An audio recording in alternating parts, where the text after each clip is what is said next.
Chapter 1, starting with the SSS level talent innate rebellious bone. A dark room. The wall, dotted with shifting shadows. Su Xiao opened his eyes from the cold floor, pushing himself up to stand, looking around. Is this the eerie world from Mom's note? At that moment, a voice echoed in his mind. The selected person entering the eerie world for the first time will be given the chance to draw a strange talent. The talent is being randomly drawn. Congratulations, you have received the SSS level eerie talent, innate rebellious bone. Talent explanation: with a weight of 100 pounds, you have 99 pounds of rebellion.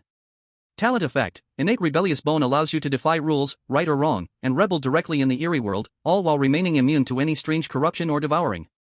Innate rebellious bone? Su Xiao's eyes shone with excitement. This innate rebellious bone talent was simply tailor-made for him. When it comes to being cautious, Su Xiao might not be the most meticulous, but when it comes to rebellion, this was an absolute giveaway. SSS level talent, no one in Dragon Country has ever drawn this before, right? Su Xiao was ecstatic. An SSS level talent, with a 1 in 100 million chance of drawing it. Except for Su Xiao, no one in the entire Dragon Country has ever drawn an SSS level talent. A few days ago, the selected person from East Island only drew an A-level talent, yet they were flaunting it in front of Dragon Country. And now, the wheel of fortune turns. Don't underestimate the youth. At this moment, in the conference room of the highest leadership in Dragon Country, Su Xiao is the person selected by the eerie world this time. At just 18, he's fighting for the country. He's too young. If he fails the challenge, Dragon Country will have to endure another invasion from the eerie world. Dragon Country cannot lose again. Yes, we don't even know what his talent is. We have 3 chances to send messages. Should we ask first? No. The 3 chances to give hints are too valuable. Besides, this is a global live broadcast. If Su Xiao tells us what talent he drew, it will expose himself in front of other countries. Right, what we need to do is to ensure Su Xiao passes the challenge as much as possible. Dragon Country must wash away the shame of 5 consecutive defeats. Inside the conference room, the leaders of Dragon Country all stared hopefully at Su Xiao on the screen. All their hopes were now riding on him. The leaders knew very well. If they fail again this time, Dragon Country would pay a heavy price. The previous 5 consecutive defeats had already brought Dragon Country to the brink of annihilation. This time, no matter what, they would fight for dignity. Su Xiao wasn't just carrying the fate of Dragon Country, he was carrying the hope of the entire nation. Report to the leaders: the small and prosperous East Island has sent us a video.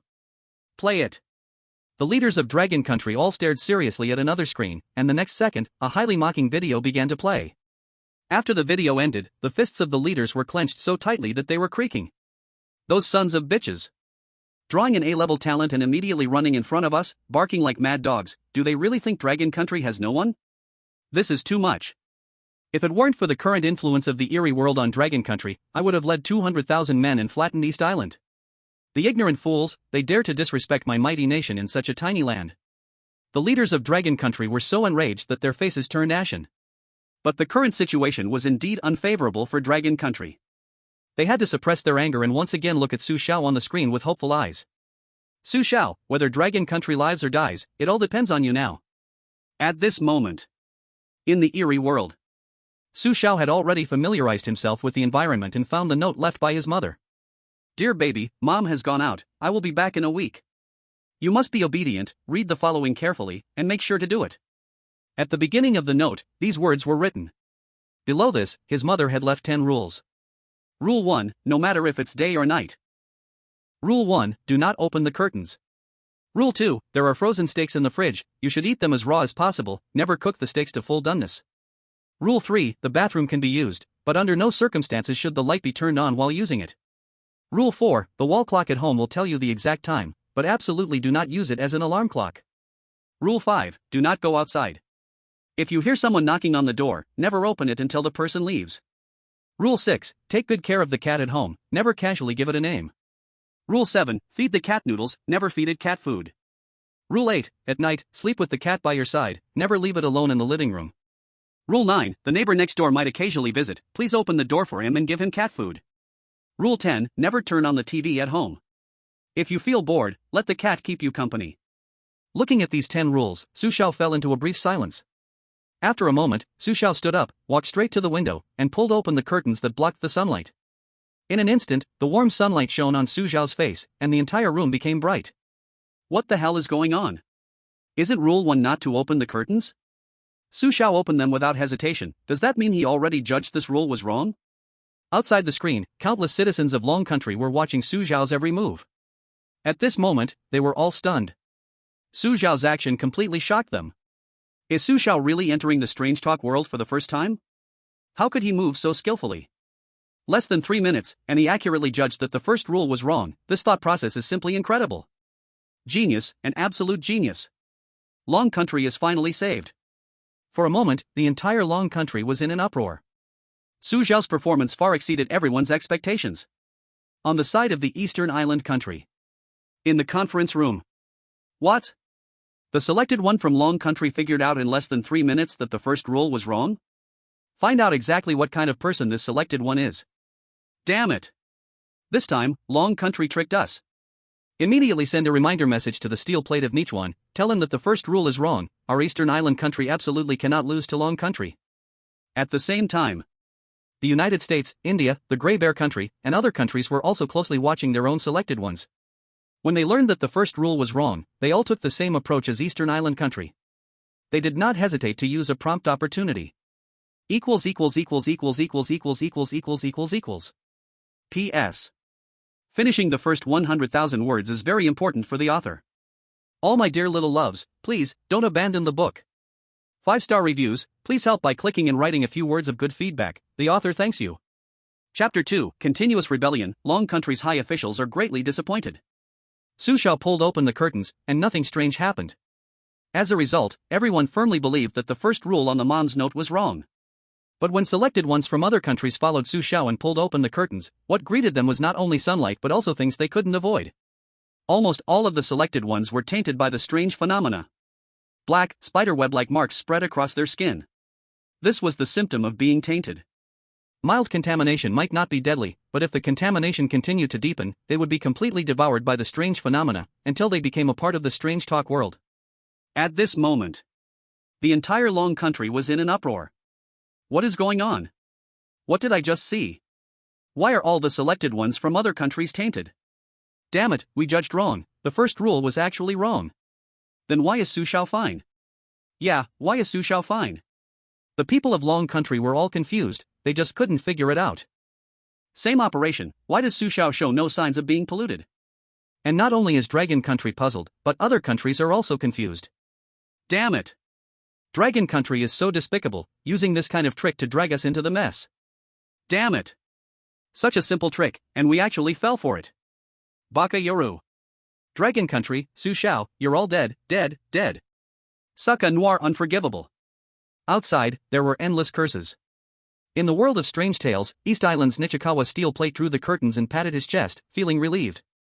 Baka. That was close. Luckily, my A-rank talent can resist 3 strange attacks, or I would have definitely been contaminated by the strange phenomenon. By the way, how could my country send me the wrong information? Didn't they say Dragon Country had tested the first rule and found it was wrong? At this moment, Nichikawa steel plate couldn't help but have a slight doubt about his country. But this doubt didn't last long and soon disappeared. Next, I have to be more careful. I still have 2 chances left. That should be enough to get me through the challenge. On Su Xiao's side, he had no idea what the other selected ones were doing and didn't expect his actions to be mimicked by others. After sunbathing for a while, Su Xiao rubbed his stomach and turned to look at the wall clock. The time on the clock was already 8 a.m. Just in time, I'm a bit hungry. Let's see what food we have in the fridge. Although this was in the world of strange tales, food was still a necessity for survival. Su Xiao walked to the fridge. He opened the fridge and saw neatly arranged steaks inside. Su Xiao counted them, these steaks were enough for 5 days. Although this was enough to get him through the challenge, Su Xiao wouldn't let himself go hungry. You have to know. Su Xiao was different from the other selected ones. What he had to do was not listen to his mother, but rebel. Steak for breakfast, thinking about it, it seems a bit greasy. Maybe I should look for something else. If I remember correctly, there should be some noodles for the cat in the house. Su Xiao closed the fridge and walked straight to the kitchen. As soon as he entered the kitchen, he saw a ginger cat lazily lying on the microwave. In the cat's eyes, there was a human-like glow. When it saw Su Xiao, the cat jumped down from the high place and rubbed affectionately against Su Xiao's feet, meowing. Su Xiao picked up the cat and gently petted it. Big Orange, you're so cute, I'll call you Ugly Monster from now on. As soon as the words Ugly Monster were said, Su Xiao clearly noticed the human-like glow in the cat's eyes dimming. Su Xiao frowned slightly. He knew Rule 6 stated that you couldn't randomly name the cats. But to Su Xiao, he didn't care what the cat would turn into in the end. Su Xiao's principle was to survive. As long as he kept rebelling, his talent would protect him. In the strange tale world, the mother's note had a mortality rate of 99%. Su Xiao didn't think that kindness and mercy could get him through. Su Xiao cooked the noodles for the cat and ate them, then grabbed some cat food for the cat. After doing all of this, the cat had clearly become a little strange. It no longer approached Su Xiao, but instead sat by the window, staring blankly. Su Xiao didn't care about the cat's change. In the world of strange tales, he didn't believe in anything. As long as he kept making rebellious moves, he would always be protected by his talent, and no strange phenomenon could pollute him. No matter what method, as long as I can survive in the end, that's all that matters. I have to say, having a talent that doesn't require judging rules is just too refreshing. Su Xiao was full and satisfied, lying comfortably on the sofa to rest. But at this moment, in Dragon Country's high-level meeting room, the leaders were jumping up and down in panic. What exactly is Su Xiao doing? The cat clearly cannot be named or fed cat food. The cat is obviously an important link, and without the cat, it will be hard to hold on in the coming days. Sai, we originally thought Su Xiao would be the savior of the Dragon Kingdom, but now it seems he's still too young. Hope is shattered, the Dragon Kingdom, this time is truly doomed. The Dragon Kingdom leaders all hung their heads, deeply disappointed by Su Xiao's performance. But just as the leaders were about to send a hint to Su Xiao, a different voice sounded. Why do you think Su Xiao, who violated the first rule, wasn't consumed by the eerie force? What do you mean? What I mean is, maybe there's still a chance. What we see may not be the full truth. At least, Su Xiao's current state is better than any other chosen one. Are you saying everything we've seen is what Su Xiao intentionally did? At this point, that possibility can't be ruled out. We still don't know what Su Xiao's talent is. Maybe, Su Xiao will surprise us in the end. Let's hope so. But no matter how good his talent is, we must not overlook Su Xiao's age. His temperament is always a step behind the other chosen ones. Su Xiao naming the cat and feeding it cat food was also noticed by the leaders of other countries. The leaders of these countries all showed gleaming faces, as if they were savoring the misfortune of others. East Island Country. Yo! Su Xiao is performing really well. Just like this, you're only one step away from failure, ha! America. The Dragon Kingdom is unlucky. The young boy will never make a big splash. India. Really foolish, so foolish. When the eerie rules come down on the Dragon Kingdom again, the Dragon Kingdom will no longer exist, right? P.S.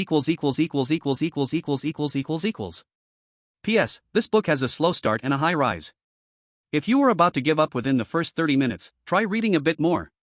Chapter 3, Su Xiao slacks off, elimination begins. In the eerie world. While others are racking their brains, trying to eliminate wrong rules like Conan, Su Xiao is lounging comfortably on the sofa. To make himself even more comfortable, he even changed his position. His relaxed actions left all the people of the Dragon Kingdom stunned. Even the high-level leaders of the Dragon Kingdom were confused and could not understand what Su Xiao was doing. Damn! I thought Su Xiao was a genius, but now I realize the first rule was clearly a guess, and he guessed wrong. What is that relaxed, contented expression of his? This is ridiculous. This isn't someone participating in a challenge, it's someone slacking off. If he can pass like this, then I could do it too. Su Xiao's behavior directly triggered dissatisfaction and criticism from the people of the Dragon Kingdom. At a time like this, shouldn't he be trying to find the wrong rule and bring glory to the country? Su Xiao, on the other hand, looked more like he was going on a vacation than participating in a challenge. The people of the Dragon Kingdom were gossiping and complaining about Su Xiao's slack-off behavior. But soon, their attention was shifted. A strange and cold voice echoed across the world. Vietnam, Laos, Myanmar, the chosen ones from 6 countries have been eerily consumed, the eerie world is about to descend, countdown 10, 9, 8, 7, 6. Hiss. Damn. In just a few hours, 6 small countries' chosen ones were eliminated. What's going on? This is almost the fastest elimination ever. In the eerie world, each chosen one can only be polluted by the eerie force once. If they are polluted again, they will be directly consumed by the eerie force. I get it. It's Su Xiao, his first move was imitated by these chosen ones, causing them to lose their chance to make mistakes, and that's why they were eliminated so quickly. Damn. This is outrageous. 666. Su Xiao, with just his own actions, made all the global chosen ones lose their precious chance to make mistakes, speeding up the process without anyone noticing. The voice echoing across the world made the people of all nations talk endlessly. At this moment, In the countries of Yu, Wa, Mian, and other 6 small nations, all 6 leaders collapsed to the ground. They never expected that, just by imitating one move of a powerful nation, the chosen ones of their countries would be eliminated so quickly. The top leader of Yu country cried with a bitter face, "It's over, our Yu country is finished. Start full level 1 alert immediately." The senior officials of What country collapsed completely. "Quick, tell the people of What country to prepare to die." The top officials of Mian country were also in despair. The strange talk world is about to come. If Mian country cannot survive this, just announce national destruction. The coming of the strange talk world to the 6 small countries quickly attracted the attention of the big nations. Among them, countries like Mi country, Asan country, and Grey Bear country were all gloating over the fate of the 6 countries. Only Long country did not mock, instead, it was deeply worried. Strange talk world. It was already near noon. At this time, the other chosen ones who had not been eliminated all stared blankly at their steak with strange expressions. They were all hesitating, should they eat the steak raw or cook it before eating? Because Rule 2 said it clearly. Rule 2, there are frozen steaks in the fridge. You better eat them as raw as possible. Do not cook the steak until it's well done. Since the chosen ones from all countries no longer had the chance to test by trial and error, they all acted very cautiously. Because such an ordinary rule is hard to judge right or wrong by just using your own thoughts. But just as all the chosen ones stared at the steak, unable to decide, Su Xiao cheerfully tossed the steak into the frying pan. As the steak sizzled in the pan, the smell of beef mixed with butter and black pepper floated into Su Xiao's nose. The delicious smell made Su Xiao grin. "Wow, the steak is good quality." After cooking the steak, Su Xiao placed it on the table and started eating heartily. At this time, the ugly monster who had been in a daze suddenly meowed and ran over after smelling the steak. The ugly monster's actions were very strange. But Su Xiao didn't pay any attention to it. Su Xiao quickly finished the steak, leaving only the ugly monster in the messy living room. Su Xiao began to clean up the dishes, while the ugly monster sat down in the seat Su Xiao had just used, staring weirdly at Su Xiao's back. At this moment, the eyes of the ugly monster had completely lost the light of humanity. Its eyes were full of blood veins, and carried a strange feeling. In the meeting room of Long country's top officials. "That cat is completely abnormal now. Hurry, remind Su Xiao to stay away from that cat." As Long country's top officials sent the first warning to Su Xiao, other big nations also sent tips to their own chosen ones. But, different from Long country's warning, these countries only wanted to tell their chosen ones that Rule 2 was wrong. Of course. This time, some small countries did not follow the big nations, because they had already suffered a big loss the first time they followed. Facts proved that even the decisions made by big countries might not always be right. Besides, some small countries thought that needing a tip just to judge one rule was making a big fuss over a small issue. But, as more and more chosen ones made their decisions, most of those from the small countries who thought they were smart and didn't follow chose to eat the steak raw. The result was, they were once again polluted by the strange force, and finally devoured by it. At this time, a voice once again echoed across the sky of the world. "Lipu country, Zhengpa country, the chosen ones from 5 countries have been devoured by the strange force. The strange talk world is about to arrive. Countdown, 10, 9, 8, 7, 6. Hearing the voice from the sky again. Those small countries that didn't follow all regretted deeply. Of course, among them, there were also some small countries that didn't follow, but their chosen ones made the right choice on their own. For example, Ba Tai country. In this round of choosing whether to follow or not, the wind direction is still led by Dragon country. You should know, it used to always be America in the lead. Su Xiao's appearance seems to have changed this situation. America lost its leader's authority, and other countries can only follow behind Dragon country. This is something that has never happened before. In the world of the strange talks, when the chosen one from America, John, heard the prompt again, he was very shocked and annoyed. Because he once again fell behind Dragon country's Su Xiao, this made America very disappointed in him. In other words, he made America lose face, made America ashamed. Just because of him, America's status in front of other countries has become shaky. What the fuck? What is Su Xiao's background? I got an S-level talent, and I still got left behind by him twice. A sharp light flashed in John's eyes, and he said fiercely, "Su Xiao, our battle has just begun, I hope you can last a few more days." Chapter 4, Turn on the TV and watch Pink Naughty Pig. When John from America received the prompt, Su Xiao also received a prompt from Dragon country. Because there are only 3 chances for prompts, and each prompt cannot be more than 20 words. So Su Xiao only got a very simple prompt. "Cat is dangerous, stay away. Imitating you, eliminated 6 small countries." The leaders of Dragon country could not send much information, but it was already enough for Su Xiao. According to the prompt, Su Xiao had already roughly understood the situation of the other chosen ones. Didn't expect that in less than half a day, 6 chosen ones are already eliminated. Imitating me, is it imitating my first action? Su Xiao slightly frowned. After a moment, the corner of his mouth revealed a smile that was hard to notice. Since you like to imitate, then I'll let you imitate enough. Dragon Country, after 5 losses in a row, had lost all deterrence in front of other countries. Now even small countries like East Island Country and Kimchi Country dare to talk rudely to Dragon Country. If not for 5 rounds of strange talk rules, how could Dragon Country fall to this point? Thinking of the humiliation Dragon Country suffered before, Su Xiao's eyes became serious. This time, I will definitely help Dragon Country wash away its shame. Let you see what is the style of a big country. In the afternoon, Su Xiao continued to slack off, doing nothing, just lying on the sofa. Other chosen ones all had cats to play with when they were bored. But when Su Xiao looked at the now weird and ugly freak, he directly spat, "Pa. What the hell is this thing? The more I look the uglier it gets." Ugly freak. If ugly freak could talk, it probably would have started cursing all of Su Xiao's ancestors. But unfortunately, it's a cat, it can't talk. Su Xiao noticed the strange way ugly freak was looking at him, so he grabbed it and locked it in the bathroom. Not seeing ugly freak, Su Xiao felt much better. He found the TV remote and turned on the TV. When the TV turned on, a pink little pig appeared on the screen. Su Xiao changed to a comfortable position. Why mess with cats when bored? Watching TV is much more fun. Su Xiao stared at the TV with great interest. But what he didn't know was Dragon Country was boiling again. Damn. I have no education, but one dam goes across the world. What kind of crazy move is this? Watching Pink Naughty Pig in the world of strange talks? Shit, I thought Su Xiao was on vacation, but now I realize I was wrong. This guy is completely experiencing life. Definitely a boss level figure, please accept my respect. Same here. Su Xiao started slacking off again, and the whole Dragon Country was completely shocked. At this time, even the leaders of East Island Country almost dropped their jaws.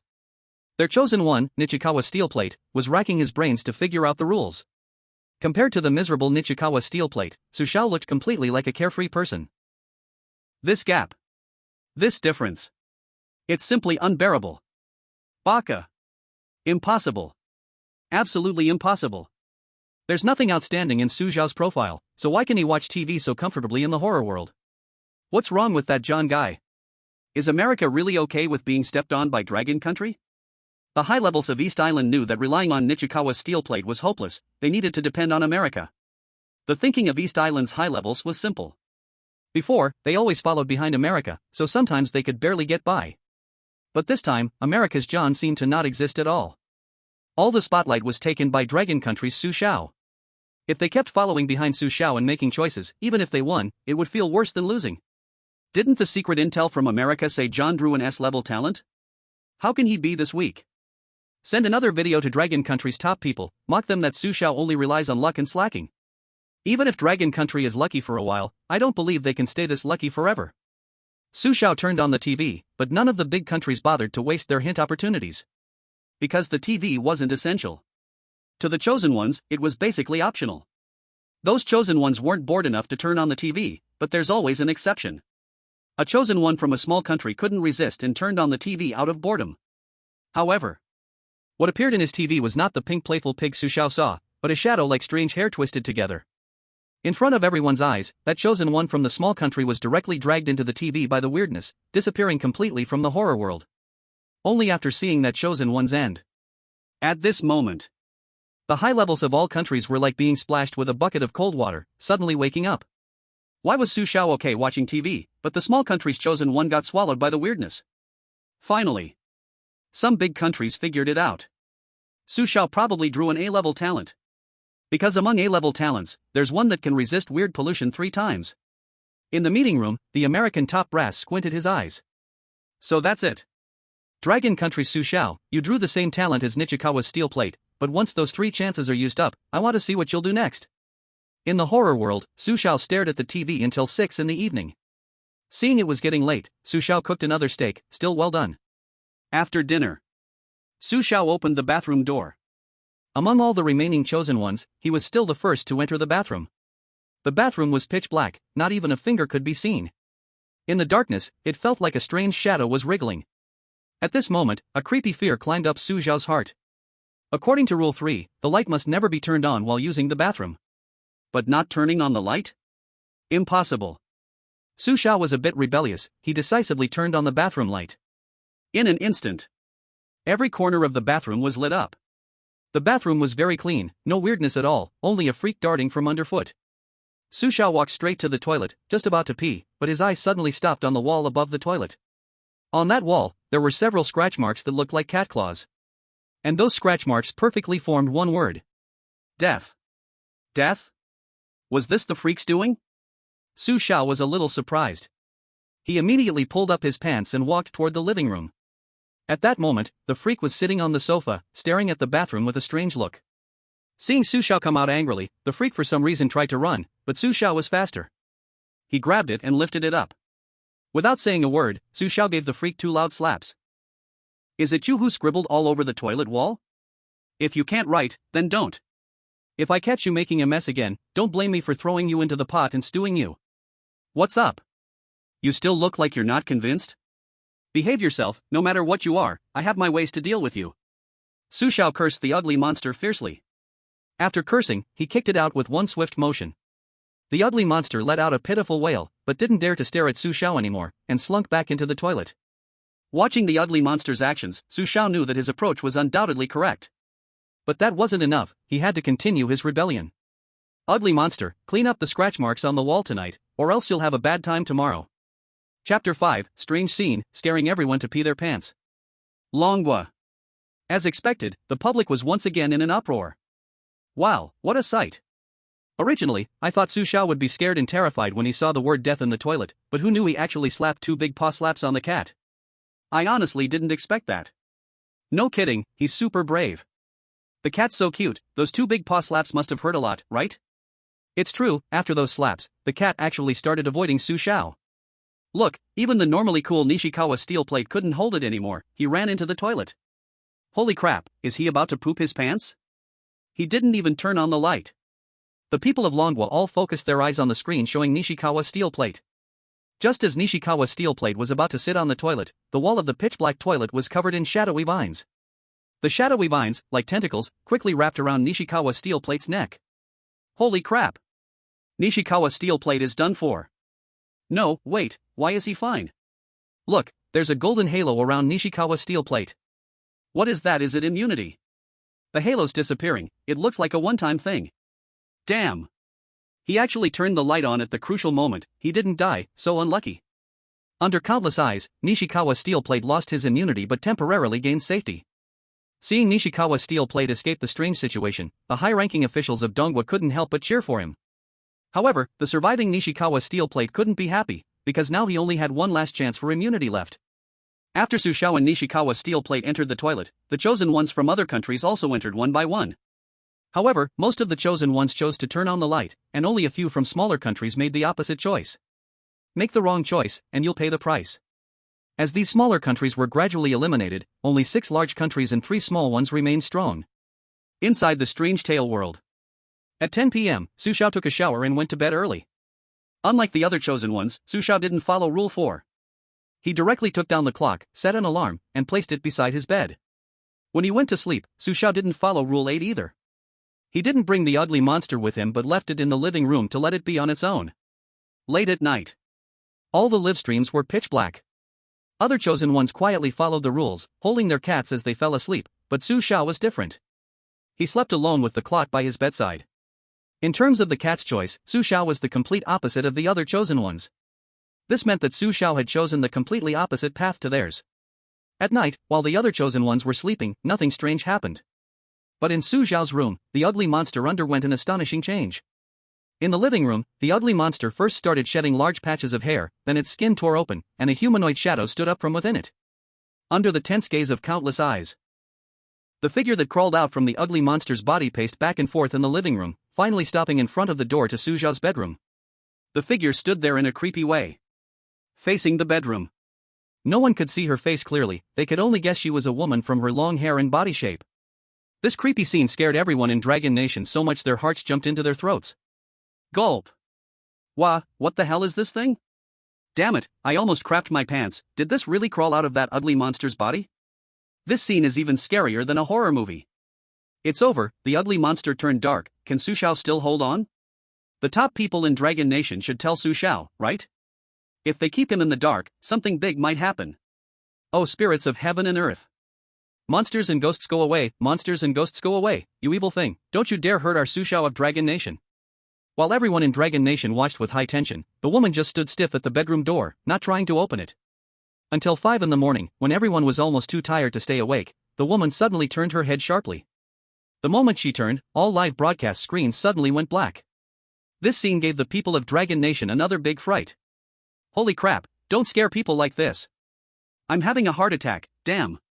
Great, now I'm wide awake, more pumped than if I took drugs.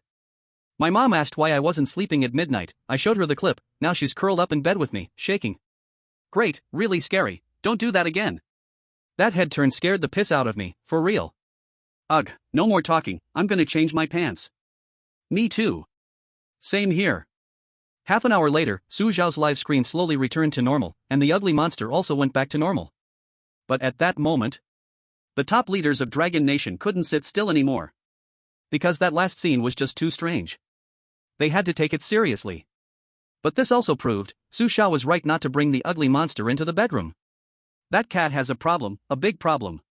If we didn't warn Su Xiao earlier, who knows what terrible thing might have happened. Warn Su Xiao again, tell him to stay away from the cat. Su Xiao, we can't do much more, from now on, it's up to you. The strange live footage from Su Xiao's late-night stream was replayed again and again by top leaders of all countries within an hour. East Island Country. The always hostile leaders of East Island Country were especially excited now. The cat's creepy change clearly showed that Su Xiao chose a path to death. Yoshi. Dragon Nation, Su Xiao, let's see how much longer you can hold on. When the Strange Tale world comes back to Dragon Nation will fall from the altar completely. America. The top leaders of America looked at the live screen with scorn and lifted their chins. 3 rules broken in a row, not only naming the cat and feeding it, but also leaving it alone in the living room. TSK, Dragon Nation's luck ends here. What's the use of fast progress if they fail in the end? Dragon Nation will again become a laughingstock of the world. I really wonder, can Dragon Nation take the pain of failure again? Brother Iron Country. In a simple meeting room, all top leaders of Brother Iron Country looked very worried. They stared closely at the live screen, silently cheering for Su Xiao in their hearts. Dragon Nation, Su Xiao, you must hold on. If we fail this time, there will be no chance to turn things around again. Someone, send a secret message to Dragon Nation right away, tell them, Brother Iron Country will always stand together with Dragon Nation. Chapter 6, all countries forced to use the third hint opportunity. The next day. At 8 in the morning, Su Xiao was woken up on time by the alarm clock. And as soon as Su Xiao woke up, he received the second hint from Dragon Nation. Midnight, cat strange, body torn, woman, be careful. After reading the hint that only he could see, Su Xiao's eyebrows frowned slightly. This is already the second time Dragon Country has warned me that the cat is dangerous. What exactly did they see last night? Could it be that there's a woman hidden inside the ugly freak's body? That she comes out at midnight? Who could the woman be? Something weird, or something else? Without a doubt, last night the woman definitely posed a threat to me. Maybe she was standing right at my bedroom door. Otherwise, Dragon Country wouldn't be in such a hurry to warn me. Su Xiao roughly sorted out his thoughts. Even though the ugly freak is a certain threat to me, as long as I keep rebelling against those rules, it won't be able to pollute me. Even if the ugly freak really is part of something weird, it shouldn't be able to do anything to me now. Otherwise, it should have acted against me yesterday. I wouldn't have lived until today. After careful thinking, once he was sure the ugly freak wasn't a threat to him, Su Xiao no longer worried about its changes. Su Xiao got out of bed and opened the locked bedroom door. When the door opened, Su Xiao saw the ugly freak right away, sitting on the sofa licking its paw. On the surface, it looked completely normal. Su Xiao walked past the ugly freak with no expression, heading straight into the bathroom. After entering the bathroom, Su Xiao found that the word death on the wall from last night had really disappeared. The wall was perfect. It was like those scratch marks had never appeared at all. Seeing this, Su Xiao already had some guesses in his heart. The ugly freak really has a problem. Tell me, how could a cat perfectly deal with those scratch marks? Yesterday I just casually mentioned it. I didn't think the ugly freak would really clean up those marks. Doesn't this mean this cat actually has a tendency to be abused? I really can't treat it too well. There might be a big trap in this. After leaving the bathroom, Su Xiao washed his hands and began preparing breakfast. Breakfast was still noodles, and what the ugly freak ate was still cat food. While Su Xiao was enjoying his breakfast, the live streams of the other chosen ones were dead silent. Their rooms were still dark. It was impossible to tell day from night. The higher-ups of various countries were all confused. What the hell is going on? Su Xiao is already eating breakfast. Why are our chosen ones still sleeping? What the hell? Even Pasha from Iron Country is awake. Why are the others still lying in bed? In the live stream room, many screens looked a bit strange. Especially the higher-ups from countries led by America couldn't understand their chosen one's behavior at all. Until they discovered one thing: Su Xiao and Pasha, who woke up on time, had one thing in common. That was, they had both taken down the wall clocks and used them as alarm clocks.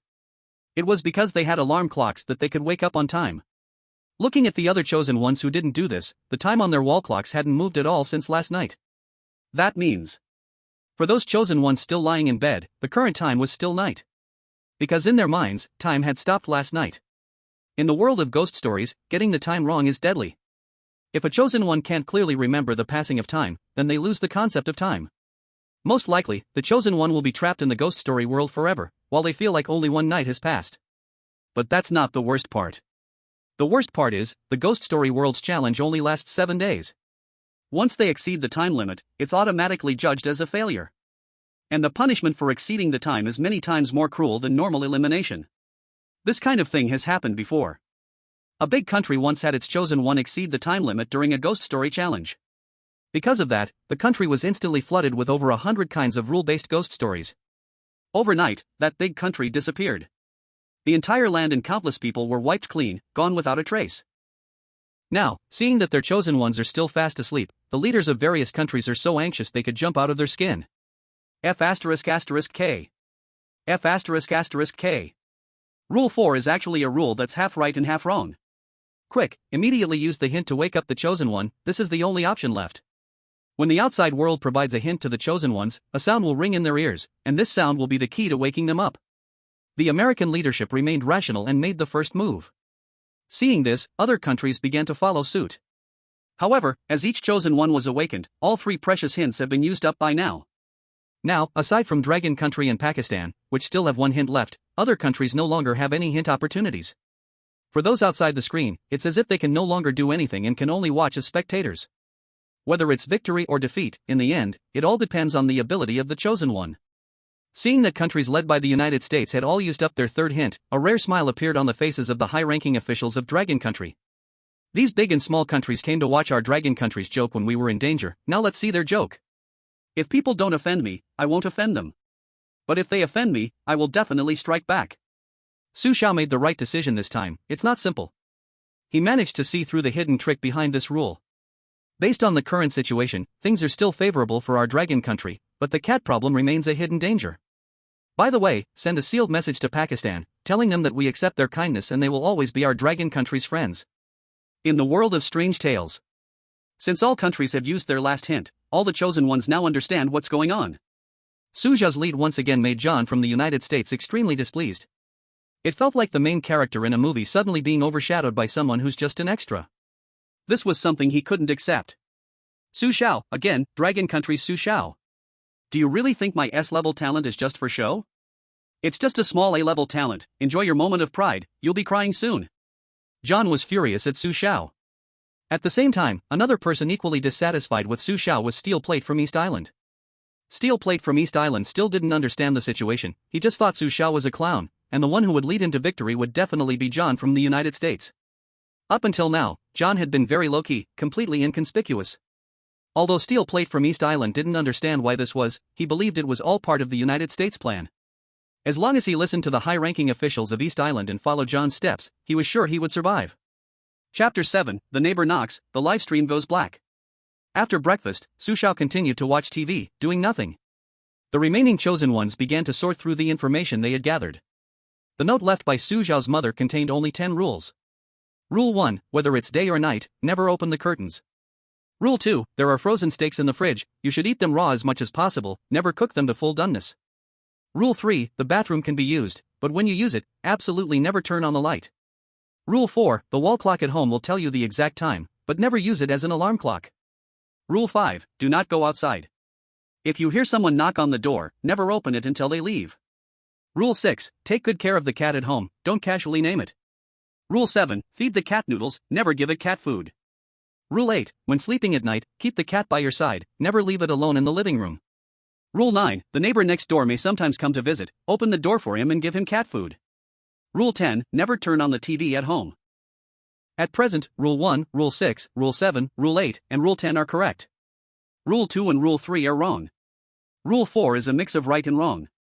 As for Rule 5 and Rule 9, it is currently uncertain whether they are right or wrong, but Rule 5 and Rule 9 clearly conflict with each other.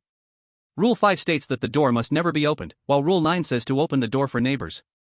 The chosen ones noticed a strange point in Rule 5, it doesn't mention the word neighbor.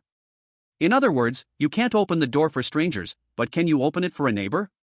How can you be sure that the one knocking is a neighbor and not something else? These two rules seem ordinary, but the more ordinary a rule is, the more likely it hides deadly traps. Normally, if two rules contradict each other, it's likely that only one of them is correct. This is the way normal people would think. But the problem now is that this is a weird world, and in a weird world, how could rules be judged by normal thinking? If it were that simple, the mother's note wouldn't have a 99% death rate. The chosen ones who survived from the first day are mostly smart people. So they guessed that both Rule 5 and Rule 9 could be correct, or both could be wrong. While the other chosen ones were busy being detectives, trying to find a flaw in the rules. At this moment, almost at the same time, the doorbell rang in every room where the chosen ones were. Instantly, all the chosen ones, except for Su Xiao, had their hearts in their throats. The sudden bell scared them so much that they dared not even breathe. On Su Xiao's side, Su Xiao was watching Bears Can't Do It, and upon hearing the bell, he immediately shouted towards the door, "Who's there?" "It's me, I'm your neighbor." Outside the door, a polite response came, and from the voice, it sounded like a man. Hearing this extremely polite and masculine voice, Su Xiao frowned slightly. After hesitating for a while, Su Xiao still got up and walked towards the door. Meanwhile, outside the live stream, the people of Long Nation watched as Su Xiao prepared to open the door, and they couldn't help but nervously sweat for him. Su Xiao isn't really planning to open the door, is he? We still can't be sure if it's really the neighbor. Now, other chosen ones are pretending not to hear it. Is Su Xiao going to be the first one to open the door? Are these two rules right or wrong? No one has been able to analyze it yet, it's really driving us crazy. What should we do? Su Xiao seems to really be about to open the door. If he's wrong, Long Nation is finished. Don't panic, I believe in Su Xiao's judgment. Every choice he makes surprises us, but he's still alive. Maybe the one outside is really the neighbor. If it's the neighbor, opening the door should be the right choice, right? But what if the neighbor is also part of the weirdness? Wouldn't that be like a sheep entering the tiger's den? Heavenly Spirit, Earth Spirit, I'm willing to shorten my life by 10 years to bless Su Xiao's success in passing. I'll add 20 years. Me too. The people of Long Nation were all on edge, and they couldn't help but pray for Su Xiao in their hearts. Some even set up altars to make offerings, hoping they could change their fate with their own lives. In the midst of all the nervousness in Long Nation, Su Xiao finally opened the door. The door opened. But there was no one outside the door. Before the people of Long Nation could react, a strange crawling shadow immediately pounced on Su Xiao. In the midst of countless screams, Su Xiao's livestream went dark. At the moment the screen went dark, everyone in Long Nation, including high-ranking officials, looked up and cried. Su Xiao was swallowed by the weirdness, the rules of the weird tale are coming, it's over, Long Nation is finished. Heaven doesn't favor our Long Nation. Heaven doesn't favor our Long Nation. Everyone in Long Nation instantly collapsed on the ground, crying out in sorrow. At this moment, their eyes were full of despair, and they quietly waited for the arrival of the rule horror. At the same time, several countries, led by the United States, also saw Su Xiao's live broadcast screen. The high-level officials of these countries almost slapped their legs in excitement. East Island country leaders, Yoshi Yoshi. Dragon country's hope is gone, Dragon country is finished, wahahaha. Kimchi country leaders, great. Dragon country is doomed this time. America, Dragon country, your era is over, I will stand here and witness your destruction. It has now been 2 minutes since Su Xiao blacked out the live screen, but what disappointed the other countries and surprised Dragon country was, the rule horror did not arrive as expected. Baka. What is going on? Su Xiao is already eliminated, why hasn't the rule horror arrived? There's a conspiracy, a cover-up. America, East Island country, and several other countries were all eagerly awaiting the rule horror to descend on Dragon country. But to their shock and surprise, what they imagined did not happen. The rule horror did not appear, and they became furious, because their wish had failed. At this moment, the people of Dragon country also didn't understand what was going on. But countless people, as if sharing the same thought, stared firmly at Su Xiao's live broadcast screen, all hoping for a miracle. However, a miracle really happened in the next second. After the screen went black for a full 3 minutes, Su Xiao's live feed actually returned to normal. Seeing Su Xiao standing at the door without a scratch, the whole dragon country couldn't help but cheer with joy. Just when someone was about to question Su Xiao's identity, Su Xiao grinned and greeted the camera. Sorry, I was just attacked by something weird, the screen was also blocked by it, but now everything is fine. Chapter 8, Park Buchang lost his mind. Su Xiao's simple sentence made the whole dragon country erupt. What? Just got attacked by something weird? You make it sound so easy, that's a horror. How on earth did Su Xiao do it? Oh my god, that was a perfect show-off moment, full marks from me.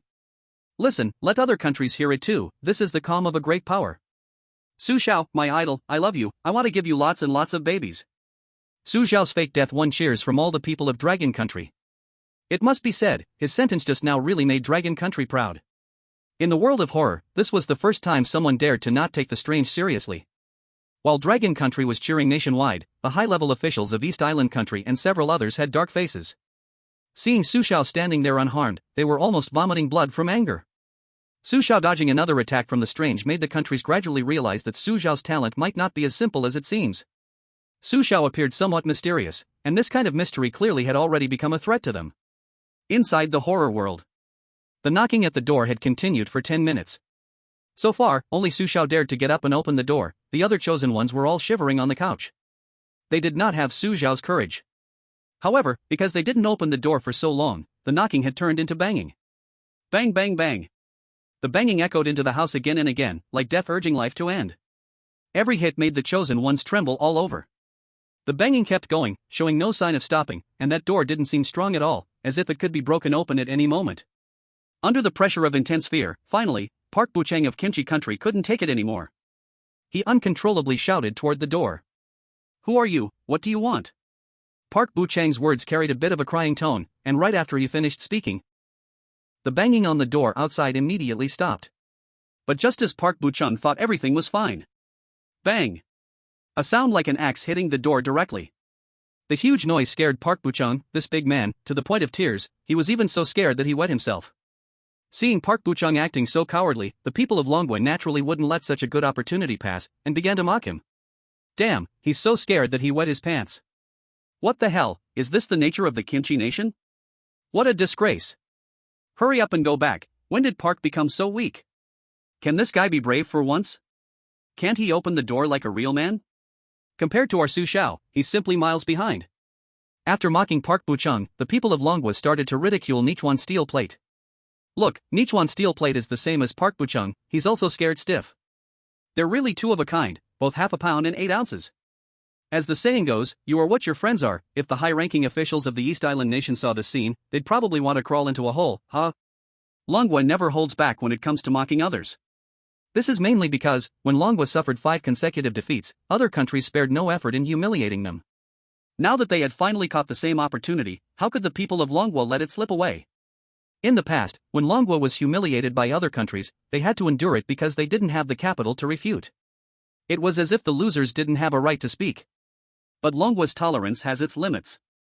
After enduring 5 consecutive defeats, the faces of these countries had long been seen through by Longwa. At this moment, inside the conference rooms of Kimchi Nation and East Island Nation, all the high-ranking officials were staring at the barrage sent by the people of Longwa, so angry that they almost passed out. Just like how happy they were when mocking Longwa in the past, now they felt just as miserable. It was as uncomfortable as eating Oreos. This also proves the old saying, you reap what you sow. In the world of strange tales, the knocking sound lasted for almost 30 minutes before finally stopping outside the door. The banging on the door from Park Buchang also ceased. At this moment, except for a few selected individuals from major countries who could still maintain some basic calmness, Nichuan Steel Plate and Park Buchang had both been frightened out of their wits. Nichuan Steel Plate was a bit better, he just looked slightly pale and could barely stand. But Park Buchang wasn't so lucky. He was shaking all over, repeatedly mumbling "Abba Abba," and even lost control of his bodily functions. Clearly, Park Buchang's mental state had started to deteriorate. Park Buchang's mental state naturally caught the attention of the high-ranking officials of Kimchi Nation. These high-ranking officials wanted to send messages to Park Buchang, but the 3 chances to give hints had already been used up, and they couldn't offer any help to him anymore. The high-ranking officials of Kimchi Nation stared at Park Buchang's condition, their legs involuntarily going weak. Perhaps they had already foreseen what their own end would be. Noon. Su Xiao happily cooked a steak. After finishing lunch, Su Xiao sat on the sofa to rest. But then, the same knocking sound from the morning came again. Su Xiao frowned slightly, still looking up and asking, "Who is it?" "I'm your neighbor, I need to borrow something from you." The voice outside was still normal, and as polite as in the morning. But Su Xiao found this politeness a bit ridiculous. Once wasn't enough, and now they were back again? Actually, when Su Xiao first prepared to open the door, he had already determined that the person outside wasn't a neighbor. After all, how could a neighbor in the world of strange tales speak in a normal tone? Only the strange would use a human tone to guide someone into opening the door for them. Although Su Xiao had already figured out that the person outside wasn't a neighbor, according to Rule 5, he still couldn't open the door. Su Xiao, however, had to go against the conventional wisdom. Even knowing that there were no humans outside the door, Su Xiao had to open it, because only then could his talent take effect. He could only achieve immunity to strange pollution and attacks through rebellion. This is also why Su Xiao was fine after suffering from a strange attack. Because he had built-in immunity. Now, hearing the knocking on the door again, Su Xiao reluctantly got up and still went to open the door. But this time, it was a bit different from last time. There was actually nothing outside the door. Perhaps the strange things were just pretending, knowing they couldn't harm him, so they couldn't be bothered to attack him. Boring. Su Xiao rolled his eyes speechlessly and simply closed the door. The strange things outside were really too unprofessional. I even opened the door, yet they didn't attack, showing no dedication whatsoever. Outside the livestream, people from Long Country watched Su Xiao bravely open the door after being attacked by strange things, and they all admired him immensely. However, soon someone raised a question. Why didn't Su Xiao encounter a strange attack this time? Chapter 9, The Arrival of the Pickled Vegetable Nation. Strange Stories, and Richuan's steel plate shakes as if a grandchild. Over on the side of Park Bucheng. Hearing the knocking sound again, Park Bucheng first stood there dumbfounded, laughing awkwardly for a while, and then he foolishly walked towards the front door. Under countless gazes, Park Bucheng, already mentally disturbed, showed no hesitation and directly opened the big door. Then, Park Bucheng's livestream picture instantly went black. However, unlike Su Xiao's situation, as soon as Park Bucheng's livestream went black, a cold voice rang out in the sky across the globe. The chosen one from Pickled Vegetable Nation, Park Bucheng, has been devoured by the strange. The realm of strange tales is about to descend. Countdown begins. 10, 9, 8, 7, 6. Listening to this announcement of the impending arrival of strange tales, the people from various countries were left in confusion. Previously, Su Xiao had been attacked by strange things but remained unscathed, which led everyone to mistakenly believe that Park Bucheng would be as lucky as Su Xiao, but the results were drastically different. Damn it! That foolish Park Bucheng was scared silly by the knocking sound. How infuriating! Bastard! He is going to bury the whole Pickled Vegetable Nation with him. Strange tales are coming. Park Bucheng, I really want to thank your ancestors from 8 generations ago. I wonder, is it still too late to swim to Long Country now? The high-ranking officials of Pickled Vegetable Nation were already scared to the ground, and the people of Pickled Vegetable Nation all extended their warm greetings to Park Bucheng. If it weren't for Park Bucheng already being devoured by the strange, the entire Pickled Vegetable Nation might have torn him apart. On the side of Long Country. Seeing Pickled Vegetable Nation falling into the realm of rule-based strange tales, the people of Long Country cheered in delight. Finally, Pickled Vegetable Nation got their comeuppance. It feels so damn satisfying. How dare they provoke us with those tiny limbs? Our Long Country is vast and plentiful. We can withstand 5 waves of rule-based strange tales, but I wonder if Pickled Vegetable Nation can survive this one? I think it's quite unlikely. With their tiny territory, they wouldn't even be able to wipe our asses. What a pity. It's too bad Richuan Steel Plate didn't go ahead of him, but I've always had a question. Who came up with the name Richuan Steel Plate? It really suits the style of Eastern Island. Just wait, Richuan Steel Plate probably won't last long either. Look at you, that's such a harsh thing to say. I bet he won't live more than 5 days for a pack of spicy strips. I'll bet a dime he won't last more than 3 days. With Pickled Vegetable Nation eliminated, only 2 small countries remained in the world of strange tales. One was the previous friendly nation, Batai, and the other was Eastern Island. Based on experience, larger countries have far more information about rule-based strange tales than smaller countries, which is why the chosen ones from larger countries face different situations. The reason for being calmer than the chosen one from the small country. The more one knows, the more fearless they become. However, the world of strange tales is complex and diverse, with many kinds of oddities. Even if a big country studies this information thoroughly, it cannot guarantee that the chosen ones can succeed in challenges 100% of the time, mainly because the map of the strange tale world is completely random and follows no rules. After experiencing 2 knocking incidents in a row, the surviving chosen ones became even more cautious. But just when they thought it couldn't happen again, the 3rd knock came. This time, the knocking happened closer to the evening, and the sound of knocking made the chosen one's nerves tense again. What's going on? Once and twice is enough. This strangeness is too unpredictable. Who will it be this time? Do you think it could be that neighbor? The neighbor is a possibility, but whether or not to open the door is a tough choice. The people of Long Country anxiously stared at the live stream, not knowing how Su Xiao would handle this knocking incident. But Su Xiao's method of handling it was the same as the first 2 times. He yelled directly at the door, "Who is it?" As soon as Su Xiao finished speaking, a slightly hoarse-cold voice came from outside the door. "Neighbor, do you have cat food at home? I can trade food with you." The voice outside was obviously different from the previous 2 times. Su Xiao furrowed his brows, realizing that this time it might really be the neighbor. However, he had more than enough food, and he had no intention of exchanging cat food with the other person. Just when everyone thought Su Xiao would get up to open the door, he actually stepped closer to the door. Su Xiao had no intention of opening the door but shouted outside, "I ran out of cat food, my cat finished it." "Go away, I don't need food right now." "In that case, sorry for bothering you." The neighbor was obviously taken aback, and after confirming that Su Xiao really wouldn't open the door, his footsteps gradually faded away in the stairwell. As the neighbor left, Su Xiao didn't take the incident to heart. He returned to the sofa, crossed his legs, and continued watching Pleasant Goat and Big Wolf. That must have been the neighbor, right? Why didn't Su Xiao exchange food? What exchange? What if there's danger when he opens the door? He'd rather keep his life than swap for some snacks. Did you all forget that Su Xiao had noodles for breakfast? The food in the fridge wasn't enough, but Su Xiao ate the cat's share of noodles, so the gap in food is directly filled. Sigh, it's just pitiful that the cat can only eat cat food now. It's been darkened by just eating cat food. Is Su Xiao being a bit too cruel? Cruel? It's true that Su Xiao feeds the cat food, but he also treats it to a fancy meal. That cat is probably deeply traumatized right now. Wow, that's so cruel, but I like it. I think Su Xiao is right, you can't trust anything in the world of strange tales. The audience in the livestream discussed Su Xiao's actions passionately. At this moment, a different bullet chat caught everyone's attention. Brothers, hurry to other livestreams, someone has chosen differently. Seeing this bullet chat, many Long Country netizens rushed into other livestreams. First, they entered the livestream of John from the United States. John made a choice that was completely opposite to Su Xiao's. After careful consideration, he chose to open the door and exchange food with the neighbor. Oh? How is John okay? Can you really open or not open the door according to Rule 9? No way, could this be a two-way choice question? With questions in mind, the Long Country crowd then went to the livestream of Nikawa Steel Plate from the East Island country. Nikawa Steel Plate's nature didn't change, just like the last 2 times, he didn't get up to open the door but curled up on the sofa, shivering. What a joke! This coward is still shaking there? I've seen cowards, but I have truly never seen anyone as cowardly as him. Impressive, I have learned something today. How can the Chosen One look like this? How dare the East Island challenge my dragon country? If not opening the door is fine, then did Richuan Steel really get away with it? Chapter 10, New Rules, Human Doll. I must say, Richuan Steel has truly taken being a turtle to the extreme. No matter how hard the neighbors knock, he stubbornly refuses to open the door. Just when the dragon country folk thought Richuan Steel would get away with it, an unexpected scene unfolded. A shadow, like a tentacle, actually crawled into the house with claws flailing in time with the neighbors knocking.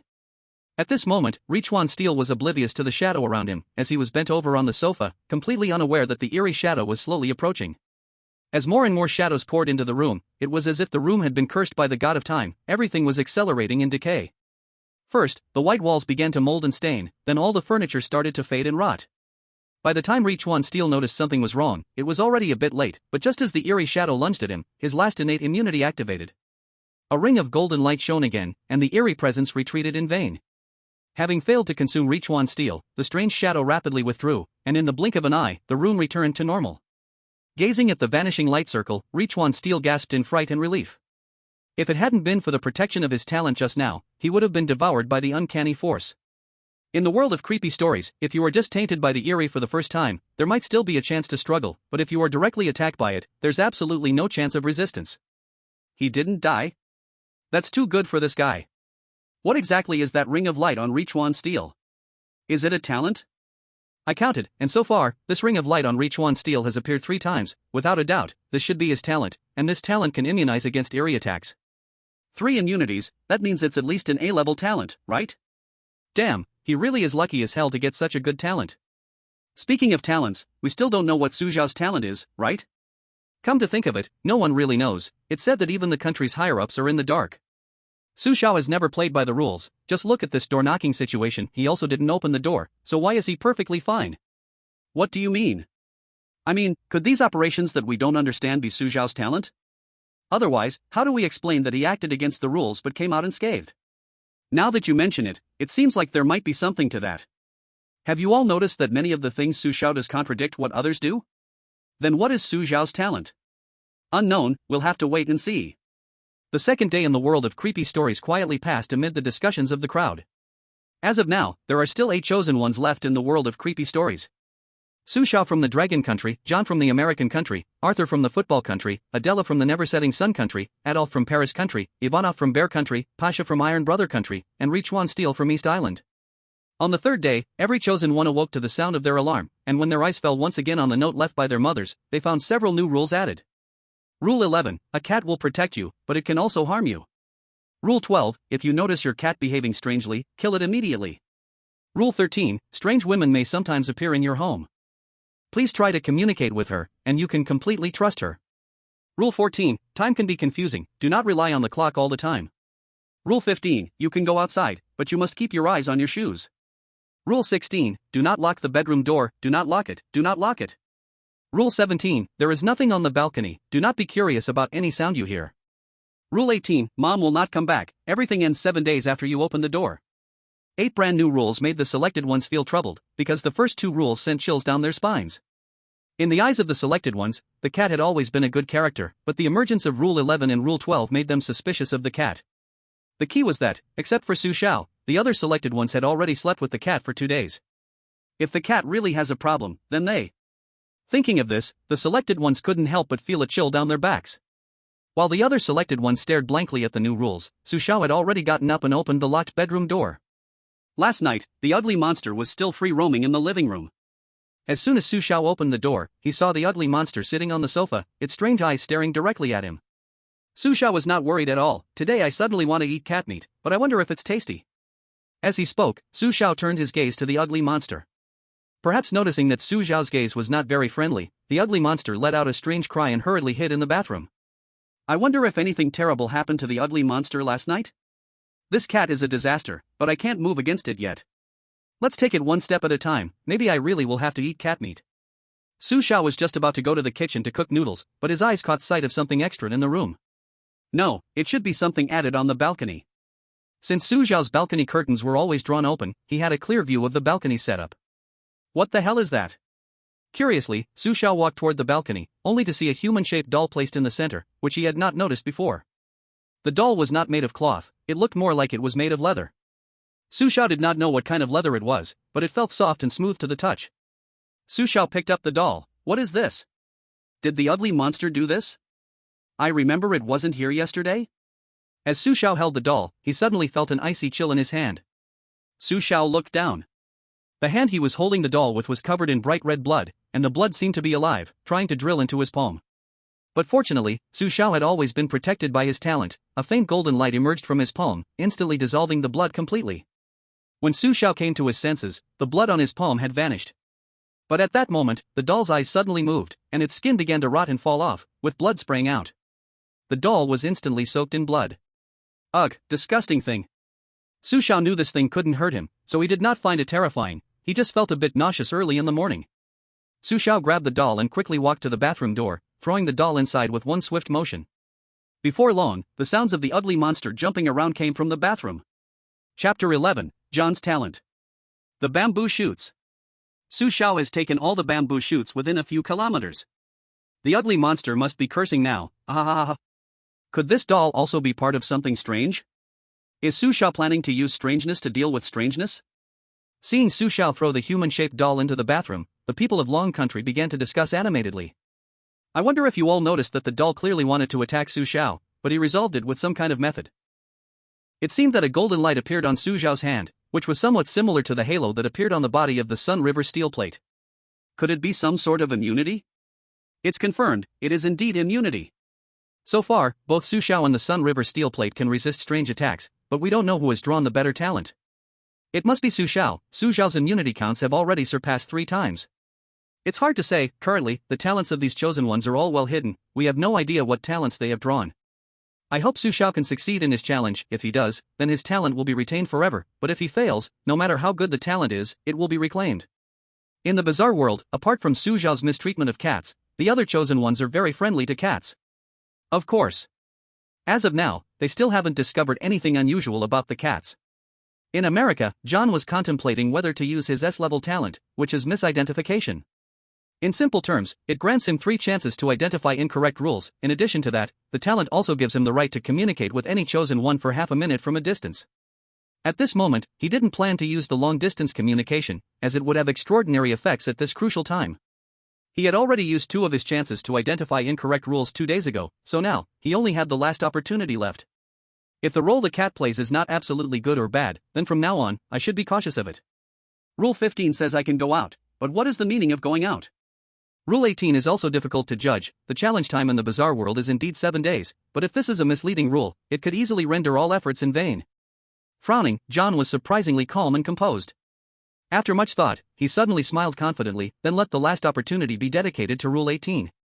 As his talent activated, the 3rd opportunity to identify incorrect rules was used up, but at that moment, a blood-red font also leaped onto the note left by his mother. Looking at the blood-red font, John sighed with relief. As expected, this is indeed an incorrect rule. Long Kingdom Su Xiao, you definitely didn't see this coming, huh? Just as John's mouth was about to curl up, he suddenly heard a baby's cry coming from the balcony. My God, how could there be a baby here? John looked puzzled, and his body instinctively wanted to pull back the curtain to take a look. But at that moment, the cat appeared, rubbing its head against John's calf, meowing continuously. Cat? Are you trying to remind me not to go? John squatted down, stroking the cat, and to his surprise, the cat gently nodded in response to his gaze. Seeing this, John's thoughts deepened. It seems the cat really will protect me. It's definitely not an ordinary cat. In fact, even if the cat hadn't appeared, John wouldn't have dared to risk going to the balcony, as Rule 17 clearly states not to be curious about the balcony. The reason he pretended to go check the balcony was merely to confirm whether the cat would actually protect him. That's all. While John was testing the cat, the same sound of a baby's cry also appeared in the homes of other chosen ones. As for the Sun River steel plate, there was no need to say. His first reaction during this kind of time was to tremble all over. It wasn't that he didn't want to check, he just completely lacked the courage to do so. For most chosen ones, they chose to ignore the sudden noise from the balcony. However, Adolf from the Paris Kingdom, despite having 2 dark circles under his eyes, abruptly pulled back the curtain. Since entering the bizarre world, Adolf had been on edge and unable to sleep. 2 days and 2 nights of sleep deprivation caused him to briefly lose track of whether this was reality or the bizarre world. As Adolf suddenly remembered that he was in the world of strange tales, before he could react, the doll pounced on his face with a terrifying, evil smile. His live stream went dark. The chosen one, Adolf from Paris, was mysteriously devoured, and the world of strange tales was about to descend. The countdown began. 10, 9, 8, 7, 6. Adolf died, and a notice echoed across the globe. The people of Paris plunged into panic. However, the leaders of Paris remained relatively calm. After all, Paris was a big country and wouldn't easily worry about national extinction like small countries. Notify the entire country, initiate level 1 alert, activate the chip, and transmit all the information we have on Mom's note to the people's minds as quickly as possible. What we need to do now is to save ourselves and control the death toll as much as we can. Unlike small countries, after experiencing the impact of several strange rules, all big countries independently developed a type of chip. This chip could quickly transmit certain information to the people. For example, this time, when the world of Mom's note descended, Paris could use the chip to send information to the people, significantly controlling the death toll. The only downside was that Adolf died too quickly in the Strange Tales world, and the challenge progress was insufficient, so the information held by Paris was not much. But even this little information was enough for the people of Paris to safely get through the first 2 days. The arrival of Rule Strange Tales in Paris meant nothing to other big countries. Because as long as such things did not fall upon them, no one would worry about other people's problems. Watching from the sidelines was the game these big countries loved to play. Even if temporary alliances were formed, everyone knew exactly why the alliance existed. In the world of strange tales, Adolf was eliminated, but the chosen ones like Su Xiao did not know this. In such times, ignorance was a blessing, or it could easily affect one's mindset. For Su Xiao, the morning passed very happily because he witnessed the grotesque monsters jumping around all morning. Su Xiao had not eaten breakfast just to keep the toilet door firmly pressed from the outside, letting the grotesque monster have a direct face-off with the doll. P.S. If you like this book, please add it to your bookshelf. Thank you, thank you. Kiss. Chapter 12, A New Bold Maneuver. Who wins or loses, Su Xiao didn't know, but as noon approached, just as he opened the toilet door, the grotesque monster shot out. Su Xiao focused his gaze and saw that the monster's hair had been completely dried up and was bald. It looked like it had lost the fight and seemed rather pitiful. The grotesque monster ran to the balcony windowsill, sitting there with a look of resentment, staring at Su Xiao. Seeing its appearance, Su Xiao suddenly smiled and said, "Wasn't there a clear winner just now? How about I bring it out again for another match?" Meow. As soon as Su Xiao's words fell, the grotesque monster on the windowsill let out a strange cry, jumped over 3 meters high, and clumsily scrambled under the sofa. Seeing the monster so scared, Su Xiao laughed, and the citizens of Long Country laughed too. So bold. Su Xiao's maneuver is simply too bold. He made the grotesque monster battle for a full 300 rounds. I can't believe it, the grotesque monster is completely bald now, it really has become a true grotesque. Ha ha, hick. You've lost great virtue, you commentators lose 100 points of virtue. Using the strange to deal with the strange is indeed a good method. What if the rule strange tales descend into Long Country again? I'd do it like him. Oh please, we only admire Su Xiao's courage to do this. If we did it, would we believe it would end in an instant? It seems that the doll is indeed superior. Haha, I suddenly feel a bit sorry for the grotesque monster, this time it really met its match. Hey, what do you guys think? What would happen if we put the doll at the bedroom door to guard at night? You mean, waiting for the ugly freak to turn dark? While the people of the Dragon Kingdom were lively discussing, Su Xiao had already taken the doll out from the bathroom. Su Xiao discovered that the doll had only 2 claw marks left by the ugly freak on its body and no other injuries. As Su Xiao held the doll, its pair of pitch-black eyes stared at Su Xiao, rolling wildly, its face gradually becoming sinister, and the corners of its mouth were clearly about to rise. Seeing this situation, Su Xiao reacted quickly and directly tore the doll's mouth apart. You can't twist your mouth now, I'll tear your mouth apart, let's see how you'll twist. After tearing the doll's mouth, the doll cried, but Su Xiao laughed, "Ha, luckily I'm clever, I successfully avoided a fierce battle. This thing is useless now, let's throw it in the toilet. Maybe using it to guard the door at night is a good choice." Su Xiao gave the doll 2 big slaps before throwing it back into the toilet. Su Xiao's lunch was still steak, although he wanted to change the taste, there were no other ingredients at home. Let's just eat this for now. After the challenge succeeds, I'll go home and enjoy good food. Su Xiao thought he couldn't be too excessive. If he treated the challenge like a vacation, the high-ups of other countries would surely be so angry they'd vomit blood. After finishing lunch, Su Xiao turned on the TV just like before, but this time the picture was not color but black and white. Before Su Xiao could figure out what was happening, a strange, twisted crawling creature dressed in a white dress was preparing to crawl out from the TV. Su Xiao had never seen such a terrifying and creepy scene. Without saying a word, he ran to the bathroom and took the doll out. In front of the strange crawling creature, Su Xiao slapped the doll 2 big times. Then, the doll was stunned, and the crawling creature was also stunned. The crawling creature was still preparing to cause trouble. Su Xiao caught the ugly freak hiding under the sofa, and in front of the crawling creature, Su Xiao generously gave it 2 big slaps again. After these 2 big slaps, not only were the doll and the crawling creature stunned, but even the ugly freak was stunned. After being stunned for a while, the crawling creature actually stood up, respectfully bowed to Su Xiao, and then obediently crawled back into the TV. Thus, Su Xiao successfully avoided a tragedy. Su Xiao's crisis had been resolved. But the live stream had exploded. Outside the live stream, Su Xiao's actions had caused a huge sensation. Not just the entire Dragon Kingdom was shocked. Even several other major countries were all shocked. Wow! A brand new version. Su Xiao actually unlocked a new pose again. What the heck, why do I inexplicably want to laugh seeing the 3 faces looking confused? This Dragon Kingdom person is not crazy, right? What on earth is he doing? God! He actually scared away the strange creature with 4 big slaps? Dragon Kingdom Su Xiao is truly a refreshing flow in the world of strange tales. Teach me, how did he do that? Oh my god, I want to be his fan, I want to join the Dragon Kingdom to support him. People from several countries were all amazed by Su Xiao's actions. To scare away the strange creature with big slaps, Su Xiao was definitely the first person in the world of strange tales. It is not an exaggeration to call him the warrior charging against the strange. Countries were shocked, and the higher-ups of various countries paid more attention to Su Xiao's livestream.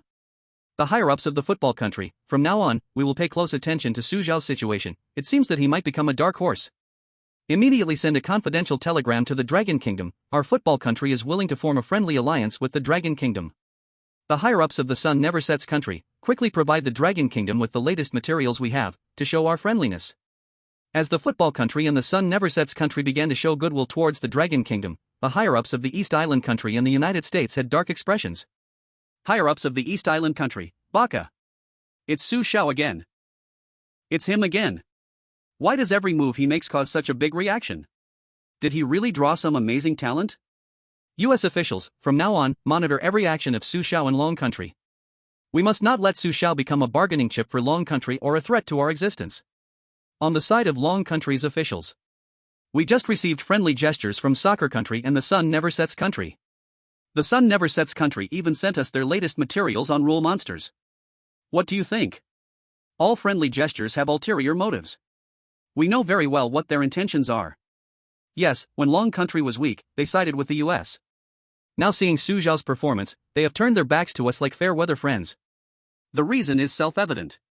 Su Xiao, this young man is truly inscrutable. His performance has greatly exceeded our expectations. As long as he can handle the cat matter well, I believe success in the challenge is possible. However, we cannot let our guard down. Let's hold on a few more days. As long as he can come out alive, he will be our hero. We have one last hint left. It must be used at the most critical moment. Should we accept the goodwill from those two countries? Of course we accept. But we must always remember, never harbor malice towards others, but we must be cautious of others. P.S. If you find it good, please add it to your bookshelf, or leave a 5-star review. Thank you all, handsome guys and beautiful girls. Chapter 13, I Am Me, I Am Not Me. Inside the world of rule monsters, Su Xiao had no idea how much commotion his actions had caused outside. In the afternoon, just like the previous days, Su Xiao was comfortably nestled on the sofa watching TV. Compared to Su Xiao's leisure, the other selected ones were rather panicked. They not only had to strain their brains to judge the correctness of the rules but also had to be on guard against any anomalies in the house. The entire afternoon passed relatively peacefully, until near 7 p.m.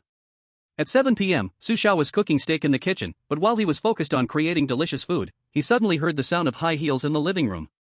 However, before Su Xiao could check the living room, a woman wearing red high heels walked straight in. Their eyes met. The woman appeared to be about 30 years old, her figure voluptuous, but Su Xiao had no time to admire her figure. He was curious about how she got in. Su Xiao remembered very clearly that all the doors and windows in the house were locked from the inside.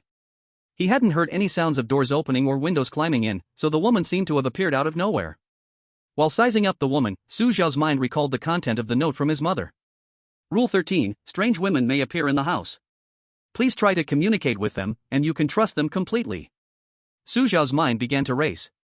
If this rule was correct, then what he needed to do was understand the woman in front of him. But it was clear that Su Xiao didn't want to do that. So after a brief moment of eye contact, Su Xiao didn't speak to the woman. He served the steak and directly walked out of the kitchen with it. As soon as he left the kitchen, the first thing Su Xiao did was to start searching the whole house for the ugly monster, but strangely, the ugly monster had disappeared at that moment. Could it really be true as the Long Country officials hinted that the woman is related to the ugly monster? Just thinking of the ugly monster's skin tearing and a bloody woman crawling out of it made Su Xiao's heart begin to race. A creepy feeling instantly surged within him. Is it just because I dealt a few heavy blows to the ugly monster, that now the woman can't help but come to find me for revenge? Wait, could this woman be the mother who left the note? Su Xiao kept guessing the identity of the woman, but when he lifted his foot to walk into the kitchen again, he was surprised to find that the woman had vanished without a trace. Su Xiao was completely baffled. What does it mean to appear out of nowhere and then disappear just as mysteriously? What does she want? Surely it can't be just for fun? With questions in mind, Su Xiao carefully checked the entire kitchen but found no useful clues. This meant the woman had simply appeared and then simply disappeared without leaving any hints, and there was no telling what she intended. Outside the live stream, the people of Long Country were just as baffled when they saw the scene. When the woman appeared, Su Xiao's live stream had a brief blackout, so even they didn't know how the woman had come. Damn, is this woman going to crawl out from the ugly monster's body again? Did you notice? The back of this woman looks quite similar to the one from that night, so it's very likely the same person. Oh crap, don't scare us, we're easily frightened. From my observation, although the two women who appeared are quite similar, there are still some differences. What differences? I can't say for now. TCH, listening to you is like hearing a tongue twister. While the people of Long Country were still debating the woman's identity, other selected individuals at their homes were also visited by the same woman. In Soccer Country, Arthur had already started to engage with the woman closely. In Arthur's judgment, Rule 13 was likely correct, so he was willing to communicate with the woman, even believing in her. But his communication was not smooth. Because the woman said nothing from start to finish, she merely showed Arthur a meaningful smile before disappearing on the spot. Staring at where the woman had vanished, Arthur stood dumbfounded, just as confused as Su Xiao. However, unlike Su Xiao, the woman left Arthur a note before disappearing. Arthur opened the note and saw a line written in small letters, I am me, I am not me. I am me, I am not me? What the hell does that mean? Looking at the note in Arthur's hand, people from various countries also wore puzzled expressions. The woman appeared and left in just 10 minutes, and in this rule judgment, 3 people received the woman's note. They were Arthur from Soccer Country, Ivanov from Bear Country, and John from the United States. Of course. At the moment they got the note, all 3 revealed the same expression, confusion in daze. It was clear that they also didn't understand the meaning of this sentence. Back to Su Xiao's side. Less than 2 minutes after the woman disappeared, the ugly monster crawled out from under the sofa. At the moment the ugly monster reappeared, Su Xiao furrowed his brows because he had carefully checked under the sofa just moments ago and there was no sign of the ugly monster. Su Xiao boldly guessed, could it be that the ugly monster and the woman can only appear one at a time? What relationship the ugly monster and the woman had, Su Xiao could not determine yet, nor was he sure whether that woman was good or bad. The ugly monster might have been a problem from the start, and if you get close to it, the consequences could be unimaginable. Su Xiao felt somewhat relieved that he hadn't brought the ugly monster into the bedroom. If he had obeyed the previous rules, even if the ugly monster could protect him, it was still a ticking time bomb, and that kind of protection had already lost its meaning. It would be better not to have such protection in the first place, perhaps it would be safer. But what Su Xiao didn't know was that, apart from him, the other selected individuals were all maintaining a good relationship with their cats. Night. Arthur, Edras, Ivanov, Shapa, and Richwan all brought the cat into the bedroom. At the moment, the cat was behaving normally, so they didn't think anything was wrong with this action. However, John from America made a different move at that moment. After calmly analyzing Rule 11 and Rule 12, John hesitated for a long time before finally making the painful decision to abandon the cat. John may have already realized the danger of the cat. So when he abandoned it, he did so decisively. At midnight. The cat left in the living room by John was meowing loudly, even crazily scratching at the bedroom door. But inside the bedroom, John undoubtedly made yet another correct choice. He locked the bedroom door from the inside, so no matter how hard the cat tried, it was in vain. In the end, the cat in John's room finally stopped meowing. It jumped onto the balcony, staring blankly outside the window. Chapter 14, Stitches and Disordered Time. At midnight. Compared to the cat in John's room, the ugly monster was obviously more terrifying. If the cat in John's room was in the early stage of dark transformation, then the ugly monster had definitely reached the later stage of dark transformation. Under the gaze of countless Dragon Country citizens, that suffocating scene slowly began to unfold again. The ugly monster in the living room first sat eerily and silently, with the moonlight shining on its bald body, making it appear especially creepy. With no fur, the ugly monster looked like a naked child from the back. After a while, the ugly monster stood upright. It stared blood-red eyes towards the direction of the bedroom, its sharp claws tearing open the outer skin of its body, and in an instant, bloody liquid poured all over the ground. One could even see a heart weakly beating on the cold floor. After a bloody scene that lasted for 10 minutes, a twisting woman finally crawled out from the body of the ugly monster. The woman still could not be seen clearly, and at such a moment, no one was curious about what she looked like, because as soon as she turned her head, the entire live broadcast would go dark. What the hell? What evil have I done to witness such a bloody scene? The food I ate yesterday morning makes me want to throw it all up. Wow. Brothers, did that woman come out? Someone with guts say something. I'm not very brave to watch. The woman has crawled out. Brother, don't worry, no censorship, you can watch in peace. Wow, the same sense of oppression. This is definitely the woman who appeared for the first time. Just like last time, as soon as the woman appears, she keeps staring towards the bedroom. She won't rush in and kill Su Xiao this time, will she? Puff, puff, puff. What nonsense are you saying? I advise you to confess honestly, are you the walking 50,000? What the heck? Look, that woman actually went off script. She reached out to grab the doorknob. She doesn't really want to kill Su Xiao, does she? Su Xiao, wake up, find a way to survive. Bold monster, dare to harm my Yanhuang descendants, monsters and demons get out, monsters and demons get out. The citizens of the Dragon Country were now extremely tense, and the bullet screen started to flood with the old man's incantations. They knew they couldn't help at all, they just hoped that doing this would stop the woman's actions. Of course, this was really just a psychological comfort. Amidst the scared gazes of the Dragon Country citizens, the woman's hand finally grasped the doorknob. But just when everyone thought the woman was about to break in, someone discovered that the bedroom's doorknob couldn't be turned at all. What the hell, I almost forgot that Su Xiao has a habit of locking doors. Phew, it seems to be safe. No, wait, the doorknob is starting to twist, the woman is too strange, and the door lock won't hold for long. Before the words of the crowd fell, a crack was heard, as if the door lock had completely broken. However, just as the woman was about to push the door open, the doll that Su Xiao had deliberately placed to guard the door suddenly opened its eyes. The doll's pitch-black pupils fixed intensely on the woman, and a sinister smile slowly spread across its face. In the moment the woman was ready to open the door, the doll lunged directly at her.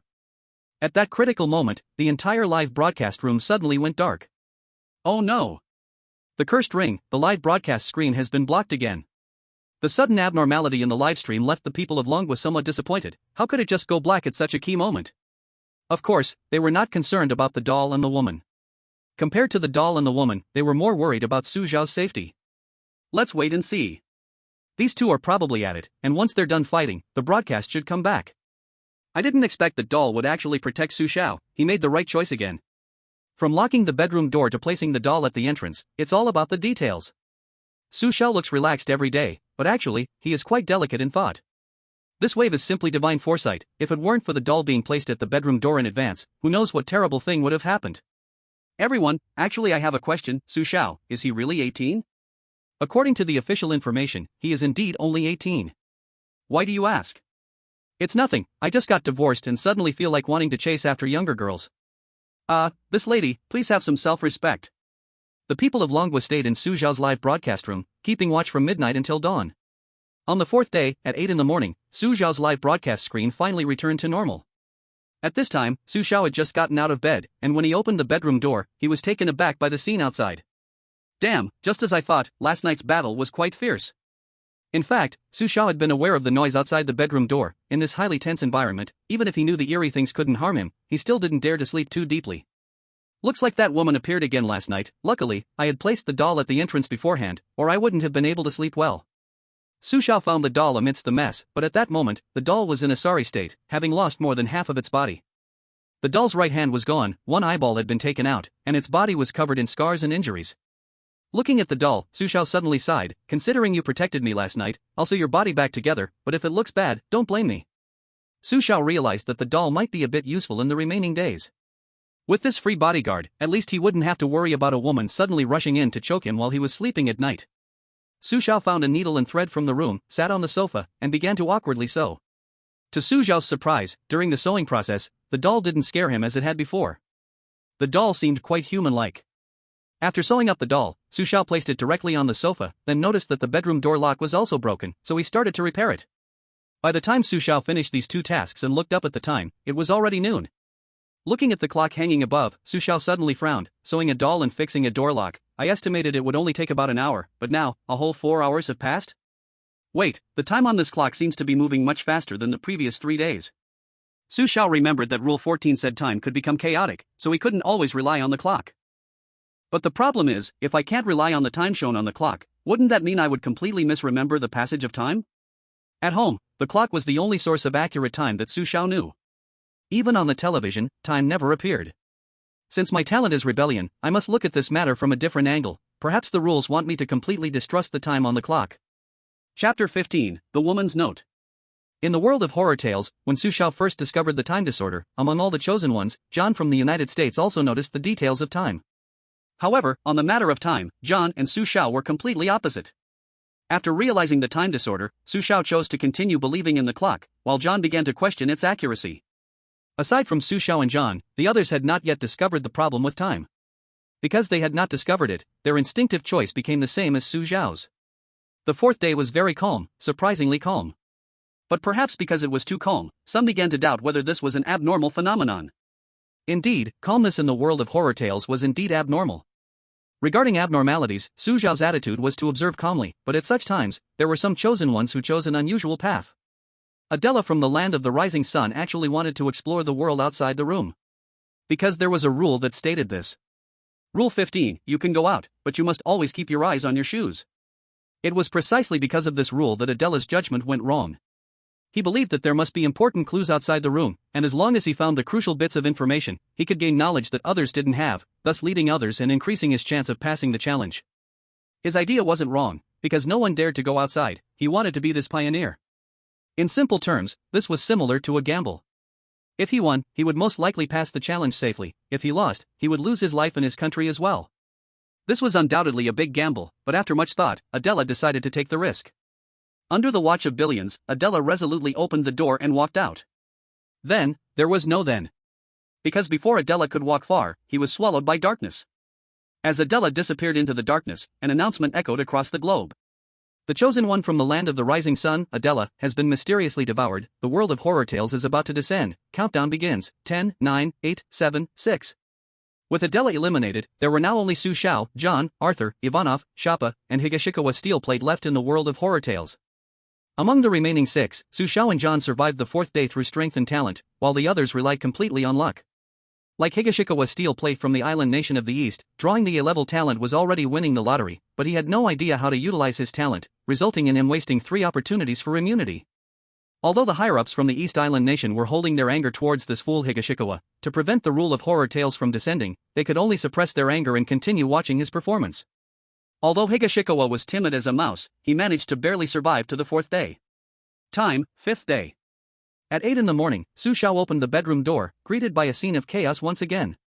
No surprises, that woman and the doll had another fight last night. You really are disappointing. The arm I just stitched for you yesterday has been messed up again. Is this woman really so insane that she just wants to kill me? Su Xiao picked up the doll's arm that had fallen to the ground, a look of helplessness on his face. Every day stitching, every day losing arms and legs. How many more days can this doll last? Su Xiao didn't actually care about the doll, he really felt sorry for himself. In the past few days, the noise outside his door every night was banging and crashing, making it hard for him to sleep well. Sitting on the sofa, Su Xiao quickly sewed the doll back together. After the doll was fixed, Su Xiao simply threw it into the bathroom, and of course, the ugly creature went in with it. Su Xiao thought about it. Since the woman kept him up at night, he would make the doll collect some interest from the ugly creature during the day. Anyway, that ugly thing was born with a rebellious spirit, and it deserved to be dealt with. During the struggle in the bathroom between the doll and the ugly creature, Su Xiao snuck into the kitchen and made himself a bowl of noodles. However, as Su Xiao ate his breakfast and watched the battle in the bathroom, unfortunately, the woman in the red high heels appeared again. She quietly sat across from Su Xiao. Her pair of eyes kept staring at Su Xiao, making him feel a bit uneasy. Looking at the woman, Su Xiao furrowed his brow, but he dared not casually speak to her. Once he did, he would no longer be under the protection of his talent, which would be a loss for him. Su Xiao ignored the woman and, seemingly unbothered, began to slurp his noodles, but just as he finished the whole bowl and looked up, he found the woman had disappeared again. However, this time the woman left Su Xiao a note. Filled with confusion, Su Xiao opened the note, and the blood-red letters were unusually eye-catching. Kill the cat before noon, I will find you tonight. Kill the cat? A string of question marks flew over Su Xiao's head. What does this mean? Is the cat going to be executed so soon? Su Xiao stared at the note left by the woman, suddenly dazed, because he wasn't sure if this counted as a rule. If this statement is considered a rule, Su Xiao should normally do the opposite, but if it's not a rule, then he needed to think about the purpose and meaning of this statement. If this woman is the same as the one who wanted to kill me last night, her words deserve consideration, but I still have a feeling that this woman doesn't mean any harm towards me. At this moment, Su Xiao found it very difficult to decide. He suspected that the woman who just appeared might actually be the so-called mom, but the woman who showed up outside his bedroom door at night could very well be the same person. If they really are the same person, then why have their attitudes changed so drastically? Su Xiao was puzzled when suddenly a tragic meow came from the bathroom. When Su Xiao rushed into the bathroom, he found the ugly creature lying in a pool of blood. That's right, the ugly creature was dead. It was the doll that killed the ugly creature. Seeing the scene in the bathroom, Su Xiao furrowed his brow tightly. Everything before him exceeded his expectations. Su Xiao didn't understand. He had been keeping an eye on the bathroom, and while the doll had beaten the ugly creature badly, it didn't move to kill it. Could it be that the information on the note was inadvertently seen by the doll, and it is killing the ugly creature on my behalf? Since the ugly creature died at the hands of the doll, even if the message on the note was a rule, Su Xiao was still under the protection of his talent. Because he didn't violate the rebellion setting of his talent. This doll doesn't seem like an ordinary toy. Perhaps I should have noticed this earlier. Chapter 16, Mom's Note for the Challenge. After the doll killed the ugly creature, at the same time, other chosen ones were also facing the same dilemma as Su Xiao. Because they all received the note left by the woman. Looking at the information left by the woman, John, Arthur, and 5 other chosen ones all had expressions of surprise and confusion. The note left by Mom contains several rules regarding the cat. Rule 6, take good care of the cat at home, do not casually name it. Rule 7, feed the cat noodles. You must never feed it cat food. Rule 8, when sleeping at night, bring the cat close to you, never leave it alone in the living room.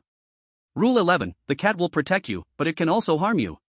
Rule 12, if you find the cat acting strangely, kill it immediately. From these 5 rules, it can be determined that the cat will play both good and bad roles.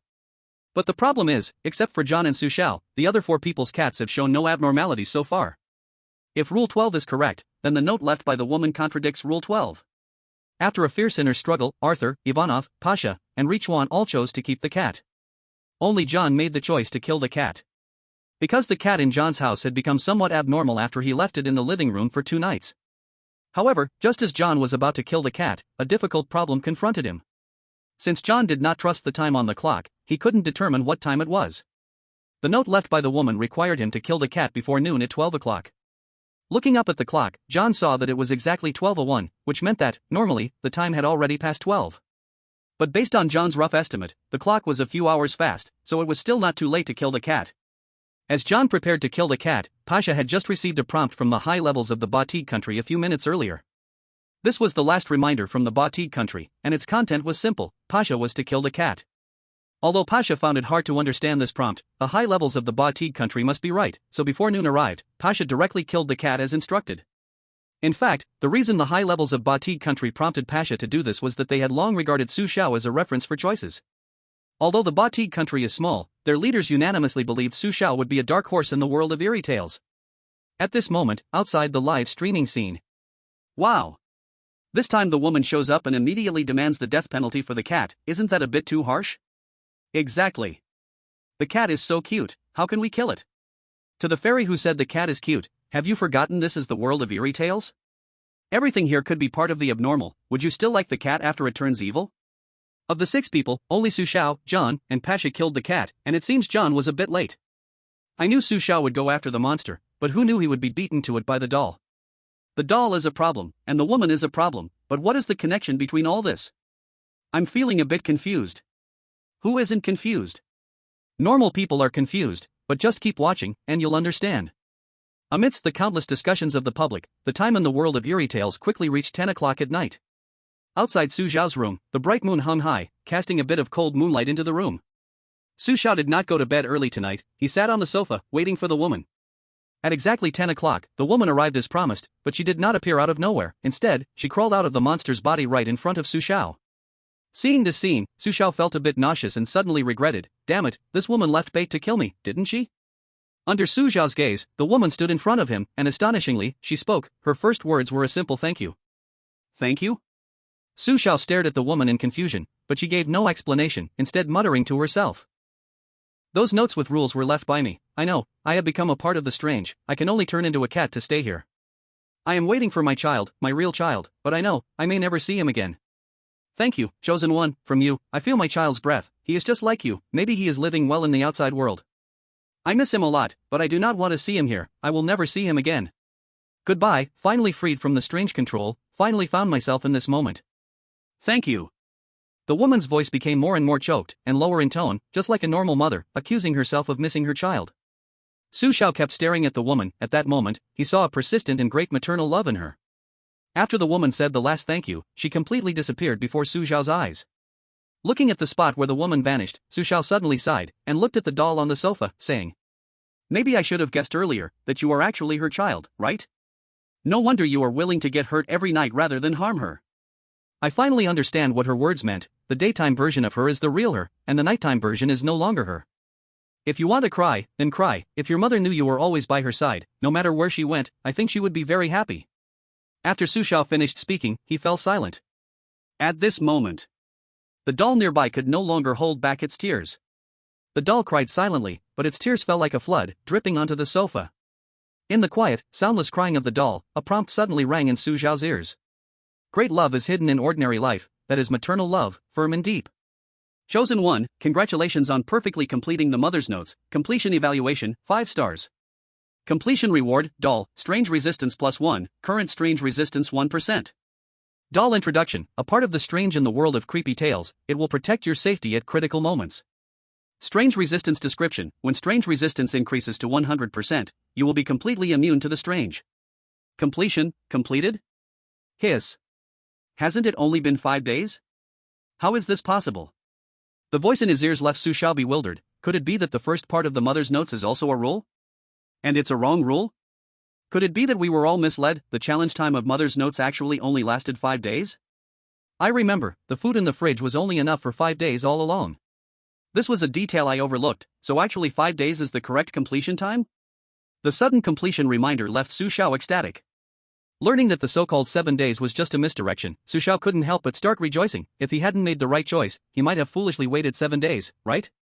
While Su Xiao was still overjoyed about the completion, a black mark quietly branded itself on his arm.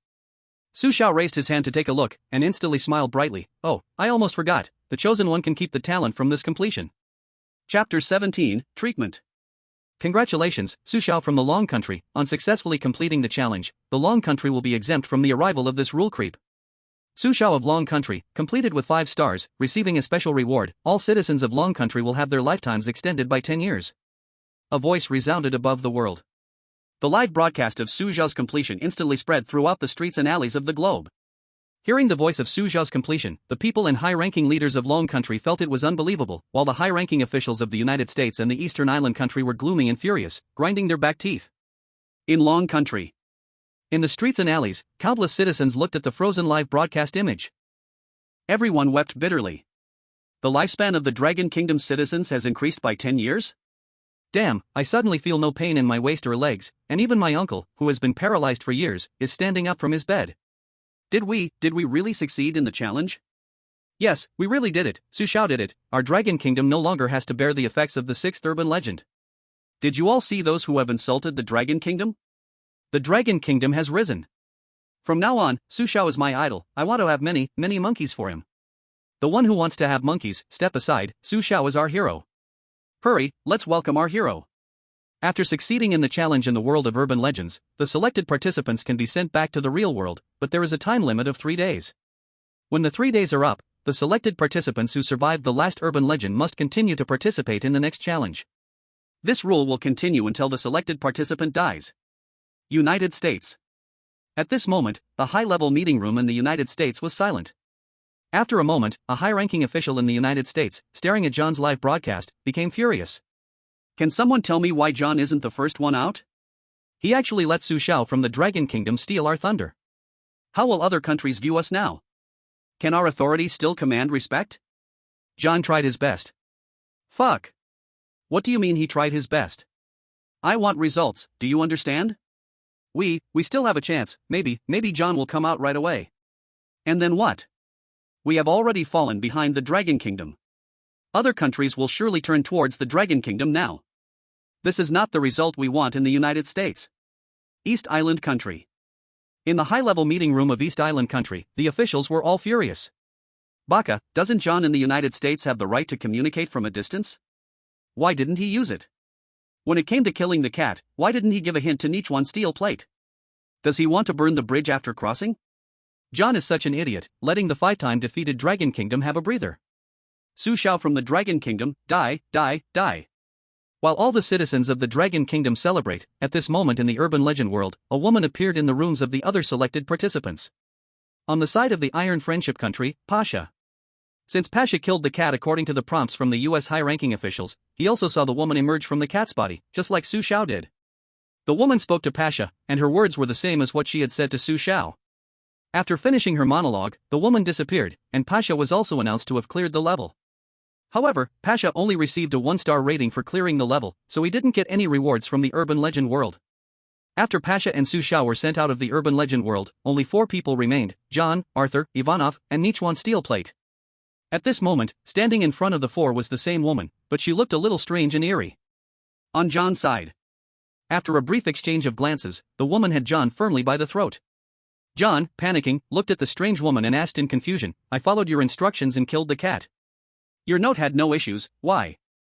Before John could finish his words, the woman smiled wickedly and interrupted him. It's a pity, although you made the right choice, you ran out of time. Impossible, I definitely didn't run out of time. John struggled to look at the clock hanging on the wall. But the woman said lightly, you don't believe in time, yet why do you look at it? Don't you feel that last night was longer than any other night? I understand now, time has returned to normal. That was a misleading rule. No, I refuse to accept this. John screamed in a hoarse voice. He had originally wanted to use his talent to survive until the 7th day. But now, he no longer has a chance. Of course, John will never know that 5 days is actually the correct time to clear the level. Crack. As the woman pressed down with her hand, John's live broadcast screen went black forever. At the same time, Arthur, Ivanov, and Nishikawa Steel looked at the woman in front of them with faces full of terror. They couldn't believe that this woman had actually crawled out of the cat's body. In the second before the woman appeared, they had noticed nothing unusual about the cat. However, once they truly understood the meaning of Rule 11, they no longer had a chance to leave alive. Because tonight, the woman would kill all the remaining chosen ones. As Arthur, Ivanov, and Nishikawa Steel fell down one after another, an announcement echoed across the globe. American John, Football Nation Arthur, Grey Bear Country Ivanov, East Island Nishikawa Steel have been eerily consumed. The world of strange tales is about to descend. Countdown starting, 10, 9, 8, 7, 6. As the announcement fell, the United States, Football Nation, Grey Bear Country, and East Island were all unwilling to accept this outcome but felt helpless nonetheless. However, even knowing that the strange tales were about to descend, the higher-ups of these four nations remained indifferent. Because their chosen ones had all successfully made it to the last day, and having witnessed Su Xiao's clearing process, they thought that even with the strange tales, successfully clearing Mom's Note would be an easy task. But just when several nations were confidently preparing to welcome Mom's Note, East Island was the first to panic. Damn it, the strange tales that are descending are actually not Mom's Note. While countries around the world were enjoying the baptism of strange tales, Dragon Country and Iron Brother Country stood apart. At this moment, the higher-ups of Iron Brother Country were already excited to the point of madness. Fortunately, they had made the right choice alongside Dragon Country at the critical moment, otherwise, they too would have found it difficult to escape the fate of being disturbed by the strange tales. Having successfully avoided a disaster, Iron Brother Country's higher-ups sent a video, and soon, they would visit Dragon Country in person.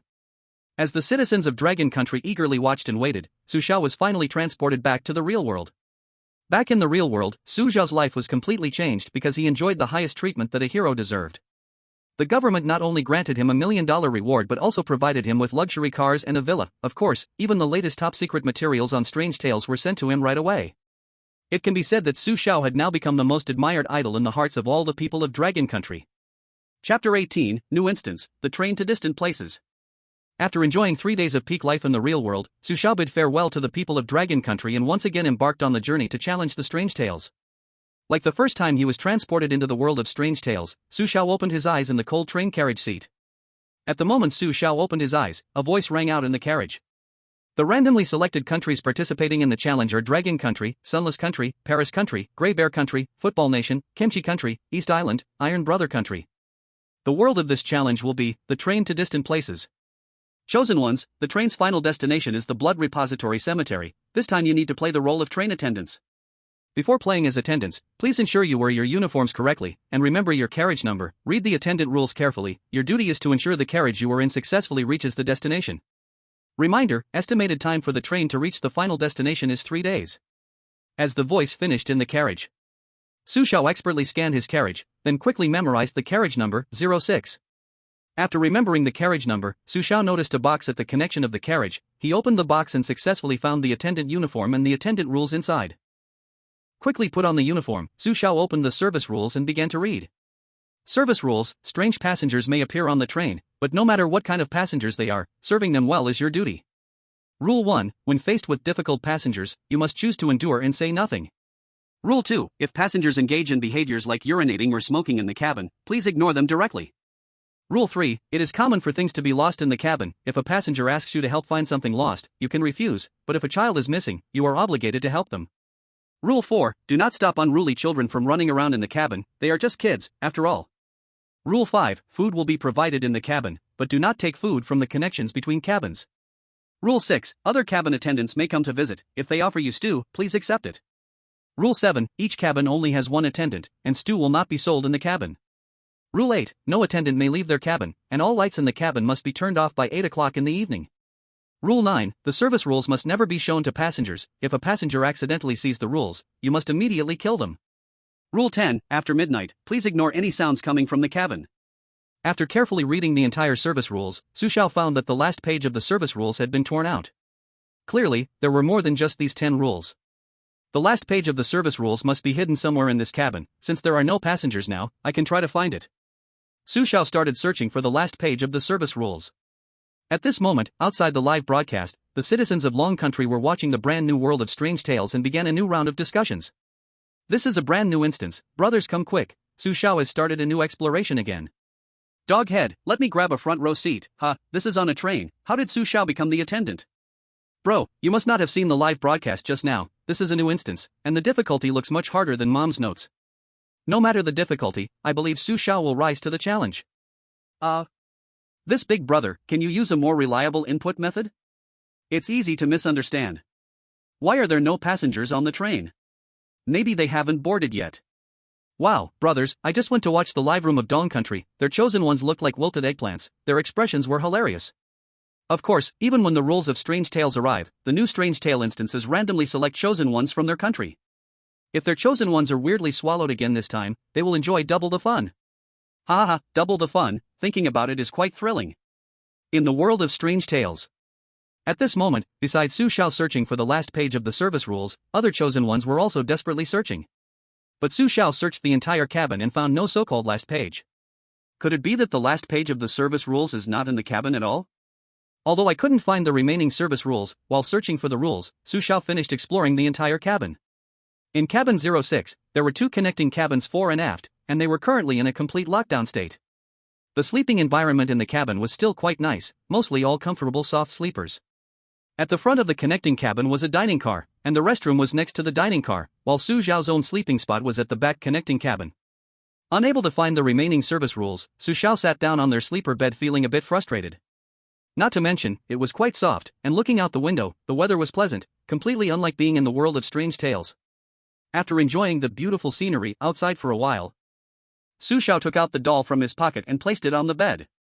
This doll was the reward for completing the mom's note, and according to the rules, it could be brought into the next horror world. Su Xiao placed the doll on the bed but suddenly remembered that he hadn't checked his bed yet. He was about to look under the bed when he noticed the doll's eyes were fixed on the white pillow on the bed. Why is the doll staring at this pillow? Could there be something inside? Su Xiao picked up the pillow, curiously squeezed it with his hand, and felt a papery texture in his mind. No way, there really is something? Su Xiao looked at the doll in astonishment and directly tore open the pillow. When the pillow was opened, a piece of paper, like the crew regulations, slid onto the floor. This is the last page of the crew regulations? Su Xiao excitedly picked up the paper from the ground. Wow, it really is the last page. On this paper, the previously unread rules were clearly recorded. Rule 11, respecting the elderly and loving the young is a traditional virtue. If a passenger wants to exchange pillows with you, please give them your comfortable pillow. Rule 12, no matter what happens, the windows in the carriage must never be opened. Rule 13, no pets can appear in the carriage.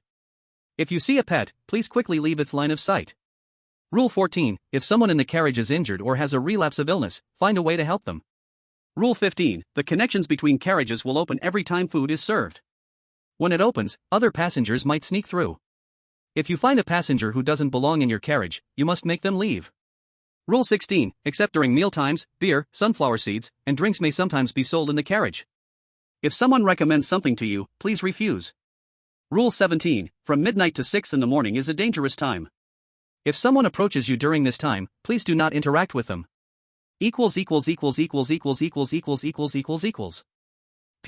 This is the second instance. 5-star reviews are being boosted. If there are more than 10 good reviews, tomorrow we'll see a significant update. Chapter 19, Spank Your Kid's Bottom into 8 Pieces.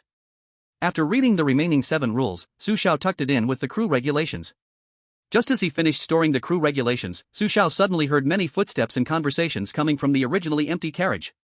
Su Xiao frowned. It seemed the passengers in this carriage had boarded. Su Xiao tucked the doll into his clothes, then straightened his outfit and walked out. Walking into the carriage aisle, Su Xiao saw that every sleeping berth was now filled with people, and the sounds of arguing, noise, and children crying mixed together in chaos.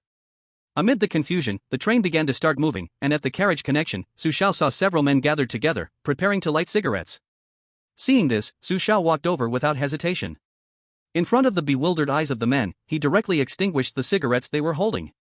The men looked furious and were about to say something when Su Xiao tapped the no smoking sign beside him. Seeing the sign, the men's tempers instantly cooled down, but they still muttered their complaints. What kind of broken train is this? Not allowing us to smoke, do they want to suffocate us for 3 days? Exactly, the crew thinks they're so important. I don't believe they don't smoke secretly. Later, let's go to the restroom and smoke quietly. Even if we smoke, what can they do to us? Listening to the men's unabashed conversation, Su Xiao suddenly turned around, grabbed one man's collar, and slammed him against the wall, saying fiercely, I advise you not to get yourselves into trouble. Su Xiao knew that this group of so-called passengers were no longer considered human, they were beings consumed by the bizarre and remained here. They had become part of the incomprehensible, so there was no need to be polite to them. Su Xiao's threat angered the men greatly, and immediately decided to fight with Su Xiao. But when Su Xiao revealed the puppet hidden in his clothes, several men immediately became weak. That's right, they were afraid of the puppet, just like a mouse instinctively fears a cat. The puppet itself was part of the strange tales of the world, while these passengers were merely substitutes consumed by the oddity. Thus, the puppet's suppressive power was absolute. Seeing the frightened looks on the faces of the men, Su Xiao ignored them and called out to a middle-aged woman not far away. "That lady over there, if you dare to let your child poop in the train aisle, I will turn your child's bottom into 8 pieces." The woman, who was preparing to attend to her child's diarrhea, instantly froze, a strange look flashing in her eyes. After a moment, reluctantly, she carried the child to the bathroom. Before entering the bathroom, she couldn't help but complain towards Su Xiao, "What kind of person are you? Can the crew be so arrogant, with such a bad temper?" After teaching the lesson to the several men and the woman, Su Xiao made all the passengers in the carriage realize that this crew member was not to be trifled with. For a moment, the train carriage, which had been buzzing with conversations, suddenly fell silent, and the atmosphere turned icy.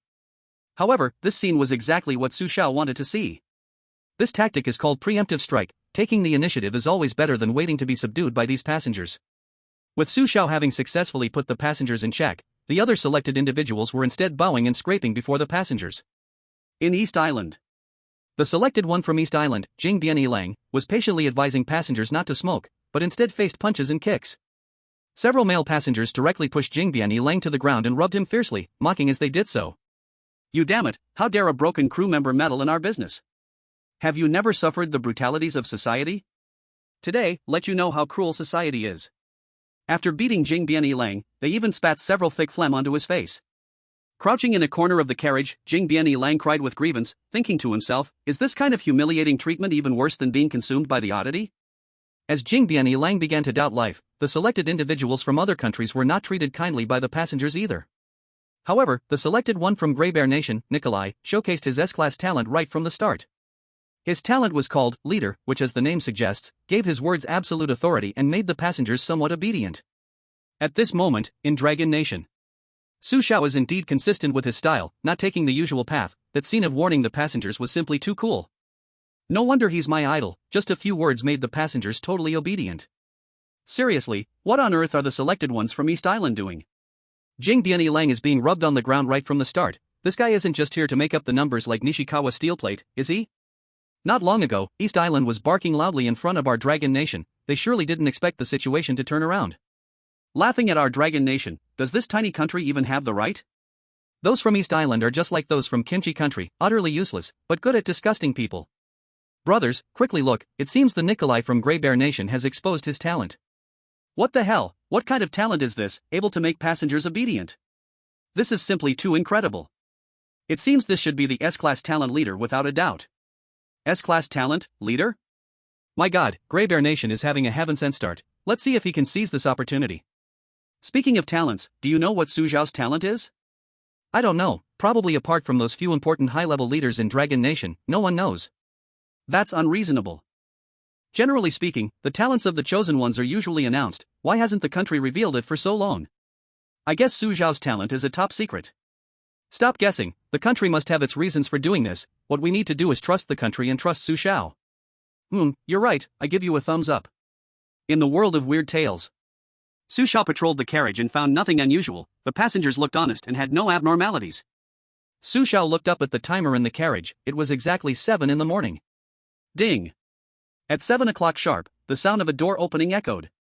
At the front of the carriage, the locked door opened, and then, a pitch-black, eerie hand reached over from the other side. That black hand placed a boxed meal on the dining cart, then coldly spoke, "06 carriage steward, your breakfast has arrived. Equals. P.S. At the strong request of fans, the author will update at least 3 times a day, with a unified update time set at 12 o'clock at night. Dear little love, remember to come and support. Asterisk? Asterisk. By the way, don't forget to bring your 5-star reviews. Chapter 20, The Vanished Instant Noodles. Breakfast? That eerie hand shrank back after placing the breakfast, and the door closed again. But Su Xiao stood frozen in place. The moment the door opened, Su Xiao had been fixated on the space behind that hand.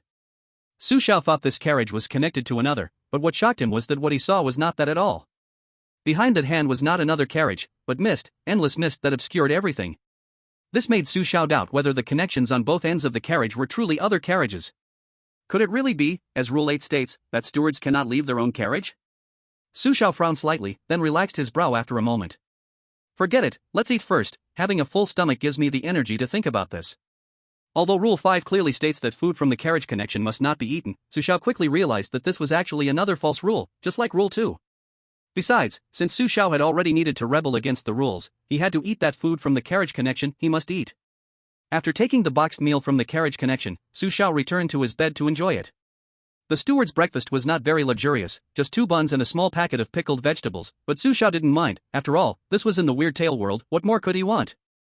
Just as Su Xiao was enjoying his breakfast, an elderly figure suddenly appeared before him. Su Xiao looked up to see an old man.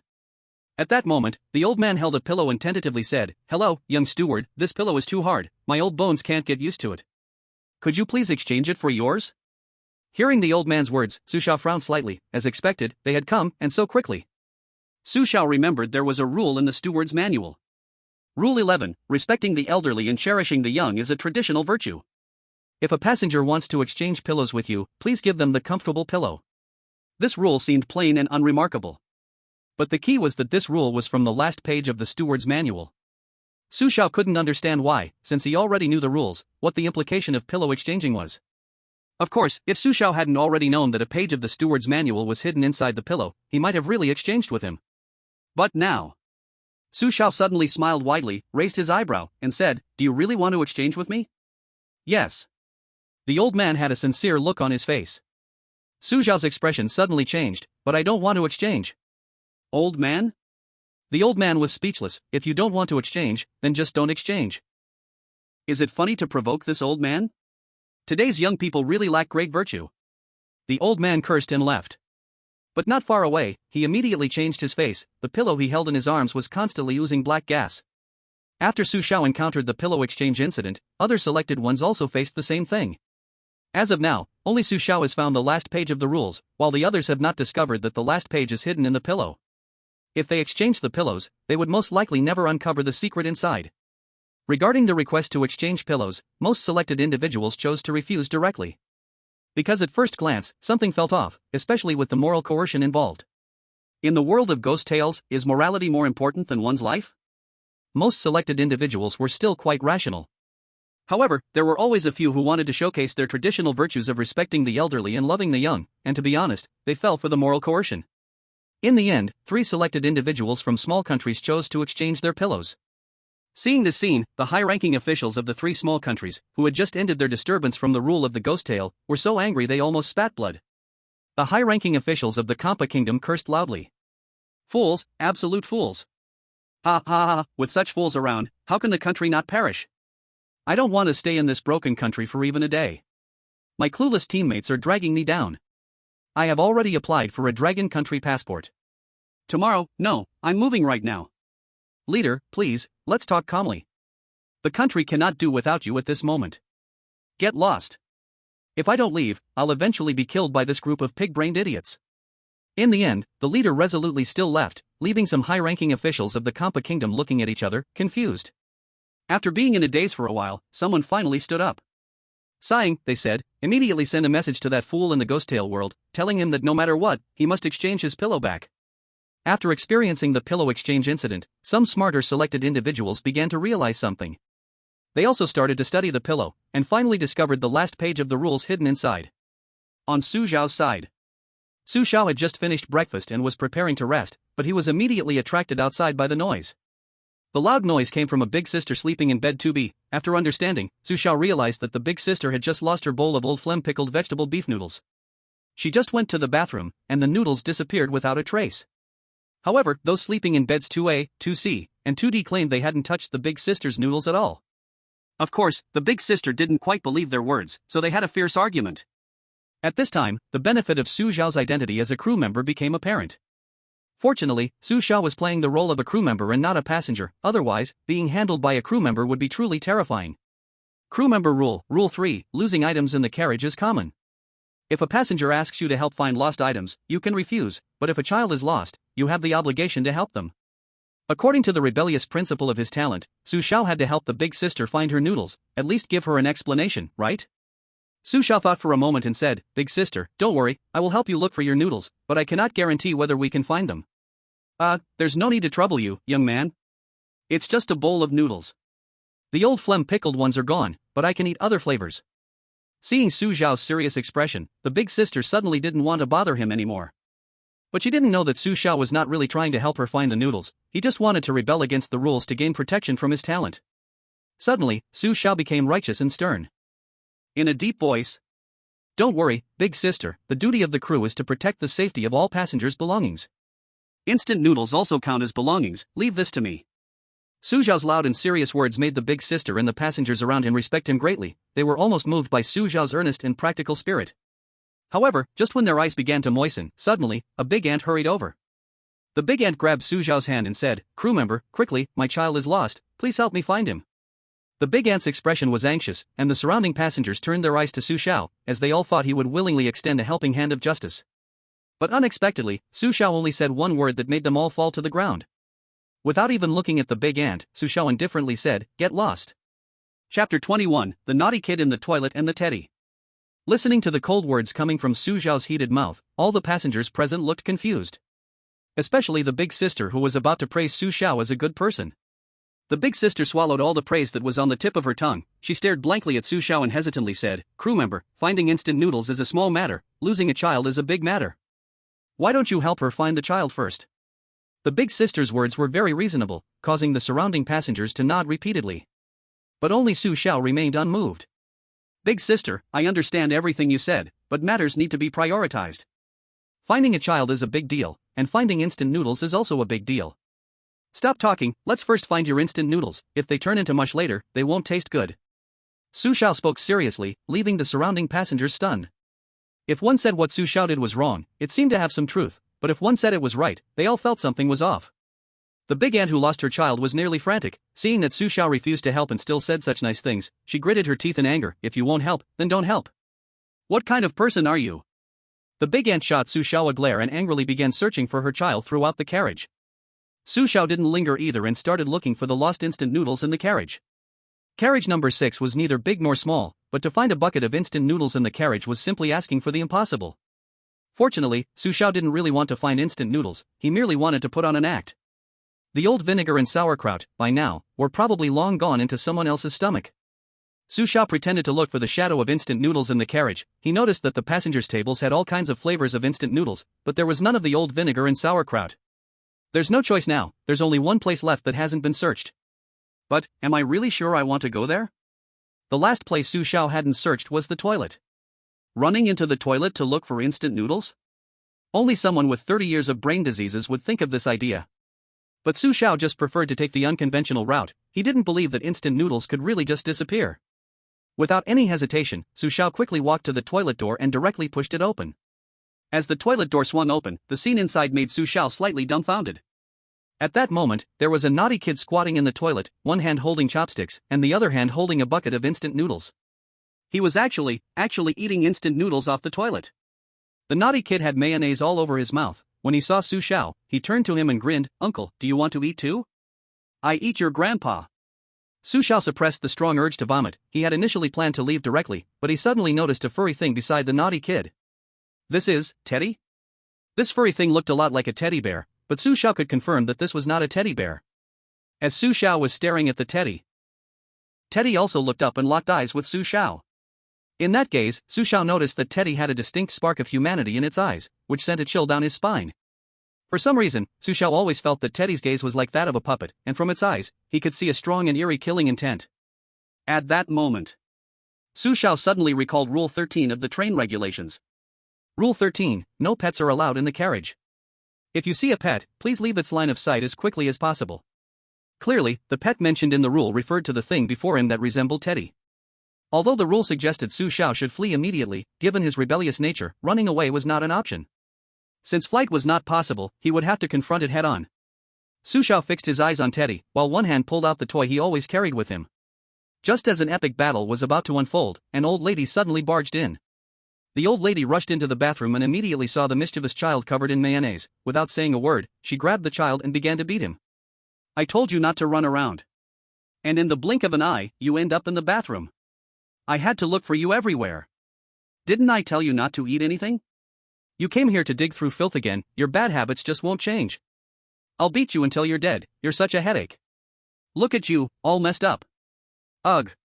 While tidying up the mischievous child, the old lady gagged, clearly close to vomiting from the smell. However, Su Xiao noticed that the old lady was just yelling fiercely. When it came to actually hitting him, she didn't use much strength, and the mischievous child was grinning, even making faces at Su Xiao. While the old lady was giving her all in disciplining the child, Su Xiao realized that the pitch-black teddy had vanished without him noticing. Su Xiao furrowed his brows and then put away the toy as he exited the bathroom. At that moment, the old lady was still jabbering inside the bathroom, but Su Xiao had no intention of paying her any mind. He washed his hands outside the bathroom and then went to bed to tell the sister who lost her instant noodles about what he saw. Of course. What Su Xiao shared was just about seeing the mischievous child eating instant noodles in the bathroom. As soon as Su Xiao finished speaking, the noodle-eating sister immediately stopped, and after contemplating for a moment, she suddenly ran to the bathroom and began to vomit. Su Xiao watched her actions in confusion, but before leaving her bunk, he still heard someone praising him. One person said, "That lady had just made her noodles, and she barely ate a few bites before getting sick. That's quite something." Another person chimed in, "I've noticed that the crew in this carriage seems a bit off their rocker." At that moment, outside the live stream. Ha ha. I honestly can't understand Su Xiao's actions. The sister was so grossed out she threw up right there. That's quite the skill. If it weren't for his unique style, he wouldn't be the familiar Su Xiao we know. But guys, just now I discovered something. What did you discover? Waiting for news. I found out that Su Xiao is actually quite good at making serious nonsense. Ha, indeed, he just left several sisters stunned, especially the part about looking for noodles or the child. It was simply a masterstroke. And that mischievous kid, I really can't with him, talking nonsense like that. I almost threw up myself. You shouldn't indulge that mischievous child. Clearly, he's been spoiled by adults. I beg you all, stop discussing that mischievous child, it's just too disgusting. Speaking of which, what was up with that teddy in the bathroom? Who knows, maybe it's a pet dog brought in by some passenger. A pet dog? But the rules state that no pets are allowed in the carriage. Chapter 22, Teaching Lesson to Parents and Mischievous Children. At that moment, the other chosen ones were also encountering the situations of lost noodles and lost children one after another. Almost all the chosen ones. They all chose to find the child first. Of course, the familiar and unforgettable scene of the troublemaker messing around in the toilet deeply etched in their memories. In the bathroom, seeing the troublemaker with a mouthful of mayonnaise, several chosen ones immediately threw up. However, as these chosen ones covered their mouths and prepared to leave the bathroom, the same scene appeared. All the chosen ones discovered the teddy hidden in the toilet. In an instant, most of the chosen ones showed a look of horror. Without a moment's hesitation, they decisively chose to escape. But among them, there was a small number of chosen ones who hadn't found the last page of the service rules, so they were still unaware that the teddy before them was extremely dangerous. By the time they realized the teddy was abnormal, it had already opened its gaping maw, with several long, tentacle-like things extending from its mouth, swallowing them whole. Their live broadcast screen also went dark forever. Ridiculous Nation, Champ Country, Myanmar, the chosen ones from 5 countries were bizarrely devoured. The world of strange tales is about to arrive. Countdown starting, 10, 9, 8, 7, 6. As the chosen ones from the 5 small countries were bizarrely devoured, the leaders of these small countries collapsed onto the ground. These small countries were among the first batch of eliminated nations in Mom's Note. In other words, they had just escaped the disturbance of Mom's Note, and had barely enjoyed a few days of stable life, and now strange rules and tales were about to descend again. This continuous blow was simply not something their small countries could bear. If another incident occurred, they could probably announce the annihilation of their nation directly. Quick, go negotiate with the Dragon Nation. Ridiculous Nation is willing to export 5 million tons of food to Dragon Nation in exchange for the latest developed chips. As the strange rules and tales were about to descend, in this life and death moment, Ridiculous Nation took the lead in setting an example. Soon, the other 4 small countries also followed suit and expressed their intentions. These small countries had previously relied on the US and had always looked to the US for support. But now, the momentum of the Dragon Nation had quietly surpassed that of the US, and they were already like grass swaying with the wind, so they did not care about tearing their faces with the US. At this time, it was evidently the most correct choice to protect their own country. As Ridiculous Nation and the 5 countries sought aid from the Dragon Nation, the leaders of the Dragon Nation were laughing so hard in the conference room that their mouths couldn't close. Ah, these small countries used to rely on the US to suppress us Dragon Nation. Now that they know the US is unreliable, they're coming to seek our help. Their faces are thicker than city walls. However, our Dragon Nation has indeed suffered a lot from the 5 consecutive strange rule occurrences. Food shortage is indeed a problem that needs to be solved for our people. How about this? Reply to these small countries that we can trade food for chips, but our chips can only be delivered a week later. These small countries are used to being arrogant. This time they should understand that our Dragon Nation is not easy to bully. For those who show us their hearts, we will remember them for a lifetime. But for those who draw swords against us, we will also remember them for a lifetime. In the strange world. At exactly 12 noon, the large door at the connection point opened on time, and on the other side of the door, lunch was delivered to Su Xiao. This time, Su Xiao still took advantage of the opening of the door, intently watching the other side of the door. But what he saw was still only mist, as if the other end of the carriage truly did not exist. After receiving his lunchbox, Su Xiao returned to his bed, set up his small table, and began to eat. The staff's lunch was not bad, with braised chicken served with fried shrimp, as well as tomato beef brisket and clear braised lamb chops. After finishing lunch, carriage number 06 gradually quieted down, as the passengers were all preparing for their afternoon nap. Su Xiao placed the doll on the table. Sure, I am ready to lie down on the bed for a little nap. However, just as Su Xiao lay down and was about to close his eyes, a loud commotion from a naughty child erupted in the carriage. Moreover, the noise grew louder, and the adults clearly had no intention of stopping it. With the naughty child causing chaos, Su Xiao could no longer take a nap, feeling frustrated as he sat up and said, "Damn brat, since the adults won't manage it, I will." Su Xiao grabbed a puppet and walked out. Arriving at the bed where the naughty child was, Su Xiao originally just intended to give the brat a proper scolding, but unexpectedly, the child's guardian, the aunt, rushed over first. With her hands on her hips, the aunt acted unreasonable. "I say, you're just a crew member, how can you argue with a child? He's just a kid, what does he know? What's wrong with a child having fun? It's none of your business." After scolding Su Xiao, the aunt turned smilingly to the naughty child and said, "Be good, play however you want. With me here, no one will dare lift a finger at you." Hee, is that so? Listening to the aunt's words, Su Xiao suddenly smiled widely. No wonder there are so many naughty kids nowadays, it turns out they are spoiled by their bare parents. Since kind words don't work on you, don't blame me. Who are you trying to scare? What can you do to me? The aunt was ready to confront Su Xiao, but before she could finish her words, 2 loud slaps had already landed on her cheeks.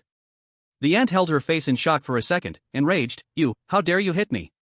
What's wrong with hitting you? I even want to kick you. I'm hitting those uncivilized people like you. Oh, I'll fight you." The aunt rushed over ready to retaliate, but Su Xiao kicked her down to the ground. Though the rule stated not to argue with naughty kids, well, naughty kids should be taught a lesson. If you don't teach them, someone else will.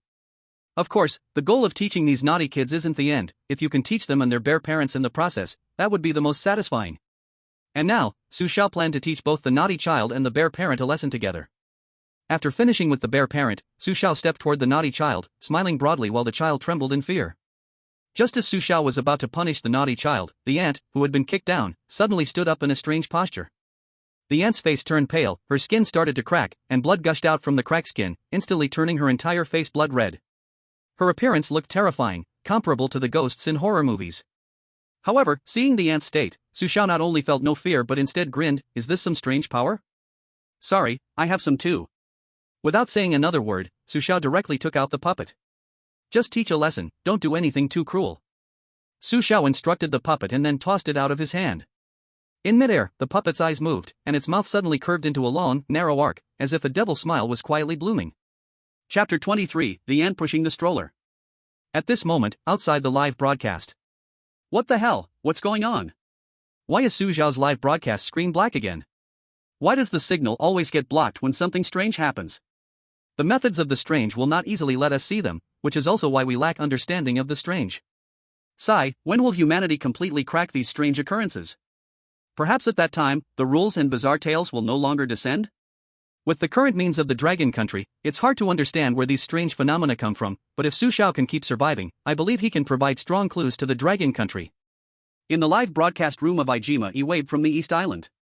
Watching he waves incomprehensible mysterious actions. The people of the Dragon Kingdom couldn't help but be dumbfounded. What the hell, this guy was so aggressive, wasn't he going to teach that brat a lesson? How come he ended up being taught a lesson instead? This move, I can't even. Really pathetic, can't even handle a brat, let alone their parents. Su Xiao is in a duel with the parent, and this guy ended up kneeling before the parent. You're a damn crew member, kneeling to a passenger, where's your face? Maybe the Eastern Island is especially good at kneeling, anyway, they don't care about face as long as they can live. True, Eastern Island is still suffering from the invasion of strange rules, probably can't even care about Jingbian Yilang anymore. So pitiful, so sad, so lamentable. Brothers, stop flooding the screen here, Su Xiao's livestream has resumed. While the citizens of the Dragon Kingdom were complaining about Jingbian Yilang, the livestream on Su Xiao's side had already resumed. At this moment, the battle between the puppet and the old lady had already ended. The result was predictable. The old lady was beaten black and blue by the puppet, and this was still the situation where Su Xiao had asked the puppet to go easy. The old lady had completely lost her arrogance, while the brat was now huddled in a corner of the bed, pale-faced. Fear was written all over the brat's face. He knew his protector was gone. "Brat, I've already taught your parent a lesson, now it's your turn, come over here quickly." Su Xiao beckoned to the trembling brat. The brat was so scared he wet his pants. He cried out, "Big brother, I won't dare anymore, I won't be a brat again." The brat's crying was truly miserable. Heart-rending. Seeing the brat genuinely repentant, Su Xiao didn't make it hard for him anymore, just left him with 2 big slaps. After finishing with the brat, Su Xiao returned to his bed to rest. Meanwhile, the passengers in the carriage were buzzing about Su Xiao's earlier actions. The brat got punished a bit, but you can't give him 2 big slaps. Do you know how much psychological damage that does to a brat? Sending him big slaps is already very generous. If it were my child, I would definitely make him know why the flowers are so red. This crew member is not to be messed with. We should tone down our smoking for the next few days. After all, if we anger him, we won't come out good. At this moment, the passengers in carriage 06 had developed a certain fear of Su Xiao. Even those who originally planned to make things difficult for Su Xiao had tucked away their crooked thoughts. I have to say, Su Xiao's intimidation tactic was quite effective. At 5 in the afternoon, Su Xiao's dinner was still plentiful, consisting of a plate of French pasta and a fruit salad. While Su Xiao was enjoying his meal, a strange yet familiar voice rang out in the carriage. "Come, come, come, pull your legs in, selling beer, seeds, peanuts, instant noodles, and mineral water." The familiar call was getting closer. Su Xiao was about to check it out when a small cart filled with snacks and drinks stopped right in front of him. The aunt wearing an apron tilted her head and looked at Su Xiao, quietly laughing. "Hey there, young crew member, want some snacks? Internal staff get it free." "Free? Such a good deal? Then just give me whatever you have," Su Xiao said casually. Seeing Su Xiao being so unceremonious, the aunt was straightforward. She directly gave Su Xiao 2 bottles of drinks and 2 packets of seeds. After giving the items, the aunt pushed her cart away, but Su Xiao noticed that she left through the back connection of the carriage. Looking at the drinks and snacks in his hands, Su Xiao had no intention of eating. He casually tossed them aside. In this carriage, besides the food distributed daily to the dining car, Su Xiao wouldn't eat anything else. And the reason for accepting the aunt's goodwill was simply a rebellion against the rules. Rule 16, except for mealtime, sometimes beer, sunflower seeds, and drinks will be sold in the carriage. If someone recommends it to you, please refuse. If there were no Rule 16, Su Xiao would absolutely ignore the ant pushing the cart, but his talent requires rebellion, so he has to accept. However, acceptance does not mean he must eat. Acceptance and eating are 2 different matters. On the side of the other selected ones, they also encountered the ant pushing the cart. When they learned that the snacks and drinks were free, several chosen ones chose to accept them on the spot. However, these chosen ones were not foolish. They knew this was a strange tale world, and although the food in their hands seemed fine, they were not foolish enough to eat it immediately. Some chosen ones, like Su Xiao, accepted the food but did not plan to eat. They planned to save it for later in case there was no food to eat. The first day passed quickly. By evening, all the selected ones began to sort out the information they had gathered during the day. Rule 1, in the face of passenger harassment, you must choose to endure. Rule 2, if passengers behave badly, such as urinating and smoking in the carriage, please ignore them directly. Rule 3, it is common for things to get lost in the carriage. If a passenger asks you to help find lost items, you may refuse, but if it's a lost child, you have the obligation to help them. Rule 4, do not stop unruly children from running around in the carriage. After all, they are just kids. Rule 5, food will be provided in the carriage, but do not accept food from the carriage connection point. Rule 6, sometimes, attendants from other carriages will come to visit. If they offer you stewed meat, please accept it. Rule 7, each carriage only has 1 attendant, and stewed meat will not be sold in the carriage. Rule 8, no attendant is allowed to leave their own carriage, and all lights in the carriage must be turned off by 8 o'clock in the evening. Rule 9, the passenger rules must never be seen by passengers. If a passenger inadvertently sees them, please kill the passenger immediately. Rule 10, after midnight, please ignore any noises in the carriage. Rule 11, respecting the elderly and loving the young is a traditional virtue. If a passenger wants to exchange pillows with you, please give them your comfortable pillow. Rule 12, no matter what happens, the windows in the carriage must never be opened. Rule 13, pets cannot appear in the carriage. If you see a pet, please leave its line of sight as soon as possible. Rule 14, if someone in the carriage is injured or has a relapsed illness, please find a way to help them. Rule 15, the carriage connection point opens each time food is served, and at that time, other passengers may try to slip in. If you find a passenger that does not belong to this carriage, be sure to make them leave. Rule 16, except for mealtime, sometimes beer, sunflower seeds, and drinks will be sold in the carriage. If someone recommends it to you, please refuse. Rule 17, from midnight to 6 in the morning is a dangerous time. If someone looks for you during this time, please do not respond to them. Currently known, Rules 1, 3, 13, and 16 can basically be deemed correct, while Rules 2, 4, 5, and 11 can basically be deemed wrong. Currently, it is unclear if Rules 6, 7, 8, 9, 10, 12, 14, 15, and 17 are right or wrong. At 8 o'clock in the evening, when other chosen ones followed Rule 8 and began to turn off the lights in the carriage, the lights in carriage 06 were as bright as day. It was obvious that Su Xiao did not intend to turn off the lights. Of course, Su Xiao did not feel that there was anything wrong. After all, at such an early time, the passengers were still having a great time. On the other side with the other chosen ones, by 8 o'clock, the passengers had already laid down in their beds, while Su Xiao's side was still filled with excitement. At 10 o'clock in the evening, the lights in the train compartment automatically turned off, and the passengers began to enter a state of rest. Su Xiao lay in bed, not sleeping early. He was thinking about the pure black teddy in the bathroom today. What exactly is that thing?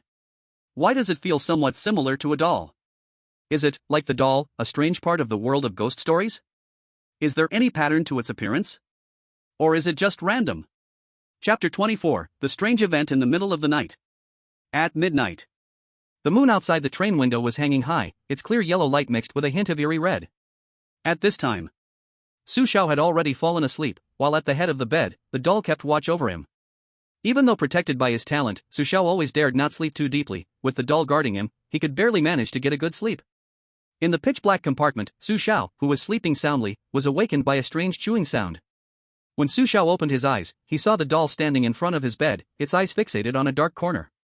Due to the lack of light, Su Xiao couldn't see what was in that dark corner. He could only hear the crunching sound. The chewing sound was not loud, but enough to send chills down one's spine. What the hell is that? Woken up from his dream by this thing, Su Xiao was very unhappy, but since the darkness had its meal interrupted, it seemed somewhat displeased as well. Then, with the dim moonlight, Su Xiao saw a very fast shadow flying straight towards him. Fortunately, before the shadow reached Su Xiao, it was swatted away by the doll standing at the foot of the bed. In the darkness, Su Xiao could not see the duel between the doll and that thing. He could only hear the constant sounds of collisions nearby. From the intensity of the battle, it seemed like the doll and the thing in the darkness were equally matched. The duel lasted about 10 minutes, and ultimately, it ended with that thing leaving.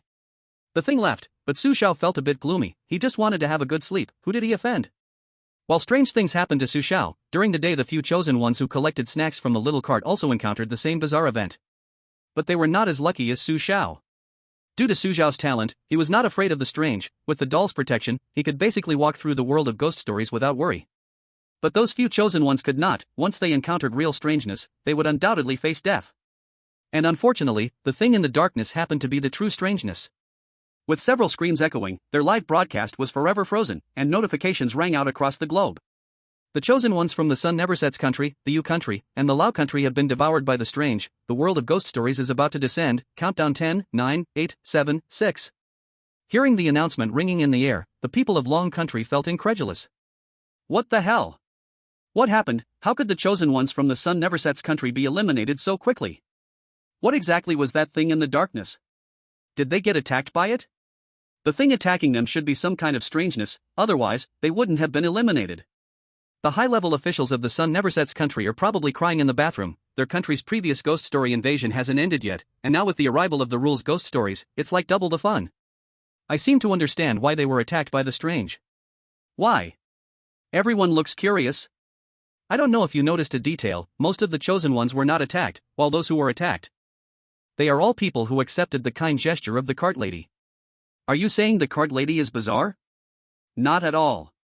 Based on my judgment, what they have in their hands is the key that caused their deaths. Perhaps the bizarre thing was attracted by the snacks in their hands. The sound of chewing in the dark just now illustrates this point very well.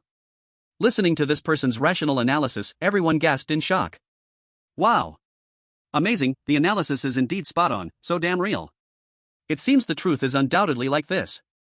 Bro, you are simply like the Detective Conan of this world.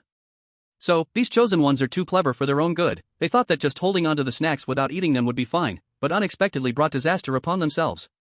You can only say they are too unlucky. This choice, probably only the big boss Su Xiao can face without fear. They are just digging their own graves by following others.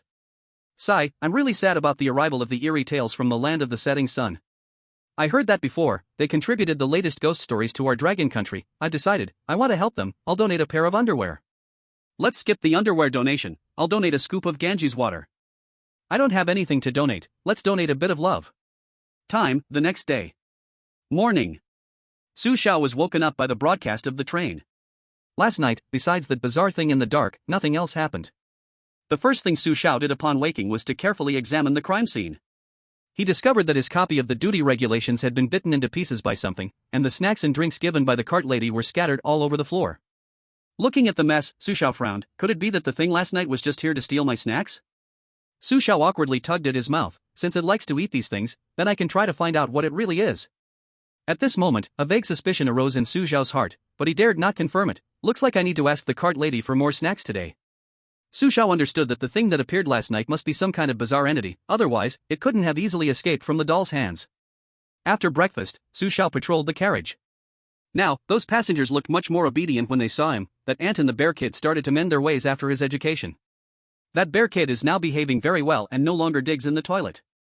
Seeing the passengers becoming obedient, Su Xiao felt very gratified. His efforts in educating them were not in vain. On the side of the chosen ones from the Pickle Nation. After waking up, Park Wooly was in a panic because his duty regulation had mysteriously disappeared. Park Wooly searched left and right but couldn't find it. He clearly remembered that he had the duty regulation with him when he went to sleep last night. Aish, where on earth is it? Come out, hurry and come out. Park Wooly was almost crying from anxiety because Rule 9 of the regulations stated very clearly. Rule 9, duty regulations must never be seen by passengers. If accidentally seen by a passenger, please kill the passenger immediately. According to Park Wooly's judgment, Rule 9 was likely correct. Because once the duty regulations fall into the hands of the passengers, it would mean exposing all his weaknesses. If passengers used the rules and the duty regulations to deal with him, he would be defenseless. As Park Wooly was anxiously reflecting on where the duty regulations could have fallen, a passenger in the carriage was quietly flipping through something in his hands. With each page turned, the passenger's face couldn't help but show a creepy smile. Noon. At 12 o'clock, lunchtime, the door at the connection of the aisle opened on time. But this time, besides Su Xiao's lunch, there was another crew member coming along. This crew member's face looked very familiar. Of course, Su Xiao did not recognize. If it's the people from the Dragon Country, they must be familiar with this face. That's right, this crew member is the chosen one from the sunken country that has been bizarrely devoured. This chosen one walked out from the carriage connection, holding a bowl of something resembling stewed meat, bright red, with some skewered items that look like chicken feet inside. Looking at this crew member played by the chosen one, Su Xiao immediately remembered Rule 6 and Rule 7. Rule 6, crew members from other carriages may occasionally come to visit, please accept their stewed meat if offered. Rule 7, there is only one crew member in each carriage, and stewed meat will not be sold in the carriage. Clearly, Rule 6 and Rule 7 contradict each other, but compared to Rule 6, Su Xiao is more willing to believe that Rule 7 is correct. Chapter 25, The Trap. Su Xiao brushed past the crew member without paying him any attention, and after getting his lunch, he returned to his bed. But just as Su Xiao was about to enjoy his meal, the crew member unexpectedly stood right in front of him. It was obvious that he was here for Su Xiao. At this moment, Su Xiao pretended to be unconcerned, looking at the crew member with a smile and saying, "Is there something you need?" The crew member displayed a friendly smile on his face and spoke fluent Mandarin, saying, "Brother, I'm from carriage 07. I was a bit bored in my carriage, so I decided to check out other carriages. I didn't expect to run into you as soon as I passed through that big door. What a coincidence. It's truly a giant pile of monkey dung," Su Xiao casually dismissed. The crew member enthusiastically said, "Brother, since we are in adjacent carriages, let's frequently visit each other. We can help each other out." "That makes sense, you're not wrong," Su Xiao continued to play along. The crew member seemed unfazed by Su Xiao's indifference. Seeing that Su Xiao was about to eat, he handed over the stewed meat. "Brother, do you want to try some stewed meat? It's a special dish from our carriage, really delicious." "Sure." Su Xiao didn't hesitate and directly took the stewed meat, but he didn't eat it, he set it aside instead.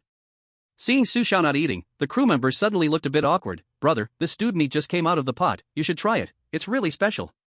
"Brother, are you doubting that the stewed meat is safe to eat? That's why you don't dare to?" the crew member suddenly asked, probing. Su Xiao looked up at him, thinking to himself, "Do you even have an inkling whether there's a problem or not?" However, despite this thought, Su Xiao didn't expose him and casually retorted, "I'll save the good stewed meat for dinner.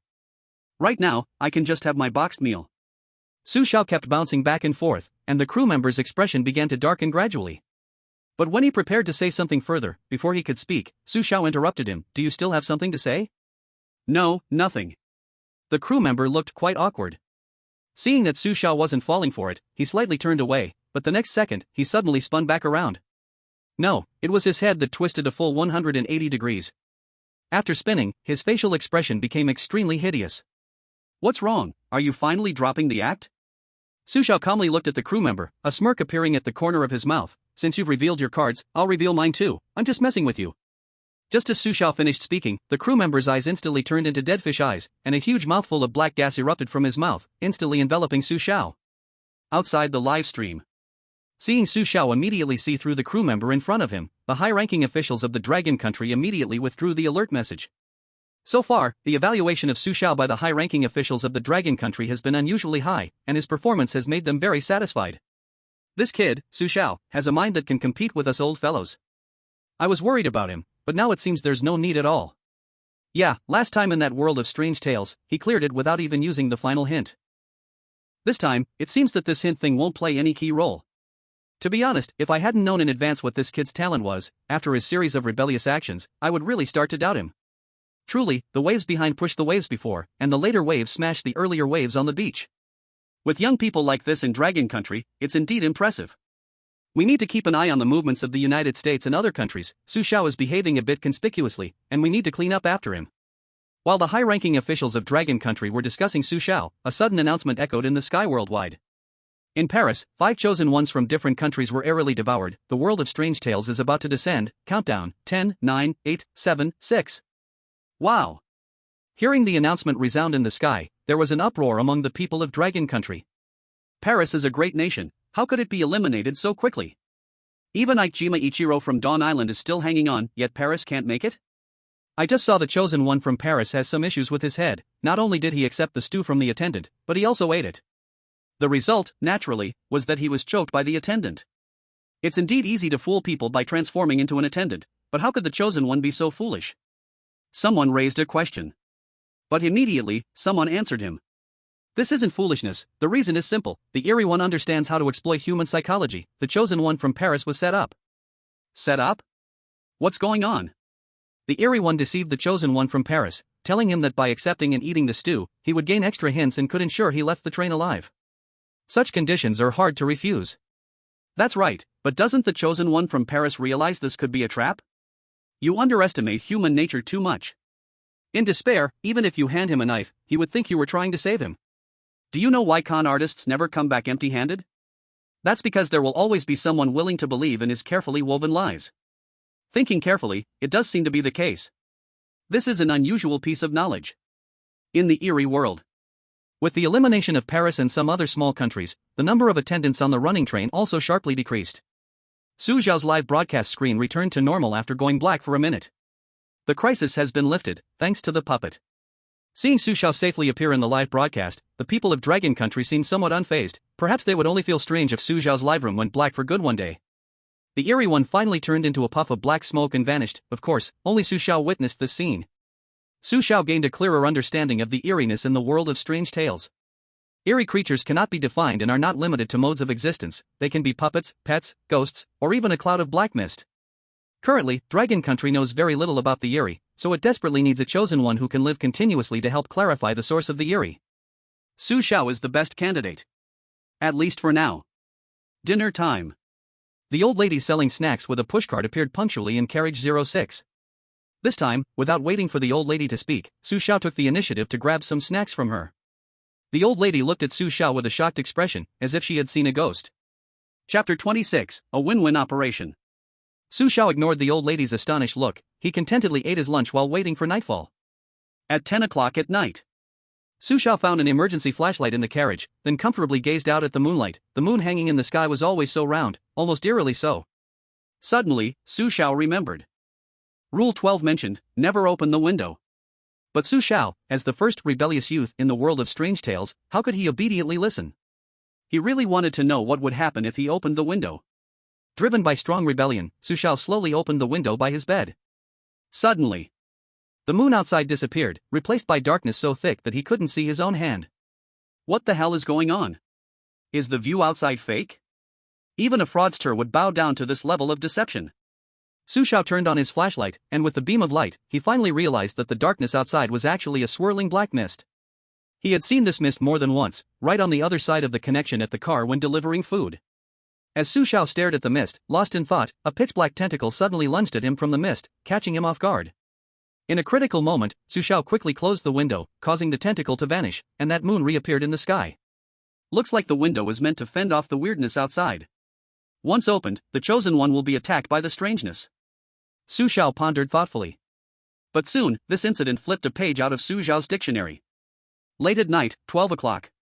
Su Xiao had not slept, waiting for that thing that stole snacks to appear, but instead, he first encountered a sick passenger. Unfortunately, a passenger had a heart attack. He needed Su Xiao's help. Su Xiao frowned because two service rules lay before him. Rule 14, if someone in the carriage is injured or if a disease relapses, please find a way to help them. Rule 17, from midnight to 6 in the morning is a dangerous time. If someone looks for you during this period, please do not respond to them. These two rules seemed deliberately aimed at Su Xiao's talent. No matter which one he chose to rebel against, he would lose the protection of his talent. At that moment, Su Xiao's brain was racing. Suddenly, Su Xiao thought of a perfect solution. He first rebelled against Rule 17, agreeing to help, then he rebelled against Rule 14, only verbally agreeing while not moving his body at all. Just like that. He perfectly rebelled against both rules. Su Xiao agreed but did not fully commit. This way, his talent would still protect him. Seeing Su Xiao agree to help but take no action at all, the passenger who asked for help was stunned. He couldn't understand Su Xiao's operation and hesitated. The patient can't hold on much longer. Are you going to help or not? Of course I'll help, but my legs have gone numb. At this moment, Su Xiao started to play the game of making excuses. It made sense, right? Legs cramping all night isn't unusual, right? Then I'll help you. No need, definitely don't move. This is an old problem of mine. If I move, I'll become paralyzed. The passenger seeking Su Xiao's help realized he was dealing with a sly one. He could tell that Su Xiao had no intention of taking any real action at all. Frustrated, the passenger left. Su Xiao grinned. Want to harm me? Not a chance, even the window is closed.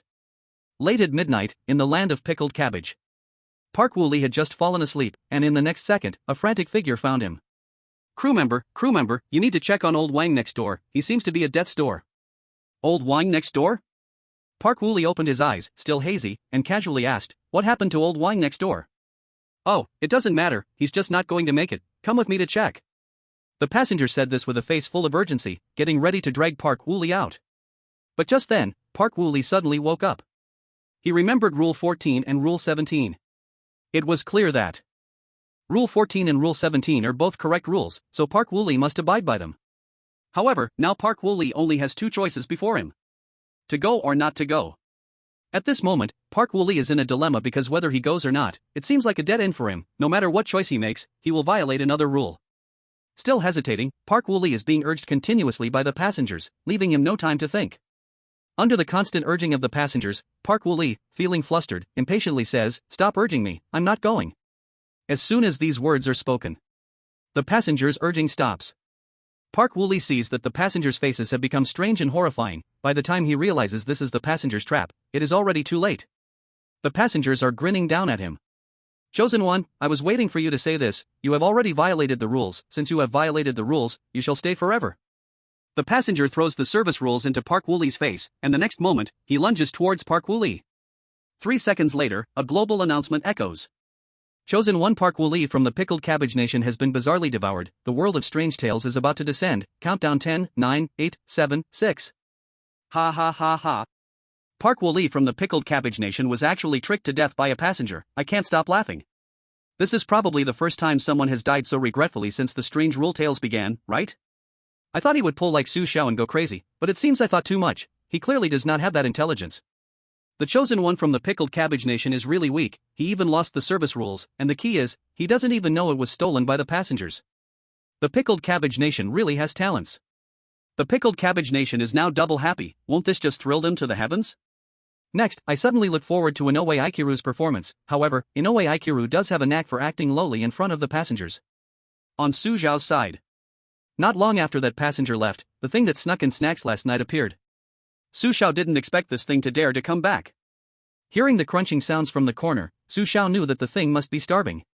Lying in bed pretending to sleep, Su Xiao waited for the thing to indulge in its feast, and suddenly turned on the flashlight he was holding, blasting a strong beam of light into the darkness. Not knowing until he looked can cause a fright. What he saw in front of him seemed a bit familiar. Oh my, it really is it. Chapter 27, Choices Concerning Life and Death.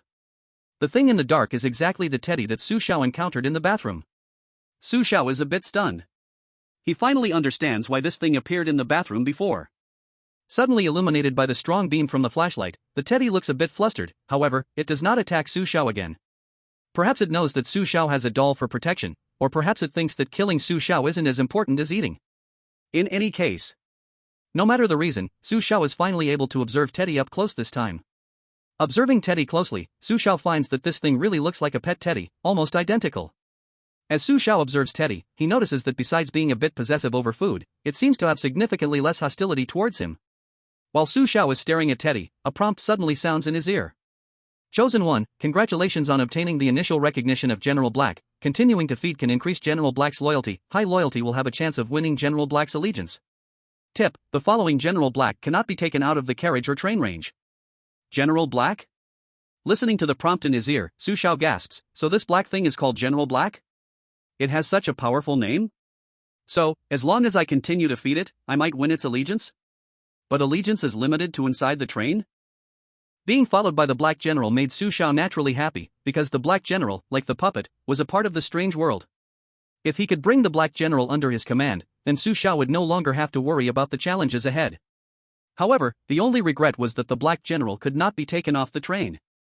Su Xiao felt a bit disappointed, but he quickly adjusted his mood and didn't waste any time. He ran to the other passengers to collect a large amount of food. This food was voluntarily handed over by the passengers, forced by Su Xiao's imposing presence. Su Xiao didn't pressure them. After returning, without thinking, he directly placed all the food right in front of the Black General. The Black General was not polite at all. It quietly started to enjoy the food under Su Xiao's watchful gaze. Half an hour passed, and all the food was completely devoured by the Black General. Su Xiao was astonished. Damn, this guy is definitely a big eater, a true glutton, and Su Xiao felt like it still wasn't full. After finishing the food, the Black General submissively looked up, its pair of pitch-black eyes fixed on Su Xiao, and its tail began to wag unconsciously. At that moment, another prompt sounded. Chosen 1, congratulations on gaining the recognition of the Black General. The Black General believes you are a reliable person and has decided to temporarily follow you. Wow, it worked? Su Xiao was excited to hear the prompt. He had thought feeding the Black General would take some time, but didn't expect it to be so easy. Su Xiao tentatively waved at the Black General. Black General, come here. Once the gesture was made, the Black General hesitated for a second before finally running over to Su Xiao eagerly.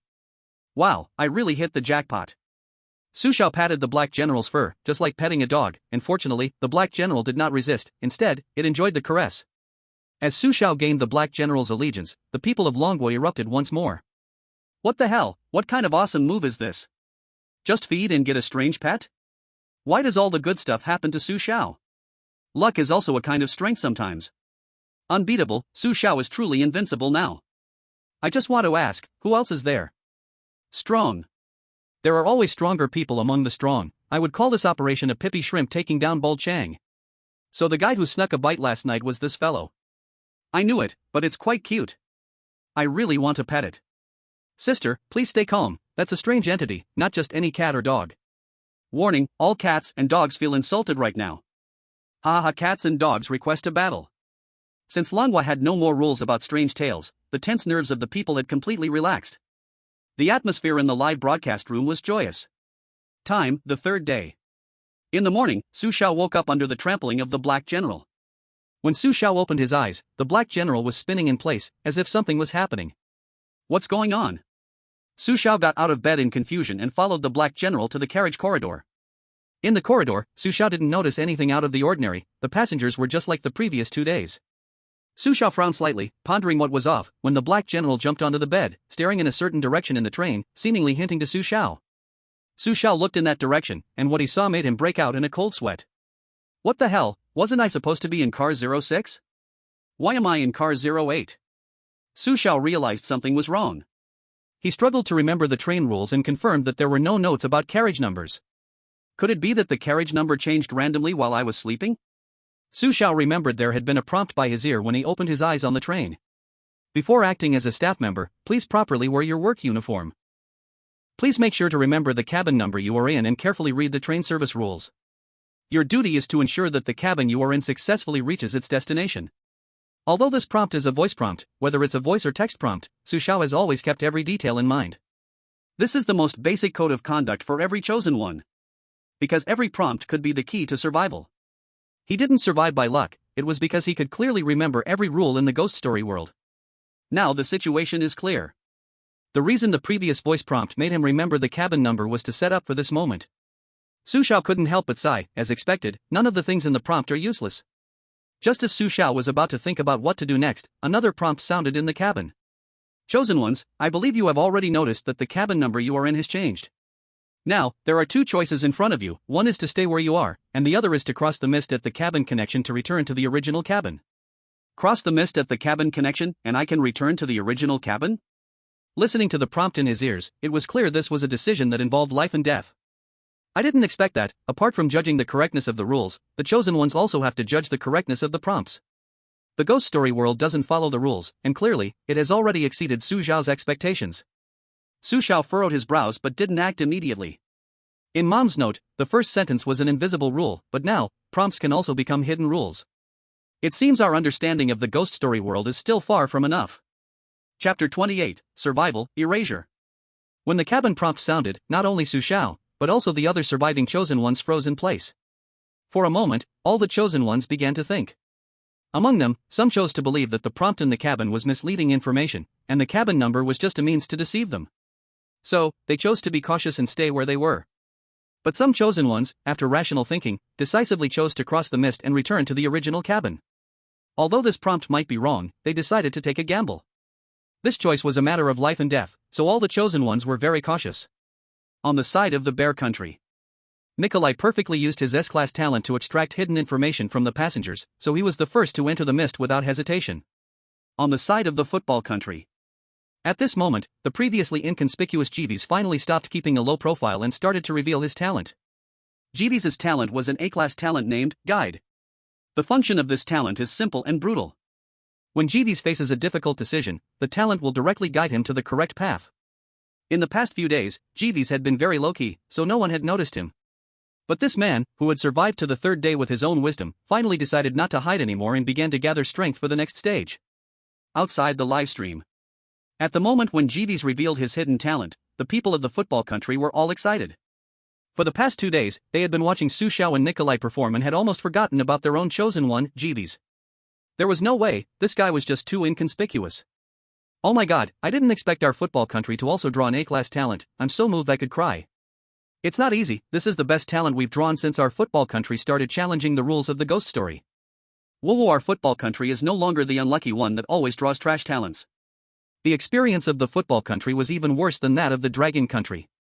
They were synonymous with bad luck, having been selected by the ghost story world 4 times.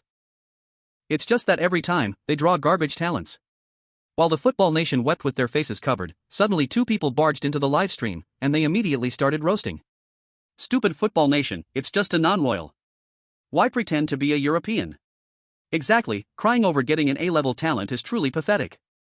If it were me, I'd say you should just roll back to play your lousy football. The strange talk world is too deep, and I'm afraid you can't handle it. In the live stream, the two seemed to be singing a duet, instantly igniting the anger of the football nation. This is the football nation. Which country are you from to be so arrogant? We don't change our name or forget our roots. We are indeed from Dragon Nation. It seemed these two were well prepared with their statements. But in the face of their self-identified nationality, the people of the football nation erupted in curses. Damn it, it's confirmed. These 2 bastards must be from Eastern Island or Kimchi Nation. Only they would act so uncultured. Dragon Nation people wouldn't start cursing for no reason. You want to frame Dragon Nation? Have you been kicked in the head by a donkey? The live stream was immediately filled with curses. At this moment, a real Dragon Nation person appeared. Brothers of the football nation, don't panic. I've already checked. Those 2 imposters are from Eastern Island, which is still disturbed by the strange rule talks. So I suspect these 2 are spies lurking in your country. Damn it, I knew it. It must be the Eastern Islanders playing tricks. Brothers of Dragon Nation, don't worry, these 2 won't survive until tomorrow. I promise, even Jesus can't save them. A large group of people from the football nation was enraged, stopping their viewing of the live stream, insisting on bringing the roaming 500,000 to justice. Seeing the flood of teaming up comments, the 2 spies posing as Dragon Nation people were immediately panicked. Damn, they were kings online, but in real life, they were total weaklings. They had lurked in the football nation just to relay information back to Eastern Island. But now, they had failed to remain hidden, completely infuriating the football nation due to their own stupidity. If caught by the crowd, a beating as easy as peanuts was guaranteed. The two spies had lost the will to continue lurking, they immediately prepared to flee. But just as they packed their things, there came a knock at the door. At this moment, in the strange talk world, the chosen ones made their selections one after another, and Su Xiao finally headed to the connecting carriage with Black General. Su Xiao's choice was very clear, to pass through the mist and return to the original carriage. At the moment Su Xiao made his choice, the high-level officials of Bar Iron Nation immediately sent Su Xiao's choice to Pasha. So far, apart from the chosen ones from Bar Iron Nation, Dragon Nation, and Football Nation, many other chosen ones couldn't receive notices from their national leaders. For instance, the eliminated ones from Kimchi Nation, Paris Nation, and Sun Never Sets Nation were too busy dealing with the strange rule talks to spare any attention for them. That's also why they got eliminated so quickly. If they had managed to clear their mother's note in time, maybe they would have had a chance to survive like Su Xiao and make it to the third day. Of course, the chances of surviving were still very slim. As Su Xiao made his choice, the countdown began. In the end, only a meager 4 chosen ones bravely passed through the mist. Su Xiao from Dragon Nation, Nikolai from Bear Nation, Wivis from Football Nation, and Pasha from Bar Iron Nation. Ibaraki from Eastern Island had also considered crossing the mist but ultimately chose to stay put due to his cowardice. If he knew he had made an extremely wrong decision, he would probably cry to death in the toilet. As the countdown ended, the reminder in the carriage rang at this moment. Time to choose has ended, all choosers who pass through the fog are safe. Those who stayed put have been eliminated. The prompt had just finished speaking. All the choosers who stayed put didn't even have time to utter a sound before their live streams completely went dark. Outside, the announcement echoed around the globe. The chosen from Dong Island and 5 other countries have been mysteriously swallowed, the world of Bizarre Tales is about to descend, countdown 10, 9, 8, 7, 6. P.S. This is my first time writing about the rules of Strange Tales, and seeing so many messages for updates every day makes my heart sink. I just mean, no one is speaking up, and I don't know how well I am writing. I feel this substory may not be good enough, but since it ends quickly, I will write the next one really well. Epsilon Sadface Omicron Asterisk, Psi. Chapter 29, The Train to the Distance Clears the Challenge. Passing through the fog, Su Xiao returned to his original carriage, number 06. Although this time the choice was right, Su Xiao knew the challenge was not over. Because now there was still one last rule before him. Rule 15, the connection between carriages will open during each meal distribution. During this time, other passengers may sneak over.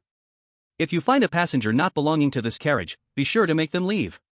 Looking at the boxed lunches already prepared in the dining car, Su Xiao guessed correctly that when he chose to pass through the fog, the passenger not belonging to this carriage had already taken the opportunity to sneak over. All of this seemed like coincidence, yet it was meticulously arranged by the world of Bizarre Tales. In carriage 06, there were many passengers, about 40 in total.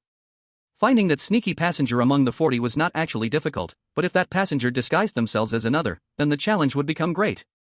Although Su Xiao could rebel against the rules, he still had to find that passenger. Today was the last day of the Bizarre Tales challenge. As long as he could find that passenger before nightfall, then he would clear the challenge.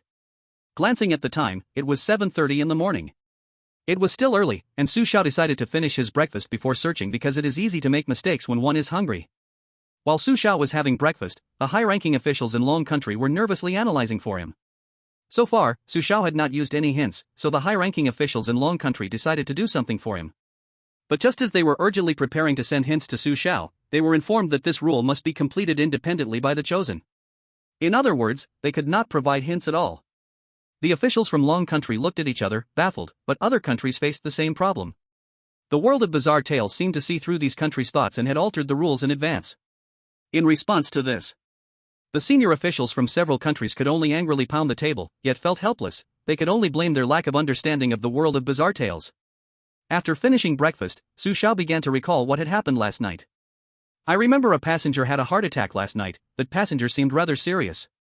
Maybe now they've already passed away, I might be able to use this clue. Without hesitation, he took action. Su Xiao searched the carriage with Black General, and it wasn't long before he found the depressed passenger from last night. But when Su Xiao asked him who had a heart attack and needed help, that passenger claimed to know nothing. This time, it was Su Xiao's turn to feel frustrated. Are you sure you don't know? Did you forget that it was you who notified me that another passenger needed help last night? I really can't remember. Should I have mixed you up with someone else? The passenger looked completely innocent. From the look on his face, he truly seemed not to remember. Su Xiao frowned. Since soft methods weren't working, then he had to resort to harder tactics. Su Xiao directly released Black General. I advise you to honestly confess. Otherwise, the Black General will crack your head open. Crew member, I really don't know. The passenger stepped back in fear. His expression was one of extreme terror. Seeing this, Su Xiao's brows furrowed even deeper, because the passenger's reaction didn't look like he was lying. Could it be that he really doesn't remember what happened last night? That would be a bit tricky. Just moments ago, Su Xiao had checked all the passengers in the carriage, and their faces hadn't changed at all. This meant that the passenger who sneaked in had disguised himself as one of the other passengers. Unable to figure out which passenger had been swapped, Su Xiao found it quite difficult to identify the replaced passenger among the 40.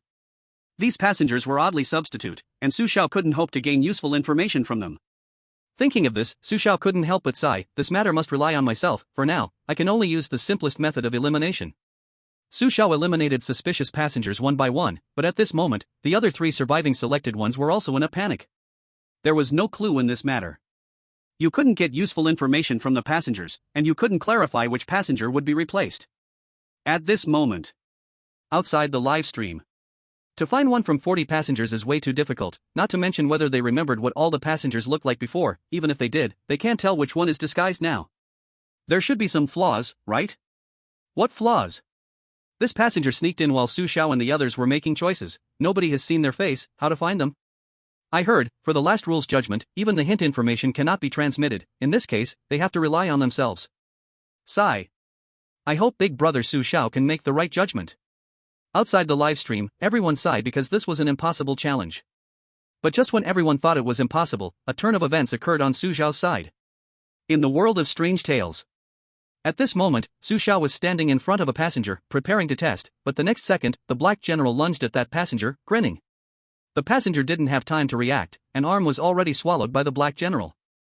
Having lost an arm, the passenger immediately panicked, rolling and crawling toward the aisle. Watching the passenger flee in embarrassment, the Black General did not chase. It simply lay obediently by Su Xiao's feet. As that passenger left the carriage, the expected prompt also rang out. Selected 1, thank you for your contribution to carriage number 06. You educated the aggressive bear parent, making the chronically misbehaving bear child change for the better, earning the Black General's following. Selected 1, congratulations on completing the train to the distance perfectly. Completion rating, 5 stars. Completion reward, Black General, strange resistance +1. Current strange resistance 2%. Black General introduction, it has been waiting here for its master to take it away. It is very loyal but also has a big appetite. If one day you wake up and find the Black General not by your side, don't panic, it just got hungry. What the hell, the completion reward is actually the Black General. Wasn't it said that the Black General could not be taken off the train? Receiving such a strange reward was completely unexpected for Su Xiao. This surprise came too suddenly. After Su Xiao completed his level, the Grizzly Bear Country and Soccer Country also received completion prompts.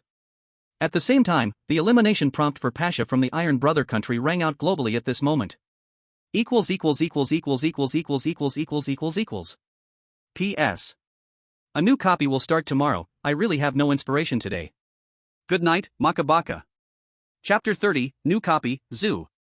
Pasha from Iron Brother Country has been devoured by the strange. The world of strange tales is about to descend. Countdown begins 10, 9, 8, 7, 6. Listening to the announcement echoing across the globe. Although the high-ranking officials of Bradiston found it somewhat difficult to accept, they were not surprised. Pasha's talent is only a C-level talent. It is already quite impressive that he has come this far relying on Su Xiao. The last-minute blockade alert has determined that following in others' footsteps is never a long-term solution. Fortunately, after establishing friendly relations with Dragon Country, they provided us with chip technology. Otherwise, we in Bradiston would have a hard time surviving this trial.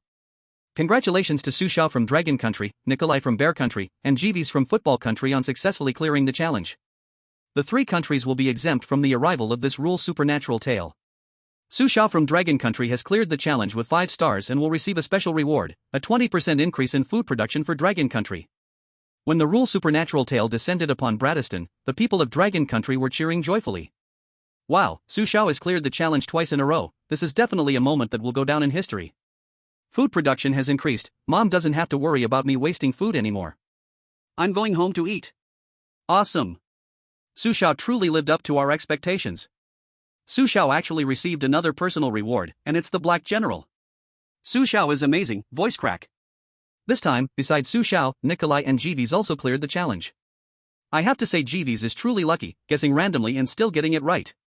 Jeeves indeed cleared the challenge by luck, but Nikolai's talent is quite interesting. He actually made the impersonating passenger voluntarily stand up, which completely surprised me. Now that Su Xiao has returned, he must bring back more useful information for Dragon Country. The people in the live chat room were discussing animatedly, but the high-ranking officials of Dragon Country had long since deployed the military to protect Su Xiao's safety. Even Su Xiao's family was now fully protected by Dragon Country. Since the rule supernatural tale descended, Su Xiao was the only one who had cleared the challenge twice. His rarity was practically greater than that of a giant panda. After returning to the real world, in 3 days, Su Xiao conveyed his deductions and everything he knew about the strange phenomena to the country, and the country classified the information he provided as top secret. Time passed swiftly, and when the 3 days were up, Su Xiao was once again transported back to the world of supernatural tales. This time, when Su Xiao opened his eyes, he found himself standing at the entrance of a zoo. A prompt sounded. The randomly selected countries for this challenge are Dragon Country, the United States, Bear Country, Football Country, India, Argentina, and non-player country. This challenge takes place in the supernatural tale world, the zoo. The zoo welcomes visitors because their arrival helps replenish the few species in the zoo. Perhaps, as most visitors say in despair, the drowned elephant is their ultimate destination. Reminder, please escape the zoo within 3 days. Once 3 days have passed, you won't want to stay here longer than that. This challenge offers an external hint opportunity once. The supernatural tale prompt concluded. A staff member in a blue uniform handed a map-like object to Su Xiao. Hello, visitor, this is the route map of our zoo, please keep it handy to avoid getting lost. The staff member's attitude was polite, wearing a smile. Su Xiao took the map and saw that it accurately marked the distribution of animals. To the north were rabbits, pandas, and giraffes, to the south were goats, zebras, and tigers, to the east were elephants and lions, to the west were monkeys. There seemed to be no problem on the surface of the map, so Su Xiao flipped it over, and the back of the map recorded the rules to follow in the zoo. Zoo Rules, Visitor Guidelines. Rule 1, please visit the zoo civilly, do not engage in feeding or provocative actions. Rule 2, if you encounter pink rabbits and blue elephants, do not be surprised when the animals gaze at you. You must always face them head-on, or they will attack you immediately. Rule 3, if you see staff chasing an animal, go and help them, they will be grateful to you. Rule 4, the map is incorrect, do not trust the map. Rule 5, if you get lost in the zoo by accident, stay calm. You can rest on the benches, but at night, be careful of animals that may appear at any moment. Rule 6, if you are hungry, you can get free food from vending machines. Kind reminder, if you don't want to vomit, try to eat goat meat. Rule 7, if necessary, you can ask the zoo staff for help. Staff in blue and red uniforms will be happy to help you, but if they are in black uniforms, run away immediately. Rule 8, the aquarium is a safe zone. Rule 9, there is no aquarium in the zoo. Rule 10, always keep repeating in your mind, I am a human, not an animal. As Su Xiao carefully read the park rules, outside the live stream screen. Damn, what the hell are these park rules? The last one gives me the chills. This zoo gives me an extremely creepy feeling, is it just my imagination? Shit, just reading these rules makes my back feel cold. While the people of Dragon Country were discussing, people from East Island, who had just caught their breath, sneaked in. So Dragon Country is doomed. This zoo is clearly harder than the last two. No matter how strong Su Xiao is, he is fated to die in the horror story world. The comments from East Islanders were immediately attacked by the people of Dragon Country. Yo, East Island still not wiped out yet? Double the fun with rule horror, can you still handle it? Sigh, luckily you were eliminated twice in a row, otherwise you wouldn't get a chance to sit out this round. This time, East Island wasn't selected in the zoo's horror world, nor were countries like Kimchi Country and the never-setting Sun Country. Now all countries in the world are on the same progress, so East Island naturally had energy to come and trash talk. Grandsons of East Island, be happy you're sitting out this time. If you're picked next time, don't even try the challenge, just dig a hole and lie down in it. Ha ha ha ha. Last time Nichikawa Steelplate and Ike Nobichiro gave us a lot of laughs. Actually I liked watching Ike Nobichiro more, he had real skill in kneeling and pretending to be someone's grandson. Are you saying that's not your East Island tradition? Running Dogs of America, if you didn't pay a huge price for US chips, do you think you'd still be barking in front of our Dragon Country? Oh, forgot to mention, those American chips were actually supplied by our Dragon Country. Didn't see that coming, did you? The live room burst into laughter from the people of Dragon Country. The people from East Island trembled all over with rage. Baka Yaru, damn Dragon Country people, don't get too cocky. Chapter 31 Rabbit Garden. This so-called zoo is definitely not as simple as it looks. This park rulebook is full of strange things in every line.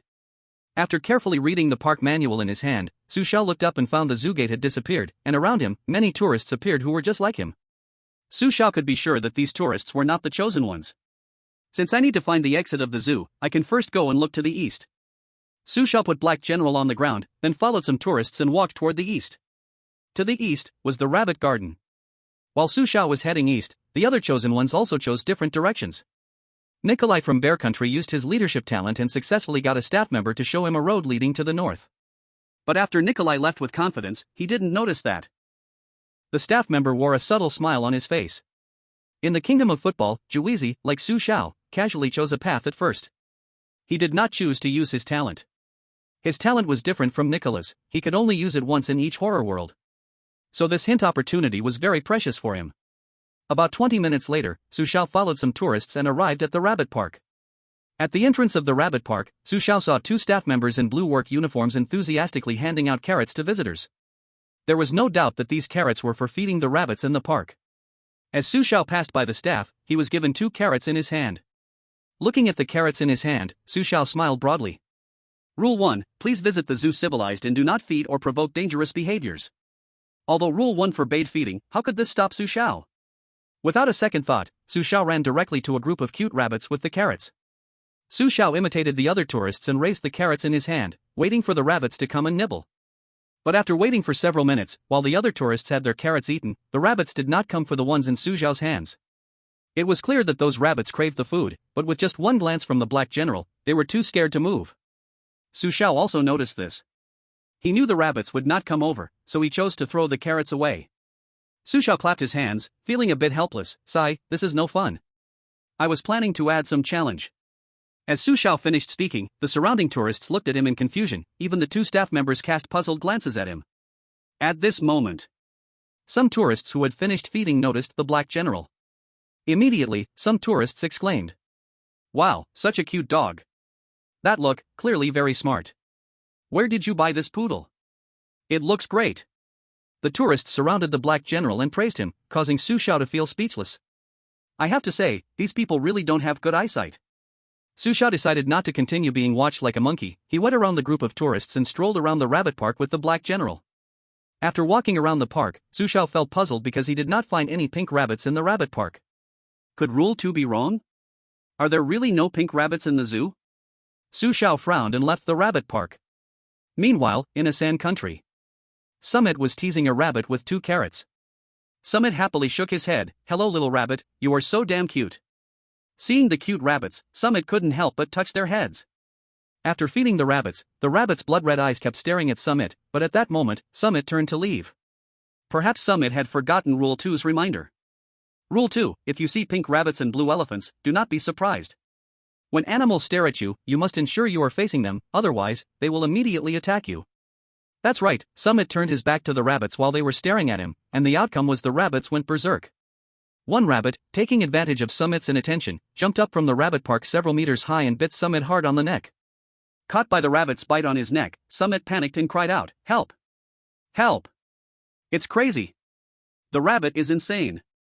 Summit cried out in panic, and at that moment, the blood on his neck had already stained his collar red. Seeing Summit's tragic situation, the staff beside immediately rushed forward to pull the rabbit away. The staff kept apologizing. I'm sorry, it was our oversight, we will handle this rabbit right away. Damn it, I'm a civilized person, I don't want to curse, but I want to know what kind of rabbit this is, why is it biting people? Summit cursed while covering his wound with his hand. At this moment, he didn't notice that his eyes had started to become bloodshot, and the color of his pupils had turned exactly the same as the rabbit's just now. At this time, outside the live broadcast, netizens from various countries were discussing Summit's mysterious behavior. This guy is truly brave, I doubt if he even looked at the rules just now. This fool definitely forgot his brain at home. Ha ha ha. All the fools in this country, indeed. Pa, what is this nonsense? Didn't the rules say not to feed them? You fed them, fine, but how dare you turn your back on the rabbit? If it doesn't bite you, who will it bite? However, that rabbit did jump a bit too high. Idiot, Summit is a total fool. It seems Summit should be contaminated, I wonder what will happen next. Combined with what was on the visitor's code earlier, this guy won't directly turn into a rabbit, right? Profit? Damn, it's going to get real. Inside the strange world. After leaving the rabbit garden, Su Xiao strolled through the panda exhibit and didn't find anything unusual. Su Xiao then moved to the southern part of the zoo. In the southern part of the zoo, the map indicated zebras, tigers, and goats. But when Su Xiao arrived here, he only saw zebras and tigers, but no goats. Su Xiao furrowed his brow. What's going on? Could it be a map error? Rule 4, the map markings are incorrect, please do not trust the map. Rule 4 reminded him that the map cannot be trusted. But Su Xiao had a strange feeling. The zebra and the tiger exist, but the goat is missing. What exactly is wrong? Not seeing the goat in the south, Su Xiao instead saw elephants, and their eyes were unexpectedly red, with generally small ears. It felt very eerie. These elephants looked like oversized rabbits. At the 30-point mark, the request is not high. Let's continue tomorrow with 3 updates. Chapter 32, The White Lion. The elephants in the elephant park were strangely distorted. They looked terrifying. Although Su Xiao did not see any blue elephants in the park, the scene before him had already surpassed his understanding. This was no longer an elephant, it was a group of monsters with red eyes and rabbit ears. What was even stranger was that the other visitors, upon seeing them, surprisingly showed no signs of surprise or shock. This made Su Xiao seem a bit neurotic. However, Su Xiao was certain that he was very awake. What he saw before him was a group of monsters. While Su Xiao was staring at those strange elephants, he suddenly saw a normal elephant charging in from somewhere. It instantly began to fight against the group of distorted elephants. One elephant against dozens of them, the outcome was predictable. Under Su Xiao's gaze, that elephant was defeated and ultimately assimilated into a monster with red eyes and rabbit ears. Seeing this incredibly strange scene, Su Xiao locked his brows tightly. Something's not right, this zoo is too unusual. Just as Su Xiao felt the oddity of the zoo deeply, he suddenly saw part of the elephants transforming into goats. The elephants that turned into goats wildly charged at the park's iron fence, acting as if they had gone mad. It was only at this moment that the visitors finally realized something was wrong, and chaos erupted as they began to flee in all directions, trying to escape the elephant park. However, they soon turned back, and then a group of staff members in blue uniforms appeared.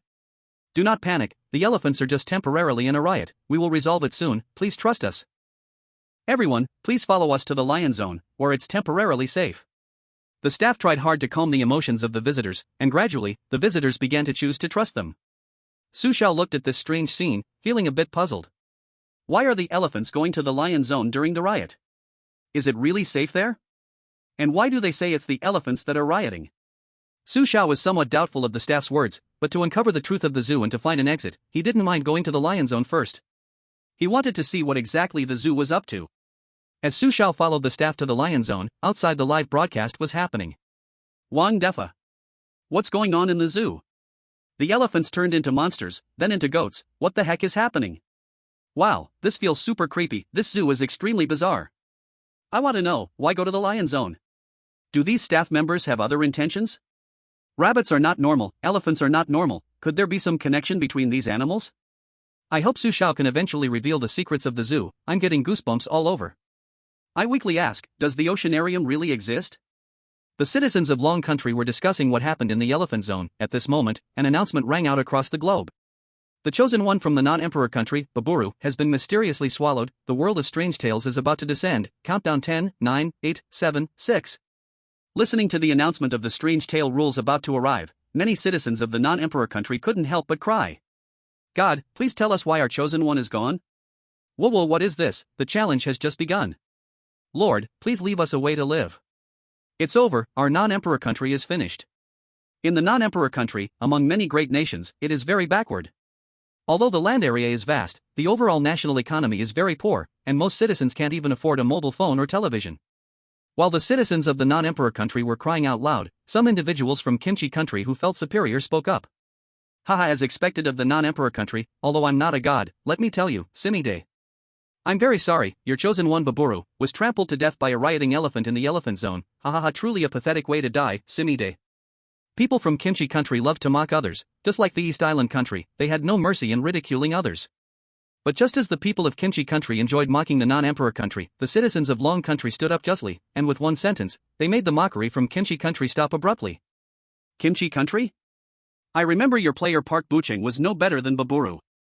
Hearing the Long country folks speak, the people from Kimchi country who had just been laughing suddenly turned hostile. Damn it, Long country people, go die. The people of Long country didn't back down. Sorry, the live broadcast does not allow animals to curse. If you're not convinced, come out and fight. At this time, Inside the zoo. Nicola from Bear Country also experienced the strange events of the elephant zone, and he was brought to the so-called safe lion zone by the staff. However, it was different from what he imagined. He thought that the staff brought them to the lion zone to protect them. But unexpectedly, after entering the lion zone, the staff treated them as food for the lions. After witnessing many tourists being attacked and killed by lions, Nicola scrambled over the wall and fled in panic. I knew going to the lion zone wouldn't end well. I didn't expect the tourists to actually become food for the lions. What the bear, these staff members are too untrustworthy. If it weren't for Nicola's quick reaction, he would have been lion food. This zoo is bizarre all over, have you noticed that? Those lions have problems too. Look, Longwa Su Xiao has actually been brought into the lion area. The citizens of the Grey Bear Country were chattering. Meanwhile, over here with Su Xiao. Su Xiao and some tourists were also brought into the lion area by the staff. It's safe here for now, you all stay here. Once we finish with the elephant area, we'll let you out. After reassuring the tourists, the staff locked the lion area door from the outside. Su Xiao frowned slightly. As he looked at the lions so close, Su Xiao noticed that these lions were also very strange. Their skin color was actually white. Su Xiao observed the white lions, but he noticed that the tourists around him were laughing and chatting about something. Su Xiao tilted his head in surprise and asked, "Aren't you curious about this group of lions? What's so strange? The staff said it's safe here, they won't hurt us." "You're the weirdest one here all along," a tourist replied. "Me?" The tourist's response left Su Xiao a bit speechless. Su Xiao also knew he wasn't on the same wavelength as these tourists, so he didn't say much more. However, he still instinctively held Black General tightly in his arms. Chapter 33, The Note Left by Tourists. Su Xiao didn't understand why there were tourists in the zoo, nor did he know where they came from. But Su Xiao could be sure of one thing. This group of tourists could no longer be defined as truly alive people. Su Xiao felt he had to set aside the question of the tourists' identity for now because in front of him, those white lions had already begun to attack the tourists without surprise. In the lions' deadly pursuit, the tourists were all terrified, they began to flee, scream, shake, and panic. "Help! Help! The lions are eating people! The lions are eating people! Open the door! Quickly, open the door! We want to go out! Ah, someone come to save us!" The tourists shouted in despair, pressing against the iron gate and shaking it madly. But that iron gate remained closed, they had nowhere to escape, and ultimately could only become food for the lions. Watching a group of tourists being pounced on by the white lions and torn apart, Su Xiao felt no waves in his heart. Perhaps this group of tourists had long been inside the lions' stomachs, everything was merely an infinite cycle. Of course, this was just Su Xiao's initial guess. From the moment he saw the tourists upon entering the zoo, Su Xiao had been pondering a question: were these tourists truly alive? The answer was clearly no. Although they could communicate clearly with Su Xiao, their memories had remained stuck in this zoo. This seemed extremely abnormal compared to normal people. During the attack of the white lions on other tourists, two white lions noticed Su Xiao, who was sitting still. The two white lions let out tentative low growls and then pounced fiercely towards Su Xiao. Looking at the pouncing white lions, Su Xiao frowned slightly. But in the next second, Black General opened its mouth. Several flexible tentacles, like octopus suckers, flew out from Black General's mouth, wrapping around the two white lions and swallowing them whole. Su Xiao was stunned at that moment. "What the hell, you can swallow lions that big?" Su Xiao had no doubt that if Black General wanted, he could also end up in its belly in an instant. Outside the live stream. At this moment, Longwei was boiling, and the whole world was in an uproar because they had just witnessed Black General swallow a lion. What the heck, this is unbelievable. We actually got to see the bizarre action. Oh my god, the live stream is finally unblocked. We have waited for this day. Previously. When the bizarre action occurred, all signals would be cut off and blocked. It seemed the bazaar didn't want to expose too many of its secrets. This time, the bazaar no longer hides itself, laying bare its means. How could one not be excited? It must be the great Su Xiao, he must have brought back the information about the bazaar, so the bazaar feels there is no need to hide anymore, and simply makes everything public. Thank you, Dragon Country, thank you, Su Xiao, thank you for showing us the truest face of the bazaar. Wow, so the Black General is that powerful, and that puppet must be strong too. Su Xiao has hit the jackpot. Hurry up and record this, quickly document all the characteristics of the bazaar. Woohoo, the citizens of Dragon Country are so lucky, I want to immigrate right now, immediately. While the whole world is immersed in the surprise brought by the bazaar, the US, East Island Country, Kimchi Country, are not very happy. Especially the US. Last time, Mom's note failed to clear, and the US was very dissatisfied. Because of John's defeat, their dominant status was provoked and threatened. Due to train to the distant, the US got a bye, thus they decided to regain dominance in the zoo. Su Xiao's 2 consecutive clears had made the US feel a tremendous threat. So, this time, the chosen one from the US was unusually low-key. He planned to remain silent and then astonish everyone. In the meeting room of the US high-level officials. Damn it, Dragon Country must have hit some kind of luck, they actually produced a genius like Su Xiao. He now has 2 kinds of bizarre help, it will be very difficult for us to catch up, unless he self-destructs. It's all John's fault for not being capable, wasting the S-class talent he drew. Enough talk, it's pointless to say that now, we can only do our best to ensure Thomas clears the challenge. Sigh. Thomas's talent this time is only A-class. Don't be discouraged, buddy, with our US strength, we can definitely make Thomas succeed in the challenge. This time there's only one hint opportunity, we must act cautiously. In the zoo. After swallowing 2 white lions, the black general still seemed a bit unsatisfied. It itself is a foodie, and now the lions have sparked its appetite, so it can't wait to consume all the lions in the lion area. But just as the black general opened its mouth, ready to devour 2 more lions, Su Xiao picked it up and rushed toward the iron gate. Arriving at the iron gate, the black general looked puzzled, but Su Xiao directly pointed at the iron gate and said, "Open it." The black general turned to look at the walking food and was somewhat unwilling to leave, but in the end, it immediately tore down the entire iron gate with its tentacles. Looking at the iron gate held high by the black general, Su Xiao was a little surprised. However, he had no time to waste now. Because just a moment ago, Su Xiao discovered a visitor who had climbed over the wall to escape from the lion area. This visitor was the second person besides Su Xiao to survive in the lion area. Su Xiao thought this person might have some secrets worth investigating, so he decided on the spot to follow the visitor. What is Su Xiao doing? Is he planning to follow the visitor? Could this visitor have some secrets? As expected of Su Xiao, finding the breakthrough point so quickly, but I can't understand, what useful information can a visitor provide? Outside the live broadcast, netizens were puzzled by Su Xiao's actions. But at this moment, in the zoo, Su Xiao had already followed the visitor to the monkey area. Su Xiao frowned slightly because he didn't know what the visitor intended to do here, but seeing him sneaking around, it probably wasn't a good thing. Su Xiao cautiously followed behind the visitor, ensuring he wasn't discovered, then sat on a distant bench to observe the visitor's every move. Under Su Xiao's watch, the visitor's actions were very strange, he seemed emotionally broken and desperately hopeless. He continuously threw things into the monkey area to vent. After venting for a whole half an hour, the tourist quieted down, and he didn't know where he found paper and a pen, he began to lie on another bench writing something down. About 20 minutes later, the tourist left, and that piece of paper was left behind on the bench. Wow, Su Xiao really is amazing, there really is something, just don't know what it is. Let's go take a look, that piece of paper feels like it was intentionally left by that tourist. The tourist's unusual behavior immediately sparked the interest of the viewers in the live stream. At this moment, they all wanted to know what exactly was written on the paper. Chapter 34, The Battle of the Rabbit and the Monkey. Under the nervous gaze of countless viewers, Su Xiao walked to the bench and picked up the piece of paper left by the tourist. However, just the first sentence on the paper made Su Xiao feel a chill run down his spine. I know, I cannot leave alive. Cannot leave alive? Su Xiao frowned slightly, then continued to read on. The zoo appeared out of thin air. It is luring us into here. Entering this zoo was the worst decision I ever made. I got separated from my good friend, and I cannot find him again. I am lost. There is no exit from this zoo. This zoo is very strange, they are all bizarre, twisted monsters. I saw with my own eyes, the security guard turned into an elephant, he bravely charged at those monsters, he wanted to protect us, but unfortunately, he failed, he was assimilated by the monsters. The guard turned into an elephant? Seeing this, Su Xiao was slightly surprised because what was recorded was exactly what he saw in the elephant area. At that time, wasn't there a lone elephant being attacked by a dozen strange elephants? Wow, I suddenly feel so moved, the security guard touched me. Me too, I have bricks in my eyes. Woo-woo, could it be that these animals in the zoo are actually people? No, we are all contaminated. We? Who does we refer to? Su Xiao, filled with doubt, continued to read on. I am very scared and desperate, I have been in the zoo for over 3 days, and I do not know what fate awaits me. If you can see this paper, I hope you can follow the rules, may it lead you out of here. Make sure to remember, find the oceanarium as soon as possible, it may truly exist. The content on the paper ends here.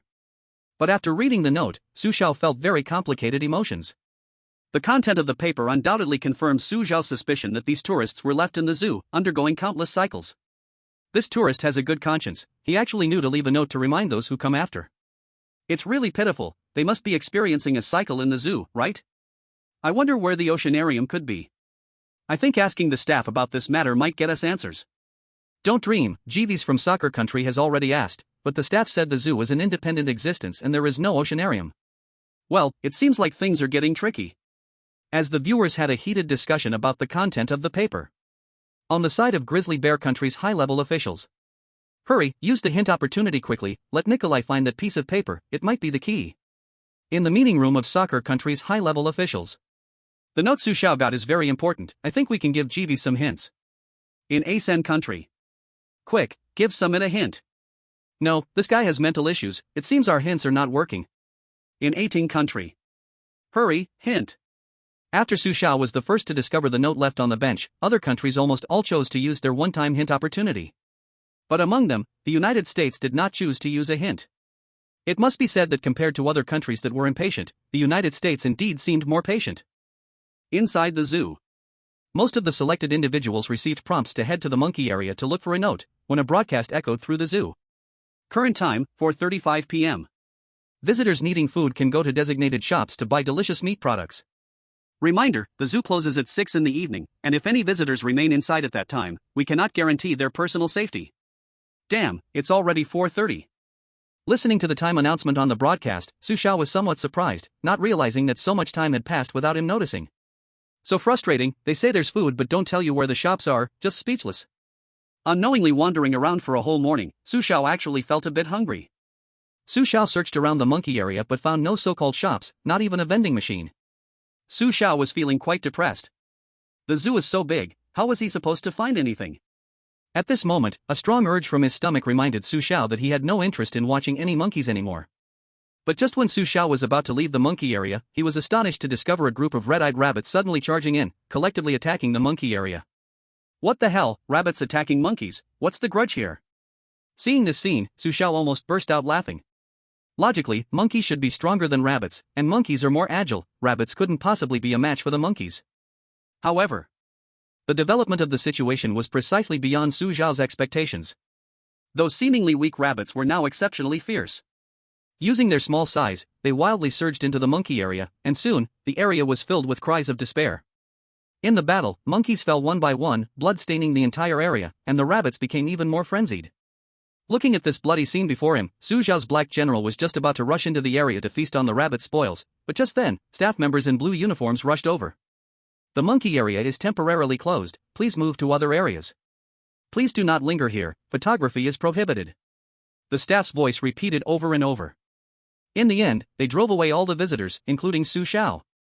Before leaving the monkey area, Su Xiao clearly noticed the staff looked somewhat flustered.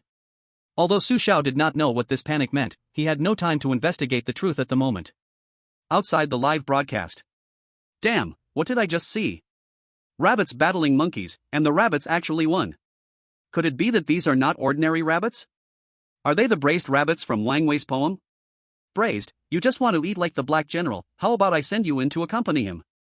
I call this humor, do you understand humor? Never mind, explaining would just confuse you.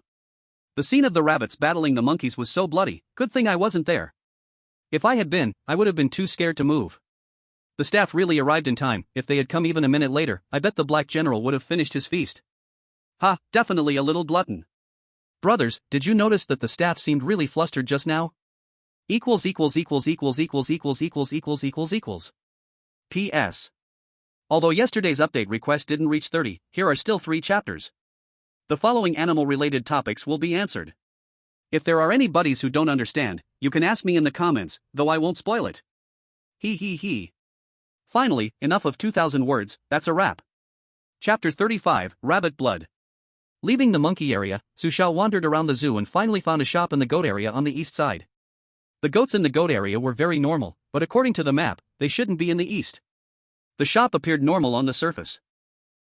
Su Xiao stepped into the shop, and inside, there was only a staff member in a blue uniform. The staff member saw Su Xiao and warmly said, "Hello, visitor. The most distinctive feature of our park is the goat meat, and I highly recommend you try it.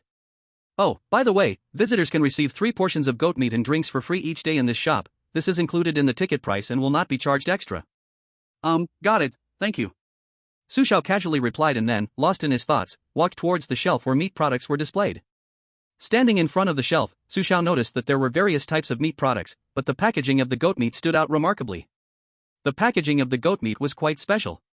It seemed that to prevent visitors from confusing it with other meat products, the packaging of the goat meat was specifically printed with the prominent words goat meat.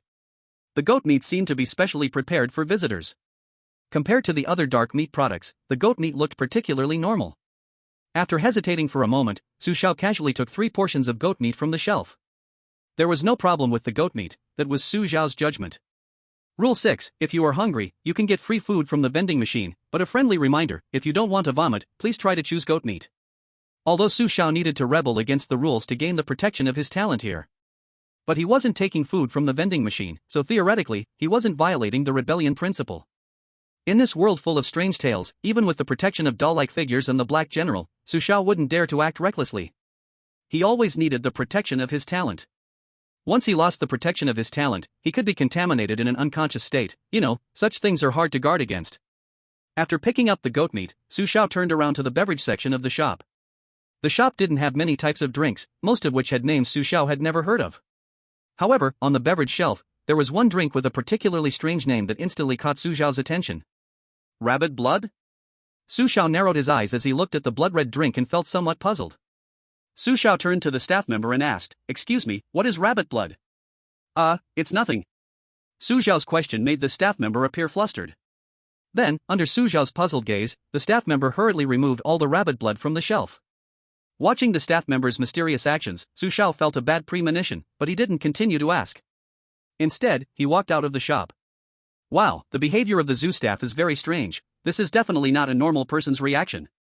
I don't know what that bottle of rabbit blood really is. It can't actually be the blood of a living rabbit, right? I remember, there was a rabbit that bit Summit, and when the staff arrived, they just said, "We'll handle this rabbit right away." Could that be the handled rabbit? That's creepy. And there's a detail I don't know if you noticed. Before Su Xiao asked the staff, the rabbit blood was clearly fine sitting on the shelf. And after asking the staff, the rabbit blood was directly taken away, and the staff looked very anxious. Why is that? Wow, this is too brain-teasing. I feel like my brain is fried. Before the mystery is revealed, let's quietly watch Su Xiao's actions. This zoo seems very interesting. At this moment, countless netizens were discussing rabbit blood. These seemingly unrelated events seemed to be interlinked one by one. When Su Xiao came out of the shop, the other selected ones had also found the goat meat.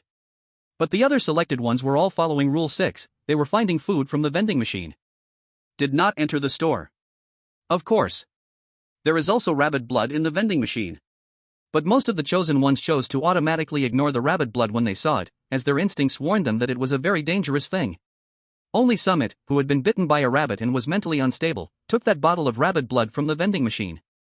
At the moment when Summit pulled out the rabbit blood, the higher-ups of Asangwo collectively went crazy. They knew very well what kind of foolishness this mentally unstable Summit would do next. In the end, no miracle happened. Summit foolishly drank that bottle of rabbit blood. After drinking the rabbit blood, Summit suddenly twisted his expression greatly and laughed madly, but at that moment, his live broadcast screen also went dark forever. Asangwo chosen one Summit was mysteriously devoured. The world of strange tales is about to descend. Countdown 10, 9, 8, 7, 6. On Su Xiao's side. Su Xiao was so hungry that he directly ate 2 servings of goat meat, leaving one for dinner. Su Xiao stood outside the iron fence of the goat enclosure, pondering the various bizarre events in the zoo. I must escape the zoo within 3 days. Based on the note left by that tourist, I suspect the zoo will gradually erode a person's mental will. The longer one stays in the zoo, the easier their mind gets polluted and assimilated by those animals. Reciting the phrase, "I am a human, not an animal," should be to prevent mental confusion from staying in the zoo too long. Only by maintaining a constant awareness of oneself may one truly have a chance to escape.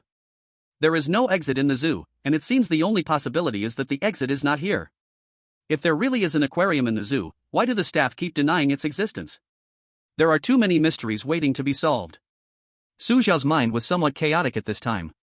The bizarre nature of the zoo had far exceeded Mom's note and the train to the distance. And to survive the zoo, the only breakthrough point was the aquarium. But the current problem was that Su Xiao had already wandered through the zoo but could not find the so-called aquarium at all. Today is the first day, it seems I can only spend the night in the zoo. Su Xiao couldn't find a breakthrough for now and could only hope to gather more useful information tomorrow. At 10 o'clock at night. Rule 5, if you accidentally get lost in the zoo, please stay calm. You may rest on the benches in the zoo, but if it is night, you must be careful of animals that may appear at any moment. Su Xiao chose not to spend the night on a zoo bench. He found that previous store. Though it was night, the store was still brightly lit. There was no one in the store at that time, and the door was wide open, as if the staff had already gone home. Su Xiao walked into the store, casually found 2 cardboard boxes, and laid them in the corner of the store. He comforted himself, I'll make do for one night, at least I don't have to worry about wind and rain. It's better than sleeping on a bench. Chapter 36, The Staff in Black Uniform. After setting up his bed, Su Xiao placed the black general and the doll beside him and prepared to sleep. But just as Su Xiao was about to fall into a dream, a person dressed in a black uniform, like a staff member, entered the store. A staff member in a black uniform? Looking at this figure, Su Xiao frowned slightly. Rule 7, if necessary, you may ask the staff in the park for help. Staff in blue and red uniforms will be happy to assist you, but if it is a black uniform, please flee immediately. Su Xiao stared at this figure, but the shadow showed no intention of acknowledging him. After grabbing a few packs of goat meat, the figure quickly ran out of the store. Seeing this, Su Xiao didn't hesitate and immediately chased out with the doll and the black general. At this moment, outside the store, it was pitch black, and only with the dim moonlight could I barely see the path beneath my feet. Su Xiao had been chasing a shadow, and he followed it to a strange place. While chasing, doubts began to creep into Su Xiao's mind, because he was certain that this road did not exist in the zoo during the day. Just as Su Xiao was about to catch up to the shadow, unexpectedly, the shadow suddenly accelerated and disappeared from his sight in a few seconds. Su Xiao was speechless. He stopped, panting heavily. Damn it, running so fast, do you think you're a sprint champion?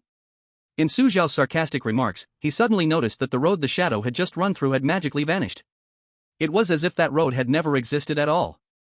Standing on the lawn, Su Xiao suddenly saw what looked like a note dropped not far away, perhaps left by the person just now. Su Xiao has discovered a new note again. Can you guess what this one says? It's hard to guess, but that person just now was very suspicious. Luckily, Su Xiao chose to chase after them, otherwise he would not have known that there was such a road in the zoo. Could this road lead to the aquarium? Hard to say, since the road has already disappeared, who knows when it will appear again. I think we should first see what's written on that note. As the netizens eagerly anticipated, Su Xiao began to quickly return to the store. Meanwhile, on the other side, among the other chosen ones. At night, most of the chosen ones chose to spend the night on benches in the zoo. Only Thomas from the United States chose to sleep in the store, and he too had received a note from the staff in black uniforms. Of course. This was not because Thomas had any foresight. The reason he did this was actually because the United States had used that hint opportunity. The upper management in the United States believed this would be an important breakthrough, so after careful consideration, they used their only hint opportunity. Now, as of now, other than Long Country, no other countries have the opportunity to use hints anymore. Back to Su Xiao. Su Xiao had returned to the store. And the eagerly awaited note was about to be opened. But just as Su Xiao was about to check the contents of the note, an announcement echoed across the globe. Football country, Argentina, and other 6 countries' chosen ones have been mysteriously swallowed. The world of strange tales is about to descend. Countdown begins. 10, 9, 8, 7, 6. What the hell? What's going on? Why did suddenly 6 chosen ones get eliminated? I know, I just came from Jeeves' livestream. He seems to have been attacked by an animal. Animal? Damn, no wonder Rule 5 says to be careful of animals that might appear at any time while sleeping on the bench, so that's what it meant. That shouldn't be just animals, it should be strange twisted monsters. Damn it, it really is hard to defend against. In the middle of the night, how can animals just roam around in the zoo? Luckily, Su Xiao didn't choose to sleep on the bench. This internet user, I have to correct you. Even if Su Xiao had slept on the bench, the animals would probably just walk around him. Okay, let's disperse. Let's go see what Su Xiao reveals about the content of the note. Now, the netizens had already grown used to the strange swallowing of the chosen ones. As long as the swallowed weren't their own chosen ones, they couldn't care less about the commotion. Under the gaze of the netizens, Su Xiao slowly opened the note. I got lost while chasing a group of rabbits. When I came to my senses, I couldn't find my friends anymore. I had no choice but to seek help from the staff, but they ignored my helplessness. Damn, this couldn't be the friend of that previous tourist, right? Wow, it really could be. If he was a tourist, how could he wear the zoo worker's uniform? Let's keep reading. On the note, the first few sentences are easy to understand, but the following sentences are not very understandable. The rabbit is a monkey. The elephant is a rabbit. The first 4 white lions are monkeys, the 5th white lion is a goat. What do these 3 sentences mean? Damn, I'm a bit confused. Are the rabbits in the rabbit park actually not rabbits, but monkeys? No wonder they can jump several meters high. I seem to understand, but not completely. I think I understand, those elephants look very much like rabbits, but how do we explain the goat? Oh man, it seems like there's no more content. The zoo protects normal people during the day. The aquarium protects mildly polluted people at night. Please be sure to believe that you are a human being. Is that it? Is there nothing more? It seems like the information provided is not much. The only useful part is that it further confirms the existence of the aquarium. This person doesn't seem to be filled with despair between the lines. Do you think he might be a survivor from the zoo? This assumption is quite tricky. After reading the note, Su Xiao put it away. At this moment, like some netizens, Su Xiao believes that the person who left the note must be someone who survived in the zoo. This information is very important, because it indirectly confirms that the aquarium is the exit. Time, the next day. Early in the morning, Su Xiao received 3 portions of goat meat at the store, then left the store. According to his vague memory from last night, Su Xiao returned to the place where he lost track of the figure in the black uniform.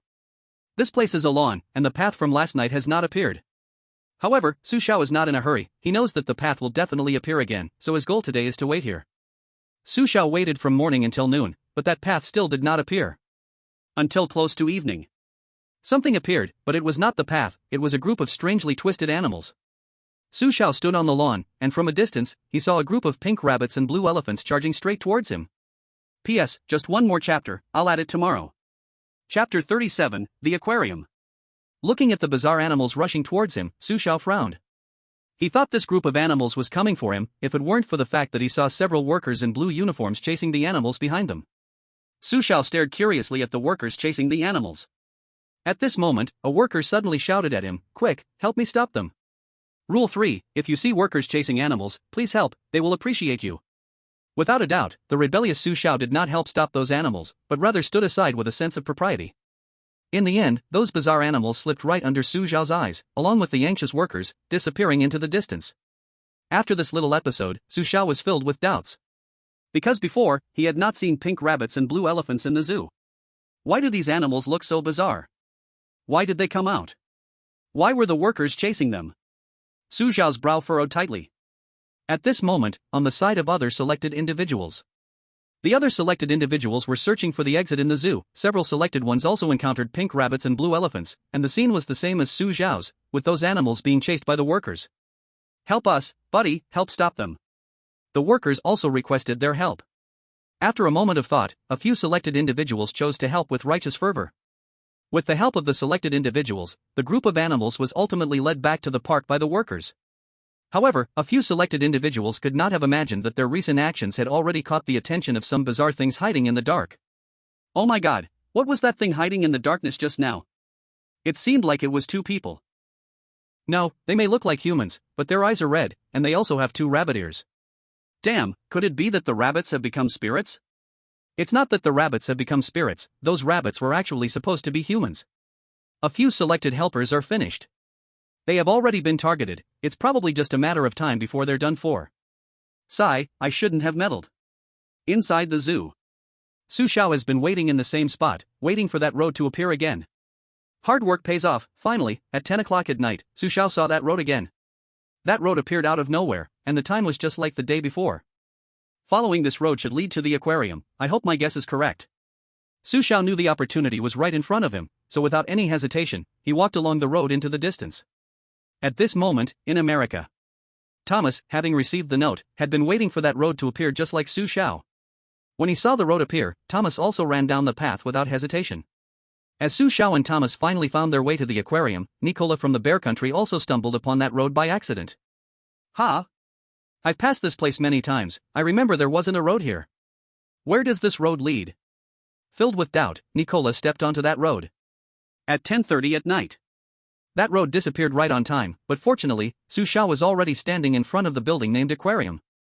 Now, aside from Su Xiao, Nicola, and Thomas, the other selected ones were still wandering around the zoo. And the few who had been targeted by the strange monster for helping others were attacked by the monster when night fell. No surprise, they were eliminated brutally. Selected ones from Iraq, Bangladesh, and Brunei were bizarrely devoured. The world of strange tales is about to descend. Countdown 10, 9, 8, 7, 6. I said those selected ones would be finished sooner or later. The world of strange tales is not the real world. Being a good person in the strange world has no good outcome. Sigh, what a pity. Enough about them. Has Su Xiao found the aquarium? He really has. That road really leads to the aquarium. Now not only Su Xiao, but Thomas and Nicola have also found it. Nicola's luck is indeed a bit outrageous. He accidentally discovered the aquarium. Now the contest among the three has begun. In this situation, it's clear to see that the one who will successfully clear it will definitely be Nicola from our country. Brothers from Bear Country, face reality. I guarantee that Nicola's chances of clearing it are very low. The role his leadership talent can play is simply too small. Thomas hasn't revealed his talent yet. Right now, he might be the only one who can compete with Su Xiao. No matter what, I always believe in Su Xiao. He is unbeatable. While countless netizens were fiercely debating whose chances of clearing the game were greater, Su Xiao had already stepped into the aquarium. As soon as Su Xiao entered the aquarium, he saw a notice board standing at the entrance. The notice board clearly recorded several rules or similar things. Aquarium Visitor Code of Conduct. Rule 1, the aquarium has an independent jellyfish area lounge, which can accommodate visitors for rest, and the food here is provided free of charge. Take it freely, but do not eat goat meat, even if you see such food on the shelf. Rule 2, there is only one way to the aquarium. Once you enter the aquarium, you cannot stay for more than 3 days, and you must stay for more than 1 day. Rule 3, this is the aquarium, where only marine life exists. If you see swimming elephants in the whale area, please do not get excited, that is just a fun 3D projection. Please pretend it's a whale. Rule 4, there are no people in the aquarium. You can pick up a black uniform at the door and put it on. This is the only way to send a signal to the staff to signal for rescue. Rule 5, the aquarium staff wear red uniforms. They will clean the aquarium at midnight. You can talk to them but cannot mention anything about the zoo. Rule 6, the aquarium exists independently. There is no zoo outside. Rule 7, the staff will leave the aquarium at 6 a.m. after cleaning. During this time, you cannot leave the aquarium. Rule 8, violation of the above rules is at your own risk concerning safety issues. Wow, come quick, Kong. Boss Su Xiao has discovered new rules in the aquarium. What does Rule 4 mean? Does putting on the black uniform make me a part of the aquarium staff? I can't understand Rule 6, Li Jia. Why does the aquarium say it exists independently? This sounds exactly like what the zoo staff says. Chapter 38, Notes from the Zoo Staff. After reading the rules on the bulletin board, Su Xiao checked the storage box placed nearby, opened it, and found all the black uniforms mentioned in the rules. Looking at the black uniforms, Su Xiao frowned. Rule 4, there are no people in the aquarium. You can pick up a black uniform at the door and put it on. This is the only way to send a signal to the staff to signal for rescue. Su Xiao chose not to wear the black uniform. After memorizing the rules, he stepped into the aquarium. At this moment, the entire aquarium was empty, without a single person in sight. He arrived in the aquarium interior. Whale area. Su Xiao stood in front of the huge transparent glass. He looked up and could clearly see the so-called swimming elephant. The elephant was not really swimming. It was obvious that it had already drowned in the whale area. Rule 3, this is an aquarium, only marine life exists here. If you see a swimming elephant in the whale area, please do not be excited, it is just a fun 3D projection, please pretend it is a whale. Although Rule 3 particularly emphasized that it was some kind of fun 3D projection, the elephant brought a very real feeling to Su Xiao. Perhaps that was not a projection, but a real elephant. A drowned elephant. After visiting the whale area, Su Xiao did not wander around other areas, he directly found the jellyfish area. The jellyfish area, as mentioned in the rules, had a jellyfish lounge for visitors to rest. This should be the lounge. Su Xiao pushed open the lounge door and slowly walked into the jellyfish lounge, only to see that the lounge was very clean, spotless. There were no lights in the entire lounge, the only light source came from the jellyfish near the head of the bed.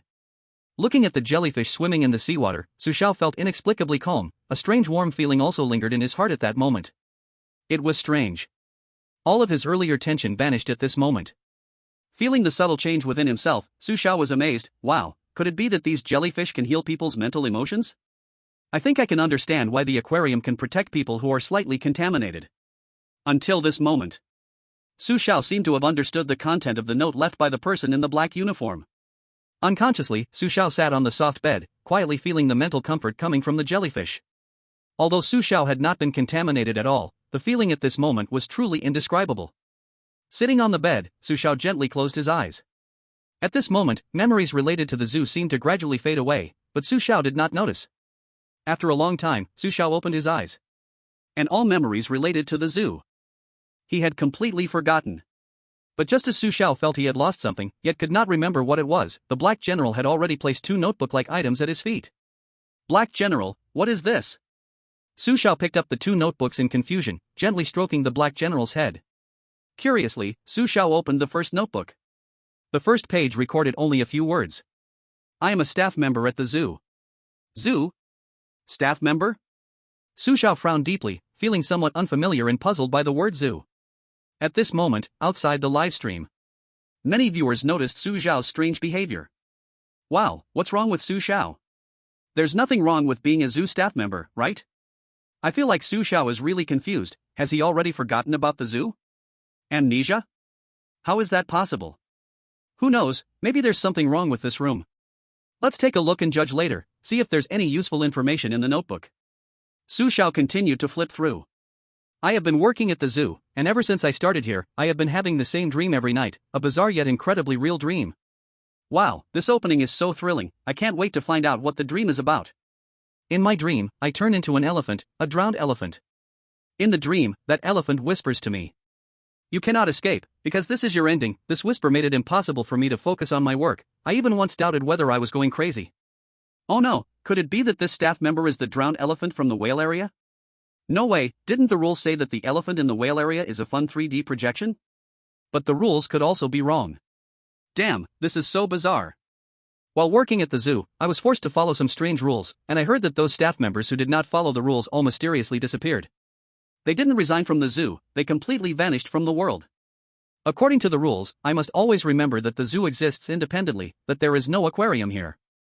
However, there are still visitors who often ask me how to get to the aquarium. I can only smile and tell them, there is no aquarium in the zoo.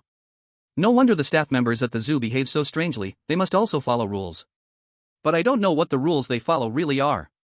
In this zoo, some animals often appear out of nowhere. I found that these animals are usually very strange, and their numbers keep increasing. Although I sometimes feel puzzled about this, I know that the rules do not allow me to think too much. I just need to do my job well, and I can survive. Whoa, I'm in tears, it's so tragic, the humble worker. I think I can no longer endure this kind of life. I have decided to rebel against the rules. No matter what, please remember, you are human, not an animal. This notebook, beyond this point, has no more content. The last sentence seems less like something meant for others to read, more like something written for that staff member himself. And the reason the notes were left unfinished is clear to imagine. He must have failed. I cried, this staff member is so brave, even though the outcome is already determined. I admire him for being a tough guy. Animals in the zoo keep increasing, and eventually, the staff members also become animals. The phrase "you are human, not an animal" has already appeared many times. I feel this statement must have a deeper meaning. After reading the notes left by this staff member, viewers from all over the world were moved to tears. I must say, no matter when, those with the spirit of brave resistance are always worthy of admiration. And as each mystery was unveiled, the truth of the zoo seems to be getting closer. In the oceanarium, in the jellyfish lounge, Su Xiao closed that notebook. Although he had completely lost his memory of the zoo, the last sentence in the notebook felt strangely familiar to Su Xiao. Perhaps, this sentence is the key to passing the level. Equals. P.S. Sorry, just 2 chapters today. Chapter 39 Tourist Notes. Su Xiao found a pen in the lounge and wrote the sentence "I am human, not an animal" on his hand. Su Xiao no longer believed much in his confusing memories. What he needed to do now was to write this sentence in a very obvious place and remind himself of it at all times. After finishing all this, Su Xiao slowly picked up another notebook and opened it. Hello. Congratulations, you have successfully found the oceanarium and discovered the notes I left. My identity is not important, but you must remember what I say next. Especially the important parts, you must write them in the most visible place by any means. What the hell, whose notes are these? He doesn't want to reveal his name. Could he be that tourist in a black uniform? It's possible, he should be the only one who successfully escaped the zoo. If the notes really are his, then the contents in this notebook must be very important. The jellyfish in the jellyfish lounge can heal those who are slightly contaminated, but at the same time, it will unknowingly erase part of your memory. Of course, this may not be accurate, it's just my subjective inference. No wonder Su Xiao showed that confused expression earlier. He can't have really forgotten his memories of the zoo, right? So, are the jellyfish good or bad? Good and bad seem not to be that absolute. The jellyfish can help selected ones recover their normal state, but the downside is that it will erase some important memories of the selected ones. The zoo does exist. The path from the zoo to the oceanarium only appears at certain times, and the duration is very short. The zoo? Su Xiao showed a puzzled expression and continued to read. Perhaps you have lost your memory of the zoo, but it doesn't matter. As long as you successfully enter the oceanarium, the zoo won't be that important anymore. From this sentence onward, the following content is crucial for you, because it relates to whether you can leave alive. Here it comes, the important part. Next should be the method to escape, right? You cannot sleep tonight, not even for a nap. Perhaps the jellyfish in the room will make you feel drowsy, but no matter what, you must keep yourself awake at all times. This is key. Cannot sleep? Must stay awake at all times? Su Xiao frowned slightly. Although he did not know what would happen if he fell asleep, he understood that the consequences would definitely be unbearable for him. After hesitating for a moment, Su Xiao turned to the puppet and the black general and instructed. From now on, if you see any signs of me getting sleepy, wake me up immediately by any means. After giving the instructions, Su Xiao continued to read. Always remember, you are human, not an animal. Around 12 o'clock at night, the oceanarium staff will enter the jellyfish lounge to turn off the jellyfish night lights. During this time, you need to pretend to sleep. At 5 o'clock the next morning, the staff will enter the jellyfish lounge again. If you are still somewhat awake at this time, please chat with him, preferably about topics related to the zoo. Talk about zoo topics with the staff? Didn't Rule 5 of the oceanarium say no talking about the zoo? I would rather trust the contents of the notes than the rules in the oceanarium. Yes, I think the notes are more reliable. The exit is in the oceanarium. At 5:30 in the morning, the oceanarium staff will finish their shift and go home. Follow him. Congratulations, you may have found the way home. Is the content gone? Wow, that was so simple? I learned, so this is the way to leave the zoo. The method of leaving seems simple, but it hides many details. Luckily, I found this notebook, otherwise even Big Brother Su Xiao might not be able to leave. Thanks to General Black too, I don't know where it found the notebook. General Black is really reliable, love it, love it. Doll, have you all forgotten me? New love makes you forget old love? The content of the notebook ends here, completely. Su Xiao recorded the important parts on his arm according to the notebook's reminders. Su Xiao thought about writing the content on paper, but he always felt that was not very reliable. Just when Su Xiao already knew the way to clear the game.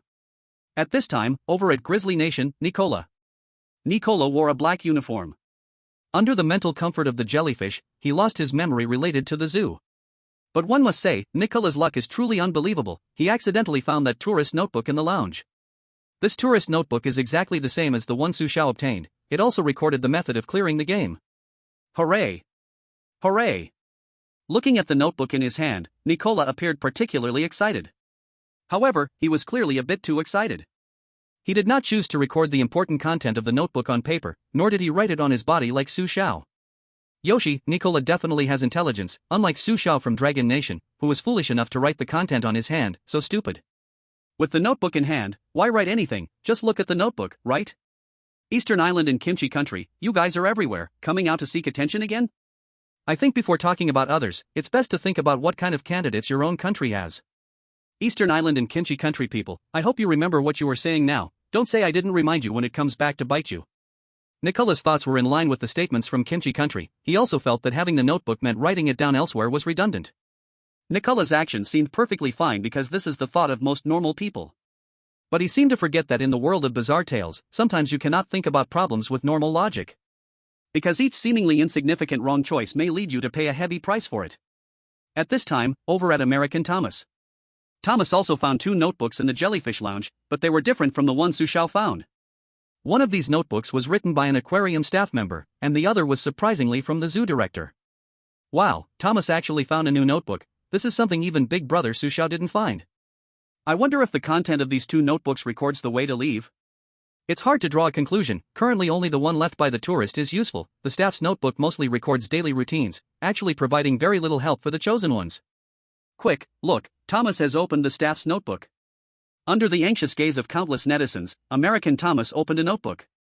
That was the notebook of an aquarium staff member. I am a staff member of the aquarium.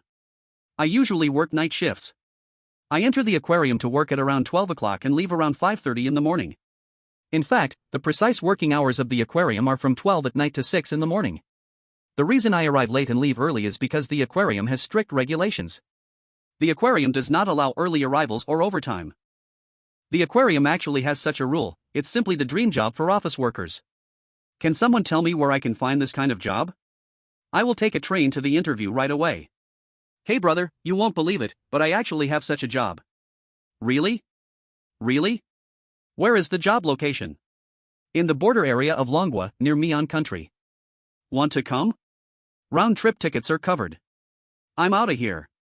I just wanted to find a proper job, didn't expect you to covet my kidneys.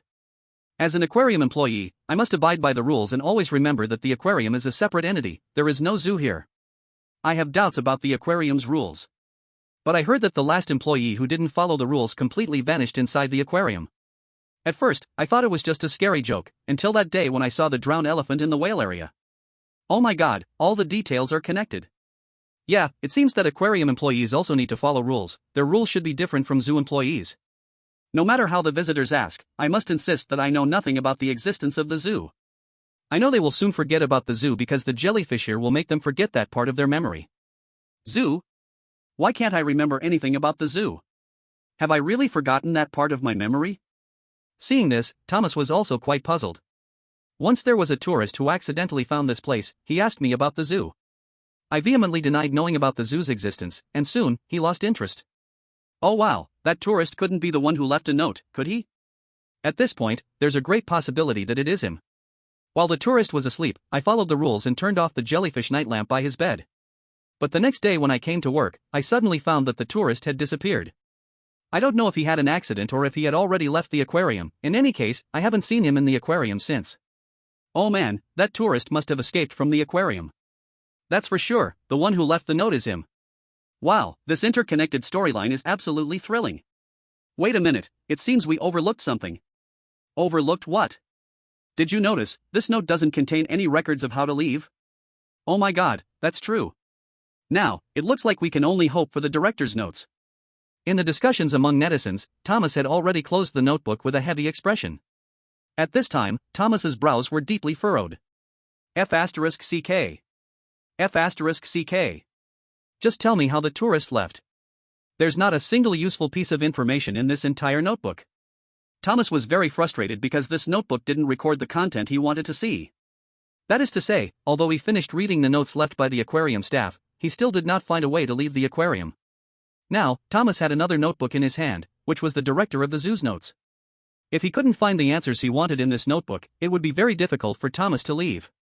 With a nervous heart. After hesitating repeatedly, Thomas decided to read the contents of the notebook before making a choice. He opened the zoo director's notebook. I am the director of the zoo. I constantly regret coming here to apply for the zoo director. What the heck, what's going on? Shouldn't the director be the one behind the scenes of the zoo? Considering this situation, the abnormalities in the zoo are likely unrelated to him. Not long after I took the position at the zoo, I found something strange about this zoo. First, tourists disappeared for no reason, then my employees started leaving without explanation. I do not understand why employees leave without reason. They are clearly very happy working at the zoo, and even if they were to leave, they should at least write a resignation report, right? But there is nothing. They just left quietly. At this point, I suddenly want to ask the zoo director, is it possible that your employees did not resign? Poor director, perhaps he still does not know that his employees have not resigned, but have turned into strange animals. Oh man, this is a bit heartbreaking. As the director, I must ensure the normal operation of the zoo and aquarium. My job is very cumbersome. While supervising the employees at work, I often see them chasing rabbits, though I do not know how the rabbits escape. Employees would herd the rabbits into the lion enclosure, and the lions would directly attack these rabbits. Although this seems very cruel, the director's rules tell me this is completely normal. Wow, that's so cruel. Do directors also have to follow the director's rules? I often work late into the night. But, every late night, I can always hear the laughter and play of some children in the zoo. Those sounds occur very frequently. I realized that I might be experiencing auditory hallucinations, because those sounds come from the rabbit enclosure. Is it possible that this is not an auditory hallucination? This director is so dedicated, often working late into the night, the pressure must be immense. I have discovered the secret of the zoo. I cannot leave the zoo. It is restricting my freedom. Wow, is this place so powerful? What is it, so strange? The director can't be dead, right? It can't be. How can the zoo run normally if he's dead? No one who enters this zoo can leave alive, not even me. If you unfortunately step into this zoo, you must remember the following 3 points. 1. It is constantly affecting you. 2. Do not delve into what it is. 3. Do not let it assimilate you. Always remember, you are human, not an animal. If you are lucky enough to leave, then please send my regards to tomorrow's sun. The director's notes end here. The director's notes do not reveal his whereabouts. Perhaps he still remains in the zoo, or perhaps he has met with a terrible fate. But no matter where he is at this moment, netizens can already confirm that everyone in the zoo is being affected by the rules. Visitors, security, staff, including the director himself. Chapter 41, Street Brawlers, Strangled Riches. In the director's note, Thomas also did not find a way to leave the zoo. At this time, in the conference room of the US high-level officials, everyone is feeling utterly crushed. Because this is like during a football match, when the goal is right there, just one last step to score, but just as you are about to make it, the referee cruelly sends you off. What the hell? What is going on? 2 notebooks, and neither records the method to leave. Thomas searched the lounge but only found these 2 notebooks, and Nicola checked the location of the visitor notebook but found nothing. Damn, is it possible the notebooks appear randomly? We just watched the live replay, Nicola found it purely by luck. And Su Xiao's visitor notebook, it was something the Black General found from who knows where, which means Su Xiao originally couldn't see that visitor notebook.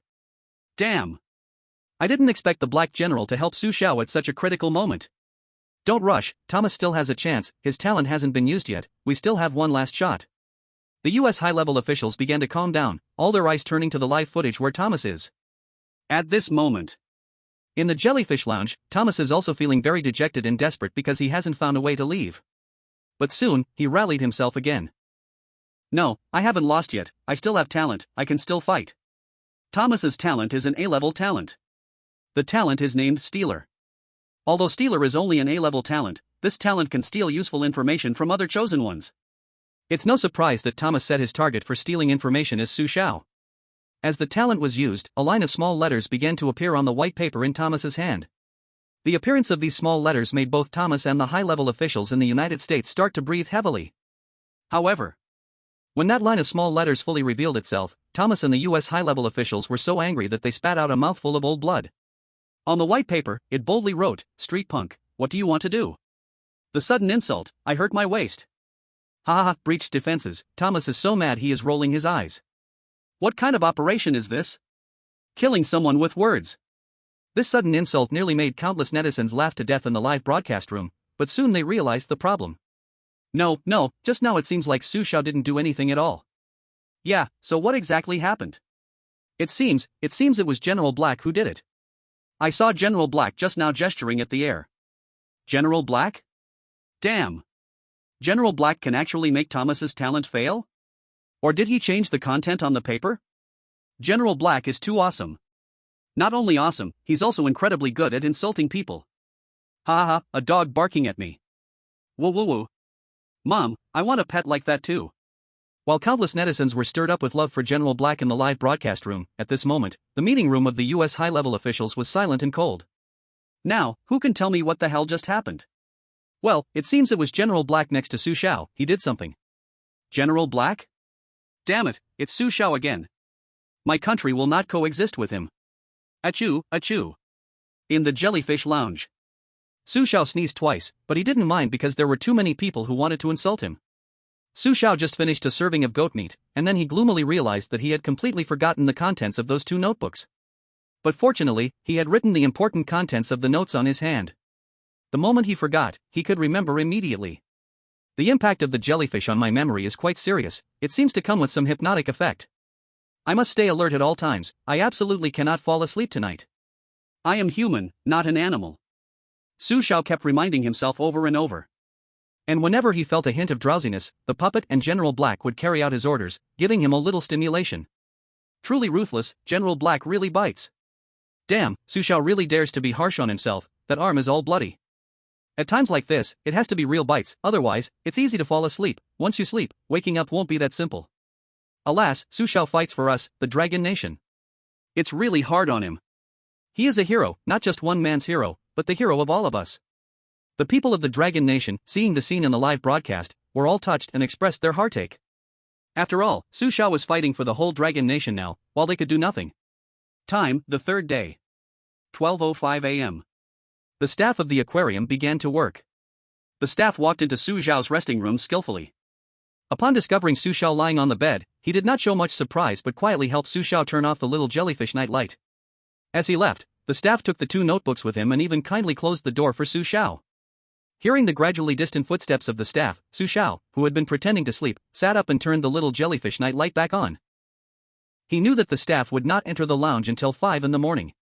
Now, Su Xiao just had to stay in the lounge, but he couldn't sleep, he had to keep himself awake at all times. As long as I wait until 5:30, once the staff steps back into the lounge, I will be able to leave here. At this moment, over by the Grey Bear country, Nicola was also in the lounge.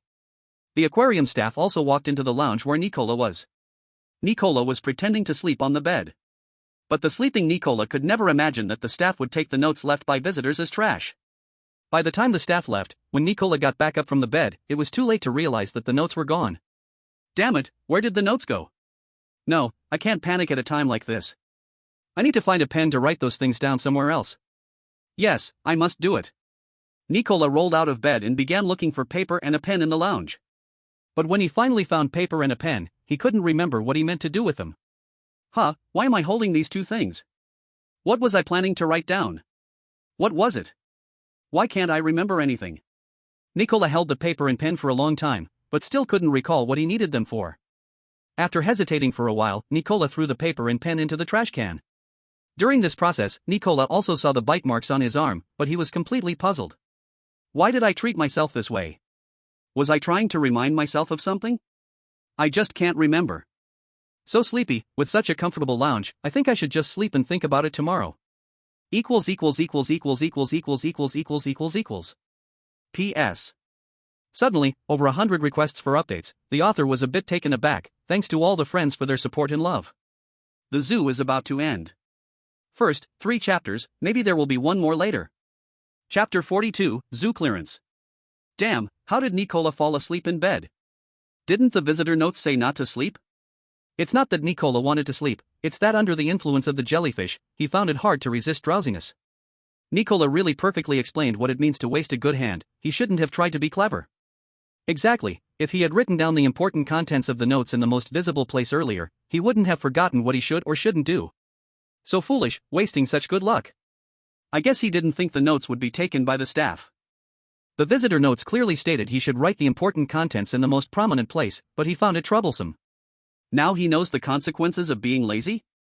It seems that in the world of strange tales, one really can't be careless. A seemingly insignificant detail could very well decide success or failure. Hey, where are those who criticized Su Xiao for being overly cautious? Are they still silent after being slapped in the face? Are the people from East Island Country and Kimchi Country all hiding like turtles now? Forget it, after all, this is their specialty. Nicola missed the opportunity to escape the zoo, and countless netizens felt sorry for him. Of course. At this moment, the high officials of the Grey Bear Country were the most uncomfortable. What's wrong with this Nicola? How could he mess up at such a crucial moment? Heaven has already opened a window for him, and he still commits the error of blind confidence. Alas, details determine success or failure. From this point of view, he truly is not as good as Su Xiao from Dragon Country. While the high officials of the Grey Bear Country felt regret for Nicola, Thomas from America, due to not finding a way to escape, also fell into a lovely dream under the hypnotherapy of the jellyfish, just like Nicola. At this moment, Su Xiao was the only one still awake in the aquarium, and this wakefulness had cost him something. Compared to Su Xiao, the other selected ones still wandering in the zoo had almost given up the fight. After all, it was already the 3rd day, and they had not found even a hint about the aquarium. They knew what this meant.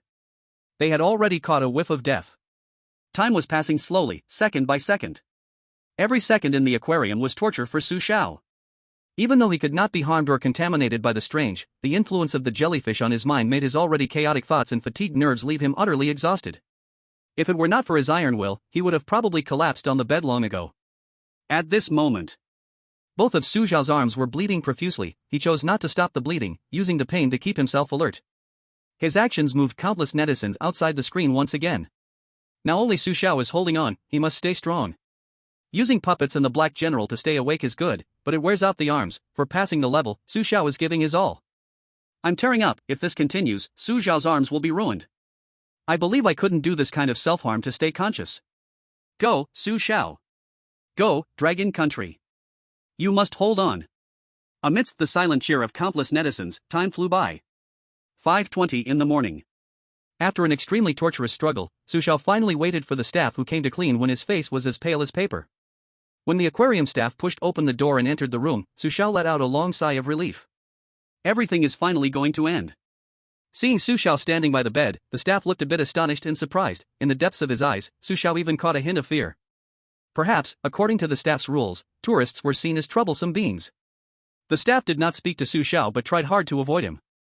But at that moment, Su Xiao smiled and said, "The zoo actually exists, right? You? I'm sorry, I cannot answer your question, and I do not understand what you are saying." The staff's movement suddenly paused, an expression of surprise flickering in his eyes. Though he tried hard to hide it, Su Xiao was not surprised to notice it. Su Xiao did not dwell on the topic of the zoo, and instead said to himself, after you finish work, you should truly be able to go home, right? Ah.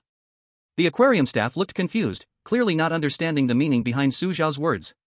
What a strange tourist, just like the person who disappeared from the aquarium before. The staff gave Su Xiao a strange glance. He did not engage with Su Xiao any further, as their employee guidelines stated to not have excessive contact with tourists. After hurriedly cleaning the lounge, the staff left in a flurry. Watching the staff's departing figure, a smile appeared on Su Xiao's face. That's right. Su Xiao decisively chose to follow. Soon, after witnessing the staff leave through the back door of the aquarium, Su Xiao happily stood in front of that door. At the moment he opened that door, a prompt rang out loudly in his ears.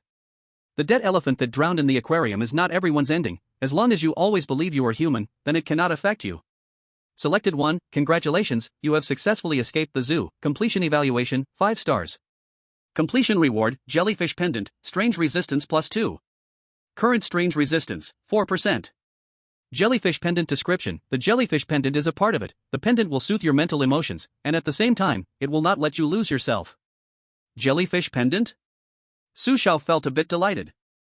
The jellyfish pendant is exactly what he needs the most right now. In the world of strange tales, Su Xiao is not afraid of pollution and devouring due to his talent, but sometimes, he still cannot avoid being influenced by it.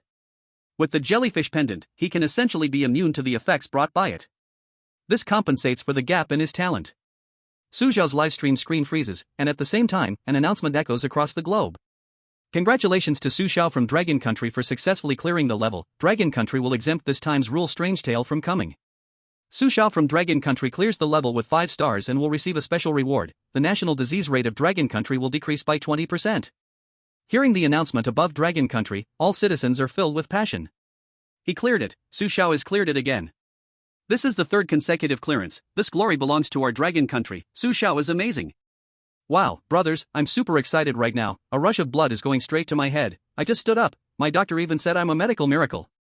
Congratulations to the brother above, but my neighbor, who has been paralyzed for years, can now climb walls. If any brother sees him later, remember to invite him back for dinner. Whoa whoa. I'm so moved that Su Xiao cleared the level. My whole family is crying. Only my brother didn't cry, but after I knocked him around a bit, he cried too. Now he's crying louder than I am. Chapter 43 New Instance, Mount Dallow. In the meeting room of Dragon Country's high-level officials. Su Xiao always surprises us. The hints we give him are already optional for him now, but that's fine. A strong youth means a strong Dragon Country. I wonder how many more surprises Su Xiao will bring us next. Quickly, send the most elite troops to welcome Su Xiao, and also send the top experts to treat his injuries. No, we should go to welcome him personally. Leader, isn't this a bit too grand? Grand? Do you know, Su Xiao now holds more weight than us old guys. Didn't you see the contributions he made for our Dragon Country? Stop talking nonsense, hurry up and follow orders. Yes, yes. At first, the high-ranking officials of Dragon Country were full of doubts about Su Xiao, but now they look at him with new eyes. Because every leader knows in their heart that even with 1,400 million people, it is hard to find a second Su Xiao in Dragon Country. Su Xiao has already become a hero of Dragon Country. A true hero. The high-ranking officials of Dragon Country personally set out to welcome Su Xiao, and the citizens of Dragon Country also set off firecrackers to celebrate the nation. But just as Dragon Country was immersed in joy and harmony, the high-ranking officials of the United States and Grizzly Bear Country looked very grim. In Grizzly Bear Country's high-level meeting. I didn't expect only Su Xiao to leave alive in the end. Su Xiao from Dragon Country has cleared the level 3 times in a row. This record is enough to be recorded in the annals of humanity. It's just a pity, our Nikolai lost to the details. We are a fighting nation, we are not afraid to face failure, but we must learn lessons. Notify the Ministry of Foreign Affairs. During this time, strengthen diplomacy with Dragon Country. Whatever the cost, we must establish friendly international relations with Dragon Country. In the United States high-ranking meeting. Damn it, it's Su Xiao again. This time Dragon Country stole the limelight again, and its 3 consecutive clearances, Dragon Country has fully recovered its breath. Dragon Country is really tough like a cockroach. They managed to turn the tide after 5 consecutive losses. Is it possible that even God is helping Dragon Country? Urgently hold a high-level meeting. The United States needs to remake the strategic plan. We must thoroughly study strange tale data. Next time, we absolutely cannot lose again. As Su Xiao successfully cleared the level, almost all high-level officials of countries remembered the name Su Xiao. Even many small countries directly took Su Xiao as spiritual faith. Because in their hearts, Su Xiao is the undefeated war god. There is also a star that guides humanity's direction. In the real world, Su Xiao enjoys the treatment that a hero should have. Although he is only 18 years old, he already feels like he has reached the peak of life. Of course, there are those who are praised and those who are forgotten. Unfortunately, Thomas, Nicola, and others are among those who have been forgotten. Their country knows they can no longer pass through, so they decisively chose to abandon them. In the strange world, Nicola and Thomas have not awakened since they fell asleep, while the other selected ones still wandering in the zoo have started to give up entirely. As the 3 days in the zoo come to an end, Nicola, Thomas, and others are, without surprise, devoured by the bazaar. And Su Xiao directly becomes the only one to pass through the zoo. Thus, the zoo comes to a close. 3 days pass quickly like flowing water, gone in a flash. Before Su Xiao could fully enjoy it, he was arranged by the rules of Bizarre Tales into a new strange world. Fortunately, Su Xiao only needs to pass through to return to the real world. If he had to remain a corporate slave forever, he would likely collapse sooner or later. It must be said, returning to the real world has become the reason for him to live on. Look, the new Bizarre Tale is randomly selecting countries again. Why be so surprised? No matter how it picks, Su Xiao's name will definitely be on it. Ah, time flies so fast. If this goes on, let me give Su Xiao a monkey next time, at least leave him some offspring? Bah! I've seen shameless ones, but I've never seen someone as shameless as you. At this time, in the world of Bizarre Tales, Su Xiao opens his eyes and finds himself standing at the starting point of a mountain trail, with a wooden sign clearly stating Mount Daluo. Mount Daluo? Su Xiao shows a puzzled expression. At this moment, a Bizarre Tale prompt sounds. The countries randomly selected to participate in this challenge are Longwa, the Sun Never Sets Country, Migwa, Paris Country, Asan Country, Kimchi Country, Dongdao Country. The challenge Bizarre Tale world is Mount Daluo. After a series of missing tourists, Mount Daluo has been closed for 2 years. Although it is closed, its beautiful scenery still attracts many tourists. This is the territory of it, and it welcomes tourists, but of course, if you do not mind becoming its servant. Reminder, please exit Mount Daluo within 3 days. If you cannot do so, please believe that it is very willing to let you stay here. Challenge external prompt chance, once. As the bizarre voice fades away, Su Xiao looks up at the wooden sign again, only to find that the originally empty sign has suddenly added a few rules. Mount Daluo Climbing Visitor Rules A. Rule 1, once you step onto the climbing path of Mount Daluo, if you hear someone call your name from behind, do not turn around. Rule 2, during the climb, do not silently count your steps. Rule 3, there are unmanned vending points along the trail of Mount Daluo. You may take souvenirs home, but you must not eat the food from the vending points. Rule 4, there are dangers in the mountains and forests. Please do not leave the climbing fitness trail at will. Rule 5, all villagers from the original Daluo village have moved away. If you encounter suspicious individuals claiming to be villagers from Daluo village, please do not engage in conversation and leave quickly. Damn, why are there only 5 rules, and it's even Rule A? Is there a Rule B? There should be other rules. Mount Daluo does not feel like a good place. As if. Do you think there is any serious place in the world of Bizarre Tales? Old buddy, you have a point, I am speechless. From these rules alone, there is no useful information. Is Mount Daluo pieced together like the zoo? Damn, you analyze this seriously. Do you think you're a prophet? P.S. I originally wanted to write about an amusement park, but I think Mount Daluo should come first. I don't know if you will like it, but the author will do his best to write this copy well. Okay. I admit it. Actually, the word count of this chapter is not enough to reach 2,000, so I am just padding the words. Don't worry, next time will be. Alright, let's stop padding here. It seems the word count is enough now. Chapter 44 Strange Sounds. Su Xiao stood in front of the wooden sign, examining the 5 rules on it. After making sure he had memorized them completely, Su Xiao lifted his foot and walked forward. Walking on the mountain path of Mount Daluo, Su Xiao saw a few other tourists accompanying him. There were couples and solo backpackers among the tourists. A gentle breeze brushed past Su Xiao's ear, and surprisingly, with the unique beauty of Mount Daluo, Su Xiao felt a hint of comfort. If this were not a world of strange tales, Su Xiao would really like to travel and relax here. Su Xiao hung the jellyfish pendant around his neck and then set off deeper into Mount Daluo along the mountain path. A few minutes later, Su Xiao stopped in front of an aluminum sign. The aluminum sign recorded the climbing distance. You have advanced 100 meters toward the end of Mount Daluo. This mountain path totals 10,000 meters. Keep it up. This mountain path is only 10,000 meters? Looking at the straight path that seemed endless, Su Xiao slightly furrowed his brows. Why does it feel like this road has no end? If I really walked 100 meters, perhaps I should really count to see if this is accurate. Rule 2, do not count your steps while climbing. Although Rule 2 of Regulation A prohibits counting one's climbing steps, Su Xiao loved to be rebellious. He felt restless if he didn't rebel for a day. So, netizens from various countries witnessed Su Xiao counting his climbing steps. Damn, Su Xiao is starting to act up again. I've noticed, Su Xiao is always going against the rules. This is just his style, it's his usual characteristic. No matter what Su Xiao does, I will support him unconditionally. Su Xiao, this is just my regular operation, basic moves should not be neglected. 666. 666,666. As netizens from various countries spammed 666, Su Xiao had already counted to 100. At this moment, Su Xiao stood in front of the aluminum sign that read 200 meters, stroking his chin. It seems that it really is 100 meters.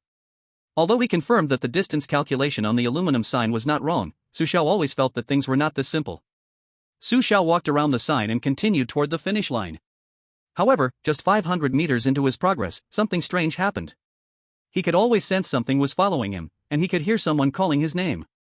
Rule 1, once you step onto the climbing path of Mount De Luo, if you hear someone calling your name from behind, do not turn back. Who, what the heck? No surprise, Su Xiao turned around. But strangely, there was nothing behind him. That's right, even the other tourists who were initially with him had vanished. At this moment, seeing this bizarre scene, Su Xiao frowned. However, used to the bizarre, Su Xiao was no longer shocked by such things. He directly called over the black general that was leading the way ahead and instructed, "Walk behind me, if you see anything trying to approach me, no matter what it is, just bite it." Damn, Su Xiao is really treating the black general like a dog. The key is, the black general really did it, which is quite clever. What do you guys think just called Su Xiao's name? I guess it could very likely be it. Who is it? I don't know how to explain, just that it is indescribable, unnameable.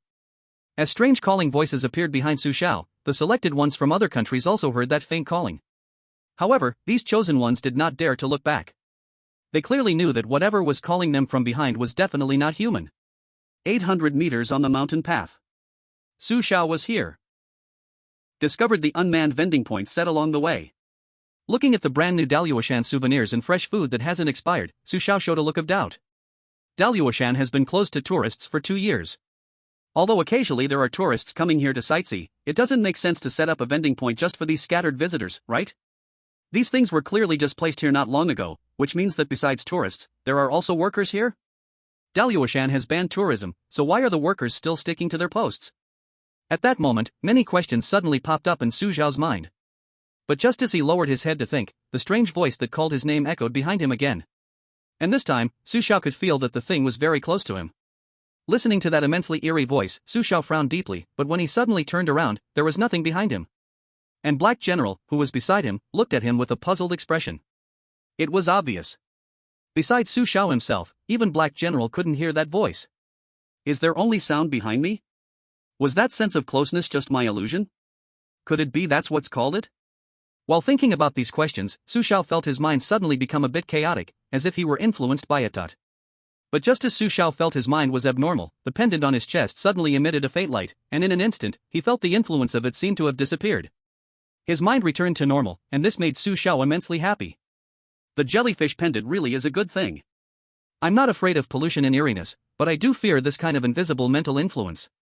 But fortunately, now with the jellyfish pendant protecting me from its mental influence, whatever it wants to do to me won't be that easy. Su Xiao did not know whether it counted as eerie. But since even Black General couldn't hear its voice, Su Xiao judged that the so-called it in Daluoshan must be even more terrifying than something like Black General. Seems like I still can't let my guard down. There are really too many strange things in this world of bizarre tales. I cannot always stand undefeated. However, if my resistance to the eerie reaches 100%, can I directly resist all eeriness? Forget it, the future is too far away. I should first think of a way to leave Daluoshan. Rule 3, there are unmanned vending points along the Daluoshan route. You can take souvenirs home, but you must never eat the food from the vending points. Su Xiao took some food from the vending point and threw some food to Black General, but Black General didn't seem interested in the food Su Xiao was eating. Su Xiao didn't take any souvenirs from the vending point. What a joke. Who the hell wants any souvenirs?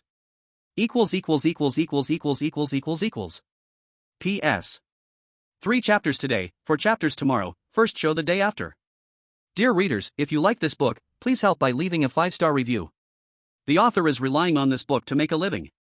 Humbly begging, thank you. Whoever gives me a book review, I will give them a thumbs up, unlimited likes, I will click and click. Chapter 45, The Mountain God Temple. Leaving the vending point, Su Xiao continued up the mountain path toward the end of Daluoshan. Not long after, Su Xiao discovered an aluminum sign by the roadside. The sign recorded the distance Su Xiao had advanced. You have advanced 1,500 meters toward the destination. On the sign, besides recording the distance, there was also a map of Daluoshan. Looking at the map painted with various colors, Su Xiao could accurately identify his current location. The Daluoshan map clearly indicated several locations he would pass along the way, but it seemed a bit incomplete. Pavilion, Longing Pond, Lonko Cave. Strange, why is there nothing marked at the endpoint of Daluoshan? Su Xiao frowned. On this map, there was nothing at the endpoint, just a red arrow. The arrow pointed straight to the end of the mountain path. At the end, what was there, Su Xiao was unclear, or rather, the whole map was not drawn clearly. These signs and maps are nothing more than guiding me to the end of Dalo Mountain, but this incomplete map makes it hard not to suspect that the end is hiding some tricks. While Su Xiao was pondering over the map, suddenly, he saw several figures emerging from a small path beside the mountain trail. The figures were dressed very simply, looking somewhat like residents of Dalo Mountain. Having finally encountered other people on the mountain trail, how could Su Xiao not go chat with them? Without a second thought, he walked straight toward those residents. Su Xiao's approach made the few people who looked like residents of Dalo Mountain appear very flustered. They unconsciously quickened their pace, as if wanting to leave here quickly. But just as they were about to leave in a hurry, Su Xiao called out to them, "Why are you running? It's not easy to see you, I want to ask you something." What matter? The few residents stiffly turned their bodies, looking as if they wanted to avoid Su Xiao at all costs. Seeing the residents' appearance made Su Xiao speechless. Am I that scary? Are you residents of Dalo Mountain? Su Xiao asked. One person replied, "We are villagers of Dala Village, from the patrol team." Villagers of Dala Village? Patrol team? Rule 5, all original villagers of Dala Village have already moved away. If you encounter suspicious individuals claiming to be villagers of Dala Village, please do not engage in conversation and leave quickly. Su Xiao furrowed his brows slightly and continued to ask, "Why are you only walking on the small path? Why not the mountain trail?" We are used to the small path, it's more convenient for patrols, so. The villager was stammering in response to Su Xiao's questions. However, before the person could finish, another stepped forward and said, "You are a tourist here to Dalo Mountain, right? If you want to reach the top quickly, you need to keep going along the mountain trail, and also, you must visit the Mountain God Temple." Mountain God Temple? What kind of place is that? Su Xiao wanted to pull the villagers to clarify further, but to his surprise, when he looked up, the villagers had already vanished without a trace. Looking at the fleeing figures of the villagers, Su Xiao felt incredibly frustrated. Was it just a question? Why be so scared? Wait, didn't Rule 5 say that Dala Village has no villagers left? What's up with these villagers? These villagers mentioned the Mountain God Temple, where could it be? Since the map did not mark the location of the Mountain God Temple, Su Xiao had no idea where it was in Dalo Mountain. However, Su Xiao noticed that these villagers had always been moving along the small path of Dalo Mountain, which made him feel very puzzled and confused. As for patrolling, wouldn't the mountain trail be faster? Saying that the small path is convenient for patrols is obviously a temporary excuse, right? Perhaps I can learn from these villagers. Rule 4, the mountains and forests are dangerous, please do not leave the mountain fitness trail at will. Rule 4 mentioned not to leave the mountain trail casually, but Su Xiao just had to rebel. He decisively abandoned the mountain trail and directly took the small path into the woods with the Black General. What was up with those villagers just now? Didn't Rule 5 say that there are no villagers left in Dalo Mountain? It seems that Rule 5 must be wrong, but those villagers didn't seem too eager to interact with Su Xiao. The villagers' behavior is quite abnormal. I wonder where the Mountain God Temple is. Hey, why did Su Xiao leave the mountain trail for the small path? What's he doing? The viewers outside the livestream were buzzing with discussion. At the same time, other selected individuals were also following Su Xiao's progress and encountered those villagers. However, upon hearing them claim to be villagers of Dalo Mountain, some selected individuals chose to flee on the spot. But there were some chosen ones who decided to continue talking to them. Those chosen ones who chose to talk to the villagers inevitably received one piece of information, which was Mountain God Temple. Wow, how come I didn't notice that the chosen one from Danyang country is actually a girl? What's with that name? Are you serious? It seems like it's the first time a girl has been chosen. Women generally have lower stress tolerance than men, I feel like she won't hold on for long. These chosen ones have a pretty rational judgment about the 5 rules, and so far no one has been eliminated. It seems other countries are also closely following our Dragon Kingdom. Now the chosen ones from other countries are being smart. They won't easily reveal their talents until the critical moment. No need to rush, the Great Luo Mountain has just begun.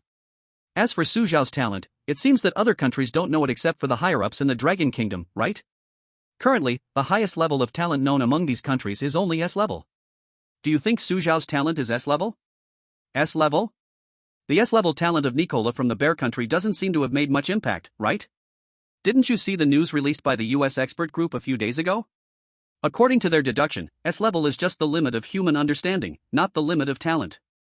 So they speculate that Su Xiao's talent is likely to have exceeded S level. Exceeding S level? Is Su Xiao SS level? Oh my god, it seems that since the arrival of the Rule Bizarre Tales, no one has drawn SS level talent, right? Incredible, no wonder Su Xiao is so impressive. Global netizens were passionately discussing Su Xiao. If they knew that the talent Su Xiao drew was not SS level, but SSS level, they would probably be left speechless, right? There's no helping it, it's just that, so far, only Su Xiao has drawn a talent above S level among humans. Chapter 46, Unique Thought Process. Su Xiao was weaving through small paths in the forest, the whole forest was dark. He encountered a serious problem, he seemed to be lost. Not knowing how long he had been walking in the forest, Su Xiao finally returned to the hiking path again. When he looked up, he saw the aluminum sign marking 1,500 meters again. What's going on? Am I back to the starting point? Su Xiao clearly remembered that although he had been advancing along the small path in the forest, he had always walked in a straight line. Can walking in a straight line also lead back to the starting point? Su Xiao frowned slightly. It seems that to reach the summit of Great Luo Mountain, I must walk along this hiking path. What's going on? Didn't Su Xiao take the small path? How did he end up back where he started? That forest is strange, I guess you can only reach the destination by following the hiking path. Actually, I've always had a question. How do these chosen ones, including Su Xiao, know how many days have passed since they don't have any concept of time?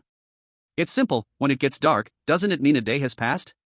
But what if it doesn't get dark? In the Strange Tale world. Back at the starting point, Su Xiao looked at the sky and continued to walk forward along the hiking path. All the way, that faint voice calling his name started to appear frequently again.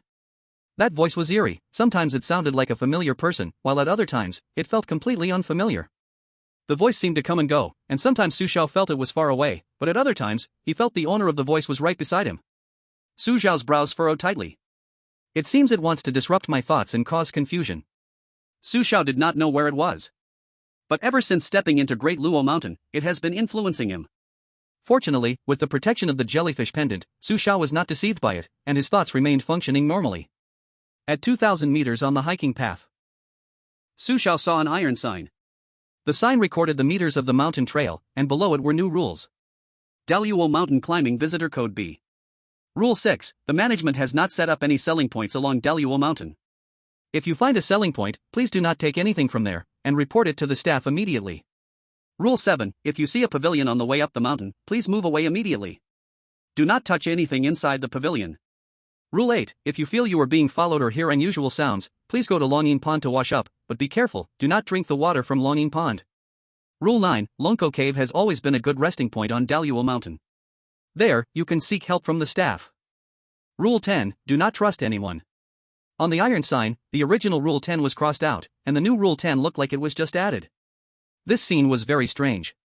The sign seemed to have been tampered with. It's Code B, finally, we discovered the new rules. Is Rule 6 so obviously wrong? Almost all the selected ones have eaten food from the selling points, and it seems no one has had any issues so far? We cannot view these rules with common sense.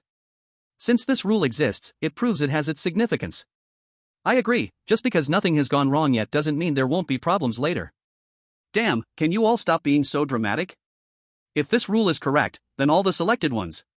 While numerous netizens were discussing these rules, other selected ones also discovered the iron sign recording the rules. However, just as these selected ones began to read the rules on the sign, Park Guochang from the Pickled Cabbage Country and a few other selected ones from small countries suddenly clutched their heads in pain. Under the watchful eyes of countless netizens, these selected ones had bloodshot eyes and twisted faces, as if their brains were suffering great torment. What the hell, what's happening with Park Guochang and the other selected ones? It must be that strange sound, that sound is affecting them. What the hell, weren't they fine before? I guess that the sound has appeared frequently, so the effect has deepened. Perhaps it on Daluo Mountain is trying to control them. Hurry, quickly send a warning message to Park Guochang and let him wake up immediately. Now there was still a long distance to the end of Daluo Mountain, but the higher-ups of the Pickled Cabbage Country could no longer care about anything else. If Park Guo-chang had any accident here, they feared they wouldn't even have a chance to warn him. Since the arrival of the rules and strange tales, only one selected one from the pickled cabbage country successfully cleared a strange tale copy, but that selected one died in the second strange tale copy. To be honest, to say the pickled cabbage country didn't want to clear the challenges was a lie. They also wanted a selected one to step up and help the country escape from the invasion of the rules and strange tales. So, this is also why every time they saw Su Xiao clear a challenge, they felt particularly envious. With the pickled cabbage country using a warning, Park Guo-chang temporarily broke free from the control of that strange sound. However, the normal Park Guo-chang did not look at the contents of the iron sign but instead made a shocking and bold move. Yes. He started to walk backward. Park Guo-chang felt that, although the copy required him to exit Daluo Mountain within 3 days, it did not specify that he could not operate in reverse. He knew that if he went further forward, he would surely find it hard to resist its voice. An ancient saying in the Dragon Kingdom goes, since ancient times, who has lived forever? Anyway, if he dies, so be it. Since it's all death, why not be brave once? Wow. What a unique way of thinking, this sudden moment of inspiration, no wonder it's from the pickled cabbage country. In the words of our old Li, talent, truly, is a remarkable talent. Although Park Guo-chang's idea is foolish, I feel like there's nothing wrong with it, right? There's nothing wrong, but isn't this treating ghost stories like fools? Can this kind of sneaky trick really be allowed in the world of ghost stories? Seeing Park Guo-chang walking back, not only were the global netizens stunned, but even the citizens and high officials of the Pickle Nation were amazed. However, since there was no more chance for hints, the citizens and high officials of the Pickle Nation could only watch helplessly as Park Guo-chang made his reverse move. At this moment, the citizens and high officials of the Pickle Nation still held onto a glimmer of hope in their hearts. What if this method really works? Isn't Park Guo-chang the first person to clear the game? Filling in words daily, good thing it's free, otherwise, you would roast me alive. Chapter 47 2 Slips of Paper. For a moment, Park Guo-chang's reverse thought process surprisingly filled his live stream room with viewers, even the popularity of his stream approached that of Su Xiao. Not only netizens, but even numerous high officials from various countries began to pay attention to Park Guo-chang's movements. If Park Guo-chang's reverse strategy really works, these high officials would undoubtedly choose to hint at their selected candidates. At this time, on the Daluo Mountain hiking trail, Park Guo-chang was unaware that his live stream room had been filled with people, nor would he know that this would be the brightest moment of his life. Under the gaze of countless eyes, Park Guo-chang walked on the desolate mountain path. Around him, not a single shadow could be seen, as if this mountain path had only him left. The sunlight overhead was still so bright, on this mountain path, it felt as if time had stopped flowing. What's going on? We've been walking for so long, logically we should see the signpost by the roadside, right? Why do I have a strange feeling? I feel like time and space around Park Guo-chang have stagnated. Damn, I feel the same way. It shouldn't be that time and space have stagnated, perhaps time and space have distorted. At the moment Park Guo-chang chose to turn back, everything around warped. Then, Park Guo-chang can't possibly go out? It's not that it's impossible, but the chance is slim. See? I told you this method wouldn't work. If it were that simple, wouldn't there be no need for the world of ghost stories? Damn it, watched for so long just to see nothing, where do I go to complain? Let's disperse, don't waste time here, everyone go home and find your mothers. Park Guo-chang's live stream popularity came quickly and left just as fast. As many netizens exited his stream, some high officials from various countries left as well. Seeing this scene, the hearts of the high officials from the Pickle Nation chilled. Bastard! Park Guo-chang, how could you not seize such a good opportunity? If you could really succeed, we could fulfill any request you have, but you just can't be trusted. Sigh. Notify the citizens nationwide to prepare for the arrival of the Rule Ghost Stories. We still don't know Park Guo-chang's talent? Whether we know or not, it's already meaningless, just an E-ranked trash talent. Coming out of Park Guo-chang's livestream, a large number of netizens flooded directly into Su Xiao's livestream. When it comes to clever moves, Su Xiao is the one to watch. Although Park Guo-chang also tried to play tricks, unfortunately, he messed it up. Su Xiao is still the best, he never disappoints us. I really envy the people of Longhua, they can get up close with Su Xiao. Welcome, netizen, to come and travel in Longhua. Travel is fine, but without Su Xiao here, everything feels tasteless. On the hiking trail. At 3,000 meters, Su Xiao discovered a gazebo, located right beside the hiking trail. Rule 7, during the hike, if you see a gazebo, please stay away immediately, do not touch anything inside the gazebo. Looking at the gazebo, Su Xiao slightly frowned, and then quickly walked towards the gazebo. Inside the gazebo, there was only a stone table and 4 stone benches. As soon as Su Xiao sat down on the stone bench, he discovered 2 notes on the ground. The handwriting on the two notes was different, seemingly left by two different people, and filled with curiosity and confusion. Su Xiao opened the first note. The first sentence on the note immediately caught Su Xiao's interest. I am a member of the Daluo Village Patrol Team. May the mountain god bless us. The Daluo Village Patrol Team, is that the group of villagers I met before? I am responsible for patrolling around the village and the hiking trail up Daluo Mountain. In our village rules, we are not allowed to have too much contact with others, especially tourists walking on the hiking trail. Village rules? Tourists? So, that means me? Su Xiao looked confused. He didn't seem to have offended anyone, right? During patrols, we sometimes inevitably encounter tourists on the hiking trail who often ask us strange questions. But according to the village rules, we cannot engage in too much conversation, just need to tell them that they can reach the mountain god temple by following the trail. Our village has a communal canteen, and all the villagers from other groups eat there. However, the canteen always prepares one extra dish, and this dish we absolutely cannot touch. I heard this dish is served to the Daluo Hotel. Daluo Hotel? Su Xiao frowned slightly. The Longyin Pond water is drinkable, we often use it to make functional drinks. The mountain god temple exists? No, it no longer exists. That was all the content on the note. After reading the note, Su Xiao gathered 3 pieces of information. The first piece of information is the mountain god. From the respectful tone of the note, Su Xiao could tell that the so-called mountain god holds a very high position in the hearts of these villagers. But whether this mountain god is the same as the one on Daluo Mountain, Su Xiao could not know. The second piece of information is the village rules. Su Xiao learned that villagers must also follow rules. The third piece of information is the Daluo Hotel. Although Su Xiao had not yet seen the Daluo Hotel, from the sparse words recorded by the villagers, Su Xiao inferred that this Daluo Hotel is definitely not simple. After digesting the information, Su Xiao slowly opened the other note. This note was left by someone unknown. The note was incomplete, and the words were hard to piece together. Escape Daluoit. Hotel strange lost. Go to the mountain god no end point. The first half of the note was blurry, but the last sentence was relatively coherent. Do not trust anyone. Do not trust anyone? The last sentence on this note still warned Su Xiao not to trust anyone, just like the rules on the iron signboard. Su Xiao suddenly had a bold guess. Could it be possible that the person who left this line is the same person? Su Xiao lowered his head and thought deeply. The netizens outside the livestream were also unwilling to fall behind. You wouldn't believe it, from these 2 notes, I actually found some common points like in a zoo. There are indeed common points, but something feels a bit different. The content in the notes has provided valuable information for Su Xiao. I believe he will know what to do next. I suddenly look forward to it. I wonder if Daluo Mountain will be as exciting as the zoo.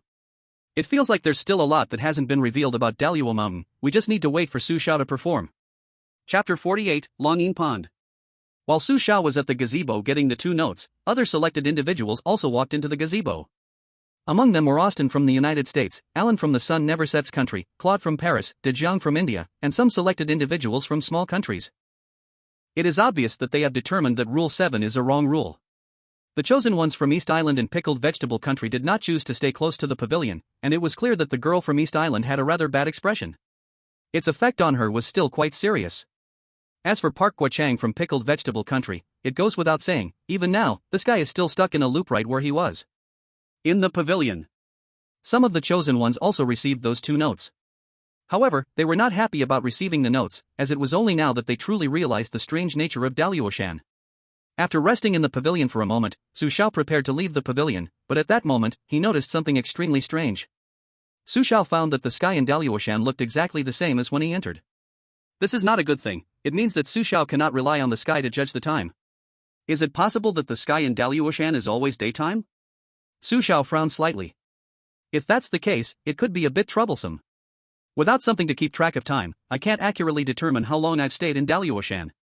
Su Xiao can clearly feel that the time and space in Daluoshan seem to have been completely distorted. He felt that he had walked for a long time on the mountain path, yet he had only covered 3,000 meters. This completely defies normal logic. Could it be that it is causing trouble? What exactly is it? Perhaps now the entire Daluoshan has already been controlled by it. Su Xiao realized that its power was somewhat beyond imagination, and to successfully pass through, he might end up having to engage in a showdown with it. Although Su Xiao held 2 strange items, a puppet and a black general, and was not afraid of it. But if he could avoid a direct encounter with it, Su Xiao would prefer never to have to face it. Su Xiao left the pavilion. At 4,500 meters on the mountain path. Here, Su Xiao encountered another sales point. Rule 6. The management has not set up any sales points along Daluoshan. If you find a sales point, do not take anything from there, and please report it to the personnel on duty in a timely manner. Without a doubt, Su Xiao left the sales point with a lot of food again. At 4,800 meters on the mountain path. At the position of 4,800 meters on the mountain path, Su Xiao saw a signboard. The signboard clearly wrote the 3 characters Longing Pond. Under the 3 characters Longing Pond, there is an introduction and origin about Longing Pond. Longing Pond is located at approximately 4,500 meters up the mountainside of Daluoshan. It is about 20 meters wide and 100 meters deep. Legend has it that the mountain god of Daluoshan is a giant dragon, hence the name.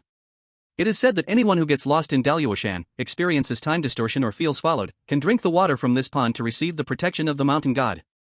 Another mountain god. What exactly is a mountain god? Looking at this signboard, Su Xiao frowned slightly. He was becoming increasingly curious about this so-called mountain god. Following the direction indicated by the signboard, Su Xiao walked for a while and soon saw the clear Longing Pond. At this moment, beside Longing Pond, there was a man in a white uniform, looking like a staff member, squatting and drawing water with a kettle. Su Xiao approached and asked, "Do you have a watch or a phone? What time is it now?" "Why you, who are you?" Su Xiao's sudden appearance startled the man in white. As expected. His reaction was no different from that of the previous villagers. Su Xiao ignored the man's exaggerated reaction and asked again, "Can you tell me what time it is now?" I don't know." Hearing Su Xiao speak again, the man in white retreated in fear. "Then, can the water of Longing Pond be drunk?" "No, absolutely not." Regarding the question of Longing Pond's water, the man in white answered very firmly. But the more certain he was, the more Su Xiao doubted. Rule 10. Do not trust anyone. It was obvious that the man in white was clearly lying. If it can't be drunk, what did he take the pond water back for? Could it be to make an energy drink? Even if it's for making an energy drink, it surely must be drinkable, right? Su Xiao noticed that beside Longing Pond, there was also a sign with several big words on it. Do not drink from this pond. Looking at this sign, coupled with the words of the man in white, and the 8th rule, Su Xiao could almost conclude that this was a case of, there's no silver here. Rule 8. If you feel you are being followed, or hear some unusual sounds, please go to Longing Pond to wash up, but be careful, do not drink the water from Longing Pond. Assuming the pond water is not drinkable, then why emphasize this repeatedly with the rules and the sign? If we think as normal people, then the pond water must be undrinkable. After all, so many hints tell you not to drink it. But the more it is like this, the more rebellious Su Xiao wants to be. He not only wants to drink it but also wants to do it in front of the man in white. "Let me borrow your water bottle." Su Xiao directly stepped forward to take the water bottle from the man in white, filled it with some water from Longing Pond, and then, in front of the shocked gaze of the man, drank it all in one go. After drinking the pond water, Su Xiao threw the water bottle back to the man in white, feeling completely refreshed. "Why you. The man in white was so startled by Su Xiao's actions that he collapsed to the ground. Because his employee handbook had a rule like this. If you encounter tourists asking about the water while fetching it, you must tell them that this pond water cannot be drunk, and you must advise them to return to the hiking trail, not allowing them to see or discover the water transport route. The man in white was completely dumbfounded at this moment. He had encountered so many tourists, but Su Xiao was the first one who didn't listen to advice. However, at this moment, what the man in white was more worried about was whether he had violated the rules. If this counted, that would be too unfair for him. With the man in white's face changing colors, Su Xiao did not linger. After drinking the spring water, he left Longing Pond. Watching Su Xiao's departing figure, the man in white was in a daze for a long time, finally sitting on the ground mumbling, "This person, he seems like, may the mountain god bless him." At this time, Su Xiao's actions also stunned the netizens in the live broadcast room. "Wow, Su Xiao is so cool." "Ha, the man in white is completely shocked." "He is cool, but can the water from Longing Pond really be drunk? Won't there be a problem?" "If there were a problem, Su Xiao wouldn't drink." "That's true, every step Su Xiao takes is beyond our expectations, yet within reason." P.S. 4 updates today. For those who want to join the group, please check the author's homepage. It's reached 100,000 words, so please urge updates, comment, or send free gifts. Thank you all, esteemed readers. Thank you. Chapter 49, The Deluo Hotel. After Su Xiao left Longing Pond, the other selected individuals also arrived one after another. Most of the selected individuals chose not to drink the pond water and instead followed the suggestion of the man in white to continue along the mountain trail to the destination. Among them, a small portion of the selected individuals had clearer thinking. They used reverse thinking to drink the water from Longing Pond. After drinking the pond water, these few selected individuals felt rejuvenated. They even sensed that the confusion in their minds was gradually calming down. Austin from America was pleasantly surprised because after drinking the pond water, he could clearly feel his mind becoming clearer. Its influence seemed to be gradually weakening. At the same time, the other selected individuals who also drank the pond water felt similarly as Austin. In contrast, the other selected individuals who did not drink the pond water were not so fortunate, they remained deeply affected by it. In East Island, Xiao Ma Dai was still struggling, but her face had turned pale, and her features began to twist. It is obvious. It is affecting her more and more. Under its constant influence, Xiao Ma Dai's behavior began to become abnormal, and she suddenly threw all the food she was holding in her hand down on the ground with all her strength. She started murmuring, yes, food is deepening its influence. Don't come over. No, you may die. Xiao Ma Dai seemed to see something terrifying, using the last bit of her remaining sanity to stumble and run wildly backward. Her obvious goal was Long Yin Tan.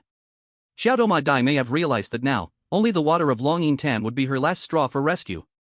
But at that moment, her expression was becoming increasingly twisted, as if something was forcefully pulling her entire face, making her expression turn extremely ferocious. Is the food really a problem? Xiao Ma Dai seems to be unable to hold on much longer. Wow, that's terrifying. Xiao Ma Dai's expression has become so scary. If she had chosen to drink the pond water earlier, it should have been fine. These chosen ones are sometimes overly cautious, so they easily get misled by the rules. We can't blame these chosen ones, after all, they are all human. Entering the world of strange tales is already stressful, and with the constant influence of it, it's impressive to have held on this long. I wonder if Xiao Ma Dai can still make it. She is still far from Long Yin Tan. Watching the live stream of Xiao Ma Dai, countless netizens were sweating for her. At this moment, the high-level officials of East Island were anxious and turning in circles. They originally wanted to hint to Xiao Ma Dai, but considering there was only one chance to give a hint, they were reluctant to use it. They always wanted to use the hint at the most critical moment, and indeed, they did so. But they never considered Xiao Ma Dai's mental state. Because of their erroneous thoughts and actions, Xiao Ma Dai missed the opportunity to continue moving forward. Quick, use the hint to keep Xiao Ma Dai awake. Knowing it was already too late, the high-level officials of East Island finally decided to use the only hint opportunity. But now, even if they used the hint, it was too late. Xiao Ma Dai's mind had already collapsed and become chaotic, no hint could pull her out of the confusion. Under the gaze of countless netizens, Xiao Ma Dai finally stumbled to a place not far from Long Yin Tan. But she didn't have time to drink any of the pond water, and her live stream screen became completely blurry. The chosen one from East Island, Xiao Ma Dai, is being eerily consumed, the strange tale world is about to descend, countdown begins, 10, 9, 8, 7, 6. Unfortunately, Xiao Ma Dai became the first one to be eliminated by the Luo Mountain. Seeing this outcome, most netizens felt it was nothing unusual, but a small part of netizens felt it was unfair for Xiao Ma Dai. Xiao Ma Dai clearly has mental problems, why didn't East Island use the hint opportunity earlier? This poor girl was sacrificed for nothing, TSK, the people of East Island must feel cold-hearted now? Even though Xiao Ma Dai might not have cleared the game in the end, the country did its best, and we can't say anything. But isn't this behavior of letting someone die without saving them too extreme?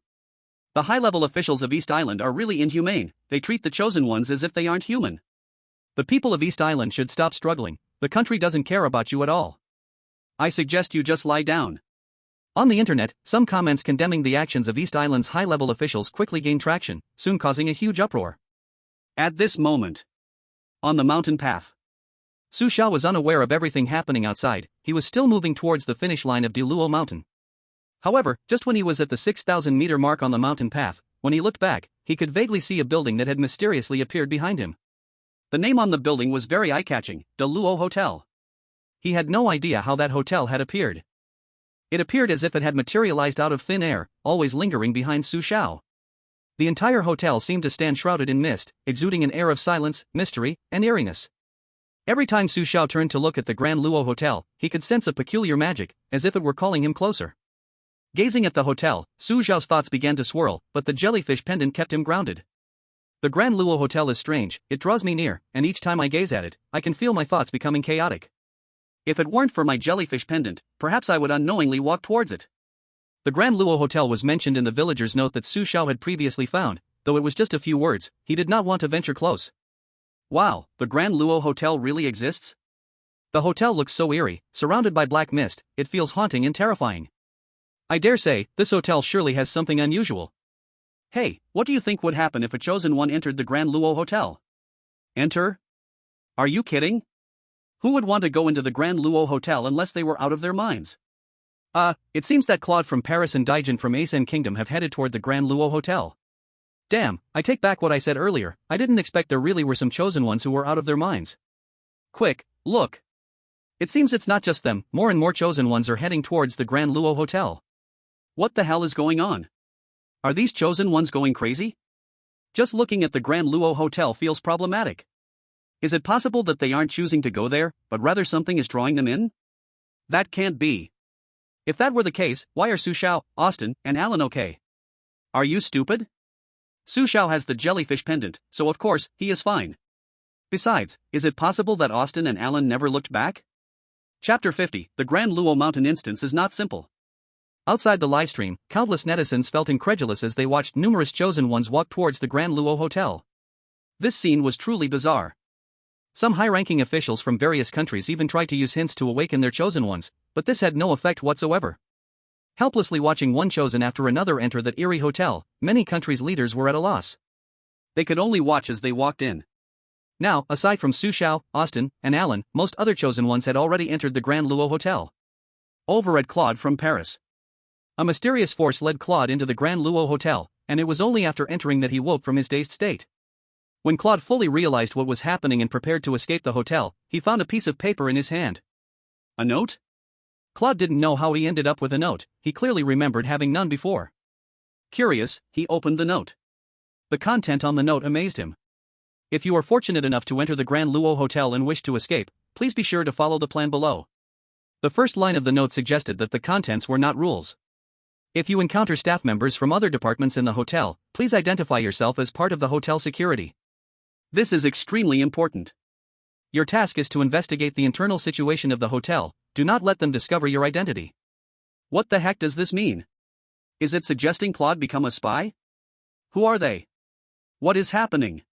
It feels like the instance has been split. Could the Grand Luo Mountain instance need to be completed in two parts? Could Claude's instance be linked to Su Xiao and the others? Interesting, let's see what else it says. Please investigate the number of its servants within the hotel. In the Mountain God Temple, deliver the intelligence safely. As long as you place the information in front of the statue in the Mountain God Temple, you will receive the blessings of the Mountain God. Otherwise, you will be targeted by it. Blessings of the Mountain God? Damn, there really is a Mountain God? Is the content of the note fake? In the hotel, you are not affected by it, but once you step outside, you must be careful of it. Do not attempt to escape the hotel before completing the task, because no matter where you escape to, you will eventually return here. You have no chances to make mistakes. This task is exceptionally difficult. During the execution of the task, trust no one. The content on the note is easy to understand, but it greatly confuses Claude. He is unsure who left this note and uncertain of its authenticity. If the note is fake, believing it will lead to disaster, but if it is true, completing the task may grant him the so-called blessings of the Mountain God, and passing the level does not seem out of reach. But there is one thing Claude has yet to confirm. That is, what exactly is the Mountain God? Claude falls into deep thought. Intelligence, Mountain God, should I believe or not? If the content of the note is true, I should hurry. After all, the time to pass through Dalo Mountain is only 3 days. Claude knows well that this time, the Dalo Mountain dungeon seems different from before. This doesn't seem like good news for him, but it may not necessarily be bad. I'm all in.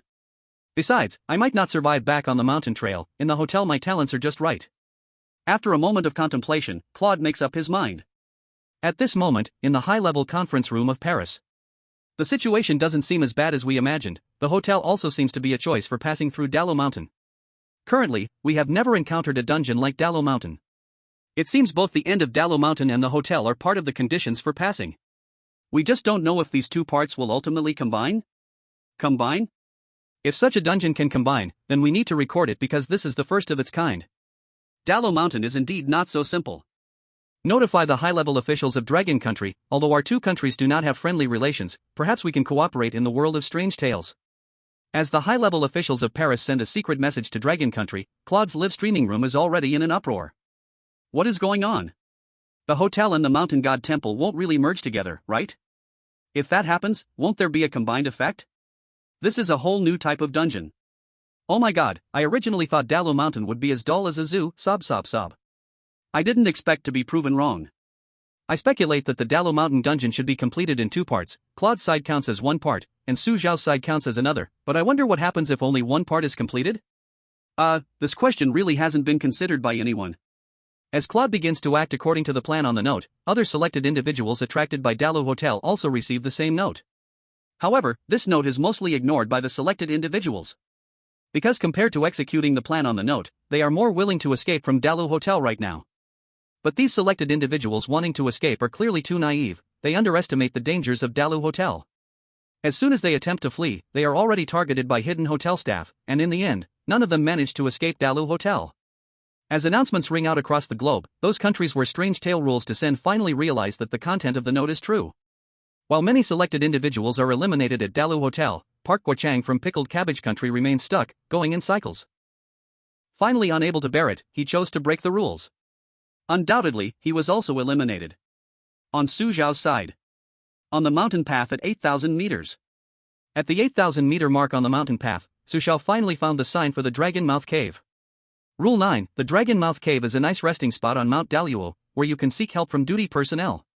Rule 9 indicated that he could rest at the Dragon Mouth Cave and seek assistance from the duty personnel there. However, based on a rebellious principle, Su Xiao had no intention of going to the Dragon Mouth Cave. He didn't believe there would be any duty personnel there. Since leaving Longying Pool, Su Xiao had not encountered anyone else on this journey. So, Su Xiao chose to bypass the Dragon Mouth Cave and continued to advance along the mountain path. Damn it, our dragon country is already dark. Why is it still daytime over there with Su Xiao? Could it be that brother really spoke the truth? What the hell, which crow mouth said that? Please step forward. Chapter 51 Tourist Rule C. The people of Dragon Country were surprised to discover a fact: the sky over Mount Daluo really seemed not to get dark. But clearly, Su Xiao had long recognized this. However, in order to leave Mount Daluo as soon as possible, Su Xiao had been on the move almost the entire day, with very little time to rest. Su Xiao intentionally chose to detour around the Dragon Mouth Cave, continuing to walk along the mountain path. After a while, Su Xiao, heading towards the end of Mount Daluo, suddenly stopped. His brow furrowed deeply. He found that after walking for so long, it seemed like he was always circling back to the Dragon Mouth Cave sign. Moreover, clearly, the mountain path was only 10,000 meters long, yet it always felt as if the end was far beyond reach, untouchable. I clearly feel like I've been walking all day, but in Mount Daluo, it seems like only a few hours have passed. Although the sky over Mount Daluo doesn't darken, the weariness of the body cannot lie. Time and space here are entirely chaotic. If it weren't for me not being affected by it, I fear I would truly get lost in Mount Daluo. It is blocking my progress, so why not go to the Dragon Mouth Cave and take a look? Su Xiao originally intended to bypass the Dragon Mouth Cave, but it seemed that not going would lead to a cycle. After a moment of thought, Su Xiao decided to head towards the Dragon Mouth Cave to take a look. Of course, he was only going to look. He would not linger at the Dragon Mouth Cave or seek help from the so-called duty personnel.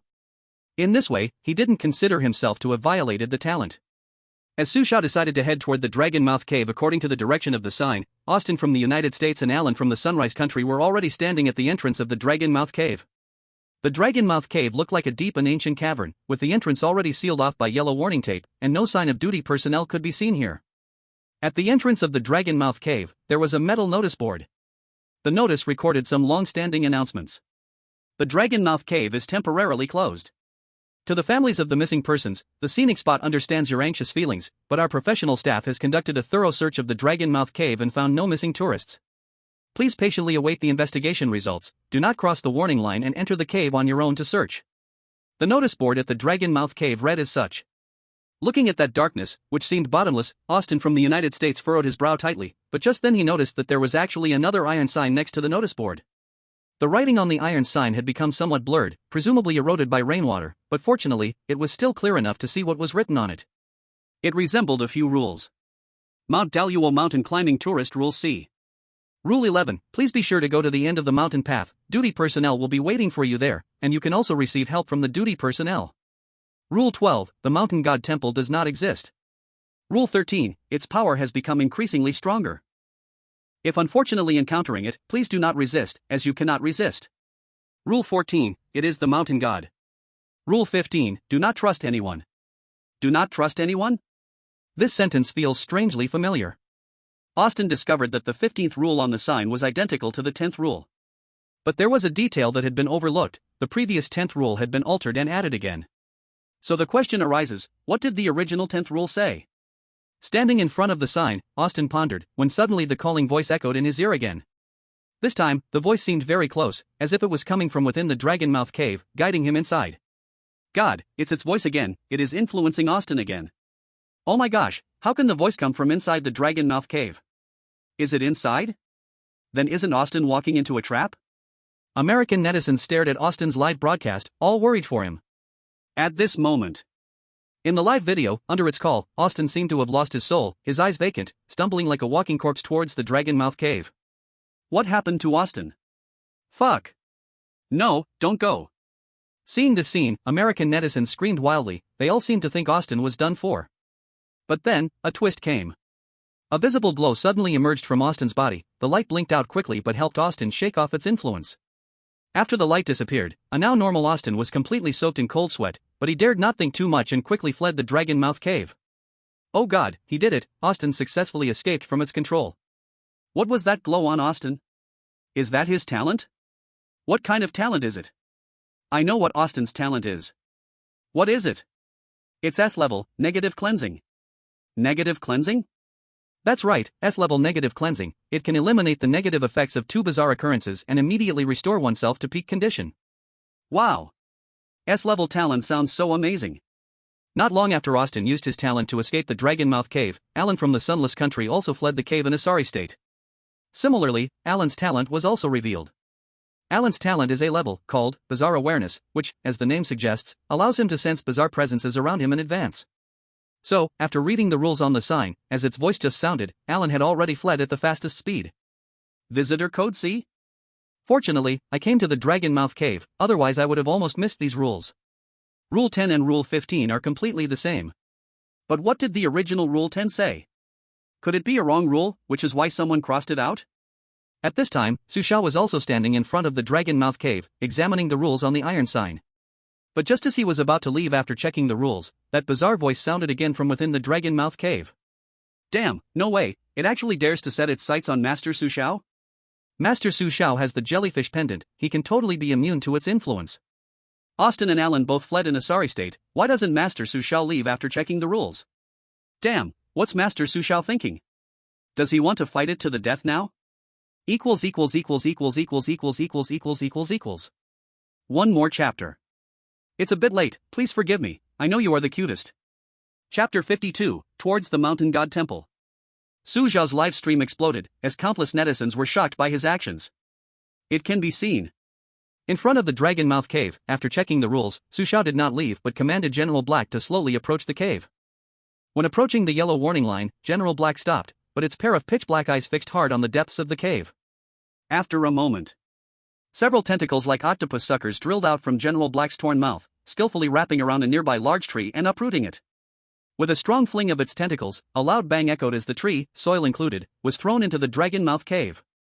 After the tree was thrown into the cave, it wasn't long before Su Xiao noticed that the eerie sounds near his ear had vanished. But just as Su Xiao frowned and observed the situation inside the cave, that large tree, originally thrown into the cave, was abruptly thrown back out intact. The tree smashed straight towards General Black, so powerful that General Black was forced to retreat dozens of meters before it finally stopped. Run! Seeing this scene, Su Xiao did not hesitate, quickly hugging General Black and fleeing to the distance. Actually, Su Xiao did not want to engage in a decisive battle with it right now, he just wanted to test the waters first. After all, Su Xiao's intuition told him that to escape from Mount Daluo, it would definitely be a hassle. The result of the current test left Su Xiao greatly shocked. It was clear that it seemed to be even more terrifying than General Black. And after testing, Su Xiao was no longer sure if the puppet and General Black could help him pass successfully. If he had to engage in a decisive battle with it in the end, to be honest, Su Xiao felt somewhat uncertain in his heart. Damn, scared me to death. I thought Su Xiao would do something foolish, turns out it was just a test. What exactly is it? Why does it feel stronger than General Black? Su Xiao is being too reckless, if he really angers it, getting away will be even harder. Su Xiao must have his reasons for doing this, and I have a strong feeling that this time Su Xiao and the others are bound to encounter it. What's there to fear? No matter what kind of monsters it is, Su Xiao will definitely be able to handle it well. I hope it doesn't know what's good for it and allows our Su Xiao to succeed. This it is probably not simple, from what just happened, we can already tell its power. Perhaps this is the reason Su Xiao is fleeing so quickly. At this moment, in the conference room of the Dragon Country's upper echelon. This it is likely not an ordinary eerie entity, from the earlier situation, Su Xiao has little chance of winning if he encounters it. This time, the eerie presence is a bit tricky. No matter what methods we use, we must ensure Su Xiao successfully passes Mount Daluo. We cannot allow him to encounter any accidents. Leader, Paris has sent us a secret message about cooperation, should we? Yes, reply to Paris immediately. As long as Claude can deliver the information to the Mountain God Temple, we can discuss cooperation with him. The only question now is whether Claude can complete the mission or not. Watching Su Xiao's livestream, the leaders of the Dragon Country fell into deep thought. They understood very well that Mount Daluo was different from previous instances, perhaps Claude's information would be crucial. On the mountain path. Su Xiao had already left the Dragon Mouth Cave for some distance, but it seemed to not be chasing after him. Perhaps it was still preparing something, or perhaps it was already waiting at the end or at the Mountain God Temple for him. I can be immune to all eerie damage, but General Black and the puppet cannot. Moreover, if it continues to obstruct my escape, even with my talent protection, it seems I cannot escape a certain death. Su Xiao knew that the it of Mount Daluo was different from the it in the zoo. In the zoo, it did not obstruct Su Xiao when he left, so he could easily pass. But it of Mount Daluo seemed to have been obstructing Su Xiao's escape from the very beginning. If it weren't for its interference, Su Xiao would have likely already reached the end of the mountain path or the Mountain God Temple. The it of Mount Daluo. It seemed extremely unwilling to let Su Xiao leave, perhaps like what the hint said, once a person comes here, they can only become its servant. Time, the next day. At 9,200 meters on the mountain path. Su Xiao stood before the last fork in the mountain path and saw a road sign. The sign pointed in 3 directions. Big Luo Hotel, end of the mountain path, Mountain God Temple. Rule 11, please make sure to go to the end of the mountain path, the duty personnel will be waiting for you there, and you can also get help from the duty personnel. Rule 12, the Mountain God Temple does not exist. Su Xiao was definitely not considering the Big Luo Hotel. Here, Su Xiao needed to rebel against 2 rules. In fact, Su Xiao had long thought about whether the Mountain God Temple existed, he believed it must exist. Moreover, the villagers from Big Luo Mountain had previously reminded him to definitely go to the Mountain God Temple. As for the end of the mountain path, Su Xiao was not very convinced. All this way, Su Xiao had not seen so-called duty personnel, to say they were waiting at the end for him was complete nonsense. Besides, Big Luo Mountain had been closed for 2 years now, it wasn't even certain if there were still duty personnel left. After a brief thought, Su Xiao ultimately chose the leftmost path, which was the road to the Mountain God Temple. As Su Xiao made his choice, Austin from America and Alan from the Empire on which the sun never sets also made their choices one after another. Austin, like Su Xiao, chose the Mountain God Temple, while Alan chose the end of the mountain path. At this moment, inside the Big Luo Hotel, there were many selected individuals drawn into the hotel together with Claude, including Di Jiang from the 3 countries and some selected individuals from other smaller countries. But so far, only Claude and Di Jiang remained alive. Claude was able to survive entirely due to the talent he drew before the instance began. His talent was also of A grade, named Superb Acting. With this talent, he almost deceived everyone in the hotel, so investigating information was not a problem for him at all. But compared to Claude's ease, Di Jiang from the 3 countries had it much tougher. First of all, Di Jiang's talent was only B grade, and he had already used it on the mountain path, so now in the hotel, he could only move cautiously. However, despite being so careful, he was still targeted by the hotel staff.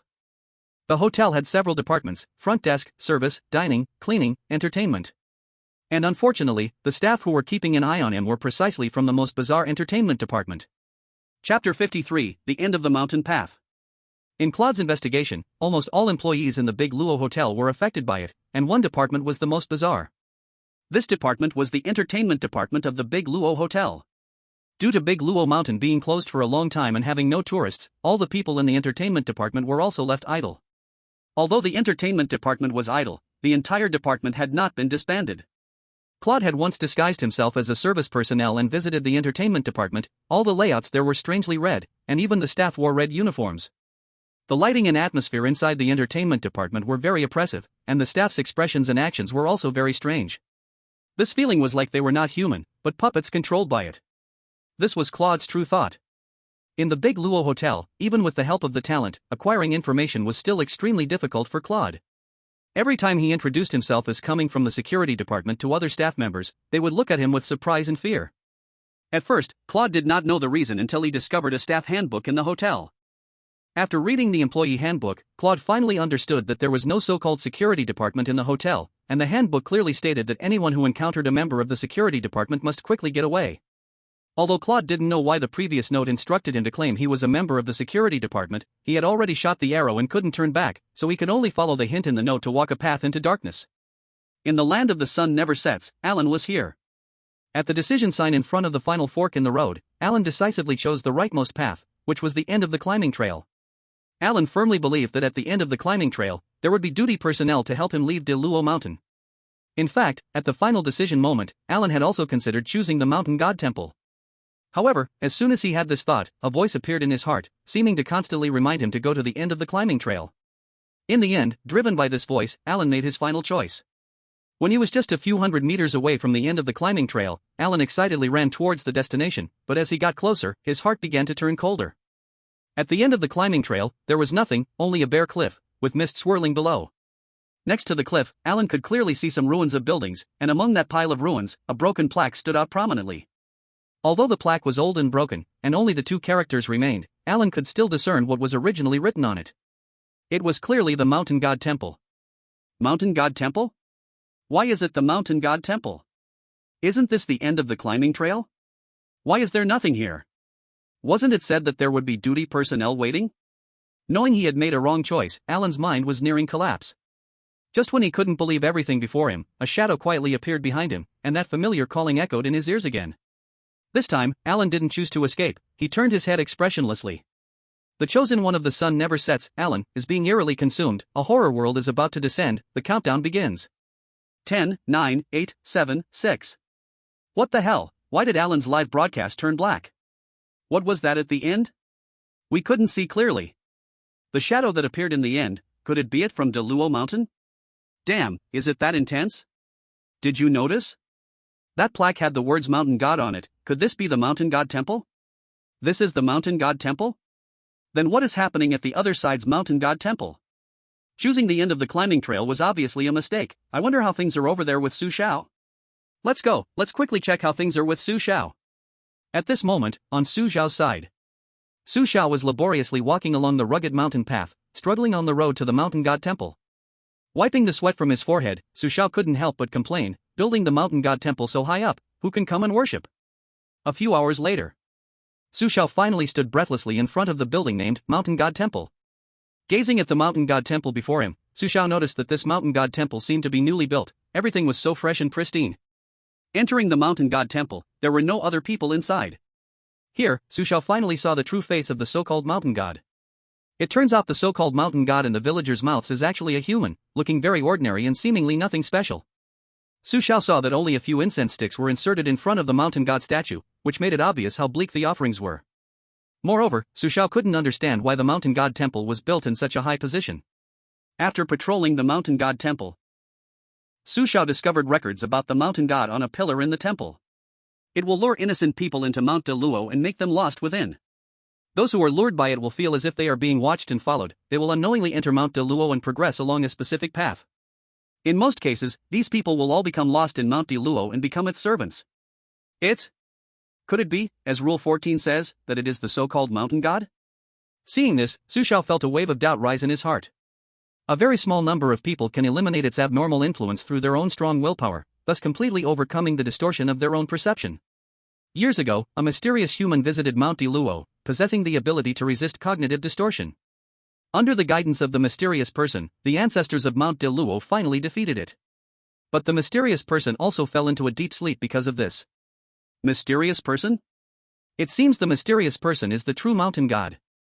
To commemorate this mysterious person, the ancestors of Mount De Luo respectfully referred to him as the Mountain God and built the Mountain God Temple so that he may always receive offerings. After reading the content on the pillar, Su Xiao finally understood the origin of the Mountain God. However, at this moment, Su Xiao frowned deeply. Why is there a Mountain God Temple here, Su Xiao? Is this one newly built? If you ask me, it's not as good as the original location. Who would come to worship in this broken place? That's true. If I hadn't seen the content on the pillar, I would have thought the Mountain God was it. Fortunately, it is not. It seems the Mountain God and it are opposing forces. The pillar mentions the Mountain God has fallen into a deep sleep. Without an opponent, it could do whatever it wants, right? With just Su Xiao alone, I always feel a bit overwhelmed. Chapter 54, The Way to Wake the Mountain God Again. In the Mountain God Temple. Besides discovering the records about the Mountain God, Su Xiao also found a note at the foot of the Mountain God statue. It was unknown who had left the note. Su Xiao opened the note. Years ago, a wealthy businessman found the villagers of Diluo village, proposing to develop Mount Diluo into a scenic spot and rebuild the mountain god temple elsewhere. The elders of Diluo village disagreed. But the young people in the village couldn't resist the temptation of money and eventually agreed to the businessman's request, moving away from the mountain god temple. The mountain god temple was ultimately relocated to the mountain top. Although the mountain god temple was rebuilt, the incense offerings gradually ceased, simply because the elderly villagers were unable to walk up the mountain. Fewer and fewer people offered to the mountain god temple. The power of the mountain god began to weaken, and it will once again overshadow Mount Diluo. I can feel its power continuously strengthening, while the mountain god is gradually forgotten by people. Mount Diluo has been thoroughly polluted by it, and one visitor after another is disappearing in the scenic area of Mount Diluo. Diluo Hotel, perhaps there will be clues about the missing tourists. The clue on the note pointed to Diluo Hotel. Diluo Hotel? Su Xiao frowned slightly. He didn't understand how Diluo Hotel was connected to the missing tourists, but all along, he had an extremely strange feeling about Diluo Hotel. What is this note trying to hint to me? Does it want me to enter Diluo Hotel? Su Xiao fell into deep thought. At the same time, Austin from America also found the mountain god temple and discovered the note. Diluo Hotel? Austin, like Su Xiao, wore a blank expression. At this moment, inside Diluo Hotel, Claude was risking his life. Having gathered all the intel about the hotel's interior, he was now thinking of a way to send the information out. Claude knew he could no longer stay in the hotel, as he could clearly feel the entertainment department people were beginning to suspect him. During the process of gathering information, Claude accidentally discovered that there was actually a shortcut path between Diluo Hotel and the mountain god temple. Only the hotel staff knew about this path. This message was obtained by Claude through his superb acting skills, risking his life to extract it from other staff members. However, the biggest problem now is, how will he deliver the information to the mountain god temple? It's a question. Leaving the hotel is a puzzle for Claude. Every staff member here seems suspicious, and every move he makes feels like it's being watched. Once he leaves the hotel, Claude will reappear in its sight, which is undoubtedly an extreme survival challenge. I feel Claude will be the key link. I hope he can successfully pass the information. Hey, look quickly. Dairon from the A3 country has been completely exposed. He's been dragged into the entertainment department by the hotel staff. It's over, Dairon is done for. Damn, he's already done for. Dairon from A3 country has been bizarrely devoured. The world of strange tales is about to descend. Countdown 10, 9, 8, 7, 6. As Dairon from A3 country was eliminated, the only chosen ones left alive were Su Xiao, Austin, and Claude. Mountain God Temple. Austin was in the Mountain God Temple, thinking whether he had overlooked any details. He couldn't figure out why, having reached the Mountain God Temple, he didn't receive a passing prompt. Does he need to go to the Great Robin Hotel again? Austin furrowed his brows tightly, racking his brain but unable to determine where the problem lay. What the hell? Is the Great Robin Hotel really the true endpoint? I have no choice but to go to the Great Robin Hotel again. With no other option, Austin gritted his teeth and decided to make a trip to the Great Robin Hotel. Before, Austin had never looked back at the Great Robin Hotel, so he still didn't understand its terrifying nature. However, just as Austin stepped out of the Mountain God Temple, preparing to head to the Great Robin Hotel, a vague shadow unexpectedly appeared behind him. At that moment, Austin suddenly stiffened all over, as if he had been electrocuted. He froze, perhaps sensing something standing behind him. Sweat dripped down his forehead, his head involuntarily turned around. Austin, the chosen one from the US, has been bizarrely devoured. The world of strange tales is about to descend. Countdown 10, 9, 8, 7, 6. Damn. Here we go again. What on earth is this thing? Alan and Austin have both fallen. I'm sure it's it. No way, how can we play like this? Just looking at it results in death. What's the point? The dead of Mount Diluo is truly terrifying. Brothers, I'm suddenly a bit worried about Su Xiao. Damn, I'm worried too. Given this situation, it will definitely also come for Su Xiao. In the Dragon Country's senior meeting room. The dead of Mount Diluo is extraordinary. We have a chance to warn Su Xiao. Should we do it now? Wait a bit longer. Warning him now won't help. Since the mountain god could lead the ancestors of Mount Diluo to defeat it once, perhaps we can wait for the mountain god to appear this time. Mountain god? That's just a legend. Can it really be trusted? I can't be sure of its reliability, but the only way right now is to plan carefully before acting. We must not lose our composure. But just as the high-ranking officials of the Dragon Country were urgently discussing strategies, a figure rushed into the meeting room. Leaders, Claude has done it. A secret telegram has come from the Paris country. On Claude's side, Claude seized the opportunity to escape from the hotel, and with the hint from Paris country, he finally accomplished his mission by delivering the information to the mountain god temple. And at that moment, when the information was placed at the foot of the mountain god statue, a golden light surged from the statue. The golden light enveloped the entire mountain god temple, and Claude was also protected within it. After Claude completed his information mission, many attentive netizens noticed that the note placed by Claude in the mountain god temple strangely appeared in Su Xiao's mountain god temple as well, with the exact same position. As the netizens exclaimed in amazement. Su Xiao also heard the prompt from the high ranks of the Dragon Kingdom in his ear. Su Xiao picked up the note left by Claude, quickly opened it, and moments later, a smile appeared on his lips. I see, is it a servant of it? I think I've found a way to awaken the mountain god again. This ending is quite painful to think about, a little brain straining. Dear viewers, please give some free gifts and 5-star reviews for support. Good people will be rewarded. Good people can have twins, father and son safe. Chapter 55, Inexpressible, Unspeakable. What is Su Xiao doing? Why has he changed into golden clothes? Is there a story behind this? Su Xiao must have seen the note left by Claude, so he is now preparing to awaken the mountain god according to its content. Awaken the mountain god? Can it really work? I am also very curious, what exactly is written on the note left by Claude? No matter what the note says, next, let's look forward to Su Xiao's performance. Under the gaze of countless netizens, Su Xiao found a golden outfit from the mountain god temple, put it on, and then found a few incense sticks, lit them, and placed them in front of the mountain god statue. After doing all this, the strange call echoed in Su Xiao's ear again. Su Xiao frowned. He knew, it had come. Damn, it is here to find Su Xiao. Don't panic, we must stay calm, Su Xiao should have a way to deal with it. Su Xiao, you must not look back, you must not look at it.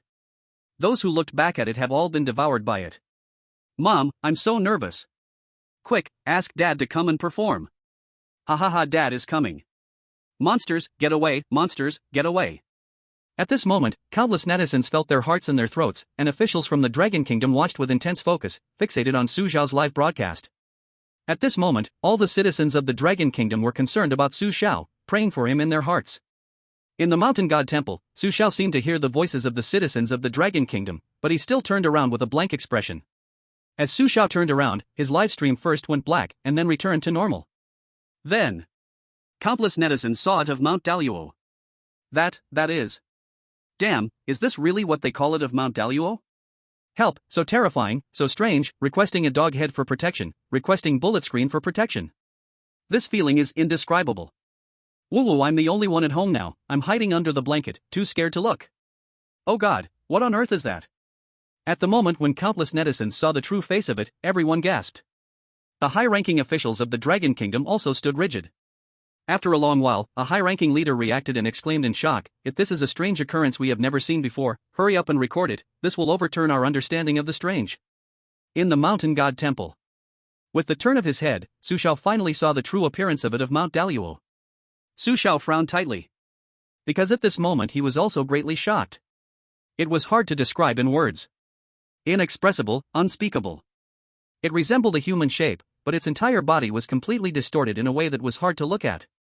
If one had to use words to describe it, it would be like a vague human figure hastily sketched with a pencil. When Su Xiao's eyes fixed on it, he could clearly feel his thoughts were being severely influenced by it. It was as if a voice in his heart kept urging Su Xiao to submit to it and become its servant. Su Xiao's expression began to blur and twist.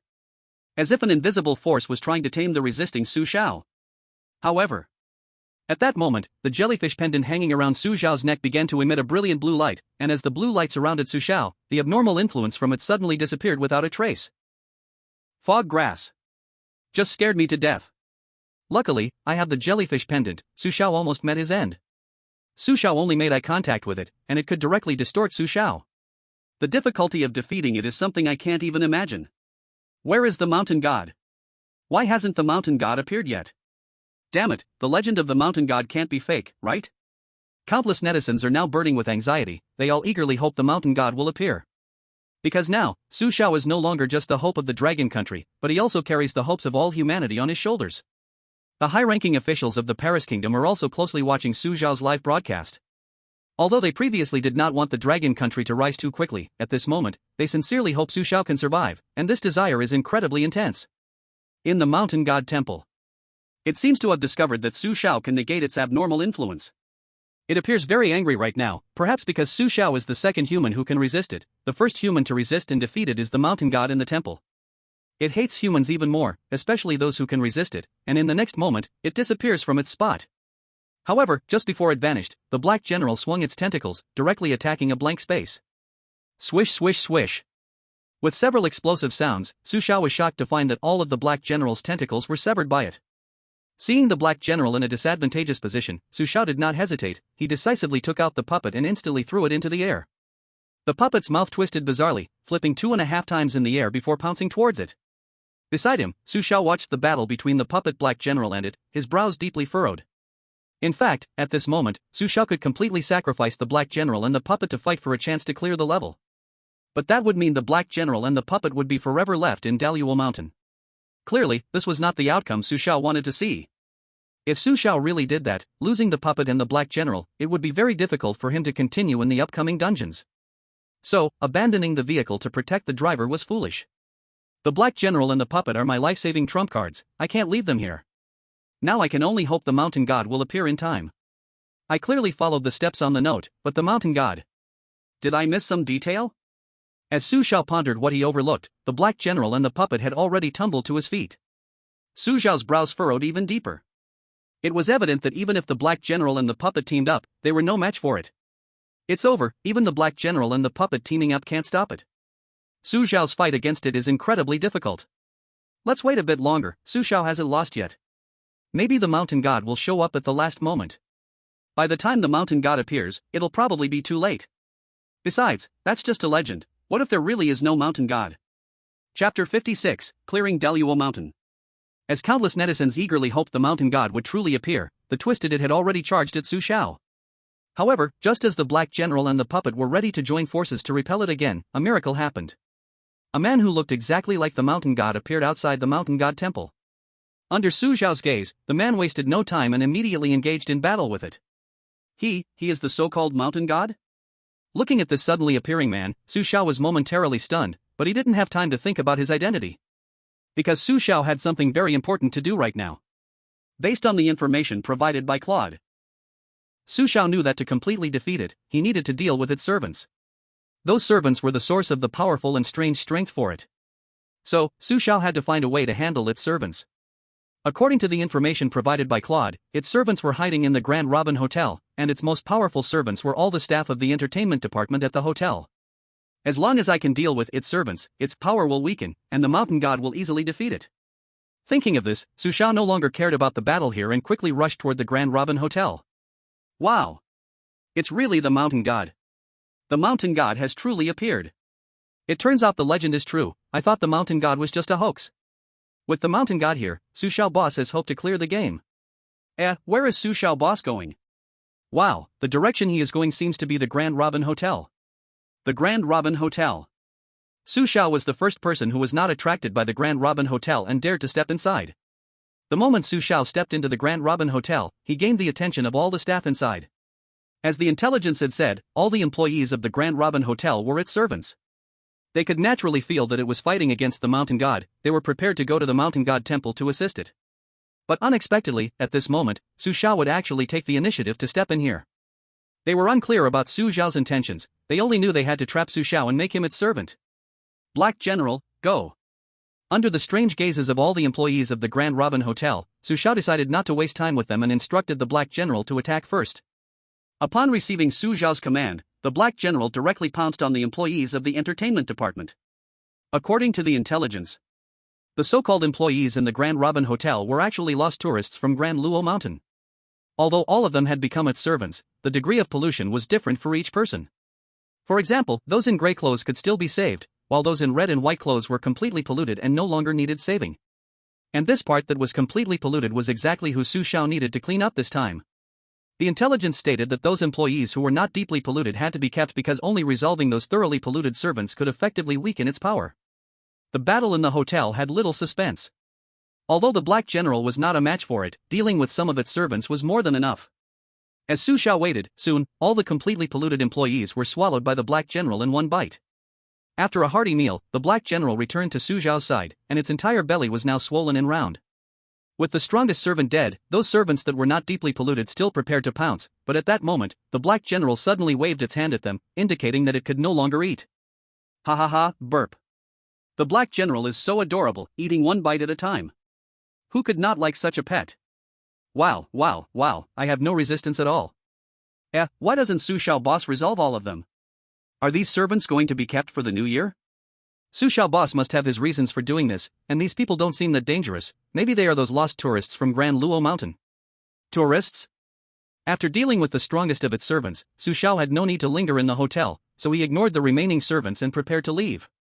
But at that moment, those servants who were originally ready to pounce on Su Xiao suddenly stiffened. And then they all fell to the ground. Watching this strange scene, Su Xiao still didn't understand what was happening when the completion prompt rang out. Very lucky, you found its weakness. You did not become its servant. It will sleep again in unwillingness and rage. May the mountain god bless you, Chosen One. Chosen One, congratulations on successfully exiting Mount Dallow. Completion rating, 5 stars. Completion reward, Blessing of the Mountain God's Ring, Strange Resistance +2. Current Strange Resistance, 6%. Mountain God's Ring Introduction, it is a symbol of the mountain god's indomitable will and the source of the mountain god's power. It can help the strange briefly gain the mountain god's strength. Believe me, you will need it. Strange Resistance has only increased by 2%, and there is still a long way to go to reach 100%. Mountain God's Ring, a good thing. With the Mountain God's Ring, I can directly boost the doll or the Black General next time. Won't that be amazing? At the Mountain God Temple, Su Xiao personally witnessed the Mountain God completely suppressing it of Mount Dallow.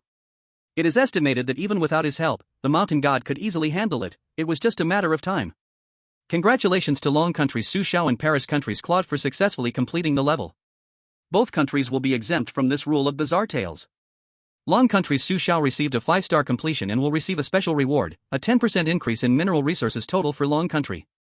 Paris Country's Claude received a 3-star completion and a general reward, a 10% decrease in baldness rate for Paris Country. Listening to the announcement echoing above the globe, Paris Country was still immersed in the joy of Claude's completion, but as soon as the baldness rate reward came out, all the citizens of Paris Country were stunned. What the heck? What is the baldness rate?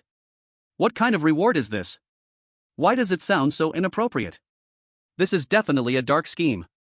Why does Long Country's Su Xiao get a 10% increase in mineral resources while Claude's completion is a decrease in baldness rate? What the heck is the use of this? What, you really should die, the reward gap is just too big. At this moment, Paris Country was crying and cursing everywhere. Long Country, however, was filled with happiness and joy at the moment. Su Xiao has successfully completed the level again. I knew it, Su Xiao would definitely make it. No wonder he is our idol, for consecutive 5-star completions, this is something only a god could do. Su Xiao is eternal. Our Long Country has completely risen, we have finally wiped away our shame. A 10% increase in mineral resources, this concept is terrifying. I believe it won't be long before our country's technology can fully surpass all other countries. Stop talking, make way. I want to go have babies with Su Xiao. Don't push. I got here first. Mount Dallow's story has fully concluded here. The new dungeon starts tomorrow. If you like this book, please help with a 5-star rating and a free gift. Not greedy, thank you. Chapter 57, New Dungeon, Hengshui Academy. In the real world, Su Xiao became an important figure in Long Country, highly sought after. He was heavily protected by the military sent by Long Country's high-level officials. His deeds were crazily promoted in every street and alley. On the bustling street, people came and went, and every passerby wore a smiling face, a rosy-cheeked little boy tugging at his mother's clothes. Mom, when I grow up, I want to be a great person like Big Brother Su Xiao. Little kids shouldn't say dirty words. But Mom still supports your dreams. Mom, do you think Big Brother ate ice cream when he was little? Of course. Silly child. Then I will learn from Big Brother now. I want some. No way. It's so cold. Little kids shouldn't eat ice cream, it will give you a tummy ache. Plus, you don't want Mom to take you to see the nurse tomorrow, do you? Oh, then will Big Brother get a tummy ache too? Of course, he will. Pout, then, fine. This scene in a corner of the street has become commonplace in Long Country now. Since the disturbance of the rule horror stories has disappeared, the people of the Dragon Kingdom have temporarily returned to a normal, happy life. Of course, although life has temporarily returned to normal, they will not forget how hard it is to live, nor will they forget that there are people silently giving their all behind them. 3 days passed in the blink of an eye. Su Xiao, after enjoying the highest treatment of a hero, was about to embark on a new journey. In the world of horror stories. Su Xiao opened his eyes and found himself wearing a school uniform, sitting in a dirty classroom. There were no students or teachers in the classroom at that moment. The floor of the classroom was covered in dirt and bloodstains, and terrifying scratch marks crawled up the walls. At that moment, the horror story prompt sounded. The countries randomly selected for this challenge are the Dragon Kingdom, Paris, Bear Country, Football Nation, Non-Oil Nation, Iron Brother, Eastern Island. The horror story world for this challenge is Hangshui Academy. Hangshui Academy is famous for its strict academic style and rigorous teaching. If you want to become one of them, you must integrate with excellent grades. The teachers of Hangshui Academy absolutely despise unambitious students. Here, skipping classes, being absent, and not paying attention will all get you locked in a small dark room. You definitely do not want to know what is inside that small dark room. Do not let your classmates notice that you are different from them, do not let it discover your identity. Reminder, no matter what method, please escape from here in 3 days. Of course, if you want to stay, that's not impossible. This challenge has an external prompt opportunity, once. Hangshui Academy? As the horror story prompt ended, Su Xiao frowned slightly. After a moment, Su Xiao began to check his desk, and finally found a note in his desk. New student, Hangshui Academy welcomes your arrival. If you want to live and leave here, please make sure to follow the rules I have left. Rule A. Rule 1, from the moment you step into this classroom, please ensure your school uniform is tidy. Rule 2, during class, please stare intently at the blackboard. No matter what the teacher writes on the blackboard, do not be shocked, do not show any abnormal emotions, please remain calm. Rule 3, please do not stare at the teacher for too long, the teacher will feel offended, which increases the chances of you being called on to answer questions. Rule 4, if you see your deskmate not paying attention in class, do not hesitate, immediately report him to the teacher. Rule 5, during break time, if a classmate tries to talk to you, please ignore them, especially if they ask you to accompany them to the bathroom. Rule 6, before entering the bathroom, please make sure no other classmates are inside. If you find other classmates in the bathroom and they are staring at you with eerie expressions, please flee the bathroom immediately. Rule 7, you absolutely must not eat the food in the school cafeteria. If you must eat, then eat the special little burgers from Old 8. Rule 8, unless you are in the dorm, you need to hold a book and pretend to study. Any book is fine, but it must not be an adult book. Rule 9, students of Hangshui Academy are very passionate about studying. Please do your best to integrate with them. If a classmate stops you from studying and invites you to play, please reject them immediately. Rule 10, after school, you must return to the dorm immediately. If any classmate asks you to take duty, please ignore them. So the challenge this time is Hangshui Academy, and the note contains the rules?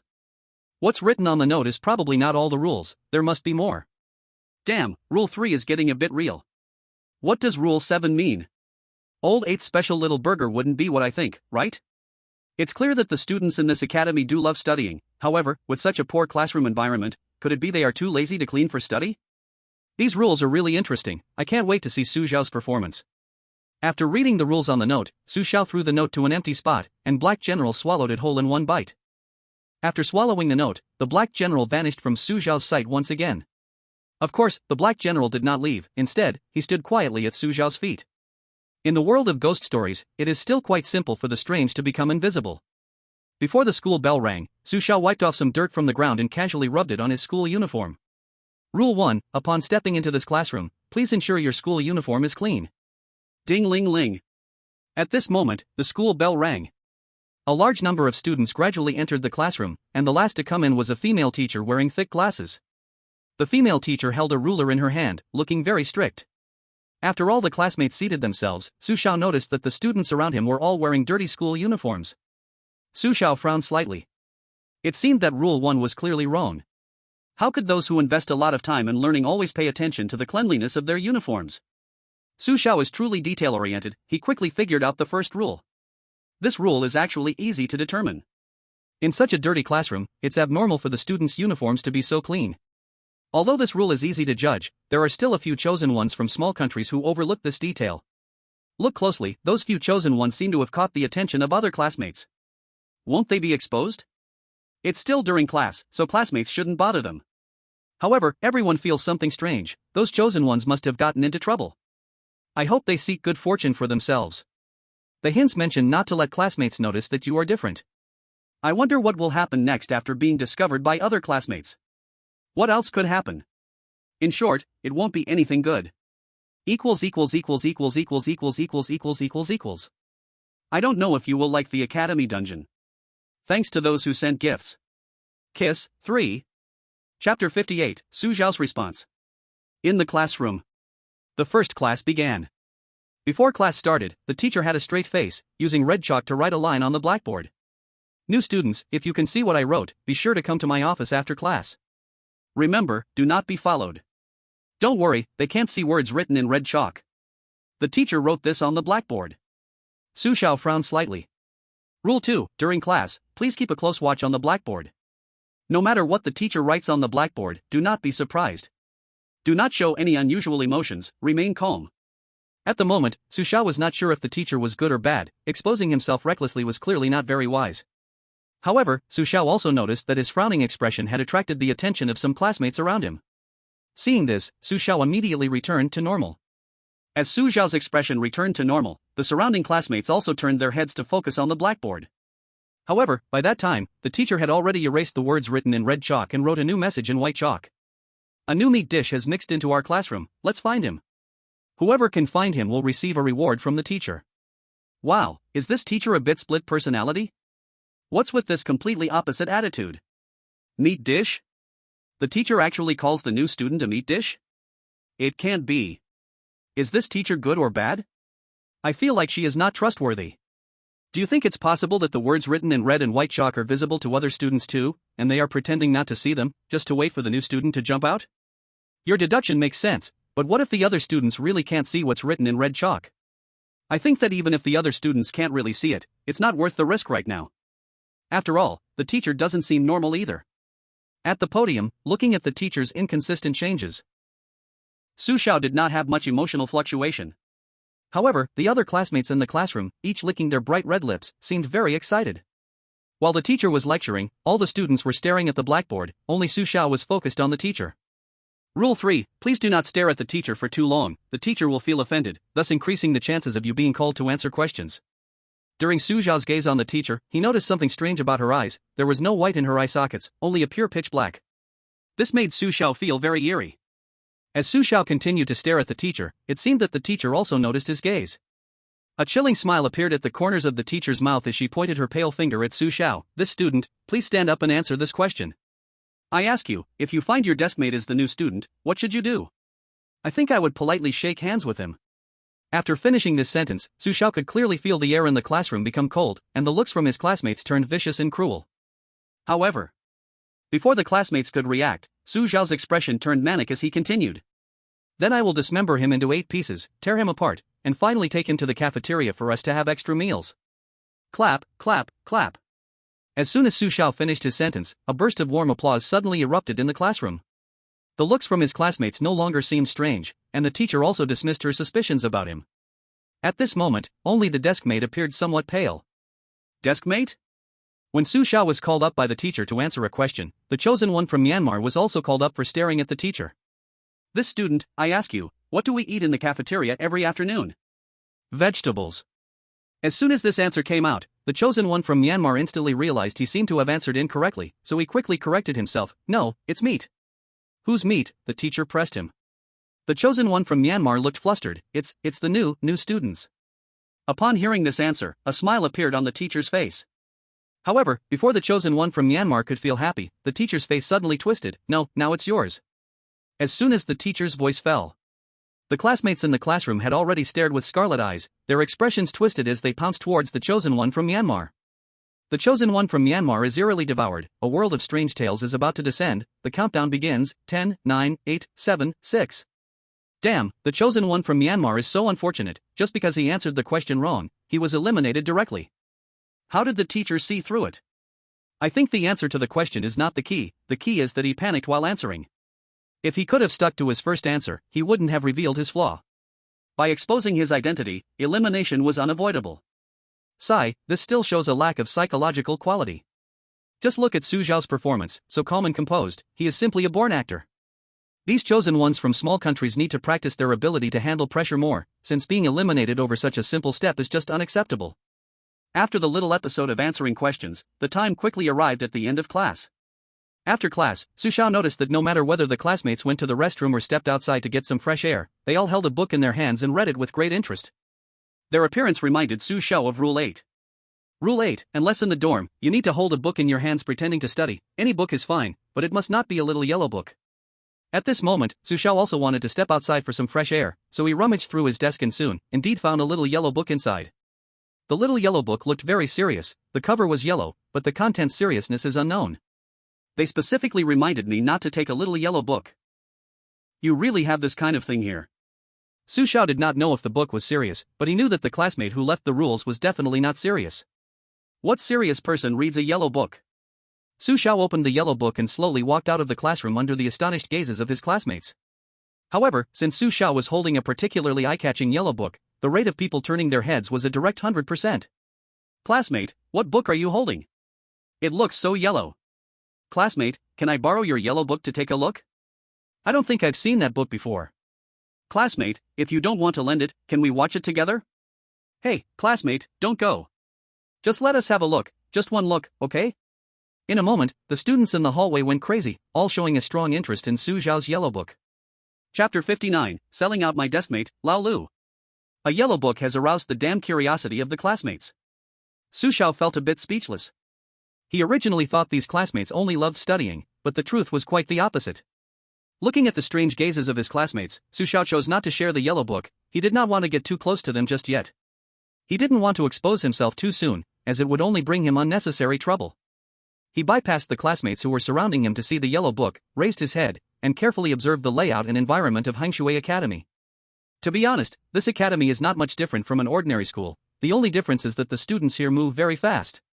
Eating is fast, going to the bathroom is fast, doing exams is fast, even walking is fast. The students here seem to have reached an extreme obsession with studying. They are always thinking about competition. Of course, they are also racking their brains trying to find the new classmate who just arrived. As his gaze scanned the playground, Su Xiao's eyes lingered on the academy's sturdy iron gate. He noticed that the iron gate was always locked tight. It was as if this academy had become isolated from the world. I only have 3 days, do I need to go through that iron gate when I leave? Su Xiao frowned slightly. At that moment, a dry hand patted Su Xiao's shoulder from behind. Su Xiao turned around in surprise. He could even feel that the hand had no warmth left, as if it had already gone cold. Classmate, do you need something?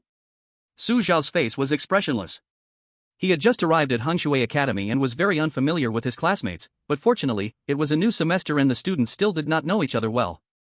This also gave Su Xiao the chance to hide his identity. Classmate, don't you remember? I just sat next to you. This classmate looked somewhat haggard and pale, appearing to be sickly. Su Xiao frowned and said, "Of course I know you just sat next to me, I'm asking you what you need?" My stomach is a little uncomfortable, can you accompany me to the bathroom? Bathroom? Sure. Rule 5, during class breaks, if a classmate talks to you, please ignore them, especially if they ask you to accompany them to the bathroom. Although Su Xiao strongly resisted accompanying his male deskmate to the bathroom, he could not refuse, both to find out his deskmate's intentions and to rebel against the rules. But just as Su Xiao was about to follow his deskmate to the bathroom, the class bell rang unexpectedly. Su Xiao spread his hands. "I'm sorry, classmate, I have to go back to the classroom for class." "Okay, well, then next time." His deskmate seemed to want to say something but hesitated, as if he was afraid to speak. Hearing the bell, he didn't go to the bathroom but followed the class bell back into the classroom. Looking at his deskmate's unusual behavior, Su Xiao frowned slightly. He sensed that this so-called deskmate seemed different from the other classmates. The eyes of the other classmates were all vacant and murky, but only this deskmate retained a glimmer of clarity deep in his pupils. Just now, my deskmate's stomach discomfort was clearly an act, and his intention behind this was obviously not as simple as asking Su Xiao to accompany him to the restroom. Could it be that he discovered my identity, and is trying to remind me of something by asking me to the restroom? Su Xiao couldn't help but think this way. Second period.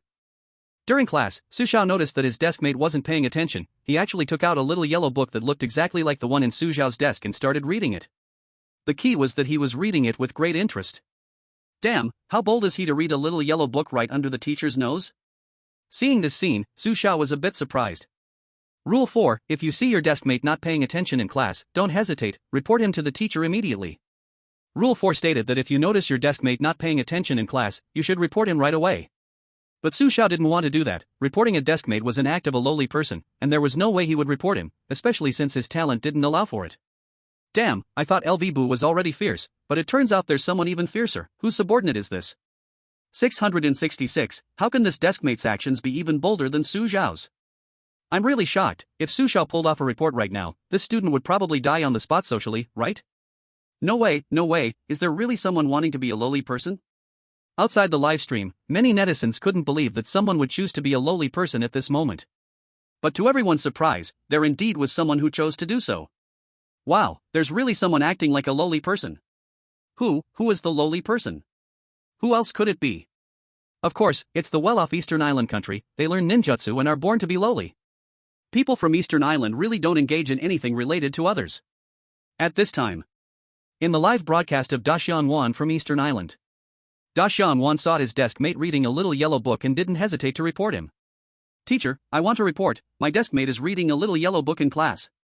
Desk mate? The desk mate was in shock. Are you out of your mind? At this moment, the desk mate looked confused, while Da Xianwan beside him wore a look of glee.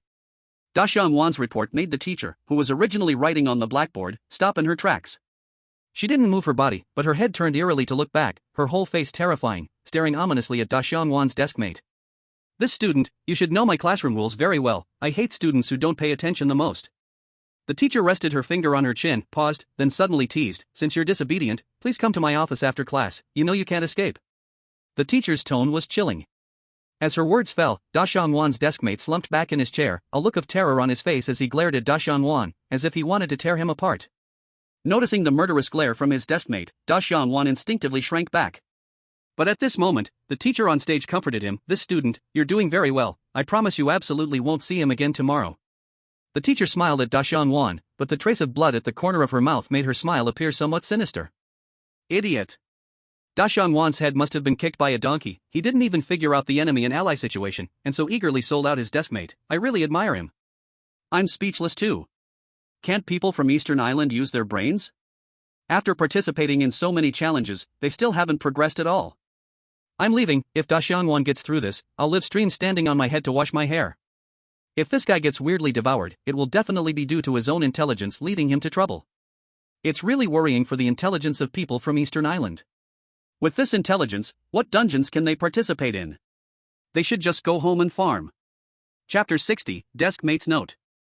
The morning classes passed quickly. During the break, the classmate had always wanted to say something to Su Xiao alone, but had never found the chance. Su Xiao also realized that it might be because there were too many people in the school, so the classmate always hesitated to speak. At 11:40 a.m., Su Xiao squeezed out of the classroom with other students to queue for lunch in the cafeteria. The cafeteria was bustling with people, and Su Xiao noticed that each student spent no more than 10 minutes eating, for a simple reason, they were all top study kings. Su Xiao could see it, they were either competing with others or on their way to compete.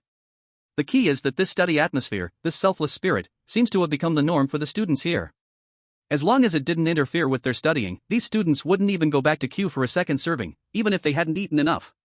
Some students were even more extreme. To save time, they ate while doing exercises in the cafeteria.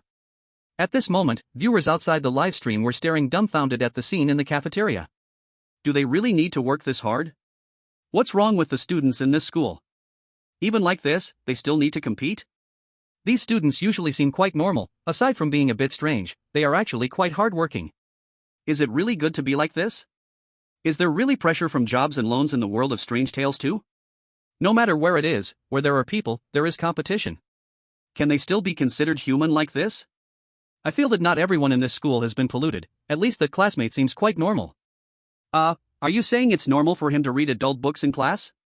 Su Xiao was in line in the cafeteria, and when it was his turn, he saw there were 4 serving windows.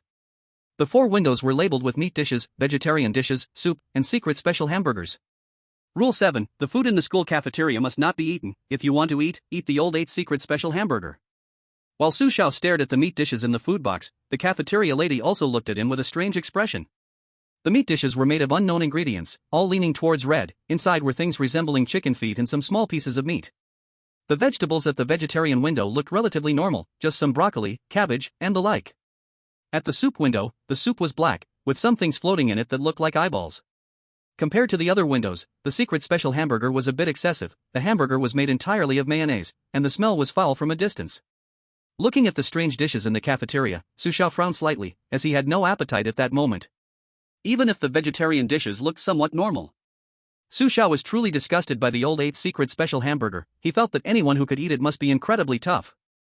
Su Xiao stood still, not wanting to choose, but at that moment, he suddenly felt someone push him, and just as he was about to turn around, he unexpectedly heard his classmate's voice.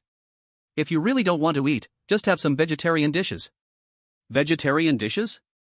The classmate's voice was very soft, but Su Xiao understood the hint in his words. Su Xiao furrowed his brows and couldn't help but think, could it be that the classmate is helping me? After hesitating for just a moment, Su Xiao took a portion of the vegetarian dish and left. In fact, the vegetarian dishes were edible, he just wasn't in the mood to eat.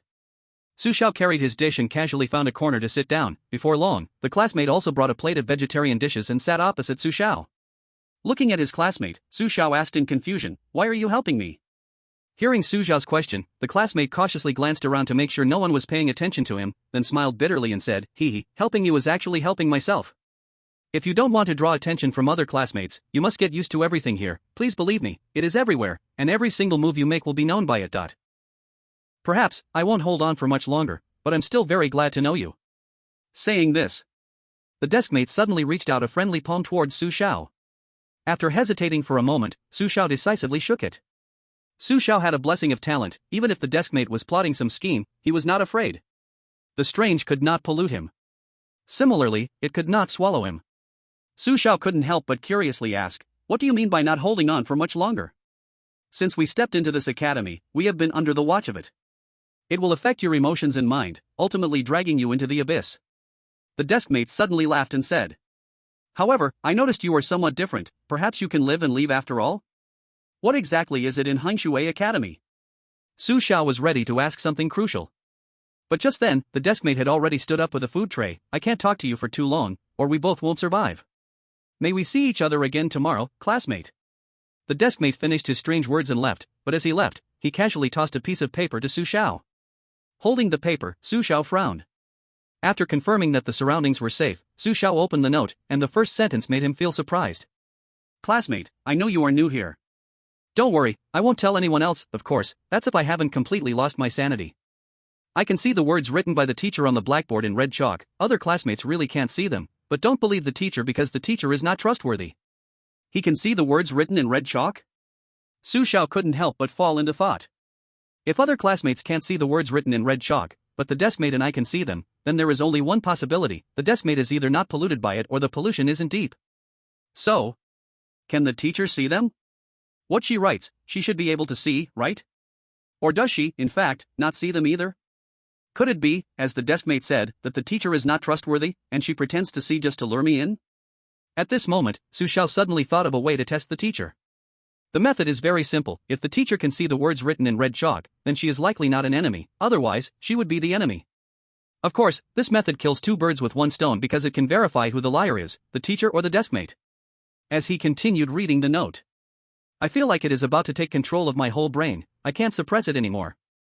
Classmate, if one day you find my gaze becomes like the other classmates, please kill me immediately, because I don't want to expose your secret. Classmate, please. Why should I kill him immediately? Has the deskmate been polluted by it too? Wow, this deskmate is really something. To help Su Xiao keep the secret, he actually asked Su Xiao to kill him. If only I could have 100 deskmates like this, I really need such a deskmate. Woo woo, unexpectedly a bit moved. P.S. Finally started the debut, Keep pushing for updates, don't stop. Chapter 61 Classic Reappearance. While Su Xiao was checking the note from the deskmate, other selected ones also received that note. The big Shomara from the East Island was an exception because his deskmate had already been sold out by him during class.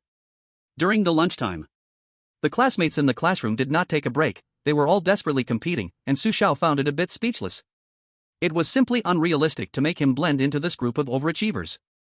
Su Xiao earnestly took the little yellow book to the bathroom. Rule 6, before entering the bathroom, please make sure there are no other classmates inside. If you find other classmates in the bathroom staring at you with a grim expression, please immediately flee the bathroom. Standing in front of the bathroom, Su Xiao noticed that the school's bathroom was pitch black. But he did not hesitate at all and stepped right in. As soon as he entered the restroom, Su Xiao noticed several shadows standing in a dark corner. Su Xiao did not turn around or pay any attention, but then, the shadows behind him suddenly grinned, staring at him with a sinister expression. Feeling the chill from behind, Su Xiao did not think twice and decisively turned around, swinging his arms to deliver several sharp slaps. Smack, smack, smack. The crisp and loud slaps echoed in the restroom, and those classmates who had just a moment ago wore eerie expressions were now looking at each other in confusion. What the hell is happening? Damn, why is this person not playing by the rules? These classmates were hiding in the restroom, originally waiting for the new student to fall into their trap, and when Su Xiao entered, they planned to test him. But unexpectedly, what greeted them was a series of slaps that were not very painful but extremely humiliating. They truly felt a bit at a loss. One classmate immediately cursed, "Hey, why are you hitting people randomly?" Su Xiao replied seriously, "I'm not hitting randomly, I aimed before I struck." A few classmates. The bewildered classmates became even more confused. Who the hell is discussing this with you? Hey, admit it honestly, you are the new student, right? A few classmates slowly had a shadow cross their faces, staring at Su Xiao with extremely terrifying expressions. Just as they finished speaking, Su Xiao raised his hand and swung it again for several more slaps. Too much nonsense, and also, you're in the way. Without hesitation, after giving out the slaps, Su Xiao walked past the classmates, swaggering out of the restroom. At this moment, these classmates were completely dumbfounded. Their expressions of horror looked a bit messy, and in their hearts, it felt like 10,000 grass mud horses were galloping. Wow, Su Xiao is really something. So cool. Again with the slaps, Su Xiao's classic is back. Haha, the classmates are all dumbfounded. I initially thought they were very scary, but now I can't help but laugh at what Su Xiao did. Don't say that, I'm already laughing so hard in the restroom. Guys, I can't breathe from laughing. Indeed, a big shot is a big shot, doesn't follow the usual path. Haha, the universal slap, it resolves all difficult problems, treating all forms of defiance. I need to make that amazing scene into a meme video, it's just too funny. At that moment, Su Xiao's livestream was filled with laughter. The viewers honestly did not expect such a scary scene to be made so comical by Su Xiao. Coming out of the restroom, Su Xiao still pretended to study with a little yellow book, and at that moment, a girl rushed towards him. The girl stretched out her hand and invited, "Hey, do you want to play with me?" "Sure, what are we playing?" "Follow me."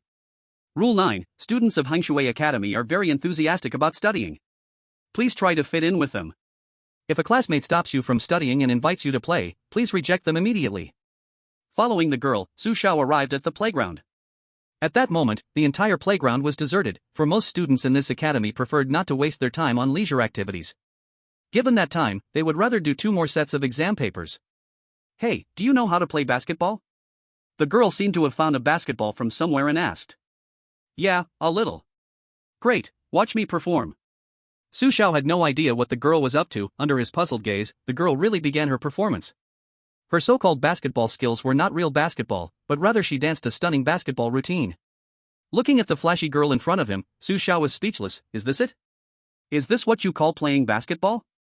Initially, Su Xiao scoffed at the girl's flashy dance, but while watching her, he noticed his jellyfish pendant continued to emit a faint glow. Su Xiao frowned slightly. What does it mean? Watching basketball dance can also affect my mental state? Su Xiao felt a bit confused. He suddenly remembered what his deskmate had said. From the moment we stepped into this academy, we have been under its surveillance. It will affect your emotions and spirit, eventually dragging you into the abyss. His deskmate was right. Since Su Xiao enrolled in this academy, he could feel his emotions and spirit being influenced by it. It seemed to be everywhere. Only when Su Xiao picked up the little yellow book to read did he not feel such a sensation. Su Xiao suddenly realized, could it be that reading the little yellow book can help me eliminate its influence? Thinking this, Su Xiao decisively grabbed the little yellow book. As he stared intently at the little yellow book, he noticed that the glow of the jellyfish pendant had indeed dimmed, and the influence of it seemed to be slowly fading. The little yellow book does not seem to completely eliminate its influence, at most it can only temporarily suppress it. The little yellow book has some effect, but it's not much. Compared to the jellyfish pendant, it's far behind.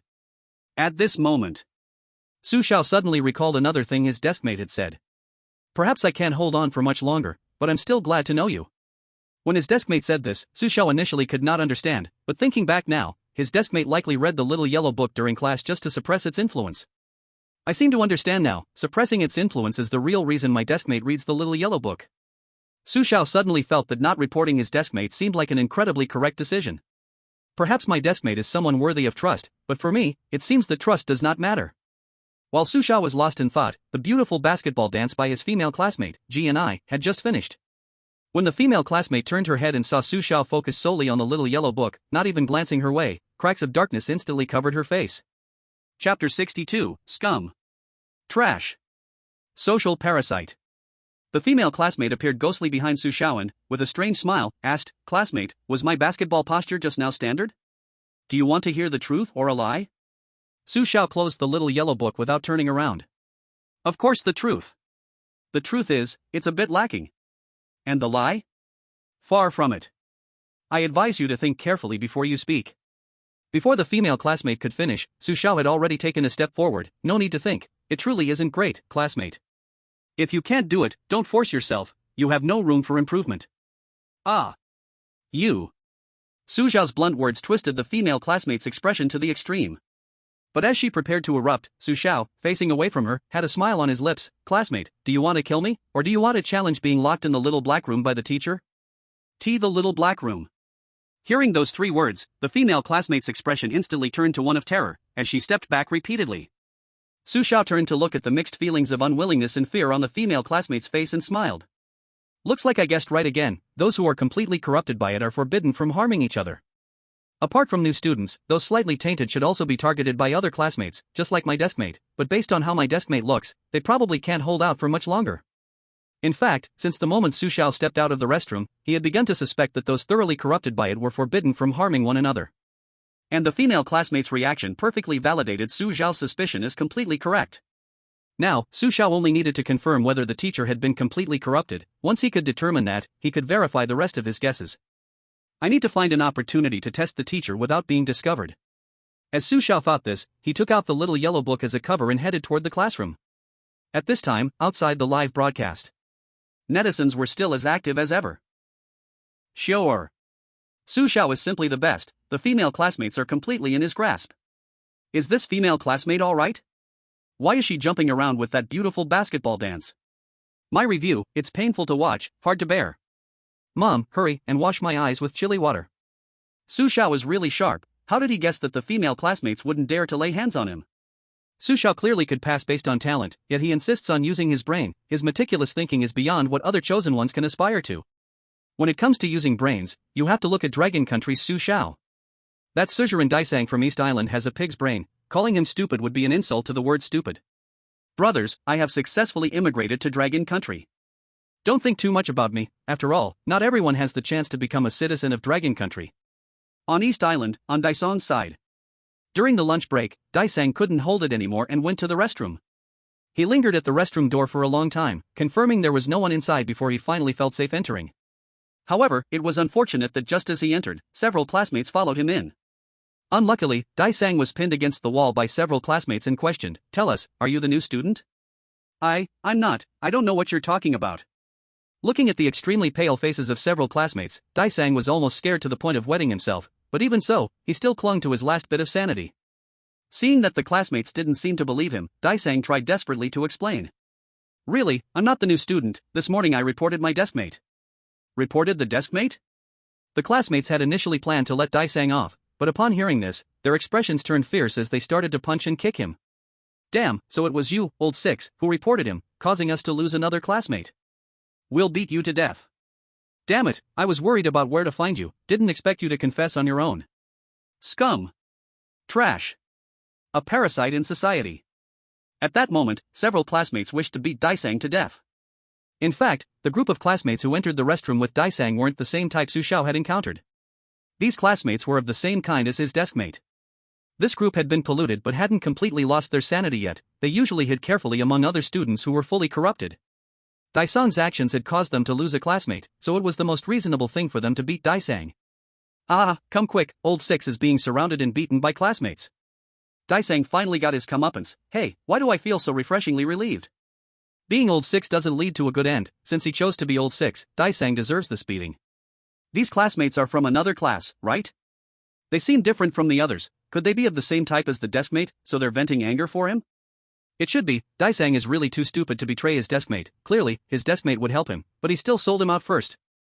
At this time, in the conference room of the East Island high-ups, Daisang's miserable state was fully captured by the high-ups of East Island. Countless netizens' insults and mockery left them feeling humiliated. Baka Yoru. All these foolish netizens should just die. What on earth is Daisang doing, getting cornered and beaten in the restroom? Why didn't he fight back? Living so humbly is worse than just dying. That way, East Island wouldn't be shamed by him. Why does Dragon Country receive netizen support while we East Island are trodden underfoot? Dragon Country, Su Xiao, all you bastards go die. The high-ups of East Island were furious to the point of bursting. But at this moment, the class bell at Hongshui Academy rang again. Afternoon classes at Hongshui Academy were starting. In the afternoon, it was still the same teacher who taught class, and before starting, the teacher once again picked up the red chalk. A sentence was written on the blackboard. New student, perhaps you have already noticed, besides you, there are others who can see these words, but I advise you, do not believe them. I can protect you, only I can help you in this academy. Su Xiao carefully observed the sentence that the teacher wrote on the blackboard. Su Xiao was very puzzled. If the teacher couldn't see these words, then why could she write them so neatly? Turning to glance at his deskmate, Su Xiao found that his deskmate's eyes had become somewhat dazed. He no longer looked at the little yellow book, but instead stared blankly at the blackboard. Seeing his deskmate like this, Su Xiao frowned slightly. He knew that his deskmate would soon become like the other students around them. P.S. Tomorrow will update as normal. The deceased has passed, the living remembers. Chapter 63, New Supplementary Rules. Classmate, if one day you find my eyes become like the other students, please kill me immediately, because I do not want to expose your secret. His deskmate's eyes had begun to fade, but Su Xiao still remembered what his deskmate had once said to him. Perhaps, his deskmate had already guessed his fate, which is why he pleaded with Su Xiao to kill him. But Su Xiao had no intention of killing his deskmate. For Su Xiao, exposure was just a matter of time. Even killing his deskmate wouldn't seem to change anything. Moreover, killing his deskmate might even lead to exposure coming faster. His deskmate could not affect the direction of the story, just like a third party in certain plots, forever unaware that he was actually an outsider. When Su Xiao noticed his deskmate's strangeness, other chosen ones also noticed the abnormal deskmate. The words written by the teacher on the blackboard had yet to be believed by any chosen one. Even if they believed, they dared not act on it. Of course, this did not apply to De Xiangwan from the Eastern Island. He completely believed in the teacher. After all, De Xiangwan had betrayed his deskmate too soon and received no note from him, nor any of his deskmate's kind reminders. De Xiangwan's current situation was dire. He had turned a good game into a deadlock. His talent was only an ordinary B-grade talent, and it had minimal use. So now, De Xiangwan desperately needed to grasp a straw for survival, and in his eyes, the teacher was the trustworthy straw. Perhaps, as the teacher said, the only one De Xiangwan could trust now was the teacher. But, is this really the case? At this time, in the high-level conference room of the Eastern Island, the high-level officials of the Eastern Island were extremely dissatisfied with De Xiangwan. That idiot De Xiangwan, first he sold out his deskmate who might help him, and now, looking at him, he actually wants to believe the teacher. How could there be such a foolish person in our Eastern Island? Immediately use hints to tell De Xiangwan not to act rashly. The teacher is not yet worthy of trust. Isn't it a bit early for hints now? Bastard. It's early my ass. If we delay any longer, that fool might just willingly walk into the teacher's mouth. Yes. Although the high-level officials of the Eastern Island were extremely dissatisfied with De Xiangwan, they currently had no other choice. After all, the selection process in the world of weird events was random. Afternoon at Hongshui Academy was very calm, with no chosen ones being eliminated. However, many netizens noticed that some chosen ones who hadn't looked at the little yellow book had already started to show confusion in their eyes. Clearly, it was unconsciously affecting the chosen ones. At 17:40 in the afternoon, the school bell rang, and all the students uniformly carried their books and walked out of the classroom. But at this moment, Su Xiao noticed that the teacher hadn't left. She was still lecturing with her usual expression, as if she couldn't see the students leaving. Su Xiao frowned slightly. After a moment, Su Xiao suddenly seemed to think of something, and he immediately stood up, ready to walk out of the classroom. But at this moment, a classmate suddenly turned back and stopped Su Xiao. By the way, classmate, I forgot to tell you, you need to be on duty today, so you have to leave later. Rule 10, after school, you need to return to the dormitory immediately. If a classmate notifies you about duty during this time, please ignore it. Rule 10 told Su Xiao that at this time, he should ignore the classmate and return to the dormitory immediately. But Su Xiao had just clearly noticed that the classmate speaking to him still had a trace of rationality in his eyes. This means that this classmate was likely similar to the previous deskmate, belonging to a slightly polluted person. With the lesson learned from the deskmate, Su Xiao had every reason to believe that this classmate wanted to remind him of something. Su Xiao returned to the classroom, and then he made direct eye contact with the teacher. Upon confirming the eye contact, it was someone he could not look directly at. Su Xiao thought the teacher would do something strange, but the teacher did not. She just pushed up her glasses and said with a hint of mockery, "Duty student, I will come to check cleanliness later, I hope I will be satisfied." As the teacher's words fell, the bell rang for class again. Hearing the class bell ring again, the teacher finally walked out of the classroom. Watching the teacher's departing figure, Su Xiao frowned. He did not understand why the class bell would ring twice. Su Xiao bowed his head and pondered. At the same time, other selected individuals encountered the same problem as Su Xiao. However, most of the selected individuals did not choose to stay for duty, but followed Rule 10 and immediately returned to the dormitory. Those who chose to stay for duty were, without exception, attentive individuals. They noticed the difference in that classmate, so they directly judged that Rule 10 was very likely an erroneous rule. Wow, two different disparities have appeared. Regarding duty, the selected individuals who have rarely made mistakes seem to be quite polarized. Most of the selected individuals chose to return to the dormitory immediately, only a few chose duty. Will the elimination start from here? I believe staying for duty is definitely the right choice. Have you noticed that classmate seems to be obviously different from the others in the class? I noticed it too. That classmate can't be like the deskmate, wanting to help these selected individuals, right? Su Xiao chose to stay for duty. We can just see what tricks are in this. The netizens didn't understand why a simple rule would have two extreme disparities. They also didn't know what consequences the selected individuals would face for making the wrong choices. So, they are all eagerly looking forward to what will happen next. In Su Xiao's live broadcast screen. After a brief moment of thinking, Su Xiao began to search around the entire classroom, trying to find clues that classmate might have left for him. Su Xiao searched through the classroom and finally found a note in the pocket of that classmate's little yellow book, which seemed to contain some additional rules. Classmate, these rules are specially written for you, please read them carefully, they may help you. Rule A.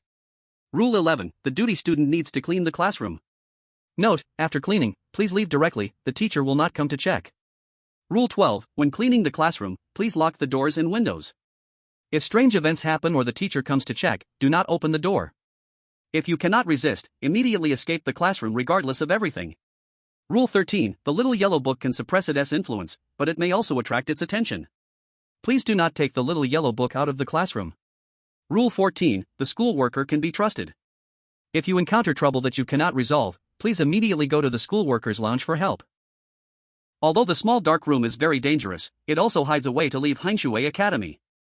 It is everywhere, and most of the students have become its minions. Please do not trust those students with completely vacant eyes. The teacher is worthy of trust, she will help and protect you. Chapter 64, The Strange Bird. After reading the rules left by classmates, Su Xiao discovered another note in the drawer of his desk. The note contained a hint. Some rules may change under the influence of it. Please do not fully trust all rules. Wow, being on duty really paid off. Su Xiao has discovered new supplementary rules ahead of time. Those selected who did not stay for duty will probably never discover these rules, right? It seems they are directly missing the chance to clear the game.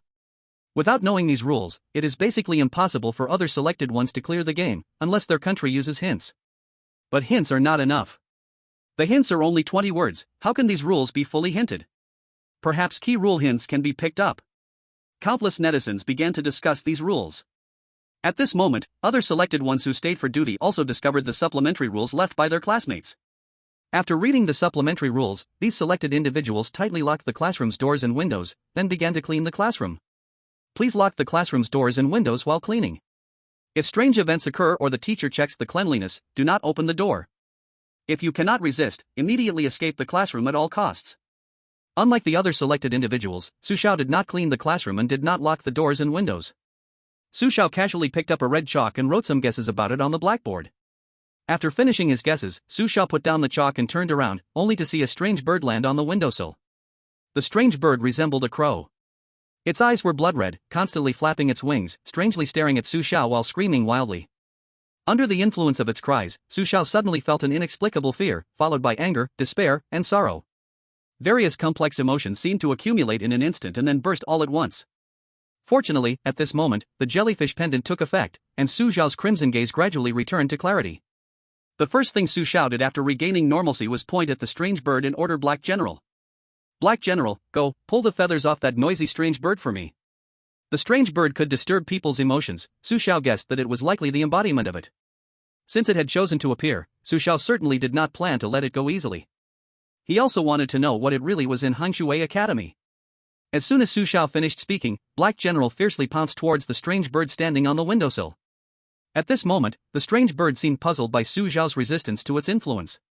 Looking at the attacking Black General, the strange bird refused to back down, flapping its wings and pecking at Black General. Wow, could this be it? How could it be a strange bird? And it doesn't seem very powerful? It can be in any form, it doesn't seem strange to be a bird, right? Could it be stranger than Layat in Daluo Mountain? That's true, but Layat in Hanshui Academy feels like Black General can crush it, isn't that too weak? Under the watch of numerous netizens, indeed, Black General easily stepped on the strange bird. The strange bird screamed and struggled wildly, but it still could not avoid the fate of having its feathers pulled by Black General. Soon, a completely bare strange bird was lifted before Su Xiao by Black General with its tentacle. Su Xiao examined the strange bird, rubbed his nose, and said, "It doesn't seem special at all." "How weak." "Black General, it's now your trophy." As Su Xiao's voice fell, the Black General didn't hold back, rolling up the strange bird and swallowing it in one bite. Looking at the Black General's fierce gulp, Su Xiao didn't stop him. After all, the Black General liked to eat these things. But what Su Xiao didn't expect was that shortly after the Black General swallowed the strange bird, he began to roll on the ground in pain. "What's going on? Damn, the strange bird is toxic?" Su Xiao was momentarily stunned, but the next moment he saw the Black General standing up normally again. Seeing the Black General back on his feet, Su Xiao suddenly realized that the Black General seemed to have undergone some bizarre change. First, its pitch-black eyes turned blood red, and secondly, it could emit a low roar similar to that of the strange bird from its throat.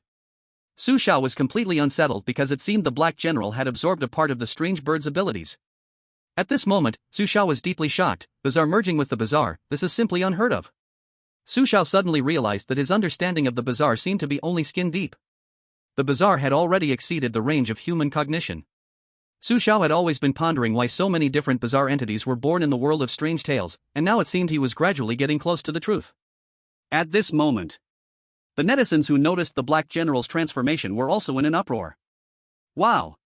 What's going on with the Black General? It actually merged with the strange bird." "No, it should be said that it absorbed the strange bird.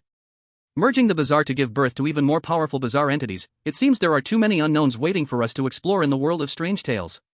Wow, the Black General looks even more powerful now. Damn, I really like this kind of pet."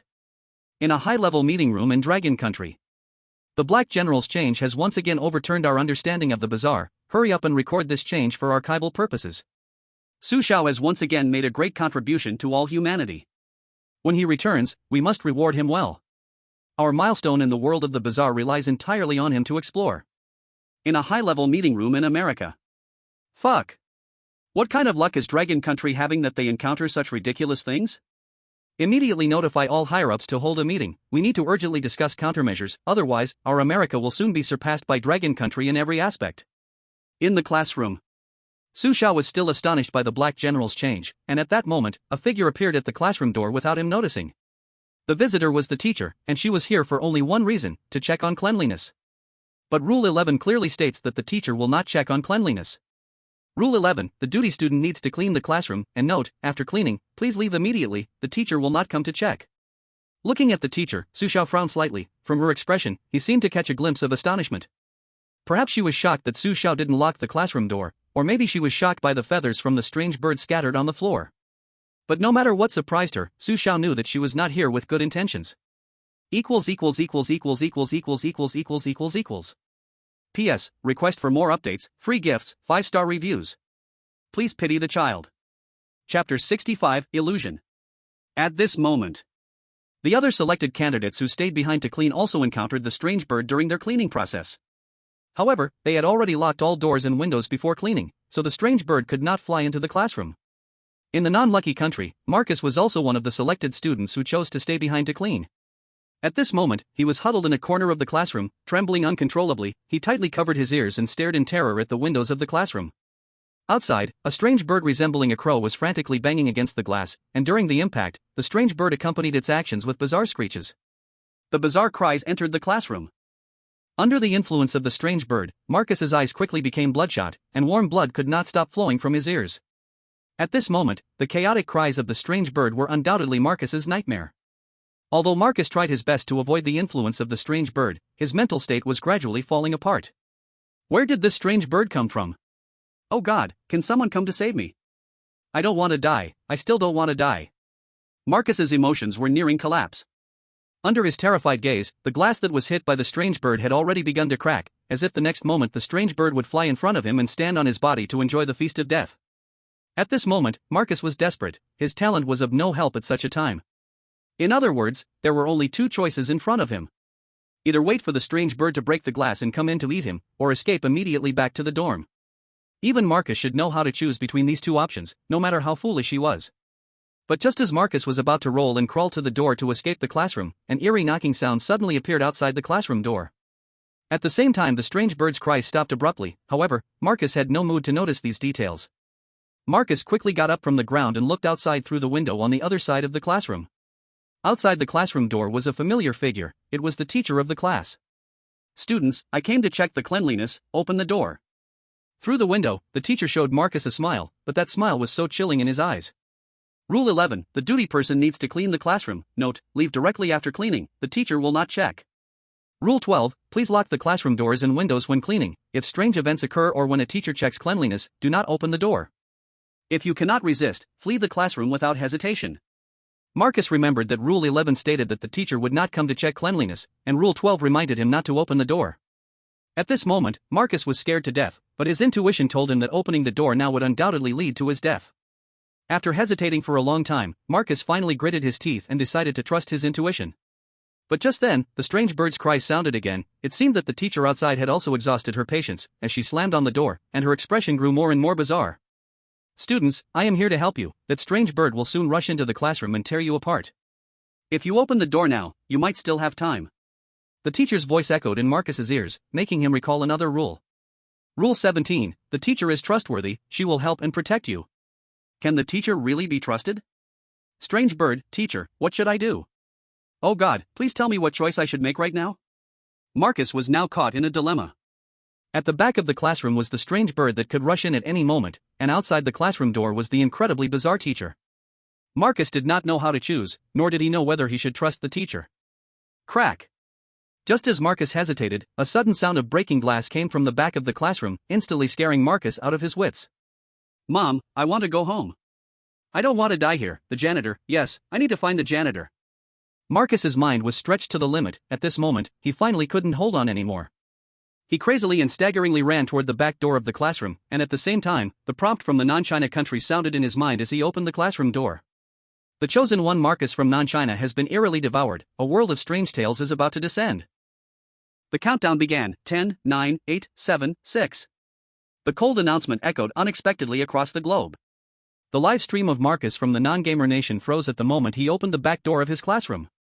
At this moment, countless online viewers still had no idea what was happening. They only knew that Marcus had been bizarrely consumed. What's going on? Shouldn't Marcus have escaped the classroom by opening the door? How could he be swallowed by something strange? Nothing seemed to happen just now, so why did his live stream suddenly freeze? Oh no, could it be that the teacher got him? Teacher? The teacher has always been at the front door. How could that be possible? I can't figure this out. What exactly is going on? In Marcus's live stream, countless viewers had confused expressions. They didn't even know how Marcus was eliminated. The teacher was clearly at the front door, but Marcus opened the back door, so logically, he should have managed to escape, yet the result was exactly the opposite. The viewers were collectively baffled, but at that moment, a keen-eyed viewer suddenly spotted something strange. I remember that when Marcus opened the classroom door, the glass at the back of the classroom was already broken, but in the frozen frame, why is the glass intact? Oh my God, it really is. I also remember the weird bird clearly broke the glass. No way, no way, could it be that we all had a collective illusion? Strange, too strange. The viewers were very sure that Marcus hurriedly opened the back door after seeing the strange bird break the glass, but now that the glass was intact, it was completely inexplicable. At that moment, among the other selected individuals. After Marcus was eliminated, Pedro from the soccer nation also rushed out of the classroom, terrified after the strange bird broke the glass. However, waiting for him was still the unknown elimination in death. But this time, the sharp-eyed viewers finally discovered a clue. I think I understand why the glass would restore itself. It's because the glass was never broken to begin with, it was all just an illusion. What, an illusion? Countless viewers gasped in shock. Chapter 66, Strength and Beauty Coexisting. The selected individuals who chose to stay and keep watch had already seen 2 eliminated. Now only Su Xiao from Dragon Nation, Claude from Paris Nation, and Andre from Bear Nation remained in the classroom. Except for Su Xiao, who dared to confront the strange bird and the teacher head-on, Claude and Andre could only cover their ears tightly, not daring to step out of the classroom. Even hearing the sound of the glass being broken by the strange bird, Claude and Andre could only pretend they didn't hear it because they had received warnings from their national high-level authorities. With the warning, they knew that the outside of the classroom was dangerous, so they didn't dare to act rashly, hoping that staying in the classroom would be the right choice. However, it was clear their choice to stay in the classroom was correct. The strange bird and the teacher could not enter through the door or windows, so they were temporarily safe. On Su Xiao's side, Su Xiao was standing in confrontation with the teacher. The teacher looked at the pile of bird feathers on the ground, and she seemed to have developed a slight wariness towards Su Xiao. Of course, the wariness was not actually for Su Xiao but for the black general, who had fused with the strange bird. After a long time, the teacher forced a smile on her strange face. "Student, I am here to help you deal with the strange bird. It's so good to see that you are fine." "Su Xiao, then tell me, what's good?" "Teacher." The teacher was left speechless, but Su Xiao coldly said, "No need to pretend. You already knew I was the new student, right?" "Student, have you misunderstood something? Hee, do you dare to say you can see what I am writing on the blackboard? In fact, from the moment the school bell rang for the first time, you already knew my identity." I was still curious why the school bell rang twice. It wasn't until now that I figured it out. Originally, this was to find the new student. Other students would leave the classroom when the first bell rang, but you wouldn't leave. You didn't leave, and the new student, unaware of your tricks, probably wouldn't leave either. The second bell was your warning, for in the world of strange tales, there are rules to follow. It wouldn't completely cut off the selected one's chances of survival. So at this moment, you must leave the classroom, for you must give us a little room to survive. But in order to come back before I found other rules, you made up an excuse about checking cleanliness. In reality, you and that strange bird are accomplices. Am I analyzing this correctly? When Su Xiao said these words, he was very calm, as if speaking of something trivial. But his analysis made the teacher's expression gradually turn strange. The teacher lowered her head slightly, making strange laughter, and the darkness in her eyes began to seep across her whole face. "I really underestimated you, new student." The teacher slowly raised her head. Her face was now covered with spiderweb-like cracks, and countless dark liquids dripped down from the cracks, looking extraordinarily eerie. Do you think there's only one kind of strangeness in this whole campus? How naive." As soon as the teacher finished speaking, her limbs bent in an extremely strange pose, then stuck to the classroom wall, moving quickly along the smooth surface. Watching the eerily strange teacher, Su Xiao didn't seem surprised at all. Because he never believed in the teacher from the beginning to the end. Su Xiao calmly looked up at the teacher sticking to the ceiling, corners of his mouth curving slightly.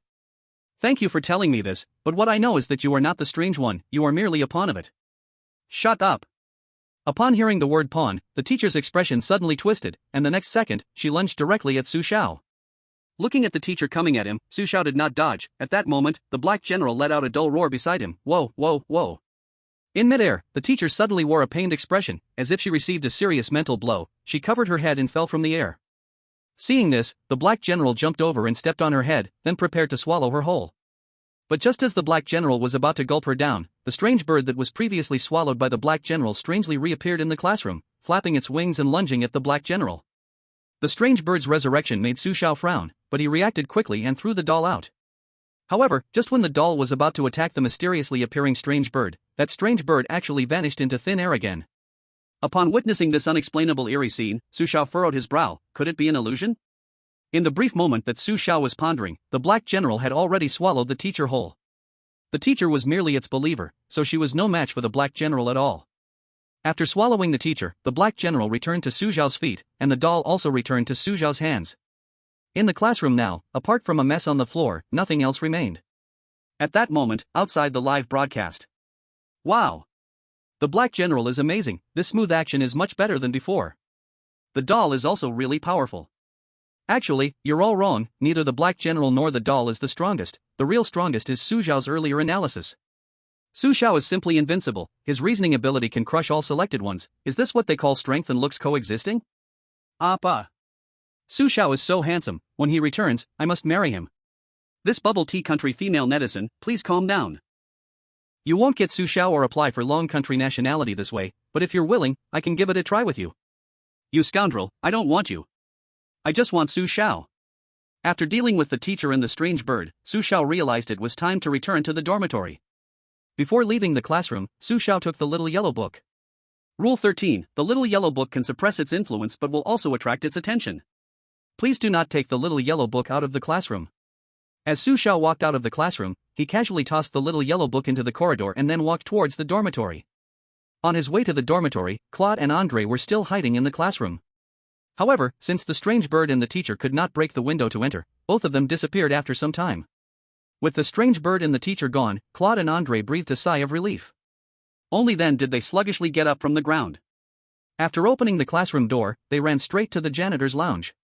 P.S. Thank you to all the friends for the gifts. Your love for this book is the biggest support to the author. Sending heart emojis. Chapter 67 Dormitory Rules.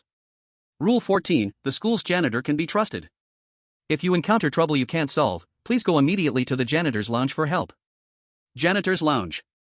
After escaping the classroom, Claude and Andre coincidentally sought the janitor's help. After learning that they were on duty, the janitor handed them his prized little yellow book. The janitor's little yellow book is quite different from the one in the classroom. If the classroom's little yellow book can only suppress its influence, the janitor's little yellow book can exempt you from its influence. The rules were indeed right. The janitor is really trustworthy. When the janitor took out the prized little yellow book, I was stunned. The little yellow book must be an important tool. The chosen ones are influenced by it without realizing it, and the little yellow book can help them regain their awareness. The janitor seems very cautious. After confirming several times that Claude and Andre are on duty, he reluctantly gave them the little yellow book. Maybe the janitor is afraid of being contaminated? Brothers, I have a question. What happens if no chosen one on duty goes to find the janitor? Brother upstairs, you sure know how to ask questions. If you like asking, keep asking. After all, we don't know the answer. Countless netizens were passionately discussing the janitor. At this moment, a few chosen ones who were not on duty, after receiving a tip from the national high level, hurried to the janitor's lounge. However, unlike Claude and Andre, the door to the janitor's lounge was tightly shut, and there was no sign of the janitor inside. A sign hung on the door of the janitor's lounge, no entry for unauthorized personnel. Damn, we were just discussing it, and the national high level moved really fast. They really sent their chosen ones to find the janitor, but why is there no one in the janitor's lounge? Could it be that the lounge is only open to those on duty? No, it shouldn't be that simple. I wonder if you still remember the illusions that appeared in the classroom. Is there a possibility that the janitor's lounge in front of them actually has people, but they see only an illusion? Illusion? Are you saying that they see the door to the lounge closed, but actually, the lounge is open? Exactly. These chosen ones didn't experience the scene in the classroom, so it's hard for them to notice the illusion. And even if they find the janitor, given the janitor's caution, he probably won't give them the little yellow book. So being on duty has this benefit. Although they were scared by the strange bird and the teacher, the little yellow book from the janitor seems to be a life-saving book. Those chosen ones who didn't choose to be on duty. It seems I am destined to have nothing to do with the little yellow book of the janitor. Hanshui College, dormitory. As soon as Su Xiao arrived at the dormitory, a notification sound rang in his ears. It used to be a crow in the tree of the college, until its home was destroyed, and its child was smashed into flesh. At that moment, the seed of hatred erupted in its heart. Under its influence, it was consumed by rage and began to take revenge on the college. Selectee, congratulations on successfully escaping the classroom, current rating 3 stars. Reminder, there is more than one at Hanshui College, and a comprehensive rating will be given after you escape the college. A crow? So that strange bird was originally just a crow? Comprehensive rating? Are the dormitory and classroom of Hanshui College separate? Su Xiao frowned slightly. This kind of dungeon form, it seems I am encountering for the first time, but what exactly is the thing that can affect a crow to turn into that weirded? The previous hallucination should be it messing around behind the scenes. Could it be in the dormitory? Where is the little black room? Could the little black room be its hiding place? At this moment, Su Xiao harbored many doubts, and currently, these doubts had no answers. But Su Xiao was not worried, as he believed he would soon find the answers. Before entering the dormitory, Su Xiao found a note posted on the wall in the corridor. It contained the rules regarding the dormitory. Rule B. Rule 1. After entering the 6-person dormitory, please maintain absolute silence.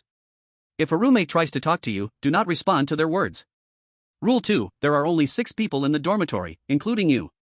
If you find the number of people is incorrect, immediately run out of the dormitory and come back after 5 minutes. If the number still hasn't changed, please repeat this action.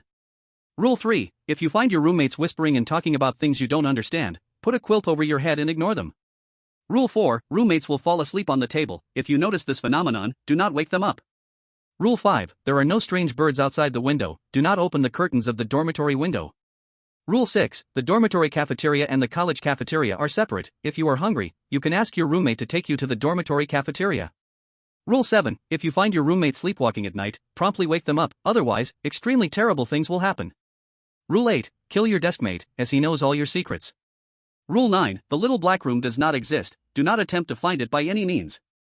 Rule 10. It is extremely dangerous outside the dormitory when it gets dark. Please stay in the dormitory until dawn. Rule 11. In case of any danger in the dormitory, please immediately go to the janitor's restroom. After reading the rules posted on the wall, Su Xiao furrowed his brow, because Rule 15 stated. Rule 15, although the little black room is very dangerous, it also hides the way to leave Hangshui College. From Rule 15, it can be seen that the little black room indeed exists, but the dormitory rules state that the little black room does not exist. These two rules are clearly in conflict. However, Su Xiao judged that Rule 15 was likely incorrect, and there absolutely was no way to leave Hangshui College in the little black room. This rule must have been tampered with. After reading the rules, Su Xiao casually tore down the rules stuck to the wall, crumpled them into a ball, and threw them to Black General. As Su Xiao lifted his foot to walk into the dormitory, Claude and Andre, who arrived at the dormitory, also received the notification. They naturally noticed the rules posted on the wall of the corridor.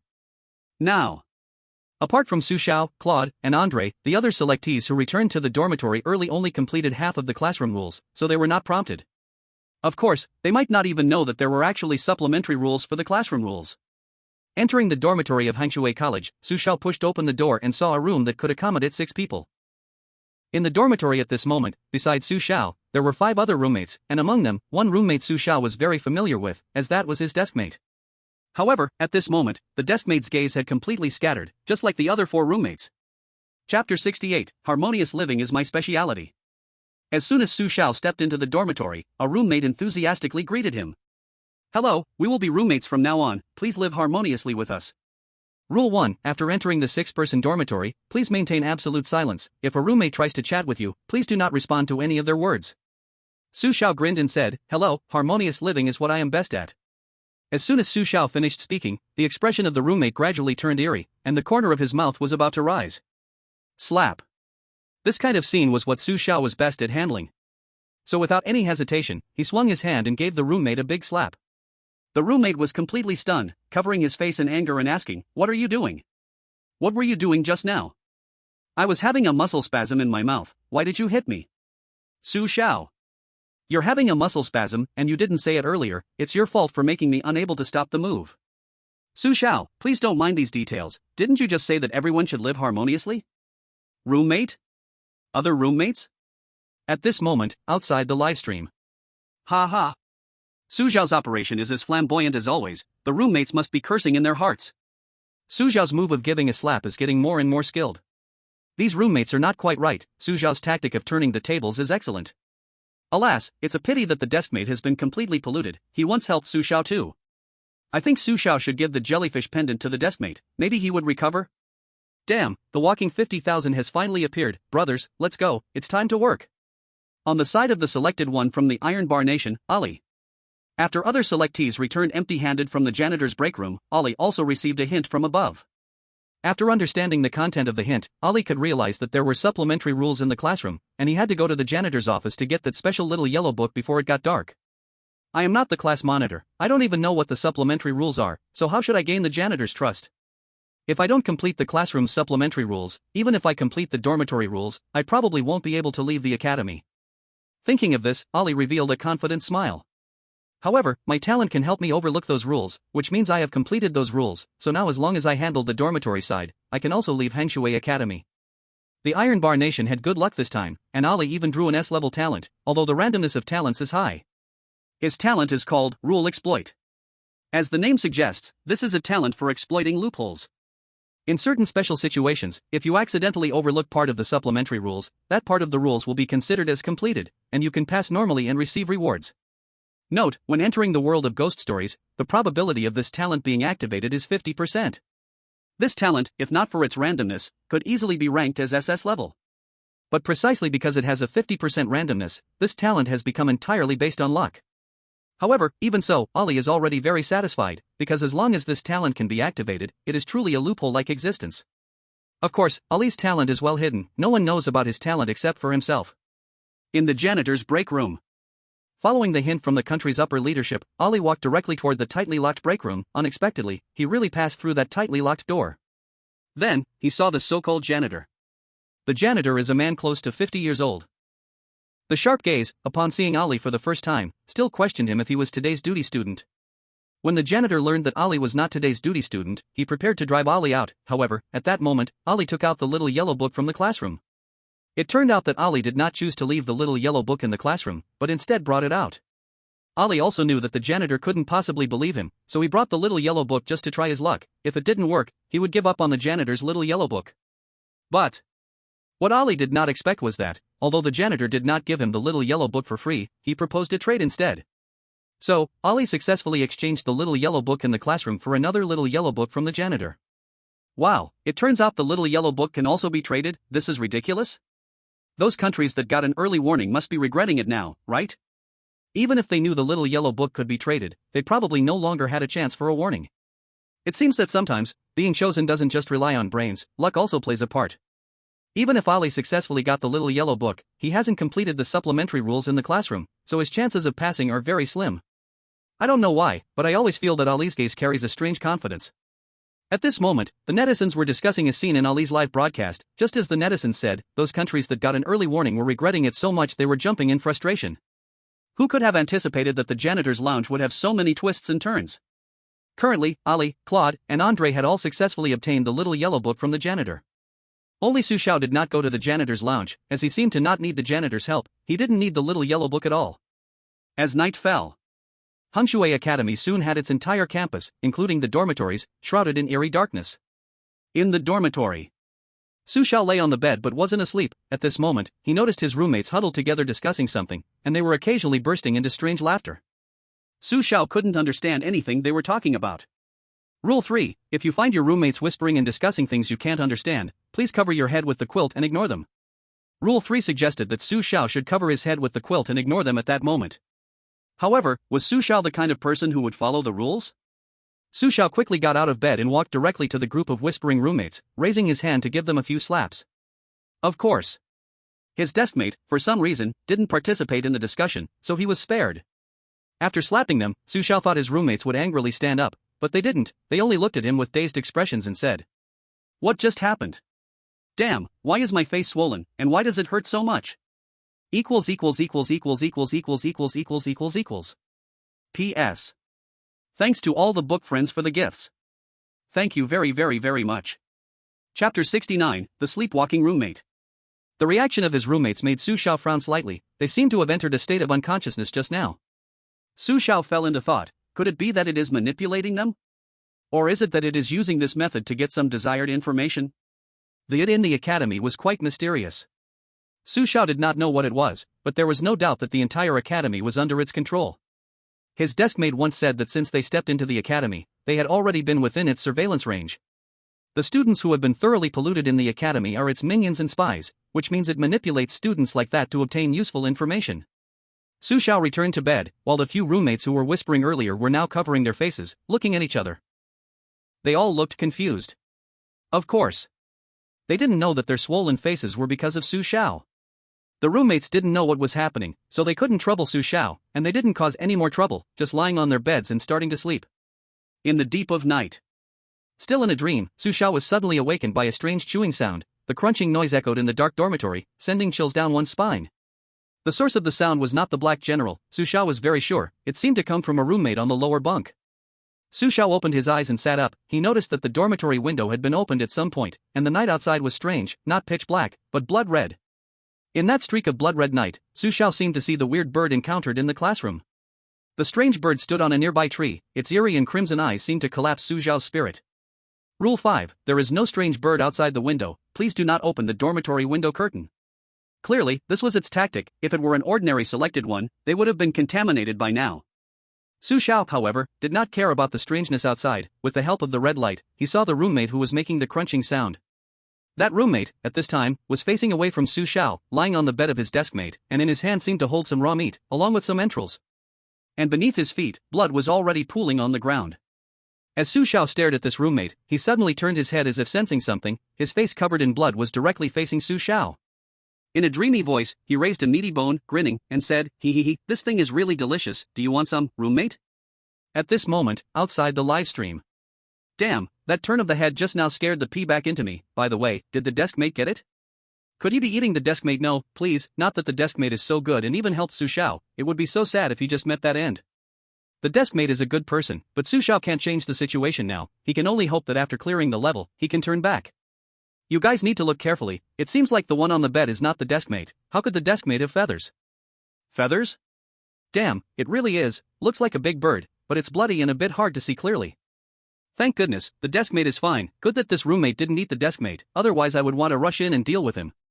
The online viewers still held respect for the deskmate's previous good deeds, even though this was in a world of strange tales. They felt that because he helped Su Xiao, he shouldn't meet such an end. Have you all noticed, this roommate's eyes are closed, which means he should be sleepwalking right now. The rules seem to say that if you find a roommate sleepwalking, you should wake him up, otherwise terrible things will happen. Isn't this scene already terrifying enough? The deskmate seems not to be in the dormitory. Do you think he could be going to snitch? I think he must have gone to report. Didn't the rules say that the deskmate knew the selected person's secret, and now he is thoroughly contaminated, so secrets can't be hidden? I feel like snitching is unlikely. Did you notice a detail? Even though he is completely contaminated, the deskmate doesn't seem to go along with the other roommates. What does that mean? It means that perhaps even if he is contaminated, he is still upholding his own bottom line. Damn, if what you said is true, then the deskmate really is remarkable.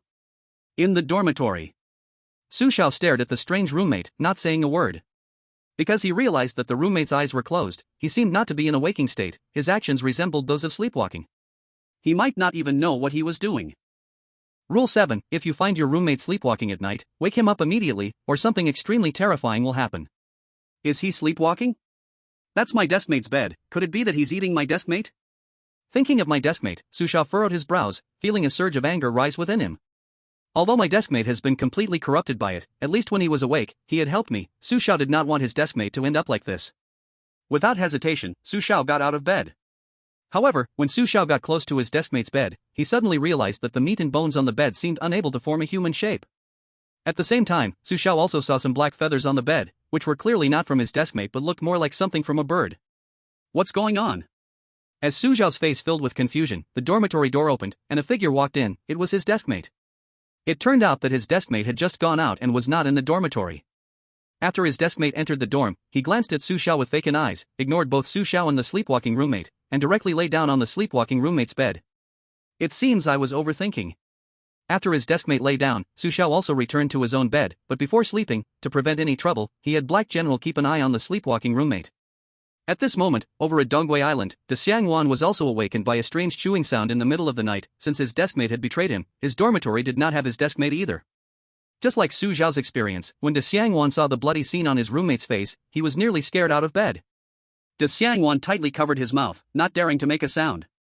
At this moment, the bed was already soaked. De Xiangwan remembered that the rule said if you find your roommate sleepwalking, you must wake him up, or terrible things will happen. But De Xiangwan was almost on the edge of breaking down. He was terrified inside, and he didn't dare to get out of bed to wake up the sleepwalking roommate. He didn't even dare to close the curtains that were open. Chapter 70: You are not me, I am the real one.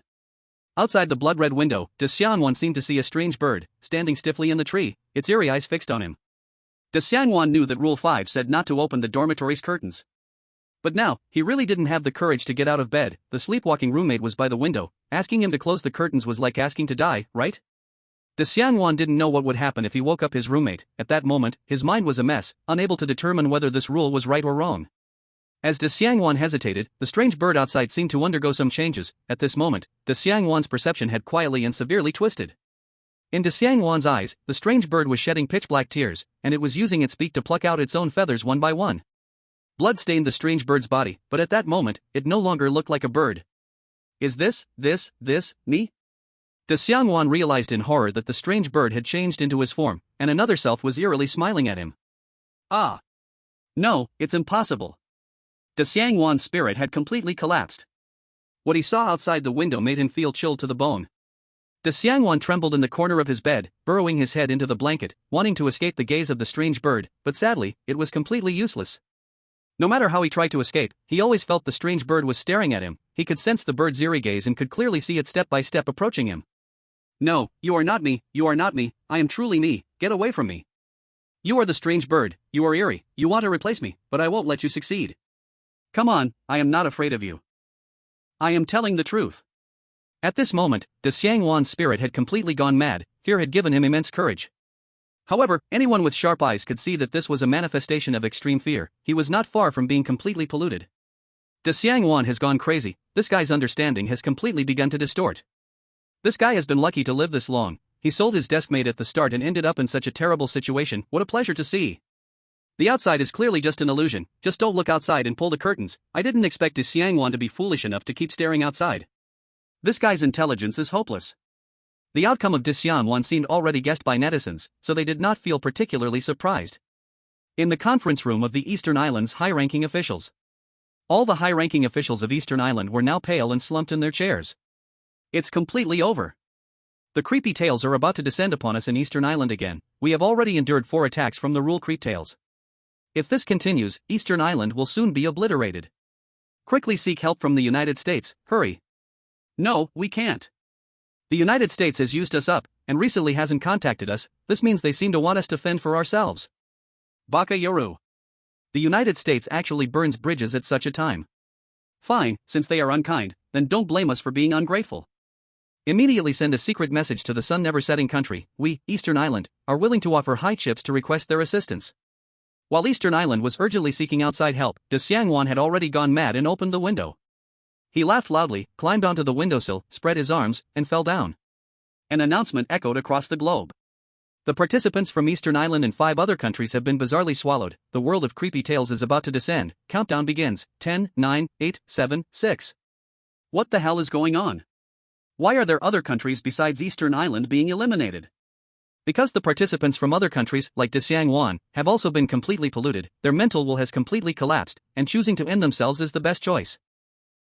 Its influence is ever present. Even if those participants don't look outside, they cannot completely avoid the deepening pollution. This is the terrifying nature of the world of creepy tales. Some pollution is subconscious, making it hard to guard against. In the dormitory of Hangshui Academy, only 4 people still maintained clear consciousness. Su Xiao, Claude, Andre, and Ali. Su Xiao goes without saying. The reason Claude and the other 2 could still stay awake was entirely due to the little yellow book given by the school worker. And besides Su Xiao and the other 3, the other selected ones were not so lucky, as they were constantly under its influence. Time, the next day. In the morning, as soon as Su Xiao opened his eyes, he noticed something was wrong, because the originally 6-person dormitory suddenly had an extra person. Rule 2, including yourself, there should only be 6 people in the dormitory. If you find the number of people in the dormitory is incorrect, please immediately run out of the dormitory and return in 5 minutes. If the number still hasn't changed, please repeat this operation. Rule 2 informed him that if the number of people in the dormitory was wrong, he needed to run out for 5 minutes and then return. But obviously, Su Xiao did not want to go through such trouble. Since Su Xiao's consciousness remained clear, he could clearly recognize who the extra person in the dormitory was. And if he had already been polluted at this point, he might have had a fuzzy recognition of his roommate's appearance. Su Xiao walked directly to a roommate's side and kindly asked, "This classmate, are you going to go out by yourself, or should I ask you to leave?" As soon as he spoke, that roommate became unhappy. "I am your roommate, what right do you have to kick me out? Get out quickly, don't force me to take action." "Why should I?" Slap. Su Xiao realized that this person was determined not to leave, so since that was the case, Su Xiao could only serve with a big deal. A big deal blossomed on a roommate's face, and this roommate was stunned for a second, then prepared to fight Su Xiao to the death. But clearly, his desperate attempt was in vain. These classmates were not even pawns in its game. Apart from being able to scare ordinary chosen ones, they posed no threat to Su Xiao at all. Su Xiao didn't say much. If someone finished a big deal, naturally, they had to send them off. Su Xiao grabbed the roommate's collar and dragged him to the dormitory door, then kicked him out. After dusting off his hands, Su Xiao returned to the dormitory. At that moment, Su Xiao noticed that the other roommates were looking at him strangely, as if they had never seen such a fierce human before. "You don't have to look at me like that, the swelling on your faces isn't my doing." Su Xiao touched his nose and said, "Let's go, it's time to eat, I'm a bit hungry." P.S.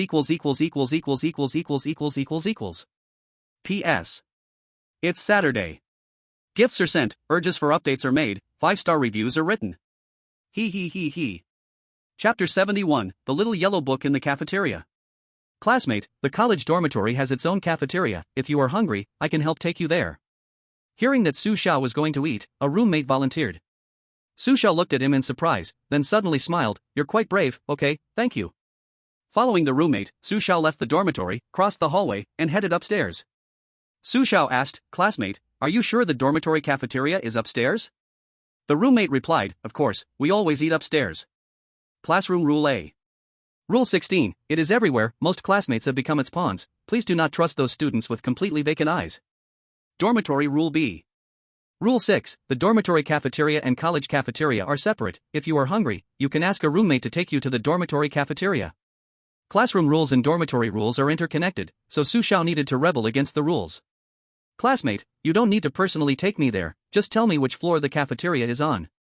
Su Xiao didn't need the roommate to lead the way, he just needed to go by himself.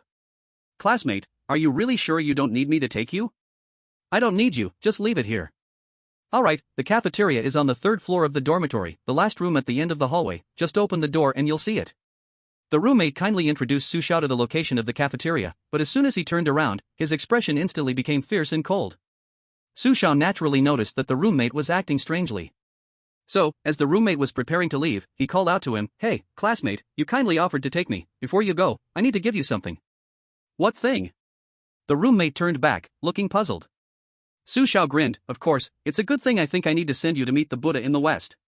As soon as Su Xiao finished speaking, the roommate instantly understood what he meant, but before he could spring at him with a vicious attack, Black General had already opened his mouth and swallowed him whole. In your next life, remember to improve your acting skills. If your performance is too poor, don't be so brave again.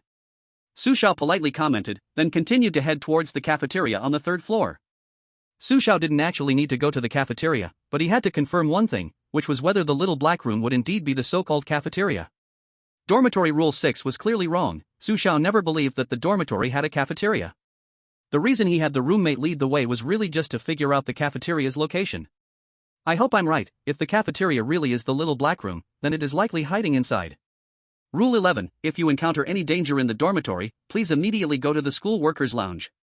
As Su Xiao headed to the cafeteria on the 3rd floor of the dormitory, some other chosen ones had already begun trying to escape the dormitory, but they were unsuccessful, as the main door of the entire dormitory had been completely locked. The chosen ones who want to escape the dormitory must complete all the rules of the dormitory before they can leave.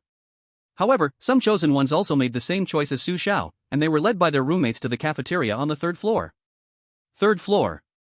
At this moment, Su Xiao was already standing in front of the last room in the corridor. Rule 9, the small black room does not exist, do not try to search for it by any means. As Su Xiao passed by the dormitory on the 3rd floor, he noticed that all the dormitory doors were tightly closed, and the main door was a strange blood-red color. The entire 3rd floor exuded an indescribable eeriness, provoking a strong impulse to escape. The last room in the corridor was different because only the door of this room had a normal color. Are the colors of those dormitory doors an illusion? Is this it trying to lure me into the last room? Indeed. Only the last room on the entire 3rd floor looked normal. If thinking logically, when faced with danger, the chosen ones would certainly prioritize entering here. Standing in front of the room, Su Xiao did not hesitate much and directly pushed open the door. As the door of the room was pushed open, the scene inside seemed somewhat different from Su Xiao's expectations. Behind the room was indeed a cafeteria, and at this moment, the cafeteria was packed with people. The sight in the cafeteria made Su Xiao furrow his brows slightly. Because the scene before him made it impossible to tell whether this was an illusion or something that truly existed. So the last room in the corridor on the 3rd floor is indeed a cafeteria. That roommate just now didn't seem to be lying to Su Xiao, did he? If this is an illusion, then this illusion might be too real. These classmates seem pretty normal, and the whole cafeteria doesn't seem to have anything wrong. In the world of strange tales, the more we recognize something as normal, the more abnormal it truly is. This scene seems to be a bit too normal. Oh, what is Su Xiao planning to do? Is he intending to eat here? No. I sense something is off about the cafeteria. At this moment, the outside internet users were expressing their views on the cafeteria on the 3rd floor. However, Su Xiao, who entered the cafeteria, silently went to the counter to get a meal and then quietly found a spot to sit down. Of course, Su Xiao did not choose a random seat.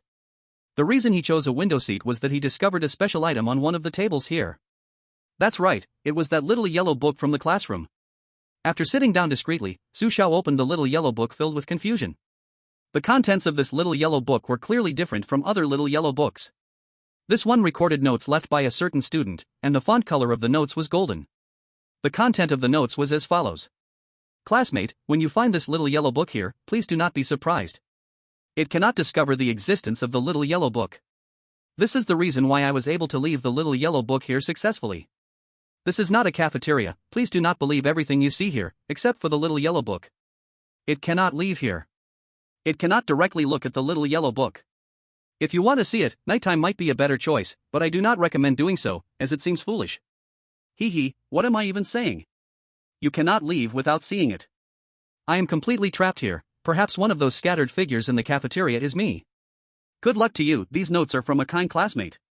Looking at the notes left by the kind classmate, Su Xiao frowned slightly. There were several points in the notes in the little yellow book that he could not understand. It cannot directly look at the little yellow book. Does the little yellow book here refer to this one in my hand? Why do I have to wait until night to see it? Why does the classmate say I cannot leave without seeing it? Chapter 72, Is my roommate really this grumpy? At this moment, outside the livestream. The cafeteria on the third floor actually has a little yellow book, but this little yellow book seems to be like the one in the classroom. The janitor's little yellow book is still somewhat different. The little yellow book that it cannot look at should not be this one in front of me, it's very likely the janitor's book. Still, there are a lot of enthusiastic classmates. It's clear that these students are desperately resisting it while they are awake, but they still struggle to escape the fate of being completely corrupted. I really don't understand, is the cafeteria the so-called little black room? What exactly is the little black room? Both the rules and the hints seem to mention this term. I'm getting more and more curious about what it is. Many times, curiosity kills the cat, but luckily this isn't a ghost story world. Meanwhile, among the other selected individuals. As Su Xiao entered the third-floor cafeteria and discovered the little yellow book, some selected individuals also entered the little black room under the guidance of their roommates. However, before these selected individuals could even notice the little yellow book, it had already been taken away by their roommates. Without the hints in the little yellow book, even though the selected individuals felt that the cafeteria was a bit strange, they still followed their roommates to the food counter to get a meal. Of course. From the moment they entered the cafeteria, they noticed that something was off, so they didn't plan to eat anything here. At this moment, they were finding ways to escape. But just as they frowned and contemplated how to escape, those figures in the cafeteria suddenly turned their heads in unison. One by one, heads rolled to the ground like watermelons, countless pairs of eyes were fixated on them. Moments later, the ghost story announcement echoed around the world. In the countries of Lies, Nibong, and Fibrolia, selected individuals have been strangely devoured. The world of ghost stories is about to descend. Countdown, 10, 9, 8, 7, 6. On Su Xiao's side. At this moment, Su Xiao was contemplating the content of the notes in the little yellow book, but when he put it down, he found himself face to face with several heads. Su Xiao furrowed his brows slightly, but he wasn't worried at all about this small scene. You think you can scare me with such tricks? You must underestimate me too much. With a flick of his hand, he threw a puppet out, and instantly, the heads exploded in front of him, brains splattering everywhere.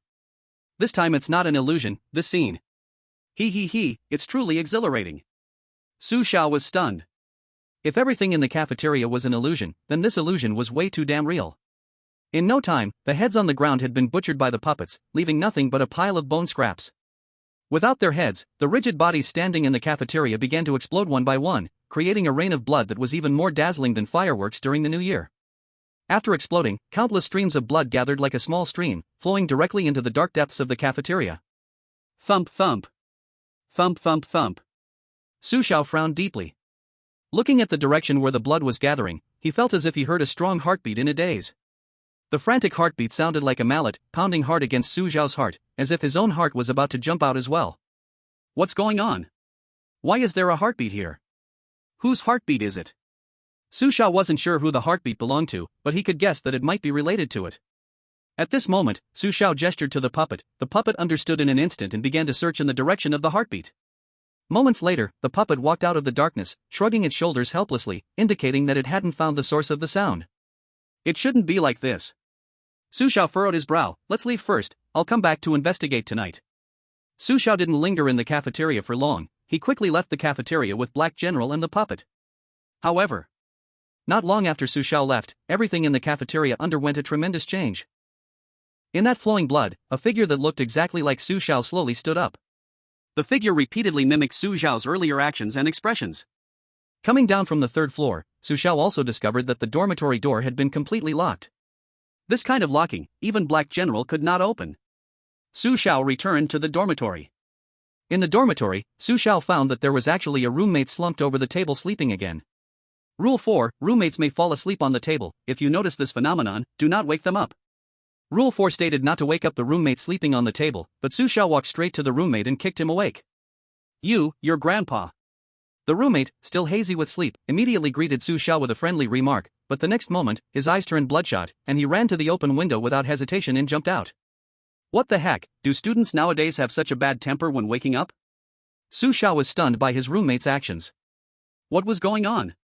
What the hell, this move from the roommate directly stunned the great Su Xiao, he's so angry. Why did he jump out of the building for no reason? Is the roommate's mind so fragile? Can't the roommate be woken up? Do you think there's a possibility? It was just controlling that roommate, but the great Su Xiao woke him up unreasonably. So it thought the roommate had broken free from its control, and it couldn't tolerate that, which is why that scene happened. Hiss, this inference is quite logical, maybe it really is like that. Night. When the eerie night covered the entire Hangshui College again, the roommates in the dormitory suddenly became extremely strange. These roommates' eyes became incredibly hollow, they snarled and twisted as they crazily pounced on the living chosen ones. At this time, Su Xiao chose to take care of the roommates once and for all. But the other chosen ones were not as easy as him. Under the complete assault from the bizarre roommates, all chosen ones who did not obtain the janitor's little yellow book were overpowered by the roommates, and their live streaming screens went completely dark. And the three who obtained the janitor's little yellow book, Claude from Paris, Andre from Bear Country, and Ali from Pakistan, were about to face the roommates' deadly hands when suddenly, the completely polluted deskmate stood up. The deskmate's eyes, under the influence of the janitor's little yellow book, seemed to regain a hint of rationality. So, in the critical moment when other roommates pounced on the three, the deskmate made an astonishing move. He actually used his body to block the dormitory door, allowing Claude and the other two to escape death. However, the three who escaped death could not feel happy because the situation outside the dormitory seemed even worse than inside. If any friends find that this book has reached the top of the list, please take a screenshot and send it to me, thank you. Chapter 73 SS Level Talent Infinite Deduction. Rule 10. It is extremely dangerous outside the dormitory when it gets dark. Please stay in the dormitory until dawn. At this moment, the corridor outside the dormitory had already been shrouded in crimson. Under the red glow, terrifying bloody handprints began to emerge on the white walls. At the same time, sharp and piercing eerie laughter suddenly echoed in their ears. Seeing this scene, Claude and Ali were so scared that their legs weakened. If it weren't for the little yellow book given by the janitor being immune to mental influences, they probably would have fallen into endless fear. But, while Claude and Ali looked fearful and anxious, Andre, who had never revealed his talent, calmly closed his eyes and began to meditate. That's right. At this moment, Andre, who had been hiding his talent, finally decided to use it openly. This time, Bear Country's luck was incredibly extraordinary because Andre's talent was SS-level talent Infinite Deduction. Infinite Deduction, as the name suggests. It allows one to quickly simulate various outcomes from different choices in their mind, thus selecting the most correct action from many options. However, the reason why the talent of infinite deduction can only be rated as SS level is that it doesn't truly allow for limitless deduction. There is a limit to its use, which is related to a person's mental threshold. In simple terms, the clearer Andre's mind, the more times he can use infinite deduction. If his mind is already polluted and thoughts are chaotic, then the time he spends on deduction will be longer, and the process will also bring some mental stimulation. Infinite deduction has a cost to the mind. Once the mental threshold drops below normal, without any bizarre pollution, Andre will feel a splitting headache and mental confusion. Standing still. 3 seconds later, Andre suddenly opened his eyes wide, a slow smile forming on his lips, as his deductions had already concluded in his mind. Thanks to the protection of the janitor's little yellow book, Andre's mental state was extremely vibrant at this moment, saving him a lot of time during the deduction process. So the third floor is where it hides, and the janitor's little yellow book is the way to deal with it. With a confident smile, Andre stepped forward toward the third floor of the dormitory, under the watchful gaze of countless online users. What was Andre just doing, meditating? Not sure, but I noticed that Andre had also closed his eyes during class. You think this could be his talent? Talent? Meditation-type talents below S level have been published, but it seems there's only one B-level talent daydream, but I remember that daydreaming requires sleep to work, and Andre is clearly not doing that. Do you think Andre might have drawn a new talent that hasn't been recorded by any country in the world? Hiss. Are you saying he drew a talent higher than S level?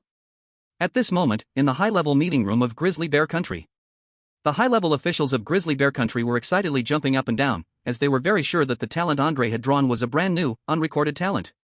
And currently, the only talents that have not been recorded globally must be above S level to meet this condition. Hooray! Hooray! This is amazing!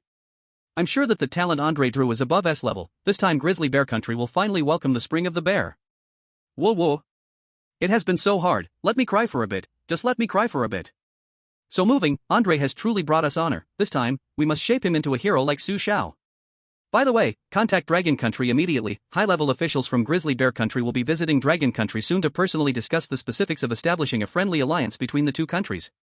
Additionally, we must thank them for the top-secret ghost story materials they provided. The information Su Xiao brought back is incredibly important. Su Xiao, as a frequent passer in the ghost story world, has an understanding of this world that far exceeds ordinary people. So the materials and insights he provides can greatly assist other countries in increasing their chances of clearing the game. Of course. The premise is that Dragon Country is willing to provide these ghost story materials. Countries like America, East Island, and Pickled Cabbage Country cannot enjoy this privilege. On the side of Dragon Country's high level. I didn't expect Andre to draw a talent above S level, but this could be good news for us. According to reliable intelligence, America is currently preparing to incite other countries to carry out military strikes against Grizzly Bear Country. Now, America's plan may be foiled. Andre's clearance will greatly boost Grizzly Bear Country's confidence. Ultimately, America's fantasies will be shattered. Reply to Grizzly Bear Country: Dragon Country welcomes their visit, and we are also willing to establish a friendly neighboring relationship with them. In the dormitory. After Andre, Claude and Ali also stepped onto the third floor, perhaps they had already realized that there was no escaping from a direct confrontation with it. On Su Xiao's side. Su Xiao also noticed the changes in the entire dormitory, but in the strange situation that could not harm or affect him, Su Xiao was not too interested in these changes. Flashy. This was Su Xiao's evaluation. Su Xiao similarly arrived at the third floor, standing in front of the last room. Its noises in the hallway were meant to guide Su Xiao here. However, Su Xiao did not disappoint it. He directly pushed open the door. As the door opened, the blood-red scene inside made Su Xiao frown slightly. What's going on? I remember this was the cafeteria when I came during the day. How has it completely changed at night? Did I walk into the wrong room? Su Xiao even stepped out to take a careful look again and couldn't help but wonder, it seems I didn't make a mistake. In fact, no wonder Su Xiao was puzzled. The reason he was so surprised was that the cafeteria had completely transformed into another appearance. What met his eyes was a blinding blood red. This was not just a description, but real blood. Blood covered the entire room, and the door had been sealed with blood. From the ceiling, large amounts of blood dripped down like raindrops. On the walls, countless bloodstains spread across them. On the floor, blood further stained the entire room. The entire room was filled with a pungent, rotten, foul, and nauseating smell. This smell was 100 times worse than the stench of rotting bodies. Su Xiao only felt slightly overwhelmed by it. Damn it, can't the weird thing keep some hygiene? This is worse than a gas bomb. Complaining aside. However, Su Xiao did not believe everything he saw. Because he knew that it could create illusions, which meant what Su Xiao was seeing might not be its true nature. Chapter 74, The Mountain God's Ring, The Strange Transformation of the Black General. As Su Xiao stared at the sticky blood on the ground, the blood began to weirdly squirm, and in the blink of an eye, a figure formed from the blood emerged. This figure was familiar to Su Xiao. Of course, how could he not know? Unfair. This is a bit too much. It's one thing to imitate me, but to imitate me this closely. Su Xiao noticed that this figure mirrored his expressions and actions perfectly. His own mother might not even be able to tell who was real and who was fake. Damn it, it was like the true and false Monkey King. While Su Xiao stared at this other version of himself, the other self was also gazing at him. Then, the other him slowly curled the corner of his mouth upwards, a hint of wicked charm that he executed to perfection. Honestly, he looked quite cocky. Wow, how come I never realized my smile could be so cocky? Is this really me? Su Xiao was somewhat speechless. He was about to call the police. This was completely defaming his image. Just as Su Xiao was about to curse, the wicked smiling Su Xiao too had already darted towards him at high speed. Su Xiao raised his brow. He quickly tossed the puppet away. With two whooshing sounds, the puppet expertly struck down, instantly cutting Su Xiao two in two. However, at that moment, something strange happened. The bisected Su Xiao two shockingly stood back up as two new Su Xiaos. Holy crap, is this a game of happy landlords? Now there's a third. Su Xiao's brows furrowed tightly. Because the scene before him left him greatly astonished. If this continued to split, it would be endless. What the hell kind of game was this? Su Xiao dared not let the puppet act again. He quickly retrieved the puppet and had the Black General directly devour Su Xiao 2 and 3. However, this attempt seemed useless because not just 3, even 4 and 5 appeared. Wow, infinite splits? Oh my, so many Su Xiao bosses. If only they were all real, we'd each have one, and we wouldn't have to fight. Woo woo woo, Su Xiao looks so handsome when he smiles. Mom, I'm in love. By the way, isn't the focus of your attention a bit off? Su Xiao is in real danger. Dangerous? It does seem quite dangerous. Su Xiao is all messed up. In Su Xiao's livestream, netizens were all debating. On the screen, Su Xiao furrowed his brows, staring at his endlessly splitting self. As Su Xiao pondered, he suddenly heard a prompt in his ear. It was the higher-ups from the Dragon Country giving him a hint. Use the power of the Mountain God? That seems somewhat reasonable. The Mountain God itself has the ability to resist its own cognitive distortions. If this is indeed an illusion, maybe the power of the mountain god can help find the real it. The mountain god ring was the reward Su Xiao received at the end of the Daluo mountain dungeon. The mountain god ring can temporarily grant the strange powers of the mountain god. Since Su Xiao entered Hangshui Academy, he had not used the power of the mountain god, although he didn't know if it had any usage limit. Using it now seemed like no problem. Su Xiao disliked dragging things out, so he directly used the mountain god ring on the Black General. As a golden light entered the Black General's body, all the hair on the Black General suddenly stood up, then grew wildly, and the Black General's face gradually became ferocious. A more bizarre aura erupted from the Black General. Fangs, claws, they were all enhanced. The Black General's hair intertwined and ultimately transformed into several pitch-black giant hands. The tentacles in the Black General's mouth also underwent some mutations, with several golden eyes gradually opening on the tentacles, their eyes rolling around as if searching for all enemies within sight. At this moment, the Black General's crimson eyes revealed an unspeakable aura of dominance. The Black General's transformation shocked Su Xiao immensely, as the Black General now looked extremely bizarre. If it weren't for the fact that the Black General still obeyed his commands, he would have almost thought the Black General had completely lost control. No wonder it covets the power of the mountain god. This power is enough to make it even more bizarre and stronger. Su Xiao's brows tightly furrowed. He suddenly noticed that after endowing the Black General with power, the mountain god ring had already lost its luster. Clearly, the mountain god ring could only be used once in each dungeon. After all, if the mountain god ring could be used continuously, that would be too overpowered. But even though it could only be used once per dungeon, just this one time, Su Xiao fully experienced the power of the mountain god ring. Su Xiao appraised the Black General, but before he could give orders, the Black General had already started using its tentacles to seek out the strange source. Wow, is this the power of the mountain god? Making the bizarre even more bizarre, this kind of power to enhance the strange is truly incredible. The Black General became even more bizarre, but at the same time, it became more powerful. It's a pity the mountain god ring can't be used on Su Xiao himself, otherwise, I would really look forward to Su Xiao's transformation. While all the netizens were marveling at the Black General's changes, suddenly a large number of people from the Kimchi country flooded into Su Xiao's livestream, who had not participated in this dungeon round. Waha, we finally succeeded in our heritage application. Dragon country people, listen up, Su Xiao has been confirmed, he is actually our Kimchi country's descendant. With the end of this strange talk dungeon, our Kimchi country will welcome him back to his roots. Ha ha ha ha. Didn't expect it, did you, Dragon country? The so-called hero is actually from our Kimchi country. The people of Dragon Nation, watching this group of clowns from Pickle Country, were utterly speechless. Where did these bastards come from? Have they not taken their medicine at this late hour? Big brother, it's time for your medicine. Where's the head of the mental hospital? Get to work, hurry and drag them away, tell them never to give up on treatment. Head of the mental hospital, alright, I will drag away these mental patients immediately, but it seems there's no need for treatment, let's just take them to the crematorium for a quick burn. Ah, at head of mental hospital, you're insane, well done. Pickle Country, have some shame. Are you addicted to stealing from our Dragon Nation? Why don't you admit that the weird world belongs to you too? The people of Pickle Country never knew what shame is, from the beginning to the end, they never intended to have any. Hee hee. Hee hee hee. Hee hee hee hee. Hurry up with the updates, write a 5-star review, and send some free gifts. Chapter 75, Passing the Hangshui Academy. As the Black General searched for the source of the strange happenings, Su Xiao 2 to Su Xiao 5 had already transformed into sinister figures, rushing towards Su Xiao. At this moment, the puppet stood in front of Su Xiao. But just as the several fake Su Xiaos were about to charge at the puppet, they suddenly looked pained and exploded on the spot, turning into a rain of blood. Watching this scene, Su Xiao did not understand what was happening, and the next moment, he saw the Black General holding up a mirror, placing it in front of him. This mirror looked like an ordinary floor mirror, but at that moment, its surface was completely covered in blood. A mirror? Could it be that it is hiding inside the mirror? Su Xiao stared at the mirror, frowning slightly, and just then, the blood on the mirror's surface began to fade away, gradually revealing the originally smooth mirror surface. Su Xiao's eyes suddenly widened. Because he discovered that he was actually appearing in the mirror. Moreover, in the mirror, he was nailed to a cross made entirely of blood, with his hands and feet bound by chains made of blood. As Su Xiao stared at himself in the mirror, he saw his reflection slowly raise its head, a strange smile creeping across his face. The smile contained many unreadable meanings. Before Su Xiao could analyze this meaning, many grotesque bloody faces suddenly emerged in the mirror, each a classmate's face.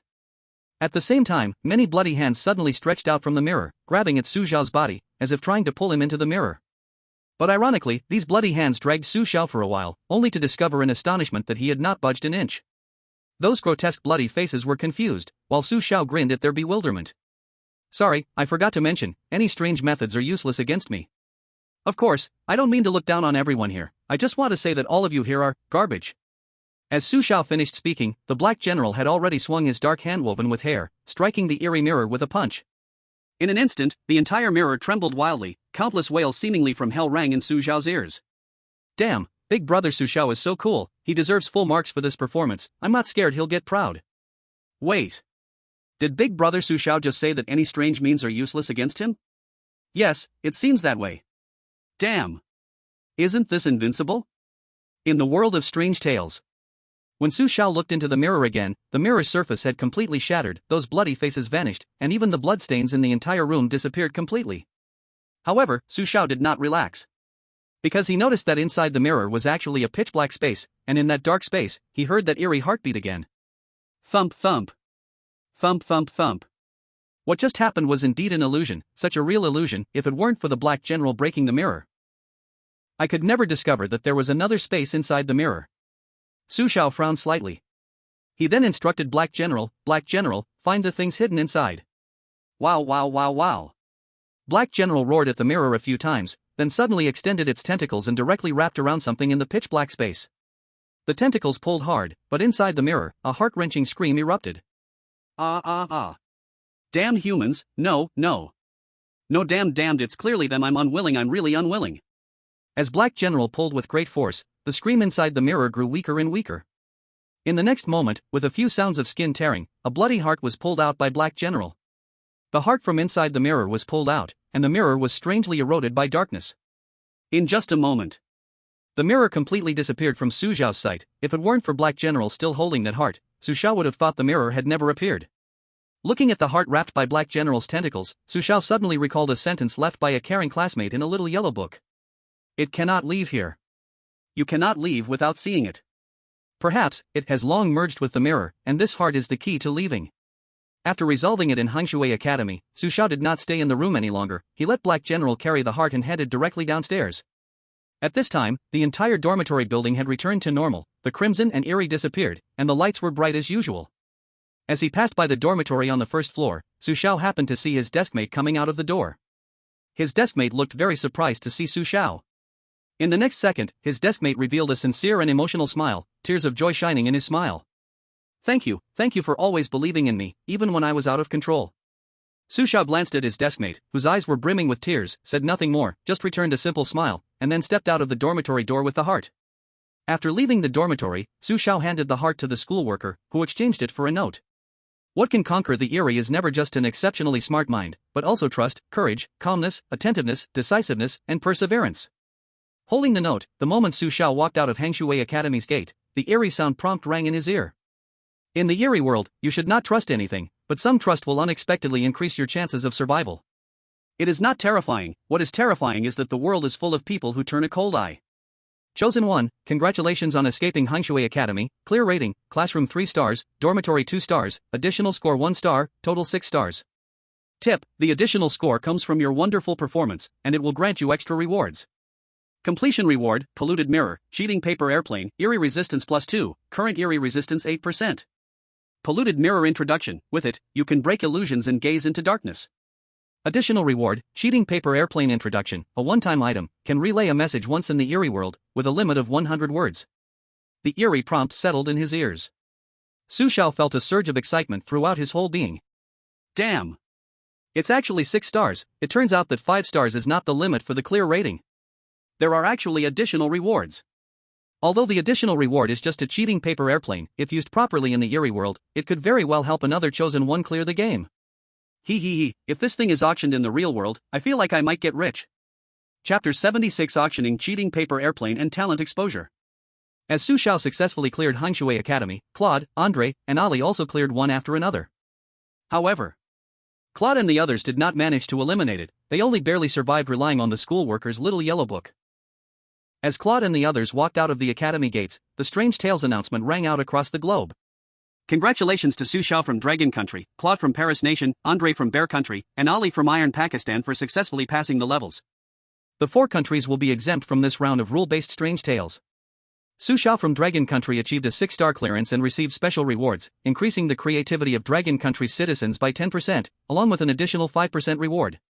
Claude from Paris Nation achieved a 3-star clearance and received a general reward, which increased the water resources of Paris Nation by 5%. Andre from Bear Country achieved a 4-star clearance and received an excellent reward, improving the physical fitness of Bear Country's citizens by 8%. Ali from Iron Pakistan achieved a 3-star clearance and received a general reward, which increased the fruit yield of Iron Pakistan by 5%. Listening to the announcement sounding across the globe, countless netizens erupted in excitement. Wow! This time, for countries actually passed, this is the highest clearance rate ever. Oh my! I always thought the highest score in the Strange Tales world was 5 stars, but I didn't expect Su Xiao to get 6 stars. He has set a record and created the first miracle in human history. 5 consecutive clearances. Su Xiao actually achieved 5 consecutive clearances. Oh my god, I'm numb. The 6-star reward is definitely different from the 5-star. The citizens' rewards are so rich, not to mention, Su Xiao actually received a cheating paper airplane. This is insane. This time's Hushui Academy dungeon is simply a battle of the gods. Claude also cleared it twice in a row, Ali got an S-level talent, and Andre even obtained a talent above S-level. These chosen ones are incredibly strong. No matter how strong these chosen ones are, they are still no match for Su Xiao. He faced the strange ones head-on. Who else would dare to be so brave? Su Xiao, the eternal god. Enough talk, let's disperse, brothers. Let's go out to welcome our country's heroes. This clearance was the highest number of chosen ones passing since the rule-based Strange Tales began. At this moment, besides Dragon Country, Bear Country, Paris Nation, and Iron Pakistan were all celebrating wildly. In Bear Country's high-level conference room. Let's go, personally welcome our battle hero. Immediately mobilize troops to provide full protection for Andre. In Paris Nation's conference room. Although Claude's talent is only A-level, his 2 clearances have bought some breathing room for Paris Nation. Arrange for him to meet me right away, and ensure his safety. In Iron Pakistan's conference room. Immediately deploy the most elite troops. We need to personally welcome Ali, an S-level talent. This is the luckiest moment for Iron Pakistan. Also, contact Dragon Country to thank them for the confidential information. Iron Pakistan will always stand with Dragon Country. At this moment, in the United States high-level conference room. Damn! How the hell did 4 countries pass? The other 3 countries have clearly aligned with Dragon Country, and Dragon Country is like an unstoppable tiger coming down the mountain. Those idiots in East Island can't even do the infiltration work well, they still expect to get our assistance.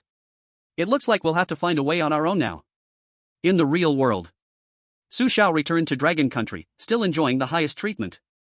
But just as Dragon Country was celebrating, some high-ranking officials from Kimchi Country shamelessly came to Dragon Country. They were really planning to take Su Xiao back to Kimchi Country to recognize his ancestors. Can the citizens of Dragon Country bear this? After a round of operations by Dragon Country's leaders, it was finally confirmed that Kimchi Country has always been a vassal of Dragon Country, so theoretically, Kimchi Country belongs to Dragon Country. Once this statement from Dragon Country's high-level officials was made, the citizens of Dragon Country applauded, but the high-ranking officials from Kimchi Country turned ashen, feeling like they had something stuck in their throats. In the end, the high-ranking officials from Kimchi Country could only leave in disgrace amidst the citizens' scolding of Dragon Country. After all, they didn't dare to actually snatch people away. Now Dragon Country is no longer what it used to be. If they really provoked Dragon Country, destroying them would be a matter of minutes.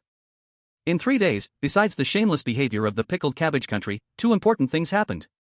The first thing was that the high-level officials of the Dragon Country, at Su Xiao's request, decided to auction the cheating paper planes as goods in the international market.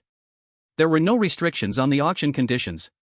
No matter which country, if someone showed enough sincerity, the Dragon Country was willing to use the cheating paper planes for that country's selected candidates. Although it couldn't guarantee 100% success, this was a hint from Su Xiao, and these countries naturally knew its significance. Su Xiao is amazing. How did he think of auctioning paper planes? This idea is simply brilliant. Who says otherwise? Even though these countries are reluctant to part with their resources, they would rather use money or resources to exchange for safety compared to the losses brought by the rules and Strange Tales. Wow, these countries are really bold. Not only swapping food and mineral resources, but some are even trading land area. This is simply next level. Crazy.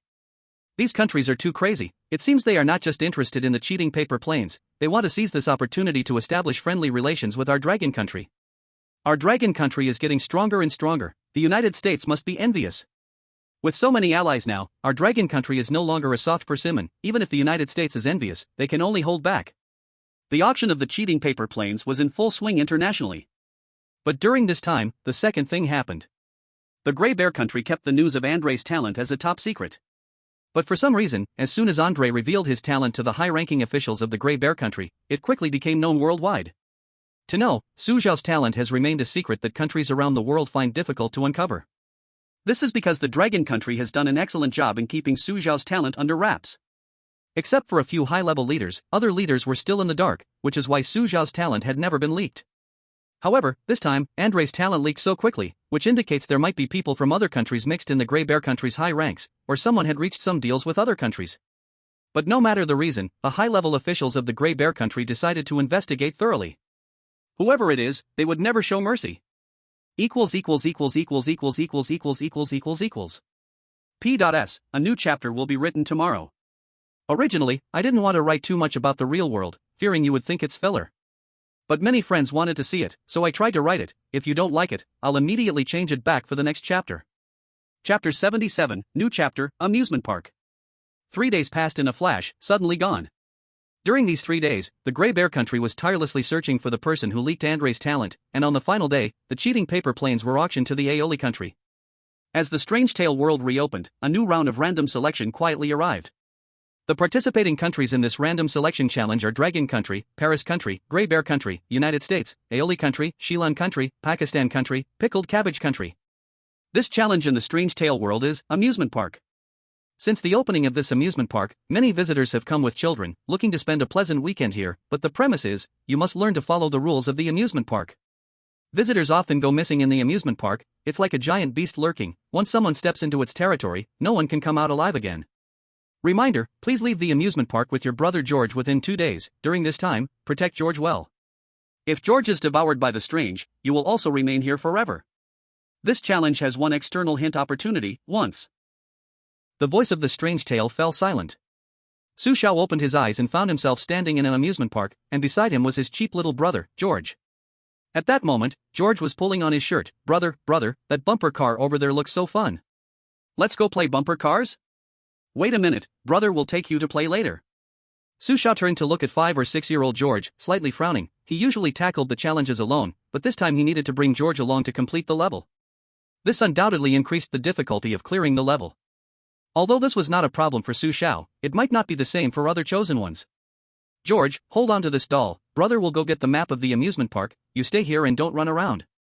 Su Xiao temporarily handed the doll to George and then lifted his foot to find a staff member to collect the free map. Here, the reason Su Xiao gave the doll to George and told him not to run around had 2 layers. The first reason, Su Xiao left the doll with George to ensure that the doll would protect George's safety. The second reason, Su Xiao still didn't know what kind of personality George had. It would be fine if he could obediently stay in place. But if he wandered off, Su Xiao would have to pay more attention to George to prevent any dangers from arising when he wasn't watching. Though Su Xiao himself was not afraid of the strange, George was different. If anything happened to George, it could implicate him. Su Xiao did not want to be dragged down by a little kid. After receiving the free map, Su Xiao opened it to check the amusement rides and layout. The amusement rides and layout showed no abnormalities, and Su Xiao skillfully flipped the map over. The back clearly recorded the rules that visitors must follow. Welcome to the amusement park. To ensure you and your family enjoy a pleasant weekend here, please be sure to abide by the following rules. Green text, Rule 1, the bumper cars in the amusement park are available for play, but this attraction is limited to children only. Green text, Rule 2, if you and your family get tired, you can enjoy free meals in the dining area, but do not eat things like hamburgers. Red text, Rule 3, the hamburgers in the dining area are very delicious, we highly recommend you try them. Yellow text, Rule 4, the Ferris wheel can be ridden, but if you mistakenly encounter a blind woman on the Ferris wheel, don't pay attention to anything she says. Yellow text, Rule 5, the roller coaster is very thrilling and not recommended for children, but if safety measures are in place, it's still fine. Green text, Rule 6, the carousel is suitable for both adults and children, it can provide you and your family with a happy time. Green text, Rule 7, there are no little frog helium balloons in the amusement park. If you see a frog doll selling little frog helium balloons, immediately stay out of their sight. Red text, Rule 8, do not trust security guards, do not trust anything left by security guards. Green text, Rule 9, the mirror world in the amusement park does exist, but definitely do not enter it. Green text, Rule 10, do not trust staff members in the amusement park, especially those in black uniforms. After reading the 10 rules on the back of the map, Su Xiao's brow was tightly furrowed because he discovered that these rules use 3 different colors of font. Su Xiao could not yet determine what the specific meanings of these colored fonts were. In the past, if he received such a set of rules, he would simply rebel without any judgment, but now, Su Xiao had to evaluate the correctness of the rules, because this was not just for himself, but for George. George greatly limits my performance. If George's name appears in the rules, I think I would mercilessly take him down. The 4 words protect George did not appear in the rules, which means George absolutely cannot encounter any accidents. Although Su Xiao dislikes being dragged down by others, at this moment, he had no choice but to temporarily compromise. After all, the rules were not set by him but by the world of eerie tales. Perhaps because the selected ones for this instance were too strong, the world of eerie tales also increased the difficulty accordingly. But regardless, Su Xiao's advantage would not change. He would never let George become his burden. Damn it, this time in the eerie tale instance, I actually have to bring my little brother to clear it. If my brother encounters an accident, the selected one has to accompany him to death. This undoubtedly increases the difficulty of clearing the instance. George feels like a deadweight. Bringing him along, the selected one will face many uncertainties. Why do I feel like Su Xiao is being targeted? What's the situation with those rules? Why are they written in red, yellow, and green colors? Do you think these 3 colors have any special meaning? While Su Xiao obtained the amusement park map and memorized the rules on it, other selected ones also received the maps and saw the rules. Similarly, they were all unclear about what red, yellow, and green represented at that moment. Putting away the map, Su Xiao returned to the place he had just separated from George, and the thing he worried about still happened because George was no longer at the original spot. This little brat truly never lets a person feel at ease. Fortunately, Su Xiao had the doll follow George, otherwise, he really wouldn't feel comfortable leaving George alone at the spot. After searching in the amusement park for a while, Su Xiao quickly found George in the bumper car area. However, at that moment, George was sitting on the ground, already crying loudly after being beaten by the doll. Chapter 78, not fun at all. George was sitting on the ground, crying loudly. This scene left Su Xiao both amused and exasperated. But at that moment, when George saw him, he quickly got up from the ground and ran over while wiping his tears. "Brother, the doll you gave me hit me, it won't let me play bumper cars," George complained to Su Xiao while wiping his tears. After hearing this, Su Xiao was both amused and exasperated, saying, "How could such a cute doll hit someone? You must have just fallen down by yourself, right? Come on, hold the doll well, brother will take you to play bumper cars now." Saying this, Su Xiao stuffed the doll back into George's hands. Yay, yay! Hearing that they could play bumper cars, George immediately became excited, dancing around and instantly forgetting the earlier scene where the doll had kicked him to the ground. Green font, Rule 1, bumper cars in the amusement park can be played, but this attraction is limited to small children. Su Xiao could determine that the first rule was a correct rule, so he unhesitatingly led George to the bumper cars. But just as Su Xiao placed George in the bumper car, a man dressed as a security guard brushed past him, slipping a note into Su Xiao's hand without revealing any trace. Looking at the man in the security uniform moving away, Su Xiao frowned slightly and opened the note in puzzlement. On the note, 3 short lines were written in green font. Green font can be trusted. Yellow font can only be half trusted. Red font comes from its handwriting. Green means can be trusted? Yellow can only be half trusted? Red cannot be trusted? Looking at the content on the note, Su Xiao frowned slightly because he remembered that Rule 8 had said. Red font, Rule 8, please do not trust the security guard, do not trust anything left by the security guard. Rule 8 says not to trust the security guard, but I feel like the security guard can be trusted. Su Xiao fell into brief contemplation. If the security guard is right. The rules of the amusement park are clearly not just 10, if it can change the font color of the rules, then can we really trust what the security guard says? For now, the security guard can be considered a good guy. But Su Xiao knows he cannot rely solely on font colors to judge the rule's correctness. If it takes advantage of this, he might fall into its trap. Su Xiao himself doesn't need to worry about breaking the rules because his talent is rebellion.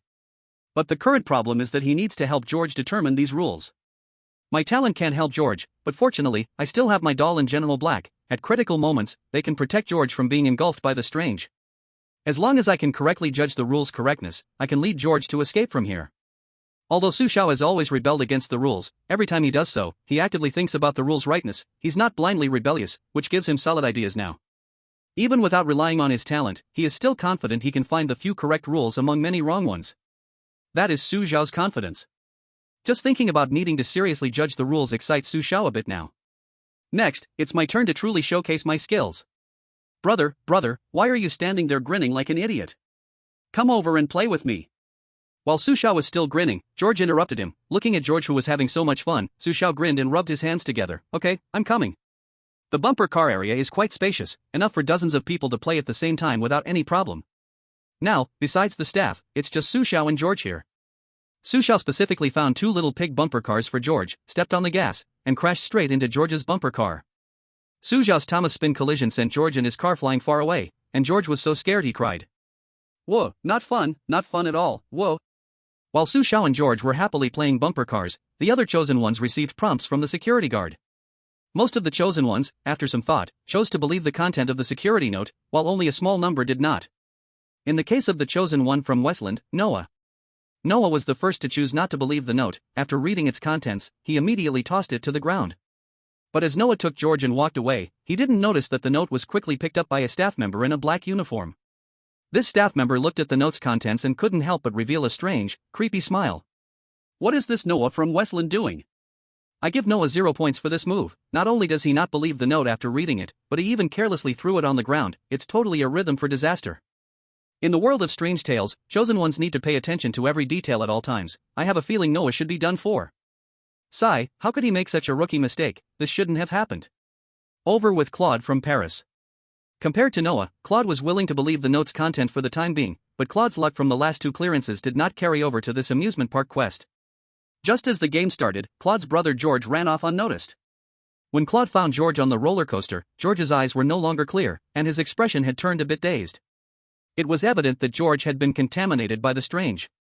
If a way to lift this strange contamination is not found soon, once George completely becomes its puppet. Claude was not far from death. Fuck. Damn it, you brat.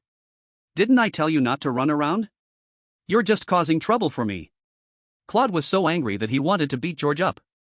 If he had completed this quest alone, he certainly wouldn't have made such a mistake, but unfortunately, George was an uncontrollable factor. George, being a child, was lively and open-hearted, full of curiosity towards everything. So, as long as the staff took a little advantage of his curiosity, he would likely be led around by the nose by those with bad intentions. In Ali's side of the Bat Country. Fortunately, Ali's talent rule loophole activated when he entered the amusement park. This means that in this quest, Ali still had a chance to overlook the supplementing rules, which would greatly help him clear the amusement park. To directly overlook supplementing rules, it's simply unbelievable. I finally understand the benefits of a good talent. Water cannot be water. Chapter 79, is it reasonable? Are you bullying me for being uneducated? Woo. I don't want to play bumper cars anymore, they are just not fun. George got off the bumper cars, feeling wronged, and the thought of bumper cars now filled him with dread. With his brother Su Xiao's unrelenting efforts, George temporarily lost interest in bumper cars. George, are you really not going to play anymore? Su Xiao asked as he walked up to George. I don't want to play bumper cars. George pouted, you were the only one playing just now, I'm still small, I should play with things that little kids play with.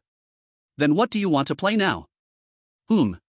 George raised his little face and thought seriously for a while, then pointed to the roller coaster in the distance, his eyes shining as he said, Brother, I want to ride the roller coaster.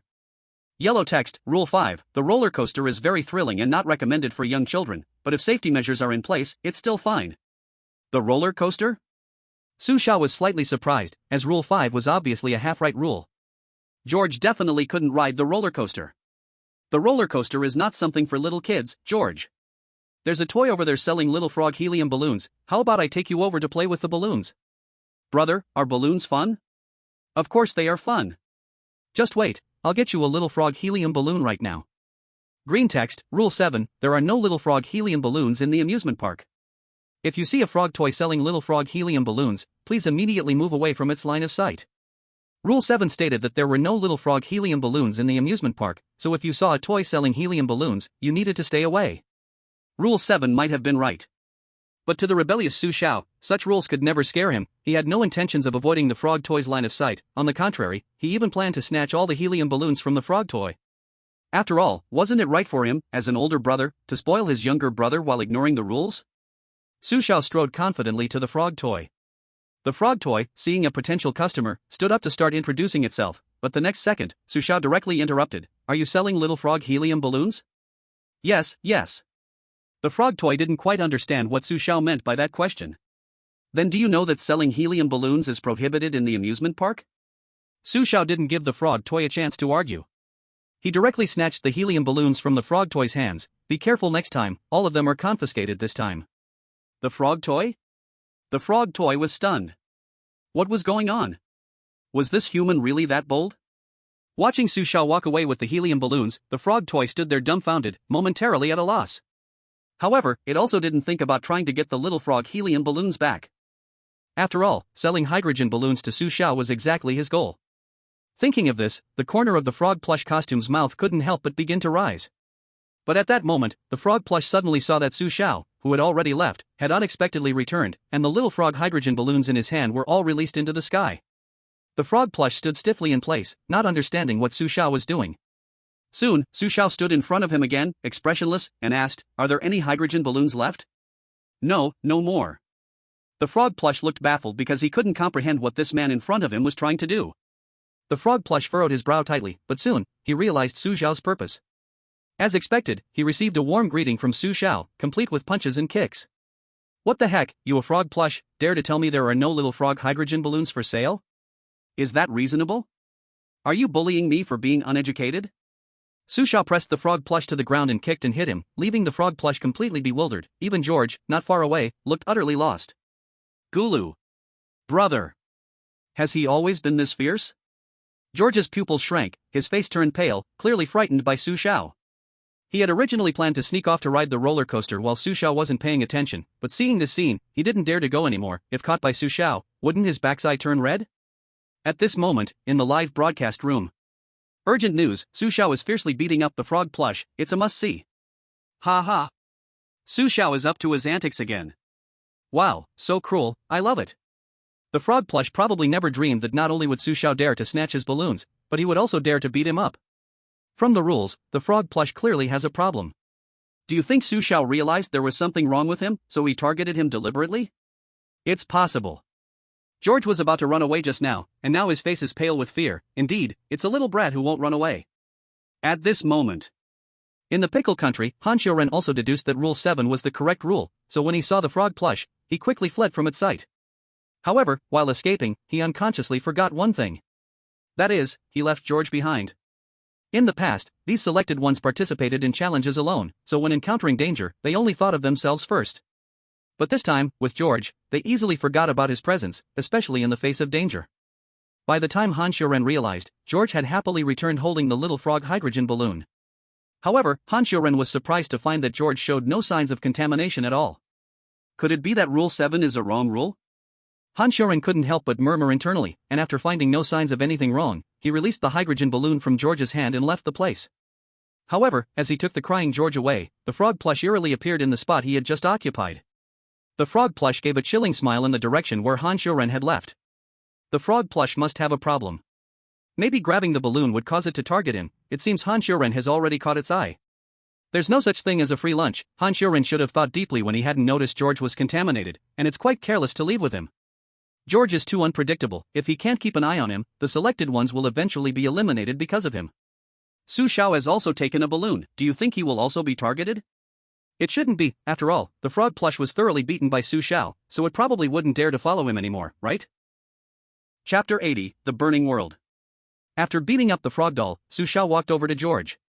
Seeing Su Xiao empty-handed, a frightened George didn't dare to ask him for the little frog helium balloon anymore. Brother, I'm hungry."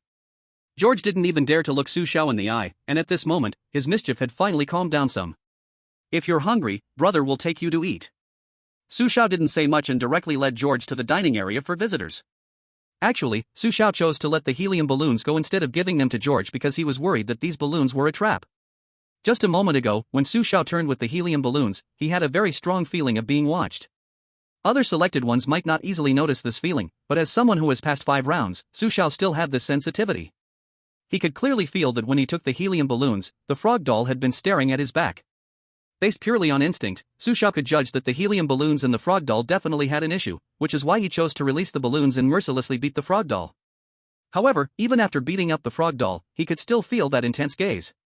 Perhaps he was wrong from the beginning. That gaze did not come from the frog doll, but from it. The dining area of the amusement park was located right behind the children's slide area. At the ordering area, Su Xiao saw only a few scattered visitors dining. The food here was free, but the choices weren't many, just a few items kids loved like fries, burgers, and fried chicken. In the ordering area, the most eye-catching display screen was currently looping the recently popular food, the ostrich burger. That's right. It was a burger made from ostrich meat. Looking at the bright red and tempting ostrich burger, Su Xiao slightly frowned. But at that moment, George pointed at the display screen with longing eyes and said, "Brother, I want to eat this burger, and fried chicken, and fries."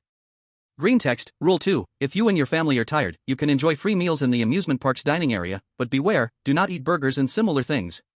Red text, Rule 3, the burgers in the dining area are very delicious, and we highly recommend you try one. Su Xiao remembered clearly that Rule 2 said not to eat burgers and similar things, and he could temporarily understand similar things as types of meat. Yet Rule 3 was completely the opposite of Rule 2, as it recommended that Su Xiao try the burgers here. These two rules were contradictory to each other. But Su Xiao could easily tell that Rule 3 was actually a false rule. For a normal selected one, choosing between these two rules wasn't difficult at all, but for Su Xiao, it felt deliberately targeted. If Su Xiao didn't eat the burger, he would violate the rebellious principle of Rule 2, but if he ate the burger, he would violate the rebellious principle of Rule 3. For Su Xiao, this was a tough choice because whether he ate or didn't eat, he would break his talent. Unless he didn't want the protection of his talent, he could then violate any rule. But if that happened, without the protection of his talent, it would be hard to ensure his safety. As the saying goes, you can't walk by the river without getting your shoes wet. Su Xiao wouldn't have any delusions of luck. In the world of strange tales, you might succeed 10 times, but you can only endure failure 0 times. So, after some calm thinking, Su Xiao decided to eat the burger. However, he chose to only eat the bread and not the meat, so that he could claim to have eaten the burger without fully eating it. This way, he could rebel against both rules at the same time. Give me 2 servings of fries, and 2 burgers with only bread, no meat. Su Xiao shouted at the food pickup window. Staff? As soon as Su Xiao finished speaking, the staff inside the pickup window froze. They all stared at Su Xiao with strange expressions. This kind of eating method was something they had never seen before. However, confusion aside, after a moment of dazedness, the staff still followed the request and handed fries and bread to Su Xiao. Su Xiao took the food and then sat down at a nearby table with George. Brother, I want to eat fried chicken and burgers. This burger seems different from the one in the advertisement? George looked at the burger with a puzzled expression. It can no longer be called a burger, maybe calling it bread would be more accurate. Su Xiao said earnestly, the meat in the burger has been taken away by others, now there's only bread left. Mixing the fries into the burger works just the same. Oh. George nodded as if he understood, and then imitated Su Xiao, stuffing fries into the burger and took big bites. Brother, this is really delicious. Is it tasty? If it's good, then eat more. Watching George gobble down the food, Su Xiao couldn't help but smile. Kids are just kids, so easy to please. Su Xiao was about to take a bite of the fries burger when he suddenly heard a mother and son at the next table talking about a place in the amusement park called Bear World. Mom, I want to go to Bear World later. I heard there are a lot of bear toys there. Okay, once we finish eating, Mom will take you there right away. Yay, Mom is the best. The conversation from the next table made Su Xiao frown slightly because he had just wandered around the amusement park and had not seen any so-called Bear World. Could it be that this instance is like the zoo, with an outer world and an inner world? What exactly is Bear World? Is the exit of the amusement park there? At this moment, Bear World sparked great interest in Su Xiao. But Su Xiao also knew that perhaps Bear World was just where it was located, and if it truly was its territory, it would definitely try to lure him in. So, Su Xiao temporarily didn't feel the need to actively search for Bear World. While frowning in thought, Su Xiao suddenly remembered the strange hint he got when he first entered the amusement park. Visitors often go missing in the amusement park, it's like a creeping giant beast. Once people enter its territory, no one can come out alive. Remembering this strange hint, Su Xiao planned to warn the mother and son who just spoke, but when he turned his head, he found that the mother and son, who had been dining, were no longer at their seats. They had vanished without a trace, as if they had disappeared into thin air before Su Xiao's eyes. Su Xiao's brows furrowed tightly, he murmured. Is this its method? That mother and son must have met with misfortune already. P.S. It is necessary to clarify. This instance with the element of George is just to provide a change of pace for the readers. After all, it's been the same pattern, and readers might get bored. If you don't like this instance, there's no need to worry. Because each instance is pretty fast-paced and will not have any forcing points, so you can rest assured to follow along, it will definitely be refreshing. Of course, the setting won't go off track and won't weaken the protagonist's talents. After all, the play here is to execute cunning tricks and subvert expectations. I promise to write it well. You can feel free to follow along. This chapter has 2,000 words, this paragraph does not count in the total. Chapter 81, The Blind Woman. On the side of Claude in Paris. George has already been contaminated, and the contamination is deepening with time. George's face is getting paler, and his eyes are gradually becoming hollow and strange. Looking at the contaminated George, Claude was helpless. He had no means to restore George to normal.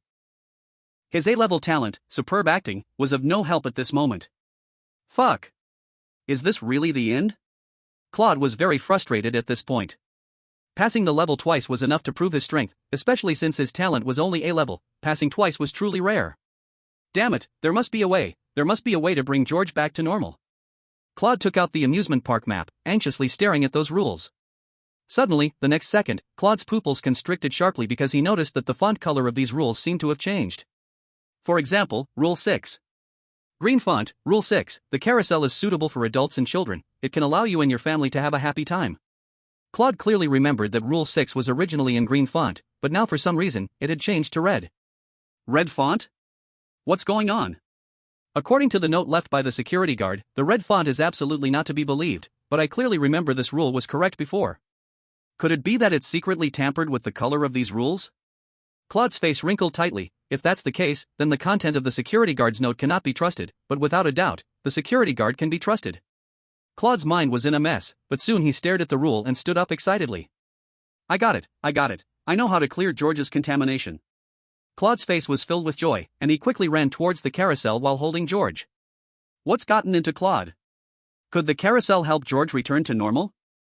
This rule has been tampered with by it. If Claude judges incorrectly, then not only George but even he himself will be contaminated. I hope Claude can gamble right. As Claude was sprinting towards the carousel, Su Xiao was already playing on the carousel with George. Of course, Su Xiao needed to rebel against the rules, so he didn't get on the carousel. Since George had not been contaminated in any way, the carousel brought him only brief happiness with no other effect. Bored with the carousel, Su Xiao directly took George to the Ferris wheel. In front of the Ferris wheel, Su Xiao was just about to put George on it when he noticed a woman quietly sitting in the nearby spot. The woman wore a green hat and black sunglasses, and Su Xiao could not see her expression, but he could see her eyes beneath the sunglasses, which looked like black holes. As Su Xiao placed George on the Ferris wheel, the woman reached out and randomly touched George's head, suddenly saying, "What a cute child, it would be a shame if you fell from the Ferris wheel." After saying this strange thing, the woman carefully took out a white cane and walked down from the Ferris wheel. After the woman left, Su Xiao frowned, and then he found a note on her previous seat. Su Xiao picked up the note, gazing at the departing woman, and remembered Rule 4. Yellow font, Rule 4, you can ride the Ferris wheel, but if you happen to encounter a blind woman in the Ferris wheel, please ignore whatever she says. Although Rule 4 stated that the woman could not be trusted, from the woman's actions just now, she seemed to have no malicious intent. Su Xiao slightly frowned, perhaps she has been waiting here just to give herself a hint. In Su Xiao's view, the blind woman and the security guard were both risking danger to give hints. Although Su Xiao did not know what kind of outcome their actions would bring, for now, both the security guard and the woman could temporarily be classified as good camps. Su Xiao held the note left by the blind woman. Just as she was about to open it, a staff member from the amusement park rushed over. Green text, Rule 10, staff in the amusement park cannot be trusted, especially those in black uniforms. Seeing the staff member, Su Xiao instinctively tucked the note away. The staff member jogged up to Su Xiao, his voice and expression filled with enthusiasm. Hello, did you just receive something from that blind woman? That blind woman often comes to our amusement park to cause trouble. If you took her things, please return them to us, or she might follow you and your family. Listening to the staff member, Su Xiao frowned slightly. I didn't take her things, so I have nothing to give you. The staff member in front of her gave Su Xiao an extremely uncomfortable feeling, even stronger than the earlier feeling from the frog doll. There's a problem. This staff member definitely has a big problem. If you didn't believe that blind woman, you wouldn't be right, because she has been kicked out of the amusement park by our staff. The staff member said this while glancing at George in the Ferris wheel, then looking back at Su Xiao. Aren't you going to ride the Ferris wheel? Don't you want to enjoy the view from up high in our amusement park? Su Xiao replied, I'm afraid of heights, so I won't go on the Ferris wheel, it's fine for George to go alone. Alright, but our Ferris wheel is about to start. To ensure the safety of the guests, I will accompany little George and make sure he lands safely. After the staff member said this, he also boarded the Ferris wheel. And at the moment the Ferris wheel started, his clothes instantly turned black, and a strange smile slowly appeared at the corner of his mouth. On the side of the other selected participants. Some selected participants also took George to ride the Ferris wheel, and they encountered that blind woman inside the Ferris wheel. However, although the blind woman had warned them, some selected participants, including Noah from Sealand, still chose to ride the Ferris wheel accompanied by the staff. When the Ferris wheel slowly ascended, these selected participants gradually noticed something unusual about the staff member. Black. These selected participants were about to escape the Ferris wheel with George, but they were astonished to find themselves suspended above the ground, with no way to escape. They could only watch helplessly as the staff member in front of them transformed into a pitch-black bare face, then smiled strangely, before pushing them into the abyss. Sealand, my Jia, Galuan. The selected participants from 6 countries were eerily swallowed, and the world of strange tales was about to descend. Countdown 10, 9, 8, 7. Chapter 82. When you see this note, I might have already died. What the hell? What did I just see? Oh my god, the staff actually turned into a terrifying bear. That's bone-chilling. The staff member actually pushed all the selected participants off the Ferris wheel? It's a bit speechless. Rule 10 clearly warned that staff cannot be trusted. Why were there still selected participants foolish enough to believe them? Is there a possibility that Rule 10 has now turned into red text? After some selected participants led by Noah from Sealand were eliminated, suddenly a netizen exclaimed. What the hell? It seems something also fell from the Ferris wheel with Su Xiao. Could it be George? What are you thinking? Su Xiao always kept the doll on George. How could George possibly be in trouble? Su Xiao is not like Noah from Sealand. Those little tricks from the staff, Su Xiao probably saw through them long ago, just not saying it out loud. In the live broadcast, nearly 99% of the netizens chose to trust Su Xiao. This trust seemed to come from nowhere, but they just felt Su Xiao wouldn't easily die. At this moment, Su Xiao was examining the note left by the blind woman. The content on the note seems to be supplementary rules. Green font, Rule 11, when you see this note, you are very likely already being watched by it. Please leave the amusement park according to the staff's instructions. Yellow font, Rule 12, the slide is the correct exit, there is no exit in the amusement park. Yellow font, Rule 13, Bear World does not exist, but you can try to find a place called Bear World. Red font, Rule 14, if you accidentally enter its territory, do not panic, stay calm, as any emotion will be seen as provocation by it. Red font, Rule 15, there is no escape, everyone will become its toys to release its anger. The woman left only 5 simple rules on the note. Looking at these 5 rules, Su Xiao frowned deeply. From these rules, Su Xiao discovered a problem. The colors of the font seemed completely mixed up, which means it has tampered with these rules. Rule 11 is obviously wrong. From the moment I entered the amusement park, I have already been targeted by it. Believing the staff is foolish, the ordinary staff has already been contaminated by it. Although not as severely as the staff in black uniforms, even ordinary staff cannot be trusted. Rule 12 says the slide is the exit, yet also states there is no exit in the amusement park. Clearly, this is a misleading rule. The slide is very likely a trap. The rules on the note made Su Xiao frown deeply, but just then, from the Ferris wheel, a human figure suddenly fell from the sky. Looking at that human figure, Su Xiao grinned. He knew exactly what it was. Ignoring the staff who had become a meat paste, after the Ferris wheel stopped, Su Xiao directly picked up the frightened George. Whoa whoa. Brother, that uncle just now was so scary, he wanted to throw me down. At this moment, George was clearly terrified. Fortunately, I have the doll you gave me to protect me, otherwise, I would never see you again. George clutched Su Xiao's clothing corner, his eyes tear-stained, clearly having cried. Su Xiao patted George's head and comforted him. Now you know the danger, right? Brother tells you, there are many bad people in this amusement park, you can only be safe if you stay with me, understand? Machem, I understand, brother.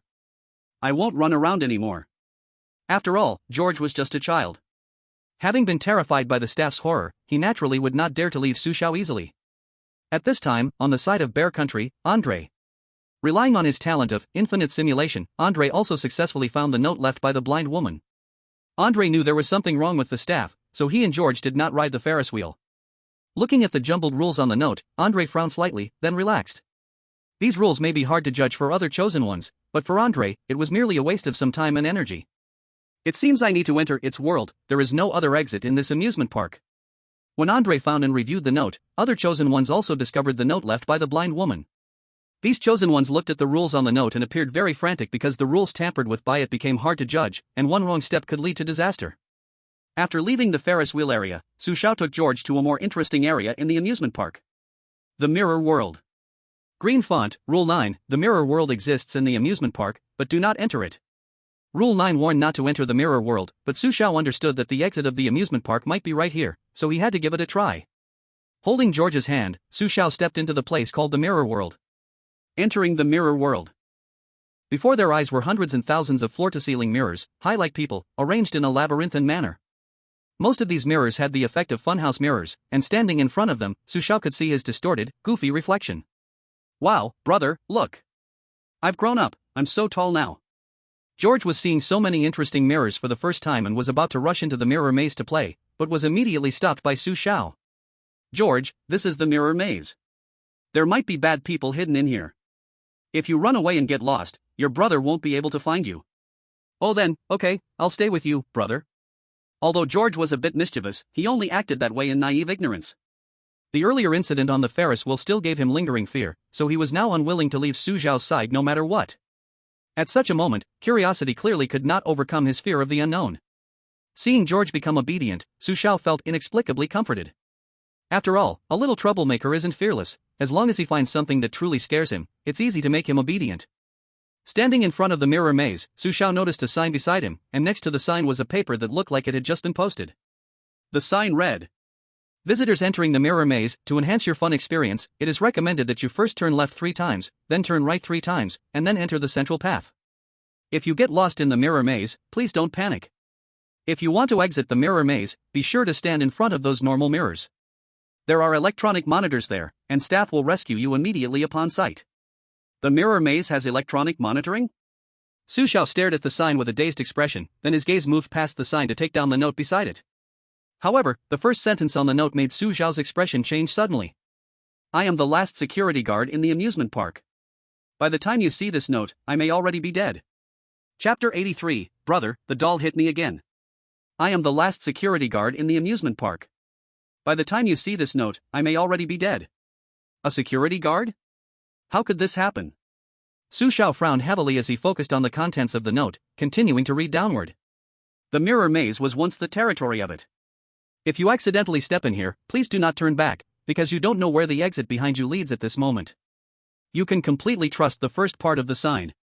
Before entering the mirror maze, be sure to follow the instructions above, this may save your life. Do not stand in front of normal mirrors if you don't want to see it inside. Please make sure to do as I say. We have tried to fight against it, but unsurprisingly, its power exceeds our imagination. This is the last note I leave behind. When you see me again, I may exist in another form. The amusement park cannot survive, everyone will forever remain here. Another form? The amusement park cannot survive? The hints provided by the guard were scarce, and as Su Xiao looked at the few tips, he felt a strange sensation. These few tips seemed entirely in the guard's handwriting, but the tone didn't sound like the same person. Could it be that the contents of this note have been altered by someone? Could it be it, or perhaps the staff here? Su Xiao furrowed his brows deeply. What the guard left behind can no longer be trusted, because these things may have become tools used by it. After pondering for a moment, he chose not to believe the contents of the sign and directly took George toward the rightmost path into the mirror maze. At the same time, already, the chosen ones have selected to believe in Rule 11. Green font, Rule 11, when you see this note, you are likely being targeted by it. Please leave the amusement park according to the staff's instructions. Some chosen ones believe in Rule 12. Yellow font, the slide is the correct exit, there are no exits in the amusement park. But clearly, both Rule 11 and Rule 12 are rules that have been tampered with by it, so it is evident that they are both wrong. As several cold announcements echoed across the globe, those who chose to believe in Rule 11 and Rule 12 were ruthlessly eliminated. Damn, Rule 11 and Rule 12 are both wrong, this is a trap set by it. How outrageous. 2 simple rules eliminated 5 chosen ones directly. Distinguishing the correctness of rules by font color no longer works, the security in the blind woman should be good. It's just these rules and hints that have been interfered with and modified by it, so the chosen ones need to be more careful in their discrimination. As some chosen ones were eliminated, others, like Su Xiao, entered the mirror world. In Pickle Country, Han Xiaoran entered the mirror world and also discovered the notice board and the notes left by the security. To enter the mirror maze, I need to turn left 3 times and right 3 times? Luckily, there are no neck twists or butt wiggles, otherwise, I would suspect this is a world of strange tales. Han Xiaoran followed the actions on the notice board, turning left 3 times and then right 3 times, and after finishing the turns, he took George to walk towards the central passage. In Paris, Claude's guess was correct, the carousel could indeed help George eliminate his pollution. Mirror maze? I need to follow the notice board to complete the actions before I can enter? Looking at the content on the notice board in the note, Claude frowned slightly. He chose not to perform the strange actions but directly took George into the leftmost passage. In Grizzly Bear Country, Andre stood still with his eyes tightly closed. After a moment, he opened them, his expression filled with seriousness and confusion. These actions are clearly a trap, merely to attract its attention. Except for the central passage that cannot be chosen, the other 2 passages lead to the same place. Now I cannot go back, I can only grit my teeth and choose a path. After careful consideration, Andre finally chose the rightmost passage, just like Su Xiao. In Steel Country, Ali also entered the mirror world. Through rational judgment, he noticed the abnormalities in the security note. So he did not choose to believe the content in the note, nor did he trust the notice board, he took George directly towards the left passage. After the other chosen ones entered the mirror world, Bart from Australia and Alexander from the United States followed in the footsteps of the other chosen ones into the mirror maze. Back to Su Xiao. At this moment, Su Xiao was advancing along the rightmost passage with George. In the mirror maze, all routes were divided by mirrors. Su Xiao walked for a long time but was just going in circles. Moreover, those mirrors seemed to possess a magical power, guiding you to continually follow a specific route and ultimately return to the starting point. This feeling was strange, as if the mirror maze was being controlled by something. Like an unbreakable shackle, leaving here was not an option. The mirror maze, perhaps this place has been completely distorted by its influence, so once entered, the way out cannot be found. Do I have to force myself to use physical means? Su Xiao stood still, frowning in thought, but at that moment, George's crying interrupted him. Whoa whoa. I hate it the most. Whoa whoa. Brother, your doll hit me again. It won't let me look in the mirror. I hate it so much. George cried as he squeezed Su Xiao's leg tightly, his tears and snot rubbing all over Su Xiao's pants, his face full of grievance. Mirror? What bad mind could the doll have? It just doesn't want you to look in the mirror. Su Xiao did not immediately console the crying George, he directly walked to the mirror that George had just looked into. Su Xiao noticed that this mirror was different from the surrounding mirrors because the surface of this mirror was completely normal. The sign said that to exit the mirror maze, you just have to stand in front of a normal mirror. But the note left by the security guard suggested the opposite. Could it be that the normal mirror is not for asking for help but has some other purpose? As Su Xiao crossed his arms and leaned his head on them, staring at the normal mirror, suddenly a large area of blackness surged within the originally normal mirror. The blackness spread like a spider web, gradually covering Su Xiao's body in the mirror, and at that moment, Su Xiao in the mirror also started to become strange. Bang crack! Just when the blackness was about to completely cover Su Xiao's body, the black general acted and shattered that mirror. With the shattering of the mirror, the strangeness came to a halt, but Su Xiao frowned and stood still. It seems the note from the security guard was right. Staring at a normal mirror for too long can easily attract its gaze. Chapter 84, Black and George. At this moment, Han Xiaoren from the pickled vegetable country. After wandering around the mirror maze a few times, Han Xiaoren successfully got lost in the mirror maze. What's more lethal is that because George was playing around, he kept staring at a normal mirror, so his whole face was starting to turn completely black. This blackness did not seem like pollution, but more like some kind of eerie assimilation. Looking at George, whose whole body would turn black in just a few minutes, Han Xiaoren was completely on the verge of collapse. He recalled the last sentence on the security guard's note. No one can survive the amusement park, everyone will be trapped here forever. Thinking of this sentence, Han Xiaoren's eyes suddenly filled with terror. He could not imagine what George would eventually become, and his only thought now was to escape from here. Because everything here was just too bizarre. Ah! Where is the exit? Let me out. Let me out now. Initially, Han Xiaoren planned to stand in front of the normal mirror to call for help from the staff. But seeing George's condition, Han Xiaoren no longer believed the nonsense on the sign. Just when Han Xiaoren was about to completely break down, he finally received a tip from the higher-ups in the pickled vegetable country. Receiving the tip, Han Xiaoren calmed down a little. He began to try to go back according to the hint. But after a few minutes of trying, Han Xiaoren completely lost hope because no matter what method he tried, he always ended up back at the starting point. Moreover, after a few minutes, George behind him had already completely become abnormal. George's entire face, and even his whole body, had turned completely black, looking from the outside like a doll bear that was entirely twisted in black. At this moment, George's face, so black that no expression could be discerned, was eerily staring at him. He. Brother, will you play with me, right? You will never leave me, right? Brother, let's play hide and seek, okay? If I catch you, I'll eat you, how about that? He. Brother, don't you like me anymore? I am your dear brother, George. The twisted and darkened George raised his head and slowly approached the terrified Han Xiaoren. Looking at George's black and eerie face, Han Xiaoren was completely frozen. Fake. It's all fake. No one at the amusement park can pass through. No one can leave here alive. It is everywhere, it won't let us leave alive. Han Xiaoren was driven mad, desperately running in a certain direction. Watching Han Xiaoren's frantic escape, the darkened George chose not to chase him, only emitting an eerie laugh at Han Xiaoren's back. George's laughter was strange, as if it didn't come from him, but from it, which found some kind of satisfaction. No, go away. In his desperate flight, Han Xiaoren was horrified to discover that the eerie darkness was spreading over his body, a darkness that could not be removed or contained, leaving him to let it occupy him. Go away, I won't fall here. Exit.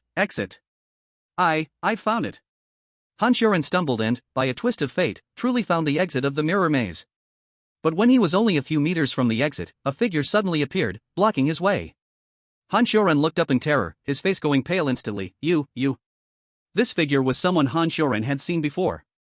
That's right, it was the frog doll that had been following him all along. The appearance of the frog doll extinguished the flicker of hope Han Xiaoren had just ignited, and moments later, an announcement resonated across the world. The chosen one from Pickled Vegetable Nation, Han Xiaoren, has been eerily swallowed. The world of strange tales is about to descend. Countdown 10, 9, 8, 7, 6. Damn, Han Xiaoren from Pickled Vegetable Nation really got the short end of the stick this time. Shit, just looking into the mirror turned George into that ghostly figure. It doesn't seem like pollution, more like assimilation. Is this really George's little brother?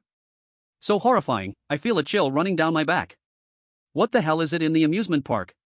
I feel like the park isn't as simple as it seems. The surface world of the amusement park should be relatively simple, but once you step into the inner world, you face true terror. I never imagined that just a mirror world could be so terrifying. Even the note left by the security guard seems suspicious. A bit scared yet somewhat expectant, I wonder how many chosen ones will clear the amusement park instance. Viewers in the livestream were buzzing about the stark difference in danger between the surface world and the inner world. On Su Xiao's side, the Black General broke the normal mirror that the darkness was spreading over, but soon, other mirrors began to cover with the eerie darkness. Furthermore, the darkness in the mirror extended all the way to the ground, rushing wildly towards Su Xiao and George. But just as the darkness surged towards Su Xiao and George, a brand new path appeared before Su Xiao. Is this the exit to the mirror maze? Looking at the new path that appeared, Su Xiao frowned. He accidentally stumbled upon the secret of the mirror maze. Without a moment's hesitation, Su Xiao ran down that path with George. Before long, Su Xiao and George came to a door completely painted red. This door was strange, standing alone with no surrounding buildings or decorations. The area around the door was entirely dark, looking very out of place. When Su Xiao stood in front of this door, he noticed that the eerie darkness chasing from behind actually bypassed him and surged straight into the door. It was clear that this eerie darkness came from behind this door. This scene made Su Xiao furrow his brow slightly. Could it be that behind this door is its territory? Is it possible that the bear world and the mirror world are actually connected? Su Xiao understood that everything happening in the mirror maze might have been its scheme, meant to draw him here. After a moment's thought, Su Xiao decided to enter through this door because he was eager to find out. What exactly is it in the amusement park? Slowly, Su Xiao pushed open the red door, and as the red door opened, everything behind it was completely revealed to Su Xiao's sight. In that moment, Su Xiao and George's pupils suddenly began to dilate. P.S. Someone at home has tested positive, so to ensure continuous updates, I, an author who has never saved drafts, have started saving drafts for you. To prevent unexpected situations, I will still update twice a day for the next few days. I initially planned to give you a big update after the recommendation period. Currently, this plan may have to be temporarily put aside. If one day you find that the drafts have also run out, then you can't blame me, my friends. After all, the author is doing their best to ensure updates. As long as you are willing to follow, the author will definitely not let you down. Chapter 85, A Deadlock. On the side of Bait in the Australia's country. Bait had been leading George through the mirror maze for a long time. The whole mirror maze had become increasingly strange, but he still couldn't find the correct exit. At this time, Bait tightly covered his ears, because the surrounding mirrors echoed with the unstoppable laughter of children. That laughter lingered in Bait's ears like the laughter of demons. The laughter constantly disturbed Bait's thoughts, leaving him unable to concentrate. Damn it, where is the exit? How do I get out of this damn place? At this moment, an unprecedented fear climbed up Bait's heart, and even George's gaze at him began to feel incredibly eerie. In the conference room of the Australia's country's high level, Bait's talent was only drawn to a grade B. Relying on this alone is not enough to pass the amusement park. Not to mention the amusement park, why does it feel like he can't even get out of the mirror maze? The hint opportunity has been used. Should we let the Dragon Country use the cheating paper airplane? Use the cheating paper airplane? That paper airplane seems unable to keep 2 copies. Since that's the case, let the Dragon Country use it. Sigh. I hope Bait can be strong enough to survive. By the way, let's take this opportunity to build a good relationship with the Dragon Country. A good relationship with the Dragon Country? How do we explain that to the American side? For now, we don't need to worry about America. I have a feeling that the Dragon Country is the leader of the future world. Just as Australia's country sent a secret message to the Dragon Country, in the world of strange tales, Su Xiao immediately sent a hint to Bait using a paper airplane as if he had foreseen it. With the sending of the hint message, the cheating paper airplane quickly flew into Bait's hands. The appearance of the cheating paper airplane undoubtedly gave Bait a great boost. He was almost about to be grateful to all the high-ups in Australia's country to the point of tears, if he hadn't known that the cheating paper airplane couldn't keep 2 copies. Bate opened the paper airplane without hesitation. After reading the contents inside, Bate walked to a normal mirror and swung all his strength to punch the mirror surface. With a loud crack, the mirror shattered, and Bate's fist was also cut, blood flowing freely from it. However, at this moment, Bate had no time to check the wound. He glanced at the strange darkness approaching from behind, raised George in a panic, and rushed down the path beneath him. A few minutes later, Bate finalmente appeared in front of the red door, but looking at that door that exuded strangeness from inside to out, he was instantly filled with hesitation. After a fierce internal struggle, Bate finally gritted his teeth and decided to enter. Su Xiao from the Dragon Country hinted for me to come here. He must have also entered through this door. He won't let me down. If he can go in, I can go in too. As soon as Bate's words fell, he had pushed the door open with George and walked in, and at that moment, his still dripping wound. Strange black patterns spread instantly. At the moment Bart successfully found the exit of the mirror maze, Andre from Bear Country, Ollie from Iron Country, Claude from Paris Country, and Alexander from the United States also found their way out of the maze. Since they did not choose to enter through the middle passage and did not perform any strange actions when they entered the maze, they were not hindered when leaving the mirror maze. However, rather than saying they were not hindered, it would be more accurate to say that it deliberately led them to the exit. It seemed more interested in playing with the chosen ones than simply killing them. Perhaps it enjoyed the fun of tormenting the chosen. Standing before the red door, the chosen ones did not open it immediately. They all appeared extremely cautious. Even the originally confident Andre was now sweating profusely, because the more he reflected on the situation, the more he could predict his own tragic end. How is this possible? How can this be? Why, no matter how I calculate, my ending is always death. No, I don't believe it. I will definitely find a way to survive. After a long period of calculating, Andre's face had turned as pale as paper, cold sweat dripping endlessly from his forehead. Andre's mind was nearing collapse, his mental state was far below normal levels. If he forced himself to calculate a few more times, he would suffer permanent and irreversible damage to his mind. Where did it all go wrong? Why can't I escape no matter how many methods I try? No matter how I choose, I cannot escape the fate of being assimilated by it. It is far more terrifying than imagined. Could it really be that, just as the security guard and the blind woman said, everything we do is in vain, and none of us can escape? Andre looked fearfully at the red door. He knew that true terror lurked behind it. Once he entered, no one could come out alive. But the problem was that, after reasoning, he discovered that to leave here, he must enter behind that door. This is a dead end. A certain death dead end. Originally, Andre thought the outer world of the amusement park was simple to navigate and that the inner world wouldn't be too difficult. But now, he couldn't help but slap himself for such a foolish idea. It is a collection of all negative emotions. It can influence a person's feelings. Just one glance at it will lead to assimilation. It cannot be defeated, cannot be killed. The only way to clear it is to become its substitute and remain here forever. At this moment, Andre was trying his best to loudly repeat this statement, hoping to convey his thoughts to those outside the live broadcast. This way, every country would have a chance to relay his message to all the chosen ones. But, imagination is often beautiful, and reality is cruel. Andre's words did not get through. At this point, the entire amusement park was under its influence, and any small actions would be detected by it. For example, at this moment, the images of Su Xiao and Bart after entering the red door became unclear, as if the signal source had been cut off by something. However, it was clear that the viewers in the live room had also noticed this phenomenon. What's going on? Why is the live stream of Su Xiao and Bart blocked? What is happening? This should be its doing. Hey, why are these chosen ones all hesitating outside the door? Why don't they enter? Look, Andre from Bear Country seems to want to express something. I understand oral language. It seems he wants to express that the exit is behind the door? Damn, how could Andre give such a hint to other countries, and is the amusement park's exit really behind that door? Chapter 86, Rules of the Bear World. The hints given by Andre were taken very seriously by the top officials of various countries. Andre's talent is called infinite simulation. He can foresee the development and outcome of events in his mind ahead of time. Therefore, the hints he gave were trusted by most high-ranking officials from other countries. After all, Su Xiao had also entered that door, and they were willing to believe the exit was hidden behind that door. After a brief consideration, the countries of Paris, Bataille, and the United States all chose to use the hint opportunity. As the hints were used, the selected individuals from the three countries had already followed the hints and entered that door. Only Andre remained still in place, unmoving. Strange, didn't Andre say the exit was behind that door? Why isn't he entering the door himself? No, something seems off. What seems off? Did you notice? Right now, Andre must be pale because he has simulated too many times, and he seems to lack any energy. But just a moment ago, when giving hints to other countries, Andre looked like a completely different person. What do you mean? As this netizens' analysis was revealed, all the live chat rooms erupted. Oh my gosh, I didn't notice it carefully before, but looking back at the replay, it really seems like that. If that scene just now wasn't done by Andre, then was it? At this point, all the netizens dared not speculate further. Meanwhile, the high-ranking officials of Paris, Bataille, and the United States were collectively drenched in cold sweat.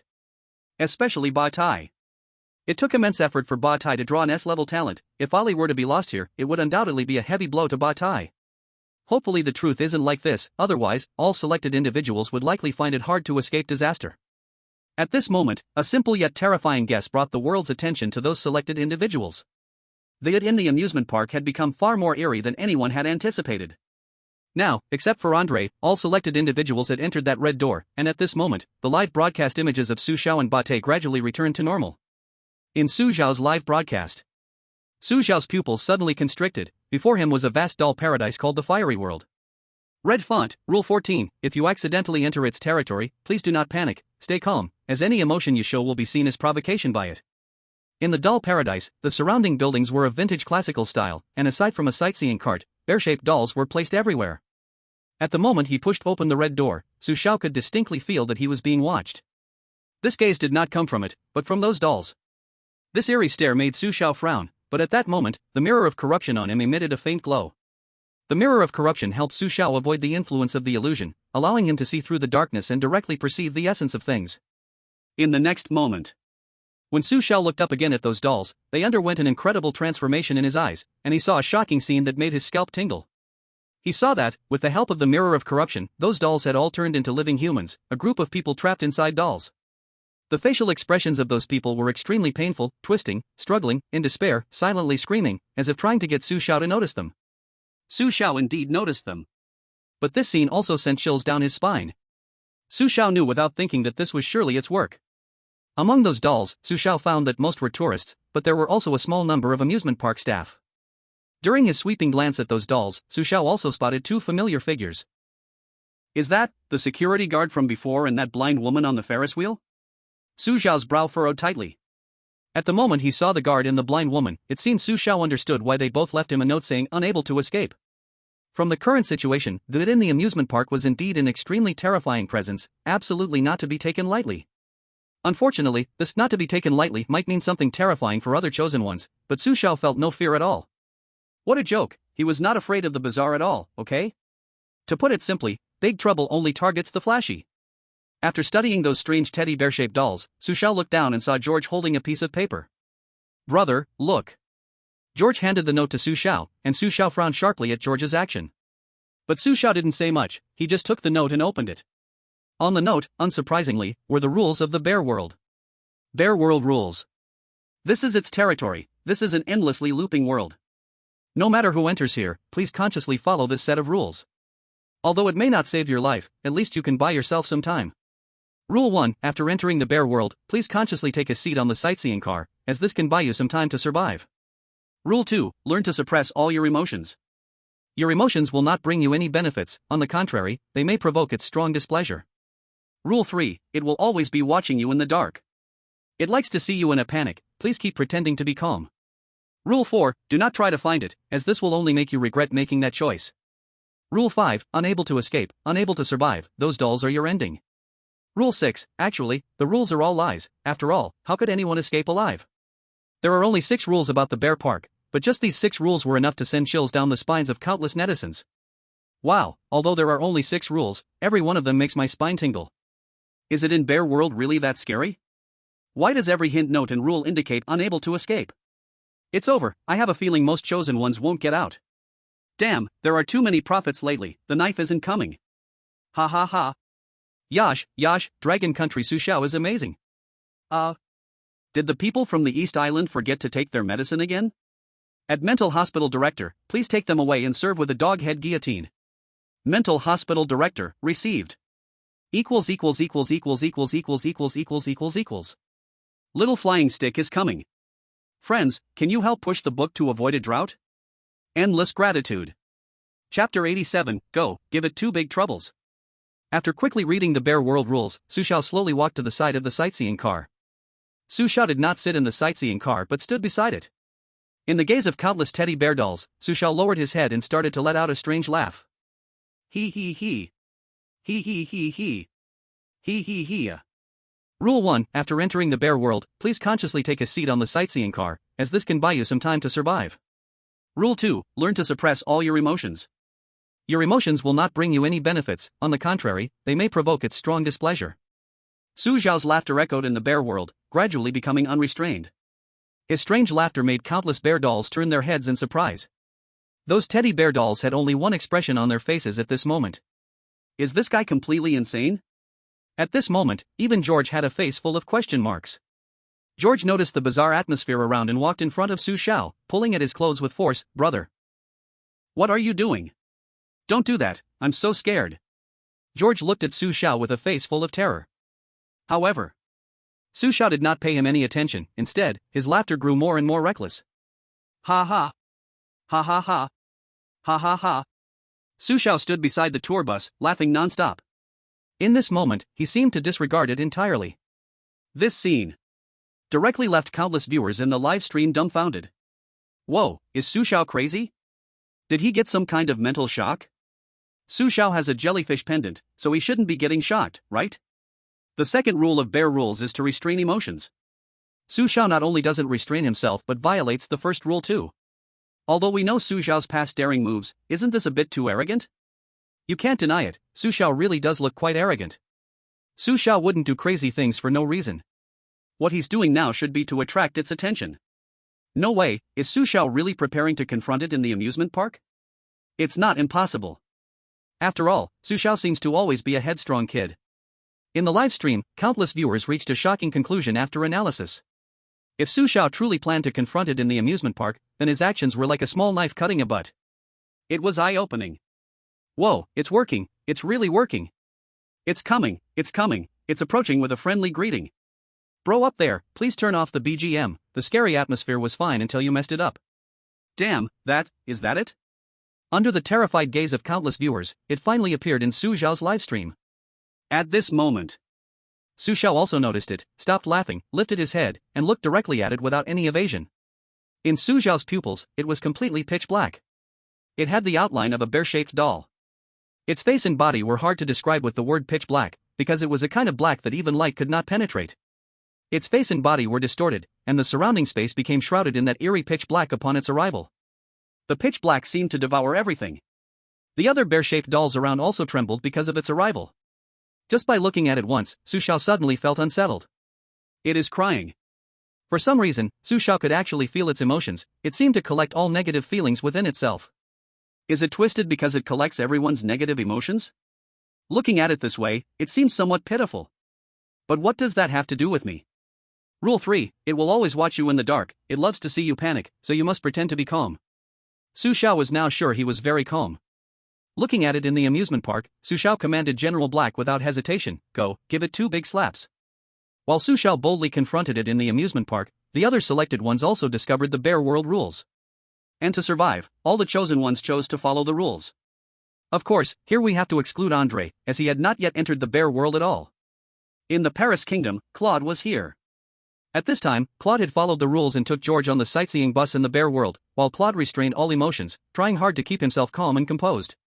Although it had not appeared, Claude could clearly feel a strong sense of being watched. Sitting in the sightseeing bus, Claude's gaze focused on the bear-shaped dolls placed everywhere. Those bear dolls were placed quite haphazardly. Some dolls were on the rooftops of classical buildings. Some were on the ground. Looking at those dolls, Claude couldn't help but frown slightly, because he always felt that something was wrong with them. The dolls seemed to be staring at him, making him break out in goosebumps all over. But just as Claude was staring at those dolls with a strange expression, he heard George's terrified voice beside him. Brother, those dolls are looking at us, they are moving, they are moving. At this moment, George's actions and expressions were very vivid, completely like a frightened little bird. Claude was just about to cover his mouth, but soon he realized that nothing strange was happening. Could it be that those rules are all wrong? If not, why did George react so strongly, and why didn't it appear? At this moment, a thought lingered in Claude's mind. But Claude was not a foolish person, he wouldn't break the rules just because of George's actions, he decided to wait and see. Brother, those dolls are really moving, did you see that just now? Brother, why aren't you talking? Brother, I'm so scared. George kept chattering in Claude's ear, but Claude remained calm and did not pay him any mind. Until Claude discovered that this tour bus had no destination at all, it was just spinning around Bear World again and again. Perhaps, as the rules said, this place was an infinite loop of a world. Finally, after enduring for a long time, Claude couldn't take it anymore, because these rules looked really foolish. According to the rules, he must stay on the tour bus, circling Bear World again and again without showing any expression or panic. Moreover, during this process, he had to endure the gaze of those strange dolls. If this went on, he would just suffer a slow death, and there would be no way to escape. Any normal person would find this unbearable. Chapter 88, How did the dolls turn evil? Damn it, I won't play this boring game anymore. Claude finally exploded. He could no longer control his temper, pointing at those dolls that were staring at him and cursing loudly. To the netizens, Claude's actions might seem reckless, but this was a normal person's reaction. Claude had already made an immortal contribution to the Paris nation by clearing the levels twice with his A-level talent. He perhaps also knew that relying solely on A-level talent, he could not continue for long. Unless he could clear the levels with full stars like Su Xiao, only then could he gain some personal rewards in the world of strange tales. But Claude understood very well that thinking about such things was enough. Most of the time, 99% of effort could not compete with that 1% of luck. Claude had tried his best, really, he was tired, and he couldn't continue any longer. Perhaps just as Rule 5 said, unable to escape, unable to survive, those dolls were his fate. In his emotional explosion, Claude finally managed to see it in the amusement park. However, at this moment, even if Claude knew that the rules were right, he had no regrets about his choices. Having come this far, he was already very content. The Paris Congress took good care of his wife and daughter outside, and he would also be regarded as a hero by the people and his family in Paris. Such a life was not entirely meaningless. Before being assimilated by it, Claude turned back to take one last look at George. Then, a relieved smile appeared on his face, and in that smile, he was quickly consumed by those strange shadows. Claude, the chosen one of the Paris nation, was eerily swallowed. The strange tale world is about to descend. Countdown, 10, 9, 8, 7, 6. Listening to the cold announcement echoing over the globe, countless netizens choked back tears. Claude's actions made them admire him deeply. The value of these chosen ones is represented vividly at this moment. Netizens all understand that entering the strange talk world means giving life to the country and the people. They don't know which will come first, death or passing the level. From Claude, countless netizens seem to see the final outcome of their chosen ones, even knowing that it is difficult for them to avoid being devoured by the bazaar. But when this moment truly arrives, netizens realize that parting is so painful. This pain is no different from the loss of a loved one. Yes, aren't the chosen ones just like family? At this moment, the Paris country is about to descend into the rule of strange tales, but more than the arrival of the rule of strange tales, they are heartbroken over the permanent loss of Claude. With an A-level talent, connecting two levels, Paris country is absolutely unique. Claude, everything you have done for Paris country, the citizens of Paris country will forever remember. Safe travels, eternal hero.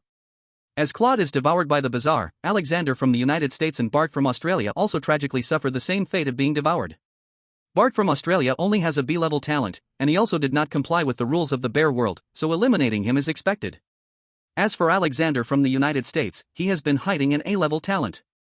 However, the difficulty of this amusement park is no longer something that can be cleared solely by talent and brains. Alexander discovers that George is an important link, but before he can act, he is already filled with resentment towards the Northwest. In the world of strange tales.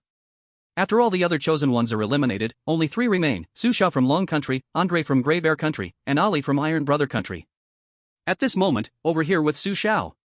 Because Su Xiao ordered the Black General to give it 2 big whacks, it is very angry now. The consequences of its anger are very serious. The result is that it kicks the Black General directly 10 meters away. Damn, the Black General, after merging with the monster bird, can't even handle it?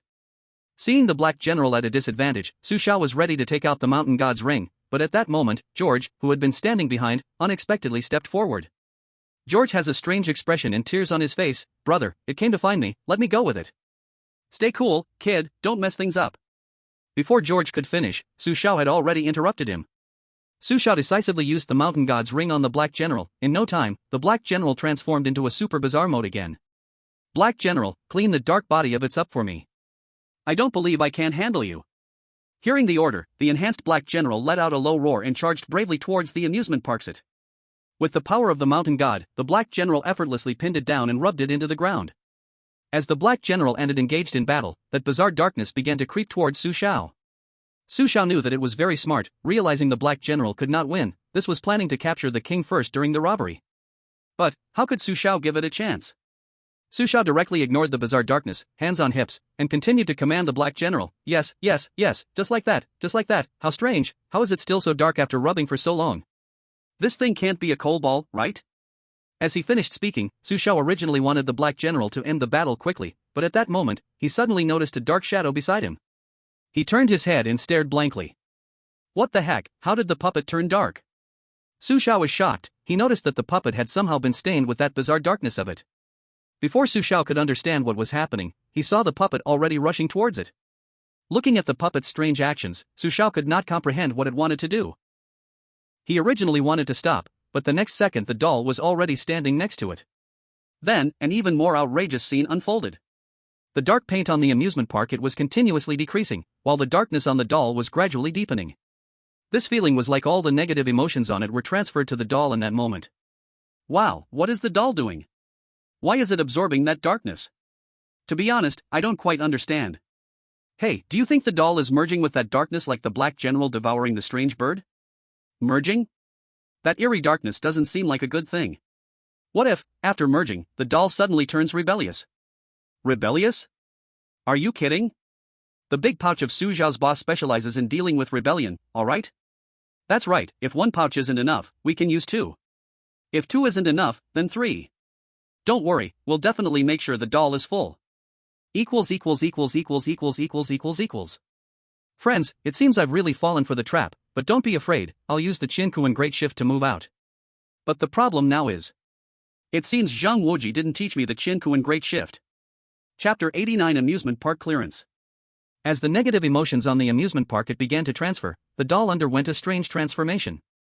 The doll's body completely turned pitch black, and the level of eeriness and terror was climbing higher, looking somewhat like a smaller version of it from Mount Delu. Under Su Xiao's puzzled gaze, a few minutes later, the doll returned to his side. At that moment, the doll was completely covered in darkness, inside and out, merging perfectly with that eerie blackness. Looking at the doll's change, Su Xiao frowned slightly. Is this another kind of merging? As Su Xiao was astonished by the doll's transformation, it, which was being stepped on by the black general, seemed to have also undergone some mutation. It transformed from a pitch-black, twisted little toy bear to a silly-looking little white bear.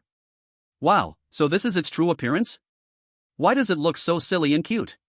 Su Xiao stared at the little white bear in surprise, while around him, those who had been turned into dolls were gradually breaking free from control, starting to return to their original forms from the bear-shaped dolls.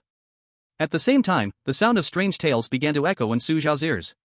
It was originally a pure and kind toy bear, but unfortunately, negative emotions have made it what it is today. It is not to blame, perhaps the world is wrong, and those who unleashed emotions on it are at fault. Chosen one, congratulations on perfectly clearing the amusement park. This is a brand new and alternative way to clear the game, awarding you extra points, clearance evaluation, 6 stars. Extra points will grant additional rewards. Clearance reward, Little White Bear, source of negative emotion pollution, eerie resistance +2. Current eerie resistance, 10%. Little White Bear description, a toy bear that looks adorably clumsy on the outside, but don't be fooled by its appearance, as it can blacken at any moment. Extra reward, introduction of negative emotion pollution source, a disposable item that drives the eerie completely mad for 3 minutes. Little White Bear? Wow, another kind of eerie? This thing actually rewards me in the Strange Tale world? Could it be that my clearance style is so cool that even the Strange Tale world is starting to take notice of my beauty? Su Xiao remembered that the last time he got something like the Black General was also during the last time. What is the source of negative emotion pollution? Su Xiao looked at the pitch-black box in his hand, puzzled, and opened it. To his surprise, it contained some things that looked like black mud. Su Xiao closed the box and frowned in speculation. This thing should be that eerie blackness from the Little White Bear. Anything polluted by it will become a puppet of negative emotions. Although the effect only lasts for 3 minutes. At this moment, Su Xiao was excited about receiving the completion reward, but suddenly, George, who had been ignored by him, waved his hand. Tears and reluctance appeared on George's face. Brother, thank you, goodbye. Goodbye, little black bear. Looking at George, Su Xiao also waved his hand at him. Actually, Su Xiao had already guessed George's true identity early on. In the mirror maze, Su Xiao had already known that the movement in the mirror was not caused by the little white bear, but by George. No, it should be said that George's true identity is actually the little black bear. In other words, there should actually be 2 bear dolls in this amusement park, the little black bear and the little white bear. Both the little black bear and the little white bear belong to the strange things in the amusement park, but the little black bear, George, can remain awake, which is completely opposite to the little white bear controlled by negative emotions. The reason George disguised himself as a human is actually to hope that someone can help the little white bear completely break free from the control of negative emotions.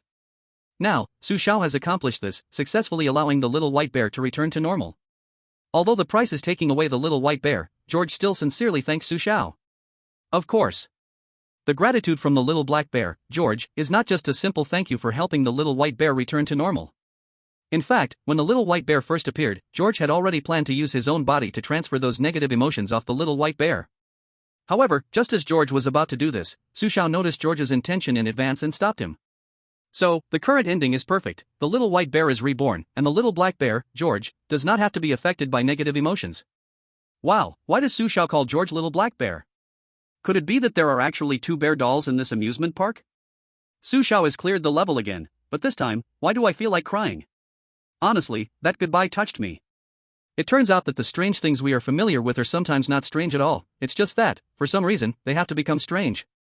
Wow, congratulations to Su Xiao for clearing 6 levels in a row, 666. I'm tired of saying it, the Dragon Kingdom is ready to pop champagne. In the Iron Brother country, Ali is here. Ali did not know that Su Xiao had cleared the level. At this moment, he was sitting on the sightseeing car with George, going through the cycle again and again, tirelessly. Although Ali used his talent to successfully skip the supplemental rules of the amusement park, once he entered the bear paradise, he suddenly realized that this was a dead loop, he couldn't find a way to escape at all. Ali suddenly questioned why the higher-ups of the country gave him such a hint. If the exit of the amusement park really is in the bear world, then what should he do to escape from here? At this moment, Ali had tried his best to suppress all his emotions, he didn't dare to make any movements, but after observing for a long time on the sightseeing car, he found that it didn't look like there was an exit at all. Could it be that the exit is actually not here? Ali began to doubt his life. The amusement park dungeon only gave him 2 days, does that mean he would just sit on the sightseeing car looping endlessly? No, this can't be a deadlock, there must be another way, there definitely is a method to crack it. Ali began to think wildly, and at this time, he noticed the strange bear-shaped dolls around him, and suddenly a rule came to his mind. Rule 4, do not try to find it, as this will only make you regret making this choice. If it is really as the rule says, that this is an infinite looping world, then to get through here, could it be the key? Ali frowned tightly. In such times, he must keep himself calm. After calmly thinking for nearly an hour, Ali finally made his choice. Rather than wait for death, it's better to seek a chance for life. Ali suddenly stood up and shouted at the bear-shaped dolls around him. But after yelling, he immediately regretted it. Because he suddenly noticed that the expressions of the bear-shaped dolls around him changed to unimaginable fear, as if they had foreseen something extremely terrifying. Already starting to feel cold all over, and indescribable discomfort, this chapter is the final chapter of the amusement park, this chapter is released first, and I will update another chapter later. It is expected that I will have a high fever by tomorrow. Damn it! I am fighting with the virus. Even if I have a fever of 40 degrees, my CPU smokes, I will keep updating for you, a real man is not afraid of difficulties. Chapter 90, The Horror Story Instance and the Chosen One's Ranking.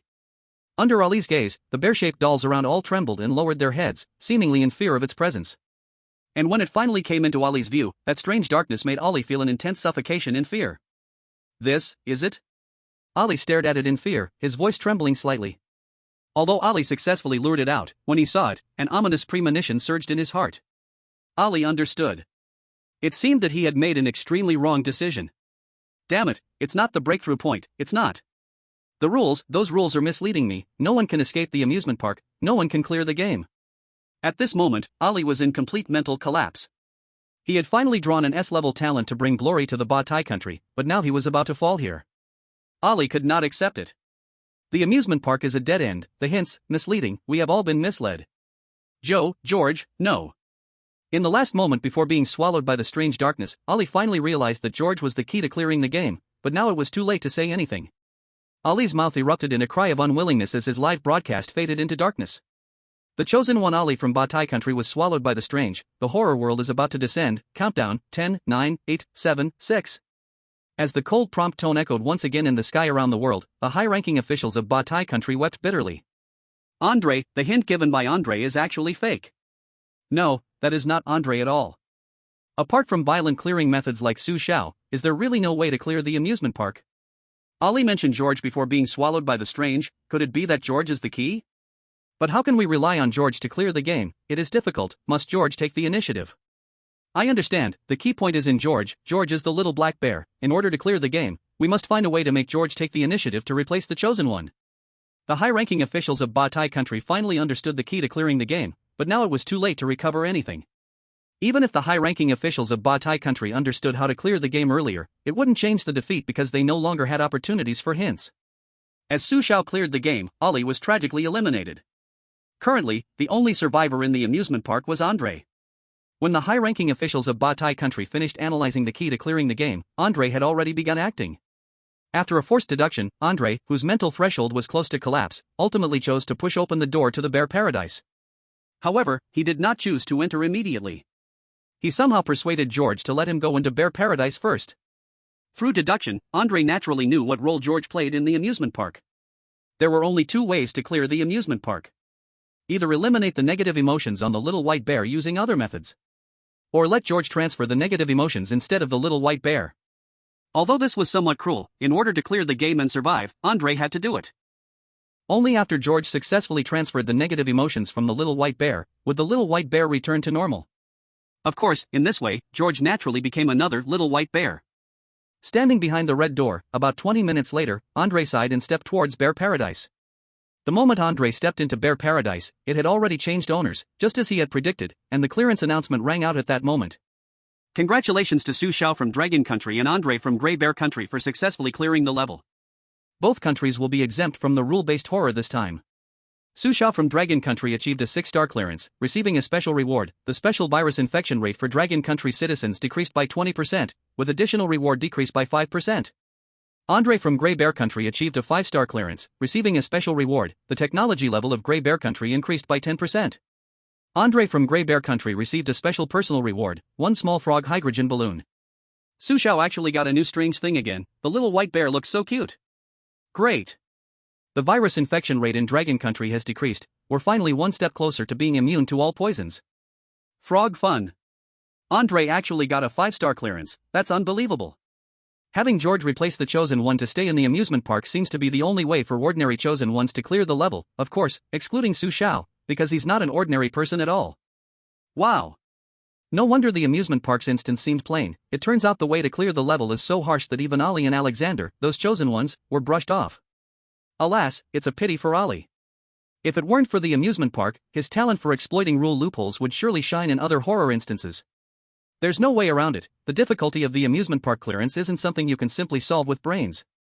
If George wouldn't willingly step forward in the end, it seems this time only Su Xiao would survive, including Andre. I hope such an instance like the amusement park will only appear this one time. With the end of the amusement park instance, some nations rejoiced while others worried. The Iron Brotherhood was one of those who worried. However, Dragon Country had already provided chip support to the Iron Brotherhood, so this rule-based horror did not pose a significant impact on them. Back in the real world, Su Xiao and Andre both enjoyed the highest treatment deserving of heroes. While Su Xiao was back in reality, some software development companies from Dragon Country, unexpectedly, developed a ranking list for all male marriage candidates worldwide. It's ridiculous. As expected, the 18-year-old Su Xiao directly occupied the top spot on the marriage candidate list, being the most sought after by women in the world. Inspired by the marriage candidate list, some countries that hadn't been affected by the rule-based horror began to tinker with a new kind of official alternative ranking software. That is, the Horror Instance Ranking List and the Global Chosen One Performance Ranking List. Once the ranking software was released, it took the world by storm, binding to phones and updating in real time.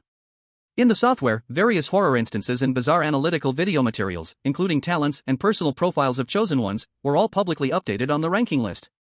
Of course, some top-secret information could never be made public. Horror Instance Ranking List. Mom's Note, Horror Level 99%, Death Rate 99%. Zoo, Horror Level 100%, Death Rate 99.99%. Mount Deluash, Horror Level 100%, Death Rate 99.99%. Global Chosen One Performance Ranking List. First place, Su Xiao from Dragon Country, Talent Unknown, 6 consecutive clearances of horror instances, age 18, single. Second place, Andre from Grey Bear Country, SS Level Talent Infinite Simulation, 2 consecutive clearances in horror instances, age 27. Third place, Claude from Paris, A-Level Talent Outstanding Acting, 2 consecutive clearances in horror instances, current status, deceased. Chapter 91, New Instance, 6-Person Family. After resting for 3 days in the real world. Surviving from the last Ghost Story instance, Su Xiao and Andre were transported into the next Ghost Story instance. The randomly selected countries participating in this challenge are Dragon Country, Bear Country, USA, Zambia, South Africa, Egypt, Argentina, Pickle Country, and East Island. It has been detected that one of the selected participants has an exceptionally high winning rate, triggering a special ghost story world. This challenge ghost story world, the 6-person family. Some homes are happy harbors, the source of all happiness, while some homes are full of danger and weirdness. Perhaps firepower cannot eliminate all inner fears, but sincerity can. This is a 6-person family, and as a part of the family, you have the right to bear family responsibilities and care for your loved ones. Perhaps your family members are scary, but as long as you communicate patiently and politely with them, believe me, you will find a way to get along well. Reminder, please survive until the end in 5 days, using any means necessary. Special warning, your family includes grandma, dad, mom, younger brother, and younger sister. Your family is dangerous, and 3 of them want to kill you, please be careful to distinguish. As the ghost story's voice fell, Su Xiao found himself standing in a clean and tidy room. This time it's actually a special instance. Damn, a certain selected participant has too high a winning rate? Isn't that just talking about me? You might as well read my ID card directly, damn it. Su Xiao felt somewhat speechless. This instance actually lasts for 5 days with no hint opportunities, and out of 5 family members, 3 want to kill me. This is too thrilling. Just thinking about the scene of being chased by 3 family members made Su Xiao feel incredibly excited. Wasn't this luck? Wasn't this just like a wolf entering a sheep's pen? Wow, it's actually a brand new instance. Big Shot Su Xiao has triggered such a special instance. Is this weirdness deliberately targeting Big Shot Su Xiao? This time, there aren't even any hint opportunities from the outside. What is there to play with? Damn, other selected participants are shaking in fear right now, but why do I feel like Big Shot Su Xiao is not only unafraid but even a bit excited? I can't see through this, I really can't see through this confident and charming man more and more. Other selected participants are thinking, even if we are in danger, don't forget to pull us along, we will really die. At this moment, some selected participants who heard the ghost story's prompt couldn't help but curse. They of course knew who that man with too high a winning rate was. Although the instance hadn't started yet, it was obviously clear that the special instance would be much scarier than a regular one. At this moment, Su Xiao did not care about the thoughts of participants from other countries. He surveyed the room and then found a note on the table. On the note, blood-red rules were neatly arranged. Rule 1, please do not leave your room except during safe times. Rule 2, noon 12 p.m. to 1 p.m., and 5 p.m. to 6 p.m. are safe times. During these 2 time periods, you can leave your room to enjoy the food prepared by your family. Rule 3, grandma cannot be trusted. Grandma's footsteps are usually very light. If you hear grandma coming close, do not make a sound, because she will kill you based on the sound. Rule 4, your younger brother may come to knock on the door, usually knocking 3 times. Before he knocks 3 times, please cover your ears, otherwise, you will become mentally confused. Rule 5, mom has some mental issues, she will kill randomly and without reason. Of course, sometimes this is not just aimed at you. Rule 6, dad's footsteps are usually very heavy, he is the one who loves you the most in the family. At critical moments, he will stand up to protect you. Rule 7, your younger sister can be trusted, please protect her well. If she dies, the other family members will completely lose control. Rule 8, in case of an unavoidable situation, the wardrobe in the room might be a good hiding place. Rule 9, there is a mobile phone in the room that can be used. Damn it, it's a special instance, these rules look creepier than the usual ones. From the rules, 3 out of 5 family members will kill the chosen one, 1 will protect the chosen one, and 1 needs the chosen one's protection. What kind of divine family is this? So strange, just looking at these rules gives me chills. I wonder if the chosen ones can withstand it. Other chosen ones, let me hold up? Easy for you to say, what should I use to hold up? My shoulders or my head? Countless internet users were discussing the rules hotly. It must be said, the rules this time clearly show eerie and dangerous undertones. To survive 5 days in this eerie house is almost harder than ascending to heaven. While countless internet users were discussing this instance, Su Xiao had already found the phone mentioned in the rules under the bed. The phone was fully charged and of great quality, it should be no problem to use it for messages for 5 days. Just as Su Xiao picked up the phone, before he could study it, he found a message from his sister. He opened this unread message. Time, 9 a.m. Sister, bro, staying at home is so boring, can you come out shopping with me? Shopping? Su Xiao thought for a moment and decisively replied, sure. Rule 9, there is a phone in the room that can be used, but no matter who sends you a message, you cannot reply, or the consequences will be severe. Rule 9 clearly mentioned that you cannot reply to anyone's messages, but Su Xiao was rebellious and wanted to play. Soon, his sister replied. Sister, wow, you're so nice, I'll change clothes and come find you, you get ready too. Playful. Su Xiao, okay, waiting for you. After replying to his sister's message, Su Xiao put the phone aside and without saying a word, instructed the doll to stand behind the door, quietly waiting for his sister to arrive. Rule 1, except during safe times, do not leave your room. Rule 7, the sister can be trusted, please protect her. If she dies, the other family members will completely lose control. Rule 1 stated no going out except during safe times, and Rule 7 mentioned the sister is an ordinary person. However, for Su Xiao, whether these two rules were right or wrong didn't matter. I don't know if I can trust my sister, but when she comes, I should be able to test it. As Su Xiao sat on the bed waiting for his sister, other chosen ones had also found notes and phones in their rooms. Similarly, other chosen ones saw the message from the sister, but at this moment, uncertain of her true intentions, they all chose not to reply. Chapter 92, The Incarnate Sister-Slaying Demon. Other chosen ones all chose to develop steadily, but footsteps could be heard outside Su Xiao's room. However, just as Su Xiao was about to get up and open the door, that footsteps eerily vanished at the doorway. Su Xiao frowned slightly. He knew that his sister must be standing outside the door, but just as he prepared to open the door to give her a surprise, his phone received another message from his sister. Sister, bro, are you in your room right now? Su Xiao, no. Sister, surprised, then where are you? Su Xiao, in your heart. Heart gesture. Sister, you're annoying, I'm your sister. Where exactly are you? I'm coming to find you now. Su Xiao, guess. Sister. Sister, bro, you're so mean. You promised to go shopping with me, are you going back on your word? Su Xiao, guess again. Sister, frustrated, crying. Su Xiao, alright, I'm not teasing you anymore, I'm really in the room. Sister, really? That's great. Bang. After reading the message from his sister, Su Xiao suddenly heard the sound of an axe smashing against the door from outside, accompanied by his sister's eerie laughter. He he he he. Brother, I know you're inside.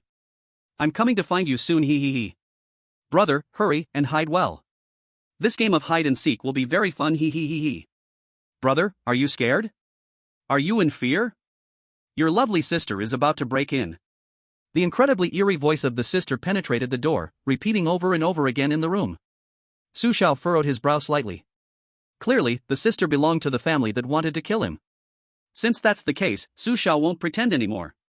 He can only turn into a sister-slaying madman. Sister, don't blame brother. I have no choice. Su Xiao suddenly stood up from the bed, taking a few large strides to the door and yanking it open. The door opened, and the pale sister was in shock, wondering why things didn't go as imagined. The sister stared blankly at Su Xiao for a full 2 seconds. Then realizing what was happening, a bizarre and sickly smile crept onto her face, her bright red lips stretching up to her ears. Brother, are you not planning to hide? He do you? So it's just you, sister, always talking nonsense. Before the sister finished her words, Su Xiao grabbed her by the hair and gave her 2 big slaps. With those 2 big slaps, the sister was left dumbfounded. After a while, she finally reacted, "Oh, I want to kill you." At this moment, the sister's expression was extremely sinister, her 2 bulging eyeballs staring at Su Xiao like a dead fish, the 2 slaps undoubtedly causing her great harm. But just when the sister was about to raise her axe to chop Su Xiao, the puppet struck. The all-black puppet also showed a sinister grin, and then Su Xiao saw the sister's hair, along with blood and scalp, flying up. Moments later, the sister let out a miserable scream and dragged her body away in retreat. Looking at the sister's embarrassed figure fleeing, Su Xiao rubbed his nose and suddenly started to reflect, was I too much just now? Sai, my poor sister, should now understand her brother's might. At this moment, outside the live stream, countless netizens were once again amazed by Su Xiao's antics. Wow, Su Xiao, this was too amazing. The craftsmanship can't even describe it. What did I just see? The sister actually ran away crying after taking 2 slaps? Su Xiao is simply invincible. Everything can be solved with a big slap. I would call Su Xiao the god of big slaps. Su Xiao's method of fishing law enforcement plus a fierce strike, it really left me stunned. That's a sister, and his strike was too light. Su Xiao, it doesn't matter, I will strike. Back in the day, I stood with my hands in my pockets, not knowing what an opponent felt like. At this time, on the island nation's selected candidate side. The selected candidate from the island nation, Nakajima Kento, was fiddling with his phone when suddenly, the sister sent him a new message. The message was a picture and a text, showing 2 long legs in black stockings. Sister, brother, are you there? Do you want to see something more exciting? More exciting? Nakajima Kento initially didn't plan to respond to the sister's message, but that picture in black stockings made him very excited, and he just couldn't take his eyes off it. So, he inexplicably replied to the message. Nakajima Kento, I'm here, sister. Sister, are you in your room? Facing his sister's inquiry, Nakajima Kento leaned his head on his hand and started to think, does my sister have some purpose? Otherwise, why would she ask if I'm in the room? This seemingly ordinary greeting appeared to have no problems, but the issue is, this is in the world of horror tales, and nothing can be taken at face value. Nakajima Kento, sister, do you need something? Sister, nothing, just bored and want to chat with brother. Below the sister's message was another picture of her in black stockings, those long legs still so tempting.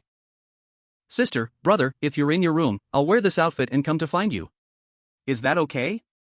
Looking at the picture of his sister in black stockings, Kenji Nakajima furrowed his brows, but quickly relaxed them. The rules say that I can trust my sister, and I need to protect her. Protecting my sister, that's what I'm best at. Kenji Nakajima wiped the drool from the corner of his mouth, his expression extremely sleazy. The lust in his mind was almost clouding his judgment. Holy shit, no way, this guy from East Japan can't be trying to date his sister, right? No way, that's way too twisted. Ugh, if Kenji Nakajima saw his sister's real face, he'd probably puke immediately. How brave. This is the world of ghost stories, Kenji Nakajima shouldn't be this stupid, right? Kenji Nakajima's actions were being watched and discussed by countless netizens. At first, everyone thought that the chosen one from East Japan would be more mature than previous ones, and Kenji Nakajima wouldn't do something so stupid. But countless netizens still underestimated the absurdity of the chosen ones from East Japan. After all, this is a country that can even fabricate textbooks. Under the watch of countless netizens, Kenji Nakajima still couldn't resist the temptation, and he replied to his sister's message. Kenji Nakajima, sister, I'm in my room, just wear this and come find me. Ecstatic. Sister, okay. Picture. Huh, more black stockings? Kenji Nakajima thought his sister had sent him another picture of black stockings, so he eagerly clicked to open the photo. However, in the next second, Kenji Nakajima jumped out of bed, his face full of terror as he threw his phone away. Ugh, oh my god. What the hell is this? P.S. Just a habit, so you guys can get used to it. Chapter 93, Rules, somewhat complicated. Kenji Nakajima's legs went weak, his body uncontrollably shaking. Only then did he suddenly snap out of it. The photo his sister had sent him wasn't a picture of long legs and black stockings, but a terrifyingly decayed and bloody face. Mom, I never want to see black stockings again. Mom, I want to go home. At this moment, Kenji Nakajima was sitting on the floor, his eyes filled with extreme fear. And in his gaze, his once normal phone was eerily oozing blood. As Kenji Nakajima stared in fear at the phone he had thrown on the floor, the sound of a chainsaw being pulled from outside the door began to echo. Hearing the skin-crawling sound of the chainsaw outside, Kenji Nakajima knew that his sister must have arrived. Thinking that he might die at the start, Kenji Nakajima suddenly exploded with a strong will to survive. He pressed his mouth shut, not daring to make a sound, and his body began to frantically move backward. While moving, suddenly, Kenji Nakajima seemed to have bumped into something. His whole body froze, and he quickly turned around in fear. When he saw the object behind him, he couldn't help but breathe a sigh of relief. It was just the wardrobe in the room. The wardrobe? Kenji Nakajima remembered that Rule 8 said that in the face of danger, hiding in the wardrobe in the room might be a good place to hide. Although he wasn't sure if this would work, he had no other choice now. Rule 8, in situations that cannot be resisted, the wardrobe in the room might be a good hiding place. Seeing the wardrobe, Kenji Nakajima grabbed it like a lifeline. Without hesitation, he scrambled into the wardrobe.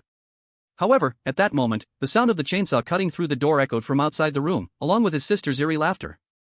Brother, didn't you say you wanted to see me in black stockings? I'm coming to find you, but why don't you dare open the door?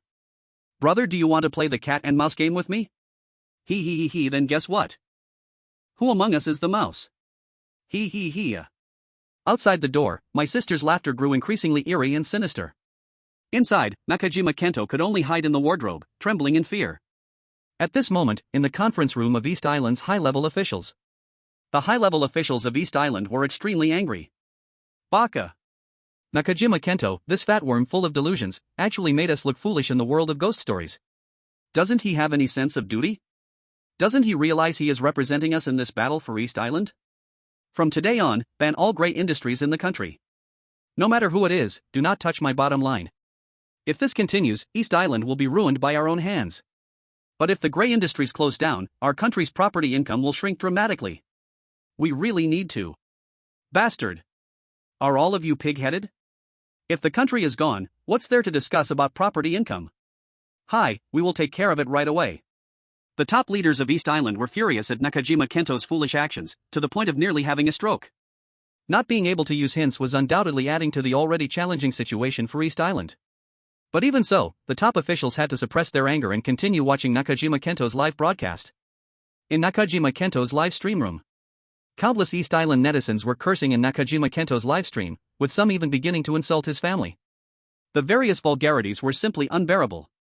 But just when netizens from all over the world thought Nakajima Kento was doomed, the livestream suddenly showed a twist.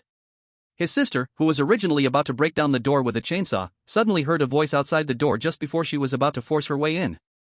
It seemed to be the voice of his younger brother. "Sister, Dad wants to see you, saying he has something to discuss with you." At the moment his brother's voice entered the room, the roaring chainsaw outside fell silent, and then Nakajima Kento heard the sound of footsteps fading away. Crisis averted, Nakajima Kento collapsed to the ground, drenched in sweat. He awkwardly wiped the sweat from his forehead, covering his wildly beating heart with his left hand. "That was close. If my brother hadn't appeared in time, I would have been done for." Wait. Brother?" Nakajima Kento's pupils suddenly constricted. Just as he breathed a sigh of relief, his expression turned tense once again.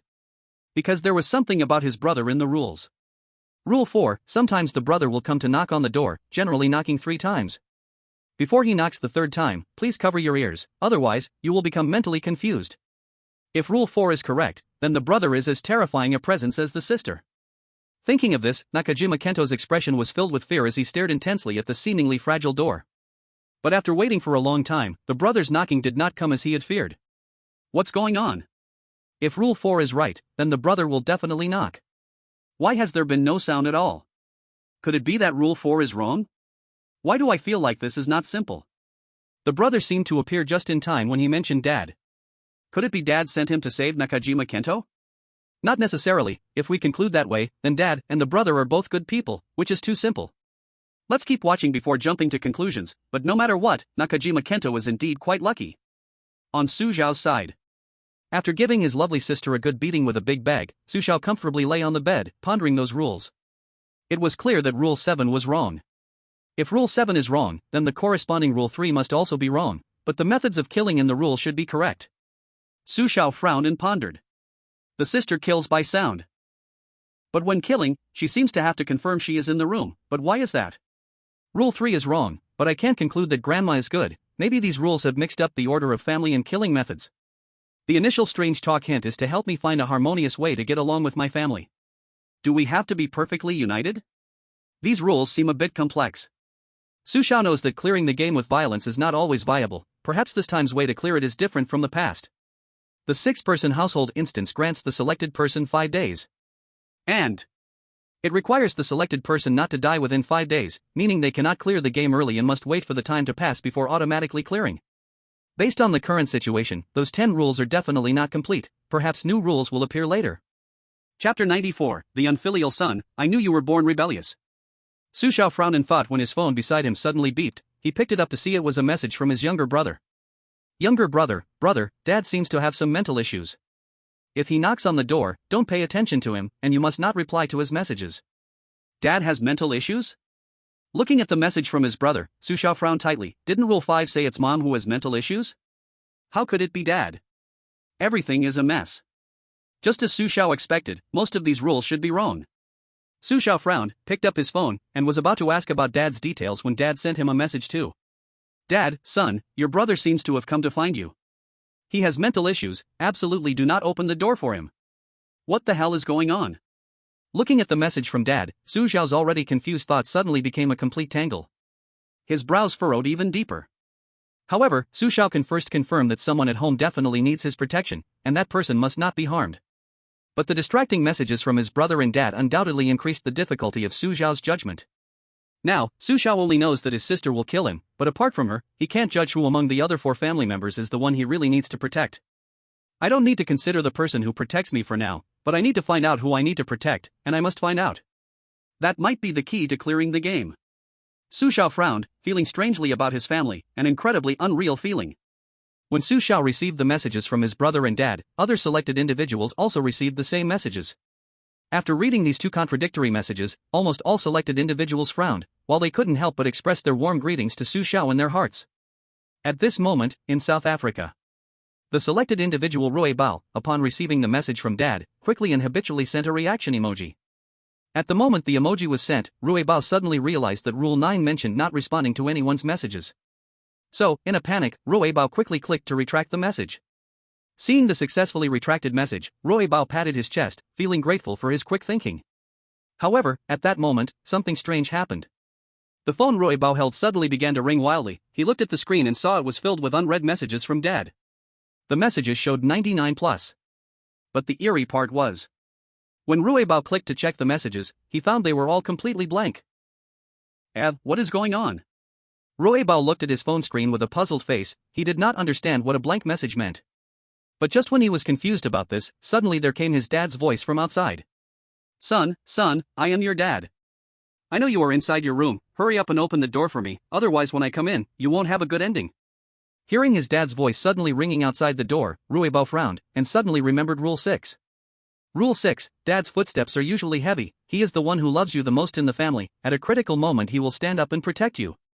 Rule 6 said that Dad loves him the most and is the one who will protect him, but at this moment, listening to the shouting outside, Ruibao had a sense of misgiving. He felt that his dad was not there to protect him, but more like he was there to punish him. Damn, who is lying, my brother or Dad, or are they both lying? The rules don't say that Dad is a good person. Why won't Ruibao open the door for Dad? Open the door? What kind of international joke is this? Don't you feel it? Dad's tone seems abnormal, right? Abnormal? No way, my dad always talks to me like this? I really envy you for having a good dad. Countless netizens stared at Ruibao's live screen, all wanting to see how Ruibao would choose, because they also couldn't judge which camp Dad belonged to. In the room. Listening to Dad's voice outside, Ruibao sensed something unusual, so he chose not to open the door for Dad. He thought that not opening the door would keep him out of trouble, but he did not know that this action directly angered Dad. You little brat, are you getting bold? How dare you defy me? Just watch, today I will beat you to death, you ungrateful child. Dad outside seemed very angry. As soon as he finished speaking, there was a loud bang. The door had been violently kicked open. Dad, I was wrong, please forgive me this once. Seeing Dad rush in angrily, so fierce, Ruibao was so frightened that he knelt down to Dad. In his fear of being dominated by Dad, Ruibao even forgot that the correct action at this moment should be to hide in the nearby cabinet. At this moment, Dad looked very terrifying. His eyelids were flipped, his pupils were gray and white, his whole face pale and swollen, just like a corpse soaked in water for a long time. Dad's pair of gray and white eyes stared fiercely at Ruibao, and suddenly anger surged from his heart. Ungrateful son. I knew you were born to rebel. Dad, you listen to my explanation, Looking at the angry Dad walking quickly toward him, Ruibao was so scared that he almost peed his pants, hurriedly opening his mouth to explain. But before he finished his explanation, Dad had already raised his hand and slapped him in the face. Ruibao's expression still carried fear, but his head spun several times on his neck, and then it rolled down. The selected one from South Africa, Ruibao, is being oddly devoured. The world of strange talks is about to descend. Countdown begins. 10, 9, 8, 7, 6. The terrifying scene happening in Ruibao's room was witnessed throughout the live broadcast by countless netizens. At this moment, countless netizens were shocked. They suddenly felt a chill rising from their feet to the crown of their heads. What the hell? What sin have I committed to see this scene? It gives me goosebumps. Mom, I am so scared. Dad is so terrifying. Just one slap can send Ruibao's head flying. The power of that slap is ridiculously strong. This dad has no living anger at all. This feeling is very similar to my sister, like a dead person. Isn't it like this in the world of strange talks? It seems there is nothing strange about it, right? I hope I am just overthinking. P.S. Dear friends, can we push this book's gift list into the top 10, please? Just watch a video and swipe a few free gifts. It's just wasting everyone a little bit of time. Thank you. You are my food and clothing parents. Chapter 95. Knock on the door. While the strange swallowing of Ruibao in South Africa was happening, in the real world, several elimination sound prompts echoed through the skies globally for the chosen ones. In Artang Nation, in Sudan Nation.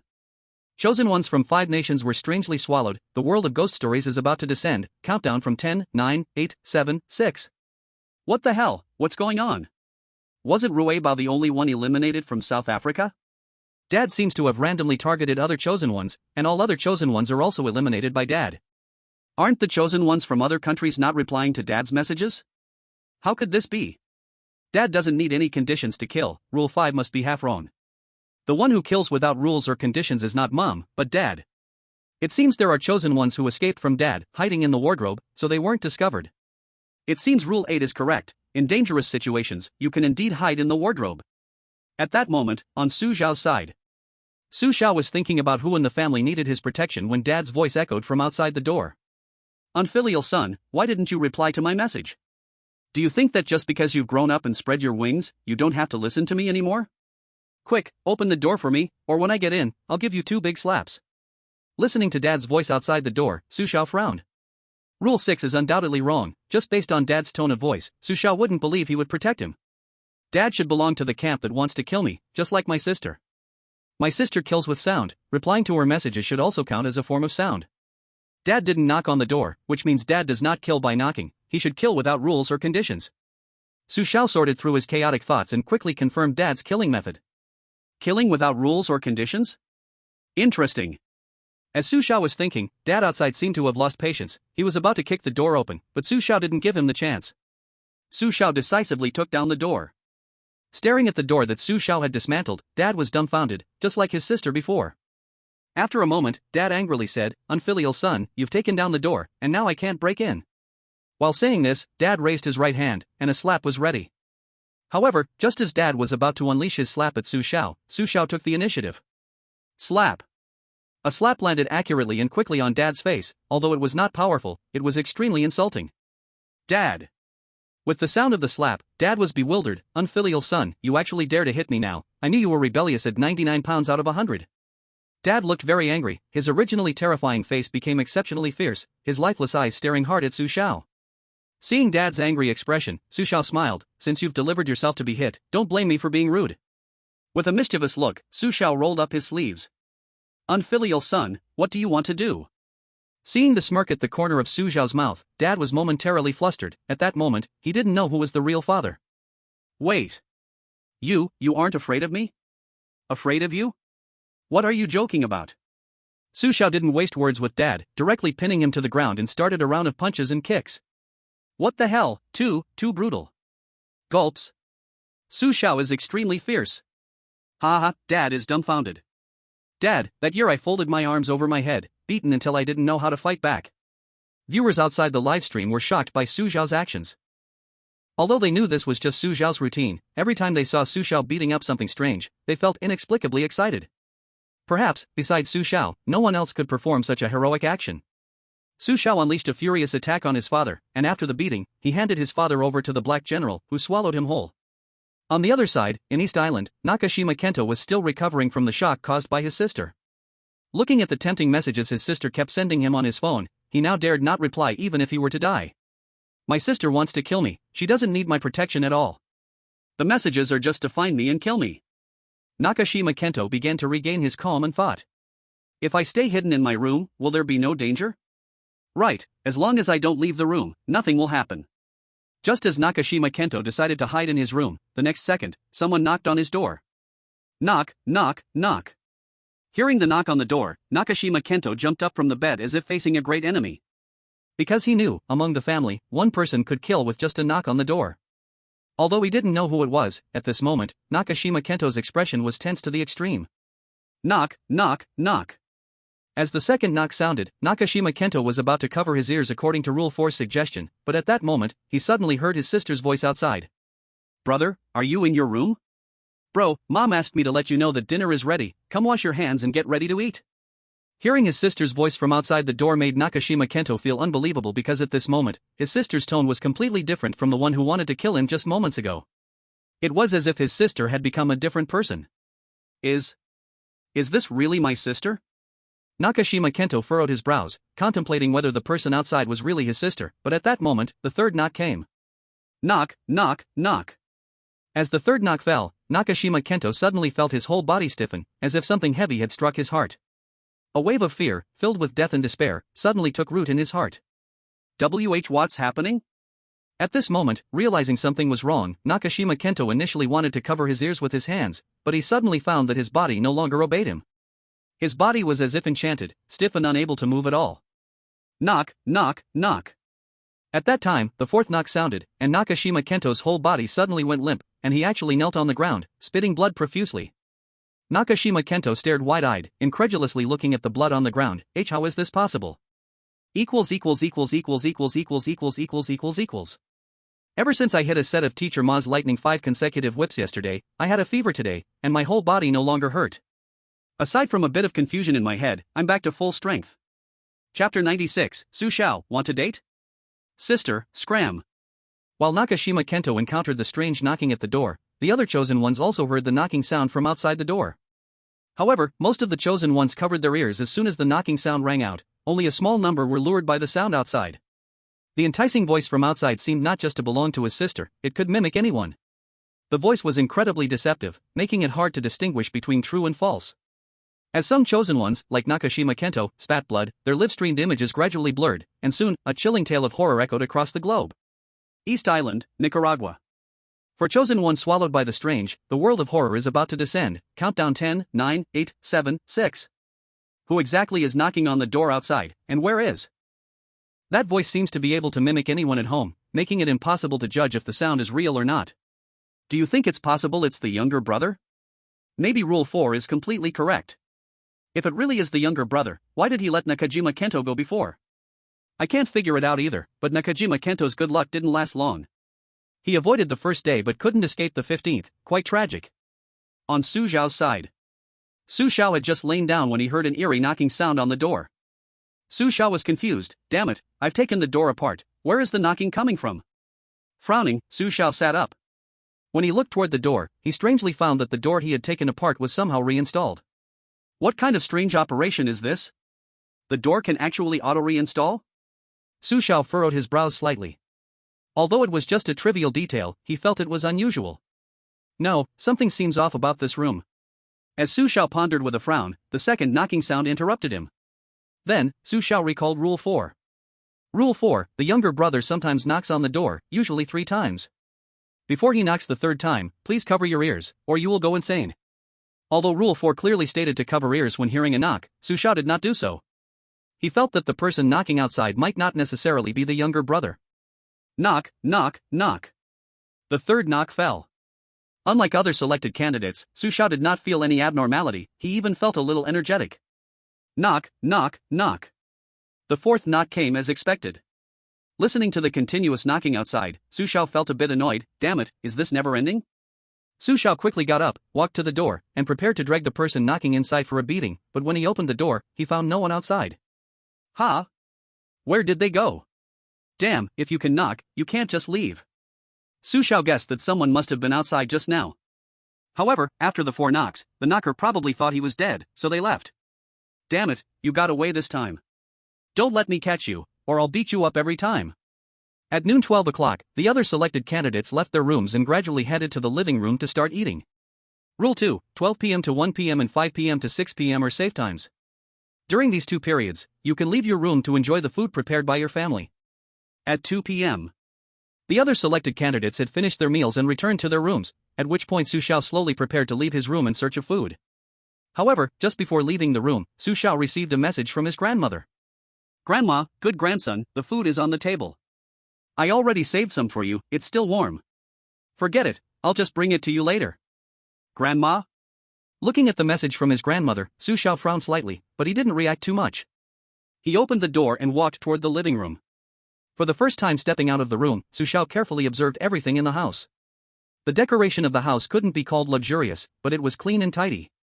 Su Xiao noticed that on one side of the living room, there were stairs leading up, which meant there was a 2nd floor in the house. Also, Su Xiao discovered that there seemed to be only his bedroom left on the entire 1st floor aside from the living room. Su Xiao thought for a moment, does everyone else in the house sleep upstairs except me? Could the 2nd floor hide some secrets? Su Xiao shook his head. He had no plans to go to the 2nd floor for now. Anyway, this copy couldn't be completed early, and he had plenty of time. Upon reaching the living room, Su Xiao found several dishes left aside on the table, still steaming, clearly taken out not long ago. Is that Grandma? Su Xiao frowned and then buried his head in his meal. Strangely, Su Xiao had been in the living room for about 20 minutes, but no one else appeared in his line of sight. This made Su Xiao doubt whether Rule 1 was wrong. In the afternoon, Su Xiao began to organize the rule information he had gathered.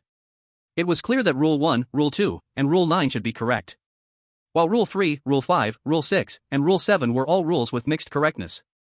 Su Xiao couldn't determine Rule 4 for now, and he hadn't tried Rule 8 yet, so he wasn't sure if the wardrobe could ensure his safety.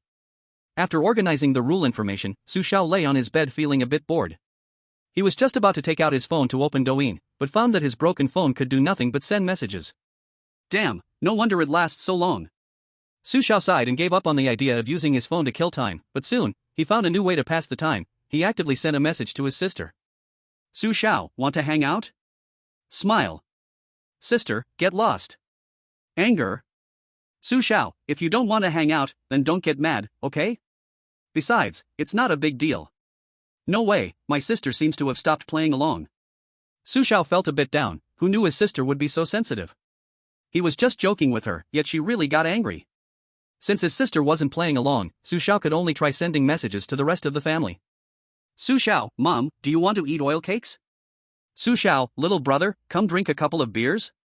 Su Xiao, Grandma, I finished my meal, but remember to make super spicy hot pot next time, I love it. Just after Su Xiao sent his messages, he quickly received replies from the three of them. Mom? Shock. Little brother? Confused, fear.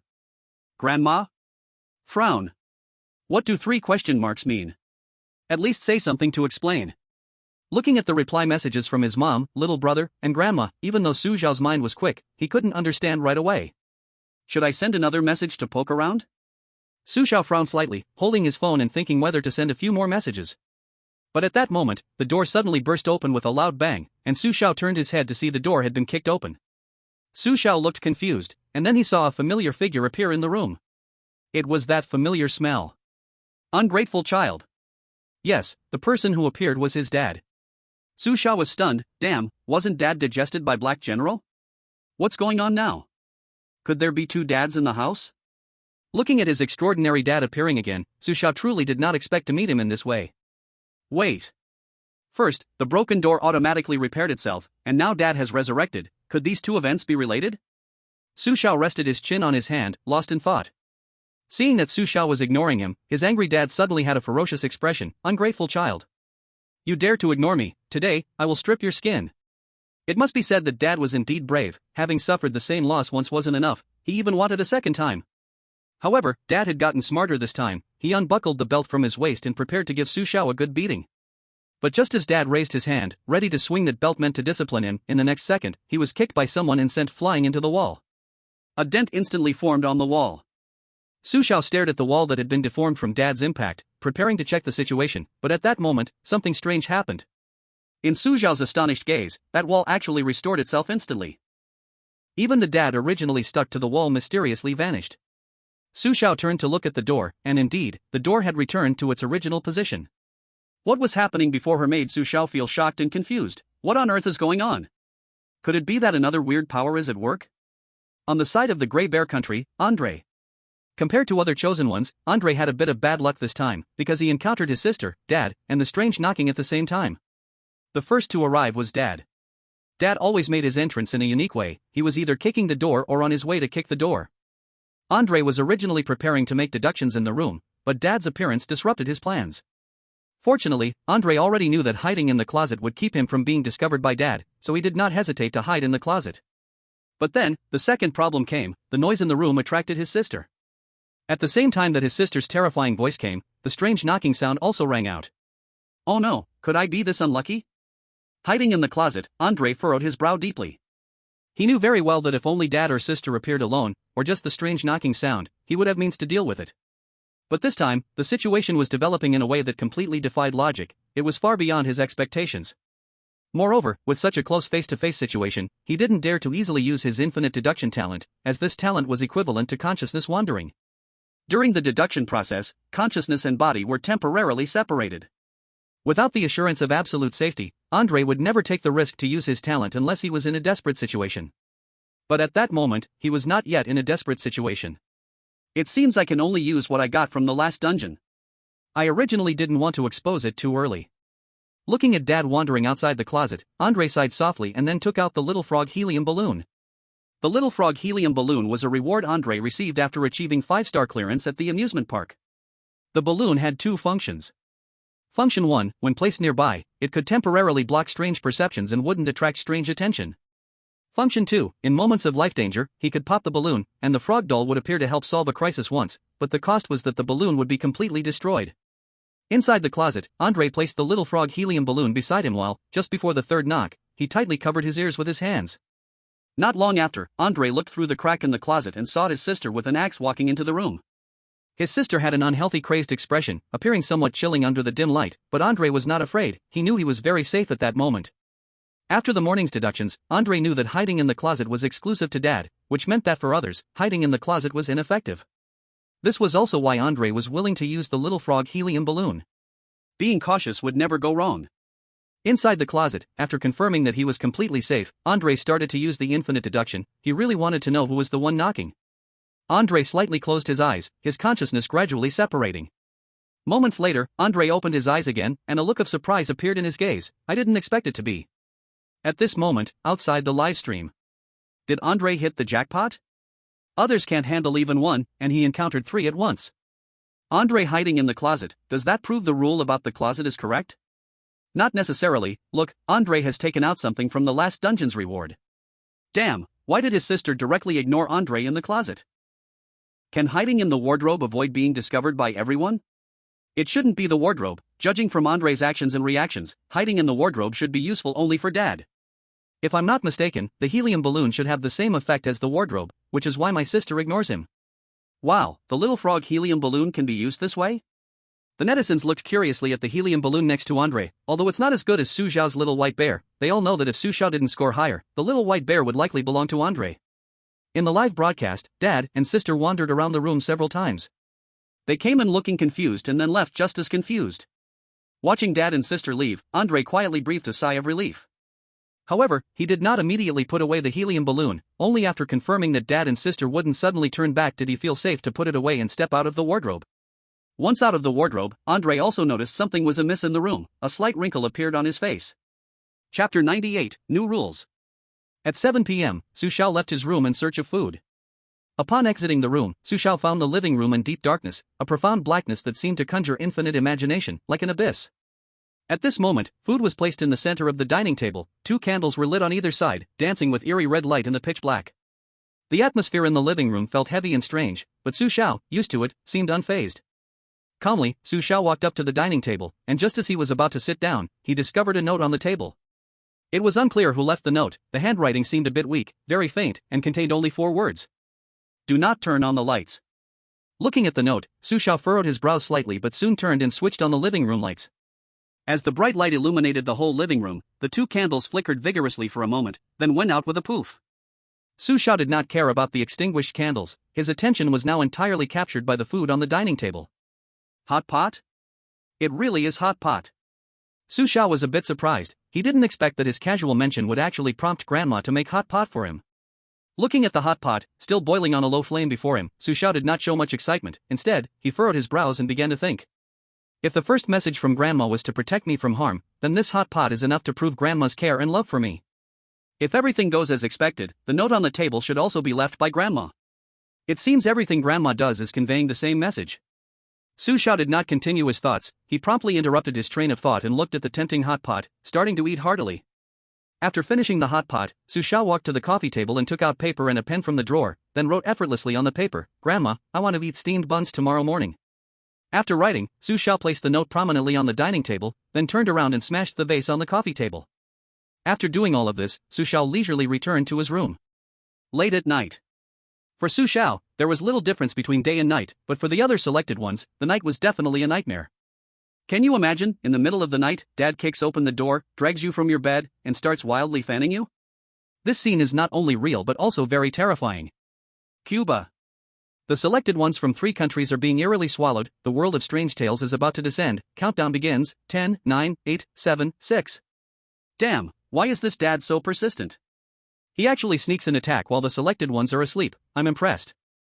Fortunately, Dad appeared randomly, otherwise, the number of dead chosen ones would have been even more. Damn, I suddenly understand why some chosen ones prefer to sleep in the wardrobe instead of their beds. This is the reason. Time, the next day. In the morning, Su Xiao opened his eyes in bed, and his first reaction was to check his phone for any missed messages. There were 2 unread messages in his phone. One was from Grandma, and the other was from his younger brother. Grandma, dear grandson, the steamed buns you wanted are waiting for you at the door. Remember to eat them when you wake up. They really made the steamed buns, huh? Su Xiao frowned, then got up and opened the door. He actually found, an empty plate. Looking at the empty plate outside the door, Su Xiao was speechless. What the hell, where are the steamed buns? The ones that cost 1 yuan for 4? Su Xiao looked around the door in frustration, quickly locking his gaze on his passing younger sister. Just as Su Xiao was about to question his sister, she saw him, wiped her mouth in horror, and then ran away quickly. Ah! I didn't steal the steamed buns, it wasn't me. Watching his sister run away, Su Xiao could only sweat in frustration. If it wasn't you, why run so fast? Who the hell would believe that? Su Xiao squinted his eyes and returned to his room after a moment. Actually, even if his sister hadn't stolen the steamed buns, Su Xiao wouldn't have eaten them. The reason Su Xiao chose to do this was just to confirm a few things. Back in his room, Su Xiao opened his phone and clicked to view the message from his younger brother. Message retracted? What does that mean? Su Xiao discovered that last night, his younger brother had sent him 3 messages, but they had all been retracted immediately after being sent. Looking at the retracted messages, Su Xiao frowned. What could have been retracted? Did he want to tell me something important? Thinking of this, Su Xiao immediately replied to his brother. Su Xiao, hey bro, what were the messages you retracted last night? As soon as Su Xiao sent the message, his brother replied immediately. Younger brother, it's nothing, I pressed the wrong button. Pressed the wrong button? At that moment, Su Xiao felt 1,000 thoughts racing through his mind. Damn, I've been speculating forever, and you're telling me it was a mistake? Are you out of your mind, or do you think I can't handle a knife? No, something seems off. If the person on the other side of the phone really is my brother, then his tone seems subtly different from yesterday. Up to this point, Su Xiao still hadn't determined who in the family was a good person. It wasn't that he didn't want to confirm, but there were too many things that seemed to be misleading his judgment. Su Xiao put down his phone, and the corner of his eye suddenly caught sight of what appeared to be a new note on the table. Su Xiao frowned slightly. He distinctly remembered that there had been no paper on the table just now. Could it be that I overlooked it earlier? Su Xiao walked to the table, picked up the note, and saw some new rules written on it. The rules were composed in bright red letters. Rule 10, kill your sister, and you can pass directly. Rule 11, kill your brother, and you can still pass directly. Rule 12, trust mom, mom will always protect you. Rule 13, trust grandma, grandma is the one who needs your protection. After reading the rules, Su Xiao's brow furrowed tightly. Kill my sister and brother? Trust mom and grandma? What if killing my sister and brother really lets me pass directly? Then what happens to the 5-day time limit required by the side quest? Does it still count? Why do the rules require me to kill them? This is obviously illogical and completely meaningless. After all, they can both be revived. With this analysis, suddenly Su Xiao seemed to discover a breakthrough point. His pupils suddenly contracted. I understand where the meaning lies, unless either my brother or sister cannot be revived. The computer is frozen, it's time for a change. Tomorrow, get up early. Chapter 99, Fool, your good days are over. As Su Xiao frowned, contemplating the rules before her, the other chosen ones also discovered the new rules. To survive until the next day, some chosen ones had already sensed something strange. Perhaps surviving 5 days was not the best way to clear the game, but just the minimum standard to pass. After reading the rules, most chosen ones chose not to believe in Rule 10 and Rule 11. However, there were a small number of chosen ones who, knowing they couldn't survive until the 5th day, decided to take a gamble. After all, they would die anyway, so they might as well go all out. Their thinking was simple and crude. If Rules 10 and 11 were correct, then they could clear the game by following them. Without hesitation, some chosen ones violated Rule 1's warning and stepped out of their rooms during the unsafe period. But as soon as this chosen one took 2 steps outside their room, they were caught by their father, who was waiting at the door. Unsurprisingly, a big slap delivered their meal for the day. One chosen one managed to sneak a kitchen knife, but before he could attack his sister, he was viciously killed by her instead. The last chosen one didn't go after his sister, he targeted his younger brother. The key was, he made the right choice and successfully killed his brother. But what awaited him was still death. As cold and eerie warning sounds echoed around the world, many internet users were dazed. What's going on? Killing a sister doesn't work, killing a brother doesn't work, are both these rules wrong? I can understand being eliminated by a sister's counterattack, but why would killing a brother also lead to elimination? These rules might just be to confuse and mislead the chosen ones. There must be some details we haven't noticed. It's too hard. Who exactly needs protection? I'm a bit confused right now. Given the current situation, it seems very likely that grandma is good, and there's a high chance for the brother too, but what about the mother, who has never shown her face? Is she a wild card? I really can't say. If I could confirm whether the mother is good or bad, then things after that should be easier. In the land of pickled vegetables, Jin Kai-jun was frowning, trying to assess the new 4 rules. At that moment, he suddenly received a message from his mother on his phone. Mom? Filled with confusion, Jin Kai-jun opened the message. It was a voice message. Mom, son, your grandma has gone crazy, she's coming for you, run away, fast. In the voice message, his mother's words were abruptly cut off as if someone had suddenly choked her. Listening to this eerie voice message made Jin Kai-jun, who was already on edge, jump out of bed in shock. What the heck? What does this mean? Didn't Rule 13 say grandma can be trusted? Grandma sent me a message yesterday, and she felt like a good person. How is this possible? If grandma can't be trusted, then who should I trust now? Should I trust mom? Where am I supposed to escape to? I can't leave the room at all. If I leave this room, I'll die, damn it. A single voice message from his mother sent Jin Kai-jun into a panic, and looking tense, he started pacing back and forth in the room. Jin Kai-jun felt overwhelmed with fear because even though he knew a storm was coming, he could do nothing to change it. Damn it. Grandma coming specifically for me surely means she doesn't plan for me to live. What should I do, damn it? Calm down, I must stay calm. I must have some use. I can surely use my talent and wisdom to survive until the end. I can do this, I can. Jin Kai-jun had a sea-level talent, but it was one of the less useful ones, parrot talk. The parrot talk talent was easy to explain. It allowed him to repeat anything anyone said, even the strange. Although the talent was somewhat bizarre. But now, Jin Kai-jun could only muster the courage to give it a try. If he succeeded, it would be a grand celebration for everyone, and if he failed, the whole village would feast. Moments later. Grandson, are you in your room? Open the door, Grandma brought you some food. Just like what was said in the voice message from his mom, Jin Se-jun's door was knocked on, and it really was his grandma's voice. Hearing his grandma's voice, Jin Kai-jun did not get up to open the door. Instead, he hid behind it and used his talent. Grandson, are you in your room? Open the door, Grandma brought you some food. Grandma? The grandma outside was probably a bit confused. After a few seconds of being stunned, she continued speaking.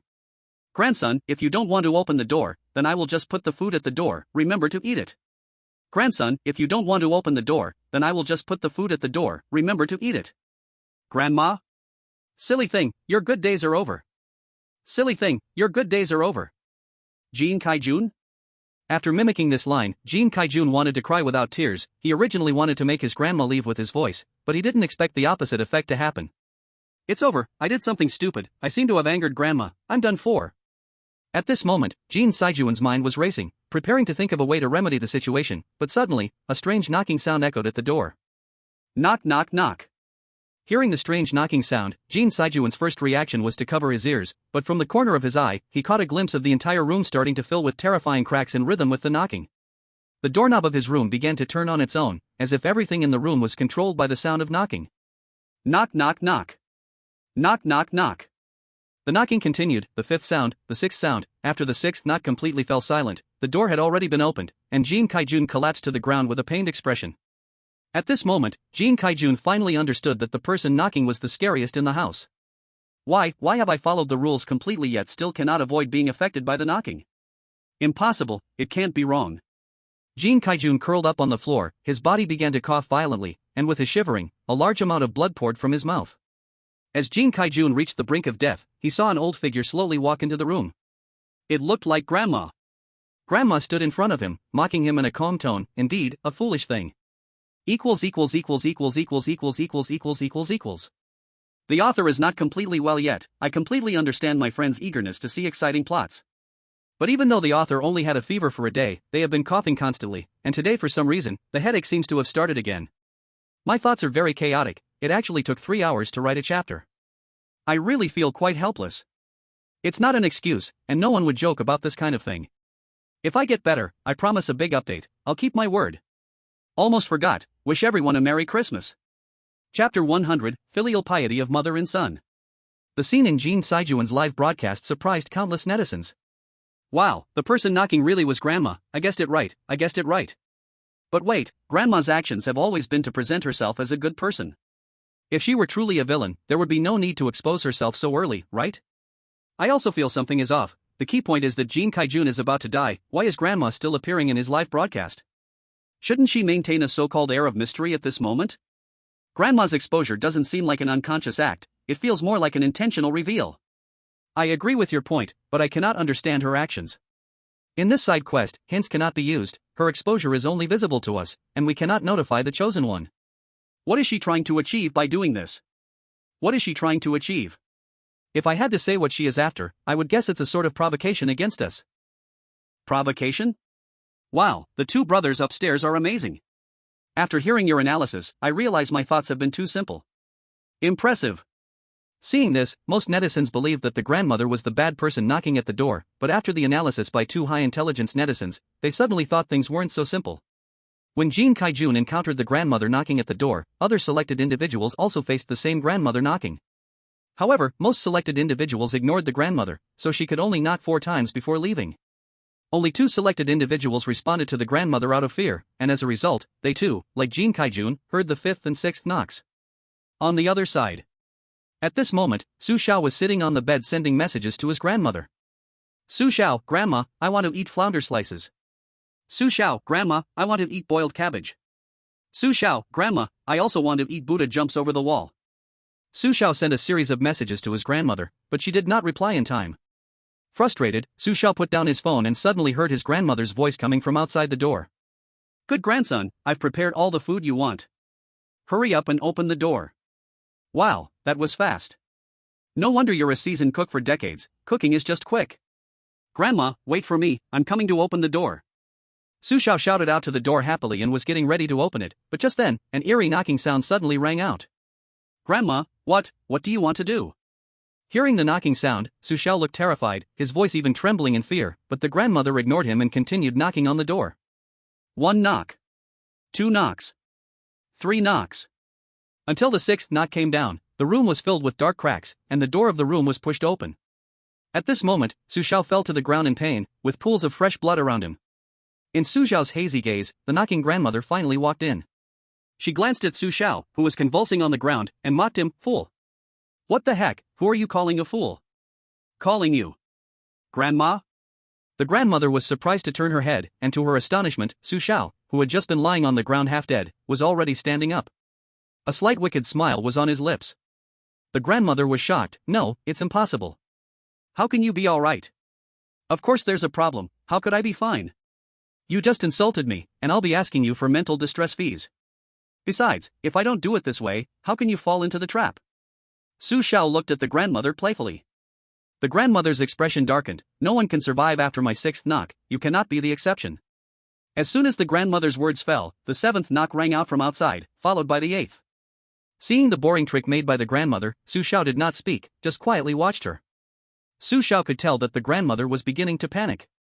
As the grandmother lost her patience, Su Xiao finally chuckled softly and said, Actually, if no one responds to your knocking, your knocks can only be 4 times at most, right? However, the rules clearly stated that we should not respond to family messages, but actually, messages here also include not responding to you in any way. I responded to you, and under normal reasoning, your knock should have been enough to kill any selected individual, but unfortunately, I am not like them. Grandmother, what is different? Su Xiao, I am more handsome than them. Grandmother. Su Xiao ignored the speechless grandmother and continued his analysis. If I'm not mistaken, your plan was simply to expose your purpose to confuse me, making me think the grandmother is the bad person. When Su Xiao said this, the grandmother's mouth unconsciously curled up into a hardly noticeable smile, but the next second, her smile froze. Of course, all of the above are normal people's thoughts. If I think with reverse thinking, the more you smear Grandma, the easier it is for me to believe that Grandma is actually a good person, and this is also falling into your trap. So, whether Grandma is bad or good, it is actually you who are guiding this, and no matter whether I believe it or not, what awaits me will not be a good result. I have never believed in anyone, just as I have never believed in you, right, Mom? As soon as the word Mom left her lips, Grandma's pupils suddenly shrank, and she looked at Su Xiao with disbelief. Under Su Xiao's gaze, Mom stopped pretending and returned to her original form, wearing a red dress, her face equally pale, just like Dad. Su Xiao noticed that the skin and bones where Mom's heart was supposed to be were missing, and he could vaguely see the heart beating inside. No one has ever made such an accurate deduction, you really surprise me, but so what? You still cannot avoid death. Death? Su Xiao suddenly stretched lazily. I told you so much just to verify my guess. Now that the show-off is over, it's time for you to taste the flavor of death. Without wasting words, Su Xiao directly called to the little white bear, be gentle, don't kill her or she will come back to life. If she is stubborn, just tear her mouth apart. As Su Xiao's words fell, Mom hadn't understood what Su Xiao meant when, in the next second, she was punched by the little white bear and flew into the wall. Next was the scene of maternal kindness and filial piety. The little white bear controlled its strength, but still pounded Mom for several hours until she could no longer withstand death, and this deeply touching performance finally came to an end. Wow, Su Xiao is truly a god. He could even guess that Mom was the one knocking at the door. Invincible, how did Su Xiao do that? This requires very meticulous thinking, and I feel that Grandma might have some issues too. If we follow Su Xiao's thoughts further. Looking at Su Xiao, it seems he is ready to pass with full stars again. Wow, Su Xiao Appa is so handsome, a charming man, I want to marry him right now. Chapter 101, I will not allow you to say that about yourself. Mom's identity has been revealed, and Su Xiao began to organize all the information obtained so far.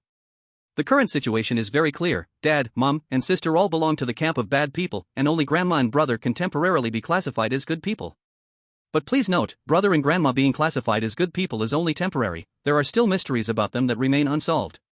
Of course, so far among all the selected ones, only 3 people have correctly identified the bad people's camp: Su Xiao from Dragon Country, Andre from Gray Bear Country, and Grayson from America. Apart from these 3, all other chosen ones currently consider Grandma to be in the bad people's camp.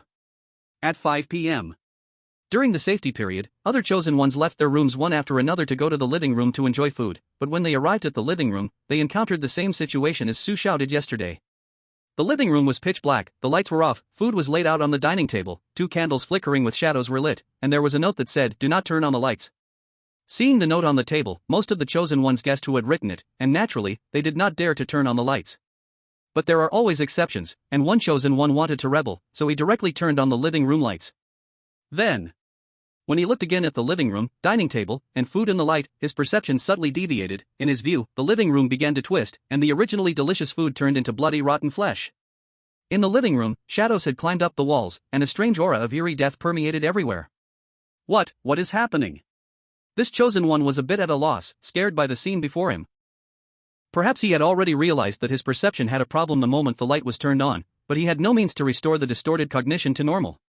It was like a strange pollution, but different from the usual bizarre pollution. If past strange pollution only twisted perceptions into despair, this time the pollution was creating fear.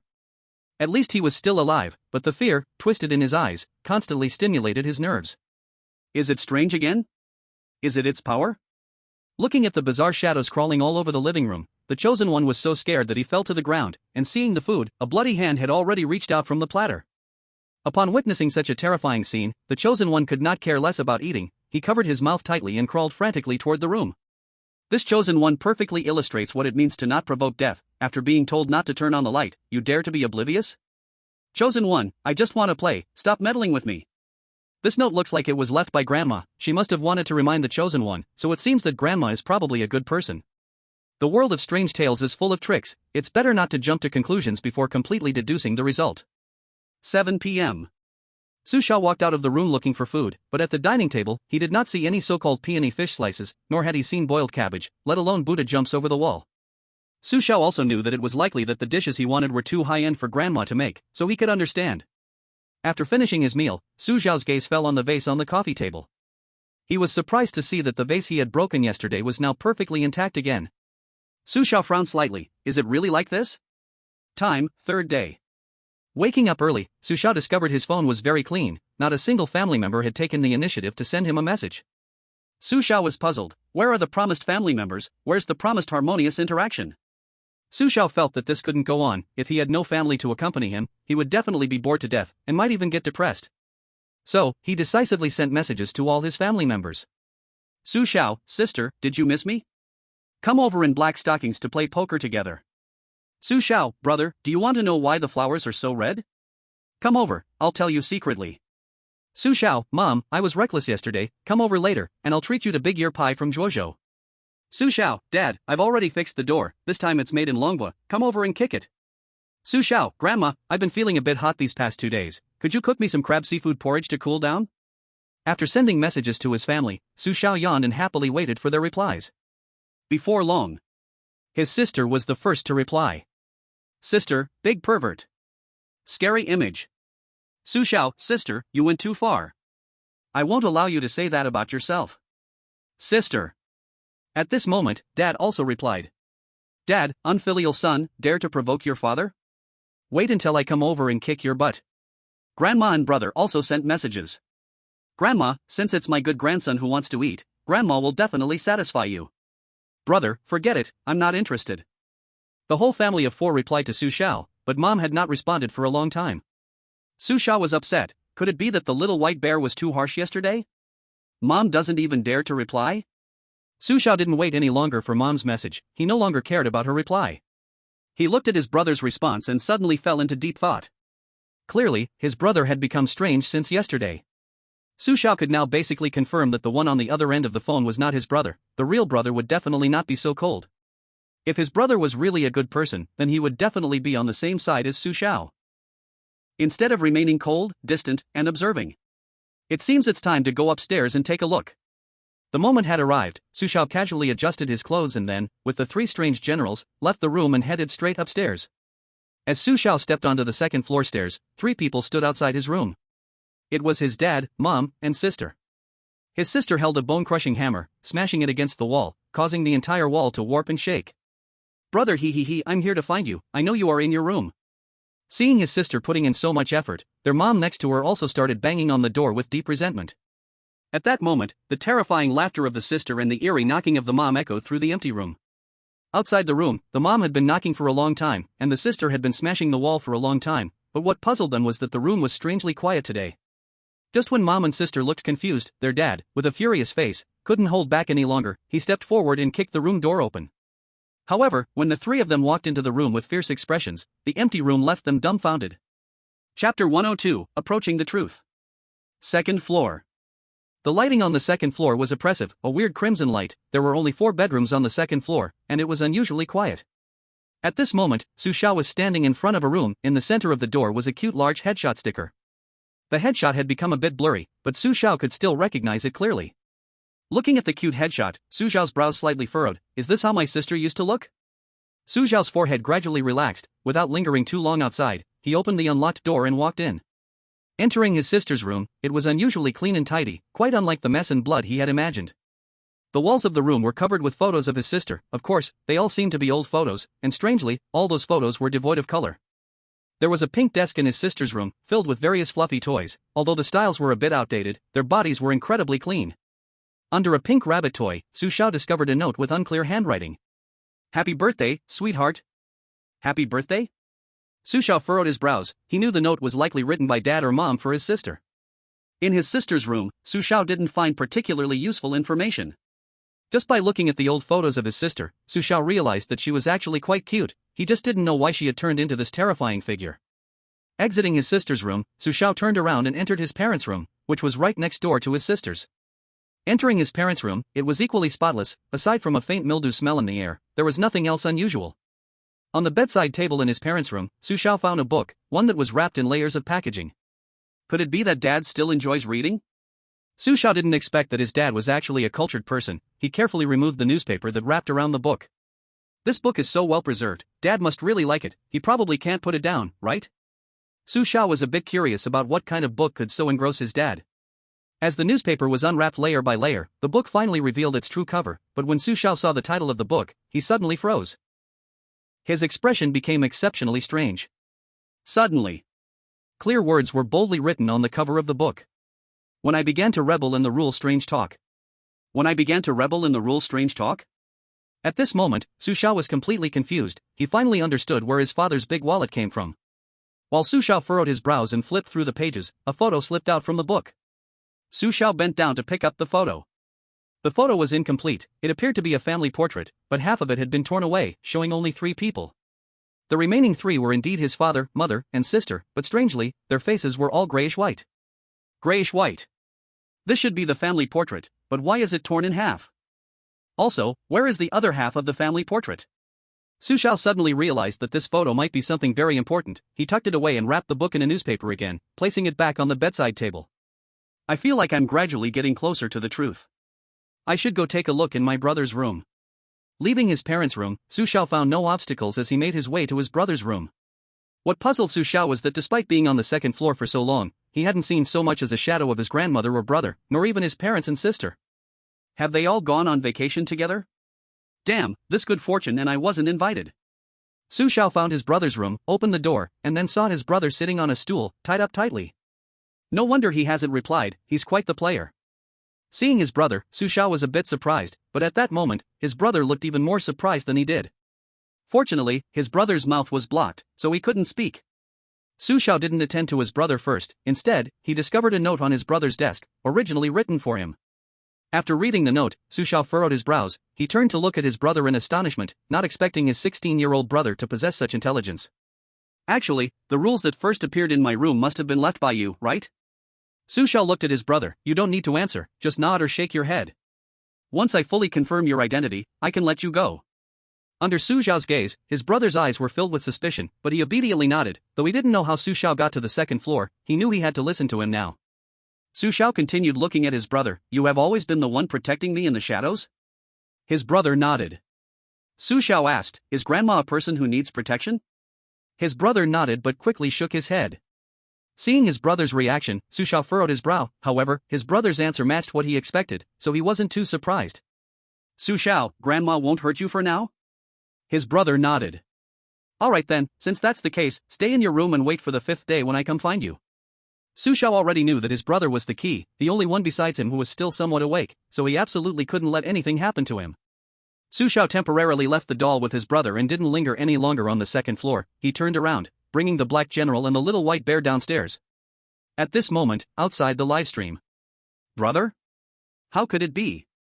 The one always protecting the Chosen One is actually the brother? I guess the role of the brother is to keep the Chosen One's awareness clear. If the brother dies, the Chosen One will be forever lost in it. From Su Xiao's tone, it seems grandma tied him up, but isn't grandma a good person? Is it possible that grandma is the strange one? Didn't you notice that this strange talk side mission is very strange? It feels like it's always going through a cycle, but from start to finish. In the cycle, the only ones who cannot die are the younger brother and grandmother. I can't, sisterly. It's actually easy to understand. Grandmother is the creator of this vicious cycle, while the younger brother is the one who always wants to save you and grandmother. As long as you protect the younger brother and solve the grandmother's issues, won't you clear the level? Really, so simple? It's easy to say, but I don't know how it will be to do it. Of course, my analysis draws from the thoughts of Master Su Xiao. Strangely, ever since I was infected with the virus, I feel sleepy every time I write. Could it be a don't want to write virus? Chapter 103 Grace and Night Watchman. Back to the first floor. Su Xiao saw that his room door was open. Just as he was about to check what was going on, a head almost collided with him. Su Xiao didn't look closely at who the head belonged to, and with a couple of loud slaps, he saw his younger sister running away, covering her face and crying. As the younger sister ran away crying, the parents, who were searching for Su Xiao's figure in the room, also turned to look. When they saw Su Xiao standing at the door, both parents were slightly stunned for a moment. Then, recovering, the mother was the first to rush towards Su Xiao. Didn't you have enough slaps? You're back for more? Su Xiao generously returned a few slaps to his mother. After receiving the slaps, his mother was utterly dumbfounded, and after a moment, she also ran out, covering her face, just like the younger sister. Ungrateful child. At this moment, only the father was left in the room. The father shouted in rage and launched an angry sliding tackle, delivering a steady performance which went directly into the belly of the Black General. Su Xiao. All show, no substance. Back in the room, Su Xiao discovered that new rules had appeared out of nowhere on the table. These rules were in blood-red text, just like the ones that appeared the second time. Rule B.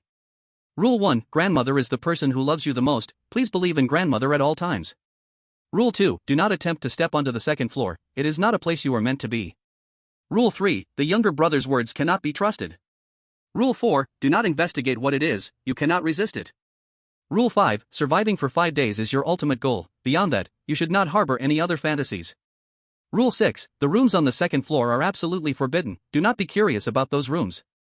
Rule 7, please try to get along sincerely with your family. After reading the brand new 7 rules, Su Xiao frowned.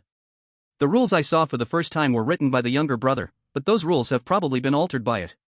The second time and this time's rules should be entirely its handiwork. It's not hard to see that there are too many false messages in these rules. Su Xiao couldn't help but speculate. If we compare family to a cycle, then the family is trapped in a vicious cycle.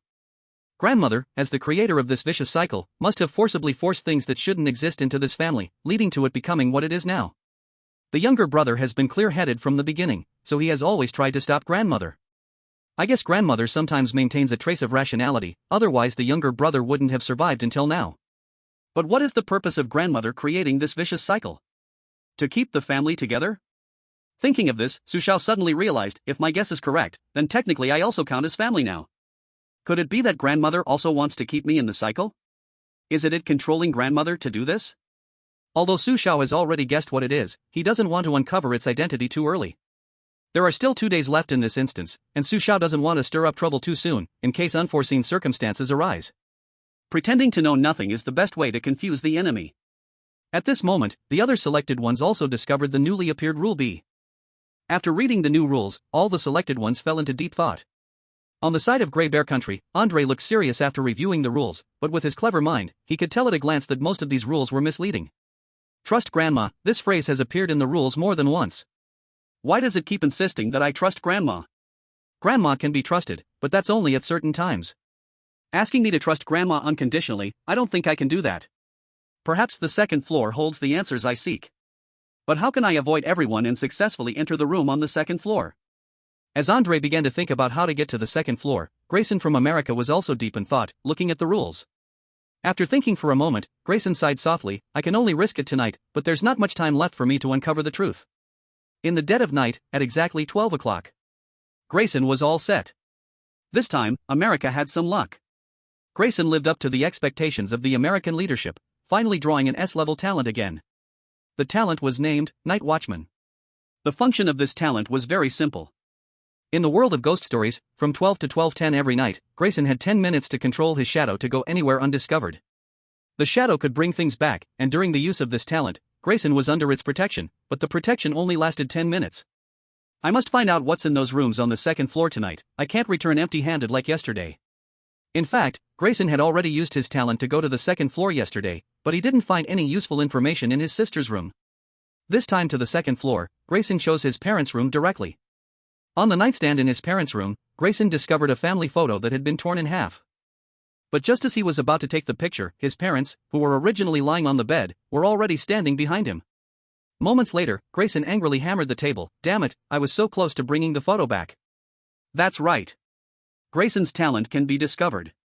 Once discovered by others, it would be very difficult for his talent to bring him back useful items. What a pity, Grayson was so close to succeeding.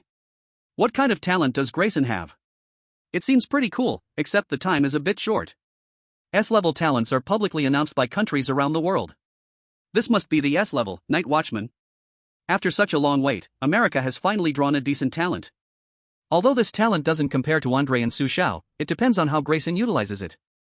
In the high-level conference room of the American leadership. At this moment, the American leaders were lamenting Grayson's failure to get the photo. However, they had already guessed Grayson's talent when he first used it. God has once again bestowed luck upon America, we must seize this opportunity. America urgently needs Grayson to stabilize public sentiment. The goddess of fortune's favor undoubtedly gives us a chance to regroup. Let's advance and capture a few cities quickly, and then we can once again leave the Dragon Country behind. Chapter 104, 5th Day, 4 Survivors. Time, the 4th day. All the surviving selected ones faced an unprecedented challenge, as today, the father, mother, and sister at home started teaming up to go berserk. On the side of the Egyptian chosen one, Landon was trembling and hiding in the closet, while outside the closet, a rotten, swollen, gray-white eyeball was pressed against the closet, peering inside. Landon tightly covered his mouth, he didn't dare to make a sound or directly look at that terrifying eye. At this moment, he can only pray that Dad would finish checking the wardrobe and leave quickly. However, Landon did not know that the most dangerous one at this moment was not Dad. Before long, the eerie knocking sound arrived as expected, and his sister appeared in the room with a chainsaw. Watching his sister who had appeared, along with Dad who was lingering and refusing to leave, Landon was on the verge of a mental breakdown. What the heck is going on? The first 3 days were just ordinary difficulty, but on the 4th day, it jumped straight to hellish difficulty. Who can stand this? Landon knew that as long as he hid in the wardrobe, he could avoid being found by Dad, and as long as he made no noise, he wouldn't be discovered by his sister. As long as he covered his ears, the knocking wouldn't affect him. In Landon's calm thinking, as long as he didn't break the rules, he had a high probability of surviving. But just as Landon was trying to keep calm, Dad, who was originally prepared to leave the room, suddenly turned back to the wardrobe. Dad's whole rotten, pale face was pressed tightly against the wardrobe's gap, as if he wanted to discover something within the wardrobe, but unfortunately, he still found nothing this time. However, the movements of Dad leaving this time made a move that was extremely deadly for the chosen one. He tapped the wardrobe with his hand. This tap was harmless, but it suddenly sparked interest in his already listless sister, who walked over to the wardrobe with the screeching chainsaw. Before Landon could react or scream, the chainsaw in his sister's hand had already split the wardrobe in half, and hot blood began to flow out from the bottom of the wardrobe. The chosen one, Landon from Egypt, was eerily consumed. The world of strange tales was about to descend. Countdown: 10, 9, 8, 7, 6. As Landon met his tragic end, the chosen ones from other countries also faced elimination for various reasons. However, Andre from the Bear Nation seized the opportunity. He used his ability to simulate endlessly and successfully entered those rooms on the second floor. Unsurprisingly, Andre used a small frog hydrogen balloon to successfully get the half-family photo from Mom and Dad's room. Moreover, Andre, bold and skilled, directly sneaked into Grandma's room and also stole the remaining half of the family photo. Late at night, Grayson from the United States began his final action. Tonight would be his last chance. This time, Grayson did not choose to take a photo. He went to his brother's room, where he sought his brother and also found a note his brother wrote to him. Time: 5th day. When the time reached the 5th day, only 4 chosen ones were still alive: Su Xiao from Dragon Country, Andre from Bear Nation, Grayson from the United States, and Raja from Zambia. On the 5th day, near the passing stage, while the other chosen ones began to prepare to pass, only Su Xiao was leisurely using his phone to message his family. Yesterday, Su Xiao did not encounter the 3 members of his parents' group searching for trouble, so he was starting to miss them a bit. Su Xiao, sister, come down to play. Where's the promised uniform with black silk? Am I an outsider to you? Su Xiao, Dad, forget it, you might as well stay where it's cool. Su Xiao, Mom, if that post from Jojo the other day didn't suit your taste, I have other flavors. Would you like to try something else? I promise it will be unforgettable for you. Su Xiao, Grandma, when do you think you can prepare something tasty for me? Please hurry, or we might not get to eat it. Su Xiao sent messages to all 4 family members, but he did not send a message to his brother because he knew that the phone on the other end was not his brother at all. After sending the messages, just as Su Xiao was about to put down his phone, he suddenly received a message from his brother. Brother, I've already helped you steal the other half of the family photo. However, Grandma is very dangerous. I don't want either you or her to get hurt. At the crucial moment, I will stop Grandma from harming you, but please don't hurt her, okay? Looking at the message sent by my brother, Su Xiao frowned. It seems my brother has regained his freedom. The tone of this message is indeed something only my brother could say. If possible, letting Grandma get rid of its control should be the perfect way to clear the game, right? There are many ways to clear a creepy story instance, with each result corresponding to different scoring standards. In fact, Grandma is the creator of the vicious cycle. To solve this problem at its root, killing Grandma would be sufficient. But if that were the case, Su Xiao would definitely not achieve a full star clearance because the instance clearly states that one should try to coexist with family with sincerity and patience. Of course. Here, family should not refer to mom, dad, and sister, as they cannot be considered living family. Su Xiao's family has always only been 2 people, his brother and grandma. Only his brother and grandma are the real family that Su Xiao needs to protect. My brother cannot die because if he does, Grandma will likely go mad, and if Grandma goes mad, the chosen one won't survive either. However, while sincerity is always a killer move, how exactly should this killer move be used? It's really a bit of a headache. Su Xiao has now unveiled all the mysteries, yet he still doesn't understand the meaning of the word sincerity because, logically, Su Xiao shouldn't even need this thing. Does sincerity really require him to kneel before Grandma and sincerely ask her to let him go? Ridiculous. I'm afraid people would laugh their teeth off. Forget it, there should be a way to solve it. Perhaps the family photo is the key. The plot of a 6-person family is nearing its end, and at this moment, Su Xiao's heart is unusually calm. Compared to the anxiety of other chosen ones, Su Xiao feels more like he has won it. This might be what sets Su Xiao apart from others. He can calmly face the pressure given by the creepy world and can also ask the extremely terrifying anomaly to get a bit of a grip. P.S. Recently, my condition has not been great. Perhaps it's because my immune system is recovering, so I often feel drowsy, and my brain's processing speed often can't keep up. But friends, rest assured, no matter what, the author will write each instance well, regardless of how much energy it takes. The 6-person family instance is ready to be finished in the next couple of days. After that, a new instance will begin. Chapter 105, The Complete Family Photo. Tonight is destined to be an uneasy night. As a strange twilight quietly enveloped the sky, Su Xiao set off toward the 2nd floor. Rule 2, do not attempt to step onto the 2nd floor, it is not a place where you belong. Climbing to the 2nd floor, Su Xiao found that it was especially quiet tonight.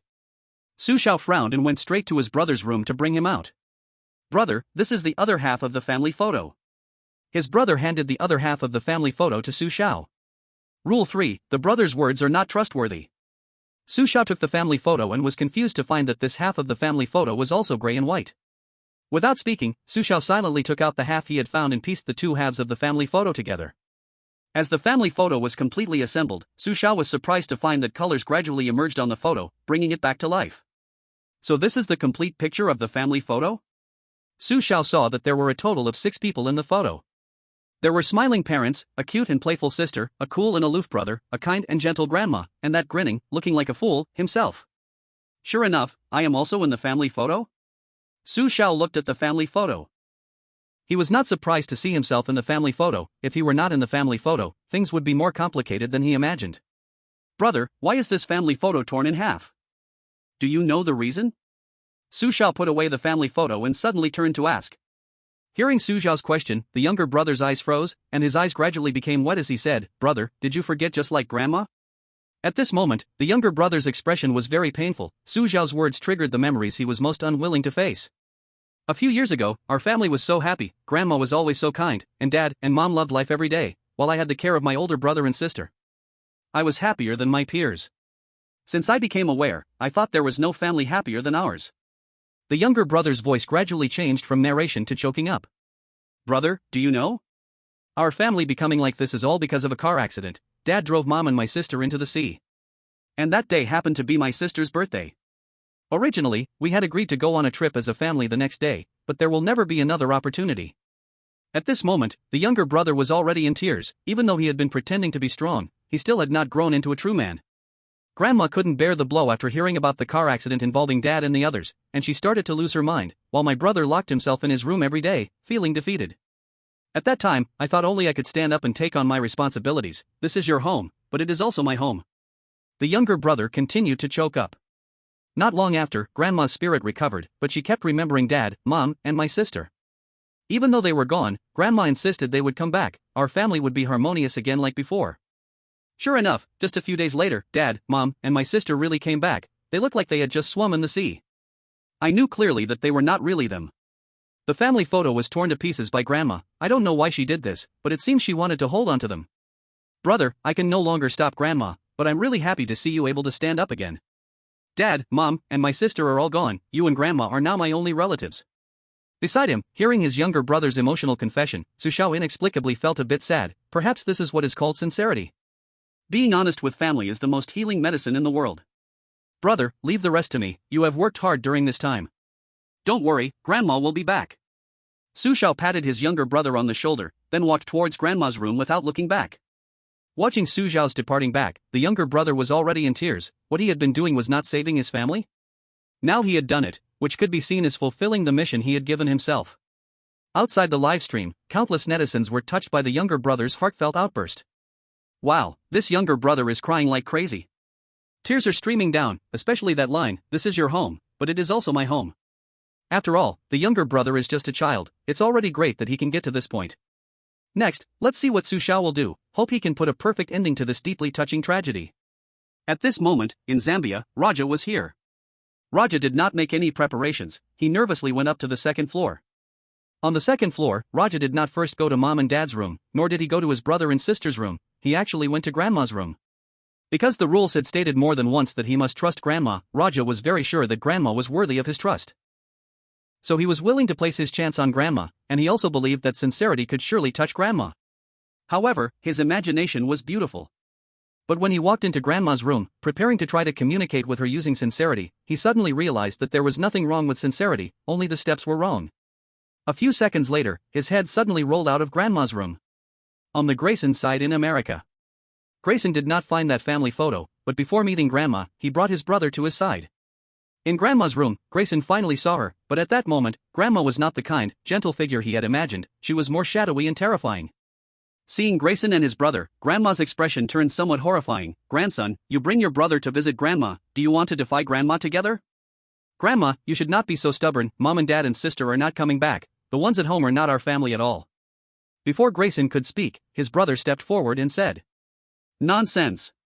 Hearing his brother's words, Grandma became very angry. Her murky and terrifying gaze turned to Grayson. Do you think the same way? Yes, Grandma. At this point, Grayson was no longer timid. He stepped forward and prepared to confront her directly. Good, very good, two heartless ones. Since that's the case, no one can leave. Grandma's expression grew increasingly twisted, and in the next moment, she lunged at Grayson, but at that moment, his brother stepped forward and stood in front of Grayson. Chapter 106, Grandma's Obsession, Dispersed. A splash of scarlet blood blossomed before Grayson's eyes. By the time Grayson reacted, his brother's scorching blood had already soaked his face. Brother, he's dead. Staring at the unbelievable scene before him, Grayson was frozen. He did not expect his brother would willingly be killed by Grandma to save him. Grayson's mind went blank. He knew that once his brother died, he would likely die too. Sure enough. As Grayson watched, once Grandma realized she had killed her grandson with her own hands, her expression became extremely twisted, as if she suddenly regained consciousness. No, how could this happen, my dear grandson? Grandma never wanted to hurt you. Grandma stared blankly at her brother lying in a pool of blood. Her eyes were full of regret and heartache. It's you! Grandma suddenly erupted with a desperate scream, angrily scolding her reflection in the mirror. It's you, you made me lose my sanity, give me back my grandson. Grandma shouted angrily at the mirror, but after a while, she let out an eerie laugh with an unusual expression. Hee hee, family.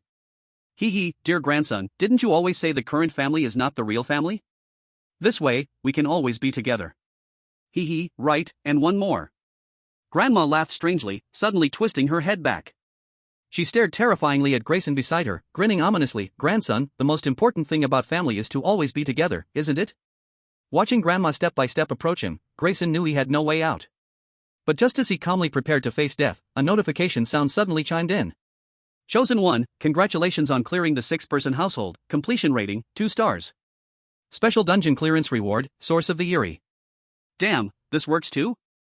Feels like Grayson's story isn't finished, and it's cleared like this? What a surprise, I thought Grayson would be finished, but unexpectedly escaped from death. Grayson must have triggered the necessary conditions to clear, perhaps his brother's death was one of the conditions. No, why didn't the Chosen 1 clear when his brother died before? Could it be due to insufficient time and plot completion? While Grayson was dangerously clearing the level, Andre from Bear Country had already brought his brother to find Grandma. Before meeting Grandma, Andre was already fully prepared. He had used his talent to simulate many times and only dared to step onto the second floor after confirming the outcome. In Grandma's room, Andre did not encounter his father, mother, or sister, because before going upstairs, he had already used tricks to lead the 3 of them into the room. In Grandma's room, the grandma who was controlled by it appeared somewhat frightening. Fortunately, Andre had come prepared. Like Grayson, Grandma spoke some nonsensical words to Andre, and after saying that, she lunged toward him with a fierce look. At such a moment, his younger brother was still ready to step in and help Andre deflect the attack. However, this time, Andre stopped his brother and promptly took out the complete family photo. Holding the family photo in front of him, with tears streaming down his face, Andre said, Grandma, they can't come back. Even though I know you are working hard to maintain the status quo of this family, please wake up. They are not our family. Grandma, you are no longer controlled by it. You still have me and your brother, you are not left with nothing. I know you are sad, and as part of this family, my brother and I also feel sad, but what can sadness change? Why don't you go downstairs and see what our father, mother, and sister are like now? Do you really think they are our family? Is this the kind of family you want? Andre emotionally accused, his expression changing with his voice. Andre knew that to pass through the 6-person household, he had to completely immerse himself in this family, otherwise, any slight flaw would reveal the truth to Grandma. As Andre spoke with tears, his brother was also moved and walked up to Grandma, crying. Grandma, what brother said is not wrong. If he can recover, what can we not let go of? I know you have always been attached to the past and cannot let go of Dad, Mom, and sister, but if they knew what they have become now, would they really be happy? Grandma, your grandson has already lost Dad, Mom, and sister, I don't want to lose you too. I beg you, let it go. Let go. Andre and his brother's words brought a glimmer of reason back to Grandma's eyes. Seeing this, Andre quickly handed over the family photo. Taking the family photo and looking at the once happy family of 6, Grandma's eyes became moist. She stretched out her dry right hand, gently stroking the photo, and tears fell uncontrollably. Children, all good children. I just wanted to see you one more time, but why is it so hard? Grandma let out a slight sigh. Actually, how could I not know that you have already left? I just refuse to admit it. Son, daughter-in-law, granddaughter. I'm sorry for you all. Grandma held the photo and cried heart-wrenchingly. Seeing this scene, Andre and his brother exchanged a glance without interrupting. Not knowing how long had passed, Grandma seemed to have cried enough. She suddenly looked up at Andre and his brother and kindly said, In the future, as long as you 2 brothers are here, this family won't fall apart. Grandma can no longer take care of you. You will have to walk your own path. Grandma is leaving. My dear grandsons, you must take good care of yourselves. Grandma, where are you going? Listening to Grandma's farewell, the brother suddenly seemed to realize something and asked with a choked voice. Hearing his voice, Grandma turned back and lovingly patted his head, comforting him. Don't be sad, dear grandson. Grandma just has to go to a faraway place. When you miss me, just look up, Grandma will always be watching you from the sky. No, Grandma, I don't want you to leave. The brother cried like a little child, his heart breaking. He reached out to grab Grandma's hand, but his hand strangely passed through her body. Whoa whoa. Grandma. The younger brother could no longer suppress the swirling emotions inside him. He stepped forward and tightly hugged Andre. In just a moment, his tears had soaked Andre's clothes. Brother, let Grandma leave with dignity. Andre led his brother out of Grandma's room. He knew that the sole belief supporting Grandma's will to live had already faded. It was born because of Grandma, yet Grandma also lives because of it. Chapter 107, A Small Obsession, Nothing More. Chosen 1, congratulations on clearing the 6-person family, clearance rating, 4 stars. Special dungeon clearance reward, source of weirdness and 2 chance to avoid selection. What the hell, Andre cleared it too, but he only got a 4-star clearance reward. Andre's clearance ending isn't exactly perfect, getting a 4-star clearance is understandable. The clearance rewards for special dungeons seem to be richer than regular dungeons. Next up is Su Xiao. I wonder how Su Xiao will choose to clear it. Let's wait and see. As Grayson and Andre cleared one after another, the only remaining chosen one who hadn't cleared yet was Su Xiao. Countless netizens rushed into Su Xiao's livestream, all wanting to see how Su Xiao would choose to clear it. In Su Xiao's livestream picture. At this moment, Su Xiao was standing in Grandma's room. Unlike Grayson and Andre, Su Xiao did not choose to push away his parents and sister. Instead, he made the opposite move. He directly brought his parents and sister into Grandma's room. Su Xiao's move left the netizens outside the livestream confused. His operation was so puzzling that they couldn't figure out what he was trying to do. In the room, Grandma, with a face full of shadows, seemed to know Su Xiao's purpose for coming to find her, so she kept repeating some nonsensical words. But before Grandma could jump at him, he took out the source of negative emotional pollution reward from the amusement park. The source of negative emotional pollution could make the weirdness go completely insane for 3 minutes. Su Xiao felt that this was the best time to use it, so without a second thought, he directly used this thing on his parents and sister. After using this source of negative emotional pollution, Su Xiao quietly exited Grandma's room and kindly locked the door for her. Seeing Su Xiao come out of Grandma's room, his brother, who had been waiting outside the door, walked over with a puzzled expression. Brother, how is Grandma? You didn't do anything to her, right? Don't worry, it's all good. Su Xiao made a reassuring gesture to his brother and then waited outside with him. After a while, loud fighting sounds burst from Grandma's room, accompanied by Grandma's incredibly angry voice. Damn it, what the hell is wrong with you all? Have you all gone crazy? Who can tell me what exactly is happening? Why, how can this be? In Grandma's room, it seemed like a battle was taking place. Hearing the commotion, the younger brother couldn't help but want to rush in, but was directly stopped by Su Xiao. If you want Grandma to live well, don't go in and make trouble. Your appearance can't change anything. Su Xiao said seriously. His brother was taken aback, but he was a bit worried. Brother, Grandma really won't be in any danger, right? Brother, I can trust you, right? Nonsense, of course you can trust me. Su Xiao had a confident look. His confidence made his brother stop and stare. Such a brother, seems like I've never seen before. Waiting outside for a while, the noise in the room gradually quieted down. At this point, the room was very quiet, with no other sounds, only Grandma's cries remained. Su Xiao made his younger brother wait behind the door, then opened it and walked in with General Hay and Little White Bear. Upon entering the room, the scene was already a wreck. Mom, Dad, and his sister lay in pools of blood, while Grandma, with blood on her hands, covered her face and sobbed. As expected, just as I thought, the family killed by it can never come back to life. Seeing what lay in the room, Su Xiao knew he had achieved his goal. If he hadn't done this, he could not allow Grandma to face the pain of losing loved ones again. Though it was somewhat cruel, this was the most helpless way to ensure Grandma could continue to live. Su Xiao closed the door, took out the family portrait, and slowly walked over to Grandma. Amid her sobs, he gently placed the portrait in her hands. Su Xiao crouched down, his voice calm. Grandma, please forgive me for making you sad again like this, but I cannot let you continue to live in self-deception. We have all lost our dearest family, but you seem to have forgotten that the living family is who truly needs your care. Grandma, come back, this home needs you, and both my brother and I need you. Su Xiao's voice was gentle. He tried not to provoke Grandma further. But just as he finished speaking and was about to rise, Grandma bizarrely grabbed his hand. At this moment, Grandma seemed no longer like Grandma, but more like a puppet controlled by it. You cannot understand my pain. Who are you to make choices for me? They are all my beloved children, but why did you have to kill them? Grandma's voice grew more agitated, her face covered in blood looked terrifying. Her hand slowly crept up towards Su Xiao's neck, as if wanting to end his life. But just when Grandma was about to strangle Su Xiao, something strange happened. No matter how angrily she struggled, Su Xiao stood there smiling at her. Grandma looked somewhat stunned. Impossible, this can't be, why are you immune to my harm? A mere obsession, nothing more. Su Xiao flashed a wicked smile at Grandma. By the way, do you know about something? What thing? Grandma asked, confused. Su Xiao grinned. Sincerity. Sincerity? That's right, sincerity can break the bazaar. No, it's impossible, I don't believe it. I don't believe it. Grandma's expression began to twist. Under Su Xiao's provocation, a strange darkness began to seep out from Grandma's body, something similar to the negative emotions of Little White Bear from before. Su Xiao understood, this was Grandma's obsession. Under Su Xiao's gaze, the eerie darkness eventually transformed into another grandma, but this one had a face that was not kind and was only filled with disturbing eeriness. The grandma formed by the obsession stared at Su Xiao weirdly, her lips slowly curling up. Now I want to see how you use sincerity to deal with this old woman's obsession. Smack. As the grandma-like obsession finished speaking, Su Xiao's big slap landed on its face. Su Xiao put his hands on his hips, full of anger. Who do you think you are calling an old woman? The slap came unexpectedly. Grandma's obsession was momentarily stunned. It looked at Su Xiao in a daze, thinking, had I known I would be slapped when I came out, I wouldn't have come. The obsession didn't expect Su Xiao to be so fierce. Before it could even finish speaking, it was met with a big slap. At this moment, the obsession understood that everything Su Xiao had just done was to help Grandma break free from its control.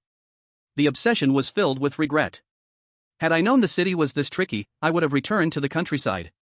Chapter 108, the 6-person household clear. Human, it seems you still haven't figured out whose territory this is. Aren't you a bit too arrogant in my territory?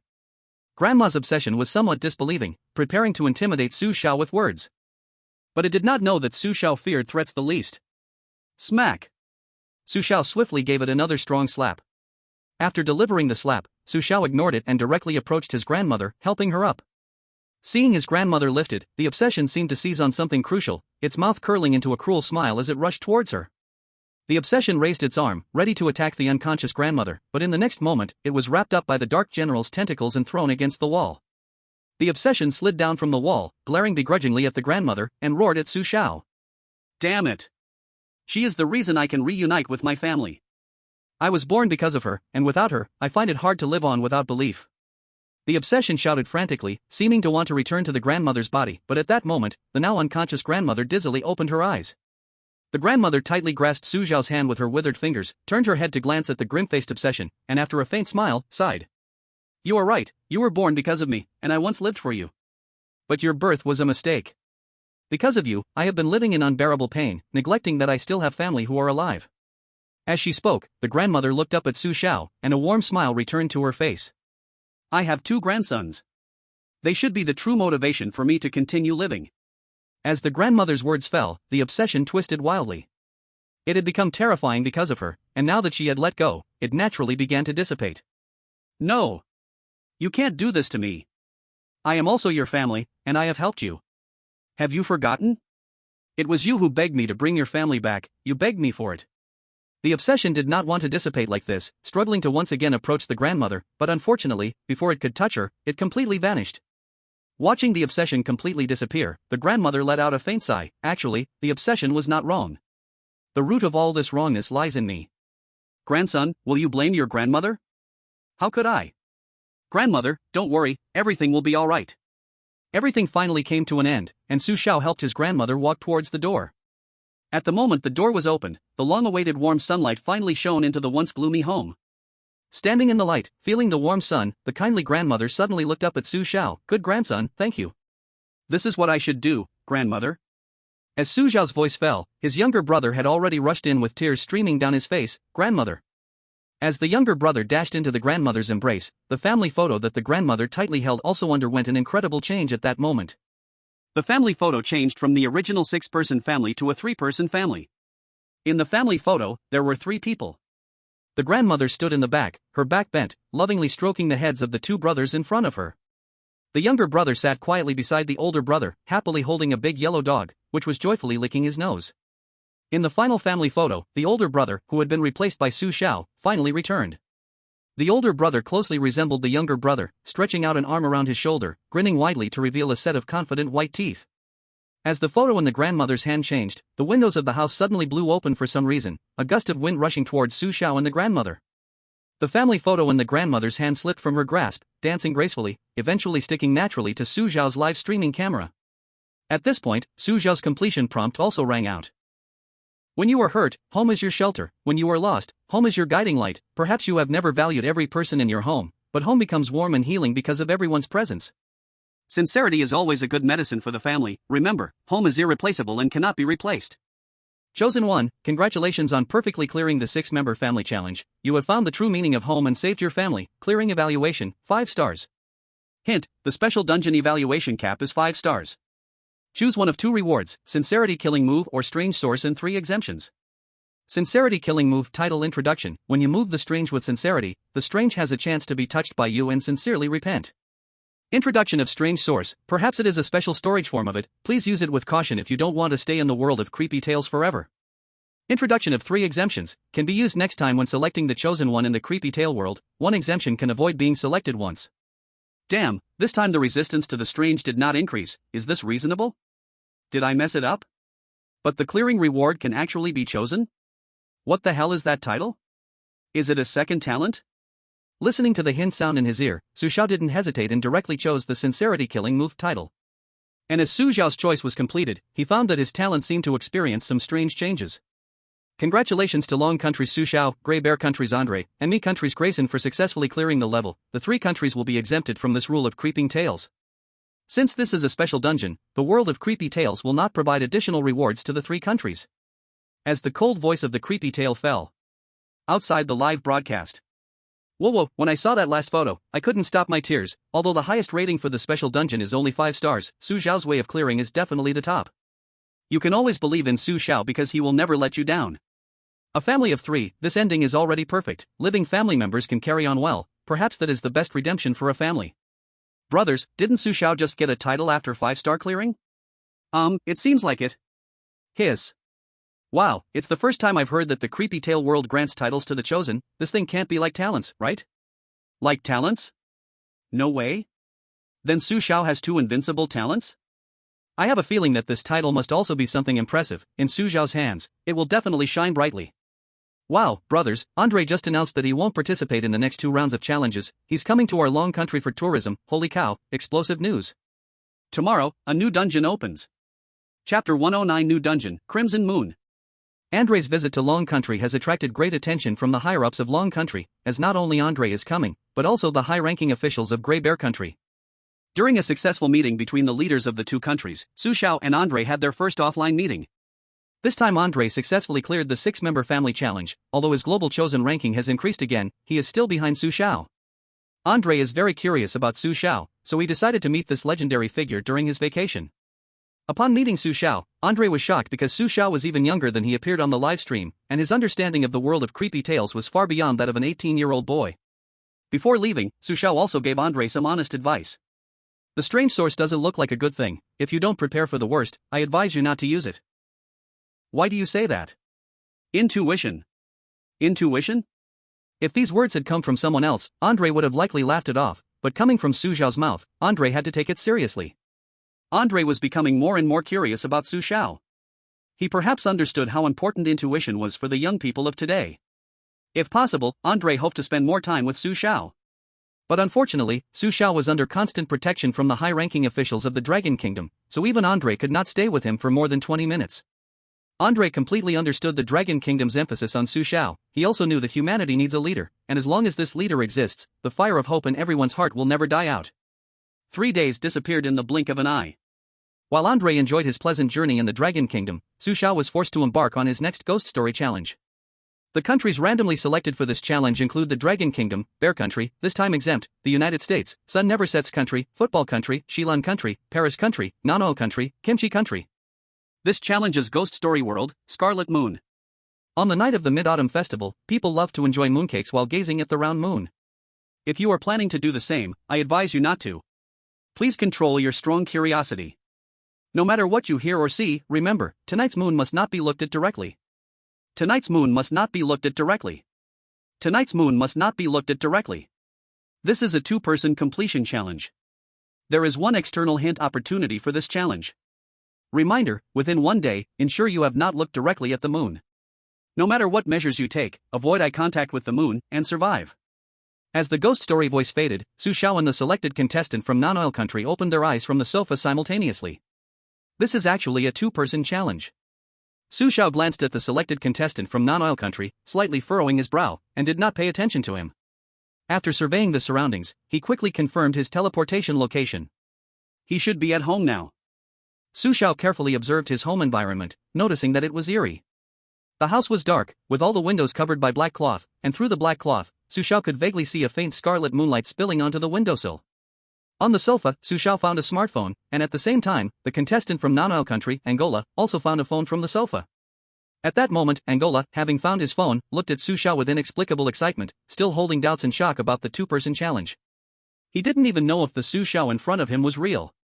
As Angola's eyes burned with curiosity toward Su Xiao, both of their phones received a message simultaneously. Dear citizens, please be advised that the moon-gazing event this Mid-Autumn Festival is cancelled. Please stay at home, ensure your doors and windows are closed, and do not open the windows no matter what sounds you hear, especially do not look directly at the moon. After this message, Su Xiao and Angola received a second message. The moon-gazing event has been cancelled. We are in the process of clearing. Please do not open the door. Your friends and family may no longer be your friends or family. Its infection spreads too fast. Do not trust. Evacuate. Huh? What's going on? What happened outside? Looking at these two messages sent from strange numbers, Su Xiao furrowed his brow, but at that moment, a third message detailing the rules arrived. To ensure your safety, please carefully read the following rules. Rule 1, if you are home alone, please ensure that you have covered the moon with black cloth. Please make sure no one is aware that there is someone at home. No matter who sends you a message inviting you to enjoy the moon, please ignore or refuse it at the first moment. If you hear a strange biting sound outside the door, do not be curious and open the door to check, and do not respond to any cries for help you may hear. Tonight there is no moon, so do not believe anyone describing a beautiful moon to you. Your friends and family will not send you messages saying I love you. If they try to lure you out with such words, you must refuse. Please do not let anyone notice that there is someone at home. If you hear someone knocking or scratching at the door, please cover your mouth and do not make any sound. If the front door is not strong enough and accidentally gets broken, you need to prepare sunglasses immediately, as your home may no longer be safe. Home is absolutely safe. After going out, please wear sunglasses, do not look directly at the sky, and if you meet friends coming to pick you up, do not choose to trust them.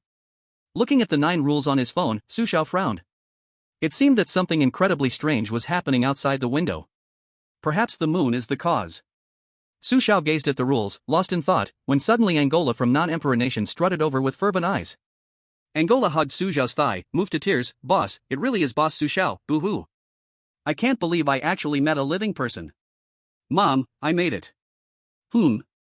Looking at Angola hugging his thigh and speaking fluent Mandarin, Su Xiao felt a bit speechless. Su Xiao had thought his influence would be significant, but he didn't expect it to be this big. Even the impoverished non-emperor nation had heard of him. Where can this reasoning be found? Chapter 110, Friends Are for Betraying. At this moment, outside the live broadcast. In the conference room of the non-emperor nation's high-level officials. Seeing Angola randomly paired with Su Xiao, the high-level officials of the non-emperor nation felt their hearts drop. Steady, this is going to be chaos. Su Xiao is responsible for the chaos, and Angola is responsible for. Right now, I want to be a salted fish. Dragon Country Su Xiao is responsible for the clearance, and I am responsible for shouting 666. This is too hard to come by. Our non-emperor nation has finally started to strike it lucky. Hurry up and notify the whole country. Let's party for 3 days. Leader, isn't it inappropriate for us to do this? Starting the celebration before the clearance is kind of early. If Angola finds out, will he be upset? After all, he is also working for our non-emperor nation. Upset? Oh man, I almost forgot about Angola. Go, let's kill the pigs at his home to celebrate for Dragon Country Su Xiao. While the entire non-emperor nation was immersed in the joy of premature clearance, at that moment, Angola was still unaware that the high-level officials of the non-emperor nation were already eyeing the pigs at his home. In the strange talk world. If I were you, I would put on a pair of sunglasses right now, or poke my eyes out. At this moment, Su Xiao stared at Angola who was hugging his thigh, kindly giving him a hint. Listening to Su Xiao's advice, Angola was not foolish. He knew Su Xiao's usual style. Angola rummaged around the living room and finally found 2 special pairs of sunglasses in a drawer. Boss, quickly put them on. Angola handed 1 pair of sunglasses to Su Xiao, who looked at him in confusion but ignored him, walking to the window and directly pulling open the black cloth covering the moon. If you are home alone, please make sure you have covered the moon with a black cloth. Please do this, or I cannot guarantee your safety.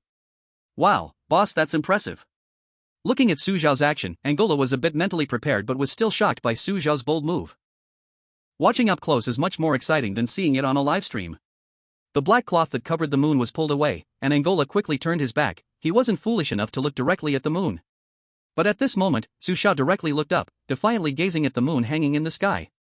The moon up in the sky was very round. That was Su Xiao's first impression. The second was that it was red, crimson red. No, that moon was actually blood red. As Su Xiao stared at the strange moon in the sky, frowning slightly in thought, several sudden text messages interrupted his contemplation. The messages were sent by friends. Friend Hammer, brother, tonight is the beautiful autumn festival, don't stay home alone, come out and enjoy the moon. Friend Ergo, tonight's moon is so beautiful, it's the most beautiful moon in nearly 100 years. If you don't come out to take a look, you will definitely regret it for life. Friend Jia Jia, come out and see the moon, tonight's moon is really different, okay? I love you, I love you, I love you. Friend Dai Dai, I'm downstairs at your place, do you want to come out to enjoy the moon with me? Are you coming down or should I come up? Looking at the messages inviting him to enjoy the moon, Su Xiao frowned tightly because there were several rules regarding moonwatching in the previous guidelines.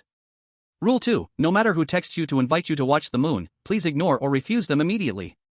Rule 4, there is no moon tonight, do not believe anyone describing a beautiful moon. Rule 5, your friends and family will not send you I love you messages, if they use such words to lure you out, please refuse absolutely. It was clear that his friends were not reliable. Rules 2, 4, and 5 all clearly indicated that he must refuse any invitation to watch the moon. But Su Xiao had no intention of refusing. If his friends could trick him, then he could also trick his friends, right? Isn't that what friends are for? Su Xiao directly replied to all his friends with a single message. Su Xiao, king of kings, ham sausage, 1 stick is better than 6. Cures kidney deficiency, sugar-free, I want Joyoung jelly. Friend? As Su Xiao finished replying to his friend's messages, Angola cautiously leaned over, holding his phone. At this moment, Angola looked at the messages from his friends with a chill down his back, because he knew very well that if he made the wrong choice, he could face irreversible consequences. So, Angola prepared to tentatively ask for Su Xiao's opinion. If Su Xiao was willing to help him, he could successfully lean on Su Xiao's strong support. Master, about my friend's messages, how should I reply? Can you teach me? Angola seemed timid, unsure if a big shot like Su Xiao would help him. Although this was a duo challenge, it didn't mean one couldn't clear it alone. Angola cautiously held out his phone to Su Xiao, who surprisingly took it without even asking. After a flurry of keystrokes from Su Xiao, the phone was finally returned to Angola's hands. When Angola opened the message, he was instantly frozen in shock. Angola, a bunch of trash, I'm at home, if you're capable, don't text and come knock on my door, if I don't open the door, I'm your grandson. Looking at this successfully sent message, Angola felt stars spinning around his head, his heart struck like it had been hit by a meteor, and his forehead was already dripping with cold sweat. In fact, this message wasn't the key point. What made Angola collapse was that the message Su Xiao sent was a group message, which meant that every one of his friends and family received his heartfelt greeting. Angola could hardly imagine the scene of his friends and family rushing to his door to beat him up. Oh my god, I'm doomed. I'm doomed. Angola stared at his phone, his body shaking violently. He was in a daze, not expecting Su Xiao to trick him like this. However, Angola couldn't understand why Su Xiao, whom he had just met, would do this. Could it be that he knows he can't pass the level and decides to drag someone down with him before dying? The more Angola thought, the more he felt this idea was the most likely. After all, Su Xiao wasn't a god, and he couldn't pass every level. Wah, it's too hard for me. Thinking of Su Xiao dragging him down, Angola couldn't help but cry. If he had known Su Xiao was this much of a pain, he would never have given up his decision-making power. Angola slumped on the couch, wanting to take a look at the moon outside, feeling that even if he were to die, he should understand why. But fortunately, he wasn't foolish enough to actually go and do something reckless, otherwise, he really might never see the moon tomorrow. I don't know how I got so silly, here's a smile, hee hee.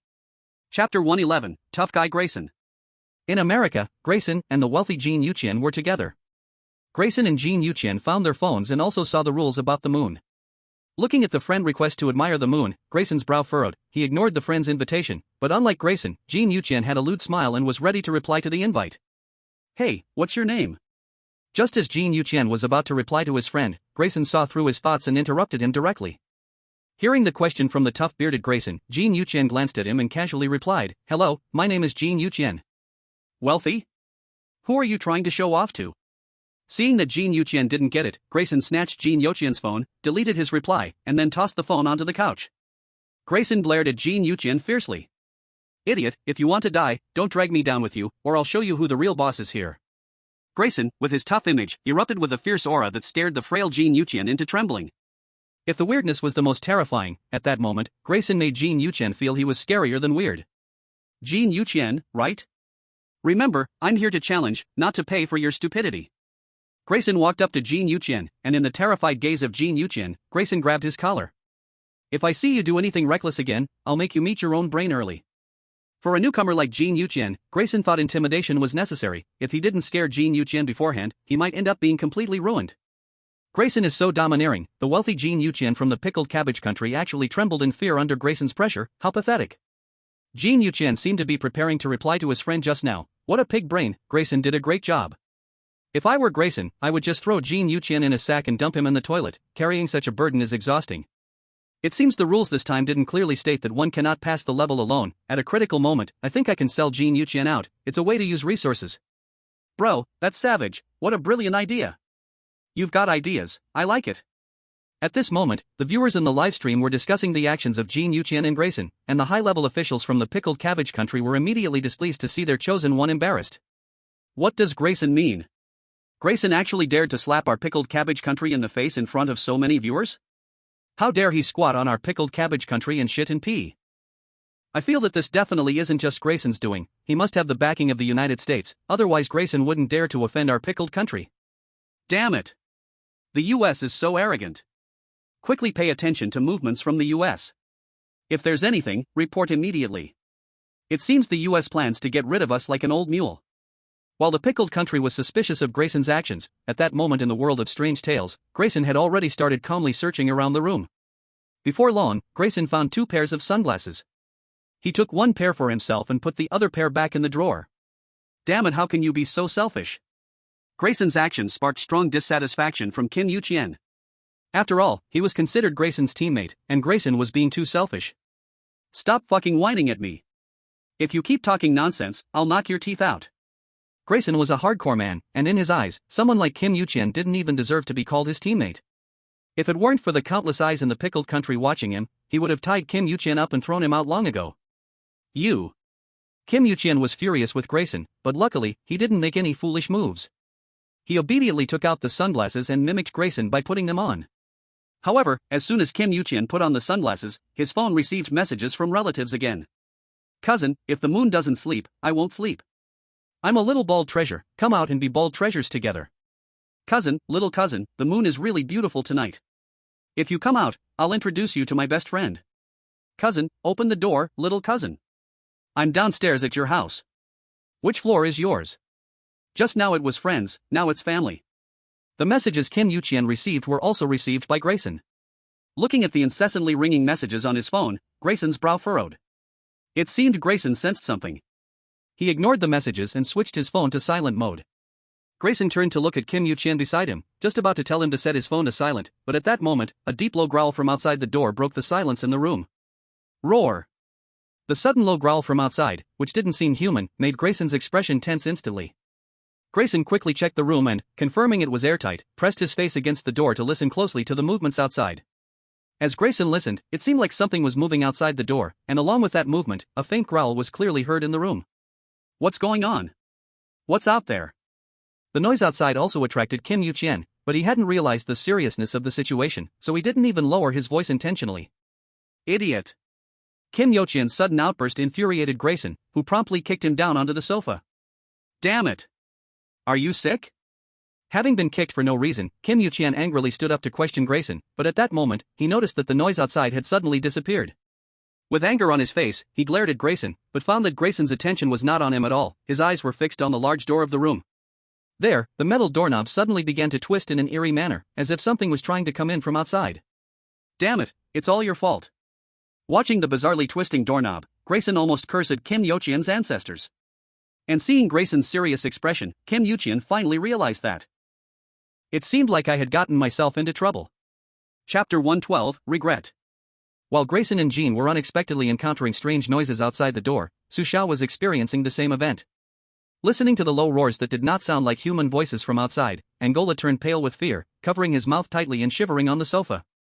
At this moment, the noise outside was very loud. It was a group of bizarre creatures whose nature was unknown. Not only did they roar from their throats, but they also scratched at the door from time to time, seemingly wanting to confirm if there was anyone inside. Facing this situation, Angola knew that the best way was to ignore it and make no sound. Rule 3: If you hear strange biting sounds outside, please do not be curious and open the door to check. No matter what rescue sounds you hear, please do not respond. Rule 6: Please make sure that no one realizes there is someone at home. If you hear someone knocking or scratching at the door, please cover your mouth and make no sound. Oh my God, Lord, please bless me, drive away the things outside. Angola, trembling, clasped his hands together, his lips quivering as he prayed to God. However, Angola quickly noticed Su Xiao sitting leisurely beside him. Angola was stunned. At such a time, Su Xiao was still able to remain calm. If that group outside found them, they would immediately be in deep trouble. Su Xiao's composure baffled Angola, and he said nothing. He typed a message to Su Xiao on his phone. Su Xiao, if you feel scared, please pray to God with me. God will surely help us overcome this crisis. Angola's talent drawn was merely the worst D-level talent, and at that moment, aside from praying to God, he could think of no other way to solve the crisis in front of them. After sending the message, Angola held up his phone in front of Su Xiao, but what greeted him was Su Xiao's roll of the eyes. Su Xiao, calm down. Seeing Su Xiao preparing to get up, Angola reflexively grabbed him. Angola seemed to have guessed what Su Xiao was about to do. Although he often saw Su Xiao's flashy moves in live broadcasts, this was after all a live performance, and it would be completely false to say he wasn't nervous. Let go. Su Xiao rolled his eyes at Angola's overly dramatic reaction. Su Xiao understood that it was time to show some real skill, otherwise, what was the point of always being doubted by his teammates? In Angola's shocked gaze, Su Xiao rubbed his hands and slowly approached the front door. When he opened the door, he suddenly turned his head and showed Angola a strange smile. Let's guess what gift your god has sent you. If you guess right, I will let them in to spend the Mid-Autumn Festival with you. As soon as Su Xiao finished speaking, he smiled and decisively opened the door, but the noise outside came to an abrupt stop at the moment the door opened. No, don't. Su Xiao's action of opening the door made Angola jump up from the sofa like an injured chick. At this moment, Angola's face was filled with terror. He originally wanted Su Xiao to quickly close the door, but he suddenly realized that there seemed to be no danger outside. The door was wide open, but there didn't seem to be any strange or terrifying things outside. What's going on? Angola froze for a second, then clasped his hands together and fervently said, "Oh my God, God is really protecting us, it's safe outside." The sudden silence outside made Angola think that God had revealed himself. But just as he was about to thank God, suddenly a strange, hideous head stretched in from outside the door. This head was extremely bizarre, its eyes bulging, and its mouth was filled with rotten flesh. His face was covered in blood, and he looked extremely distorted, just like a man-eating monster. What on earth is this thing? Quick, close the door, please. Close the door quickly. Staring at the head that suddenly reached in from outside the door, Angola was scared stiff and collapsed on the floor. Angola trembled in terror, falling from the sofa and uncontrollably retreating. If Su Xiao hadn't been looking at him with a smile, he might have wet himself. Take a good look, is this the friend who just messaged you? If so, I can consider letting him in. Su Xiao watched Angola's reaction closely. He had already figured out Angola's character. At this moment, Su Xiao wasn't in a hurry to deal with those strange things, because, compared to that, it was more crucial for Angola to know that God was useless. In times like this, hoping for God's blessing was clearly very foolish, and Su Xiao had to eliminate all uncertainties. I don't know what these things are either. Why don't you ask God? Maybe he will tell you the answer. Looking at the terrified Angola, Su Xiao teased. Hearing Su Xiao's teasing, Angola finally realized that God was not going to appear, and the only man who could save him now was Su Xiao standing right before him. Su Xiao, you're my god now, please, save me. Realizing the situation, Angola almost knelt before Su Xiao, but fortunately, Su Xiao stopped him in time. Not for any other reason, Su Xiao simply didn't want to shorten his lifespan. Since you think God is useless, from now on, you will listen to me in everything, otherwise, I can't guarantee that your friend won't rush in like a mad dog and bite your ass. If Su Xiao wanted to receive a high rating for the quest, he had to deal with the uncontrollable factor that was Angola. After handling Angola, Su Xiao no longer wasted time talking to the strange things outside. Su Xiao noticed that the strange things outside should all be humans. They must have become like zombies for some reason. Did the moon turn them into this? Su Xiao looked up at the moon outside. For some reason, that moon seemed to have grown even redder. Roar! At the moment Su Xiao looked at the moon, the zombie that had stretched its head and turned around and was ready to take a bite out of Su Xiao, but Su Xiao's speed was clearly faster. Want to sneak attack me? Here's a big slap. Reluctantly, Su Xiao revealed his signature big slap, and as it fell, he suddenly noticed that the zombie's expression changed. Under Su Xiao's astonished gaze, the zombie actually covered its face in shame and cried. Wah! I really am inhumane. You kindly invited me to your home as a guest, what wrong did you do? I even wanted to eat you, I really should die. Hearing the zombie's sincere confession, Su Xiao was dumbfounded. What the hell is going on? Equals equals equals equals equals equals equals equals. P.S. Happy New Year's Eve. With you all, I am not lonely. Let's push this book to 30,000 reviews together. Youthful passion, we won't forget our love. Chapter 113, Reset Time, New Rules.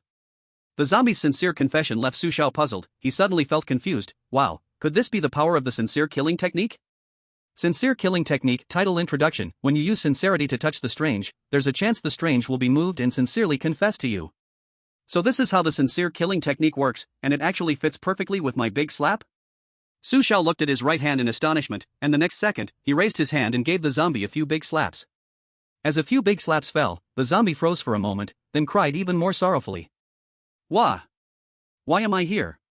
How could I find my friend so delicious? I really should die. The zombie sincerely confessed, and at that moment, the zombies behind it exchanged glances and then rushed up with confused faces. Looking at the few zombies with bizarrely twisted bodies, Su Xiao furrowed his brows. Just about to raise his hand to send them a few big smacks, at that moment, the zombie who had just repented suddenly twisted its body and stood up. It blocked the doorway, looking justly at the rushing zombies. Never underestimate the bond of friendship, you bastards. As soon as the zombie finished speaking, it charged at the other zombies in a strange posture. This scene left Su Xiao in the room completely shocked. Su Xiao's jaw almost dropped. Wow, that line was so unbelievably passionate. Why do I also feel a surge of emotions?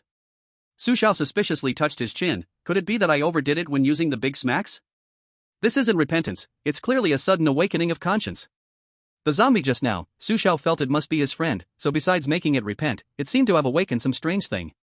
This kind of thing, Su Xiao had heard people talk about, seems to be called Chinibyu soul or something. The crisis outside the door was quickly resolved, although it was solved by a somewhat Chinibyu friend. Su Xiao also played a key role indirectly. The door was closed again, and the room temporarily returned to silence. Su Xiao sat back on the sofa, looking at Angola, who was stunned and dumbfounded by the previous scene. A casual remark made Angola worship him. Don't mess around. At this moment, Angola was deeply impressed by Su Xiao's charisma. Su Xiao's flashy move made him feel like he was just there to fill in numbers. Su Xiao, big boss, I'm sorry, I was wrong to doubt you just now. Angola cautiously approached Su Xiao, thinking about how he had just doubted him made him want to give himself a couple of big slaps. Angola wanted to say something more, but at that moment, a text message interrupted him. The text message was still from an unknown number. Scarlet Moon Plan elimination failed. Time is resetting. Citizens, do not panic. Please tightly close your doors and windows. The moon will soon return to normal. Please trust us. Elimination failed? Time resetting? Looking at the message from an unfamiliar number, Su Xiao furrowed his brows. He did not know what the so-called elimination plan was and was unclear about what was happening in the outside world. While Su Xiao was lost in thought, a sudden dizziness hit him, and when he came to, he found that the time beside him seemed to have really reset. Su Xiao saw Angola lying on the sofa, just like when he first opened his eyes, but Su Xiao clearly remembered that Angola was far from the sofa just a moment ago. Huh, what's going on? Su Xiao, protected by his talent, was not affected by any strange phenomenon. He was unsure of what had happened, but he quickly found his phone. 12:01 a.m.? The time on his phone made Su Xiao frown. Su Xiao remembered that when he first took out his phone, the time displayed was 12 o'clock, and the midnight was exactly when he opened his eyes in the eerie world. Now the time seemed to have been reset, and it was 1 minute later than before. What on earth is going on? Su Xiao looked at the bewildered Angola, ready to ask whether their memories had been reset, but at that moment, a series of text messages bombarded his phone. Friend Gangdan, come out and see the moon, your sixth uncle is dancing on a pole on the moon. Friend Big Smart, brother, where are you now? Are you at home? Don't move, I'm coming to pick you up soon. Unknown, the moon is beautiful, it doesn't want to hurt anyone, the moon is cruel, it will wipe out those with other beliefs. Unknown, he, are you home? You better hide at home. You'll be very tasty that way. Unknown, the moon is worthy of song, the moon deserves praise, if possible. I want to devour your pure brain. Unknown, close the doors and windows tightly, do not look at the crimson moonlight, that beauty is deadly. Mom, son, run fast, the moon has gone mad, your dad has also turned crazy, hurry, escape, Dad, son, don't listen to your mom, stay hidden in the house, your mom is no longer your mom, those monsters are coming in, take care, son. Messages kept ringing in his phone like a barrage of bombs. Looking at the various messages, Su Xiao furrowed his brow, knowing something must be happening outside the house. As the messages kept coming, some unknown rules were also sent to his phone. Do not trust any messages except for this number. Be especially cautious of your relatives and friends. To ensure your safety, you must strictly follow the following rules. Rule 10, generally, no one will knock on the door. If you hear knocking, do not look outside through the peephole. Rule 11, if someone outside claims to be your friend, ignore them, they are not your friend. Rule 12, you absolutely cannot go outside. Under any circumstances, please stay inside. Rule 13, the moon is terrifying, please avoid contact with the moon, even the moonlight is deadly. Rule 14, if home is no longer safe, please go immediately to the nearest shelter, the shelter is located in my heart. The 5 new rules clearly conflicted with the previous rules, but Su Xiao had no time to evaluate them now because someone was knocking on the door. Knock knock knock. As Su Xiao gazed at the new rules, the knocking continued outside. Hearing the knocking, Su Xiao glanced at the terrified Angola and frowned. You go open the door. Open the door? Su Xiao, do we really have to open the door? What if it's not a friend? Chapter 114 Dance with Steel Pipes. Was that just now the power of a sincere killing move? That phrase about the bond of friendship sounds so cringy, huh? Is time reset? It seems like the time after the reset is delayed by a minute, it won't be stuck in this day forever, right? Look quickly, Su Xiao's phone is receiving so many bizarre messages, and new rules are appearing. Who sent these rules to Su Xiao? Also, what happened to the world outside? Is it a virus infection? Why have people turned into zombies? Those messages and rules mentioned the moon more than once. I suspect the moon is definitely problematic, those people must have been tainted after staring at the moon. Polluted by the moon? How is that possible? As for everything happening in the live broadcast, countless internet users were speculating wildly. At this moment, in the live broadcast, listening to Angola's perfectly normal question, Su Xiao inexplicably felt relieved. Angola still seemed normal, his memory did not seem to have been reset. Step back, I will open the door. Su Xiao actually had no intention of letting Angola open the door. After all, with his small frame, opening the door would be like delivering himself as a meal, and he only wanted to test his reaction. Rule 10 said that if you hear knocking, you cannot open the door, but Su Xiao was quite rebellious and stood up ready to open the door. Before opening the door, Su Xiao first looked outside through the peephole. Unsurprisingly, all he saw was darkness. The abnormality of the peephole made Su Xiao hesitate to open the door. He shouted, "Are you my friend?" Yes. The voice outside was very hoarse, similar to the low growls of the zombies before. Then what is your name? Steel Egg. Steel Egg? Are you the one who sent me that message saying my 6th uncle is dancing on the moon? Yes. Su Xiao's question left Steel Egg outside stunned for a few seconds, and Steel Egg was bewildered. No way. I can just break in directly, why bother explaining anything? Gang Dan, who finally reacted, didn't want to waste any words, raising his hand to prepare to smash the door, but just as he was about to strike, Su Xiao opened the door directly. Where is your 6th uncle who dances on the steel pole? Hurry, take me to see him. By the way, does my 6th aunt know? Su Xiao enthusiastically wrapped his arm around Gangdan's shoulder, eager to make him take her to watch the pole dance, leaving Gangdan stunned. What the hell, this was not the storyline he expected. Gangdan, why are you in a daze? If you keep dazing, my 6th uncle's pole dance will almost be over. Come on. I'm still waiting to record it with my phone. Are you trying to trick me into opening the door, deliberately making up an excuse? Gangdan still looked confused, but Su Xiao had already started cracking her knuckles, and seeing her like that, Gangdan, now a zombie, felt extremely frustrated. Damn, are you a zombie, or am I the zombie? Are you really going to embarrass me like this? Gangdan let out a low growl, angrily lunging at Su Xiao, but the next second, Su Xiao had already kicked him to the ground, followed by a series of combos. Damn it, wasting my emotions, actually using my 6th uncle's affair to trick me. My 6th uncle has been missing since childhood, how could I believe you found him so easily? You made me excited for nothing, turning you from Gangdan into scrambled eggs. Su Xiao gave Gangdan a good beating, but strangely, after hitting for a long time Gangdan still didn't sincerely repent. Su Xiao was bewildered, could it be that my beating isn't sincere enough? Do I need to hit him with a big slap to move him? Thinking of this, Su Xiao didn't hesitate to pick up Gangdan and give him 2 big slaps. Finally, under Su Xiao's relentless education, Gangdan finally cried out. Gangdan, in remorse, hugged Su Xiao's leg. I'm sorry, I was wrong, I shouldn't have tricked you, actually your 6th uncle never danced on the pole, it was all a lie. Knowing you're wrong is the first step to improvement. Although you lied to me, I've decided to forgive you. Here's the deal, you'll dance a pole dance for me to make it up. Gangdan? A moment later. Outside the door, a pole dance master was performing his pole dance, while inside, Su Xiao and Angola sat on the couch with glasses of red wine, enjoying his graceful dance moves. At this moment, Angola's hand holding the wine was trembling slightly. He looked at Su Xiao with disbelief. Su Xiao, is this really okay? Angola had become numb to Su Xiao's antics. Angola couldn't tell what kind of monsters he was teaming up with, even though he felt the zombies outside were terrifying. Compared to them, Su Xiao seemed to be the scariest presence. Moreover, watching a zombie dance on a pole in this strange world was absolutely unique. While Su Xiao leisurely watched zombies dancing on poles, other selected candidates were nervously analyzing the new rules. In fact, when the first rules appeared, some selected candidates had already been eliminated, but now, the eliminations had not raised much of a reaction. After all, things like this have become so commonplace. From the Sun Never Sets Nation and the Football Nation, Hunter and Miguel were arguing fiercely about the correctness of the rules. Hunter believed that something must have happened outside, so they couldn't just wait and see. He decided to go outside and see what was going on. Miguel's thoughts were the opposite of Hunter's. Miguel was not an adventurer. He thought it was safer to stay indoors. As long as they could survive, there seemed to be no need to risk going outside. Besides, there were some man-eating monsters outside. I say, can't you be a little less cowardly? Su Xiao from the Dragon Kingdom dares to take risks. The rules are clearly hinting at us to go outside.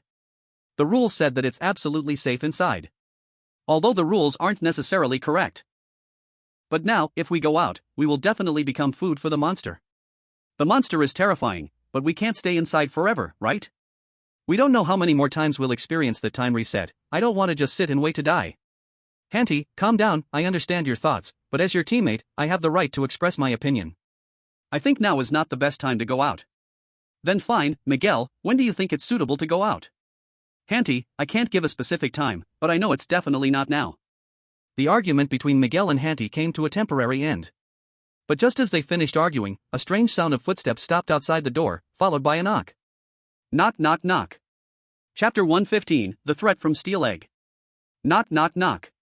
The sudden knocking startled Miguel and Hanty, who had just fallen silent, and they exchanged glances. In each other's eyes, they saw a flicker of fear. Miguel and Hanty's hair stood on end, for they were certain that the one knocking outside was not anything normal. Miguel glanced at the time. It was almost 1 a.m. He pointed at his phone and then at the door. Seeing Miguel's actions, Hanty frowned, but soon he quietly approached the door. Through the door, Hanty could hear faint breathing from outside. Knock knock knock. At that moment, the knocking sound came again.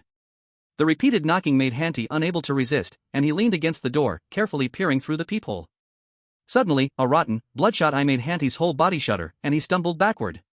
While retreating, Hanty struggled to keep his balance, trying not to make any noise. The rules were very clear: do not let that thing know there are people inside. At this moment, Hanty was sure that what was outside could no longer be considered human, for that gaze just now could only be possessed by the dead. Hanty, what is outside the door? Miguel silently typed a message on his phone and held it up in front of Hanty. It seems to be a zombie, let's not make any noise. That thing should leave soon, just like the previous one. Hanty understood the seriousness of the situation. It seemed that Miguel was completely right about not letting him go out now.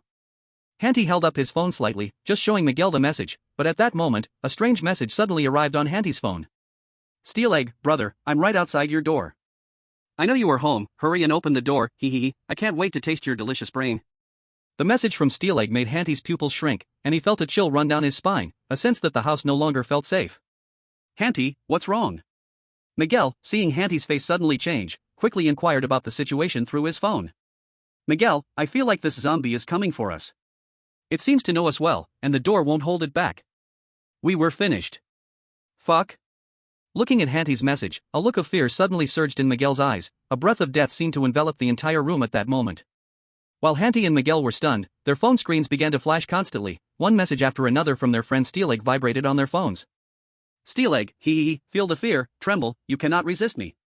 Steel Egg, stop hiding, I know you are inside. Once I catch you, I guarantee the process won't be very painful. Steel Egg, I will eat the brains of all who do not appreciate the moon. Do you also want to worship the moon? It seems to be too late. Staring at the message sent by Steel Egg on his phone, Hant and Miguel were so scared that cold sweat was pouring down their faces, and they dared not move. They could only fix their eyes on that big door. While Hant and Miguel were nervously watching the door, the Sun Never Set country and the football country both used their hint opportunities at the same time. Listening to the hints in their minds, Hant and Miguel, who were already on edge, turned their heads in unison, their faces filled with terror as they looked toward the window. They saw that at some point, something had smashed a big hole in the window.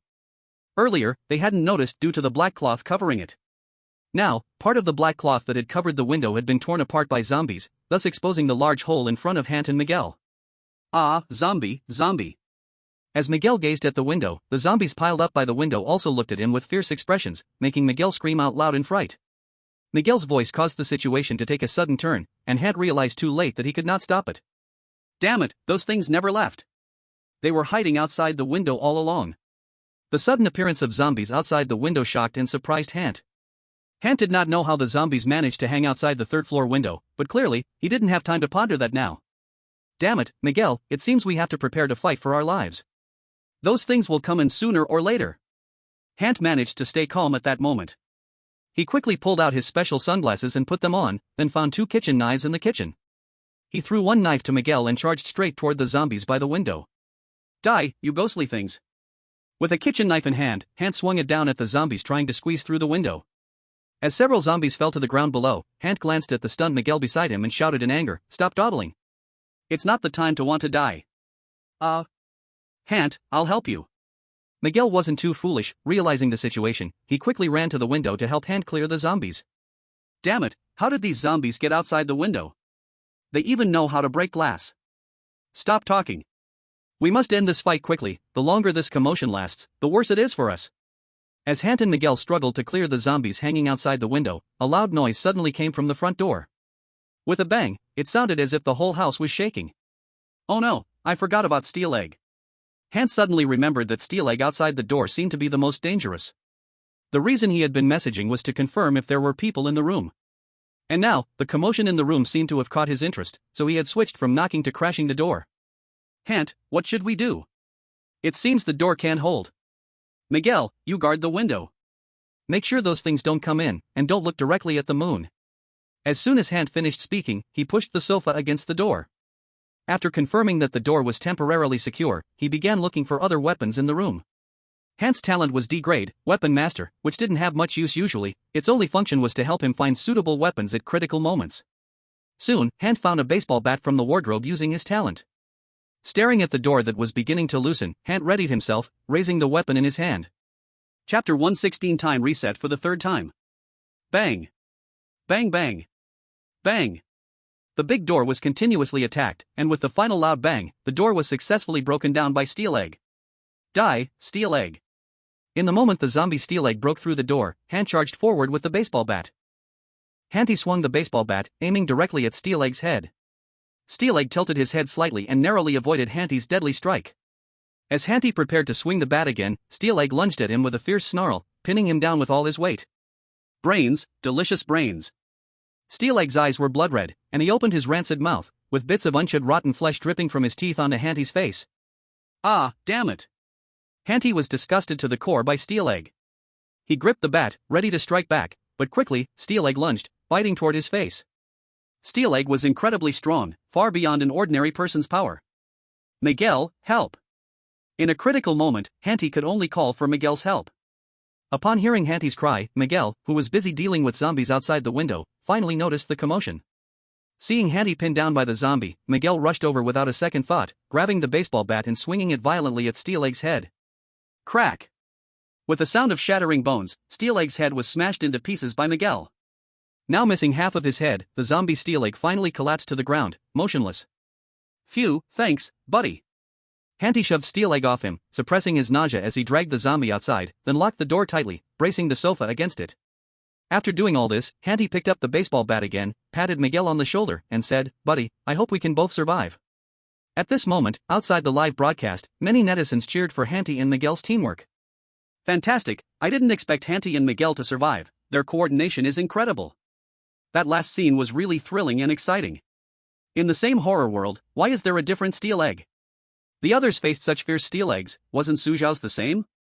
Watching Su Xiao's moves made me think I could do it too, but thankfully, there were other selected ones to compare with, otherwise I wouldn't have known Steel Egg could be so fierce.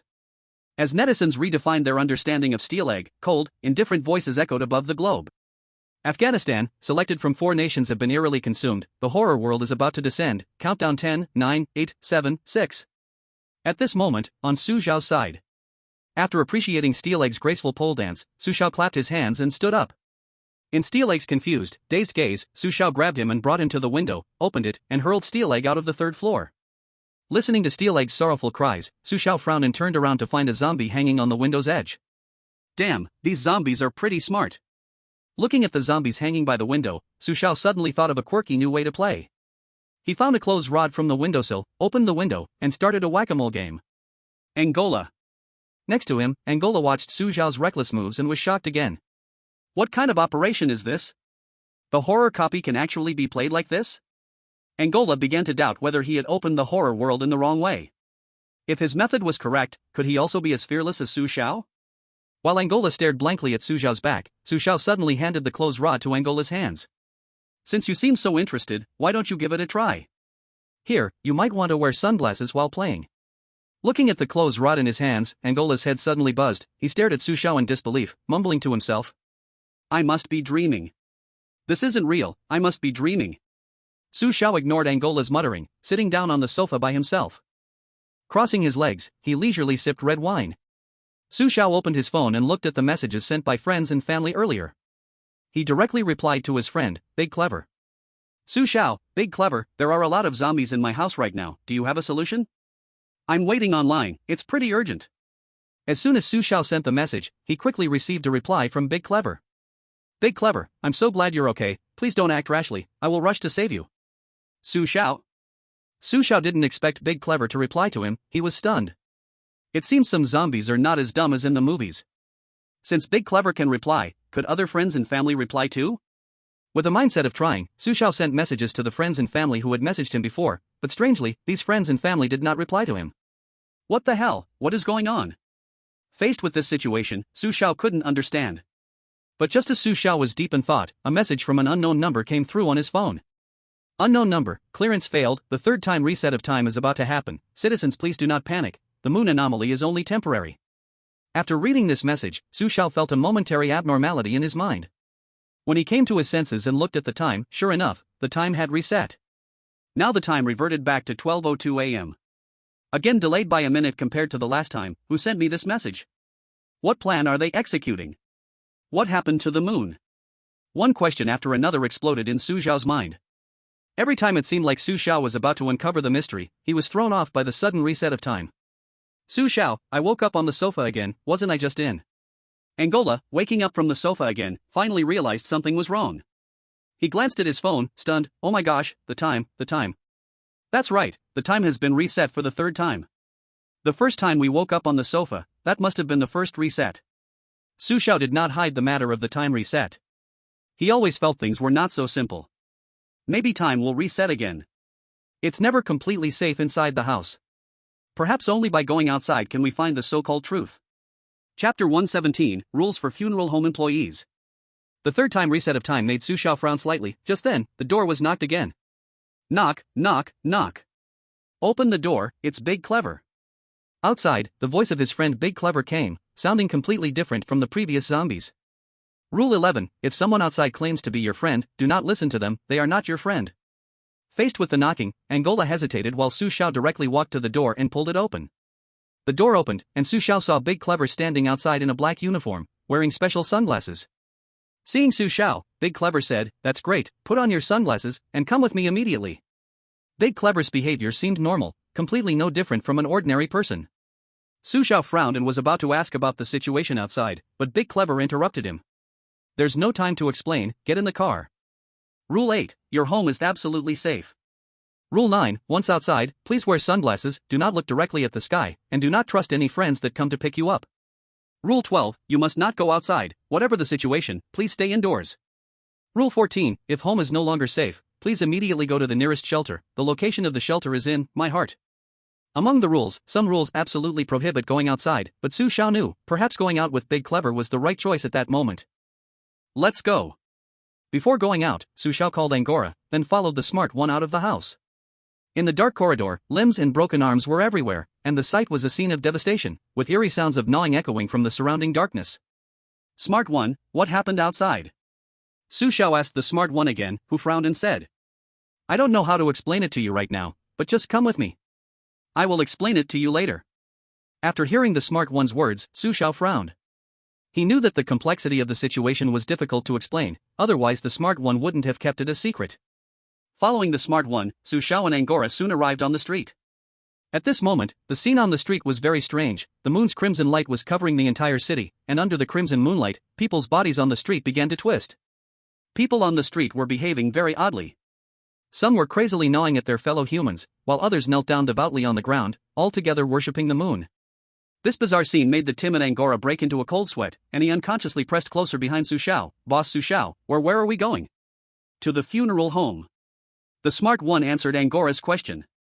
After hearing the smart one's answer, Angora's legs went soft, and he trembled, saying, I feel like I can still be saved. There's no need to be cremated right away." Angora's words left Su Xiao and the smart one speechless. Getting in the car with the smart one, soon, Su Xiao and Angora got out of the car under the smart one's guidance. After getting out of the car, Su Xiao looked up at the place, and the smart one was indeed not lying. It really was the funeral home. "Boss Su Xiao, I don't want to die. I really haven't been infected, I can still be saved." Seeing that it was indeed a funeral home, Angora's legs trembled in fear, and he desperately pleaded with Su Xiao, still thinking Su Xiao planned to offer him up as a sacrifice. "Let's go, follow me." The smart one gave a glance at Angora and didn't pay him any mind, just leading Su Xiao and Angora to the first floor of the funeral home. On the first floor of the funeral home, the smart one handed a copy of the Employee Code of Conduct to Su Xiao and Angora. Funeral Home Employee Code of Conduct. Rule 1, as a funeral home employee, your main job is to push the bodies into the cremation furnace for burning. During this process, you should not have too many questions. Rule 2, if you encounter abnormal situations where a body cannot be cremated, where the body speaks, or where the body moves, please immediately report to the security department. It is strictly forbidden to handle it alone. Rule 3, the research room has a telescope, please do not use it without work-related reasons. Rule 4, please do not worship in a certain direction, nor discuss any bizarre phenomena, as this may cause the bizarre phenomena to manifest in reality. Rule 5, entry into the director's office of the funeral home is forbidden. If you must enter due to work needs, please ensure that there are other people present inside.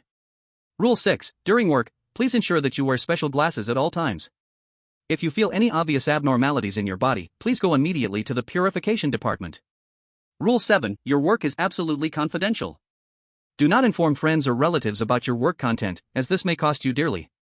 Rule 8, all funeral home employees, you have already lost the opportunity to celebrate the Mid-Autumn Festival, your contributions will be remembered forever.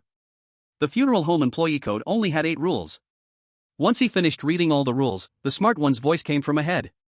It appeared, quick, leave. As soon as the smart one finished speaking, Su Xiao looked up and bizarrely found that the smart one, who had just been right in front of him, had mysteriously vanished. Seeing this scene, Su Xiao furrowed his brows. But at that moment, Su Xiao noticed that the moon in the sky was increasingly crimson, and it seemed like a piece was missing. A huge black shadow appeared to be swallowing the moon. This phenomenon was somewhat like a celestial dog eating the moon. While Su Xiao was staring at the moon's abnormality, he suddenly saw Angola also fixated on the moon, and his limbs began to twist strangely. Su Xiao frowned and interrupted the spellcasting directly. "Get to work, stop staring at the moon." Su Xiao gave Angola a tap on the back of his head. Just as he interrupted Angola, his mind suddenly went blank for a brief moment. When Su Xiao raised his head to look at the moon again, it had already returned to its original white appearance. Another time reset? At this moment, Su Xiao began to understand some things, but it seemed he couldn't participate in this plan yet, or rather, he was already a part of the plan. "Boss Su Xiao, what just happened to me? Why does my head hurt so much?" Time reset again. The normal Angola rubbed his head and asked. Su Xiao replied, "Who knows? Just now, it seemed like a corpse suddenly woke up and tapped your head, but it ran too fast, so I couldn't see clearly." Chapter 118, Steel Egg, it's so good that you're alive. While Su Xiao was talking to Angola, corpses had already been pushed over one after another. "Let's get to work, stop thinking about your head." Su Xiao pushed the corpses to the crematorium, opened it, and skillfully lifted a corpse, spinning it a few times. Su Xiao was just about to toss the corpse into the crematorium but suddenly reconsidered and put it down. Rule 1, as a funeral home staff member, your primary job is to push the corpses into the crematorium for cremation. During this process, you shouldn't have too many questions. Based on the rebellious principle, Su Xiao couldn't burn the corpses. "Why are you hiding so far? I just demonstrated how to move the corpses, now it's your turn." Su Xiao frowned, looked at Angola beside him, and simply tossed the remaining cremation task to him. When the corpses heard they had to be burned themselves, Angola was dumbstruck. "Huh? I have to do it alone. Nonsense, do you want me to help you burn them? Shouldn't I just stand aside to supervise? What if the corpse runs away? Are you responsible for bringing it back?" Su Xiao gave Angola a serious look. After hearing Su Xiao's explanation, Angola scratched his head and didn't notice anything strange in Su Xiao's words. Boss is just a boss, there's always philosophy in what he says and does. I really should have studied more. Angola muttered simply and then honestly pushed the corpses into the crematorium. Watching Angola work seriously, Su Xiao couldn't help but nod. His reaction is a bit slow, but he's quite obedient. In front of the cremation furnace, Angola was burning corpses while Su Xiao stood aside and messaged Steel Egg. Su Xiao, Steel Egg, are you okay? How could you fall from the third floor so carelessly? If you're still alive, please come to the funeral home to find me, I've saved a spot for you. Su Xiao wasn't sure if Steel Egg was still alive, he just wanted to confirm what the consequences would be for messaging Steel Egg. Rule 7, your work is absolutely confidential, do not disclose the details of your work to friends or family, as this may cost you. After sending the message to Steel Egg, Su Xiao waited for a while but didn't receive a response. Su Xiao couldn't help but sigh, alas, it seems Steel Egg has finally kicked the bucket. What a shame, he couldn't survive such a fall. Just after Su Xiao sighed, he suddenly heard Angola's voice filled with sheer terror.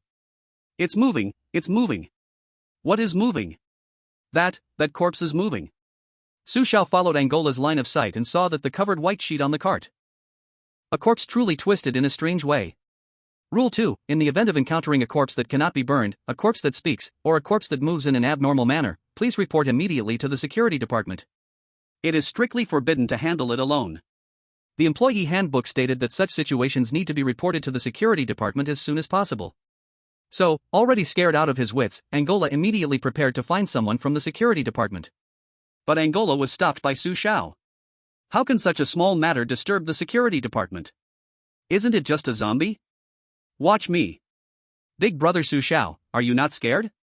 Scared? Can't you see I'm about to wet my pants? Angola looked at the mocking smile on Su Xiao's lips, almost believing in his trickery. This was not fear, it was pure excitement.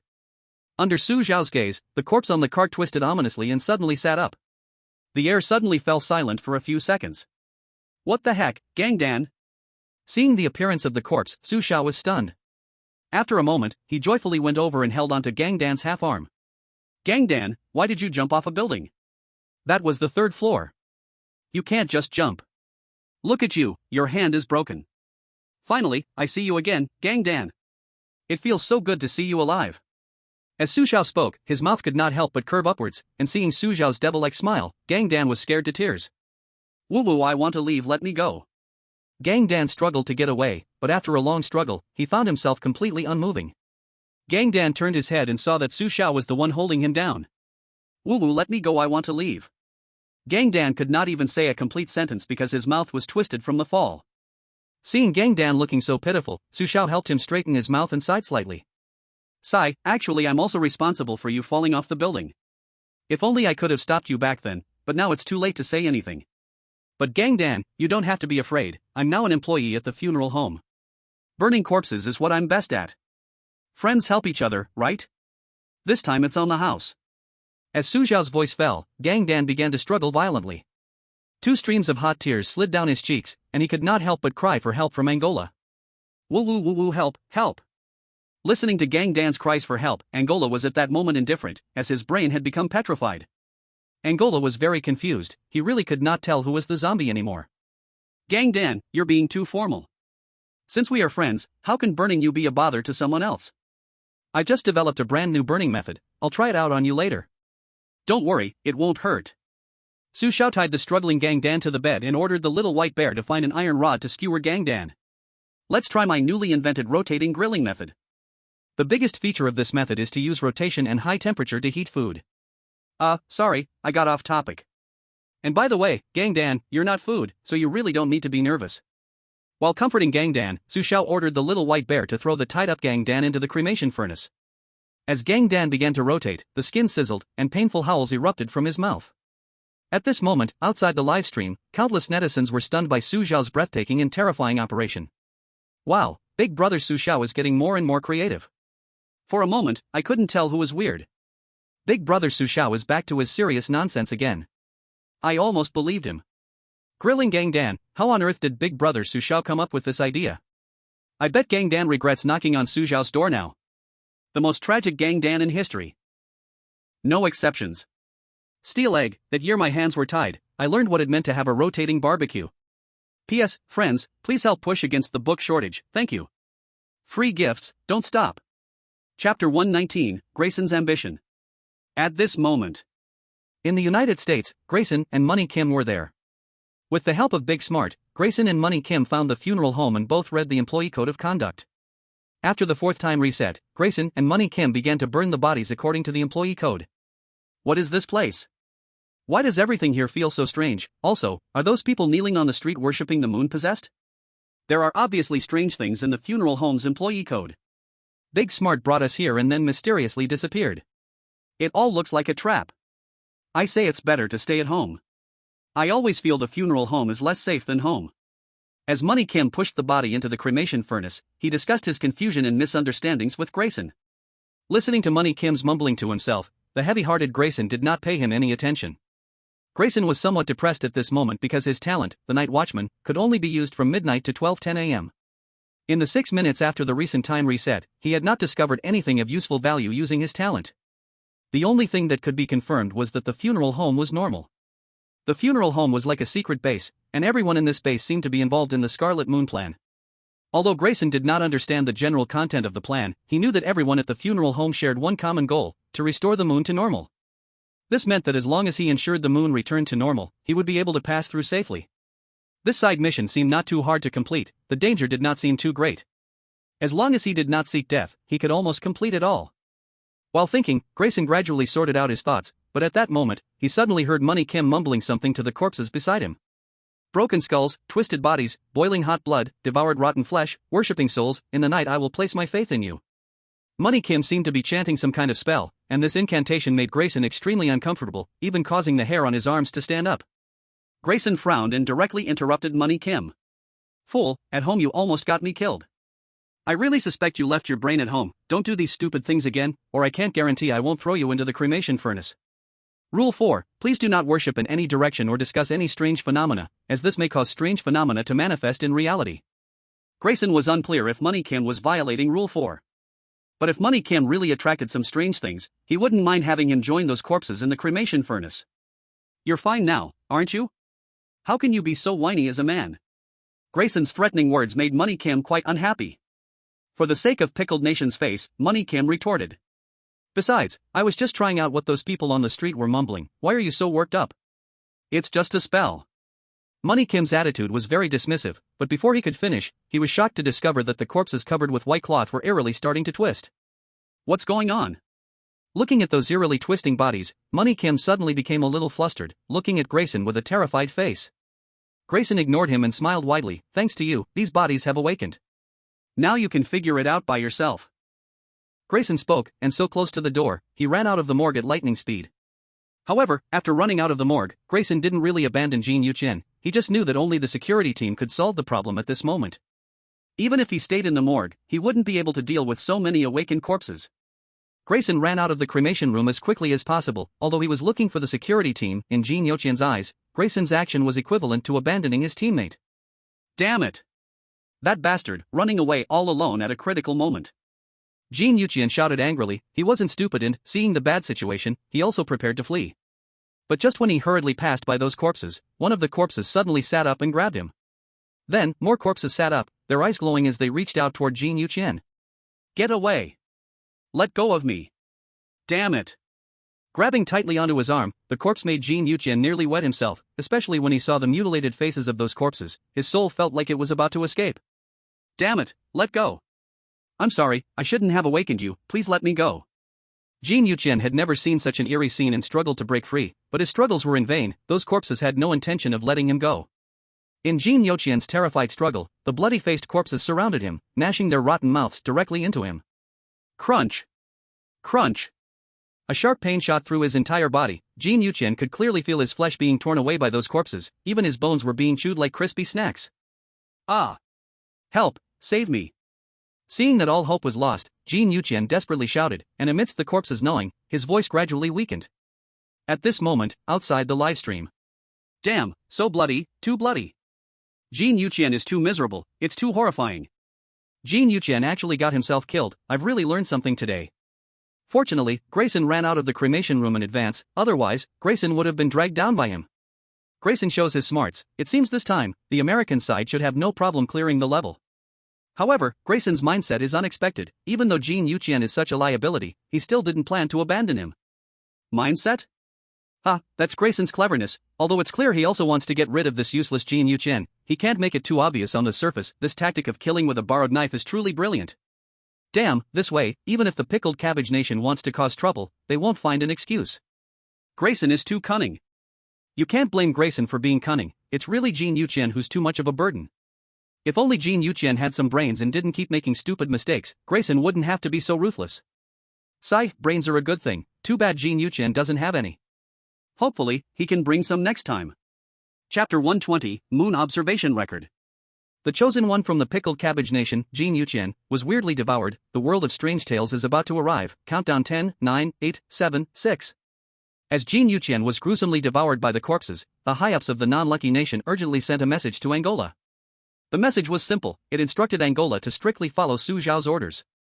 Whether the non-lucky nation could achieve clearance for the first time depended entirely on Angola's performance. In the conversation between Su Xiao and Angola.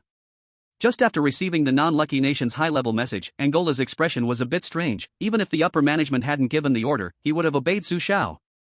After a short time of interaction, Angola was completely convinced by Su Xiao's operations, and he understood that Su Xiao was a true pillar of support. After listening to the message, Angola turned around in a daze. The eyes looked in terror at the cremation furnace. Young man, I advise you to drain every last drop. I give up on you, old six. Mom, I want to go home, it's too scary. At this moment, inside the cremation furnace, Steeleg was screaming in pain. Surprisingly, after burning for a long time, his mouth was still stubborn. Seeing how stubborn Steeleg was, Su Xiao slightly frowned, feeling like something was missing. After hard thinking, Su Xiao finally remembered what was missing: cumin and chili powder. Black General, go find some cumin and chili powder. No wonder I always feel like something is missing. As soon as Su Xiao finished speaking, Black General happily dashed out. Finding food was what he was best at. Ugh. Animal, beast. Inside the cremation furnace, hearing that Su Xiao was really planning to roast him, Steeleg's tears flowed down uncontrollably. When had he ever suffered such humiliation? Steeleg gave up, resigned to his fate. After all, some people he didn't even consider human. Before long, Black General successfully found cumin and chili powder and placed them in front of Su Xiao. Su Xiao nodded to Black General, then took out a puppet and threw it. Go, puppet, it's your turn now. Go sprinkle the barbecue seasoning. Puppet. The puppet thought it finally had a chance to perform, and was about to be happy, but quickly became speechless. Fighting is fine, but what's with scattering barbecue seasoning? The puppet was speechless, but at least it finally got a chance to debut, so it had to cherish it. Otherwise, without seasoning to sprinkle, it would be miserable. At this moment, the scene in the cremation chamber was very strange. The little white bear was rotating and heating Steeleg, while the puppet stood to the side sprinkling seasoning. Angola was not idle either, he was responsible for looking dumbfounded, while Su Xiao oversaw the work. As Steeleg got hotter and more cooked, a fragrant aroma of cumin and chili powder wafted out. At that moment, 2 employees from the funeral home pushed a dead body into the cremation chamber. The sight before them immediately left them in a state of confusion. I swear, using a dead body as barbecue? Gulp. What kind of magical operation is this? Is this something a normal person can think of? Seeing the shocked expressions of the 2 funeral home employees, Su Xiao slightly turned his head and revealed a friendly smile. A barbecue with authentic flavor, would you like some? And no, that's enough. Oh my gosh, some dirty thing has mixed into the funeral home. The 2 employees of the funeral home quickly waved their hands in terror and immediately fled. Watching the 2 employees flee in panic, Su Xiao shrugged and ignored them. Looking at the bodies lying in the funeral home, he began to recite a spell. Broken skull, twisted body, boiling hot blood, devouring rotting flesh, worshipping soul, in the dark of night I shall believe in you. This spell was recited by those who worshipped the moon on the street. Su Xiao felt this spell should be related to the moon, and the moon was obviously creating believers in it. There was also a possibility that during the process of creating faith, things gradually got out of control, and some people turned into zombies, a situation that the moon couldn't prevent. The role of the funeral home should be to observe the moon and handle everything related to it, including time resets, which should also be related to the funeral home. A certain organization? What organization could it be? Su Xiao already understood that Dit Songming must be a member of a certain organization, and that the difficulty of this instance was not very high. As long as one believed in Dit Songming and came to the funeral home with him, they should all be able to survive. As Su Xiao recited the spell, the bodies lying in the cremation chamber suddenly began to twist bizarrely. Seeing this scene, Angola was so scared he lost his composure, while Su Xiao frowned slightly. Indeed, just as I thought. Faced with those corpses about to awaken, Su Xiao didn't need to issue any commands. Black General rolled up the corpses and directly threw them into the cremation furnace. With the sound of eerie screams echoing, the crematorium seemed to have turned into a hell on earth. "You stay here, I'll be out for a while." Su Xiao left Angola in the crematorium because the work here still needed him to complete. Of course, for safety's sake, Su Xiao also left the Black General behind. Su Xiao left the crematorium with the puppet and the little white bear. He now needed to go to the observation lab, where he must use the telescope to get closer to the truth of the moon. Rule 3: The observation lab has a telescope. Please do not use it for personal reasons. The observation lab is located on the second floor of the funeral home, and when Su Xiao entered the lab, he faced no obstacles, perhaps because everyone was too busy to notice. Using his staff card, Su Xiao successfully opened the lab door, and right in the middle of the door, he saw a scientific telescope. Before preparing to observe the moon, Su Xiao found a moon observation log beside the telescope, which was likely left by other staff members. Year XX, August 15th, 12 a.m., moon observation normal, everything normal. Year XX, August 15th, 12 a.m., the moon began to be devoured, abnormalities began. Year XX, August 15th, 12 a.m., the moon began to turn crimson, abnormalities intensified. Year XX, August 15th, 12:01 a.m., moon observation normal, everything returned to normal. Year XX, August 15th, 12:01 a.m., the moon turned crimson again, faith arose. Year XX, August 15th, 12:02 a.m., the moon turned deeper crimson, devouring behavior occurred. Looking at the contents of the observation log, Su Xiao frowned deeply. It seemed he was mistaken, the moon had been reset more than once. The funeral home is indeed a mysterious organization, they are indeed preventing the moon's abnormalities. Chapter 121, Crimson Light. Rule 6, during work, please ensure you wear special glasses at all times. If you feel any significant abnormalities, please go to the purification department immediately. After reading the observation log, Su Xiao began to use the telescope to observe the moon, and without wearing special sunglasses, his observation was clearer. The moon is covered by a thin mist. No, it seems the moon is being devoured by something. Is this what they call the devouring phenomenon? If the moon has this devouring phenomenon, will the people on the ground also behave in a devouring manner? Su Xiao seemed to understand why those zombie-like people exhibited gnawing behavior. After observing the moon, Su Xiao frowned in contemplation, but suddenly he felt a sharp pull in his head. Is time being reset again? With the protection of the jellyfish pendant and his talents, even without special glasses, Su Xiao was not affected by the moon's influence. The side effects of the time reset did not bring any substantial harm to Su Xiao. Will the time reset affect others? It seems that the reset is not complete. If the time reset was complete, then the reset time should have accurately returned to before the moon experienced abnormalities. But now, time keeps pushing back, which indicates that the funeral home's role is becoming weaker. Is the time reset about to lose its effect? Su Xiao frowned deeply and glanced once more at the temporarily normal moon before he stepped out of the lab. After leaving the lab, Su Xiao originally intended to go to the director's office but was stopped as he approached the office. The one stopping him was a member of the security department, stating that non-essential staff must not approach the director's office. Being blocked by the security department was actually within Su Xiao's expectations, but at this moment, he did not intend to force his way into the director's office. Su Xiao left the second floor and returned to the first floor. He was preparing to head to the crematorium, but just as Su Xiao was about to push open the crematorium's big door, a strange red light suddenly shone into Su Xiao's line of sight. Su Xiao turned around in surprise and looked up at the sky, his brows gradually knitted together. He saw that the moon, which had just returned to normal after the time reset, suddenly burst forth with a strong scarlet glow, a scarlet light enveloping everything, even all shadows could not escape. As the scarlet light illuminated the entire funeral home, Su Xiao faintly heard a strange chant. Believe in me, I am a symbol of peace and harmony, consume rebellion and ignorance, soothe the wounded hearts, cry the tears of pain. A bizarre chant echoed in the sky, and at that moment, Su Xiao's phone began to ring wildly. Start to believe and accept me, humans, I am your friend. Look up at me, I am really beautiful. Unknown, uncontrollable, remain calm. Why do you dare not look up at the sky? Unknown, eliminate the anomaly. Chaos, darkness, contradiction, bloodshed, decay, shattering, bizarre, scarlet, uncontrollable. Unknown, disperse. Reset. The messages continued. Su Xiao stared at the string of messages jumping on his phone, his brows furrowed. These messages seemed to come from two different camps. If the moon is considered one camp, then the funeral home could be regarded as the second camp. Could there be a third camp? With this question, Su Xiao pushed open the door to the crematorium. As soon as he opened the door, he saw Angola twisting grotesquely, his expression was becoming increasingly grim, and his bodily actions were becoming stranger. The moon is influencing the funeral home. Su Xiao was not affected by the scarlet light, so his body did not undergo any abnormal change. But seeing Angola's abnormal behavior, Su Xiao realized that even wearing special glasses was useless. The moon's light could directly affect everyone. As Su Xiao watched Angola, countless netizens outside the livestream began to discuss excitedly. Damn, Barbie is done for. If the moon affects everyone like this, the people in the funeral home would find it hard to escape. Without the funeral home, who would combat the moon? No way, if the funeral home is so easily wiped out, the chosen ones would have no chance of clearing it. Wouldn't that make Su Xiao's and Grayson's previous assumptions wrong? Don't panic, there should still be a turning point. As Angola was about to become one of the zombies, other chosen ones were also beginning to exhibit bizarre twisting behaviors. This bizarre twisting behavior was unavoidable and unresistible. Just as all the chosen ones were about to lose consciousness, the time reset occurred. As time was reset again, the moon's scarlet glow temporarily retracted, and the chosen ones returned to normal. But this normalcy did not last long. As the moon erupted again with scarlet light, the chosen ones began to twist weirdly once more. Before long, the time was reset again. However, this reset was not complete. A portion of the chosen ones had completely turned into zombies, and even the time reset could not save them.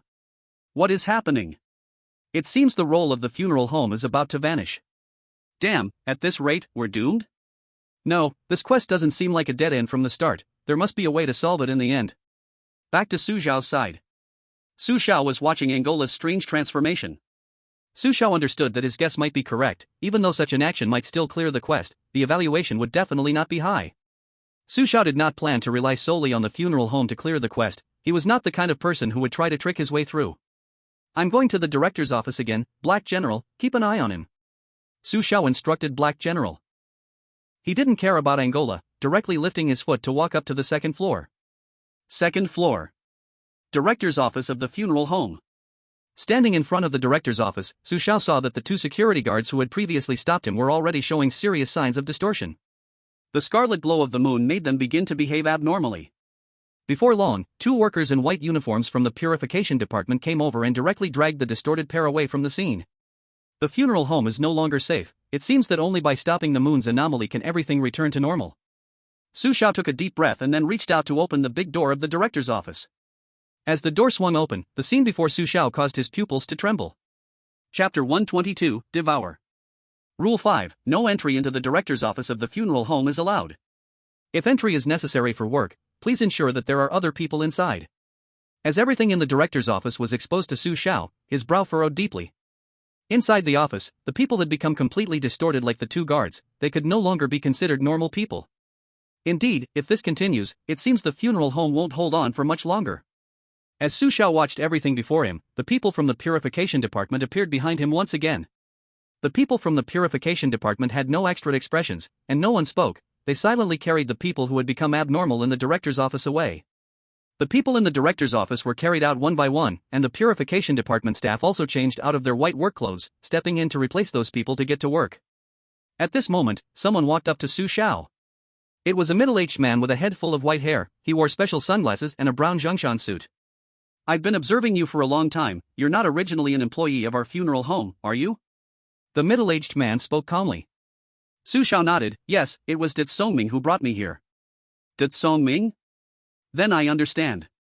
The middle-aged man's face became serious. You must be very curious about the specific work we do at the funeral home. If you have truly decided to join us, then you must be prepared to make sacrifices at any time. May I ask, do you have this courage? Courage? Su Xiao shrugged. Actually, I didn't want to participate in your work at first, but hearing you introduce it like this, I want to give it a try. Give it a try?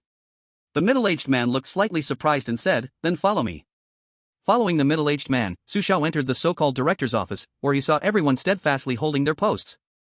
Even as he walked into the office, those people didn't look up at him even once. While Su Xiao expressed admiration for the serious spirit of these people, the middle-aged man had already stood effortlessly in front of an electronic display screen. On the electronic display screen was the strange moon. The moon is lonely, it yearns to be worshipped, craved by people, so it appears as a full moon every mid-autumn festival.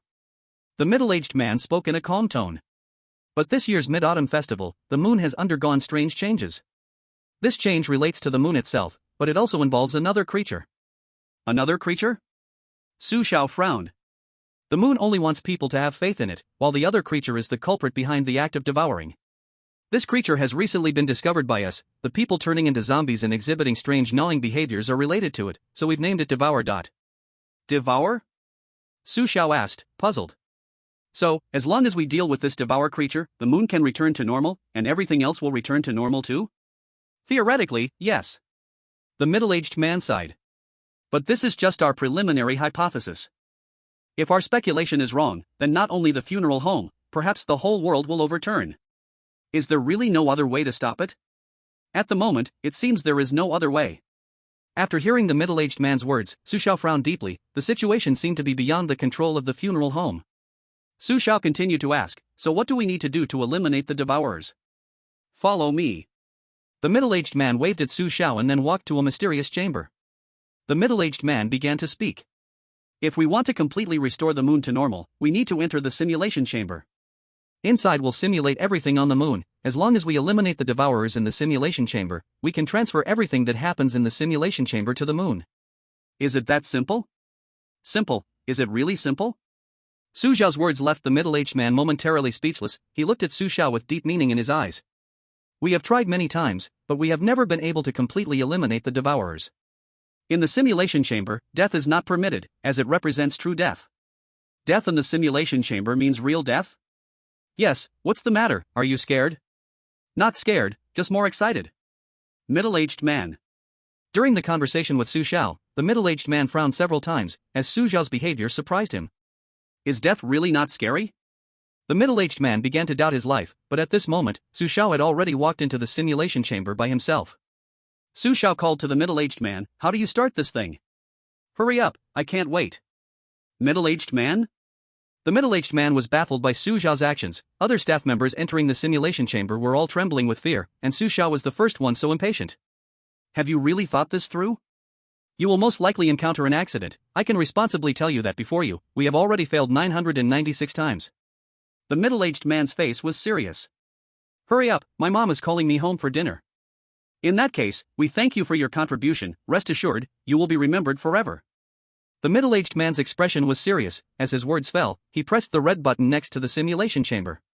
The door of the simulation chamber began to close. At this moment, all the staff working in the office stopped their work. They looked solemnly at the huge screen in the center. After a brief moment of dizziness, Su Xiao opened his eyes and astonishingly found that he really appeared on the moon. Although it was just a simulated moon, its realism left Su Xiao in awe. While Su Xiao curiously observed everything in front of him, a crimson sandstorm suddenly swept toward him. As the crimson sandstorm approached, Su Xiao discovered that it was not a sandstorm at all, but a densely packed strange creature. This creature had a dog's head but a human-like body capable of walking upright. Its entire body was crimson, looking extremely bizarre. Is this the devourer? Staring at the strange creature in front of him, Su Xiao frowned slightly but did not think too much. He directly commanded the little white bear to charge at those strange creatures. P.S. The ending of the Moon chapter has many sources that are half-hearted. When I read it, I was also a bit confused. The ending and explanation completely left me puzzled. No problem, let's change the ending. After all, who isn't an author at heart? Chapter 123, Grayson clears the level. At this time, on the side of the other selected ones, the middle-aged man also appeared in front of other selected ones. Unlike Su Xiao, the middle-aged man actually took the initiative to invite these chosen ones into the simulation chamber. Of course, regarding the dangerous nature of the devourers, the middle-aged man chose to tell the truth. Entering the simulation capsule is not mandatory, those selected can refuse at any time. As of now, there are 7 chosen ones still alive. From Long Kingdom, Su Xiao, and from the unlucky country, Angola, from the land of the setting sun, Hunter, and from Soccer Nation, Miguel, from the United States, Grayson, from Paris, Paul, and from Zealand, Oliver. Except for Grayson from the United States, the other selected ones are in pairs. However, after experiencing several time resets, the morale of these chosen ones has plummeted to the lowest point. Faced with the choice of sacrificing themselves at any moment, most of the selected ones chose to refuse. Only Grayson from the United States resolutely decided to enter the simulation capsule.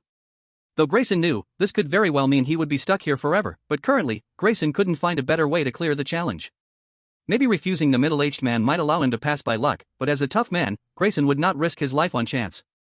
As the door of the simulation capsule closed, Grayson appeared on the simulated moon, and just like that, he saw the devourer that the middle-aged man spoke of. Watching the devourer rush towards him like a red wave, Grayson furrowed his brows, but at that moment, he heard the middle-aged man's voice. You must find the source of the devourer before it tears you apart. Only by resolving the source can the moon return to normal. The source of the devourer? The middle-aged man's words surprised Grayson slightly. He looked up at the densely packed devourer and frowned as he asked, what exactly is the source of the devourer?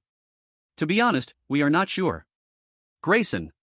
Grayson was speechless. No wonder the mortuary failed 996 times before him. They had not even found the source of the devourer all this time. Then how exactly should I find it? Rely on your instincts.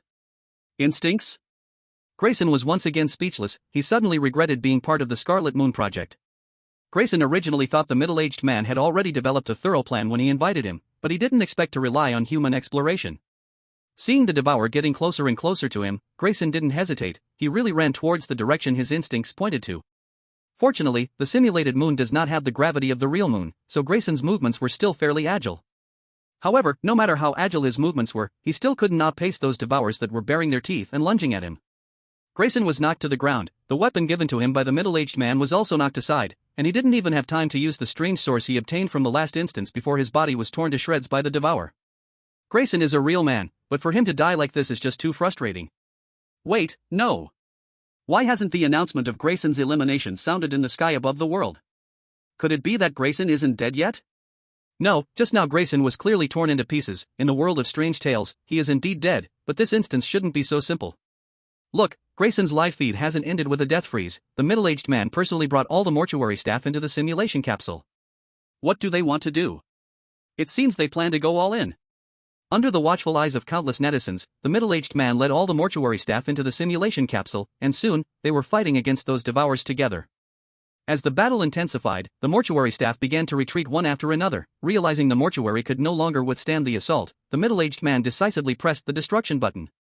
Once the destruction command was issued, everyone's phones received the last message. Unknown, the moon will eventually return to normal, we vow with our lives. Future generations do not need to remember us, only to remember that there was once an organization called Harmony. The information was released, and a huge mushroom cloud slowly rose above the funeral home, turning the funeral home and the simulation pod into flat ground in an instant.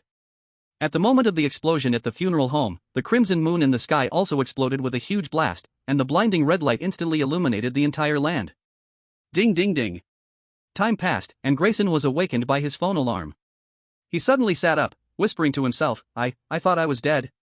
As Grayson looked confused, the television turned on by itself and played the news. Today is the annual Mid-Autumn Festival, a holiday to enjoy the moon with family. Wishing everyone in front of the TV a happy Mid-Autumn Festival. What is going on? Grayson, puzzled, picked up his phone. The time was actually 8 p.m. on August 15th. There were messages from friends and family in his phone. Friend Gangdan, brother, don't stay home alone on the Mid-Autumn Festival, come out for a drink? Friend Yuan, are you going to invite me or not? If not, just say so. Don't leave me out, okay?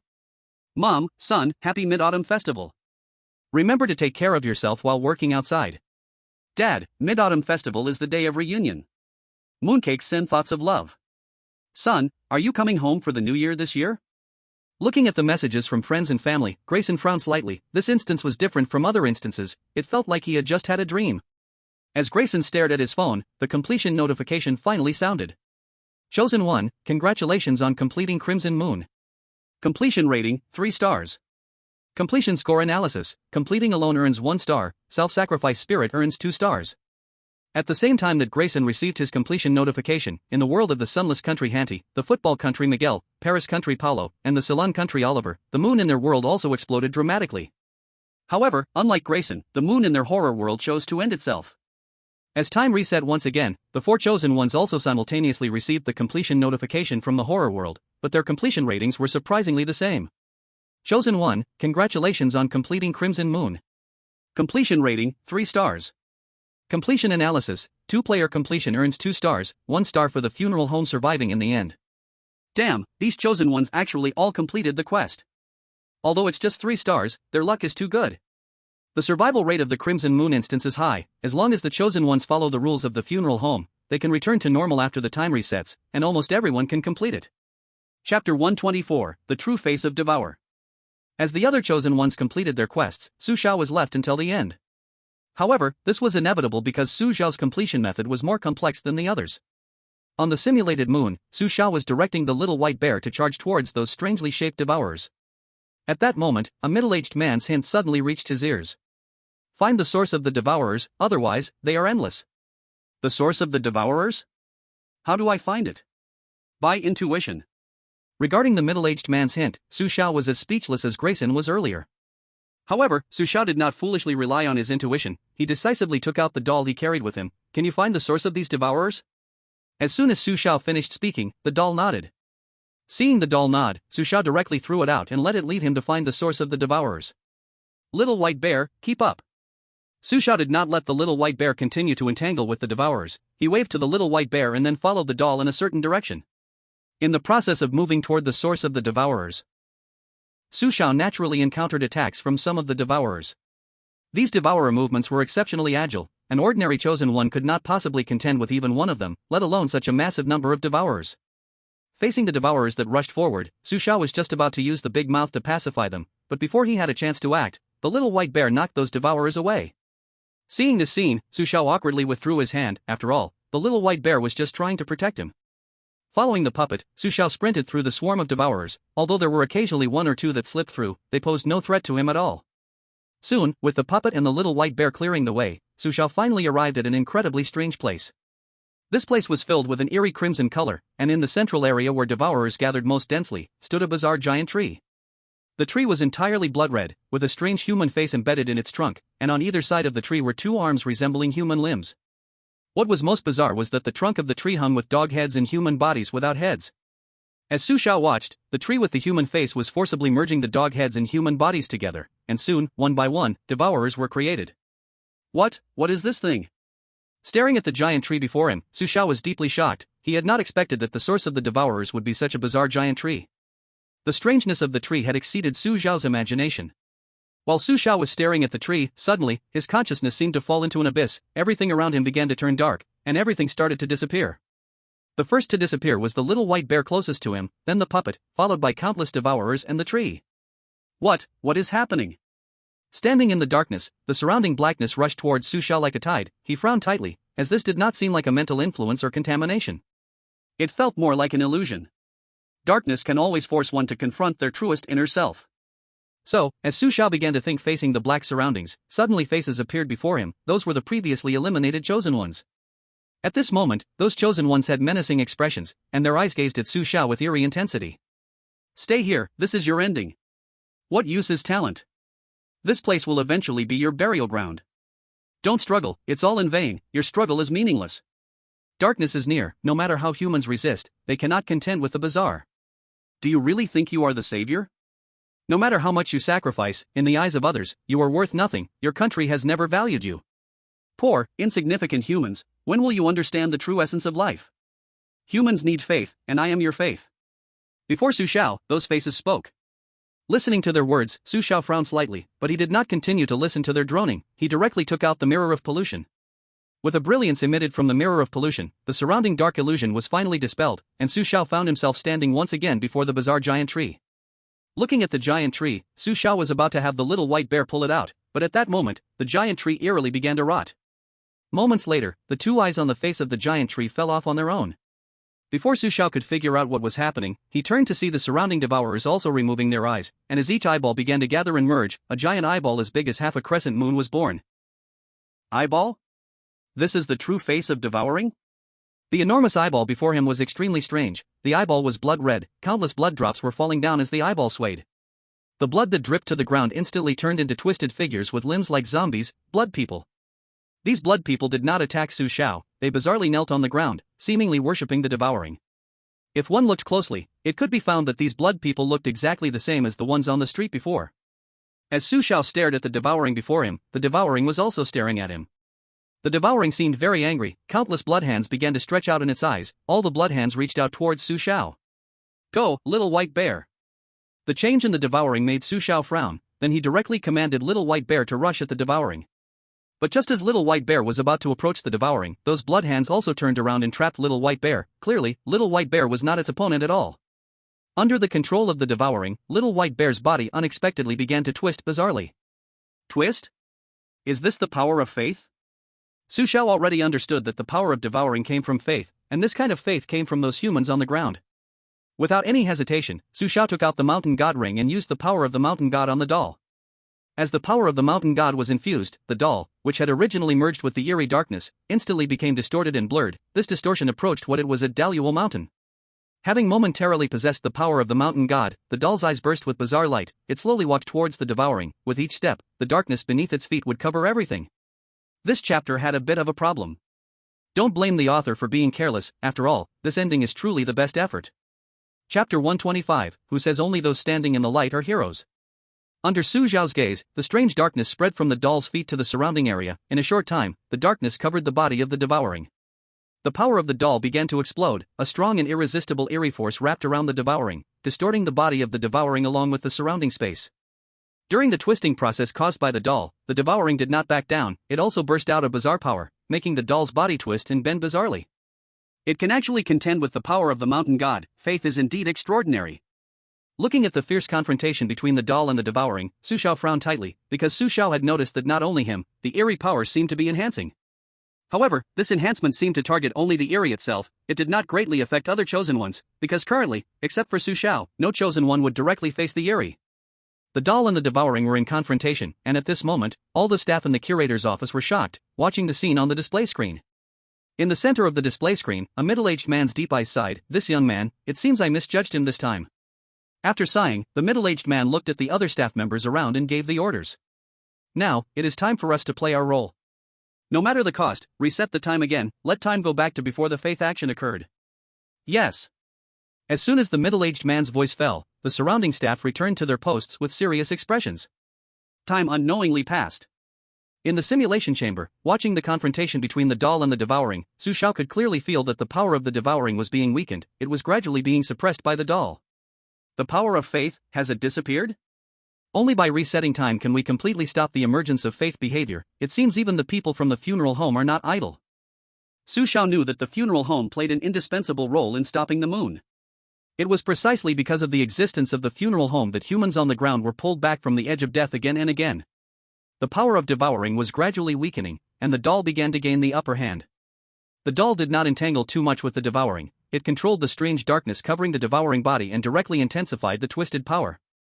The devouring was being pulled and twisted. Its body began to blur and become grotesque. It wanted to resist, but it had already lost the worship of humans. Humans no longer regarded it as their faith. It lost the power of faith and was no longer a match for the doll. With a thunderous explosion, a scarlet storm erupted from the body of the devouring, sweeping outwards while also sweeping towards Su Xiao. In an instant, Su Xiao was engulfed by the storm. At this moment, inside the funeral home, a middle-aged man and other staff members were staring sadly at the screen. On the screen, Su Xiao's image was being broadcast live. The middle-aged man slammed his fist on the table. We have worked so hard for so long, but we still failed.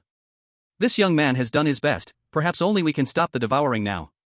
If the moon is covered in scarlet again, we will no longer have the ability to stop it. Now, we can only execute the final plan. The middle-aged man looked at the spreading scarlet on the screen. Without time to grieve, he resolutely swept his gaze over all the staff in the office, raising his voice.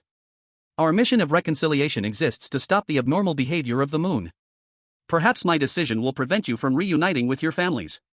But, even if we are left with just one person, we are still the last line of defense for humanity. Now, we need to enter the simulation pod to execute the final plan. Those who fear death can step back. When the middle-aged man's words fell, the entire office fell silent, and all the funeral home staff clenched their fists, their faces filled with determination and resolve. Their actions spoke volumes. You are all doing great. Perhaps every year during the Mid-Autumn Festival, people will not remember our existence, but who says only those who stand in the light are heroes? The middle-aged man passionately bid farewell to all the staff at the funeral home with tears in his eyes, knowing that perhaps after today, the reconciliation organization would vanish forever. But someone must stand up to protect with their life, even if quietly, even without leaving a name or trace. After a simple farewell with his gaze to all the funeral home staff, the middle-aged man resolutely walked first towards the simulation pod. Outside the live broadcast, the scene inside the funeral home moved countless netizens. Because the people of the funeral home not only represented the reconciliation in the world of strange tales, but they also represented some unsung heroes in the real world. They were ordinary yet great. The people of the funeral home are so great, for humanity, they are the real heroes, but it's tear-jerking that so few people know of their existence. Facing death, none of them flinched. This spirit deserves to be forever remembered by humanity. Whoa, suddenly, I feel like crying. What peaceful times. It's just that someone is carrying the burden for us. I hope that Su Xiao can resolve the devouring, so that all the staff at the funeral home won't have to sacrifice. The actions of all the staff at the funeral home brought tears to countless netizens. However, in the world of strange tales, just as the middle-aged man was about to enter the simulation pod, a figure slowly walked out. The figure was Su Xiao. Stepping out of the simulation pod, Su Xiao saw the determined faces of the crowd, and he immediately understood what was happening. Without waiting for the middle-aged man to speak, Su Xiao revealed a standard smile at him. You don't need to hurry to generously embrace death, I have already dealt with the devouring, and next, you just need to clean up. August 15th, Mid-Autumn Festival, 8 p.m. Lazy bug, wake up, wake up, wake up. On the sofa, Su Xiao was abruptly woken by the ringing of his phone. He sat up in surprise because he seemed to remember an explosion occurring on the moon. Has time reset again? What's going on? I've actually been affected. Su Xiao was slightly puzzled when suddenly, the television turned on by itself, and the news about the Mid-Autumn Festival began to broadcast. Listening to the news report about the Mid-Autumn Festival, Su Xiao furrowed his brow and opened his phone. There were many unread messages on his phone. Most of the messages were from friends and family, but unlike other chosen ones, Su Xiao had 2 messages from unknown numbers. Unknown, observation cancelled, everything returns to normal, the funeral home will also be permanently dissolved, but we will not forget the responsibilities we carry.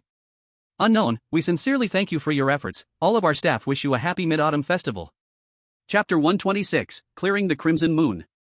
After reading the messages from the unknown numbers, Su Xiao's brow furrowed slightly, then relaxed. Everything has returned to normal, and the funeral home has dissolved. It seems the moon crisis has truly been resolved. Su Xiao walked to the window and pulled open the tightly shut curtains. He saw a round moon hanging in the sky, its bright light shining on his face. At that moment, a clearance prompt sounded in Su Xiao's ears. Every time we eat mooncakes and look up at the moon, we should also think about the people who silently contribute behind the peaceful and happy lives we enjoy. Every day we complain about is, in fact, the tomorrow they dream of but find unreachable. Chosen 1, congratulations on clearing the Crimson Moon, clearance rating, 6 stars. Clearance score analysis, double player clearance 2 stars, self-sacrifice spirit 2 stars, 1 star for the survival of the funeral home, 1 star for eliminating the anomalies. Clearance reward, Crimson Eye, silent employee medal, anomaly resistance +2. Current anomaly resistance, 12%. Crimson Eye description, can only be used for anomalies. After merging with the anomaly, the Crimson Eye can give the anomaly the power to create faith. Additional reward, silent employee medal description, you will gain the ability to briefly rewind time, reverting it back to 5 seconds earlier. Tip, the silent employee medal can only retain 1 copy. As the prompt ended, Su Xiao was somewhat pleasantly surprised. Not bad, the rewards from this ghost story are all good things. This time's rewards made Su Xiao very satisfied because both the Crimson Eye and the medal were excellent items. You 3 handle it yourself. Su Xiao tossed the bloody eyeball-shaped Crimson Eye in front of Black General, Little White Bear, and the doll. The Crimson Eye could only enhance one. Su Xiao didn't want to deal with the hassle of choosing who, so he left it to them to decide, making it fair and just. Watching the Crimson Eye on the ground, the Black General, already fused with a bizarre dark bird, leaned forward to sniff it, then casually walked away. The doll, who had merged with the anomaly, also leaned forward to take a look, then wisely walked away as well. Ultimately, only Little White Bear was left. Unsurprisingly, the Crimson Eye fell into Little White Bear's hands. Su Xiao understood that it wasn't that the Black General and the doll didn't want to choose, but they had both given their chance to Little White Bear. After Little White Bear fused with the Crimson Eye, along with its rising anger, its eyes instantly turned a terrifying blood red, and its originally pure white body began to emit a crimson glow. While Su Xiao cleared the Crimson Moon instance, a clearance prompt also echoed in the ears of Angela. Chosen 1, congratulations on clearing the Crimson Moon. The evaluation of the pass, 4 stars. Pass score analysis, 2 stars for the 2-person pass, 1 star for surviving in the funeral home, and 1 star for eliminating the bizarre bonus score. Pass reward, the Medal of the Unsung Employee. As Angola completes the final pass, a mysterious prompt echoes across the skies of the world. Congratulations to Su Xiao of Dragon Country, Angola of Noob Country, Hand of Sun Never Sets Country, Miguel of Soccer Country, Grayson of America, Paul of Paris Country, and Oliver of Ceylon Country for successfully completing the pass. The 7 countries will be exempt from the upcoming Rule of Mystery. Su Xiao of Dragon Country received a special reward for his 6-star pass, enhancing the self-healing rate of Dragon Country's citizens by 10%, with an additional reward boost of 5%. Angola of Noob Country, with a 4-star pass, received a good reward, increasing the annual rainfall in Noob Country by 7%. Grayson of America, with a 3-star pass, received a regular reward, decreasing the crime rate in America by 5%. Hand of Sun Never Sets Country and Miguel of Soccer Country, both achieved a 3-star pass and received a regular reward, increasing food production by 5%. Paul of Paris Country and Oliver of Ceylon Country, with a 3-star pass, received a regular reward, increasing fruit production by 5%. In the conference room of Noob Country's leadership. Listening to the sound of rewards ringing across the globe, the high-level officials of Noob Country embraced each other with tears in their eyes. It wasn't easy, our Noob Country finally achieved its first pass. Oh, God, thank you for letting Su Xiao of Dragon Country team up with us. Even if we won by lying down, it still counts as a win. Su Xiao is indeed a hero of Dragon Country, now, he is also our hero of Noob Country.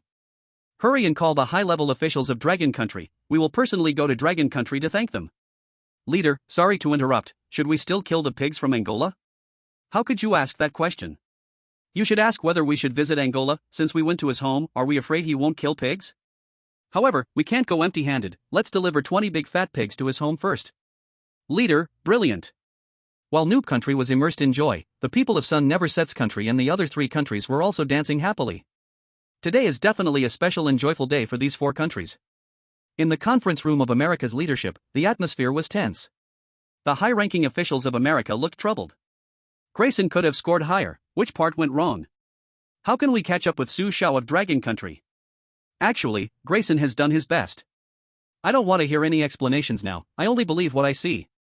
Grayson didn't do well enough, we need to reflect, not take pride in this. Gather all the higher-ups immediately for a meeting. In the conference room of Dragon Country's leadership. Recently, America has been acting strangely, like a biting rabbit suddenly becoming docile. We must closely monitor America's movements and not let them take advantage of us. Leader, several countries have already sent us interview requests, what do you think we should do? If they sincerely want to band together for warmth, we in Dragon Country shouldn't be stingy. We might as well accept their requests, after all, when the lips are gone, the teeth get cold. Only by uniting can all our countries have the qualification to confront the rules of mystery. Internal strife will lead to only one outcome, which is self-destruction. Alas. If only all countries' higher-ups could understand this, then there would be no consumption between countries. It's a pity that some countries are too thick-headed to turn around. Well, if certain countries want to court disaster, let them be. Thank you very much to the friend who sent 99 times knives, I forgot to thank you yesterday, so I'm making up for it today. Thanks also to the other friends who sent gifts, I appreciate your company along the way. Recently, the push for updates and comments has decreased a bit. Friends, you should know what to do, right? Chapter 127, New Dungeon, Psychiatric Hospital. Su Xiao returned to the real world, and throughout Dragon Country, fireworks lit up the sky as the nation rejoiced, because Su Xiao's glorious achievements were unmatched. With 8 consecutive completions, Su Xiao left the chosen ones of other countries far behind, firmly seated at the top of the global leaderboard for chosen ones. The global chosen ones leaderboard was updated. First place, Dragon Country Su Xiao, talent unknown, 8 consecutive completions in the horror dungeon, age 18, single. Second place, Grizzly Bear Country Andre, SS level talent infinite deduction, 3 consecutive completions in the horror dungeon, age 27. Third place, Paris Country Claude, A level talent superb acting, 2 consecutive completions in the horror dungeon, current status, dead. Fourth place, American Grayson, S level talent Night Watcher, 2 consecutive completions in the horror dungeon, age 25.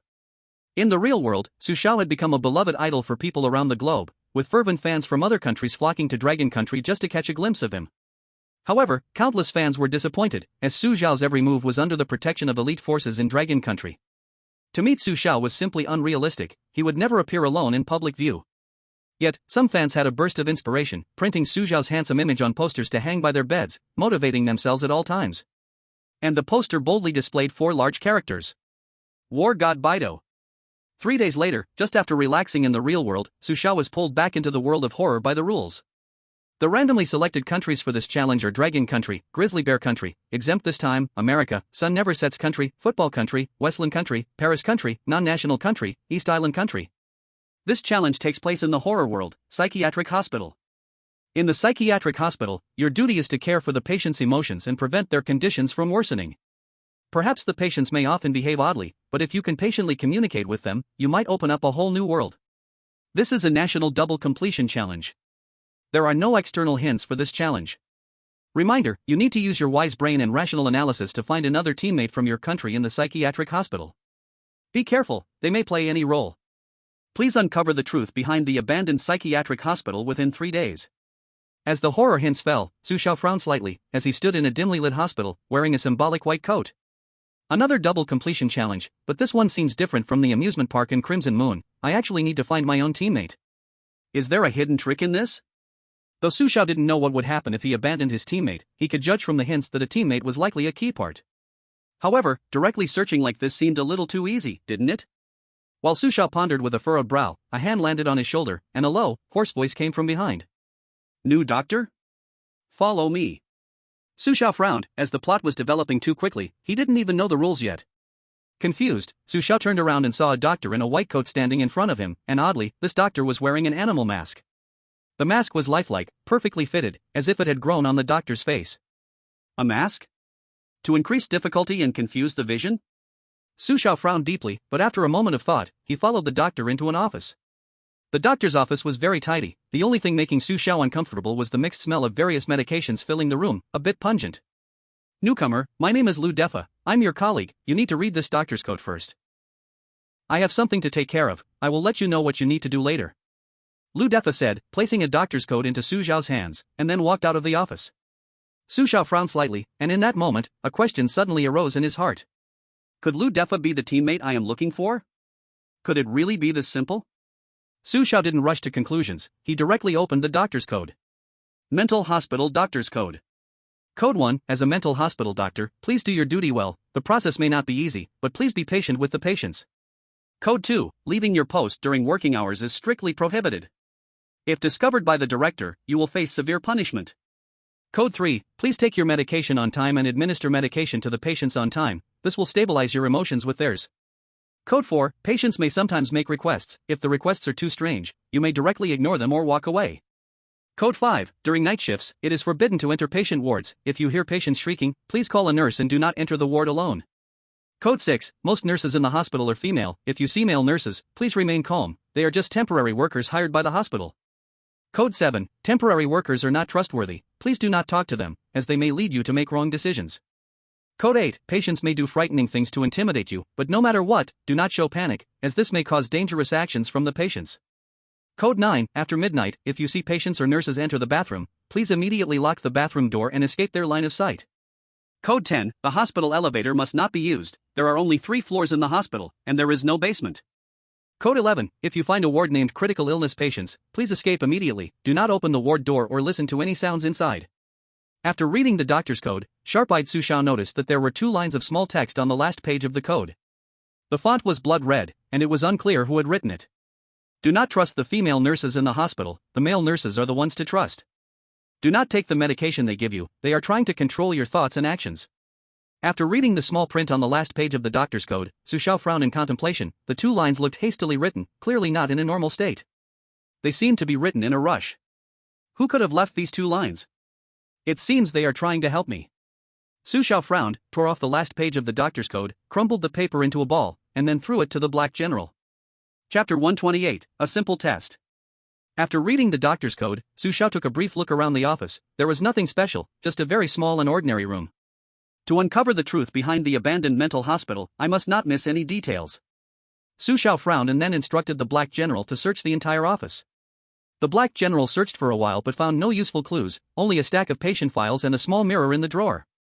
The black general placed the files and the mirror in front of Su Xiao. He picked up the small mirror with curiosity. Su Xiao had thought his handsome face would appear in the mirror, but unexpectedly, the reflection showed a funny animal mask, a panda. Panda mask? Wow, I've turned into a panda person. Now I'm truly a national treasure. Su Xiao looked at himself in the mirror with a blank expression, but when he reached out to touch his face, he found the mask did not seem to be on his face at all. What's going on? Su Xiao felt a bit bewildered. Is it an illusion? Su Xiao took out the mirror of pollution and looked at it, but what confused him even more was that this phenomenon did not disappear. It's not an illusion. What exactly is this thing? Su Xiao could not tear off the animal mask, but strangely, the mask was clearly on his face yet seemed as if it wasn't on his face at all.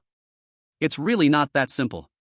Everyone in the hospital should be wearing masks, maybe even the patients are wearing masks. It's a bit difficult to find my teammates from this. However, if it's just the masks, it seems like the situation isn't that troublesome. Su Xiao understood that with just a mask, it couldn't hinder his search for teammates at all. After all, the characteristics on Su Xiao were incredibly obvious. Su Xiao only needed to show his uniqueness in front of others, then his teammates would likely reveal themselves. But, could everything really be that simple? Finding teammates can't be rushed. Just now, the doctor almost made me feel he was a teammate, which indicates that this hospital instance will definitely not be easy. While Su Xiao was calmly analyzing. At this moment, in a corner of the hospital, a masked person was staring tightly at the rules in his hand. From my country, it must be Su Xiao. I didn't expect two selected individuals from the same country in this strange talk world. I need to find Su Xiao quickly, or with my own talent, I won't be able to pass this instance. But the current problem is, how do I determine Su Xiao's identity? He could be a doctor, he could be a nurse, or he could be a patient. Our rules should be different. What should I do? At this moment, outside the live stream, countless netizens were in an uproar. Because in the strange talk world, there had never been a precedent for selecting two individuals from the same country, yet this time, it directly selected two. The official has announced the latest information. Our dragon country's other selected individual is named Zhou Ming, 20 years old, his talent has not been revealed yet. Damn! The rules have changed again. Why have the latest strange talk worlds been deviating from the norm? Is it because Su Xiao has been clearing instances too frequently? I think it's very likely that Su Xiao has influenced the instance direction. After all, if it followed the original script, Su Xiao would have cleared it with two big moves. Our warrior has actually been targeted, this is definitely a conspiracy. One doctor, one nurse, and they don't know each other's identities, even the rules are different, how can you guess? And they're all wearing masks, if someone imitates them, then you might as well not play. The brother upstairs, you were the one who jinxed it last time, please don't say anything, I beg you. The doctor's rules say temporary workers are untrustworthy, while the nurse's rules say doctors are untrustworthy. This is clearly a trap set by the strange narrative, it just depends on whether the two can judge this as a wrong rule. Su Xiao is fine, after all, he has small hints, but Zhou Ming completely has to judge on his own. While the people of Dragon Country were discussing fervently, other selected individuals from different countries were also in a panic. The key was that this instance didn't allow hints, which undoubtedly increased the unimaginable difficulty of clearing the instance. In the world of strange talk, at this moment, all the selected individuals finished reading the rules with a confused expression, because they not only needed to find their teammates but also cooperate with them to clear the instance. Although it was unknown if it was possible to clear without relying on teammates, for safety's sake, they all unanimously decided to find the right teammates. Teammates were indispensable. On Su Xiao's side, Lu Defa had already returned. He handed two small bottles of pills to Su Xiao and then assigned him a task. First, you need to take the blue pill. The red pill is the medicine for patients. At 9 o'clock, you go to feed the patients on the first floor their medicine. Lu Defa's words just fell, and Su Xiao directly asked, what is the specific effect of the blue pill? What will happen if I mistakenly take the red pill? Lu Defa? Lu Defa stared at Su Xiao with a strange expression, because he really hadn't thought seriously about this question. The director only instructed them to take the medicine with the patients, but he didn't explain whether the red pill could be taken or not. Both pills are calming medications, but if you want to take the red pill, I won't stop you. However, one thing, you must take the blue pill in front of me. Su Xiao slightly frowned, but I believe my mental state is fine, I don't need to be calmed. The emotions of those patients are very unstable, this is also for your safety. Just listen to me and take the pill. Before taking the pill, I want to confirm one thing. What is it? I want to know if it is your suggestion for me to take the pill or the director's suggestion? Of course it's the director's. Lu Defa's expression behind the mask looked terrified, but quickly returned to calm. Are you doubting me? He, of course not. Su Xiao opened the bottle containing the blue pills, then smiled and walked in front of Lu Defa, pinched his mouth, and directly poured the blue pills into his mouth. Under Su Xiao's violent torment, Lu Defa swallowed all the blue pills. What are you doing? Lu Defa let out a painful whimper. After a moment, Lu Defa angrily pointed at Su Xiao. Are you fucking crazy? I'm your teammate, you want to kill me, don't you? Hearing Lu Defa's words, Su Xiao suddenly showed a strange smile. Oh? How do you know that taking the blue pill will definitely lead to death? As he spoke, Su Xiao loosened his tightly clenched right hand, and a few blue pills immediately scattered onto the ground. Lu Defa looked shocked. How is that possible? You were testing me, what the hell did you make me eat? Nothing, just some candy beans I found in your drawer. I want gifts, free ones, the more the better. Chapter 129, No Medicine Today. Black General, swallow him. Su Xiao did not give Lu Defa a chance to speak, directly commanding the Black General to swallow him whole. Sure enough, the strange one has learned to be clever, actually thinking of pretending to be my teammate. Luckily I'm smart, almost fooled by his lousy acting. However, since the strange one can disguise as a teammate, could it also disguise as me to confuse my teammates? Realizing something was off, Su Xiao frowned and thought, but just then, a strange thing happened. Under Su Xiao's gaze, Lu Defa, who had just been swallowed by the Black General, amazingly reappeared outside the office. Lu Defa walked into the office, still pulling out two small bottles of red and blue pills, handing them to Su Xiao, saying, you take the blue pill first, the red pill is the medicine for patients. At 9 o'clock, you go to feed the patients on the first floor their medicine. Faced with the resurrected Lu Defa, Su Xiao was a bit stunned. What the fuck, what's going on? While Su Xiao was in a daze, Lu Defa spoke. I forgot to introduce myself, I am Dr. Wang Defa. You can consult me about any questions you have. Su Xiao, pulling at his mouth in pain, asked. I actually have something I want to consult you about. Is there a possibility that you actually have a twin brother named Lu Defa? Lu Defa? Wang Defa frowned with a puzzled expression. I've never heard that name before. That's good. Su Xiao frowned, not knowing what relationship there was between Lu Defa and Wang Defa, but the Wang Defa in front of him seemed to not remember what had just happened. His tone and the confusion in his eyes didn't look like they were faked. Could it really be two different people? Su Xiao walked up to Wang Defa with confusion, and without a word, raised his hand to give him two big slaps. You, what are you doing? The two big slaps were extremely insulting to Wang Defa, and he was furious, covering his face as he was about to explode in anger. At that moment, Su Xiao, frowning, raised his hand and gave him two more big slaps. After 4 big slaps, Wang Defa fell silent. If the first 2 slaps made him feel angry, the next 2 slaps left him not just angry but also a little at a loss. Wang Defa leaned against the table, his eyes filled with fear. I'm telling you, don't be too arrogant. If you hit me again, don't force me to kneel down and beg you. Whoa, please don't hit me anymore, I won't force you to take the blue pill anymore, will that work? Wang Defa directly knelt down in front of Su Xiao, leaving the confused Su Xiao even more bewildered. Originally, Su Xiao thought Wang Defa was strange, so he believed that the slaps could make him repent, but what Su Xiao underestimated was that Wang Defa was not actually strange. And the sincere fatal technique could only work on the strange ones. Looking at the tearful Wang Defa, Su Xiao did not continue to slap him, mainly because he wasn't strange, and slapping him more wouldn't help. Su Xiao did not let the Black General show off to Wang Defa anymore. Because Su Xiao had already realized that Wang Defa could not be killed, kill one Wang Defa, and there would be countless more like him. It seems that finding teammates and the truth about the mental hospital is the key. The people in the hospital, in a sense, are just substitutes created by the strange ones. Having figured this out, Su Xiao didn't stay in the office any longer. He took the pills and went to the first-floor ward. Rule 3, please take your medicine on time and feed the patients their medicine on time. This will help stabilize your emotions with them. Of course, Su Xiao did not go to the ward to actually feed the patients medicine, he was purely looking for the truth and teammates.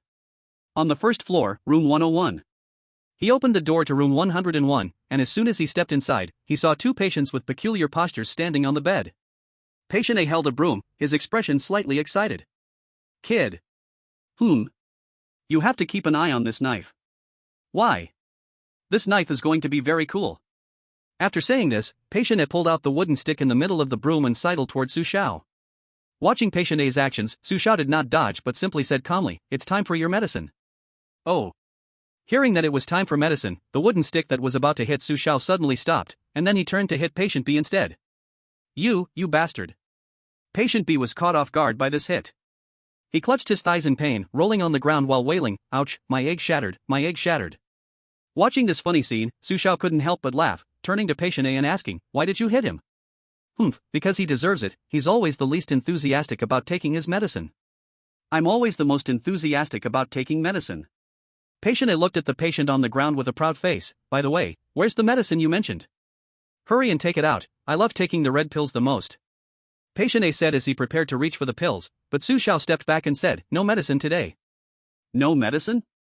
Hearing there was no medicine today, the other patients in the ward all looked at Su Xiao with strange expressions. Patient A was furious. What the hell, are you even a doctor? When patients are sick, they need medicine, and you're not giving me my favorite little pills? You, as a doctor, obviously look amateurish. I don't care, I want medicine, I'm currently sore and in pain, if you don't give me medicine, I'm going to die, and after I die, I'll come find you, I'll scare you to death. He. Patient A rolled around on the ground, making a fuss about wanting medicine. Su Xiao was speechless, he really was a mental patient. Patient A rolled on the ground for a while, then suddenly sat up grinning and began to foolishly laugh. Ha. Patient A's gaze gradually became eerie as he looked at Su Xiao, licking his blood-red lips, and grinned menacingly. Ha, if you don't give us our medicine, we'll take your head off and use it as a ball to kick. Now, I command you to take your head off immediately, I need to pee urgently. Rule 4, patients may sometimes make requests, if the requests are too strange, you can simply ignore them or walk away. As Patient A's words fell, Su Xiao looked at him in surprise, unable to tell he was quite bold. Without saying another word, Su Xiao called out to Black General, show him to me, revive him once, show him once, until he can't be revived anymore. == Many thanks to a certain unnamed friend for their support. I am so moved, truly grateful to have you. Chapter 130, Imposter. After giving the order, Black General swallowed patient A whole. Sure enough, as Su Xiao thought, the patient could also be revived. In no time, a patient identical to patient A walked in from outside the ward. But before patient A could speak, Black General swallowed him again. Bring one, show one, bring a pair, show a double. While Black General activated his crazy show mode, Su Xiao did not leave. He sat on the hospital bed, surveying the ward. Ward 101 was a 4-person room. The layout was very simple, just a stark oppressive white. The ward was filled with various pungent odors. To be honest, it wasn't very pleasant and made one want to vomit. As Su Xiao surveyed the ward, he suddenly noticed patient C and patient D, huddled in the corner of the bed, trembling all over. Su Xiao frowned and turned to patient C, asking, I ask you, who is more handsome, me or the director? The director. As soon as patient C's words fell, Su Xiao walked up to him and gave him 2 hard slaps. Wrong answer. I ask you, does this hospital have any unknown secrets? Su Xiao then turned his gaze to patient D, who quivered under Su Xiao's stare. I know the director has a secret. What secret? Su Xiao frowned. Patient D giggled foolishly. The director farts without taking off his pants. Slap. As expected, patient D also received care from Su Xiao's hard slaps. The responses from patient C and patient D left Su Xiao speechless. However, what could he do? They were all mentally ill, after all. I tell you, with me here, you won't need to take the red pill anymore. If you really want to eat it, you can come find me individually. After saying this, Su Xiao lifted his foot to leave the ward. At that moment, patient B, who had been lying on the ground wailing, chased out from the ward. Doctor, I want to eat the red pill. If I don't eat it for a day, it feels like there are ants crawling all over me, and I feel terrible. In the corridor, looking at patient B in front of him, Su Xiao frowned slightly, because just a moment ago, this guy had been lying on the ground wailing. How could he be fine so soon? Could it be that he was just pretending before? While Su Xiao was frowning at patient B suddenly pushed him and said, Thank you, doctor, for giving me my favorite little pill. After speaking, patient B turned and dashed back into the ward.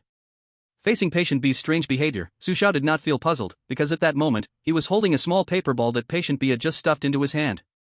Looking at Ward 101, Su Xiao could not help but speculate.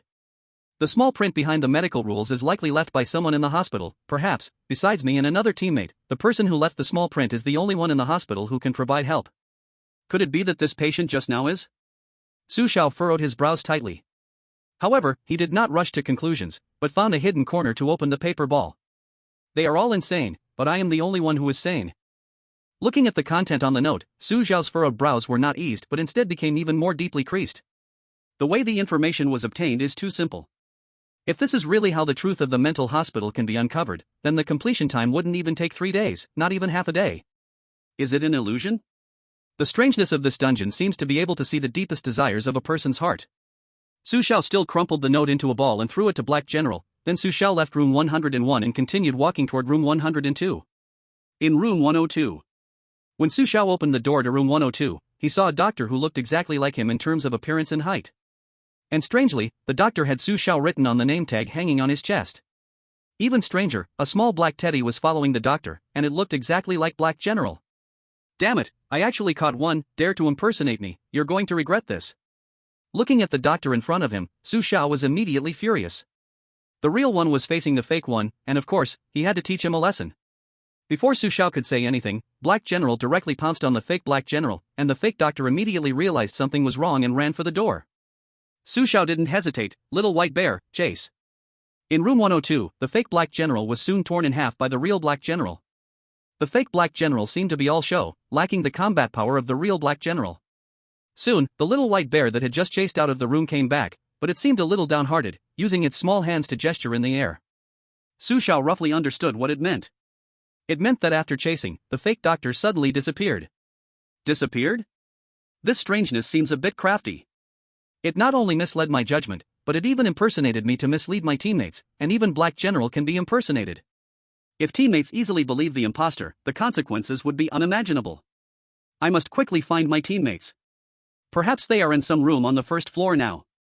Su Xiao thought, then looked up at the patients in room 102. He noticed that the expressions of the 4 patients were a bit strange. Their eyes were vacant, saliva dripping from their mouths, and their faces were covered in eerie black patterns.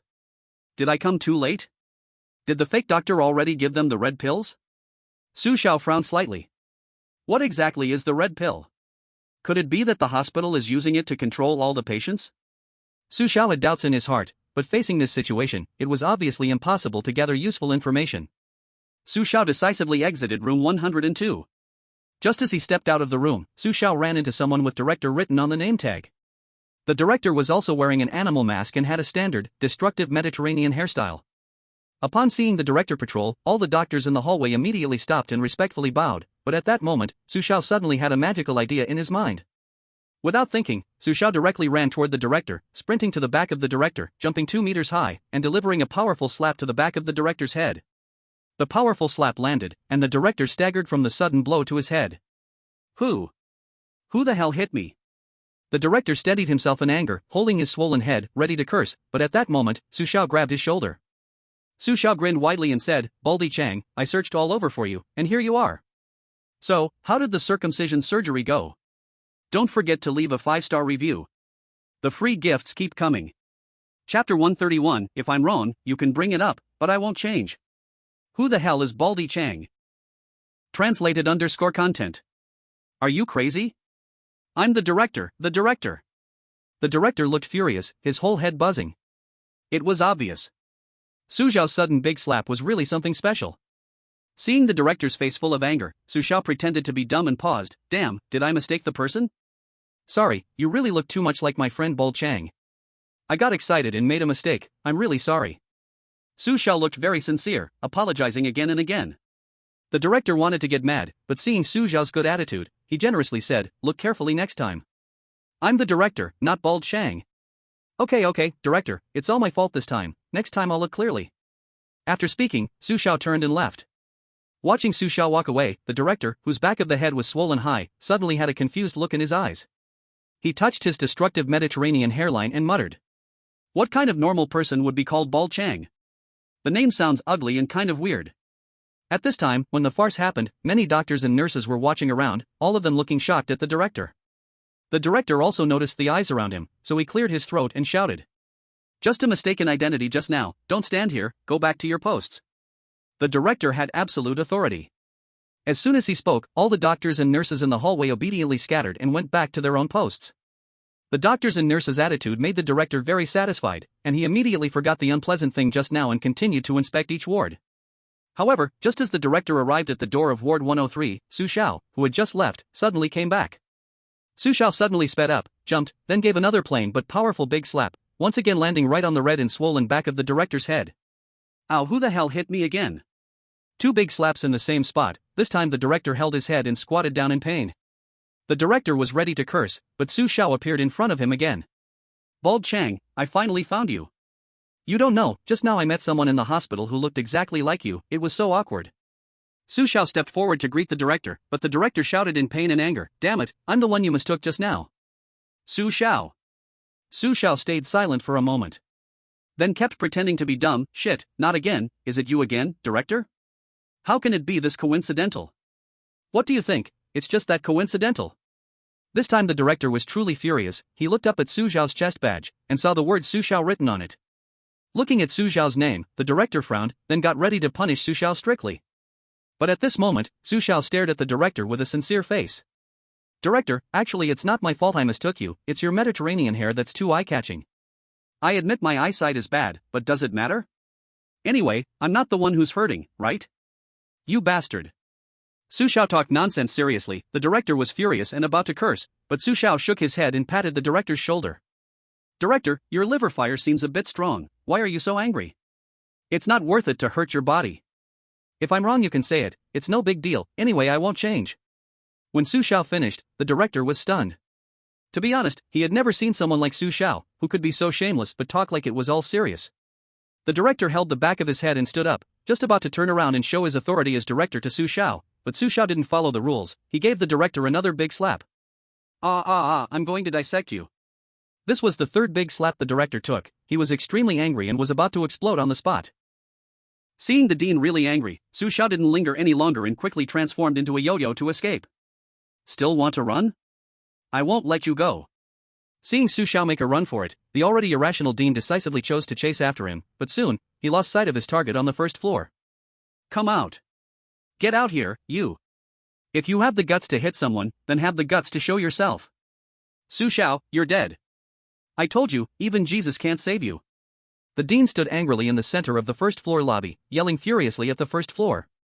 Looking at the dean's unusual behavior, the doctors and nurses around thought the dean was stimulated by a mental patient, so they didn't dare to watch the excitement and hurriedly fled the lobby. At this moment, in the doctor's office on the first floor, Wang Defa was squatting in the corner, trembling, while Su Xiao, unhurried, put Wang Defa's name tag on his own clothes. 3 big woeful traps didn't even make the dean reveal his flaws. Could it be that the sincere killing move has failed? Or is the dean not strange at all? Su Xiao furrowed his brows, resting his chin in thought. No, I still need to find another opportunity to try again. If the dean really has no problem, then at worst, let General Black show him off. Anyway, he won't remember after being revived. But right now, the most important thing is to find teammates, so they don't suffer any misfortune. As Su Xiao pondered how to invite the dean to a big woeful trap next time, the already furious dean finally spotted a familiar figure in the corridor on the first floor. Su Xiao, I'm watching you. There's nowhere to run. As soon as the words fell, the dean charged towards that figure with 2 surgical knives in hand. Outside the live stream, Su Xiao's crazy moves had made countless netizens in the live stream spontaneously start spamming 666. Ha ha ha, you're killing me. Su Xiao's moves are really too crazy. What the hell, bald strongman, Su Xiao actually gave the dean 3 big woeful traps. The brave are invincible, he is really brave to the edge. The dean is doubting his life after being hit, the power of the big woeful trap is really too strong. However, it surprised me that the dean didn't repent. The dean's big woeful trap wasn't hit in vain, at least Su Xiao can determine many things this way. But now Su Xiao is a bit dangerous, the dean might focus on him later. Don't worry, Su Xiao thinks things through carefully, he's not thoughtless. Everything he does may seem nonsensical, but it's actually the most straightforward and efficient. At this moment, on the side of the selected one from Eastern Island, playing the doctor, Gang Menchang, under the supervision of other doctors, took the blue pill and went to the ward to feed the mental patients their medication. As soon as he opened the door to ward 101, a patient hiding behind the door suddenly sprang out. Take this. Monkey steals peach. Chapter 132, give him some color to see. In Ward 101, a sound like breaking eggs was heard, and then Gang Menchang was already kneeling on the ground with a pale face. Gang Menchang cried bitterly, his ancestral treasures were mostly ruined, woo-woo, you. Baga Yoru. Cold sweat dripped from Gang Menchang's forehead, the pain made him nearly cry. This was something no ordinary person could bear. Gang Menchang never imagined he would be successfully ambushed by a mental patient. Looking at the glaring mental patient in front of him, Gang Menchang knew he couldn't be in a weak position. He tried to stand up, but the pain made it impossible. At that moment, the mental patient who had just stolen the peach was standing in front of Gang Menchang, proudly holding a broom. Hey! Bold monster, how dare you trespass into the territory of the dung beetle? Tell me, are you sent by the monkeys to be a fool? Baga, you. You're dead, you're dead. Gang Menchang painfully shouted angrily at the patient, thinking that this would scare him away. But he never considered that the mental patient just had a problem with his brain. Actually not stupid. The patient was not scared away by him, instead, he boldly rode on his neck. The patient swung a broom and hit his butt, shouting excitedly, "Monkey, go for it, charge." Watching the live broadcast of Gang Menchang from the East Island country, the high-ranking officials of the East Island country were extremely embarrassed. Can anyone tell me why all our chosen ones in the East Island country are like this? Is there not one person I can take seriously? Gang Menchang is this kind of trash. This kind of person should be just a rare pick. Most of our citizens are still quite high quality, it's just that we are unlucky. Oh my. Unlucky? How many times have you made this excuse? It's clearly the quality of the citizens that is poor, and yet you still force the blame onto luck. The East Island country is now facing a serious invasion of weird tales, food production has decreased, and various core industries have closed down one after another. If this continues, the East Island country will surely perish. Having leaders like you is the biggest shame of the East Island country. Ha! Notify all citizens, from now on, it is mandatory to strengthen the recognition of the strange and improve quality. I do not want to see fools appear in the world of weird tales again. This might provoke civil unrest, increasing the chance of riots. Shut up. The East Island country must change, or it will eventually face destruction. Meanwhile, in the non-bear country Angola, there was also a doctor role played. While East Island country's Gang Menchang was ambushed by the patient, Angola was also attacked by the patient. However, Angola was luckier. When the patient was about to use a monkey to steal a peach, he quickly dodged to the side. Want to ambush me? Damn you, I have been with the big boss Su Xiao. Here's a big slap. Angola was furious after being attacked by the patient. He walked up to the patient, mimicking Su Xiao, and directly gave the patient a big slap. Smack! The loud slap came down, and Angola thought the patient would calm down obediently, but he didn't. The patient he slapped was now glaring at him viciously. To mix in this world, you need power and background. Which faction are you from? How dare you hit me? I am the boss of Copper Gong Village. I'll make you shit yourself. Brothers, get him, show him some color. As soon as this crazy patient finished speaking, the other 3 crazy patients in the room immediately surrounded him, each of them cracking their knuckles, ready to give Angola a taste of color. Seeing the fierce looks of the 4 patients, Angola's brain nearly crashed. He couldn't figure out for the life of him why his slap felt a bit different. Just as Angola was resigned to accepting a beating from society, strangely, the fists and feet from the patients didn't come down. Ha! Angola looked puzzled.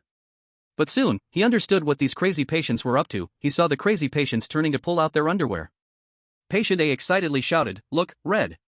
Patient B, hee, mine is green. Patient C, mine is yellow. Patient D, I'm wearing multicolored. Angola. Looking at the peculiar behavior of the 4 crazy patients, Angola was left speechless. So, what they meant by show some color was this color. Indeed, the thought process of crazy patients is just different from normal people. Phew, so it was just a false alarm. Angola wiped the cold sweat from his forehead, then according to the rules for administering medicine, he shouted to the patients, "Get in line, come over to take your medicine." Hearing the words "take medicine," the 4 crazy patients became excited as if they had been pumped with adrenaline. Take medicine? Yay, it's our favorite red pills. The 4 crazy patients lined up and each received a red pill from Angola's hand. Without waiting for Angola to supervise, they all hurriedly put the red pills in their mouths. Chicken flavored, crispy. After taking the red pills, the 4 mentally ill patients showed the same symptoms, their eyes dull, drooling from their mouths. Seeing the condition of the 4 patients, Angola was astonished. What's going on? Why have they turned like this? What is the red pill? Angola had already realized that the red pill seemed a bit off. No, it should be said that the other doctors asking him to feed the patients the red pill was itself very suspicious. If the red pill has a problem, then I just took the blue pill. Is that going to be a problem too? As Angola grew suspicious of the red and blue pills, suddenly, a wave of dizziness struck his head.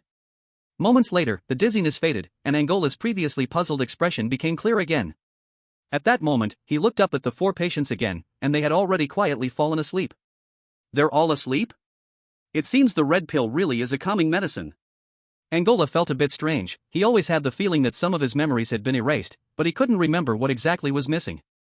On the American side, Grayson was having a bit of bad luck this time in the mental hospital instance because he was playing the role of a patient. He not only had to be fed medicine on time by the doctors but also had to pretend to be crazy all the time. Grayson felt a bit helpless. While he was skilled at giving injections and administering medication, pretending to be crazy with a group of mentally ill patients was even harder than acting. Grayson didn't take the red pill given by the doctor. He knew something was wrong with the pill, so he just pretended to put it in his mouth in front of the doctor. When the doctor left, he spat out the red pill that he had hidden behind his teeth. P.S. Urge for updates, gifts. Chapter 133, The Inside Man. Fuck. I didn't expect to be playing a patient, and patients have to follow the patient rules. This is so damn ridiculous. Grayson crushed the patient rules in his hand, expressing strong dissatisfaction with his role. However, as a patient, he couldn't show it too obviously in front of the other patients. He couldn't reveal his identity, or if there was a spy among the patients, he would be in danger. The patient rules say that male nurses and intern doctors are untrustworthy. Could this be a misleading rule? According to the consistent style of the haunted world, this rule is likely problematic. Could it be that my teammates are hidden among the male nurses and intern doctors? If that's the case, how should I judge if they are teammates? Grayson frowned in thought, and after a moment, he couldn't help but sigh. I can only wait until night and use my talent to collect some useful information. While Grayson pondered, one of the mental patients in the same room stood in front of him with a big grin. He. Monster, I can tell at a glance that you are not a human. You're pretending. You're not really mentally ill.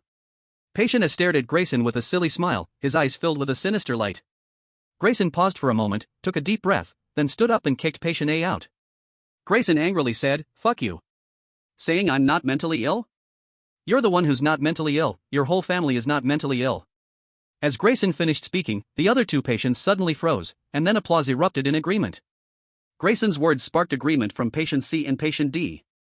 Well said, if we are not mentally ill in the hospital, who dares to claim they are mentally ill?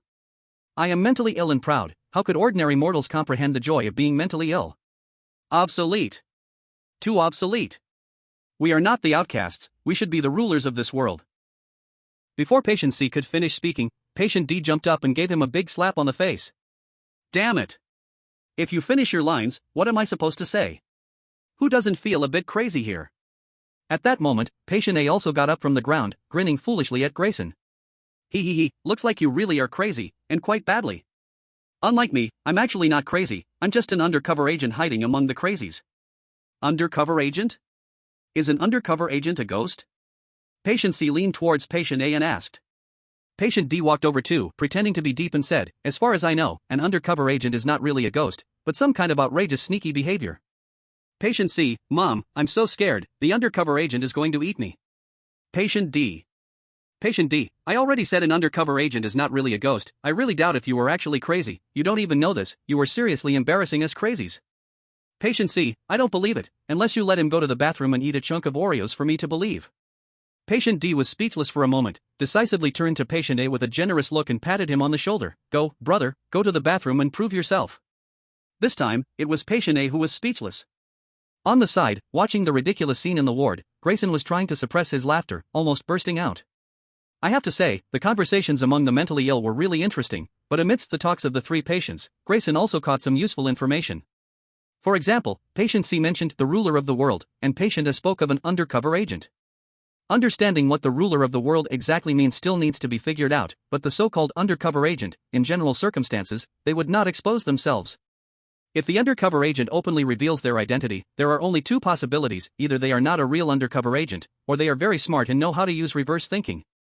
This is similar to the saying, the most dangerous place is the safest one. An undercover agent revealing themselves, in normal people's thinking, actually eliminates the suspicion of being an undercover agent.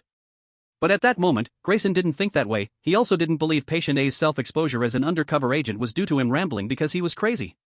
On the contrary, Grayson felt that this patient A was very likely the real undercover agent.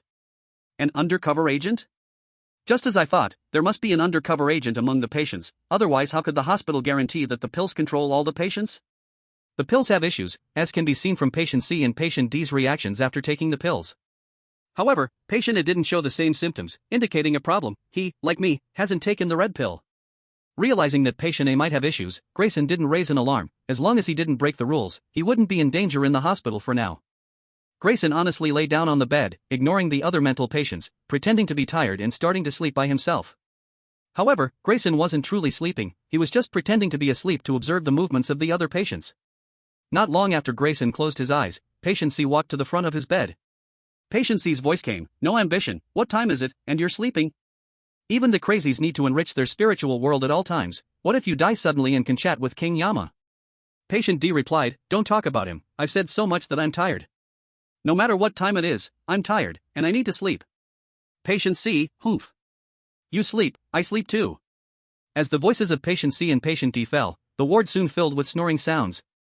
Hearing the alternating snores, Grayson, who was pretending to sleep, wasn't in a rush to open his eyes. After waiting about 10 minutes, he finally opened his eyes a crack. As he expected, patient A's bed was empty. He had indeed left the ward. The traitor always acts sneakily, and this one has already displayed the traitor's style.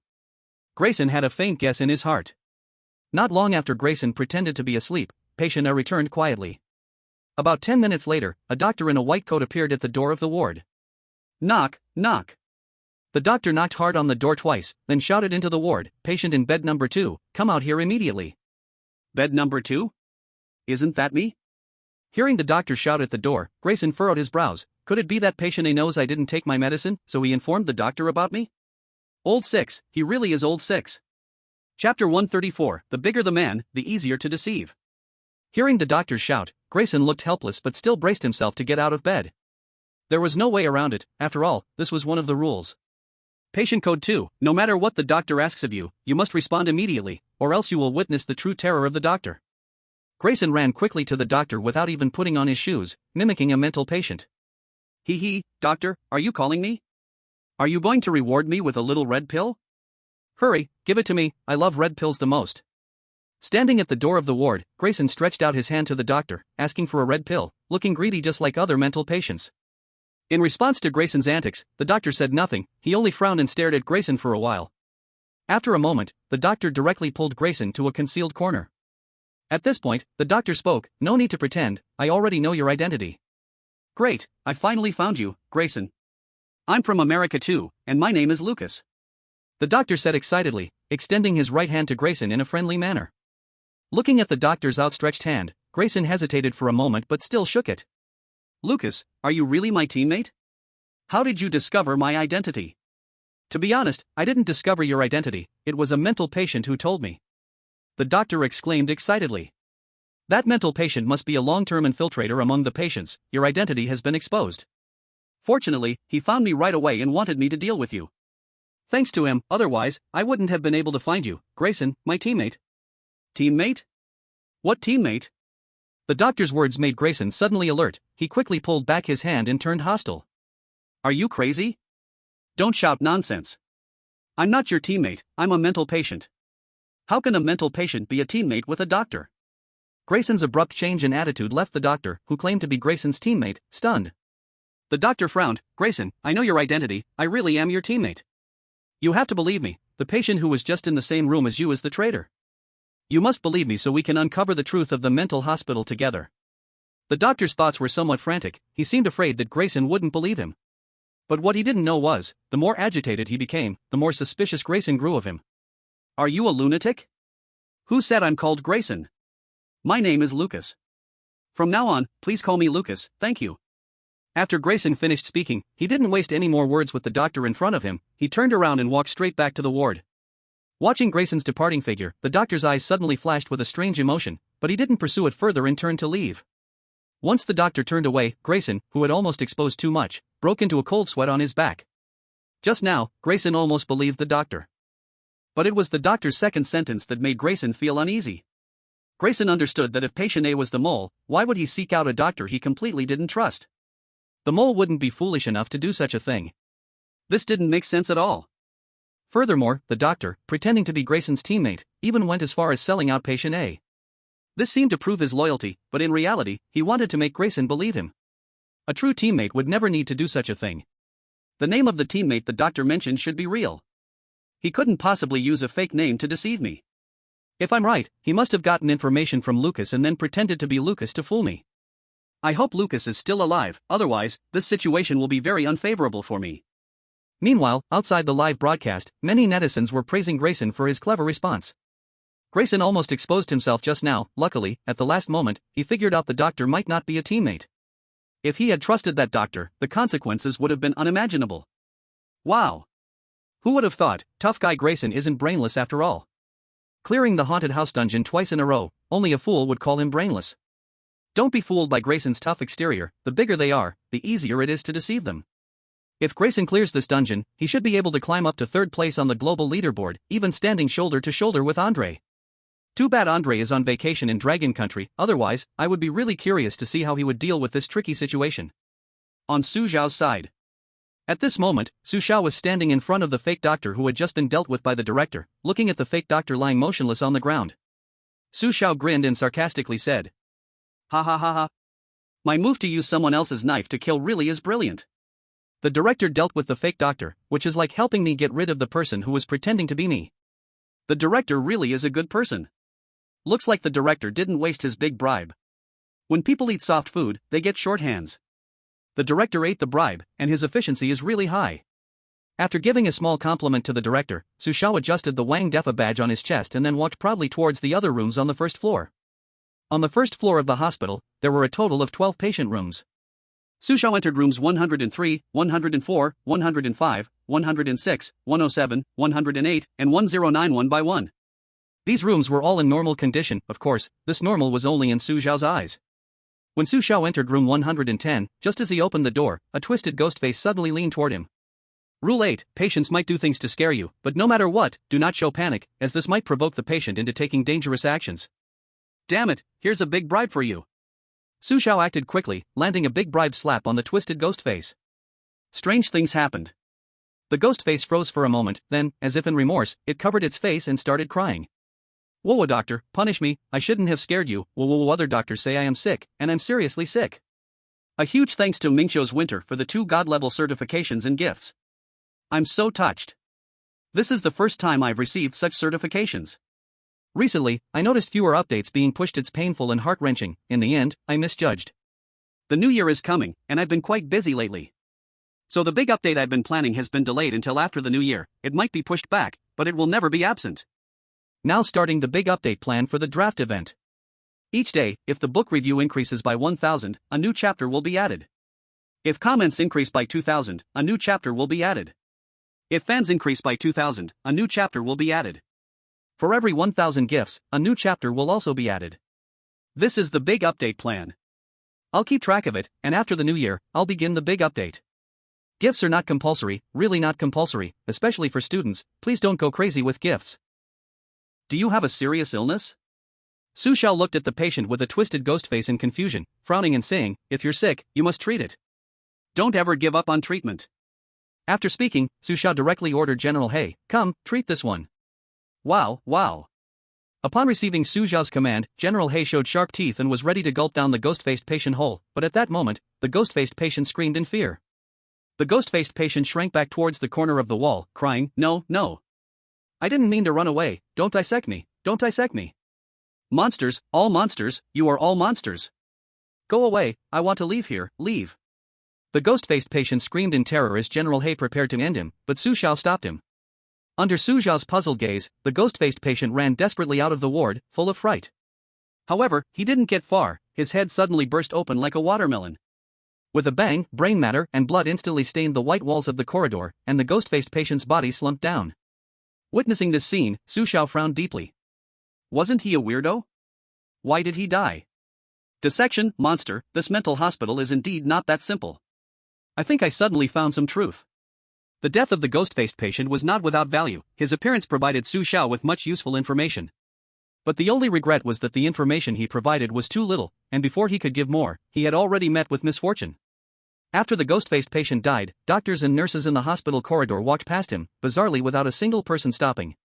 As if this was the most ordinary thing. Standing at the door of Ward 110, Su Xiao looked at the body in the corridor, which remained uncleaned, and his expression gradually showed a trace of surprise. Su Xiao waited for a long time but never saw the ghost-faced patient revive. It seemed he should never have been here, so the doctors and nurses treated him as transparent, and he couldn't revive again. Will he not come back to life? It seems he really is a special existence. Confirming the ghost-faced patient would not revive, Su Xiao sighed and turned to enter Ward 110. But just as Su Xiao turned to enter Ward 110, a person in a nurse's uniform stopped in front of the ghost-faced patient's corpse. This person flashed an unusual look in their eyes, but it quickly vanished. They looked up at the door of Ward 110, then shook their head and left with the other nurses. Oh no, Zhou Ming and Su Xiao are just a hallway apart. If Zhou Ming enters Ward 110, he will definitely recognize Su Xiao. Zhou Ming doesn't know Su Xiao is in Ward 110, even if he knew, he couldn't boldly look for Su Xiao to confirm identity. After all, doing so would expose him to danger. Also, we don't yet know Zhou Ming's talent. If any other nurses are suspicious, and if they use the rules to set him up, it would be difficult for Zhou Ming to ever recognize Su Xiao again.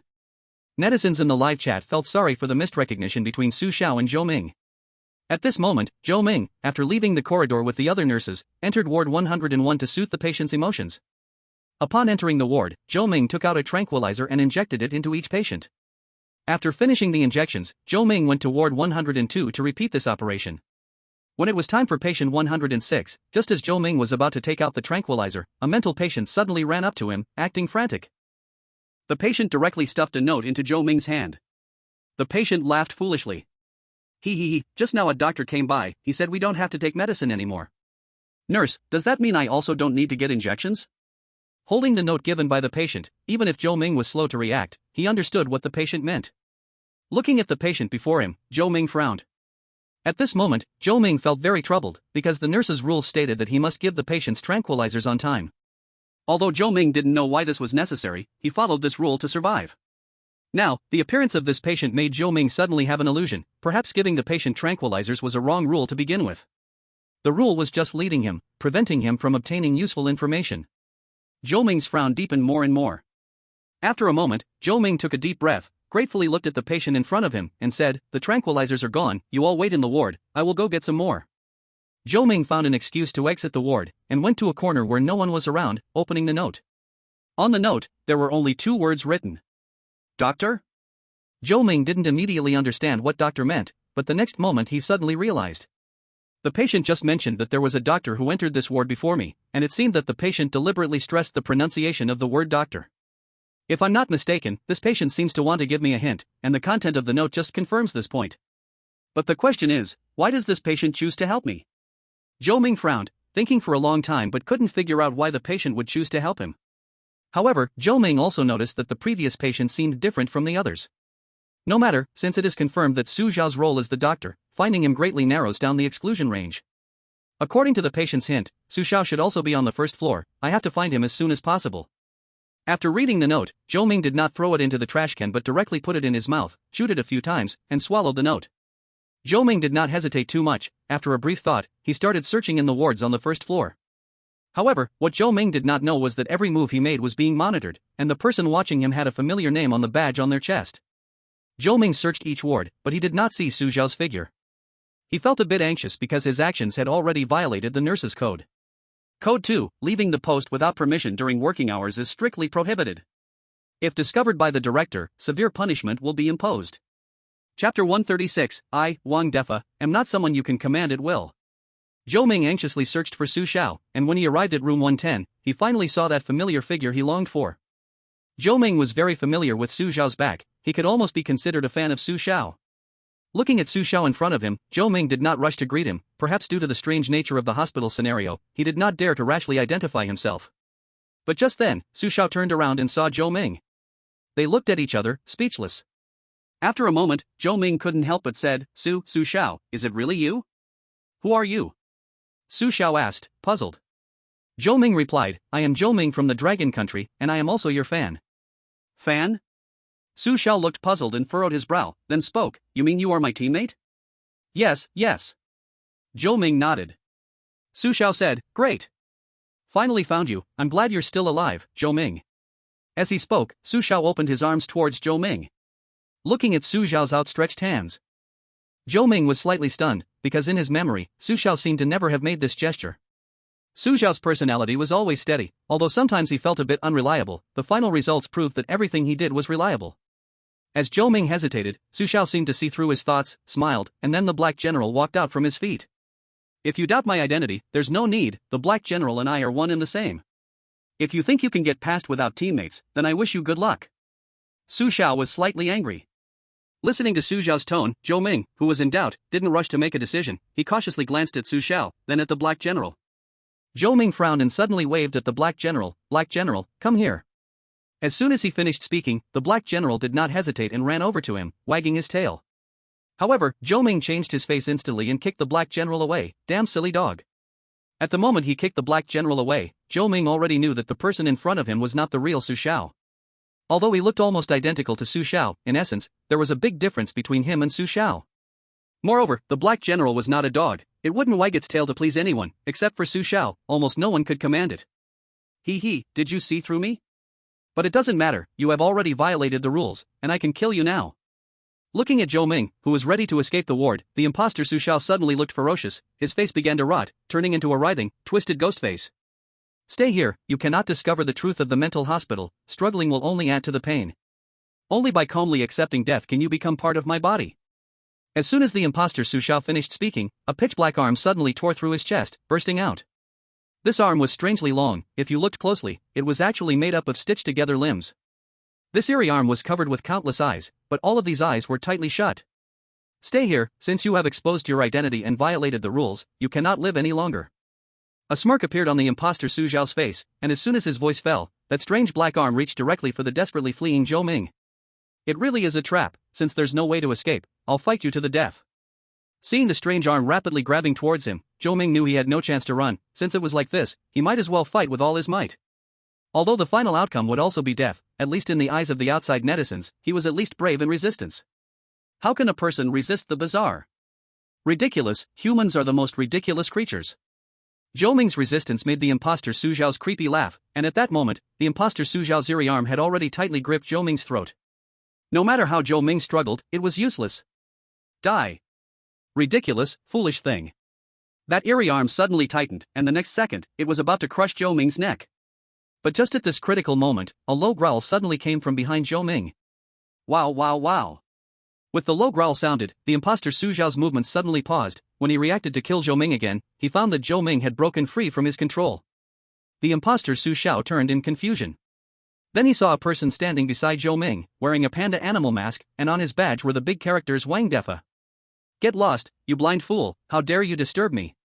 The imposter Su Xiao didn't recognize Wang Defa, so he was very angry that this Wang Defa interrupted him from killing Zhou Ming. However, as soon as the imposter Su Xiao's words fell, Wang Defa not only did not step aside, but instead stared at him with a strange expression. After a moment, Wang Defa opened his mouth. What kind of ghost are you to dare yell at me? I, Wang Defa, am not someone you can command at will? Wang Defa ignored the fake Su Xiao and directly lifted his foot to walk towards him. Seeing Wang Defa approaching, the fake Su Xiao grinned fiercely, looking for death, I will fulfill you. The strange, pitch-black arm in front of the fake Su Xiao turned direction and reached directly for Wang Defa. Got you, go to hell. The bizarre arm grabbed Wang Defa's neck, then suddenly exerted force. However, with the force of the bizarre arm, the imagined cracking sound did not come. At this moment, something strange happened. The fake Su Xiao discovered that no matter how hard the bizarre arm tried, Wang Defa remained completely unharmed. Wang Defa kept staring at him with an eerie gaze, making his scalp go numb. You, what kind of ghost thing are you? The fake Su Xiao was stunned at this moment. He never expected that as a bizarre being, he couldn't kill this human named Wang Defa. This question should be asked by me, what kind of ghost thing are you? I advise you not to struggle, surrender easily. I, Wang Defa, am not unreasonable. Wang Defa forcibly pried open the sinister black fingers gripping his neck, then grinned and stepped closer to the fake Su Xiao. No, don't come closer, what the hell are you? Wang Defa's strange smile made the fake Su Xiao's hair stand on end. He had begun to feel fear towards Wang Defa. Don't come closer, I warn you, I am the bizarre one, you are just a human, humans cannot defeat bizarre beings, don't come closer. Help me promote to ease my book drought, just brush up 2 pounds of free gifts for me. Chapter 137 Swap Badges. The fake Su Xiao stepped back in fear. He wanted to stop Wang Defa's pace but found it utterly useless. Soon, Wang Defa had already reached in front of him. Looking at Wang Defa's raised arm, the fake Su Xiao screamed in terror, monster. You are the real monster. He. Since you've guessed right, I will admit it generously, I am the young one. I don't have much reward for you, I'll just give you 2 more big smacks. As soon as Wang Defa finished speaking, the lifted arm came down, and then several loud slaps hit the fake Su Xiao's face. As the smacks exploded on his face, the fake Su Xiao stood there stunned. He had originally planned to resist, but the power of the slaps was too strong and made him confess. The fake Su Xiao stood still for a moment, then suddenly covered his face and began to cry. Woo. I shouldn't have pushed them onto the operating table myself, their bodies did not belong to me, their lives should not be controlled by me. I really am not human, my hands are stained with their blood, and in the end, I have transformed into the very thing I despised the most. The fake Su Xiao cried with his face covered, while at that moment, Zhou Ming, standing beside him, was completely stunned. Zhou Ming looked at the doctor named Wang Defa, puzzled, what's going on? Why does this Wang Defa have Su Xiao's exclusive big slap? Could it be that he is the real Su Xiao? But why is his identity like this? The back of Wang Defa felt unusually familiar to Zhou Ming, but he didn't dare to trust anyone easily. Just a moment ago, the fake Su Xiao nearly took his life. While Zhou Ming was frowning in thought, suddenly a bizarre creature that looked exactly like the Black General jumped out beside Wang Defa. Then Zhou Ming heard Wang Defa say, Black General, go, swallow him. Black General? Zhou Ming frowned. Under his gaze, the Black General opened its mouth, like an octopus's tentacle, and swallowed the fake Su Xiao and the fake Black General whole. Looking at this familiar scene, Zhou Ming finally confirmed that in front of him was undoubtedly the great Su Xiao. Zhou Ming was excited and was about to step forward to confess his identity to Su Xiao. At this moment, Su Xiao had also finished dealing with the fake Su Xiao and walked in front of Zhou Ming. Rule 6, most nurses in the hospital are female. If you see male nurses, please remain calm, they are just temporary workers hired by the hospital. Rule 7, temporary workers cannot be trusted. Please do not talk to them, they could likely lead you to make wrong choices. Looking at Zhou Ming dressed as a nurse, Su Xiao frowned and asked, Are you Zhou Ming? I am Zhou Ming. Great Su Xiao, my admiration for you is like the endless flow of the Yangtze River, unending like the flood of the Yellow River, impossible to control. Zhou Ming was too excited and was just about to express his admiration for Su Xiao when Su Xiao timely interrupted him. If I'm not mistaken, you're about to get into trouble. But if it's just for breaking one rule, it shouldn't be a big problem. Su Xiao had already guessed that Zhou Ming's nurse's rules were somewhat different from his own doctor's rules, and Zhou Ming's anxious appearance surely meant he was in trouble. Su Xiao said, Give me your name badge. Zhou Ming? Su Xiao, hurry up. Zhou Ming, oh, okay. Zhou Ming didn't hesitate. He quickly took off the name badge with his name on it and threw it to Su Xiao.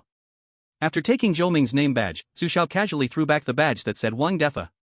These name badges only had names on them, without titles, so even if they exchanged badges, it didn't matter.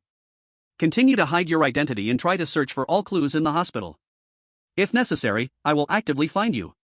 Su Xiao looked at Zhou Ming and said, remember, don't do any more foolish things that break the rules.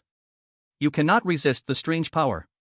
As Su Xiao finished speaking, he frowned and then turned to the little white bear behind him, saying, Little white bear, follow him for now, and protect his safety if necessary. After finishing speaking to the little white bear, it nodded and obediently followed Zhou Ming. Seeing the genuine little white bear beside him, Zhou Ming was so moved that he was almost crying. This is strange. Being protected by the strange is something Zhou Ming had never dared to think about before. But now, with just one word from Su Xiao, this event had easily been accomplished. However, before Zhou Ming could express his gratitude with tears of joy to Su Xiao had already taken the black general and left the ward. Staring at Su Xiao's departing figure, Zhou Ming was momentarily dazed and had no time to react. Then he saw the originally mentally ill patients in the ward suddenly walk in from outside. Looking at the patients, they seemed to have forgotten everything.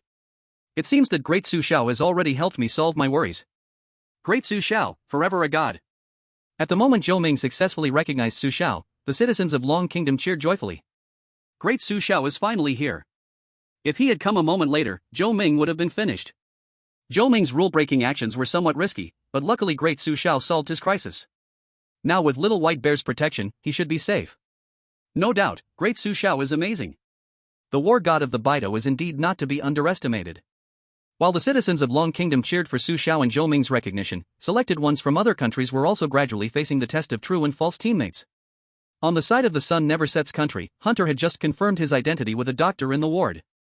Hunter, our conversation has already been heard by these mentally ill patients. They cannot be left alive. I will hold them back while you handle them. Do we really have to do this? But my nurse's rules say not to harm patients. The rules can also be wrong, Hant. If we don't deal with them, they might expose our identities to others, and then we will be the ones to die. Then, all right. After hesitating for a moment, Hant ultimately chose to trust his doctor teammate. Soon, the ward was filled with screams of pain. After finishing with the patient, Hant sighed in relief. Finally done, what should we do next? What should we do? Are you asking me? Hearing Hant's question, the doctor teammate suddenly smiled, and his mask slowly fell off, revealing an incredibly hideous face. You are not my teammate. The transformation of the doctor teammate left Hant in shock. He couldn't believe what was happening before his eyes. All the information about his teammate was clearly flawless. Chapter 138, Holly Gooden is so dishonorable. Ha ha. That's right, I am not your teammate. Your teammate has been dead for a long time, and I easily obtained all his information using your identity. Then, I used the rules to lead him to make wrong judgments. The imposter teammate continued talking to himself. Hant stared at him in shock. Could it be that you just led me to make the wrong choice too? That's right, it's your own fault for being so stupid. My clumsy acting can toy with you effortlessly. The imposter teammate looked at the terrified Hant with a sinister smile, mocking him even more. Foolish thing, trying to uncover the truth of the mental hospital. Since you like it here, I think you would also be happy to stay here. As the imposter teammate's words fell, a pitch-black arm suddenly shot out from his chest. In Hant's terrified eyes, the black arm instantly pierced through Hant's body. PFF. With a bloody arm abruptly withdrawing from Hant's body, his gaze gradually became vacant, and moments later, he fell down in disbelief. The chosen ones from the Sun Never Sets country have been eerily devoured, the challenge from the Sun Never Sets country has failed, and the world of strange tales is about to descend. Countdown begins. 10, 9, 8, 7, 6. Damn! This hospital instance is too cunning, and it seems there is not just one strange being. It's such a shame for Hant. If only his teammate hadn't leaked so much information, Hant could have spotted the imposter's identity through the flaws. Hant's teammate revealed crucial information too early, which is very foolish. It was this key information that misled Hant into making the wrong choice. Soon after the two chosen ones from the Sun Never Sets country were eliminated, the sound of the chosen ones from the football country being eliminated echoed around the globe. In just half a day, two countries have already fallen victim to the invasive rules of the strange tale. Meanwhile, on Su Xiao's side. At noon, lunchtime, Su Xiao followed other doctors and nurses to the cafeteria to eat. At the entrance of the cafeteria, Su Xiao saw the principal, with a devastatingly receding hairline, standing seriously at the door. The principal seemed to be waiting for someone. Su Xiao frowned but didn't back down. He confidently walked over. Standing in front of the principal, Su Xiao even greeted him. Principal, didn't expect you to work hard, coming to the cafeteria during lunch to part-time as a security guard. Get lost. The principal glanced briefly at Su Xiao's name tag, which read Li Gooden. All right then. You keep busy, I'll go eat. Su Xiao smiled as he mixed into the lunch line and then went to the serving window with his tray to get food. Watching Su Xiao's back, A hint of confusion crossed the principal's eyes. He couldn't figure out why Li Gooden always felt so disgraceful. As the principal scanned the crowd, his gaze quickly locked onto a disheveled person named Zhou Ming in the food line. Without saying a word, the director took big strides to Zhou Ming's front, grabbing his collar and pulling him outside. "Zhou Ming, you left your post during work hours, now come with me. Don't worry, it won't hurt at all." Director, I'm not Zhou Ming, I'm Li Gooden." Dragged away by the director for no reason, Zhou Ming had a pitiful face and nearly cried. "Director, listen to me, a person named Zhou Ming just stole my name, he even hit someone." "Director, you have to stand up for me." Zhou Ming tried hard to explain, but it was as if the director didn't hear his words at all, directly taking him in an elevator to a dark and bloody secret room. In the secret room, there were various dismembered limbs and broken arms everywhere. The strong smell of blood in the air made Zhou Ming almost lose his balance, terrified to the point of wetting himself. "Director, please listen to my explanation. I'm really not Zhou Ming, I'm Li Gooden, Li Gooden." "Li Gooden, huh? Save those words to talk to my precious ones." With that, the director threw Zhou Ming into the darkness of the secret room. Moments later, the secret room echoed with Zhou Ming's heart-wrenching screams. "Oh, what is that? Don't come closer, go away. Go away. Ah." Hearing Zhou Ming's screams, the director's smile twisted into an eerie grin. "In this hospital, no one can break the rules I've set. That Li Gooden seems like he can't stay either. He gives me a feeling of extreme disgust. This person feels too lowly, can't keep him." The director frowned and then walked out of the secret room. Not long after, the director appeared again in the cafeteria, looking at Li Gooden and directly grabbing his collar to drag him outside. "Director, where are you taking me?" "Taking you to a fun place." "Fun place? But I haven't finished eating." "You won't get a chance to eat again, Li Gooden, you make me feel disgusted and sick, so I can't keep you." "Li Gooden?" "Director, I'm not Li Gooden, I'm Wang Dachui." Li Gooden desperately explained. "Director, someone just stole my name tag, sob, in broad daylight, it's so unfair." "Li Gooden, stop pretending. You're dead for sure, you can't fool me." With that, the director directly tied Li Gooden's hands and then gagged his mouth. With his mouth gagged, Li Gooden began to cry. "What the heck is happening? First, I get beaten up by Li Gooden, then treated differently by the director. Oh my, I'm really not Li Gooden." While the director dealt with Li Gooden in the cafeteria, Su Xiao was leisurely enjoying the free lunch provided by the hospital. Su Xiao already anticipated that the director would pull such a stunt, so he changed his name tag a few times. His current name was Ma Baogua. In the cafeteria, Zhou Ming, wearing a Wang Defa name tag, frowned as he observed everything happening around. The director had taken away 2 people from the cafeteria, but strangely, everyone else remained indifferent to the scene. This feeling was odd. Sometimes, the people in the hospital seemed human, but more often, they didn't seem human at all. Su Xiao's operation is really too slick. If I hadn't experienced it up close, I wouldn't have known he's so meticulous. Zhou Ming was completely convinced by Su Xiao's actions. He also realized that Su Xiao took his name tag to protect him. Thinking of this, Zhou Ming felt a little moved. Chapter 139, The Seriously Working Ma Baogua. At night, it was both enchanting and perilous, especially in a terrifying and eerie place like a psychiatric hospital. 6 p.m. was the hospital's off-duty time. As other doctors and nurses gradually left, only 2 nurses, the director and Su Xiao remained. In the office, the director patted Su Xiao on the shoulder. "Dr. Ma Baogua, I'm counting on you for tonight's shift, my head hurts a bit. Let's go to the 2nd floor to rest for a bit. If anything unexpected happens, you can have the nurse call me upstairs," the director said, holding his swollen neck as he walked towards the elevator, grumbling to himself.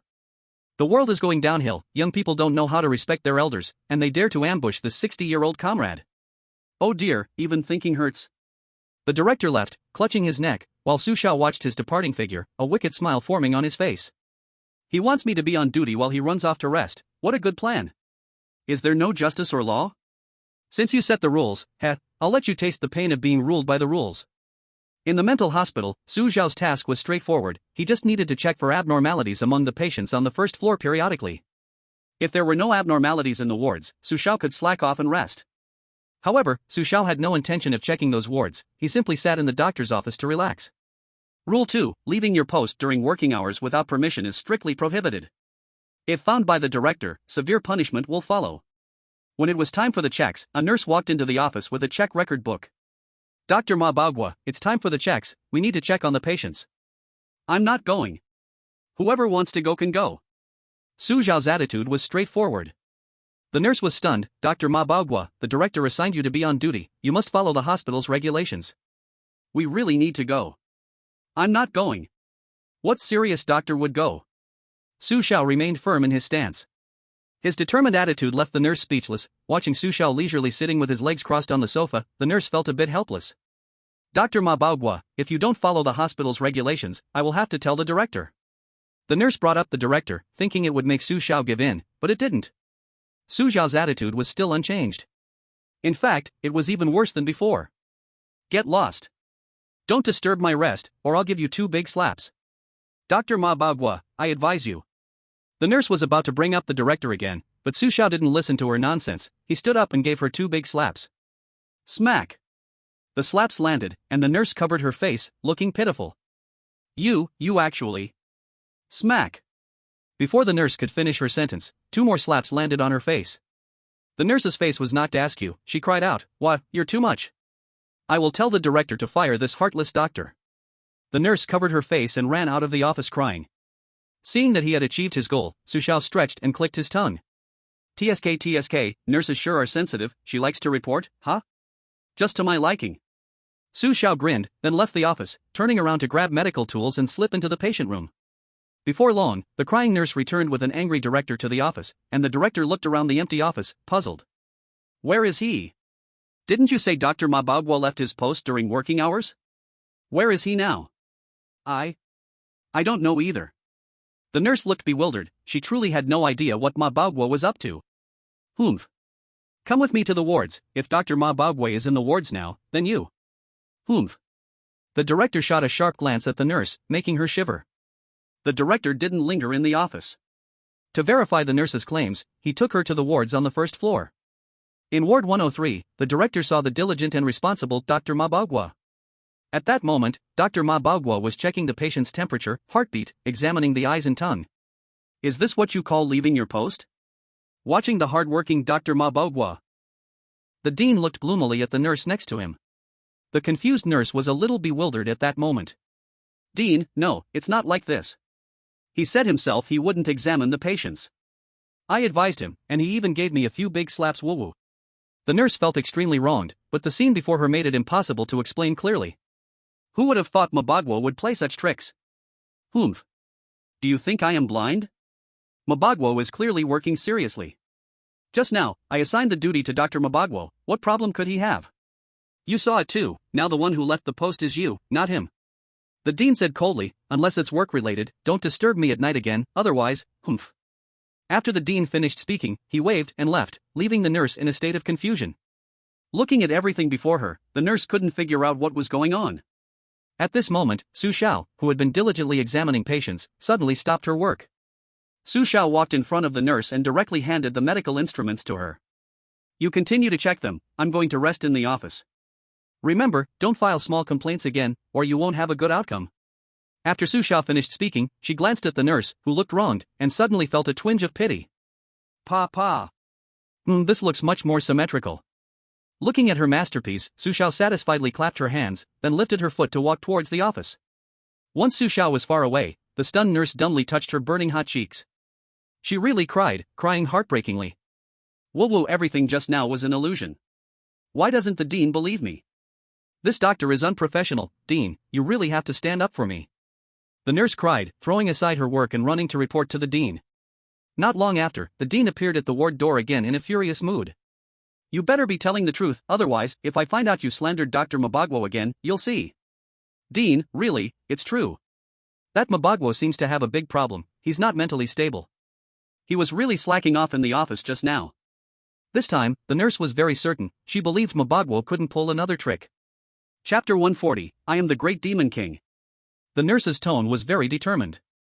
However, when the dean opened the door to room 104, the familiar figure of Ma Baogua unexpectedly appeared before the dean's eyes again.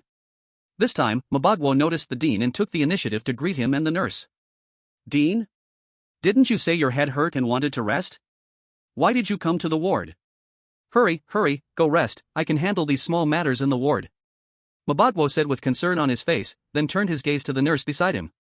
I couldn't find you just now, where did you go? Come help, we are super busy. Nurse? At this moment, the nurse felt like she was about to cry without tears. Her mind was completely befuddled. She couldn't understand why the Ma Baogua from the last moment was completely different from the next. Noticing the dean's extremely angry gaze, the nurse bravely stood up to confront Mabagwo. Dr. Mabagwo, stop pretending. You slapped me, and my face is still swollen. Pretending? What big slap are you talking about? Mabagwo looked utterly dumbfounded, as if he didn't remember this at all.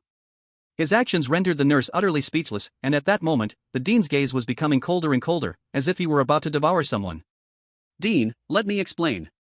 It's really not what you think. Mabagwo is just acting, please don't believe him, I'm the victim. Seeing the situation was not good, the nurse, who loved to file small complaints, felt her legs go weak. She desperately tried to explain. But clearly, no one believed her at all.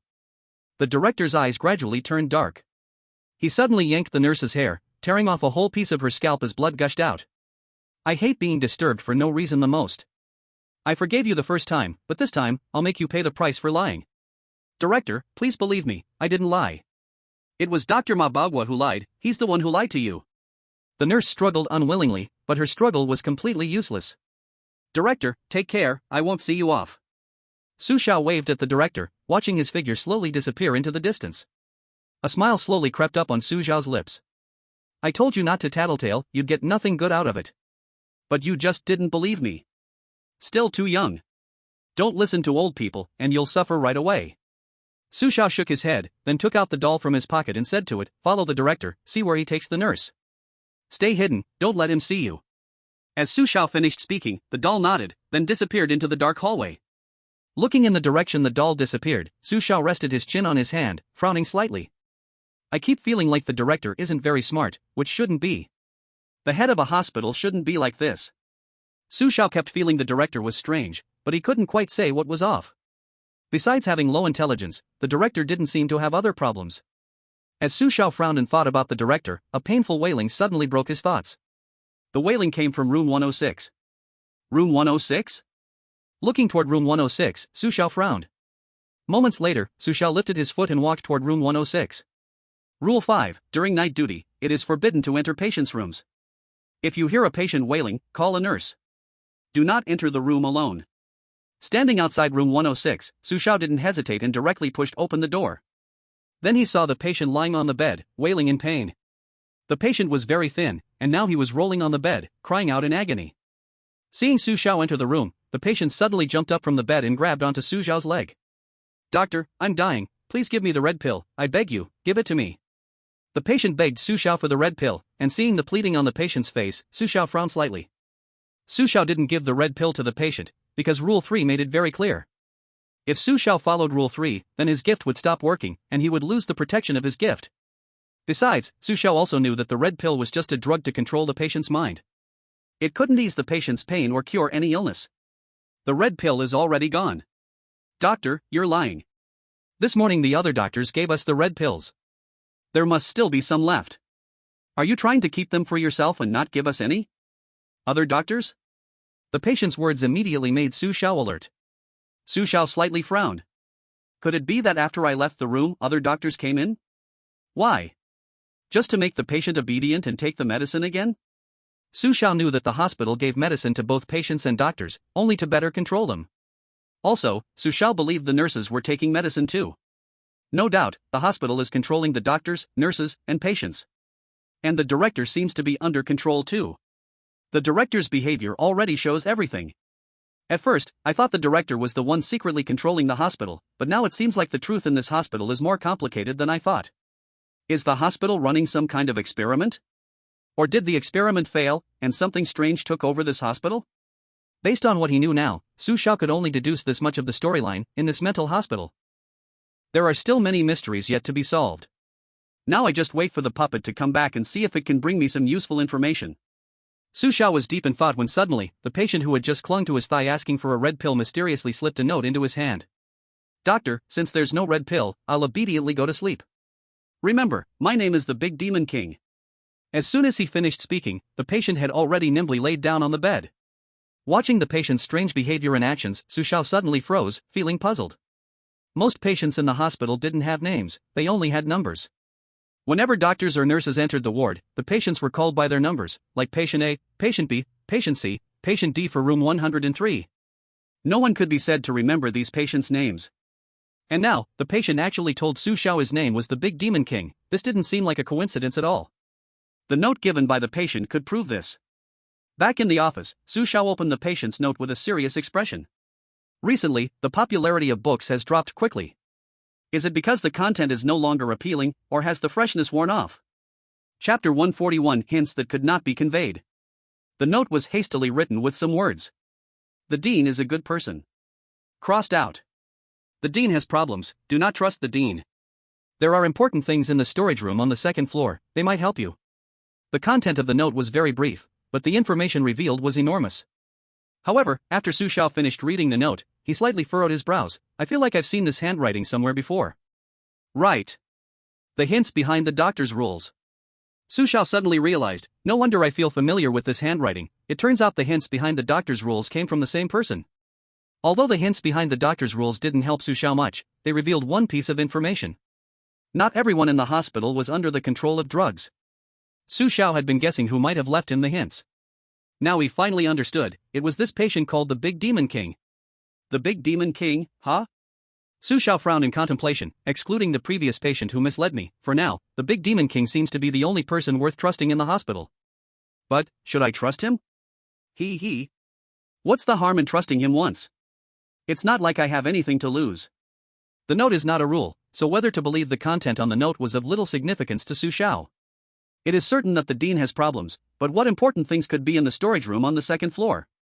Su Xiao lowered his head in thought when the puppet sent to track the dean returned. Seeing the puppet, Su Xiao stopped thinking. He raised his head to the puppet, which was frantically waving its hands, and said, "You seem to have discovered something amazing, then write it down." Su Xiao handed the puppet a pen and a piece of white paper.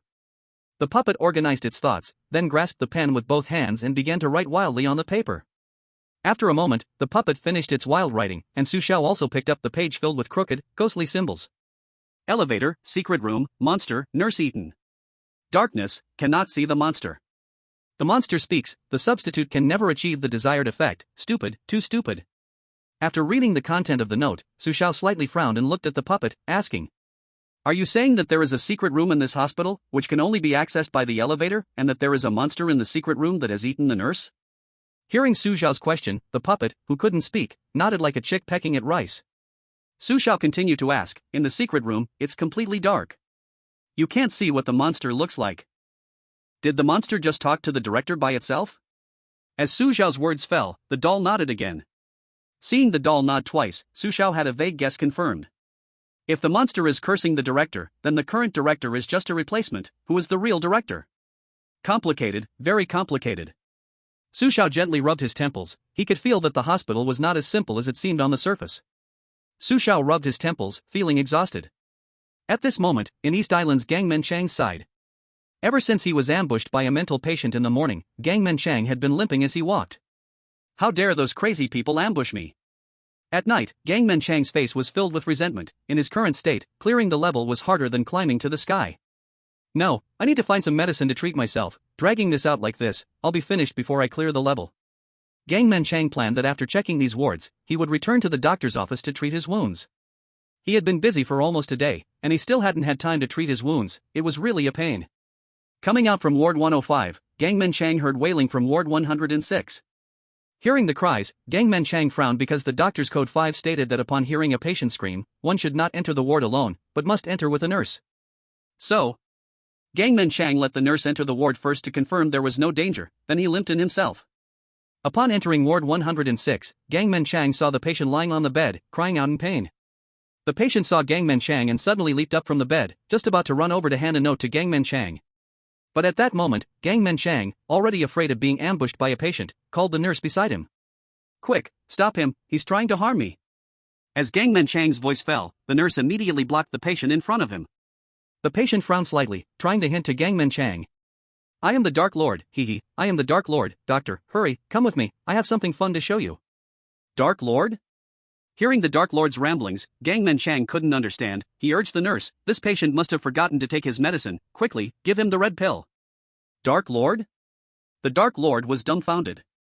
The Dark Lord realized that Gang Menchang was beyond saving. He was just about to pretend to be dumb and go back to sleep on the bed, but at that moment, the nurse pushed him down on the bed. "Be good. I'll give you something nice." As the Dark Lord was forcibly fed the red pill, his expression gradually became vacant, and the note he held never got to be passed. At this moment, in Gangman Chang's live streaming room, countless netizens were shocked by his actions. Damn, Gangman Chang's brain is finished, he actually sold the Dark Lord, and clearly the Dark Lord over there is a good person. Once bitten by a snake, 10 years afraid of ropes, Gangman Chang's IQ isn't enough, and he has paranoia. I can't even, Gangman Chang's actions make me want to throw up, what on earth? Poor Dark Lord, risking his life to give hints to the selected one, but unexpectedly harmed by the foolish Gangman Chang. Guys, why does this scene feel a bit familiar? Don't you feel this is exactly the same as when Dashan Maru sold out his deskmate? Frog fun. It really is exactly the same. In the live streaming room, netizens were passionately discussing Gangman Chang's mysterious actions, while in the East Island's high-level conference room, it was a dead silence. A silence like death. After an unknown amount of time, many East Island high officials quietly put down the materials in their hands, sighed, and walked out of the conference room one by one. They basically didn't need to see the following results, because they already knew in advance that East Island would soon welcome a new round of strange rules. Gangman Chang will once again nail the Eastern Island nation to the pillar of shame. The Eastern Island nation is really not far from extinction. Chapter 142, Nurse Oliver. At the moment Gangman Chang foolishly sold the Great Demon Lord. At that time, on the side of the Shilan Kingdom, Oliver was playing the role of a nurse. At night, he was accompanying a doctor on duty. In the office, the doctor handed a blue pill to Oliver. Take it, and then come with me to check on the patients in the ward. Doctor, what is this medicine? This is a medicine that can keep you calm at all times. You know those patients are emotionally unstable. If you accidentally anger them, they might do unimaginable things to you. The doctor explained with a smile, but seeing that Oliver still seemed doubtful, the doctor sighed and stood up. Making you take medicine is such a hassle. Do I have to force feed you like I did this morning? If that's what you want, I don't mind doing it again. Before Oliver could react, the doctor pinned him against the wall. Get off! Let go of me! Oliver struggled desperately, but when he looked up, he saw the previously fine doctor's head was actually beginning to rot. Before long, the doctor's head, like a ripe, rotten apple, suddenly fell off from his neck. With a thud it hit the ground. At that moment, only half of the doctor's neck remained, still dripping with blood. The terrifying scene in front of Oliver scared him so much that his entire body trembled. He wanted to flee, but the doctor's two large hands held him tightly.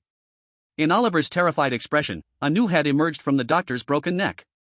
The head twisted and turned, looking at Oliver and spoke. You really are fragile, you broke another one. But you really don't listen. If it weren't for the shortage of staff at the hospital, I wouldn't want to let you off so easily. While speaking, the doctor had already placed the blue pill into the terrified Oliver's mouth. As the doctor helped Oliver close his mouth, Oliver naturally swallowed the blue pill. At this moment, Oliver was completely scared. His swallowing action was actually instinctive. However, by the time he realized it was too late, the blue pill had already taken effect. The doctor looked at Oliver's confused face, revealing a satisfied smile. Clean this place thoroughly, then come with me to the first floor ward to check on the patients. Okay, doctor. Oliver's spirit experienced a moment of fluctuation, but soon, under the effect of the blue pill, those fluctuations were forcefully suppressed. Oliver forgot some things. He almost forgot why he was in the hospital. After cleaning the office, the doctor took Oliver to the ward on the first floor. According to the arrangement of the ward, after a series of examinations and injections of sedatives, they soon opened the door to room 108. Inside room 108. The doctor's sharp gaze swept over the patients quietly lying on the bed. Just as he was about to turn and leave, he suddenly noticed with sharp eyes a bed trembling slightly. The doctor frowned and quickly walked to the bed, making the slight noise, throwing back the blanket. As the blanket was lifted, a shadow curled up on the bed, shivering, was revealed. Looking at the shivering figure on the bed, the doctor's lips curled into a smile. He turned to Oliver standing behind him and said, Go, give him a shot of sedative first, then move him to the operating table. I want to perform an autopsy. As soon as the doctor finished speaking, the shivering figure on the hospital bed broke down psychologically. He trembled all over, terrified, frantically trying to crawl against the wall, his mouth letting out desperate screams. No, please don't take me to surgery. I'm afraid, I'm not insane. Get away, just get away, I want to go back, I don't want to play with you anymore. Oliver, where are you, where are you? The shadow on the bed cried out in despair, his voice piercing through Oliver's eardrums, directly hitting his brain. In that moment, Oliver's sanity suddenly overcame the power of the blue pill, and amidst the shadow's cries, he briefly regained awareness. Crash! As the object in Oliver's hand fell to the ground, he finally realized what the doctor had done to him. He suddenly understood that the patient on the bed was the teammate he had been searching for. Ah, you, I'm going to kill you. Oliver picked up the surgical scissors that had fallen to the ground and rushed at the doctor like a madman. Oliver knew that his clarity was only temporary. If he didn't act, his sanity would soon be suppressed again by the blue pill. Only by killing the doctor before his sanity was suppressed again could he and his teammate have a chance to survive. However, it seemed the doctor had long seen through Oliver's intentions. So, before Oliver could reach him, the doctor swiftly lunged at Oliver's teammate. With one hand grabbing the teammate's head and the other strangling his throat, the doctor mockingly laughed. Sometimes being too clear-headed isn't a good thing, like right now, you might all die from being awake. As soon as he spoke, without giving the teammate a chance to respond, the doctor decisively snapped his neck with a twist. Ah! I'm going to kill you. Seeing his teammate killed by the doctor, Oliver's emotions boiled over with rage. He knew he had no way out, and he charged directly at the doctor. However, the doctor sneered at Oliver's anger, simply grinning in response. I told you, I would keep you. The doctor did not evade Oliver's attack, he just stood in front of his teammate's corpse, smiling at Oliver. With rage, Oliver held the scissors and charged at the doctor, ready to stab, but at that moment, a violent pain surged through his head. The intense pain made him unable to hold onto the scissors, his thoughts were completely thrown into chaos at that moment. Oliver's brain seemed to be experiencing a titanic battle, a battle that plunged him into endless suffering. I originally planned to control you completely by feeding you more pills, but the sudden mental stimulation has miraculously left you entirely confused. The doctor looked at Oliver with a sinister grin. I have to say, I must thank your teammate, he has made our hospital gain a new obedient nurse. What do you say, our nurse Oliver? As the doctor's voice faded, the painful Oliver suddenly regained calm, the light in Oliver's eyes had completely vanished, replaced only by confusion and obedience. I am Nurse Oliver, I am the obedient Nurse Oliver. Support is needed, can we get a chicken leg for the new year? It's all up to you guys, dear readers. Chapter 143, Tough guys can die, but they never give up resistance. The chosen one from the Xilan nation had completely lost his gaze, and at the same time, his live broadcast screen had gone dark forever. A cold announcement echoed in the skies around the world. The chosen one from the Xilan nation has been mysteriously devoured, the world of ghost stories is about to descend, the countdown begins, 10, 9, 8, 7, 6. Listening to the announcement ringing out around the globe, countless netizens expressed their regret for Oliver's failure. I didn't expect Oliver to be controlled by the doctor and become a part of the world of ghost stories, his resistance had no effect at all. One can only say that Oliver's decision to take the blue pill at the beginning was a mistake. If he knew how to spit it out like Grayson, he might have had a chance to survive until the next day. Unfortunately, his attitude was too stubborn. Appropriate compromise? Sometimes it's not a bad way to survive. As the chosen ones in Xilan were cruelly eliminated, Grayson in America faced a similar fate. In the hospital room, Grayson, pretending to be a patient, lay in bed, and at that moment, the door swung open. A doctor in a white coat walked in with a nurse. After entering the room, the doctor looked around and then turned to the nurse behind him, saying, Nurse Lucas, give those patients an injection of a sedative and let them take the red pills. Lucas? Upon hearing the doctor call the nurse's name, Grayson's eyes suddenly sharpened. The name Lucas was exceptionally familiar to Grayson because it was the real name of his teammate, used by the doctor to test him during the day.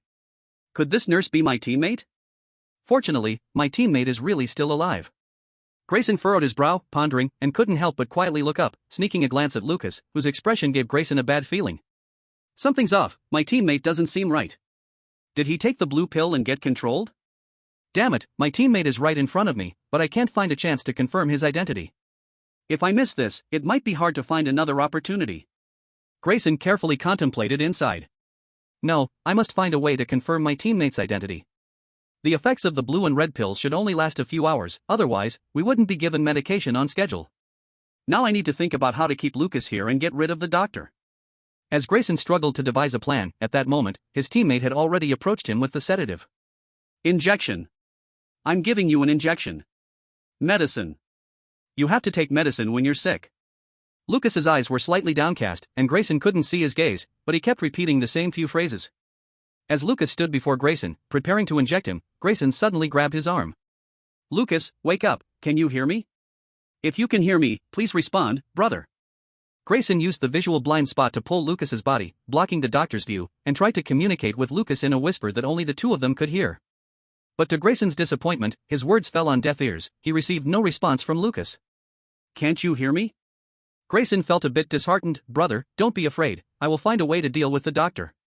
As Grayson finished speaking, he quietly snatched the sedative from Lucas's hand, hiding it behind him, and charged directly at the doctor standing by the door. Doctor, he wants to kill me, help me quickly, I don't want the injection. Grayson pretended to be a mental patient and pounced on the doctor, but the doctor, clearly noticing something was off in Grayson's behavior, was not fooled. A smile crept onto the doctor's lips. Such little tricks won't fool me. Are you prepared to fight to the death? As Grayson, holding the sedative, was about to reach the doctor's eyes gradually turned sinister.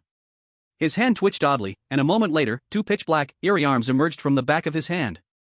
As a patient, you should have the awareness of a patient. Always thinking of resistance won't work. Now let me teach you how to be a qualified patient. With a mocking smile on his face, as Grayson reached him, the two eerie black arms grabbed Grayson's body and pushed him hard against the wall. In an instant, the pure white wall tore apart, and terrifying cracks spread all over the surface. You think you can use the sedative against me? Your thinking is correct, but your strength is obviously not enough. The doctor pressed Grayson's head firmly against the wall, rendering him immobile. At that moment, Grayson clenched his teeth, ready to use all his strength to break free from the doctor's grip, but he found that the two hands growing out of the back of the doctor's hands were incredibly powerful. The strength was so great that he couldn't resist. Damn it, what kind of monster is this? Grayson had underestimated the doctor. Clearly, most doctors in the hospital had been modified, their strength had gradually been leaving the realm of normal humans. Damn it, am I really going to die like this, unwillingly? A wave of unyielding resentment surged in Grayson's heart. No, a tough guy can die, but I will never give up resisting. You're still tough, every person pushed onto the operating table says that, but in the end, they still can't escape the fate of being dismembered. The doctor sneered derisively at Grayson. At this moment, his gaze suddenly noticed Lucas standing nearby, and a wicked smile gradually curved at the corners of his mouth. I suddenly want to know how it feels to be betrayed by your own teammates. Ha ha ha. That feeling must push you to the brink of despair, right? The doctor laughed oddly, looking at Lucas. Nurse Lucas, there is a patient here who needs your treatment. I hope you can help him. Okay, doctor, I will obey your orders. As soon as the doctor finished speaking, Lucas obediently raised a sedative and stepped toward Grayson. Watching Lucas gradually approach, Grayson did not plead for mercy. Veins bulged on Grayson's face as he immediately prepared to use the source of weirdness obtained from the six-person family dungeon for one last counterattack. But at that moment, an accident happened. A scream suddenly came from behind Grayson, and at the same time, Grayson was surprised to find that the two hands holding his arms had suddenly released. What's going on? Grayson looked back in astonishment. He saw a sedative had been accurately injected into the doctor, who was now looking at Lucas behind him with an incredulous expression. How could you not be controlled by the drug?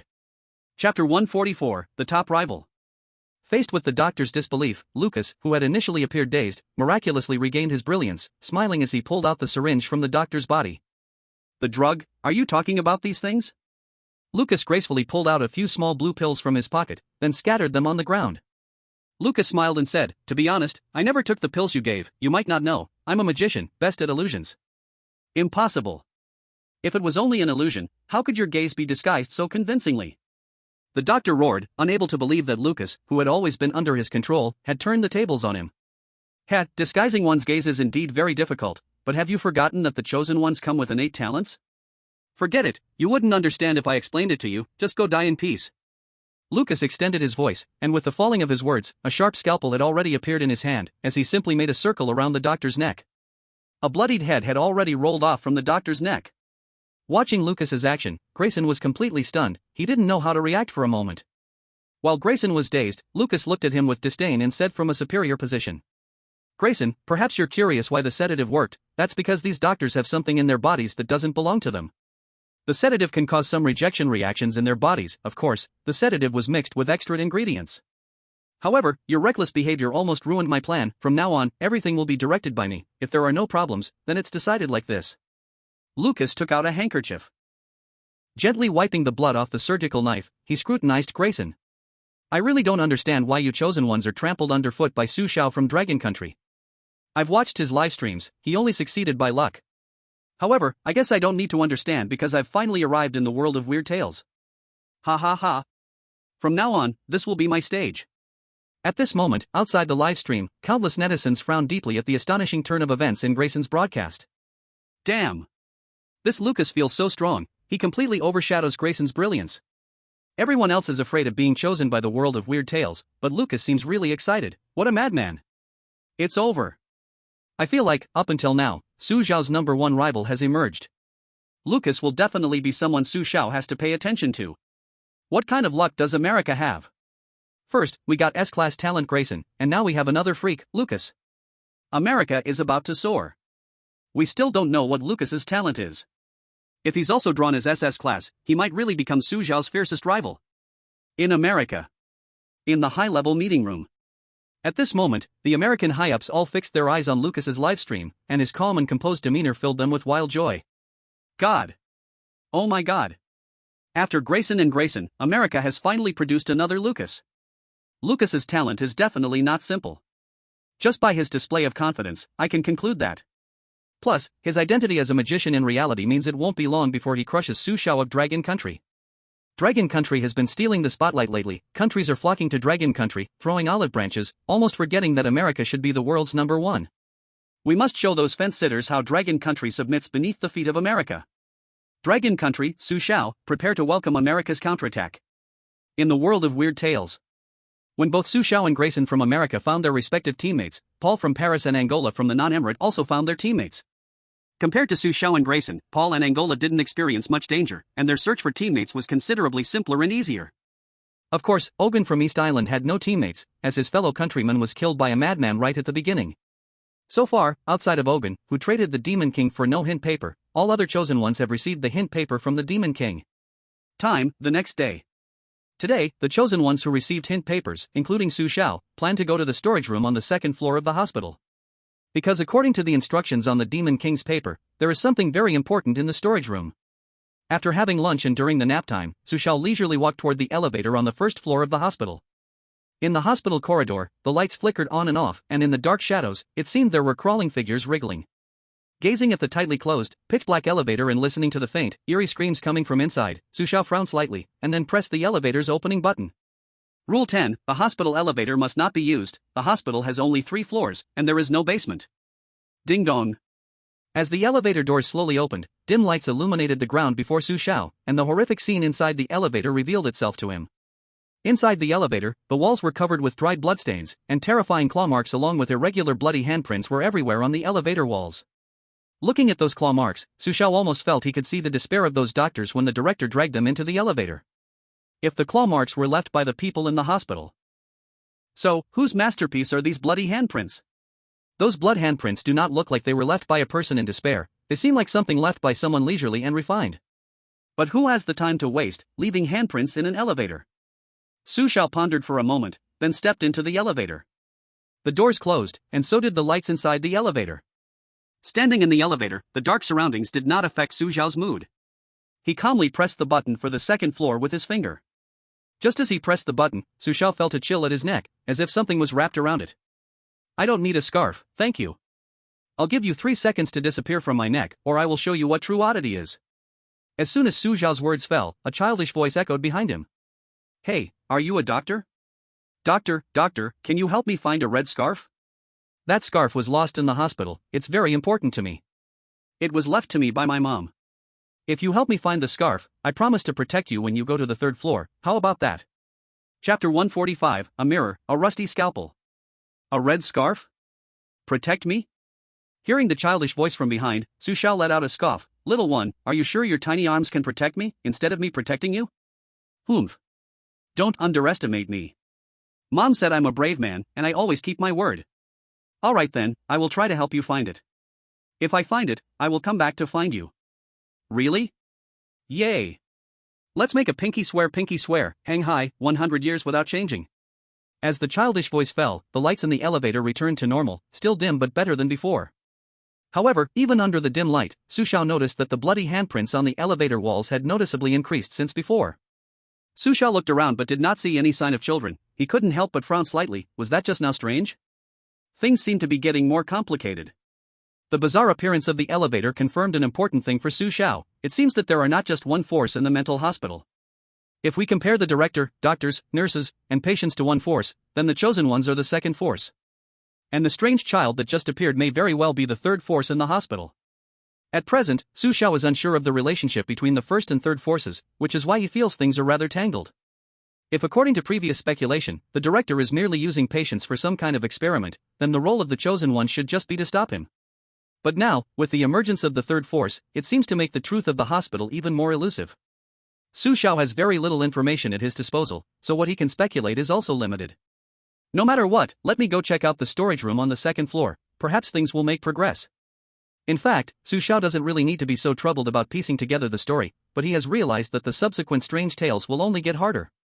He cannot rely on his talent forever, he must do everything he can to achieve the highest score possible for clearing the level, as only this way can he ensure his position is invincible.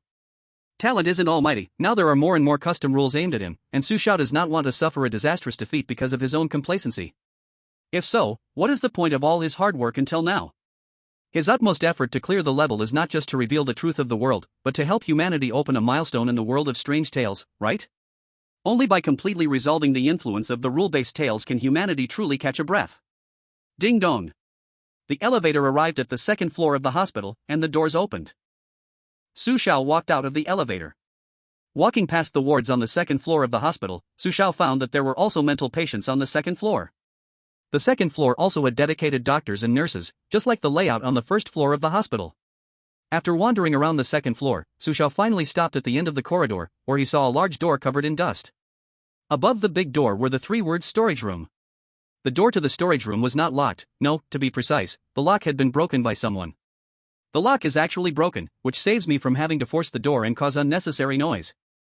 The location of the storage room was very remote, basically, no one would appear in this spot. Su Xiao gently pushed open the storage room door, dust fell off, instantly turning Su Xiao's work clothes gray.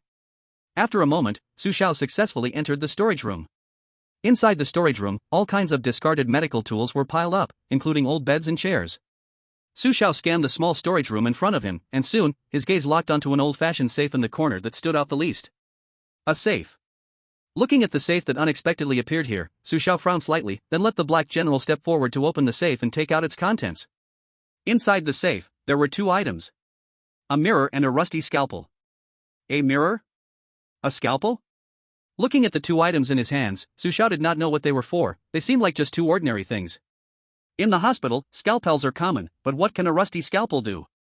Cutting those patients' kidneys won't work. It could very well lead to tetanus or death. Could it be that the big bad guy wants me to use this to protect myself? No, that's not right. If it's just for self-defense, a sharp scalpel would obviously be more useful. Su Xiao simply couldn't understand what use a rusty scalpel could have, but he still put it away. He then turned his gaze to the mirror. After wiping some dust off the mirror, Su Xiao looked at himself and saw no problems, still so handsome. The mirror had nothing special about it, it was just an ordinary mirror. An ordinary mirror? Su Xiao frowned and thought, suddenly, he remembered a detail he had always overlooked. It seems, there haven't been any items like mirrors in the hospital, not just mirrors, but any reflective objects seem to be absent. Could it be that something in the hospital is afraid of reflective objects, or is someone afraid of seeing themselves in reflective objects? The only person who could forbid reflective objects in the hospital would be the director. Could it be that the fear of mirrors is actually the director's? Makes sense logically too, with that catastrophic Mediterranean look, it's understandable to be afraid of mirrors. After all, if you don't look, it's frustrating, and if you do look, it's even more frustrating. Putting away the mirror and the rusty scalpel, Su Xiao walked out of the storage room. Just as he was about to leave, he suddenly noticed a blood-red door appearing next to the storage room. Su Xiao frowned because he clearly remembered that there were no other doors here a moment ago. He saw a sign on the blood-red door, which had 4 large, blood-red words written on it. Severe patients. Severe patients? Su Xiao frowned tightly, he remembered Rule 11. Rule 11, if you discover a ward named severe patients in the hospital, please escape immediately. Do not open the ward door, do not listen to any sounds inside. Standing in front of the door labeled severe patients. Under Su Xiao's gaze, a large amount of blood began to pour out from the gap of the door, while screams and wails started to echo from within. It was as if inside the door, a horrific body dissection surgery is happening. When Su Xiao stared at that door, it suddenly burst open with a loud bang, and countless bloody hands extended out, all reaching for Su Xiao's body. A little explosion of 3 updates, not much of a gift. Chapter 146, Crazy Lucas. When Su Xiao accidentally encountered the critical patient room, other selected individuals heading to the storage room also faced that eerie blood-red door. Over at Grayson and Lucas. Grayson and Lucas had successfully found a mirror and a rusty scalpel in the storage room. Just as Lucas was about to step out of the storage room, Grayson, with a terrified expression, stopped him. Don't go out yet, last night I used the night watchman ability to check, there is a high likelihood that a very strange room will appear next to the storage room. Strange room? Lucas paused, turning back to look at Grayson. What do you mean? That's a critical patient room, once we enter, it will be very hard to escape. Strange? Yes. Grayson cautiously said, "We better think of a way to deal with it before going out, otherwise it's certain death." Certain death? Looking at Grayson's serious and terrified expression, Lucas suddenly smiled. "Grayson, since you want to stay here and think of a way, then think slowly." Lucas did not heed Grayson's advice. With a confident expression, he lifted his foot and walked out. "Lucas, you." Grayson wanted to stop Lucas, but it was clearly too late. The next room, called Critical Patient, appeared as Grayson expected, and at that moment, the large door of the room opened, pulling Lucas inside. "Damn it!" Seeing Lucas being pulled into the Critical Patient room, Grayson cursed, but he felt helpless. At this moment, the tough guy Grayson could have stayed hidden in the storage room, waiting to think of a solution before going out. But he didn't. He charged out with the rusty scalpel. For Grayson, Lucas was absolutely a high IQ existence. America could do without Grayson, but it definitely could not do without Lucas. Because Lucas was the true hope of America. Compared to Lucas, Grayson seemed like cannon fodder come to the world of horror tales. Although Grayson believed he wasn't bad, at the moment Lucas's identity was revealed, Grayson deeply realized the gap between him and Lucas. From the moment he was chosen by the world of horror tales, Grayson was very clear that his ultimate fate was to remain in the world of horror tales. Grayson had also tried to struggle, but he could never reach the level of Su Xiao and Andre, which meant his victory was only temporary. For selected individuals, every entry into the horror world was a life and death test. In the horror world, some people cleared levels through talent, while others cleared them through intelligence. Only those who have both can go far.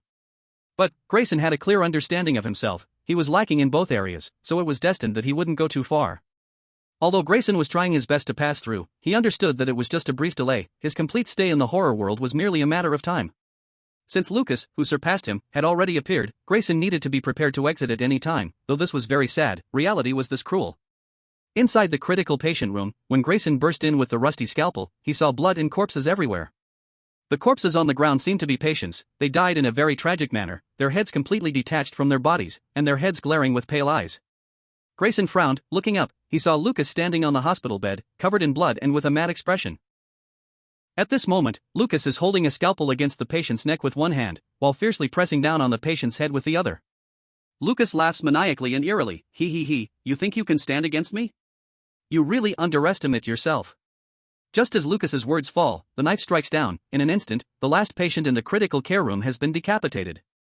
As the last patient falls, the extreme madness in Lucas's eyes gradually fades away, and his gaze becomes clear. He looks up at Grayson, who rushes into the patient room. "Grayson, it seems you've already thought of a solution, but sorry, it looks like it's no longer needed." Lucas wipes the scalpel and slowly walks up to Grayson. "Grayson, I need you to tell me everything you did last night with your talent." Alright. Also, you better not embarrass America any further. Don't you think your actions are a huge joke? America needs elites, not cowards who don't dare to even step outside. Sorry, maybe your family is just as cowardly, otherwise they wouldn't have raised. Damn it, what the hell are you talking about? Hearing Lucas's self-righteous words, Grayson shoves him against the wall. Grayson looks extremely angry. "Lucas, let me tell you, I've also cleared the levels for America twice. You can insult me, but I will not allow you to defile my family." In Grayson's heart, he has two sacred things that cannot be infringed upon: his country and family. If it weren't for Lucas crossing the line, Grayson wouldn't be this angry, considering they are both chosen ones of the same country. Is that anger? You really can't keep your cool, can you, Grayson? Lucas unabashedly stares into Grayson's furious eyes, and the corners of his mouth gradually rise. Suddenly, in a flash, Lucas swiftly pulls out the scalpel and thrusts it towards Grayson's neck. Grayson's pupils constrict. Because Lucas moves so quickly, he couldn't react at all. But what puzzles Grayson is that there is no pain radiating from his neck. Compared to your incompetent rage, I prefer the helpless look in your eyes right now. Lucas smiles, slowly lowering the scalpel that was aimed at Grayson's neck. He places the scalpel in Grayson's hands. "Grayson, if I want to kill you, it's very simple." With Lucas's words, he confidently turns around and walks out of the critical care room. Staring at Lucas's departing figure, Grayson remains silent for a long time, then he looks down at the scalpel that Lucas placed in his hands. What he sees is not a scalpel at all, it's just a very ordinary playing card. The number on the card clearly reads 2. Outside the live stream. Wow, the two chosen ones from America have already started to have a conflict? Lucas is just too crazy. I thought he was going to kill Grayson. I don't know why, but I feel like Lucas is very dangerous. His ability is so abnormal, he actually killed all the patients in the critical care room by himself. I noticed that when Lucas killed those patients, his eyes didn't seem normal. Could that be his talent? With his talent plus his agility, it feels like Lucas will be a dark horse in this bizarre world. The opponent of Su Xiao has truly arrived. Chapter 147, I miss my pig at home. In the country of the non-chosen, Angola, and his teammate Latin. Coming out of the storage room, Angola and Latin see the suddenly appearing critical care patient room. Angola, I clearly remember that this patient room didn't exist before, it seems like it's just a wall. Seeing the bizarre patient room appear before him, Latin looks terrified at Angola and says, Angola, what should we do? Don't panic, let me think. What would Boss Su Xiao usually do in a situation like this? In the team, Angola had clearly become the leader, not because of anything else, but because he had mixed with Boss Su Xiao before, which made the teammates willing to listen to him. Angola, in this situation, Boss Su Xiao would usually kick open the door and walk in to give whatever is inside a big slap. I know. Who do you think has mixed with Boss Su Xiao more, you or me? Do I really need you to remind me? Latin's interjection made Angola a bit unhappy. Angola was a man who had mixed with Boss Su Xiao, and he felt that he had fundamentally differentiated himself from the chosen ones of his country. Latin, don't interrupt me. Let me think about what else Boss Su Xiao would do besides kicking open the door. Angola, no need to think, he would also be pulled inside by whatever is in the hospital room. Latin, I told you not to interrupt me again. Angola, it's not that I want to interrupt you, please turn around and look at me, help me. Hearing Latin's cry for help behind him, Angola turned around in confusion, but in an instant, he was pulled into the critical illness patient room by a bloodied hand. With a loud bang, the door closed. When Angola and Latin reacted, they saw the blood-red room and the strange patient dressed in a hospital gown, with iron chains on his hands and feet, and both their legs turned soft with fear. Angola, what should we do? Angola, hurry up and think of a way. Didn't you learn the big slap from Boss Su Xiao? Quickly use it on them. Faced with such a strange hospital room and patients, Latin was almost scared to pee, his mind was a blank. At this moment, Angola was no better off, although he had learned the big slap from Boss Su Xiao, his big slap was nothing compared to Boss Su Xiao's. If he wanted to die faster, he could just jump up and give the surrounding patients a few big slaps right now. Angola, say something. These patients feel so strange, they're not like those on the first floor. They keep staring at me, I'm scared. Latin, if you're scared, you can shut up. Don't you realize that the patients around us are all drawn to your voice? Aha. Angola, I'm scared, I don't want to die. My pig at home is still waiting for me to eat. Crying, all you do is cry. Can you learn from Boss Su Xiao? Boss Su Xiao has never cried. But I miss my pig at home. Nonsense, who doesn't miss their home? I have more pigs than you. You're bragging, my family runs a pig farm.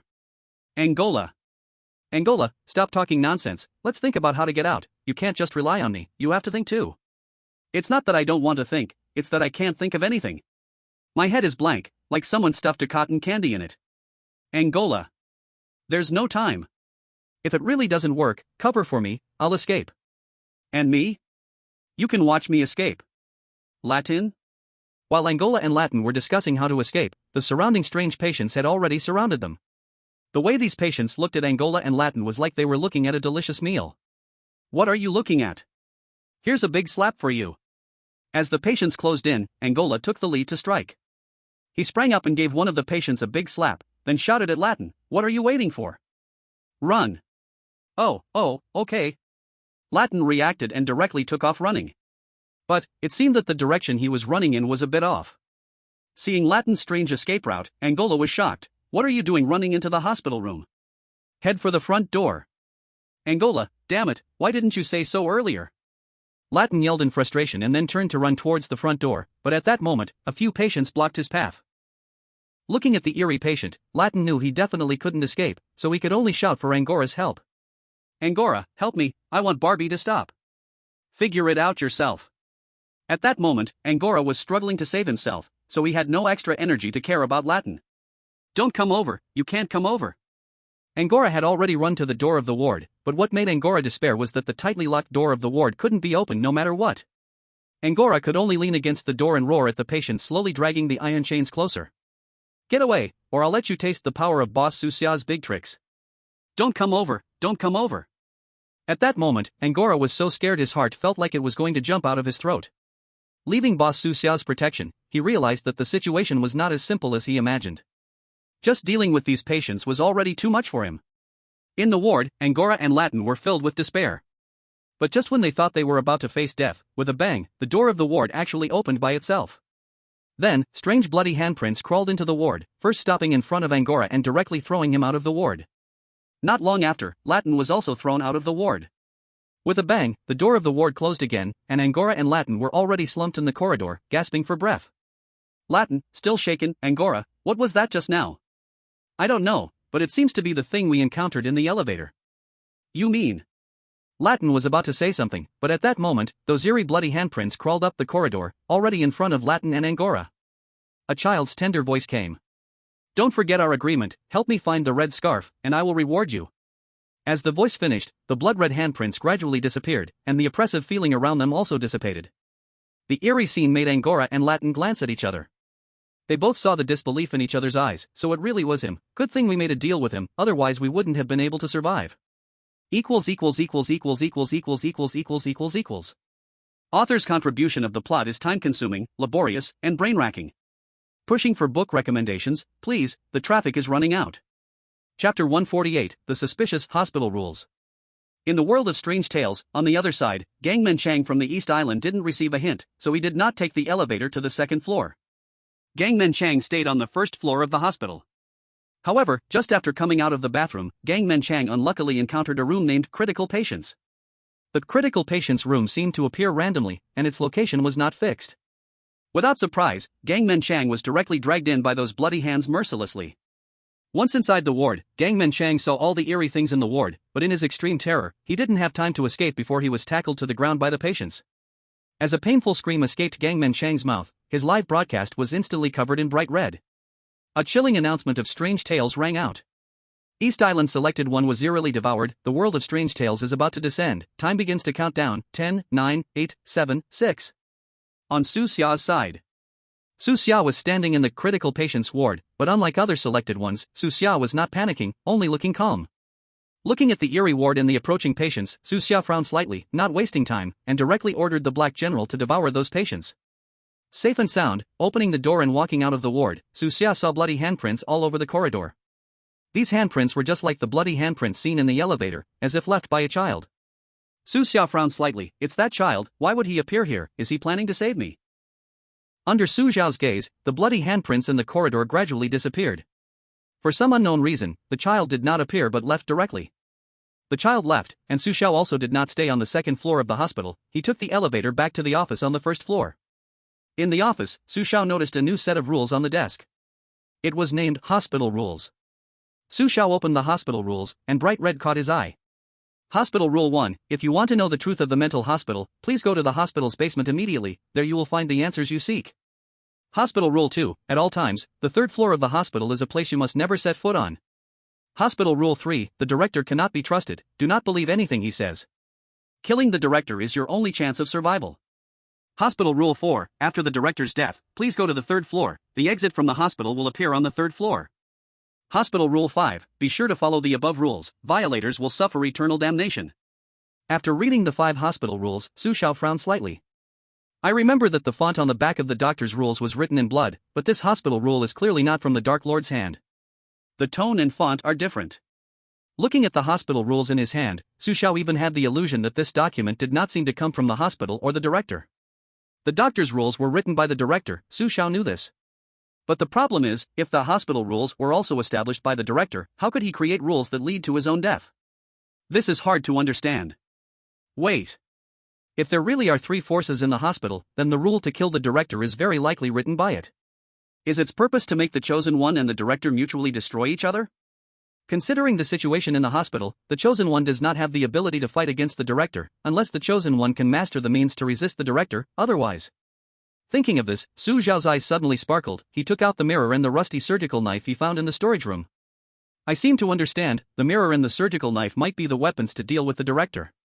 So, where do the Dark Lord and the child in the elevator belong? The third floor of the hospital mentioned in Rule 2, the child in the elevator also mentioned it. There must be a big problem. While Su Xiao frowned in thought, Zhou Ming, who did not follow him to the second floor of the hospital, walked over. Boss, the task you asked for has been completed, but I did not find any particularly useful information on the first floor. However, Little White Bear found this. Zhou Ming said, carefully taking off the scarf around Little White Bear's neck. Seeing his found scarf being taken away, Little White Bear was immediately unhappy. It glared at Zhou Ming fiercely, as if blaming him for taking its belongings. Noticing Little White Bear's gaze, Zhou Ming awkwardly shrank his neck. To be honest, he had a genuine fear of Little White Bear.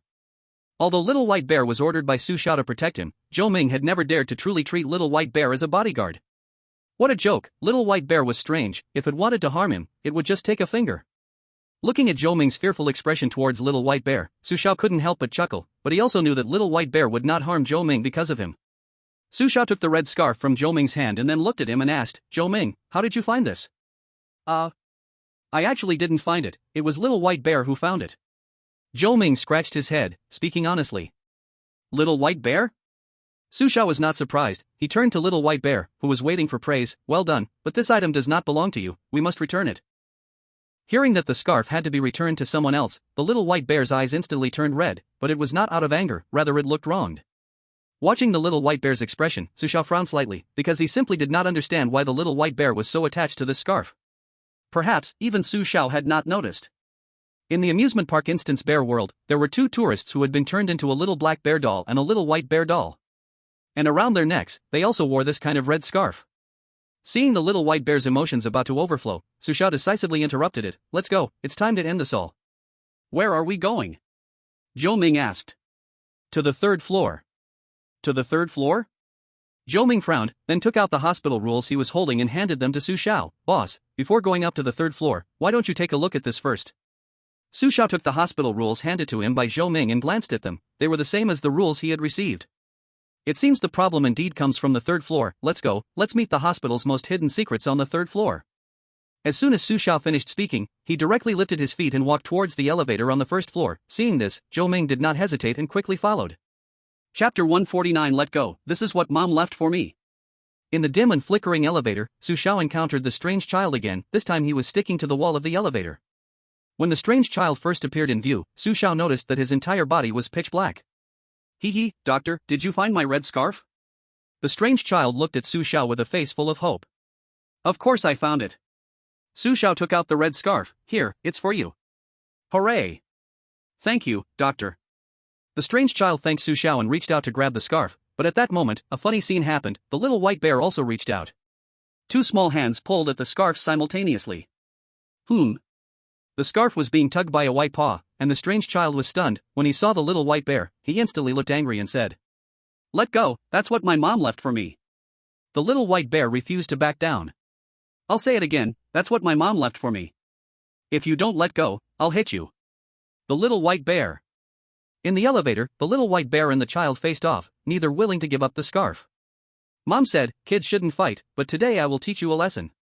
The strange child looked at the quiet Little White Bear, preparing to face off with it, but at that moment, the Black General and the doll suddenly appeared behind the Little White Bear. The powerful lineup shocked the strange child.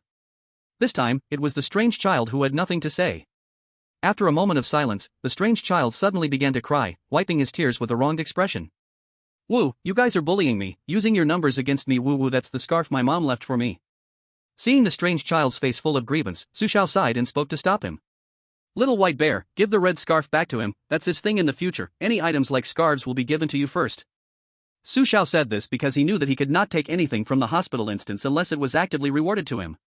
So, even if the Little White Bear snatched the scarf, it would be meaningless. Moreover, Su Xiao also planned to achieve a high score, and although he didn't know if the strange child would affect the score, for safety's sake, he decided to return it to its rightful owner. In the elevator, hearing Su Xiao speak, the Little White Bear looked up with a pair of wronged eyes at Su Xiao, but in the end, it still obediently gave up the struggle for the scarf. As the red scarf returned to the strange child's neck, in the shocked eyes of Su Xiao and Zhou Ming, the strange child's body began to change from pitch black to normal skin color. In a moment, he had transformed into a normal child. The strange child respectfully bowed to Su Xiao. "Thank you, doctor, for helping me find my scarf. As a reward, I will protect you, although you may not need it too much." When Su Xiao received the strange child's promise of reward, the other selected ones also saw the hospital rules and made different choices. On the side of the American selected ones, although there was some unpleasantness between Lucas and Grayson, for the greater good, Grayson didn't fall out with Lucas. He still chose to listen to Lucas's opinion. The moment he received the hospital rules, Grayson was originally prepared to believe the rules and explore the truth on the first basement floor, because last night he used his ability to go to the third floor and the first basement. On the hospital's third floor, Grayson did not notice anything unusual. Instead, on the first basement floor, Grayson discovered a terrifying secret room. Although Grayson was discovered before he got close. But Grayson could determine that the first basement of the hospital was definitely an important place hiding secrets. However, when Grayson expressed his opinion to Lucas, he was met with Lucas's merciless mockery. Lucas did not agree with Grayson, but made the same choice as Su Xiao, which was to go to the third floor first. Lucas believed that the hospital's third floor was where the most important information lay. On the side of the Parisian selected ones. At this moment, Paul and his teammate Jean also got into the elevator, but they were not heading to the hospital's third floor, they were prepared to follow the rules to the first basement. In the elevator, Paul and Jean also encountered the strange child stuck to the wall. The strange child looked at Paul and Jean and, full of hope, asked, "Did you find my red scarf?" Listening to the strange child's question, Paul and Jean shook their heads and sighed. "Sorry, we couldn't find the red scarf you wanted, but could you help us? We might find your red scarf in the first basement." "If you haven't found the red scarf, I can't help you. My mother said not to deal with liars." The strange child seemed to see through Paul and Jean's thoughts, and as soon as he finished speaking, he disappeared in the elevator. On the side of the luckless nations selected ones, Angola and Latin indeed found the red scarf, and they also got into the elevator. In the elevator, the strange child appeared. "Doctor, did you find my red scarf?" "Yes, it's here." Angola happily handed the red scarf to the strange child, and moments later, to the shocked gazes of Angola and Latin, the strange child transformed into a normal child. The normal strange child asked, "Doctor, are you planning to go to the first basement?" "Yes." Latin replied. The strange child frowned and said, "My mother said the first basement is very dangerous, and in my memory, the first basement is indeed an extremely dangerous place. I advise you not to go to the first basement. If you go to the third floor, I can protect you." "Only if we go to the third floor can you protect us?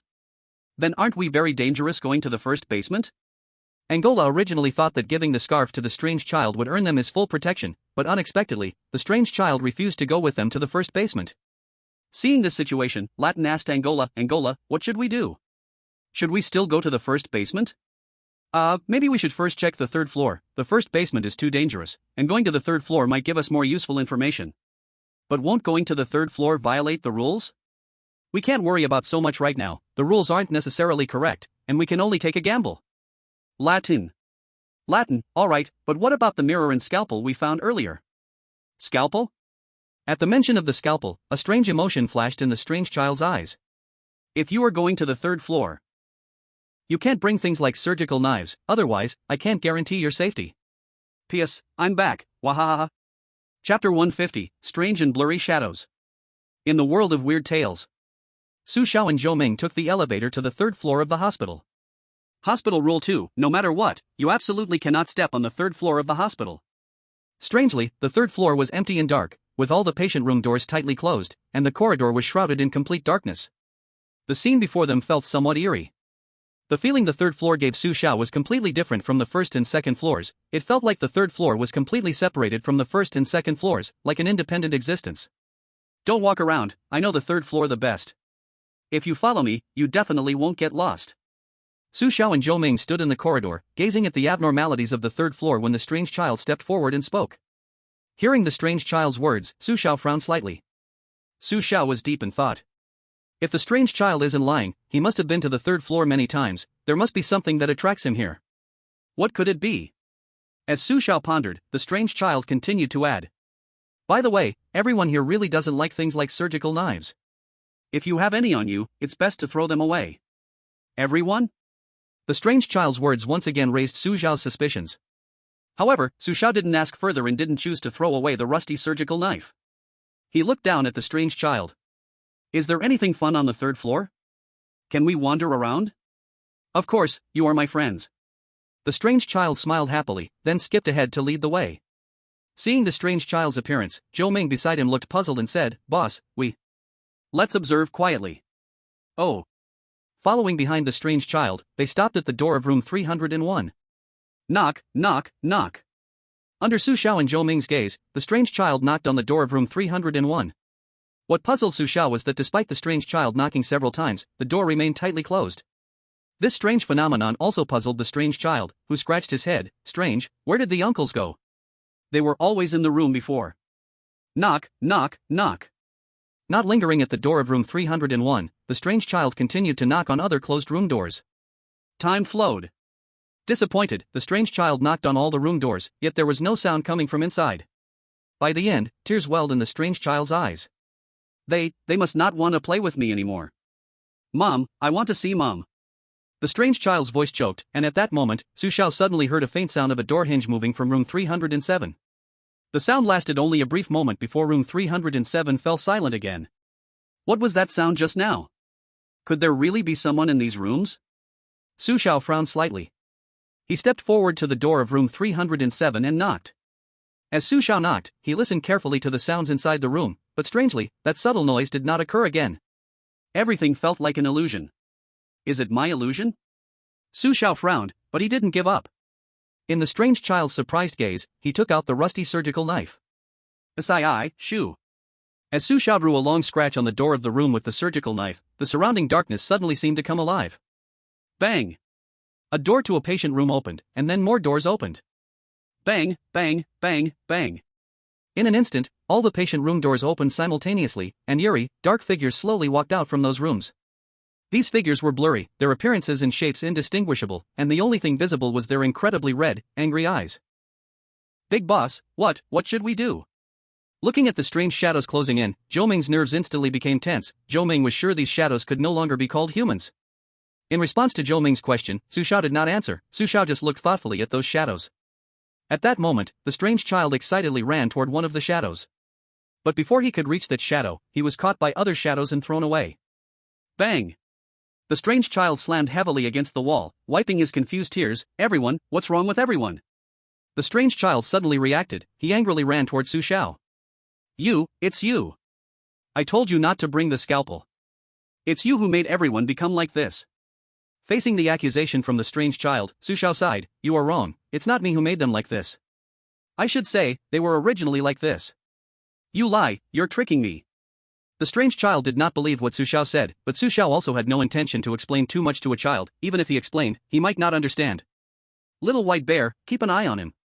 Zhou Ming, retreat to the side with Little White Bear.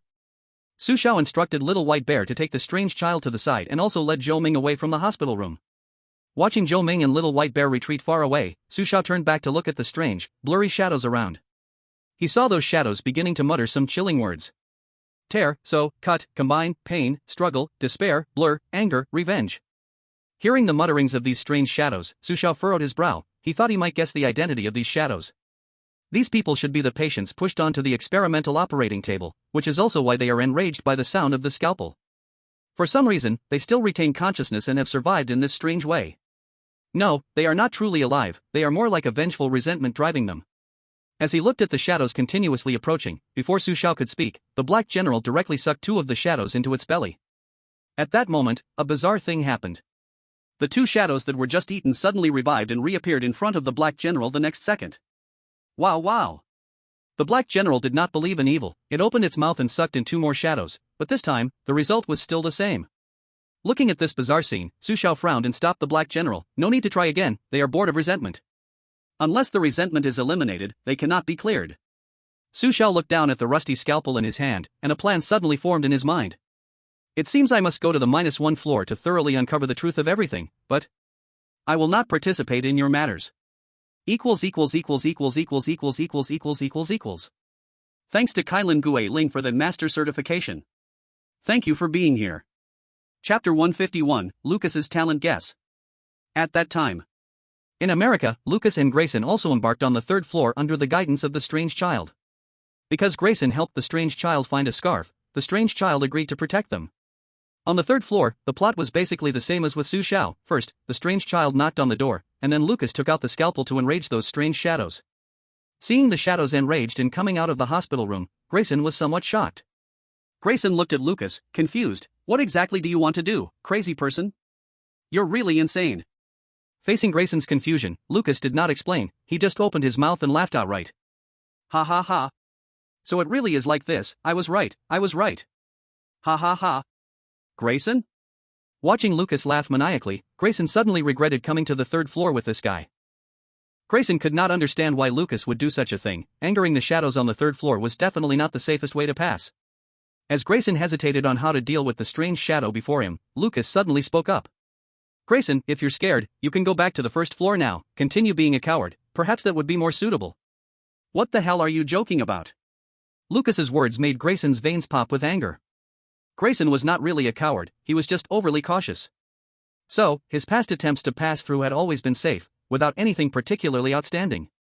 However, for Grayson, being able to survive was already enough. He didn't dare to hope for a high score. Grayson was stubborn, but Lucas did not care. He just looked at Grayson with a face full of cold smiles. Even though you're my teammate, I can't promise I won't use you as a shield in dangerous situations.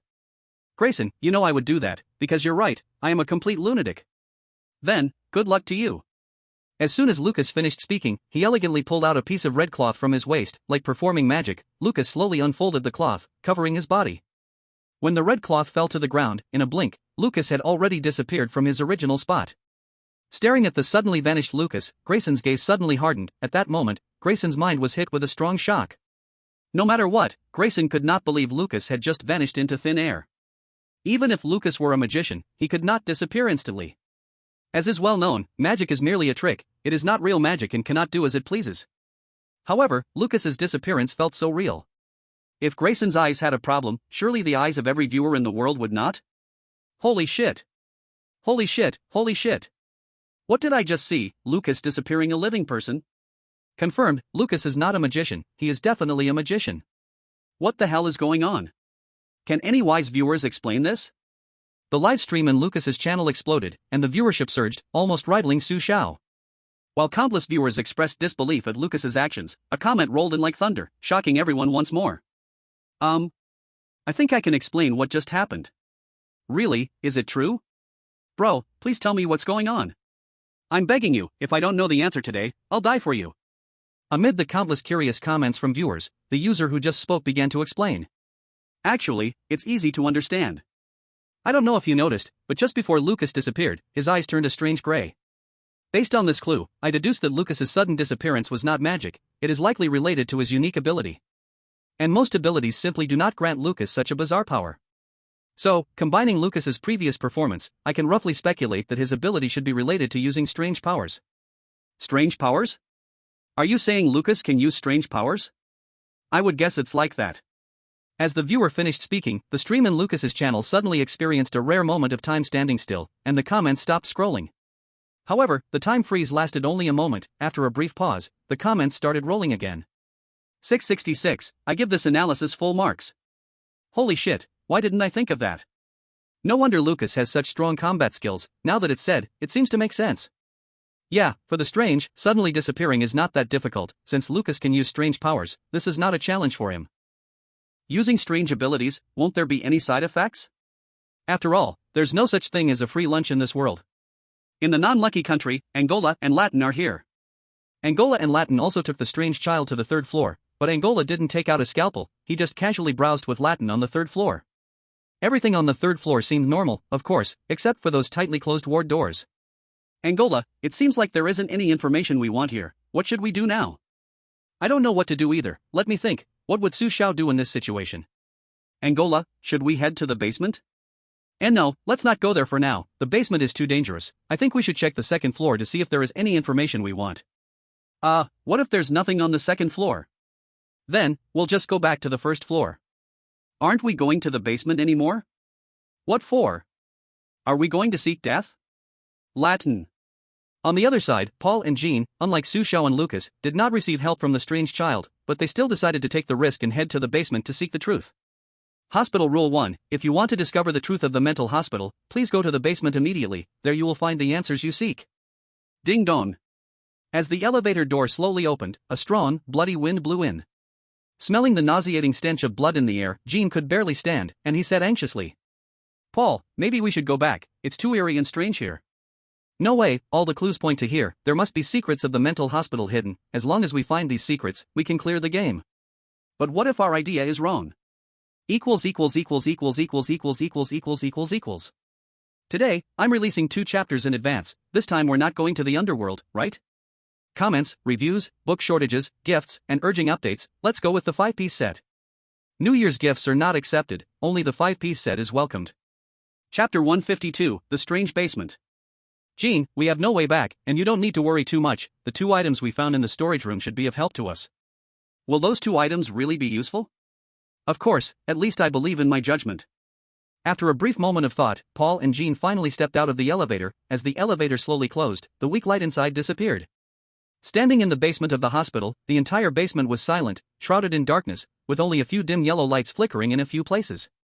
The dark basement had a cold wind swirling in, and an inexplicable fear spread like a tide, rising in Jean's heart. Paul, are you sure we really want to search for clues here?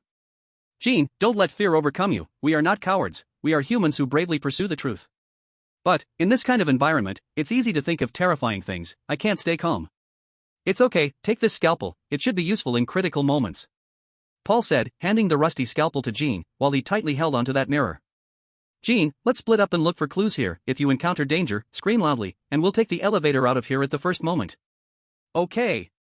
Paul and Jean each took their tasks seriously, one going left, the other going right, carefully searching the basement.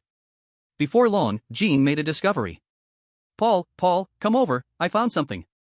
Jean called out to Paul, trying to keep his voice down, and Paul quickly ran toward him upon hearing Jean's voice.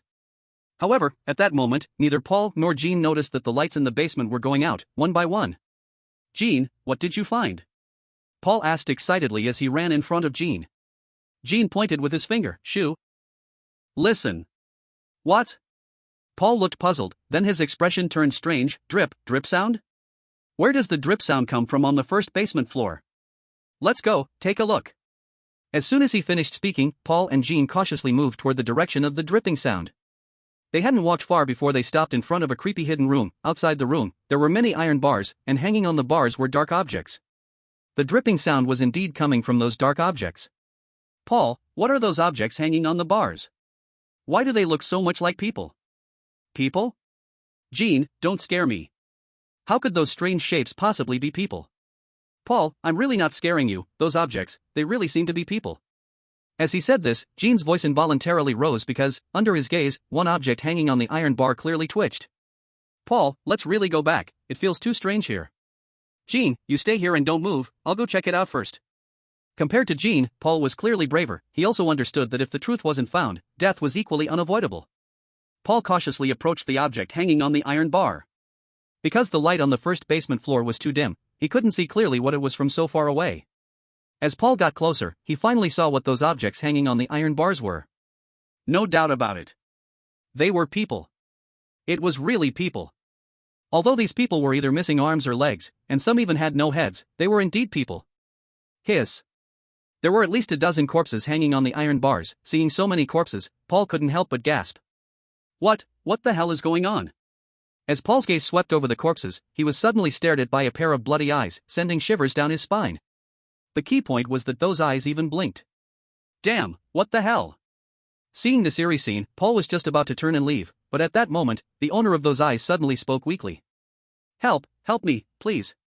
Don't go, save me. Hearing the weak plea behind him, Paul ignored it and started to run wildly toward where Jean was.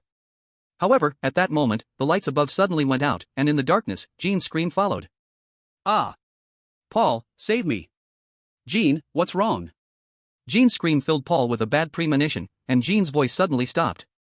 Seeing this situation, Paul didn't hesitate for a moment and immediately ran toward the place where the light was still on. Standing under the dim light, Paul was panting heavily. By now, his back was soaked with cold sweat, and he was sure that something was hidden in the darkness. I can't stay here, I have to find a way to leave. This place is too strange. There were only about 30 meters between Paul and the elevator. As long as he sprinted over in one breath, there would be a chance to take the elevator and escape. No matter what, I'm going for it. Paul didn't know what was in the dark, but at this moment, he didn't want to find out, he just wanted to leave. As soon as he finished speaking, Paul started to run with the speed of a 100 meters sprint. But just as he was only a few meters away from the elevator, a shadow holding an old oil lamp suddenly appeared in front of him. Looking at the figure blocking his path, Paul's expression gradually changed from surprise to shock. Director? The one blocking Paul's path was none other than the director of the hospital. At this time, the director was looking down, with a gloomy expression.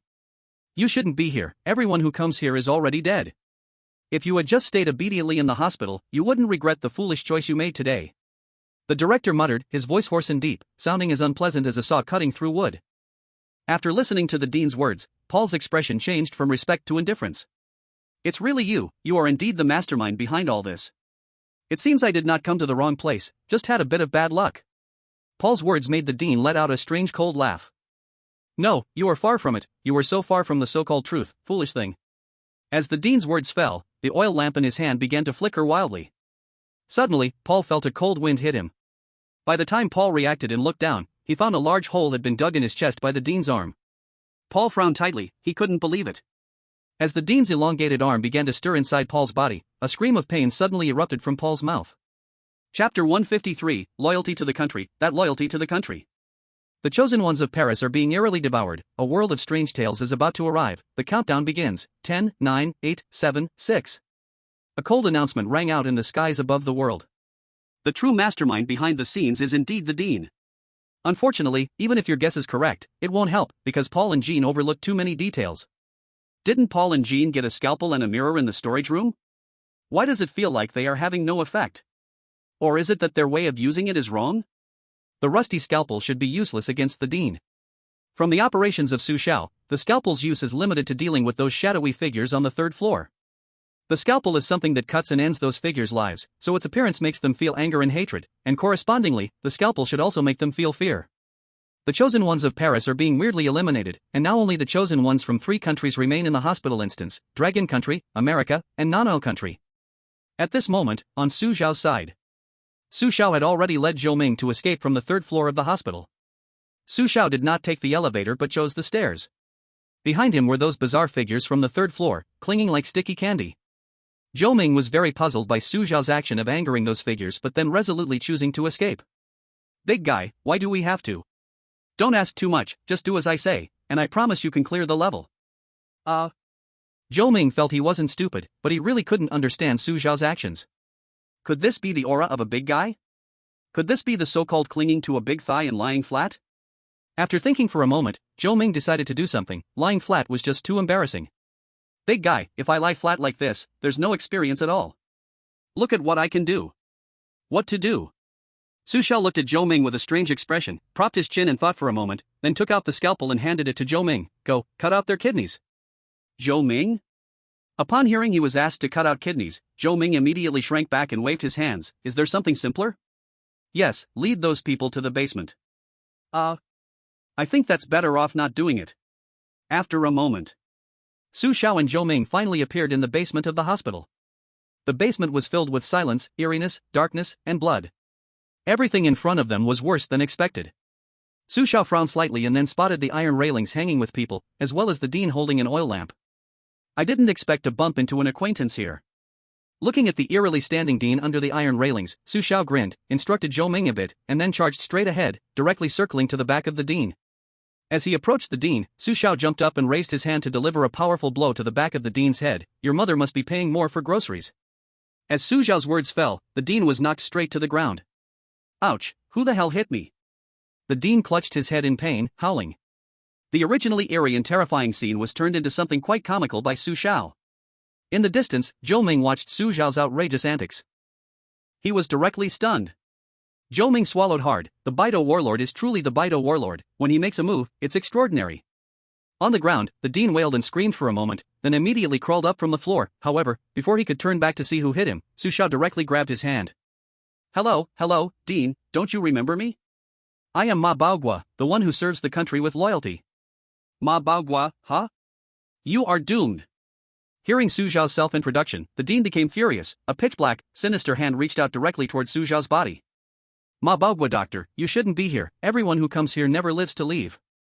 The dean thought he was already certain of victory, so he prepared to lecture with a smug smile, but at that moment, Su Xiao appeared uninterested and casually walked away. The dean looked puzzled. Did I not just get my hand to pass through his body? How can he be fine? The dean lowered his head in confusion, only to find that the strange, pitch-black hand was indeed his own, which had broken.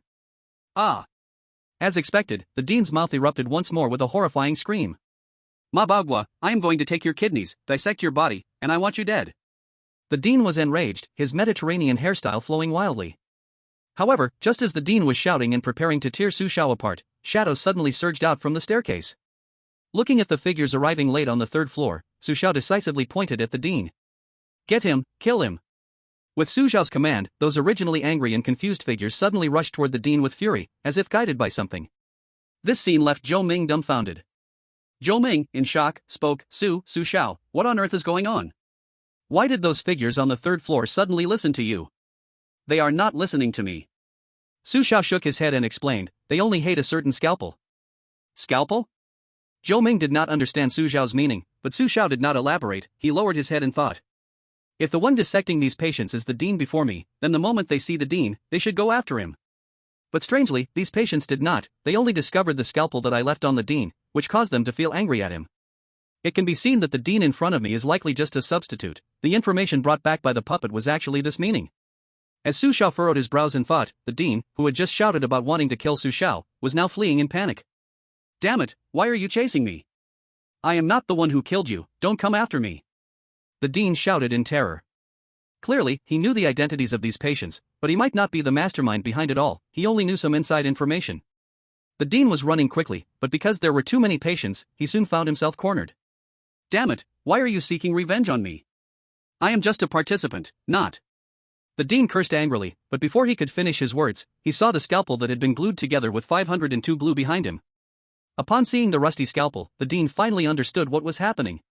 But his panic had already revealed some information he should not have disclosed. The dean looked grimly at Su Xiao not far away. Damn Ma Baogua, he actually tricked me. Happy New Year! At the beginning of the new year, everything is renewed. May your family be leisurely, and lights be warm and inviting. May the person you cherish be safe and joyful. May the things you wish for go as you hope. Chapter 154, The Real Dean. The dean realized it was all too late. He was surrounded by those patients. His body was only slightly modified, so he was completely insufficient to contend with the patients born from grievances. If the director modified himself to bring his power close to the bizarre, then these patients were already truly bizarre.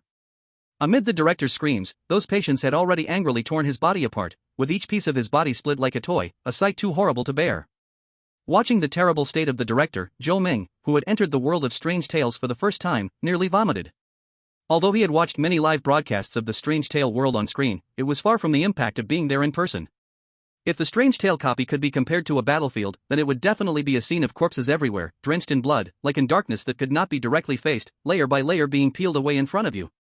Not knowing how long had passed, the director fell silent, completely devoid of any movement, and when Su Xiao looked up at his position, he saw that not even a bone fragment remained. Su Xiao frowned slightly, which showed how terrifying these patients' grievances were. After the patients tore apart the director, they all turned their targets toward Su Xiao and Zhou Ming. Feeling the piercing, angry gazes, Zhou Ming was on edge, and he looked at Su Xiao in horror. What should we do?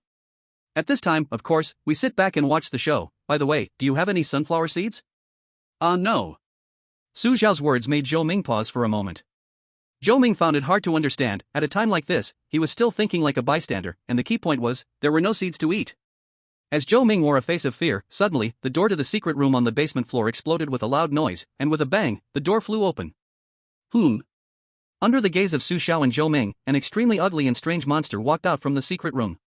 Looking at the monster before him, Su Xiao frowned slightly, because he knew that the real director might be this grotesque monster.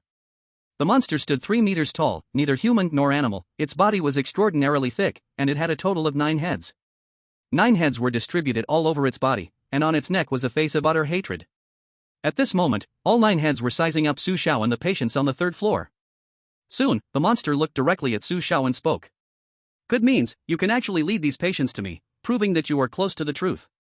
However, are you so confident that you can leave here alive? Facing the monster's question, Su Xiao smiled and replied, not confidence, that is absolute confidence.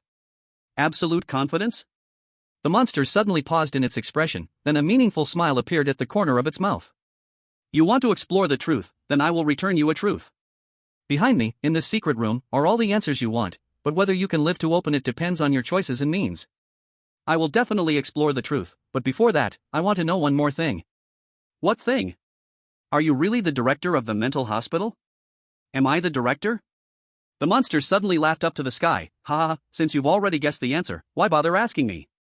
Trust your instincts, that is your most precious thing. In the basement, Su Xiao and the director-turned-monster were engaging in a back-and-forth conversation, completely ignoring Zhou Ming and the surrounding patients. They seemed like two newly acquainted friends, with an inexplicable sense of intimacy in their words. Watching Su Xiao and the monster director chatting, Zhou Ming was a bit dumbfounded. Wow, it seems the plot is getting a little off track. Zhou Ming could feel that the monster director didn't seem to have any hostility towards Su Xiao and himself. Although this feeling was very abrupt and strange, it was as the director said, sometimes one must trust their instincts. Su Xiao and the director's conversation was still ongoing. Director, I can see that you are very intelligent, you can think through every detail. However, if you could find a way to anger me, perhaps that would be a better choice. Su Xiao, I won't be that naive. Besides, I have no means to provoke you. I am curious, why do you go to such lengths to know the truth? I don't know about others, but for me, it's simple, it's to survive. Survive? The director lowered his head and pondered for a moment. A strange glimmer suddenly flashed in his eyes. Actually, I have been secretly watching you all along, and I admire you.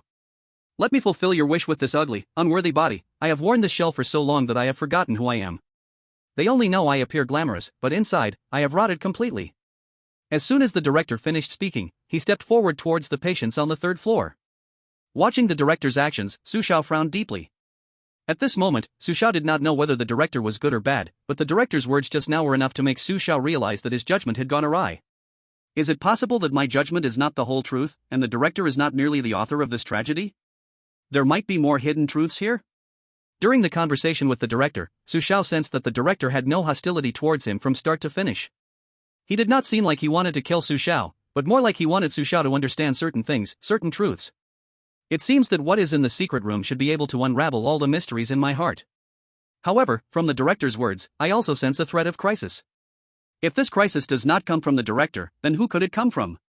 While Su Xiao frowned in thought, the director had already confronted the patients on the third floor. The director spoke, all the evil results were sown by my own hands.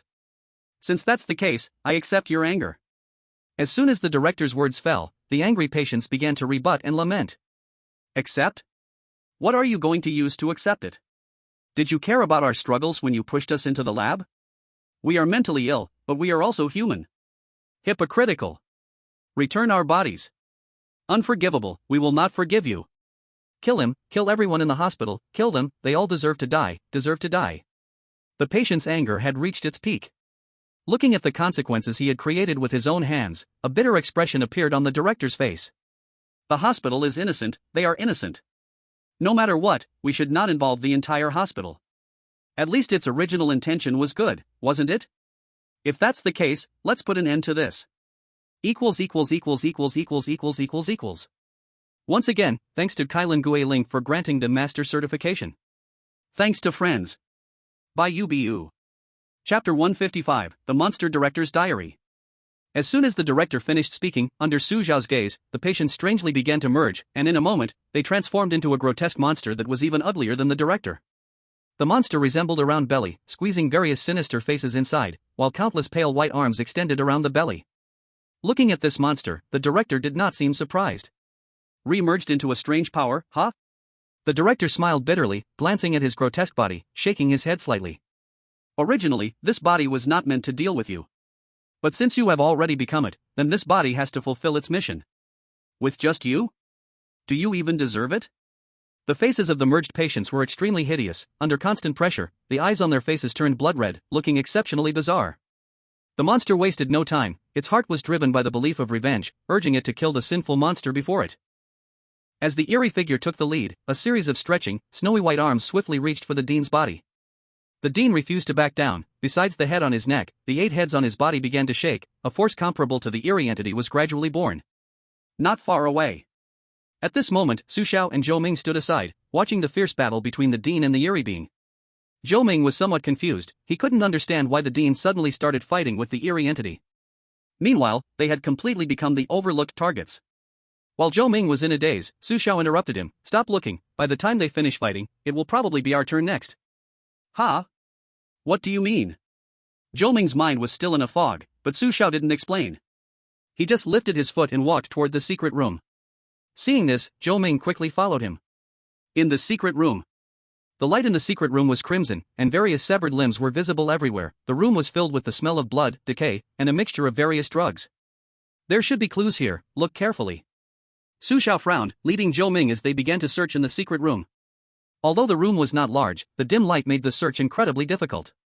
Su Xiao knocked around on the walls and floor of the secret room, and finally discovered a different floorboard in the corner.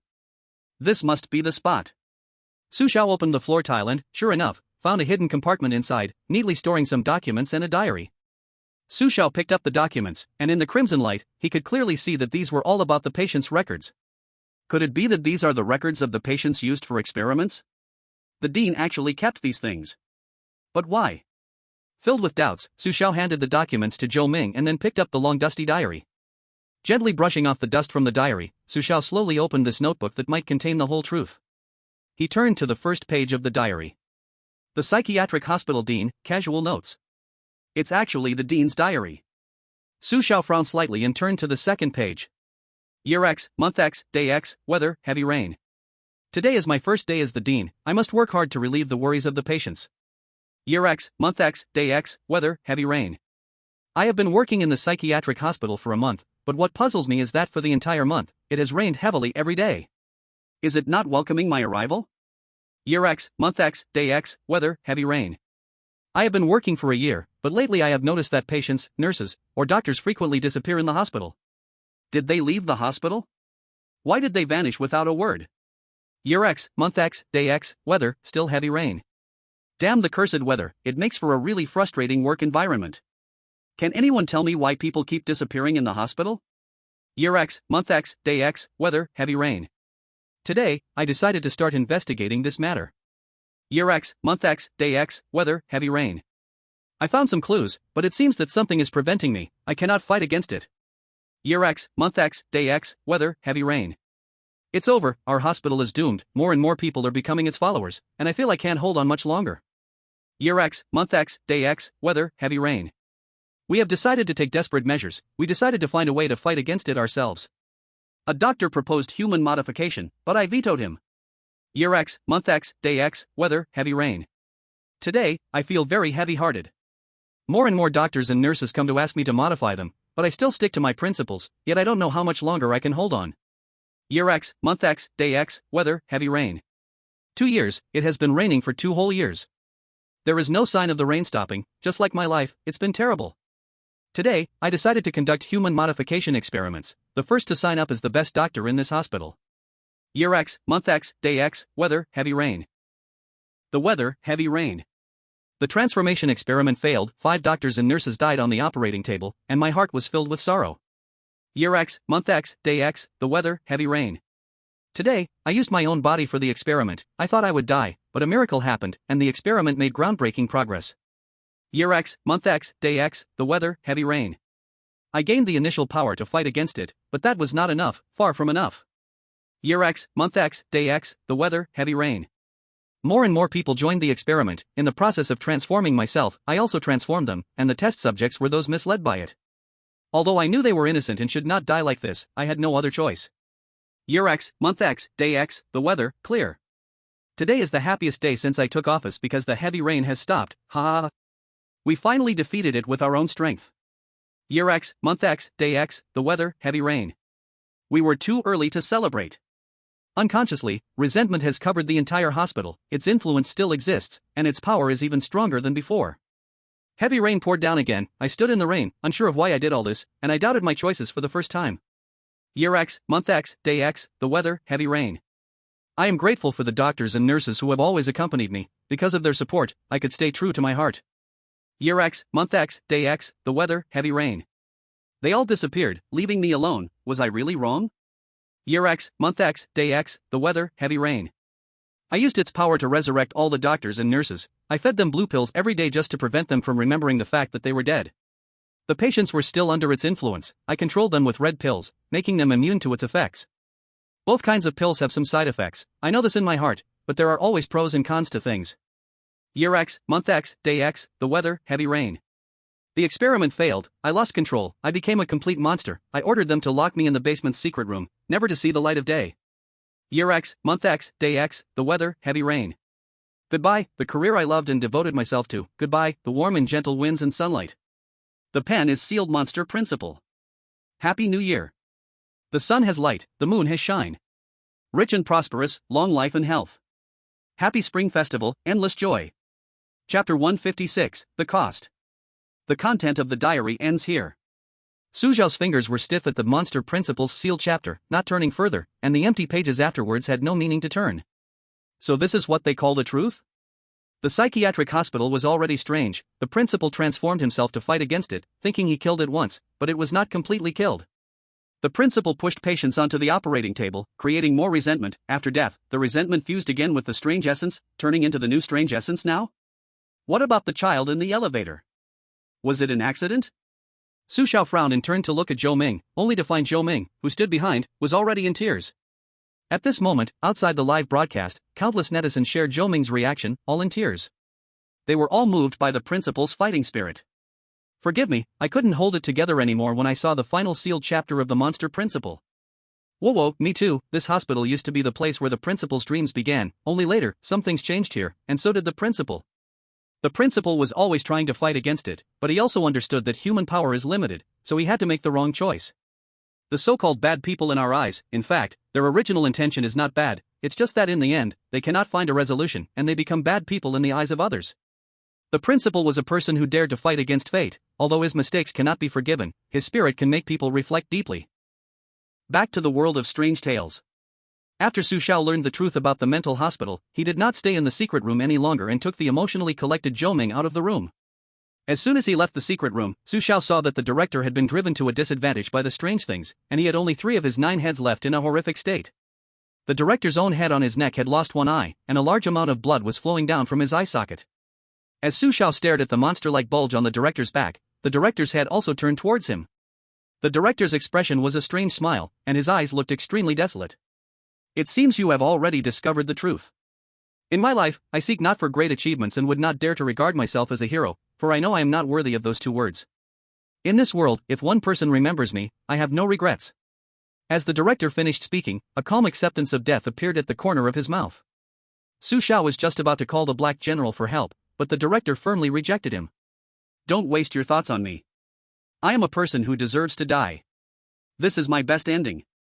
The sins I have committed are unforgivable, and I am tired of hiding in the secret room like a monster every day.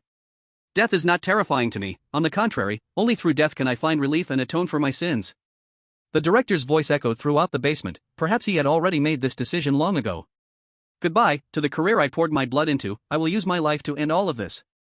The director's expression relaxed, and suddenly, the remaining 3 heads began to shake wildly. Following that, dark arms broke through his back and drilled out from his spine. At this moment, the director's appearance was somewhat frightening, as dark arms unfolded behind him, making him look like a 1,000-handed Avalokitesvara cloaked in darkness. As the arms unfolded behind the director, the strange entity attacking him realized something was wrong and prepared to flee, but the director would not give it the chance. The director looked at the strange entity preparing to escape and coldly declared with furious eyes, I have failed once, this time, I will kill you myself and bet my life. As he finished speaking, the numerous dark arms behind him sprang forth and stretched out, dragging the entire body of the strange entity back in front of him. Seeing the director getting serious, the strange entity formed by the patients began to feel fear, and they begged for mercy in panic. Let me go, let me go. We did nothing wrong. It's you, it's you. No, you can't kill us again. I don't want to die, I don't want to die again. Within the strange entity's body, those twisted faces roared in anger and fear, but the director paid them no mind as he tightly wrapped them with the dark hands on his back. Your existence is a mistake. Humans have emotions, there should be love alongside hatred. You should not only see the darkness of humanity and ignore the presence of love. Of course, I too cannot escape blame, some things, once started, are destined to end in tragedy. I will atone for my sins, and you should never have existed. The director did not waste more words or wait for the strange entity to continue begging, and with a sudden force, his dark arms squeezed tightly around the wrapped entity. As the director squeezed with all his might, the strange entity began to emit heart-wrenching screams, and blood burst forth, blooming like brilliant fireworks. As the director used the strange power, Su Xiao noticed that the director's body seemed to be aging rapidly. His skin shrank and withered, and his entire face instantly appeared like that of a critically ill old man. The director's abnormal condition made Su Xiao frown slightly. The power the director is using is comparable to the strange. Using such power actually comes at such a severe cost. Indeed, everything requires a price. The greater the power, the higher the price it demands. Su Xiao suddenly felt a bit lucky. Lucky that he didn't have to use this kind of power himself. The strange source of the 6-person household instance reward was clearly a trap with eerie settings. Although Su Xiao didn't know what kind of side effects this thing would have for now, his intuition told him that things which directly increased power surely weren't good. It's also understandable, how could good things be casually awarded to someone who had just cleared the instance with 2 stars? At this moment, on an island in Dragon Country, Andre from the Grey Bear Country was happily surfing while keeping an eye on Su Xiao's live broadcast. When he saw the Dean of Monsters and the drastic changes in his body after using the eerie power, his expression instantly twisted. He recalled that he had also obtained the eerie source in the special instance of the 6-person household. Andre frowned tightly. Su Xiao's previous reminder was indeed correct, this thing is really not that simple. Equals equals equals equals equals equals equals equals equals equals equals. Many thanks to little sweetie who loves to recommend books for the donations. I am old. For the donations, and Yushin Tongxing _0513 for the health donations. Also, thank you to other friends who sent gifts. Wishing all friends smiling and sailing through thousands of sails, returning still as youth. Chapter 157, Early Clear Hint. Bang! Under the dean's twisted expression and desperate struggle, the squeezed eerie exploded with a loud bang. In an instant, blood splattered everywhere, and the strange body completely turned into a puddle of blood. Finally. I did it. Looking at the blood on the ground, the dean felt weak all over, kneeling down in excitement. A tear streak crossed the dean's aged cheek. At that moment, he wished to show it to those doctors and nurses, but unfortunately, they were no longer there. In the end, I was just deceiving myself. The dean smiled wryly, sighed, and at that moment, his body also began to crumble apart. Chunks of flesh fell from his body, and soon he had completely turned into a pile of rotting meat. Seeing everything before him, Su Xiao furrowed his brows tightly, and at that moment, Zhou Ming came to Su Xiao's side, sighing. I didn't expect the hospital instance to clear in this way. Big shot, we should go up now. Be careful. Before Zhou Ming could finish his sentence, Su Xiao quickly pulled him to his side. Because Su Xiao saw that the strange blood on the ground and the dean's blood were strangely merging together. Under Su Xiao's gaze, a monster fully formed from blood stood back up. This monster was more terrifying than both the dean and the eerie, as it was the combination of the eerie and the dean. Damn! It actually succeeded in merging into an even more powerful eerie. The newly merged eerie was stronger than any Su Xiao had encountered before. The new eerie resembled a twisted blood shadow, its body covered with heads, each head's expression grotesque, even the dean's head was hanging on it. On its arms, eerie and sinister blood eyes opened wide, as if demons looking down on the world. This eerie in front of Su Xiao gave him an unprecedented sense of oppression, and just then, the haunting hint rang in Su Xiao and Zhou Ming's ears. Hint, do you want to clear early? If you choose to clear early, you can currently obtain a 3-star reward. If you choose to continue, the next clear hint will appear when the 4-star reward is reached. Early clear? Listening to the haunting hint by his ear, Su Xiao and Zhou Ming were both stunned. It was the first time for such a haunting hint. Both realized that the danger level of the hospital instance had far exceeded their imagination. The hint by their ears made Zhou Ming hesitate for a moment. After a brief pause, Zhou Ming said firmly, Su Xiao, you decide. If you want to keep going, I will not retreat. Zhou Ming's statement made Su Xiao furrow her brows deeply. Su Xiao understood that Zhou Ming staying here was too dangerous, and in the current situation, she couldn't guarantee his safety 100%. Zhou Ming, it's too dangerous for you to stay here, let me handle the next things. After thinking for a moment, Su Xiao patted Zhou Ming's shoulder. Zhou Ming understood Su Xiao's intention. Big boss, then you be careful, I'll go ahead. Thank you for taking care of me, I'll definitely repay you when I have the chance. Zhou Ming respectfully bowed to Su Xiao, then decisively chose to pass through early. As Zhou Ming chose to pass through early, the clearance notification rang out in the sky worldwide. Chosen 1, congratulations on clearing the psychiatric hospital, clearance rating, 3 stars.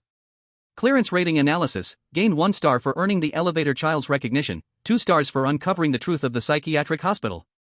While Zhou Ming was clearing, Grayson and Lucas pushed their progress just like Su Xiao. At this time, Lucas and Grayson also faced the choice of whether to pass through early. Faced with the choice, crazy Lucas confidently chose to stay, while Grayson hesitated. Looking at the hesitant Grayson, Lucas couldn't help but sneer. Make your choice, it's no big deal to choose to pass through early, anyway, you can only hold me back here. Since you choose to stay, then you continue to stay, but let me remind you, your blind arrogance will ultimately bring you harm. As soon as Grayson finished speaking, he was just about to choose to pass through early when Lucas suddenly grabbed his body and threw him toward the strange entity. Lucas's eyes changed. Who do you think you are, daring to speak to me like that? Damn! Is Lucas crazy? He actually wants to kill his own teammate. Grayson is still a senior, he actually doesn't leave any face. He's crazy, Lucas must have gone mad. Outside the live broadcast, Lucas's actions made countless netizens gasp, especially the American people, who criticized Lucas's behavior. In the meeting room of the American high-level officials. The American officials remained silent about the scene just now. It was not that they didn't want to react, but Lucas's mental state seemed really unstable. Damn it! We got too excited, Lucas's situation is worse than we thought. The psychiatric hospital actually chose a madman. Lucas is an extremely dangerous guy. Lucas. Damn it! How could this guy have mental problems? Is God playing a joke on us? I hope Grayson is okay, otherwise, even if Lucas is insane, we will hold him accountable. In the bizarre world, just as Grayson was about to be pierced in the neck by the strange entity, the clearance notification sounded, and his live broadcast image froze in suspense. Chosen 1, congratulations on clearing the psychiatric hospital, clearance rating, 3 stars. Clearance rating analysis, gained 1 star for earning the elevator child's recognition, 2 stars for uncovering the truth of the psychiatric hospital. Grayson's clearance notification was the same as Zhou Ming's, because they completed the same storyline. Now, the only difference between Lucas and Su Xiao was who could kill the resurrected strange entity. Returning to Su Xiao's side. Su Xiao was confronting the strange entity. It did not rush to kill her, it was measuring this overconfident Su Xiao. It had a twisted and blurred head on its neck. What a courageous human, you actually chose to stay, really surprised me. Surprised? Su Xiao suddenly chuckled. Hee, it's no wonder you're the most powerful strange entity I have ever seen, even those mental patients and the director unwittingly became your pawns. Even I, at first, believed your nonsense. To be honest, your IQ has already crushed most of the chosen ones. It seems you have already guessed my identity. When did you start to suspect me? I started to suspect you after reading the director's diary, but your appearance was something I never expected. Since you have already guessed my identity, why do you still dare to stay? Hee. Life is always full of challenges. Young people must challenge the impossible. Chapter 158, today, either you die or you perish. Actually, your hints were not entirely wrong, because only in this way can you completely gain my trust. Su Xiao looked at the eerie figure and continued. The scalpel and the mirror should have been placed in the storage room long before. You must have entered beforehand. The scalpel and the mirror are useless, their only purpose is to infuriate the patients and the director to the point where they harm each other, thinking you have merged into a more powerful, eerie layout. As Su Xiao finished speaking, the eerie figure also spoke up. You observe very closely to be able to think of this level, but isn't it too late to say this now? My plan has already been completed. And let me tell you, this plan started long ago, otherwise, those patients would not exist in that way. I kept them for this day. Now what I influence is not just this hospital, I will impact more people, they will all become my slaves. Slaves? Su Xiao chuckled, you are mistaken. People may become slaves to money, but they will never become slaves to their emotions. No. You are wrong. The eerie figure retorted. You understand human nature too little. Emotions are the most fragile thing. Once there is a breakthrough, emotions will be infinitely magnified, and in the end, they will be devoured by their own emotions. Devoured by their own emotions. Hearing the eerie figure's words, Su Xiao frowned slightly. Su Xiao had to admit that human emotions are indeed the most fragile at certain times. No, that's not right. Suddenly, Su Xiao shook his head vigorously, the jellyfish pendant on his chest suddenly emitted a glow. Su Xiao's pupils contracted, you actually dared to try to change my thoughts, guiding me to make the wrong judgment. Su Xiao underestimated the danger of the eerie figure. He didn't expect that with just a few simple words, his thoughts would almost be diverted by it. I didn't expect to be so hidden, yet you saw through it. It seems you have many secrets, and you possess the means to resist me. Otherwise, you wouldn't have the courage to stay here. You are destined to die here, unable to become my aide. The eerie figure looked at Su Xiao with a sense of regret. If it had just tried to tempt Su Xiao, now it had completely lost its patience. It had sensed Su Xiao's uniqueness from the start, which is why it had guided Su Xiao here. Since I can't convince you in my way, then I will destroy you in my way. Enough talk, come on, Demon King, today is either your death or your demise. The eerie figure was not planning to continue wasting time with Su Xiao, and Su Xiao did not intend to continue talking to the eerie figure either. He directly waved his hand, letting the doll, the Black General, and the White Bear launch an attack. You indeed have some means, but this alone is not enough. Facing the 3 Eries charging simultaneously, Demon King grinned, raised its arm, and the eyes on its arm opened wide, shooting out beams of crimson light. In an instant, the doll, the Black General, and the White Bear were engulfed in the crimson light. And within the crimson light, time seemed to come to a standstill. The doll, the Black General, and the White Bear seemed to be frozen, they twisted, blurred, and could not move. To possess 3 types of Eries at the same time, you are the most outstanding human I have ever seen, but your good luck ends here. As the Demon King finished speaking, it stepped forward, preparing to kill the White Bear first. But then, the Black General suddenly let out a strange roar. Wow. The Black General's strange roar caused a brief confusion in the Demon King. By the time the Demon King reacted, the 3 oddities of the Black General had completely escaped control. At this moment, watching the puppet, the Black General, and the little White Bear fall into the disadvantage right from the start, Su Xiao furrowed his brows. It was clear that the refused patient and monster Dean resurrected Demon King, in terms of combat ability, had already crushed the 3 oddities of the Black General. With this kind of combat power, even using the Ring of the Mountain God might not completely eliminate the Demon King. If it can revive again like the Dean, the consequences would be unimaginable. Su Xiao understood the principle of cutting grass without removing the roots. Spring winds blow and it grows again. If it weren't for aiming for a high score, Su Xiao would never willingly take the risk to stay. However, since he stayed, he must do everything possible to resolve the current oddity. Otherwise, achieving a low score with such a powerful lineup would undoubtedly affect the following instances. Su Xiao was not someone who could tolerate mistakes, especially in the eerie survival world of strange tales. He held himself to a higher passing standard. Of course, all of this was just to survive. Under Su Xiao's watchful eyes, the puppet, the Black General, and the little white bear had already surrounded the Demon King. Strange pitch black surged from the puppet and instantly covered the Demon King.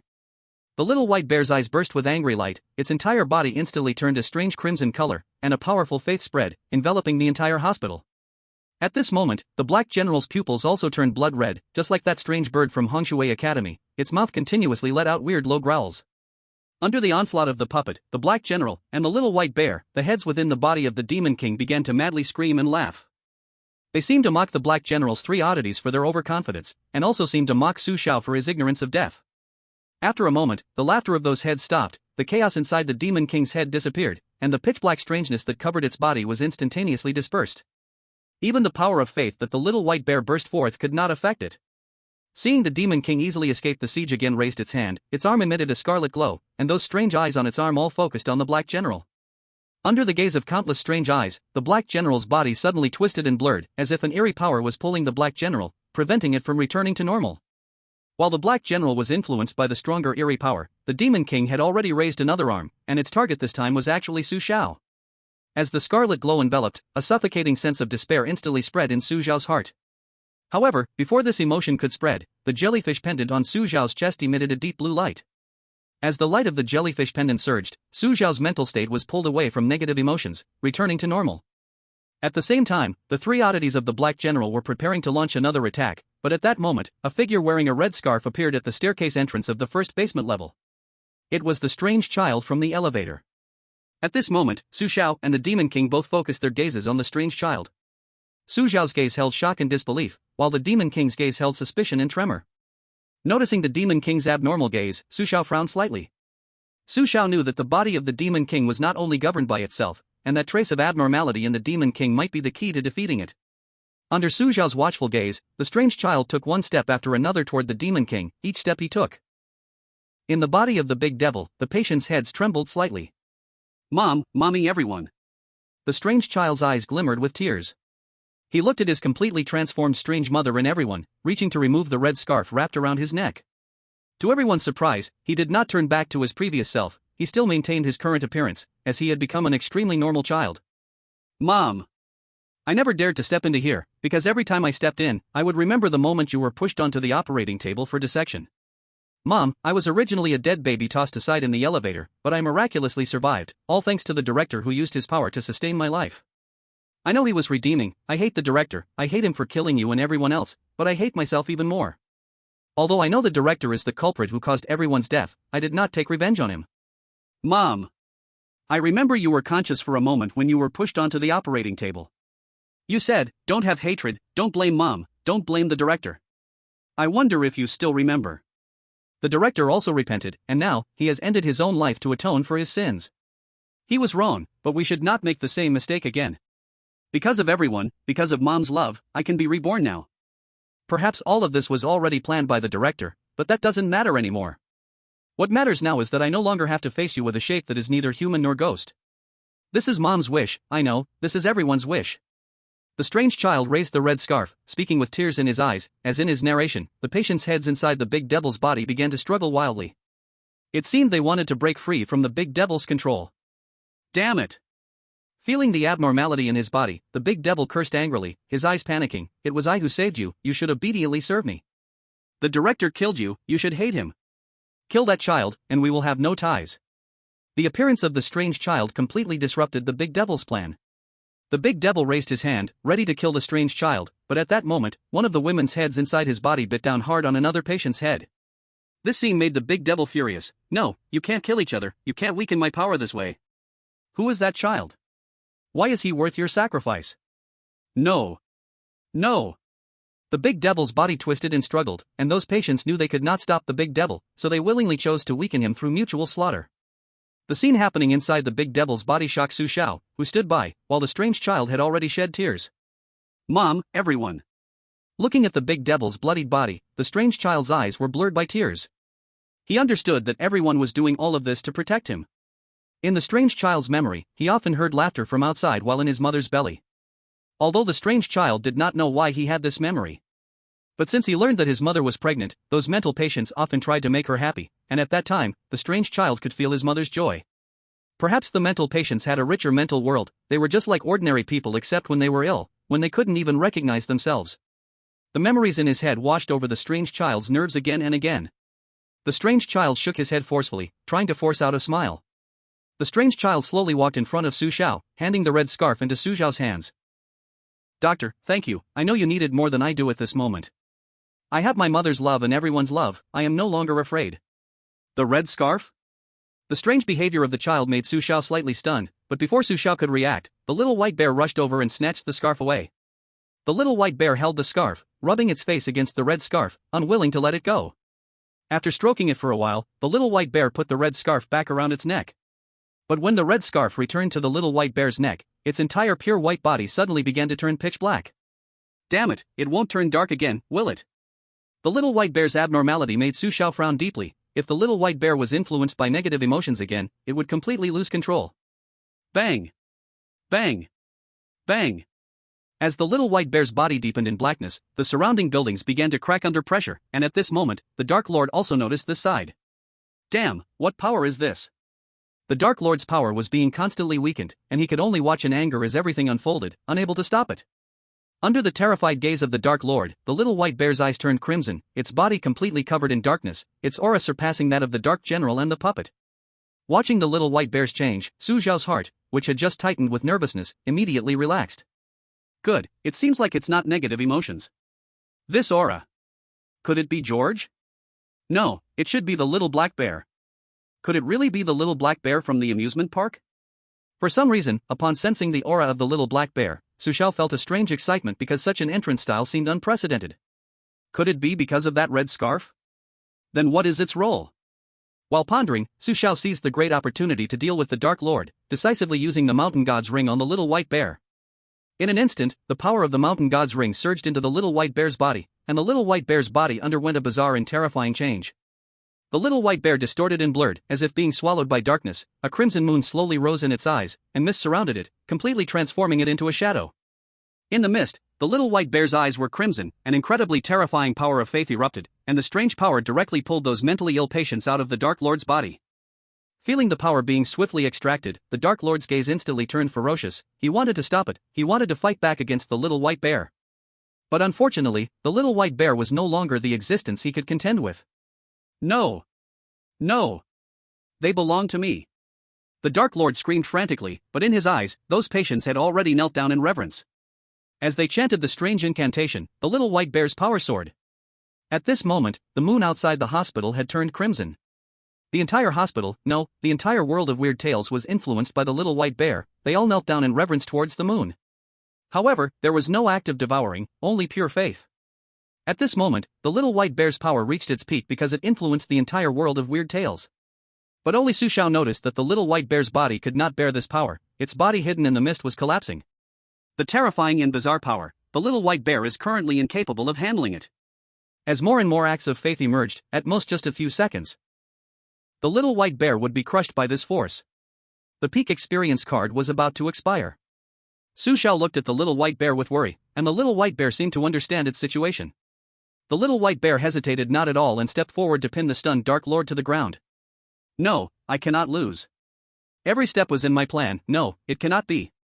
At this moment, the Dark Lord was still struggling, but the little white bear would not give it a chance. The little white bear drew out all the strange power from its body and then swiftly and cleanly erased it completely. The weirdness of the mental hospital was completely cleared away. Just 1 second before the little white bear was about to be crushed by the strange power, Su Xiao decisively used the unnoticed metal obtained from the last instance, reversing time by 5 seconds and pulling the little white bear back from the brink of being crushed. All the strange power in the little white bear suddenly dissipated, and it looked at Su Xiao with deep gratitude. The act of faith stopped, the power of the mountain god failed, and the little white bear's eyes gradually returned to clarity. But strangely, the little white bear's body was still an eerie shade of black. Just as Su Xiao was filled with confusion, a little black bear wearing a red scarf, just like the little white bear, slowly walked out of its body. Then, the little white bear and the little black bear tightly embraced each other. It really is the little black bear. At the moment he saw the little black bear emerge from the little white bear's body, Su Xiao's pupils instantly shook. At this time, the strange child began to explain. The red scarf symbolizes love for me, but it symbolizes true friendship for it. The strange is not scary, because we still have love and hope. As he said this, the strange child was always smiling, and his gaze remained fixed in one direction. The war with the strange was over, and those patients and their mothers no longer existed. They finally felt love and redemption. Goodbye, Mom, and everyone. Tears rolled down the strange child's cheeks. Beside him, Su Xiao finally breathed a sigh of relief, a smile appearing on his face, but the smile did not spread, as the mountain god ring on his hand suddenly cracked with a snap. Looking at the shattered mountain god ring, Su Xiao felt a sudden pang of pain. Oh no! It actually pulls this kind of trick on me at a time like this. Although Su Xiao had guessed that the mountain god ring could not be a permanent item, just like the three strange things of the puppet, once dead, it could not be revived. But for Su Xiao, losing the mountain god ring was undoubtedly losing a trump card, and an extremely powerful one at that. The strange power that the little white bear just displayed was so terrifying that if the mountain god ring had been in hand, I would have been somewhat worried about the difficulty of the later instances. The mountain god ring had exceeded its limits of use. But now that it was destroyed, the survival space for other chosen ones should be relatively increased. As Su Xiao frowned and pondered the gains and losses of the mountain god ring, the victory prompt also rang out. Some people spend their entire lives dedicating their heartfelt efforts to their careers, while others remain unknown, choosing to serve and sacrifice from behind the scenes. Some people, even if foolish, still retain love and conscience. They use their lives to protect life, becoming each other's redemption. When the sunshine of love spreads across the earth, all things will bow down to accept its baptism. Perhaps we have never noticed those loves, but life is filled with love everywhere. Chosen 1, congratulations on clearing the mental hospital. Clearance rating, 6 stars. Clearance scoring analysis, 2 stars for unraveling the truth of the mental hospital, 1 star for gaining the elevator child's recognition, 1 star for receiving the spiritual baptism of love, 1 star for bravely facing the strange, and 1 star for completely eradicating the strange. Clearance rewards, red scarf, monster principles diary, strange resistance +2. Current strange resistance is 14%. Red scarf introduction, a token of friendship for the little white bear. It can summon a little black bear wearing a red scarf, a symbol of the power of friendship, lasting 3 minutes. Extra reward, the introduction to the Monster Dean's diary. The content of the diary has changed, just take a look. It can foresee certain futures, and when you flip through it casually, unexpected things may happen. Hint, the Monster Dean's diary can only keep 1 copy, and flipping through it can only happen 3 times. The ghost story hint fell. Su Xiao was a bit surprised and a bit unexpected. The red scarf is indeed as I thought, it can enhance the little white bear. Although the enhancement is limited to the little white bear, it has undoubtedly replaced the mountain god's ring. The original mountain god's ring could not unleash the full power of the mountain god, it only stored a small part of the mountain god's power. This is why Su Xiao did not encounter accidents when using the mountain god's ring alone before, while it suddenly shattered after stacking with the red scarf. 2 strange powers, combined with the 3rd strange power after merging with the scarlet moon, 3 powers have already exceeded the current limit that the little white bear can bear. The shattering of the mountain god's ring was inevitable. Perhaps the strange forces could not tolerate Su Xiao becoming an unstoppable existence. Yesterday's chapter has been added, and it is now behind chapter 158. For friends who have read chapter 158, you can go back and take another look at chapter 158. Chapter 160, Lucas's talent. Wow, Su Xiao is incredible. He actually cleared it with the highest 6-star rating again. Watching Su Xiao clear the stages makes me numb, he's too strong. Regardless of intelligence or strength, he must have experienced how lonely and empty being invincible is. I didn't expect the red scarf could summon the little black bear across instances. Although the time is only 3 minutes, this is simply beyond imagination. The little white bear with 3 powers stacked is too strong, it effortlessly dealt with the great demon king. But the peak experience card's time was too short, and plus the mountain god's ring, that's a huge loss. The mountain god's ring shattered, and the scarf became a substitute. That doesn't seem bad, but I wonder if using the red scarf alone can match the power of the mountain god's ring. Su Xiao's rewards are good, but I wonder if Lucas on the other side can kill the great demon king?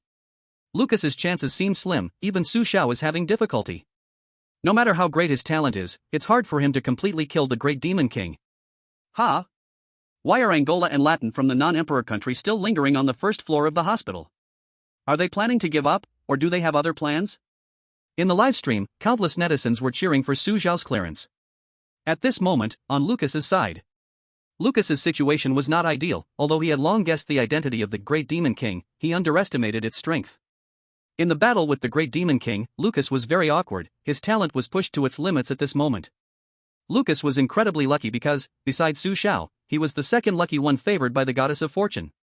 That's right, his talent was also SSS level. Lucas's talent was named Completely Insane. The Completely Insane talent can grant the chosen one the ability to counter strange powers. The greater the strange power you need, the higher the price you have to pay. Of course, strange powers have limitations. Only when the demand exceeds the range of powers granted by the talent will you pay the so-called price. You could say, as long as you maintain stable performance and use the strange powers reasonably within the range granted by the talent, you can easily clear the stages. Although the clearance score won't be very high, at least you can live a little longer. But if you are not satisfied with the power granted by the talent, if you want more power, if you want to challenge the strange or even kill the strange, you will need to pay the corresponding price. The cost, just like a hunter's trap, may very well lead you step by step into the abyss. It is clear that Lucas is currently in such a situation. He wants to quickly surpass Su Xiao, so he has not chosen a safe way to clear the level, but instead has chosen a risky path. At this moment, his fate is actually already decided. If there are no remedial measures afterwards, then his path is destined not to go far. Damn it, my power is still not enough, I need more power. No matter the cost, I will step on the other selected ones. Lucas's eyes are filled with bloodshot. The power of the Demon King excites him, drives him crazy, and the strange power within his body makes his thirst for power reach its peak. I still need power, I need enough to kill the strange power. Crazy Lucas is demanding the strange power while holding a scalpel, but at this moment, the strange child appears in front of him. The strange child stands in front of him, just brewing emotions to persuade those patients to fight against the Demon King. But at this time, crazy Lucas grabs the strange child and directly throws him to the Demon King. Fortunately, those patients do not want to harm the strange child, so the strange child does not suffer substantial harm. But Lucas's actions undoubtedly fueled the patient's resentment towards this hospital. Lucas's actions also made the strange child completely give up the idea of helping him. In fact, the strange child does not want to help Lucas either, as the red scarf was found for him by Grayson. From the beginning, Lucas never helped him. The reason he came to the basement floor was simply to repay Grayson's favor, but since Lucas does not appreciate it, he has no need to stay here any longer. The strange child did not stay on the basement floor. After taking one last look at his mother and those patients, he turned and left the basement floor. As he watched the strange child leave the basement floor, Lucas's gaze slightly condensed, and the corners of his mouth slowly curled into a strange smile. What is Lucas doing? Isn't he always sharp? What's happening? Suddenly he seems foolish? Maybe he's been blinded by power, or perhaps he's searching for a new way to clear the level. A way to clear the level? Could it be that besides Su Xiao's way, there are other full-score ways to clear it? Let's observe the situation first before drawing any conclusions. Lucas's talent is not simple, perhaps there will be a turnaround. At this moment, Lucas wildly raises the scalpel toward his own arm, and strange black hairs begin to grow from his wounds. As his wounds increase, Lucas's entire left arm is now covered with strange black hairs. Looking at those black hairs, Lucas is not surprised. Instead, he crazily laughs. Enough, this is enough, this is the feeling of power. Lucas's eyes turn gray again. As soon as he finishes speaking, he spins the scalpel and rushes toward the Demon King. Madman. Absolutely crazy. The strange power that Lucas exchanged for one of his arms makes the Demon King feel threatened. The Demon King even begins to doubt whether Lucas is still human. In the astonished eyes of the Demon King, Lucas quickly raises the scalpel and thrusts it towards his head. The Demon King is shocked, for compared to just now, it seems Lucas has become a different person. The Demon King, with a face full of terror, says, "Impossible. You cannot defeat me at full strength. I am the strange one, you are just an ant." An ant? The Demon King's words make Lucas smirk wickedly. Then I will let you see who is the real ant. So what if you are at full strength? If it weren't to get a higher score, do you think I would go through all this trouble? Do you know why I angered you? Heh, ha ha ha. Let me tell you, it's just to better kill you. The moment the words fell, Lucas's scalpel suddenly dropped, a streak of blood blossoming like a blooming crabapple. Equals equals equals equals equals equals equals equals equals equals. Thanks to Anian who loves medical food for sending a big deity certification. Thanks to What Are You Doing Humfo No for sending a big deity certification. And thanks to all the other friends who sent gifts. I know you all got so many New Year red envelopes, but please stop sending, I can't thank you all enough. Chapter 161, Lucas's Fury. The scene froze, blood dripping. At the moment Lucas's scalpel was about to pierce the Demon King's head, the Demon King raised his right hand, covered in bloodshot eyes, to take the deadly blow for him. At this moment, the Demon King felt a sense of fear toward the strange power Lucas displayed. Although the cost was immense, the bizarre power made him feel deeply unsettled. What kind of power is this? Of course, it comes from a strange power. The first attack did not kill the Demon King, and Lucas's expression became even more bizarre. The more you struggle, the more excited I become. You actually think you can surpass me? Using another strange power to fight against you? That's an interesting way to die. Lucas quickly withdrew the scalpel from the Demon King's right hand, bursting with power once again, and thrust the scalpel towards the Demon King's neck. This time, the Demon King was clearly prepared. Fierce, hideous heads began to emerge from his body, directly attacking Lucas. Lucas's eyes narrowed slightly, abandoning the idea of attacking the Demon King from behind. He pulled back, putting distance between them. Looking at Lucas pulling away, the Demon King's face revealed a smug smile. I thought you'd use some surprising method, but it turns out, you're just good-looking but useless. Your tricks end here. The Demon King twisted his neck, preparing to gather strength to kill Lucas, but at that moment, he suddenly noticed several scalpels hanging on the back of his neck. The Demon King turned in shock, only to see the smooth, sharp scalpel handles were tied to nearly invisible fine threads. Following the direction of the fine threads with his gaze, the Demon King finally saw that the other end of the threads was tied to the playing cards Lucas was holding and toying with. Meeting the Demon King's incredulous gaze, Lucas slowly raised the corner of his blood-red mouth and said, "Killing you the way I did just now is too uninspired, so I decided to perform a magic trick just for you. I'll call this magic trick, the elegant death magic knife. If the existence of life cannot be elevated, then the meaning of soul purification is death. Accepting death calmly is far more difficult than fearing death. I believe you will enjoy the process of dying, because this will be a feast." As Lucas's voice fell, in the Demon King's terrified gaze, he threw the playing cards into the air. No, no. Perhaps sensing death approaching, the Demon King let out a desperate, agonizing scream. However, before he could do anything, the rapidly spinning playing cards had already brought several scalpels along with them, heading straight for his head. With several hissing sounds, the Demon King's brain and blood splattered out, and the light in his eyes quickly dimmed. The Demon King's body stood upright, while the playing cards and scalpels kept spinning at high speed. The sharp scalpels spun around the Demon King's body, slicing through his neck and body, cutting him from top to bottom, with bits of flesh and blood splattering everywhere. Even the heads of the mental patients and the director didn't escape the fate of being cut. Moments later, the spinning playing cards, losing momentum, fell back into Lucas's hand. In front of Lucas, the Demon King had already turned into minced meat. At this moment, the completion prompt was also ringing in Lucas's ears. Chosen 1, congratulations on clearing the psychiatric hospital, completion rating, 5 stars. Completion score analysis, unraveled the truth of the psychiatric hospital 2 stars, bravely faced the bazaar 1 star, eliminated the bazaar independently without help 2 stars. Completion reward, rusty scalpel. Rusty scalpel description, I have a rusty scalpel, 1 cut causes tetanus, 2 cuts reveal ancestors. As the completion prompt fell, Lucas's originally smiling face suddenly stiffened, and after a moment, his expression turned fierce. Why? Why didn't I get the highest score and extra rewards? Why? I refuse to accept this. I refuse to accept this. I am the man who cleared with full stars. Why didn't I get the highest rating? Lucas shouted in frustration. In his calculations, he should have received the highest rating. He didn't understand why the result exceeded his expectations. Outside the live stream. It's such a pity for Lucas, he was so close to getting the highest score. Compared to Su Xiao, Lucas lacked 2 score rewards. One is the approval of the elevator child, and the other is the spiritual baptism of love. The approval of the bizarre child was not obtained by Lucas, and it seems that Lucas did not feel the presence of love from the instance either. Perhaps this is the reason the strange world wouldn't give him the highest score. Even though he independently killed the bazaar, 2 stars were not enough to save him. Lucas must be furious. No wait, he seems to be a madman already.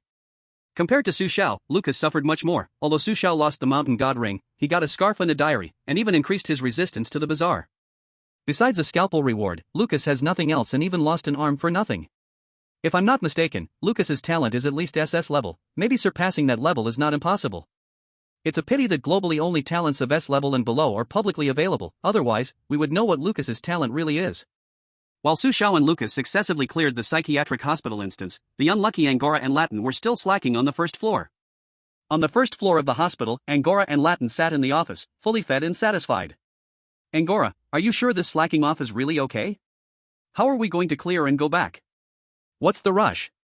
Anyway, the clearing time limit is 3 days, today is only the 2nd day. We can live one more day is one more day, rushing to die is simply foolish. Angora, what do you think Su Xiao would do at a time like this?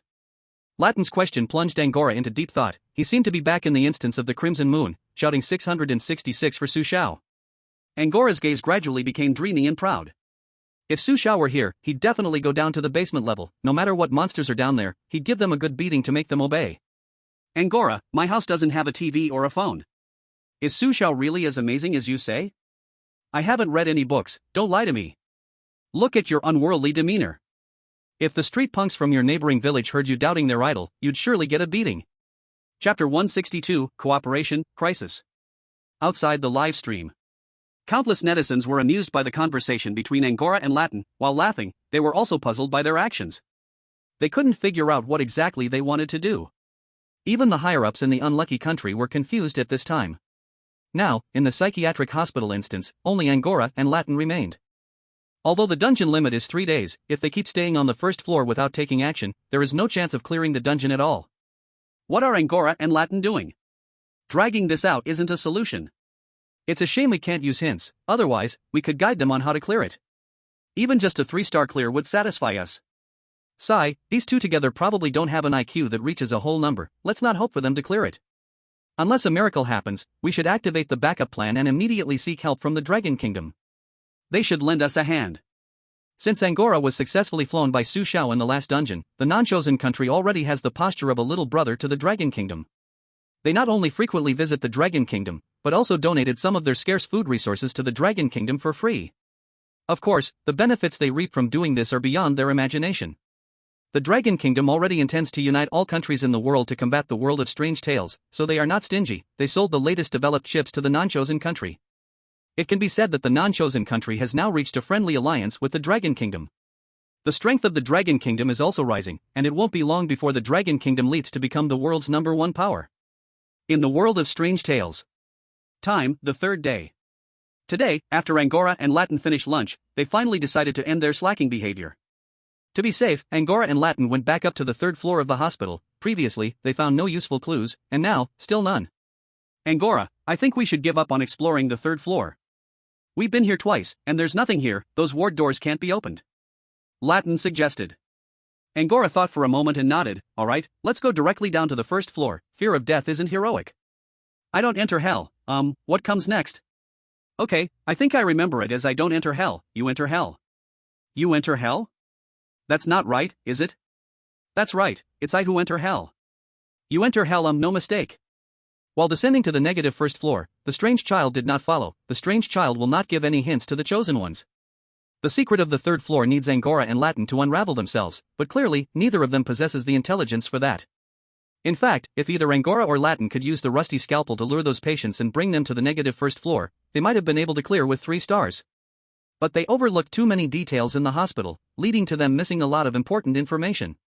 They couldn't lure the patients to the -1st floor, their fate was foreseeable. Not long after Angora and Latin descended to the -1st floor, they hadn't even discovered the principal's diary before they died in the dark -1st floor. A cold announcement rang out across the globe.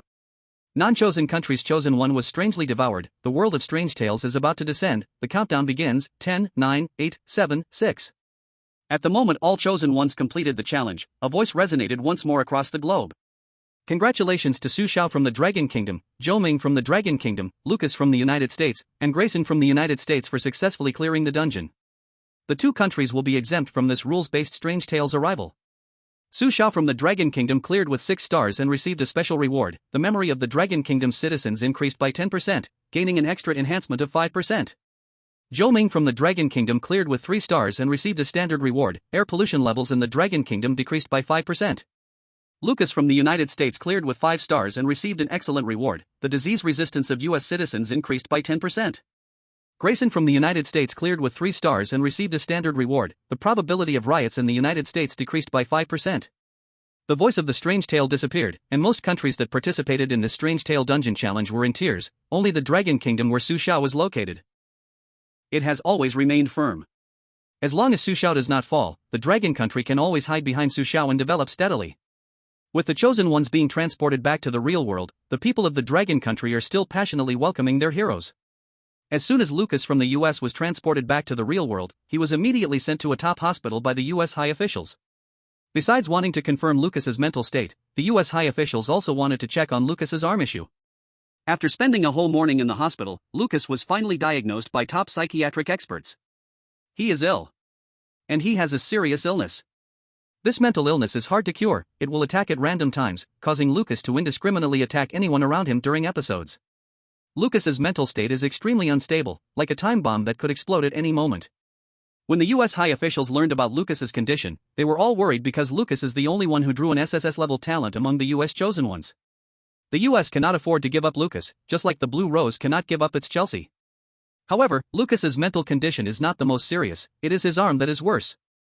On the hospital bed, Lucas's left arm is completely covered in strange black hairs. The black hairs spread and grow. As time goes on, Lucas will gradually be covered by black hairs, becoming a part of the horror story world. Fortunately, the black hairs on Lucas's arm only grow and spread in the horror story world, without any abnormality in the real world. Regarding the strange black hairs, top medical experts in the US are at a loss, as the black hairs are products of the horror story world and there are no means to eliminate them in the real world. While the US high officials are in a frenzy over Lucas's situation, Andre from the Bear Country, who has been traveling in the Dragon Country, finds Su Xiao again. Andre no longer has a chance to avoid selection, and standing outside while watching Su Xiao go through 2 subquests, he can also sense a hint of crisis. If they do not join forces soon, with the horror story subquests becoming increasingly diverse, the chosen ones will eventually face total destruction. As Andre finds Su Xiao to discuss his insights on the horror story world, the global chosen ones leaderboard welcomes another update. Thanks to Lin Machine for the divine certification. Thanks again to Yushin Walks with you _0513 for the divine certification. Please, don't send anymore, you are too rebellious by nature, I am exhausted from thanking you. Chapter 163, New Quest, Museum. First place, Dragon Country Su Xiao, talent unknown, 9 consecutive clearances in horror story quests, age 18, single. Second place, Bear Country Andre, SS level talent infinite deduction, 3 consecutive clearances in horror story quests, age 27. Third place, US Grayson, S-level talent Night Watchman, 3 consecutive clearances in horror story quests, age 25. Fourth place, Paris Country Claude, A-level talent excellent acting, 2 consecutive clearances in horror story quests, current status, dead. Fifth place, US Lucas, talent unknown, 1 clearance in horror story quest, age 22, mental abnormalities.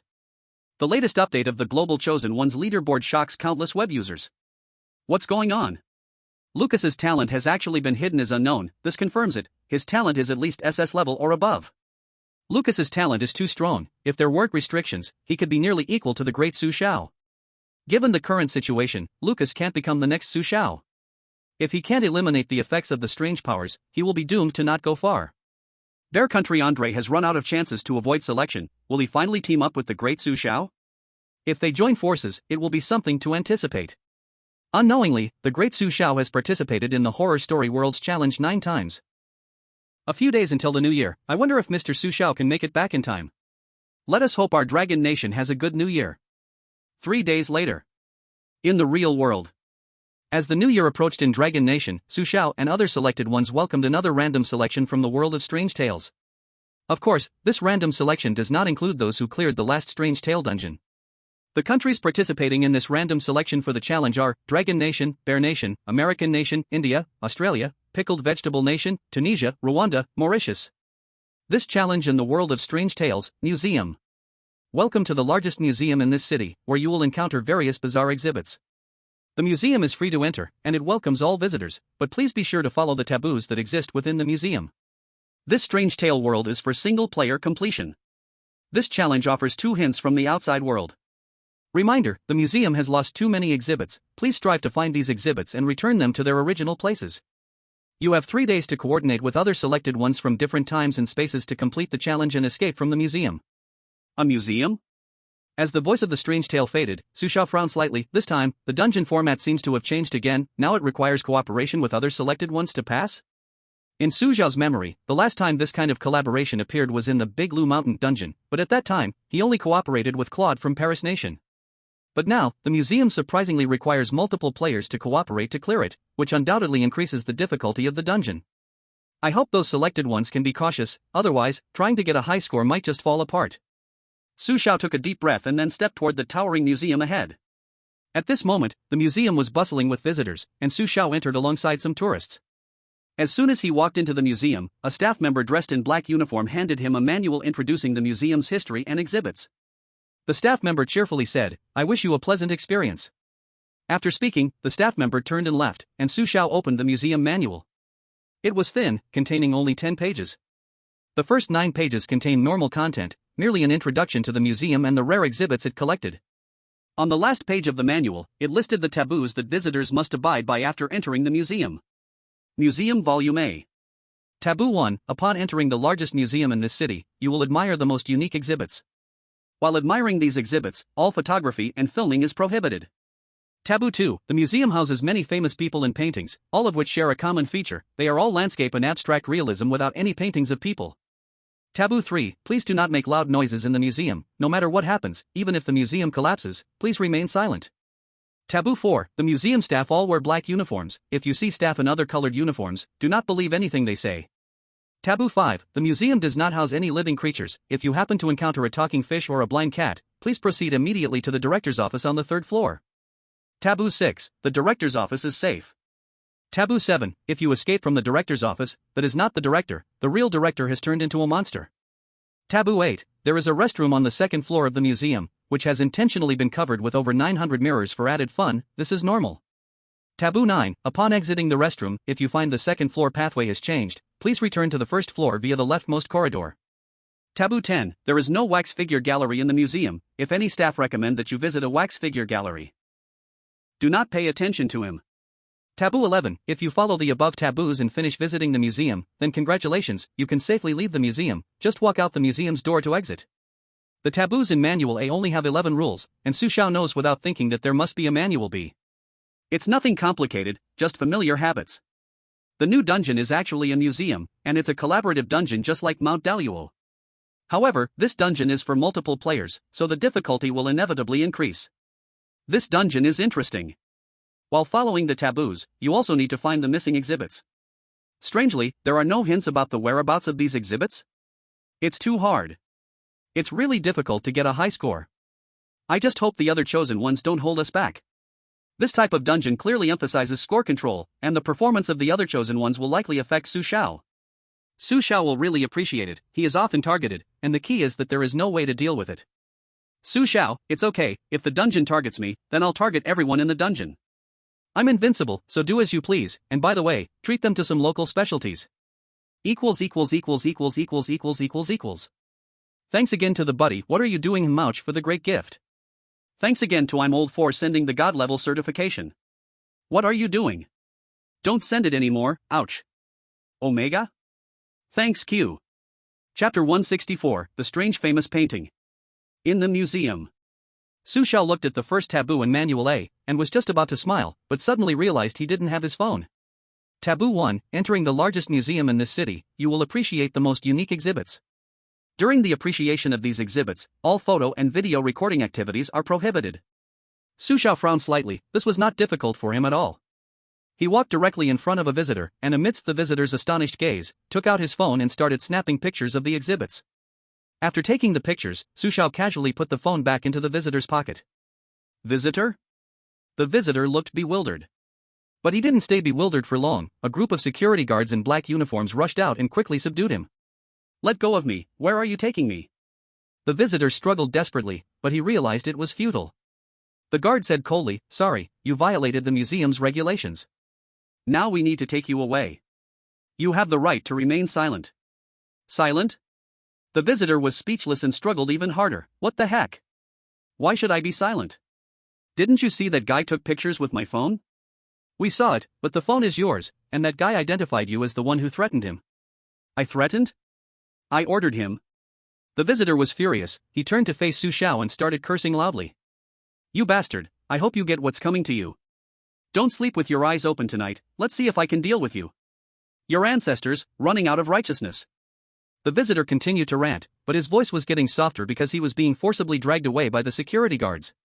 Ha, Su Xiao is at it again. That visitor is really unfortunate. He left while cursing. As expected, Su Xiao does not play by the rules. For entertainment, it's got to be Su Xiao. Dogs will truly be dogs. Evil is real evil, haha. The visitor probably doesn't even know. His phone was switched by Su Xiao. What a loss. With the regretful departure of the visitor, a strange smile slowly appeared at the corner of Su Xiao's mouth, and he looked down at the phone in his pocket with even more amusement. In fact, the visitor's phone was still on Su Xiao. He had just made a feint move. The surrounding visitors were oblivious to the commotion caused by Su Xiao, so soon, the museum returned to a solemn silence once more.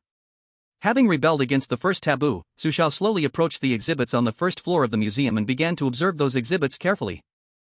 The manual introduction was not wrong, the museum indeed had many kinds of exhibits, and Su Xiao felt a bit dazzled for a moment. While admiring those exhibits, Su Xiao noticed that there seemed to be an empty spot in a display case near the corner. Could that be the missing exhibit? Do I need to find the exhibit and put it back in place? Looking at the empty display case, Su Xiao frowned slightly, but he had no clues about the missing exhibit now, so he did not linger in front of the display case. Leaving the historical artifacts display area, Su Xiao came to the area of famous people and famous paintings. Taboo 2, the museum houses many famous people and famous paintings, and their common feature is that they are all landscape impressionistic and abstract realistic, with no paintings of people. According to what Taboo 2 said, Su Xiao should not see any portrait paintings in the famous painting area. But incredibly strangely, the situation in the famous people painting area was exactly the opposite. Almost all the paintings hanging here were portraits, with no so-called landscape or abstract paintings at all. What's going on? Standing in front of those famous paintings, the bizarre scene in the famous painting area made Su Xiao frown slightly. Could it be that Taboo 2 was completely wrong? As Su Xiao's eyes focused on those portrait paintings, something eerie happened again. The museum lights began to flicker, and those portrait paintings actually twisted and peeled away grotesquely, as if they had come to life and were trying to crawl out of the frames. Just as those horrific portraits were about to pounce on Su Xiao, the pollution mirror on him began to take effect. As the light from the pollution mirror fell, everything in front of Su Xiao returned to normal, and at this moment, Su Xiao noticed that a landscape painting at the very end actually caught fire spontaneously. In a daze, Su Xiao seemed to hear the chilling cries from that painting, making his hair stand on end. Illusion? Another illusion? Su Xiao frowned and turned his head slightly, but found that the surrounding visitors were still chatting and laughing as if nothing unusual had just happened. Even that painting catching fire spontaneously had not drawn anyone's attention. It was as if the bizarre scene just now was unnoticed by anyone but Su Xiao. Strange, this place is too strange. Su Xiao was not even sure if what just happened was an illusion. If it was an illusion, then why was he still able to see and hear the eerie noises after the pollution mirror took effect? If what just happened was not an illusion, then how could he explain the reactions of the surrounding visitors? At this moment, Su Xiao had a particularly odd feeling, as if he was being watched by some bizarre entity, making him feel uncomfortable all over. A slight smile appeared at the corner of Su Xiao's mouth. Am I being specially taken care of? Why are so many visitors ignoring me? Isn't that a bit too unfortunate? As Su Xiao sensed that he was being secretly observed by something, other chosen ones also stood in front of those famous paintings. However, most of the chosen ones did not notice the abnormality of the famous paintings. To them, those paintings seemed completely normal. Of course, one unfortunate chosen one from Mauritania encountered a situation just like Su Xiao. The Mauritania chosen one, while admiring those famous paintings, also found that the portrait paintings had replaced other ones. And in his view, those portrait paintings also grotesquely peeled away from the canvas, directly lunging at him. Ah! A ghost! No! Don't eat me! The Mauritania chosen one was so frightened that he nearly wet himself, but at the moment he screamed, the portrait painting lunging at him suddenly disappeared. Before the Mauritania chosen one could make sense of what was happening, several security guards appeared coldly in front of him. Looking at the museum security guards that had appeared, the Mauritania chosen one's eyes filled with despair, and memories of Taboo 3 flashed through his mind. Taboo 3, please do not shout loudly inside the museum. No matter what happens, even if the museum collapses, please remain quiet. In the eyes of the Maori Kingdom's chosen one filled with despair, the museum security dragged him away ruthlessly, not taking him out of the museum, but rather heading to the third floor. Chapter 165, The Boy in the Photo. Not long after the Maori Kingdom's chosen one was taken to the third floor, his live broadcast screen went dark in a flickering blur. A cold announcement echoed worldwide. The Maori Kingdom's chosen one has been mysteriously swallowed, the world of strange tales is about to descend, the countdown begins, 10, 9, 8, 7, 6. Damn it, the instance is still hot, the Maori Kingdom's chosen one was unexpectedly eliminated so quickly. This is faster than hanging. This is too harsh, how are we supposed to play this? Strange, why among so many chosen ones, only the Maori Kingdom's chosen one and Su Xiao have encountered the strange portrait event? Could it be random? No, it shouldn't be random. I don't know if you've noticed, but the Maori Kingdom's chosen one did something extremely noticeable while admiring the exhibits. What thing? When he discovered the empty display case, he asked the staff questions and even inquired about what used to be in the empty display case. This doesn't seem like a problem, right? I thought it was okay too, but judging from the results, he, like Su Xiao, became too noticeable. So he was obviously targeted by something. Targeted? A wise netizen's speculation sent chills down countless spines. Because if this is true, it indicates one problem: in this museum, chosen ones cannot expose their identities, otherwise, they will be targeted. But the prohibitions and hints didn't mention this point. I get it. No wonder the prohibition forbids visitors from talking loudly in the museum. This rule is most likely to avoid visitors being targeted by something. If there's something strange on the first floor, there should also be something terrifying on the third floor. Could it be that there's more than one unknown strange thing in the museum? Ah. What to do? I need to think more. The explosive start of the museum made countless netizens feel their brain cells were insufficient. But at this time, several countries could no longer hold back and sent hints to their chosen ones. The hints were simple, only reminding the chosen ones not to reveal their identity. Moments later, when a small number of chosen ones received the hints, Su Xiao had already continued to stroll around the museum. The museum was vast, the famous painting area alone housed nearly thousands of masterpieces, and apart from what Su Xiao had just seen, there were actually other exhibits in the display area. While meandering in the museum, Su Xiao stood in a corner and took out the phone given by a visitor. The phone had no password set, so Su Xiao easily opened the album on the phone. Upon opening the phone's album, Su Xiao carefully checked the photos he had just taken. He had taken more than 20 photos in total. The earlier photos were fine, completely normal, until he saw the last two pictures, and Su Xiao's pupils suddenly shrank. In the two photos appeared the same shadow. What is this? In the photo, in the recently visited exhibit area, a small boy dressed in pink and white was playing with an exhibit. The boy in the picture furrowed Su Xiao's brows, but strangely, in the next second, the boy in the photo mysteriously disappeared. With the boy's disappearance, Su Xiao's frown deepened even further. He was now extremely certain that he was indeed being targeted by something. And the thing targeting him was very likely the boy in the photo. Is it strange? Could the incident in the famous painting area have been caused by him? Only by using a phone can I track his trail? As Su Xiao stored away his phone and furrowed his brow thinking about the boy's identity, a sound of porcelain breaking suddenly echoed in the quiet hall from the display area. Su Xiao looked in the direction of the sound and saw that a piece of porcelain in the exhibition area had strangely fallen to the ground behind the glass. With a loud crash, the exquisite porcelain instantly shattered into pieces. Before the tourists could react, the museum lights suddenly began to flicker, and a terrified scream from a tourist abruptly echoed throughout the hall. Ah! What was that? Get away! Get away! Under the gaze of all the tourists, the terrified screaming tourist turned pale, her eyes filled with horror. In panic, the tourist clawed at her face, pulling at it hard, and as she did, her whole face stretched out wildly, and her expression became grotesque. There's a monster! The tourist's frenzied action sent the surrounding tourists into a chaotic panic, and they all began to flee in all directions. Seeing the fleeing tourists, Su Xiao calmly took out his phone, and as he pressed the shutter repeatedly, clear photos began to appear before him. Just as I thought. In fact, that tourist wasn't pulling at her face, she only wanted to pull the pinkish-white little boy down from her face. But the tourist didn't expect that she would end up pulling her whole face off. Standing in the corner, Su Xiao pressed the shutter wildly, but soon he noticed that the little boy had turned his head to look at him. The little boy's gaze was like that of someone who had found a particularly fun toy. With the press of Su Xiao's shutter, the little boy, with eyes shining, leaped from the tourist's face and pounced towards Su Xiao. Looking at the snarling little boy in the photo, Su Xiao raised an eyebrow and revealed a wicked smile. Raising his right hand, the big slap was ready. At the moment he felt the little boy approaching, Su Xiao decisively struck. A loud slap hit the little boy's face hard. In midair, the little boy let out a terrible scream, followed by the sound of crashes against the display cases. Crack, crack, crack.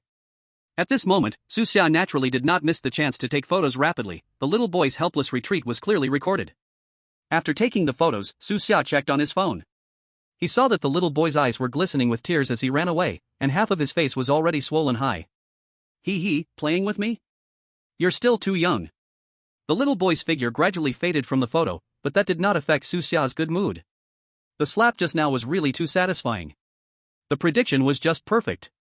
With the little boy fleeing in disgrace, the museum lights returned to normal, and a large group of security rushed in. Looking at the chaos on the ground and the tourist lying there, unaware of what had happened, the leading security guard was somewhat angry. Damn it! It's that thing again. It's appeared again. In the end, the leading security guard's reason triumphed over his anger. He turned to the other security personnel and said, "Calm the tourists down, and take them all to the museum's rest area." Chapter 166, Got you, little mouse. At this time, the other selected ones also encountered the little boy. However, without a phone, these selected ones could not see the little boy. In the moment of panic and flight, most of the selected ones chose to go with the flow. On the side of Andre from Bear Country. At the moment the museum lights began to flicker and the little boy appeared, Andre wisely hid in a corner and used his talent, infinite deduction. As he used his talent, Andre received a lot of unexpected information. That thing can only be seen with a phone. Does that mean Rule 1 is incorrect? It's not an indiscriminate attack, it creates chaos just to lead tourists into the dark? No, this assumption is not entirely correct. If it feared the light, it wouldn't show up. After all, the lights in the museum, although flickering, are all still on. Andre frowned slightly. Taking advantage of the chaos, he rummaged through the pocket of a fallen visitor and pulled out a phone, which happened to be the only phone that was not locked. Holding the phone, Andre quickly snapped pictures of the surroundings, and as he had predicted, the phone indeed revealed its true form. While Andre was taking pictures, suddenly, he felt a surge of extreme danger. Without hesitation, he decisively took out a small frog balloon filled with hydrogen. Placing the small frog hydrogen balloon beside him, it temporarily blocked the strange perceptions for Andre. The dangerous aura vanished abruptly, and at that moment, Andre also saw a group of security guards rushing into the museum. On the side of Long Country, Zhou Ming was frowning heavily as he watched everything happening inside the museum. Zhou Ming could not see the little boy, so at this moment, he felt a bit panicked, but remembering that he had previously cleared the last instance together with Su Xiao, his panic was instantly calmed. Even if I must die, I will die smiling. I will not bring shame to Long Country, nor will I give other countries a chance to mock us. Zhou Ming calmed down. Let's give it a try, perhaps we can find some clues. As Zhou Ming's words fell, he began to use his B-level talent. His talent is called Seeker, and this talent can help him discover some inconspicuous objects. Zhou Ming did not know whether these objects would be useful, but in the mental hospital instance, this talent had achieved nothing. As he used his talent, Zhou Ming was pleasantly surprised to see it in action, as it pointed toward a fallen visitor on the ground. And that visitor had a phone in their pocket that was lit up. Could it be that the clue given by the talent is the phone? Without hesitation, Zhou Ming walked up to that visitor and took out the phone. It was unlocked and the camera feature was open. Taking a picture? Could it be that taking a picture can reveal that thing? With a mindset of giving it a try, Zhou Ming lifted the phone and began to take pictures of a visitor with deep, haunting eye sockets. As expected, Zhou Ming also saw that incredibly strange little boy. It really works! Seeing his talent at work, even if just slightly, Zhou Ming was overjoyed. However, before Zhou Ming could enjoy his happiness for long, the eerie little boy had already started walking slowly towards him, a chilling smile on his face. Peering through the phone at the boy approaching step by step, Zhou Ming pressed himself against the wall, his body covered in goosebumps. Around him, tourists were already sprawled on the ground. Zhou Ming furrowed his brow. Here, he noticed an extremely bizarre phenomenon. That is, the little boy walked with his head down, seemingly afraid of something shining in his eyes. After a moment of contemplation, Zhou Ming suddenly seemed to understand something, and his gaze grew resolute. Light, it must be strong light. Whether the boy feared strong light or not, Zhou Ming could not be sure, but by now, he had no choice but to take a gamble. He had no way out. If he guessed wrong, his fate would be the same as those lying on the ground. Under Zhou Ming's watchful eyes, the little boy stepped into the blood, leaving a trail of bloody footprints on the ground. And at the moment when the boy's footprints suddenly disappeared, Zhou Ming decisively turned on the flashlight feature of the phone. As the light illuminated the space ahead, Zhou Ming heard an angry, piercing scream, and then the bloody footprints quickly fled from the scene. Watching the direction in which the little boy's footprints faded, Zhou Ming's entire body was already drenched in sweat. He slumped down onto the ground, gasping heavily. I guessed right, haha, haha. On the side of the chosen one from the pickled vegetable country, Minister Han. A little boy appeared, and Minister Han was terrifyingly fleeing toward the museum's entrance with the tourists, but strangely, no matter how hard he tried, he couldn't get closer to the door. It was obvious that the museum had some kind of restriction. Oh no, Mom.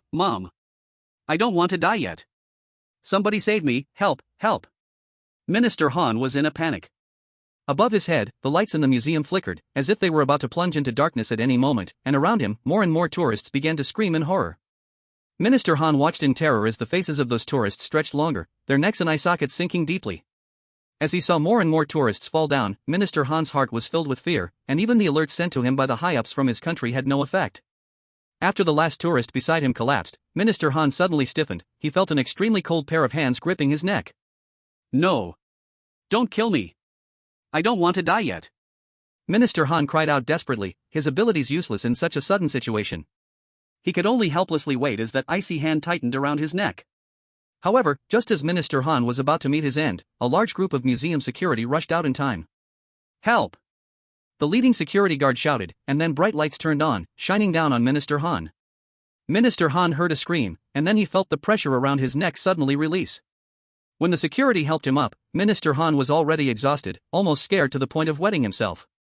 In America, Lucas was not afraid in front of the invisible little boy. On the contrary, he felt extraordinary excitement. Lucas pulled out a rusty scalpel, his eyes filled with frenzied red veins, licking his incredibly red lips. Hee hee, my prey has appeared. As Lucas finished speaking, he pulled out 2 playing cards from somewhere. He casually threw the playing cards, which spun and flew in the air, and finally slammed down hard onto the hard floor of the museum. On the ground, 2 bright red streaks of blood flowed, and Lucas excitedly rushed out. Got you, little mouse. Chapter 167 I Truly Deserve to Die. While other chosen ones used their abilities and wisdom to deal with the invisible little boy, a series of cold announcements echoed in the skies around the world. Selected ones from 6 countries, including Zambia and Rwanda, were mysteriously consumed. The world of weird tales is about to descend. Countdown 10, 9, 8, 7, 6. As the chosen ones from 6 countries were eliminated, thoughtful netizens discovered something strange. The chosen one from Mauritius screamed and was taken to the 3rd floor by security, while other chosen ones also violated the 3rd taboo, so why were they okay? Moreover, from the live broadcast footage of the chosen ones from various countries, it was clear that the museum security acted as the good guys, so why did they treat the chosen one from Mauritius differently? Faced with this tricky question from a netizen, some sleuth-like users provided their guesses and answers. But only one theory was closest to the truth. I believe that the reason Mauritius saw the anomaly in the masterpiece is that his perception has become distorted. Big Brother Su's perception returned to normal, while the chosen one from Mauritius never recovered.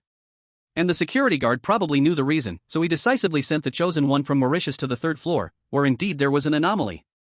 An anonymous netizen's response made countless other users feel their scalps tingle, because this answer was infinitely close to the truth they understood. Just as countless online users were guessing the identity of this anonymous netizen, the other chosen ones who survived the incident with the little boy had already been taken by museum security to a closed lounge. On Su Xiao's side, Su Xiao and all the other tourists were taken to the museum's lounge by security. The lounge was not large, and the tourists were crowded together, panic and fear filling everyone's hearts. The strange noise caused by the little boy just now still made these tourists feel scared. Of course, this did not include Su Xiao. Sitting on a chair in the museum lounge, Su Xiao's attention was fixed on the few peculiar lamps on the wall. Those lamps were a strange bright red, not electric but burned some kind of special material for light. While staring at those strange lamps, Su Xiao also smelled a faint fragrance, a peculiar scent like that from certain oils burning. As the scent spread, Su Xiao noticed, oddly, the previously noisy and fearful tourists were slowly quieting down. What's going on? Su Xiao frowned slightly. Protected by his jellyfish pendant, he naturally felt no abnormality. Could it be that the fragrance in the lamps can soothe people's spirits? This feeling was very familiar to Su Xiao. It felt like returning to the aquarium, back to being soothed by those jellyfish. While Su Xiao was frowning slightly, he heard the conversation of 2 security guards standing outside the lounge. Damn! How many times has this loop gone on? How much longer will this last? Shoo, don't be too loud. If the tourists inside hear us, it could cause greater panic. What are you afraid of? These lamps can help them forget that terrifying memory. Even if they hear us talking, they won't remember what just happened. Sigh, damn it, several brothers were hurt just to get that stuff for burning in the lamps. Enough. Just be careful, no one can guarantee that what's in the lamps won't fail. Every single word of the guard's conversation penetrated into Su Xiao's ears. Su Xiao furrowed his brows. Loop? Could it be that the entire museum has entered a strange loop? It seems those few lamps really are strange. The stuff inside must be extremely hard to get. Sitting in the lounge, Su Xiao seriously considered the information the 2 guards had inadvertently revealed. But at this moment, the tourists in the lounge had completely forgotten the terrifying scene. A voice from an older lady directly interrupted Su Xiao. I say, young man, don't you know that I, an old lady, cannot stand for long? Today's youth really lacks manners. They don't understand respect for the elderly or care for the young. This lounge is so small, yet you, a perfectly able person, are occupying a seat.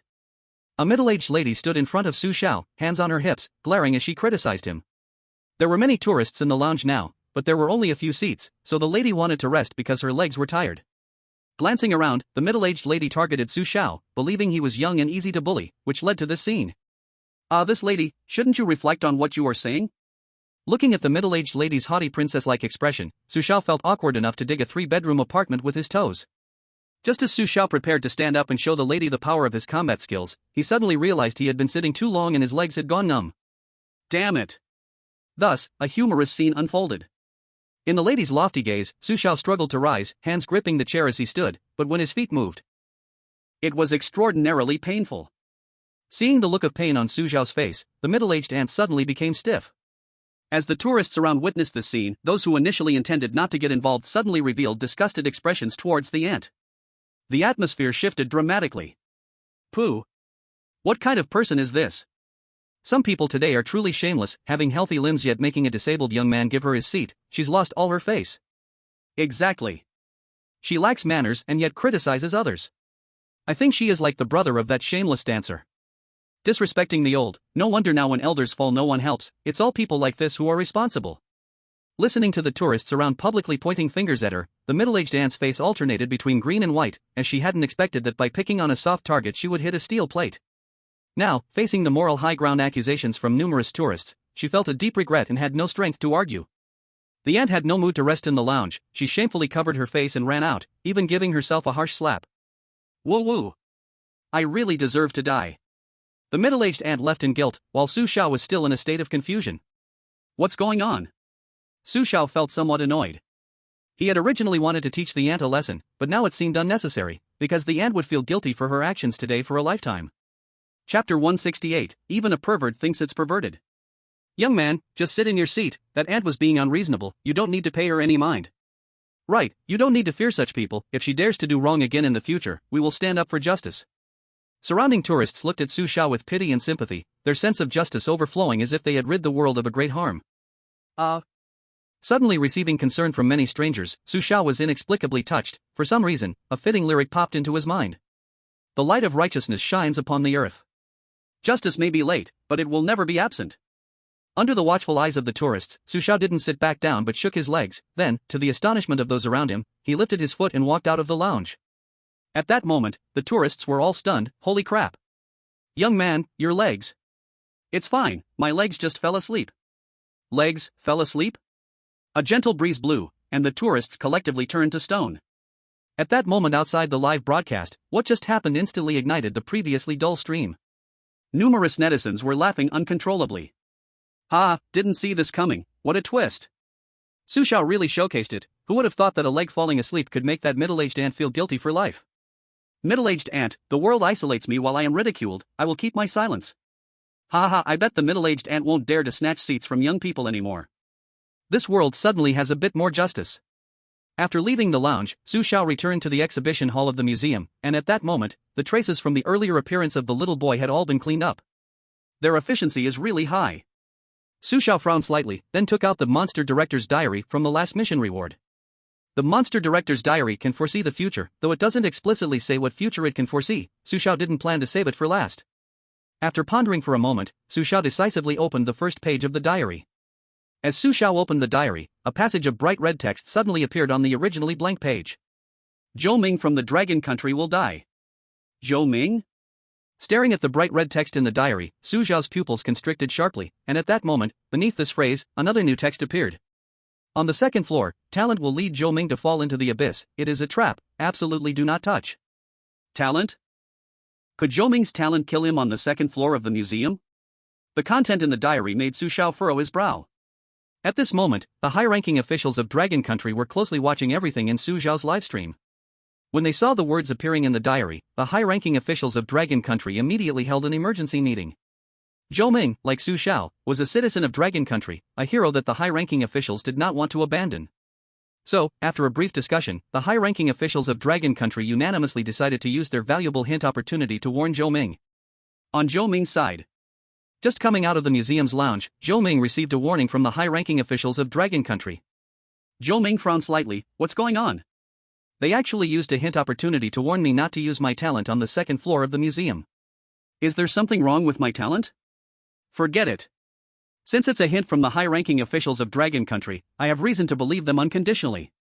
Although Zhou Ming was filled with doubts about the hint from the high-ranking officials of Dragon Country, as a citizen, he was willing to believe that Dragon Country would never sacrifice its own. Back to Su Xiao's side. Su Xiao had already closed the diary and had figured out what the future it could foresee was. The diary has its limitations, the future it foresees should be the events in the paranormal instance I am in. As an extra reward, the diary may not have a significant impact, but this time, it might have helped Zhou Ming greatly.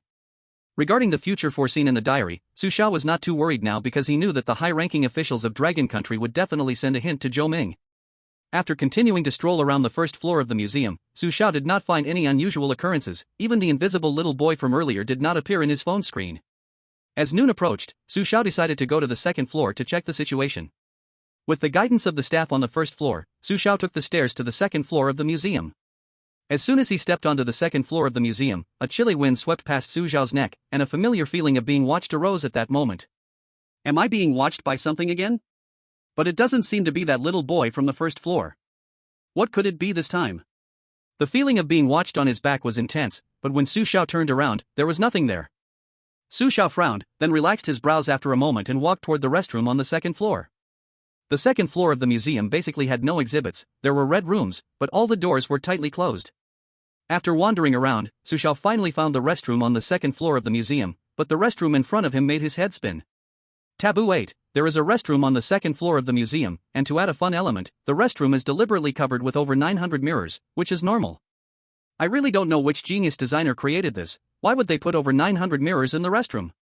Do they want me to see my butt from every angle? Even I, a pervert, think this is weird. Su Xiao harshly criticized the restroom, and after complaining, he walked into the restroom to relieve himself. To be fair, the museum's restroom was indeed built quite uniquely. However, fortunately, there were no mirrors inside, so Su Xiao's privacy was still protected. Coming out of the restroom, Su Xiao looked at the many mirrors around him and inexplicably felt uneasy in his heart. That designer is truly a genius. They actually built this eerie restroom. While Su Xiao stared at those mirrors, the over 900 mirrors around him simultaneously reflected his image. This feeling was very eerie, as if hundreds of versions of Su Xiao inside the mirrors were simultaneously staring at the Su Xiao outside the mirrors. These mirrors were even stranger than the mirror world in the previous amusement park. Facing the eerie mirrors, Su Xiao had no intention of paying attention to them. He turned on the faucet to clean his hands, but at that moment, he noticed the jellyfish pendant on his chest flickering with a faint light. These mirrors can actually affect my mind? Su Xiao frowned deeply. He looked up and stared at the largest piece of glass in front of him, but suddenly, the glass bizarrely surged with scarlet. The scarlet instantly covered the mirror surface. Once the scarlet completely covered the mirror, to Su Xiao's shock and surprise, a familiar figure mysteriously appeared in the mirror. That figure was none other than the chosen one from the Bear Country, Andre. == 5-star reviews are written, gifts are sent. Thanks to all the friends supporting Nahi. V. Chapter 169, the calculations are quite good. Andre? The bizarre appearance of Andre in the mirror made Su Xiao frown, and as Su Xiao stared at Andre in surprise, Andre was also looking at Su Xiao in shock. Dragon Country. Su Xiao? What is going on? Andre looked bewildered. But soon, he spoke in unison with the thinking Su Xiao. If I'm not mistaken, the mirror should be the medium for our communication. As their synchronized words fell, Andre and Su Xiao both stared at each other in a daze, as neither of them expected the other to be so in sync. After confirming each other's identities, Su Xiao and Andre wasted no time and prepared to discuss their upcoming strategies in perfect harmony. In fact, both Su Xiao and Andre's talents were among the top in the world of supernatural tales. Even without teaming up, they could both clear the level smoothly. As Su Xiao and Andre were preparing to discuss their plan, at that moment, Zhou Ming from the Dragon Country also successfully joined the group chat in the mirror. When Zhou Ming saw Su Xiao and Andre in the mirror at the same time, he appeared particularly excited. Big guy Su Xiao. Andre, it's really you. I didn't see it wrong, did I? You didn't see it wrong, it's really us. Andre's tone was flat and unremarkable, as he was the oldest among these chosen ones, so his character was the most stable. Just as Andre finished speaking, Zhou Ming was about to ask some critical questions, but at that moment, Minister Han from the Kimchi country also accidentally saw the three in the mirror. Minister Han rubbed his eyes in shock. You aren't. Dragon Country Su Xiao? Bear Country Andre? And that guy? Zhou Ming. Zhou Ming, is that polite? Minister Han's words left Zhou Ming somewhat speechless. However, Zhou Ming didn't plan to argue with him, as he indeed felt very small in front of the two top figures. Looking at Su Xiao and the others, Minister Han pleaded, Dragon Country Su Xiao, since we share the same ancestor, can you help me? How can I help you? Su Xiao smirked. I believe with your ability, you must have already figured out the rights and wrongs of those taboos. Can you tell me which taboos are correct? Taboos? As soon as Minister Han finished speaking, the Andre in the mirror immediately frowned, and Zhou Ming looked at him like he was an idiot. Su Xiao was not hurried, seemingly aware that Minister Han was planning to take advantage of them in this way. The calculations were quite good. Su Xiao could hear it all from the other side of the supernatural world. But does the world of supernatural tales really allow you to exploit such loopholes? Do you think you're playing a game, caught in a bug? Su Xiao in front of the mirror said nothing, but the Su Xiao in the mirror began to smile strangely. Sure, I can tell you which taboos are correct. Really? Su Xiao's words in the mirror made Minister Han ecstatic because he didn't expect Su Xiao would really be willing to help him. With Minister Han's expectant face, he finally got the answer he wanted, while at that moment, the higher-ups of the Kimchi country outside the live broadcast were stomping their feet in anger. This. To believe others' words so easily, what a complete pig brain. He actually dares to try to get level information in such a low-level way.